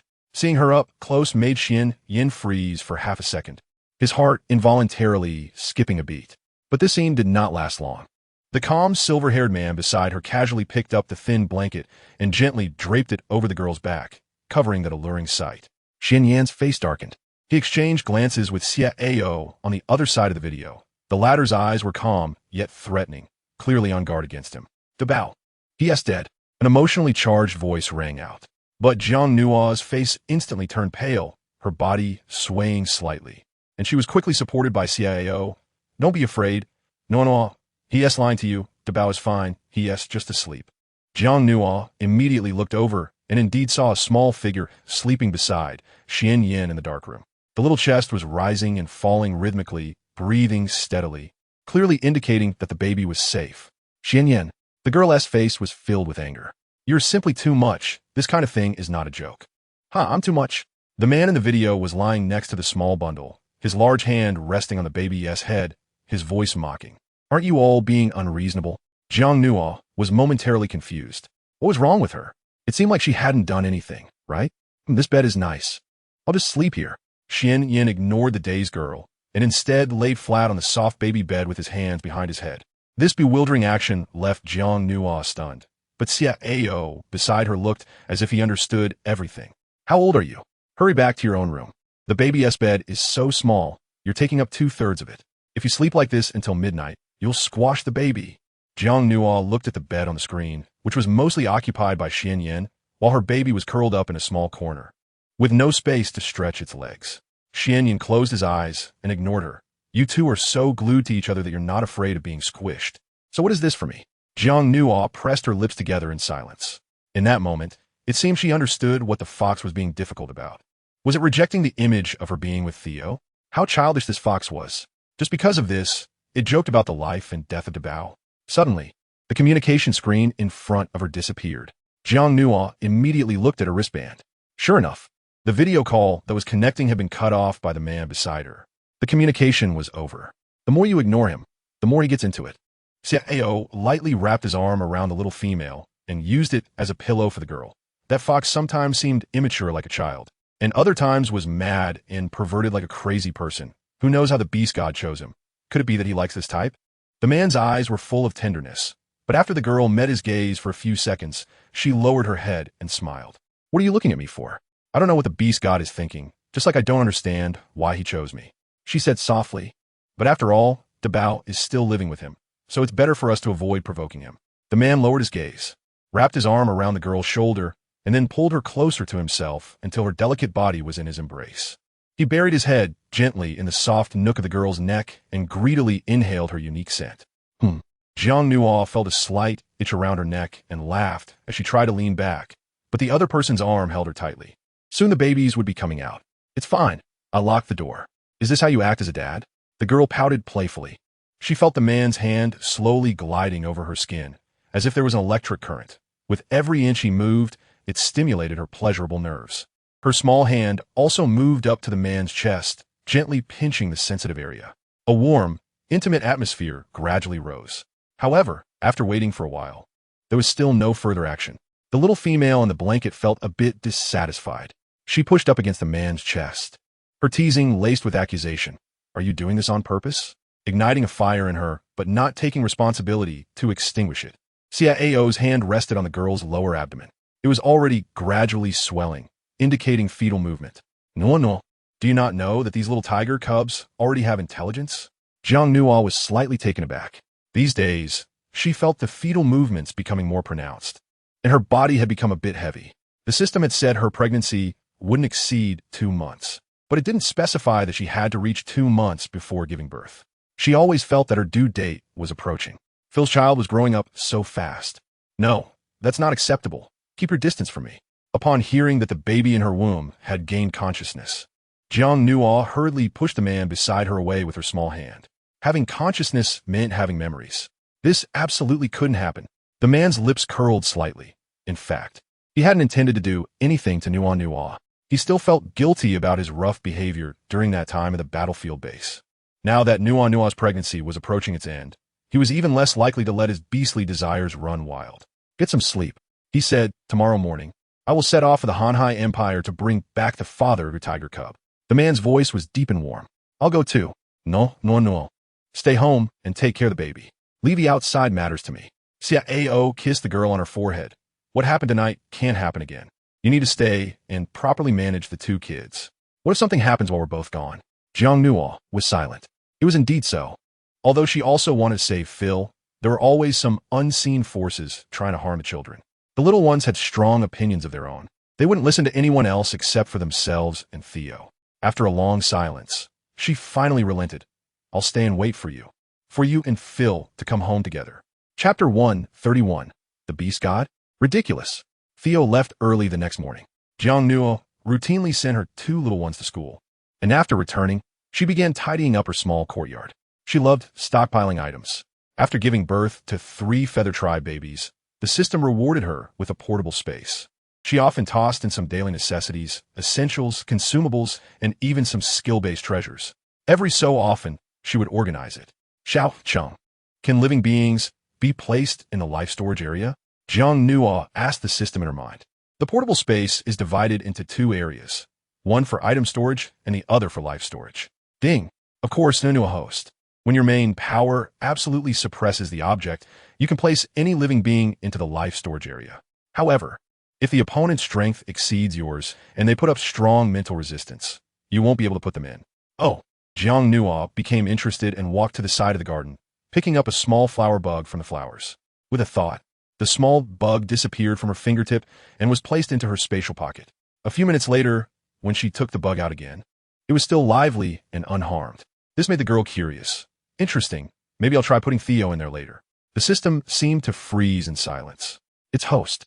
It seems to have the potential for husband abuse. Nua host. I suggest you refrain from doing so, because the life storage area is very dark, and the space is quite small. Normal life forms will feel very confined inside, only able to provide the most basic breathing conditions. Is it very dark? Jiang Nuo was taken aback. Then she discovered that she could examine and explore the spatial pocket, and she seemed to sense a faint glow in the life storage area. It appeared to be a light green mass. She focused her thoughts and gradually approached. Sure enough, in the far corner of the storage area, there was a fist-sized green light mass, but on top of it, it seemed to have golden runes inscribed. It seemed to sense the external thought and was triggered from its silent state, flickering and pulsating as if trying to struggle out. But it was bound by the runes. Each attempt to escape failed. Xiaoqing, what is this thing? Jiang Nuo muttered. Could it be alive? She always felt that the light orb seemed to have a life of its own. Sorry, Xiaoqing cannot answer you. Isn't the accompanying space something you gave me? Jiang Nuo frowned. She had never accessed the life storage area nor stored anything in it. So where did the mysterious light cluster come from?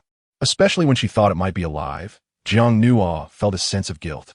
It was as if she had captured something living and locked it away. Being confined in such a closed space for so long was suffocating to think about. This Nonua host, Xiaoqing's system program, only set it as a reward. And perhaps it was given to you just like that. Jiang Nuo fell silent. She tried to mentally approach the light cluster, wanting to touch it, but found that it was strongly repelling her. If it weren't for the rune control, it would have rushed over to devour her instantly. That hatred was already uncontrollable. Moreover, with her currently weak energy, she couldn't unlock the rune to release the light cluster. Forget it. That thing doesn't seem to be good news. Not to mention I can't release it. Even if I could, I shouldn't let it out. I should keep it contained for now. Otherwise, what if it comes out and causes trouble for me? She still hadn't regained her memories and identity. Perhaps that thing was related to her previous experiences.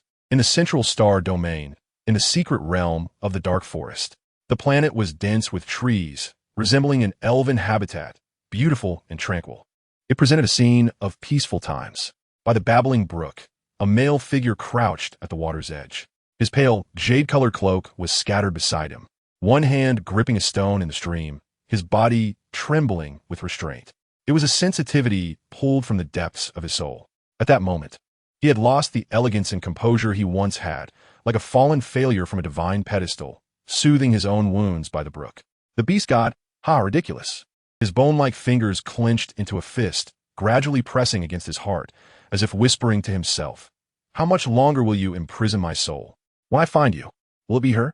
Several calm voices faded with the wind in this quiet forest. A few days later, in the Hanhai Empire, in the Imperial Palace Hall, on the central golden throne sat a refined, middle-aged man, the emperor of the Hanhai Empire who had attended the federal conference that day.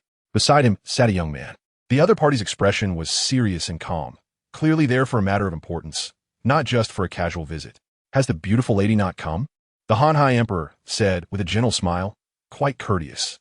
The young man's expression softened slightly. I've visited the virtual world, but I'm sorry, some unpleasantness occurred. Upon hearing this, the atmosphere became somewhat awkward. The Han Hai Emperor nodded.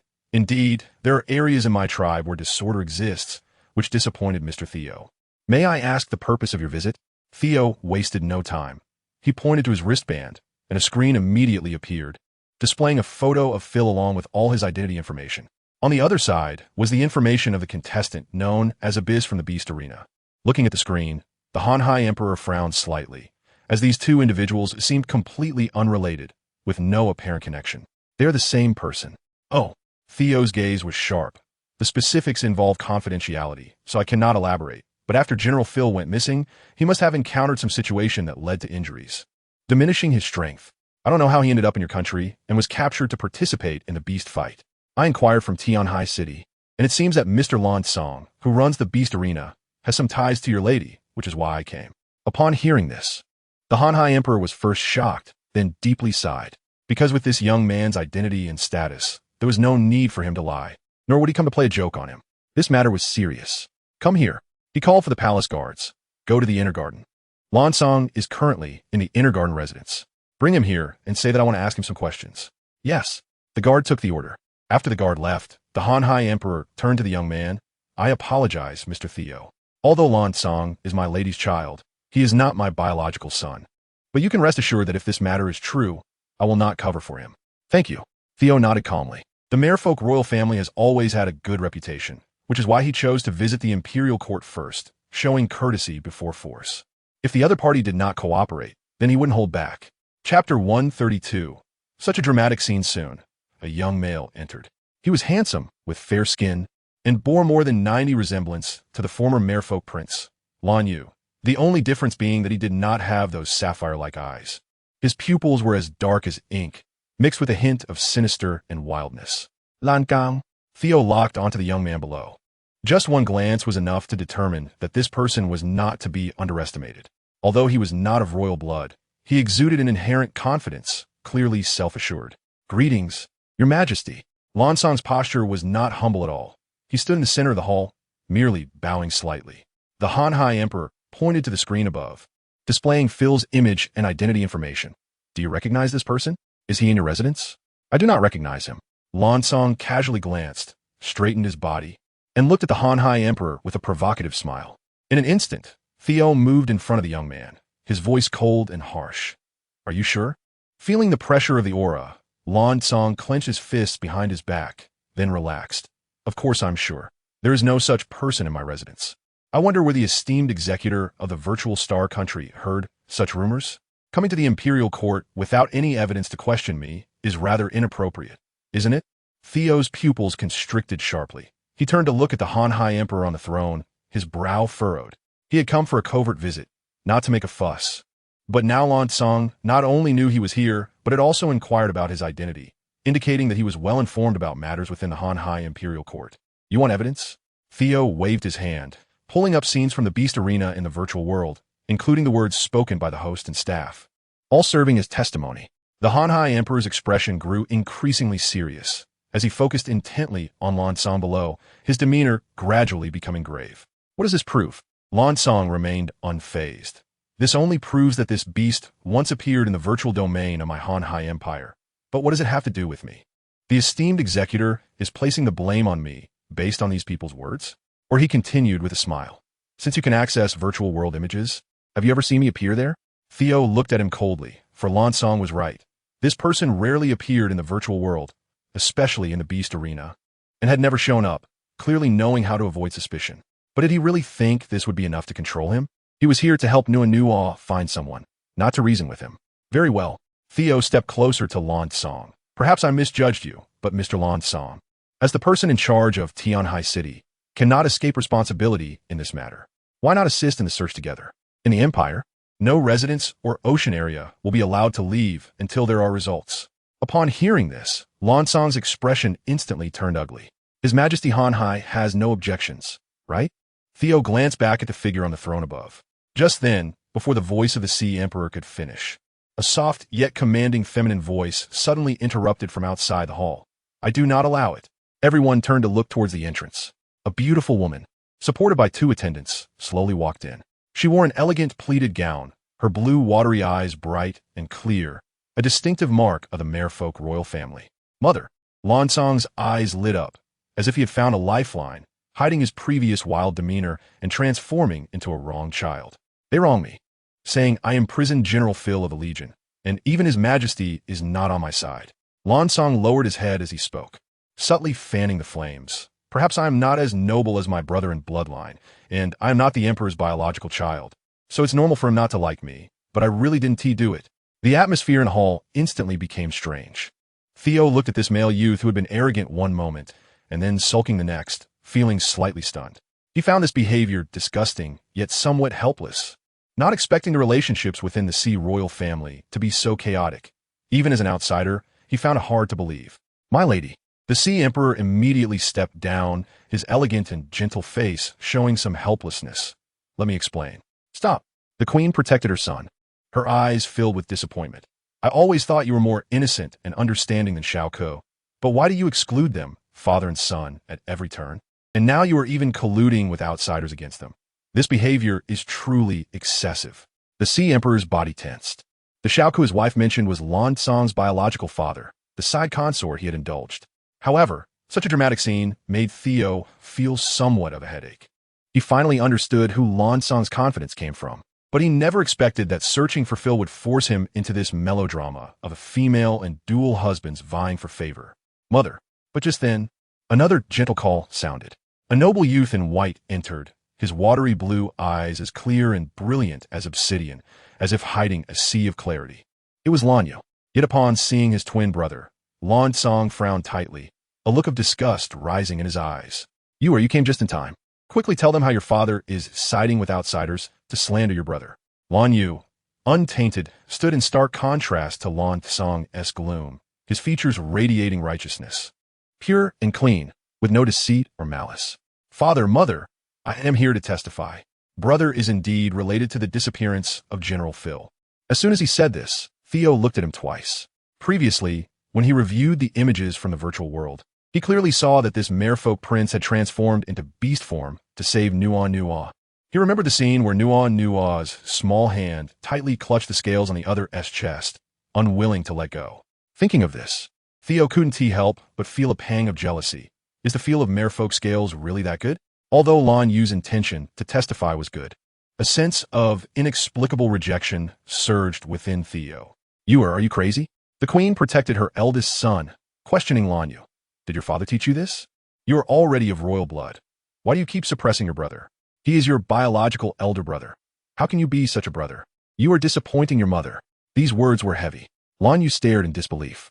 He took a slight step back and caught a glimpse of Lansong's smug and dark smile, a trace of hurt crossing his eyes, causing immense pain in his heart.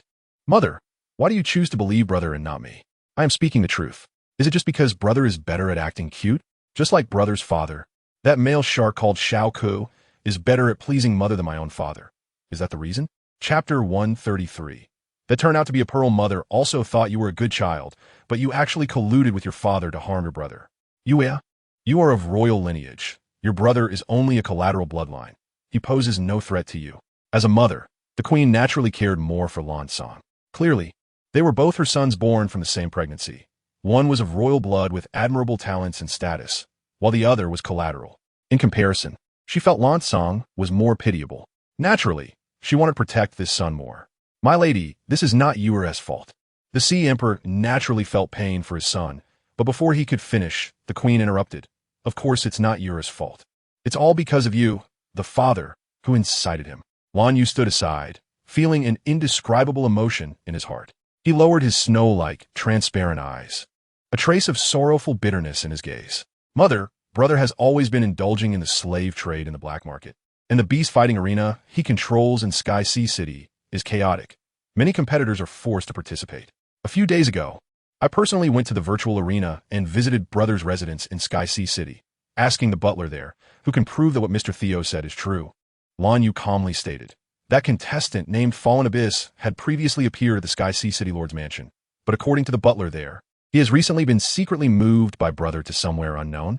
As soon as these words came out, Theo shot a sharp gaze at Lan Song. But the latter did not dodge at all, glaring back fiercely at Theo and Lan Yu. Especially at Lan Yu. His eyes seemed as if they wanted to swallow him whole. Yet he hid behind the queen, speaking with great grievance. Mother, look. He says my brother ISNT targeting me? He specifically went to Sky Sea City just to find dirt on me. That butler is just a new wallflower. And what he says, under pressure, is also possible. I didn't team. Lan Yu felt somewhat helpless upon hearing the rebuttal, but the bloodline and character inherent to him made it impossible for him to behave as shamelessly as Lan Song. Enough. The queen interrupted again, without any concrete evidence. Just listening to an outsider's words. You suspect your brother? You're showing poor character. This response completely shattered the last bit of hope for warmth in Lan Yu's heart.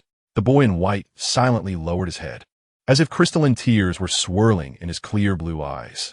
A pure pearl tear slowly fell, shining with a beautiful violet sheen.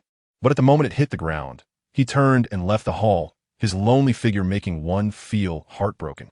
The Sea Emperor sighed deeply. After all that had happened with his son, had he not experienced similar things? Over the years, Lan Song's father, the male shark named Xiao Ku, had also targeted him. But due to his ruling position in the clan, he did not dare to openly confront him, only daring to complain to his wife behind his back. Seeing his brother driven away, Lan Song smirked with satisfaction. His provocation towards the Sea Emperor intensified, as if he knew the other had no way to deal with him. Songer, go back with your mother. Don't worry. As long as your mother is here, no one can harm you. The queen held Lan Song's hand and was about to leave. The emperor of the vast sea stood helplessly in place, showing no intention to stop them, because he could not bring himself to harm the beloved female or say anything to hurt her. The feelings of their mermaid royal family were true and pure. It could not change the lady's estrangement towards him. Just as the two were about to step out of the royal court, suddenly, a powerful gust of wind bound Lan Song, preventing him from moving even an inch. Mr. Xiao, please show mercy. The emperor of the vast sea exclaimed in shock, hurriedly trying to dissuade him, for beside him, the young man's palm was slightly raised, and that powerful wind was released by him. Kenya, as a weak female, the queen's physical strength was only around level 3, and she could not resist at all. She could only watch helplessly as her son disappeared from her sight, only to reappear back at his original position in the blink of an eye. Crack! Lan Song was uncontrollably shifted to Xiao's front, and the next second, the latter's hand clamped down on his throat, tightening its grip and rendering him unable to struggle. Did I let you go? Xiao's voice was cold. Or do you naively think that as long as you lean on your mother, you can gain protection? Lan Song furrowed his brows, wanting to speak, but the grip was too tight for him to make a sound. Even breathing became difficult. Mr. Xiao, the emperor of the vast sea, raised his hand, hesitating to speak. I'm sorry, your majesty. This is your family matter, and I shouldn't interfere. However, General Phil is missing, and I cannot ignore that. I can understand your concern for your lady, but I will not feel pity for a stranger female. You. Hearing this, the queen's expression turned ugly, because the stranger female Xiao referred to as her. The words were so blunt, they were particularly harsh. Even if you are from the virtual Star Nation, what evidence do you have to detain my son? Xiao released his grip, but due to the earlier binding and suppression, once freed, Lan Song collapsed to the ground, gasping for air as if he were on the verge of suffocating. The lady has misunderstood. I did not capture Mr. Lan Song. I only wanted to ask for his assistance in the search. As the person in charge of the Beast Trap Arena in Tianhai City, I have an obligation in this matter. Even if you report this to the Federation Center, the outcome will be the same. Xiao walked towards Lan Song, looking down at him. Naturally, if one day it is confirmed that Mr. Lan Song indeed detained General Phil and fabricated lies, then at that time, someone will indeed detain Mr. Lan Song. Deliberately detaining injured soldiers of the Legion, especially a top-ranking general, and fabricating lies to obstruct an investigation is no small crime. If it goes to the federal military court, even if the other party is of royal blood, they would be sentenced to life imprisonment. For someone like Lan Song, who is a collateral branch, he might even have to serve 100 years of labor. The queen was filled with rage, but could only feel anxious. She looked at her husband. Aren't you going to do anything? Even if the other party had level 9 strength, it should not be impossible to resist with the might of the empire. Madam, Mr. Xiao's actions also comply with federal regulations, and I have no authority to interfere. The Emperor of the Vast Sea showed a troubled expression because, for both public and private reasons, he could neither manage nor wanted to manage this matter. He was simply worried that the male, whom the lady replaced with Shao Ku, would seize upon this matter and continue to make a fuss. In the virtual world, Tianhai City, numerous starships traversed the starry sea. Like meteors, they gathered towards the edge of the city, while the beast trap arena within the city remained operational, bustling with crowds. A girl appeared at the starry harbor, gazing at the distant coastline, faintly able to see the city of crime that had once filled her with despair and sadness. Jiang Nuo stood by the sea of stars in the virtual world, the refreshing and gentle sea breeze brushing against her cheeks. Her hair fell over her shoulders, and her skirt fluttered slightly as she strolled along the starry coast, looking somewhat out of place amidst the bustling scene of the port. At this moment, the girl seemed to be lost in some kind of nostalgic thoughts. Suddenly, she felt something fall from above her head. Instinctively, she reached up and picked it up to take a look. It turned out to be a perfectly round, solid-colored pearl. She pinched it between her fingers and held it under the sunlight, where the pearl emitted a beautiful violet sheen. Synopsis: a high-quality competitive arena. In the interstellar beast world, the difficulty of reproduction has skyrocketed due to evolution. The so-called most advanced technological virtual star nation has detected a top-tier, ultra-rare female presence. This female possesses gold-level fertility, 333 mental strength, nearly perfect affinity with the beast god,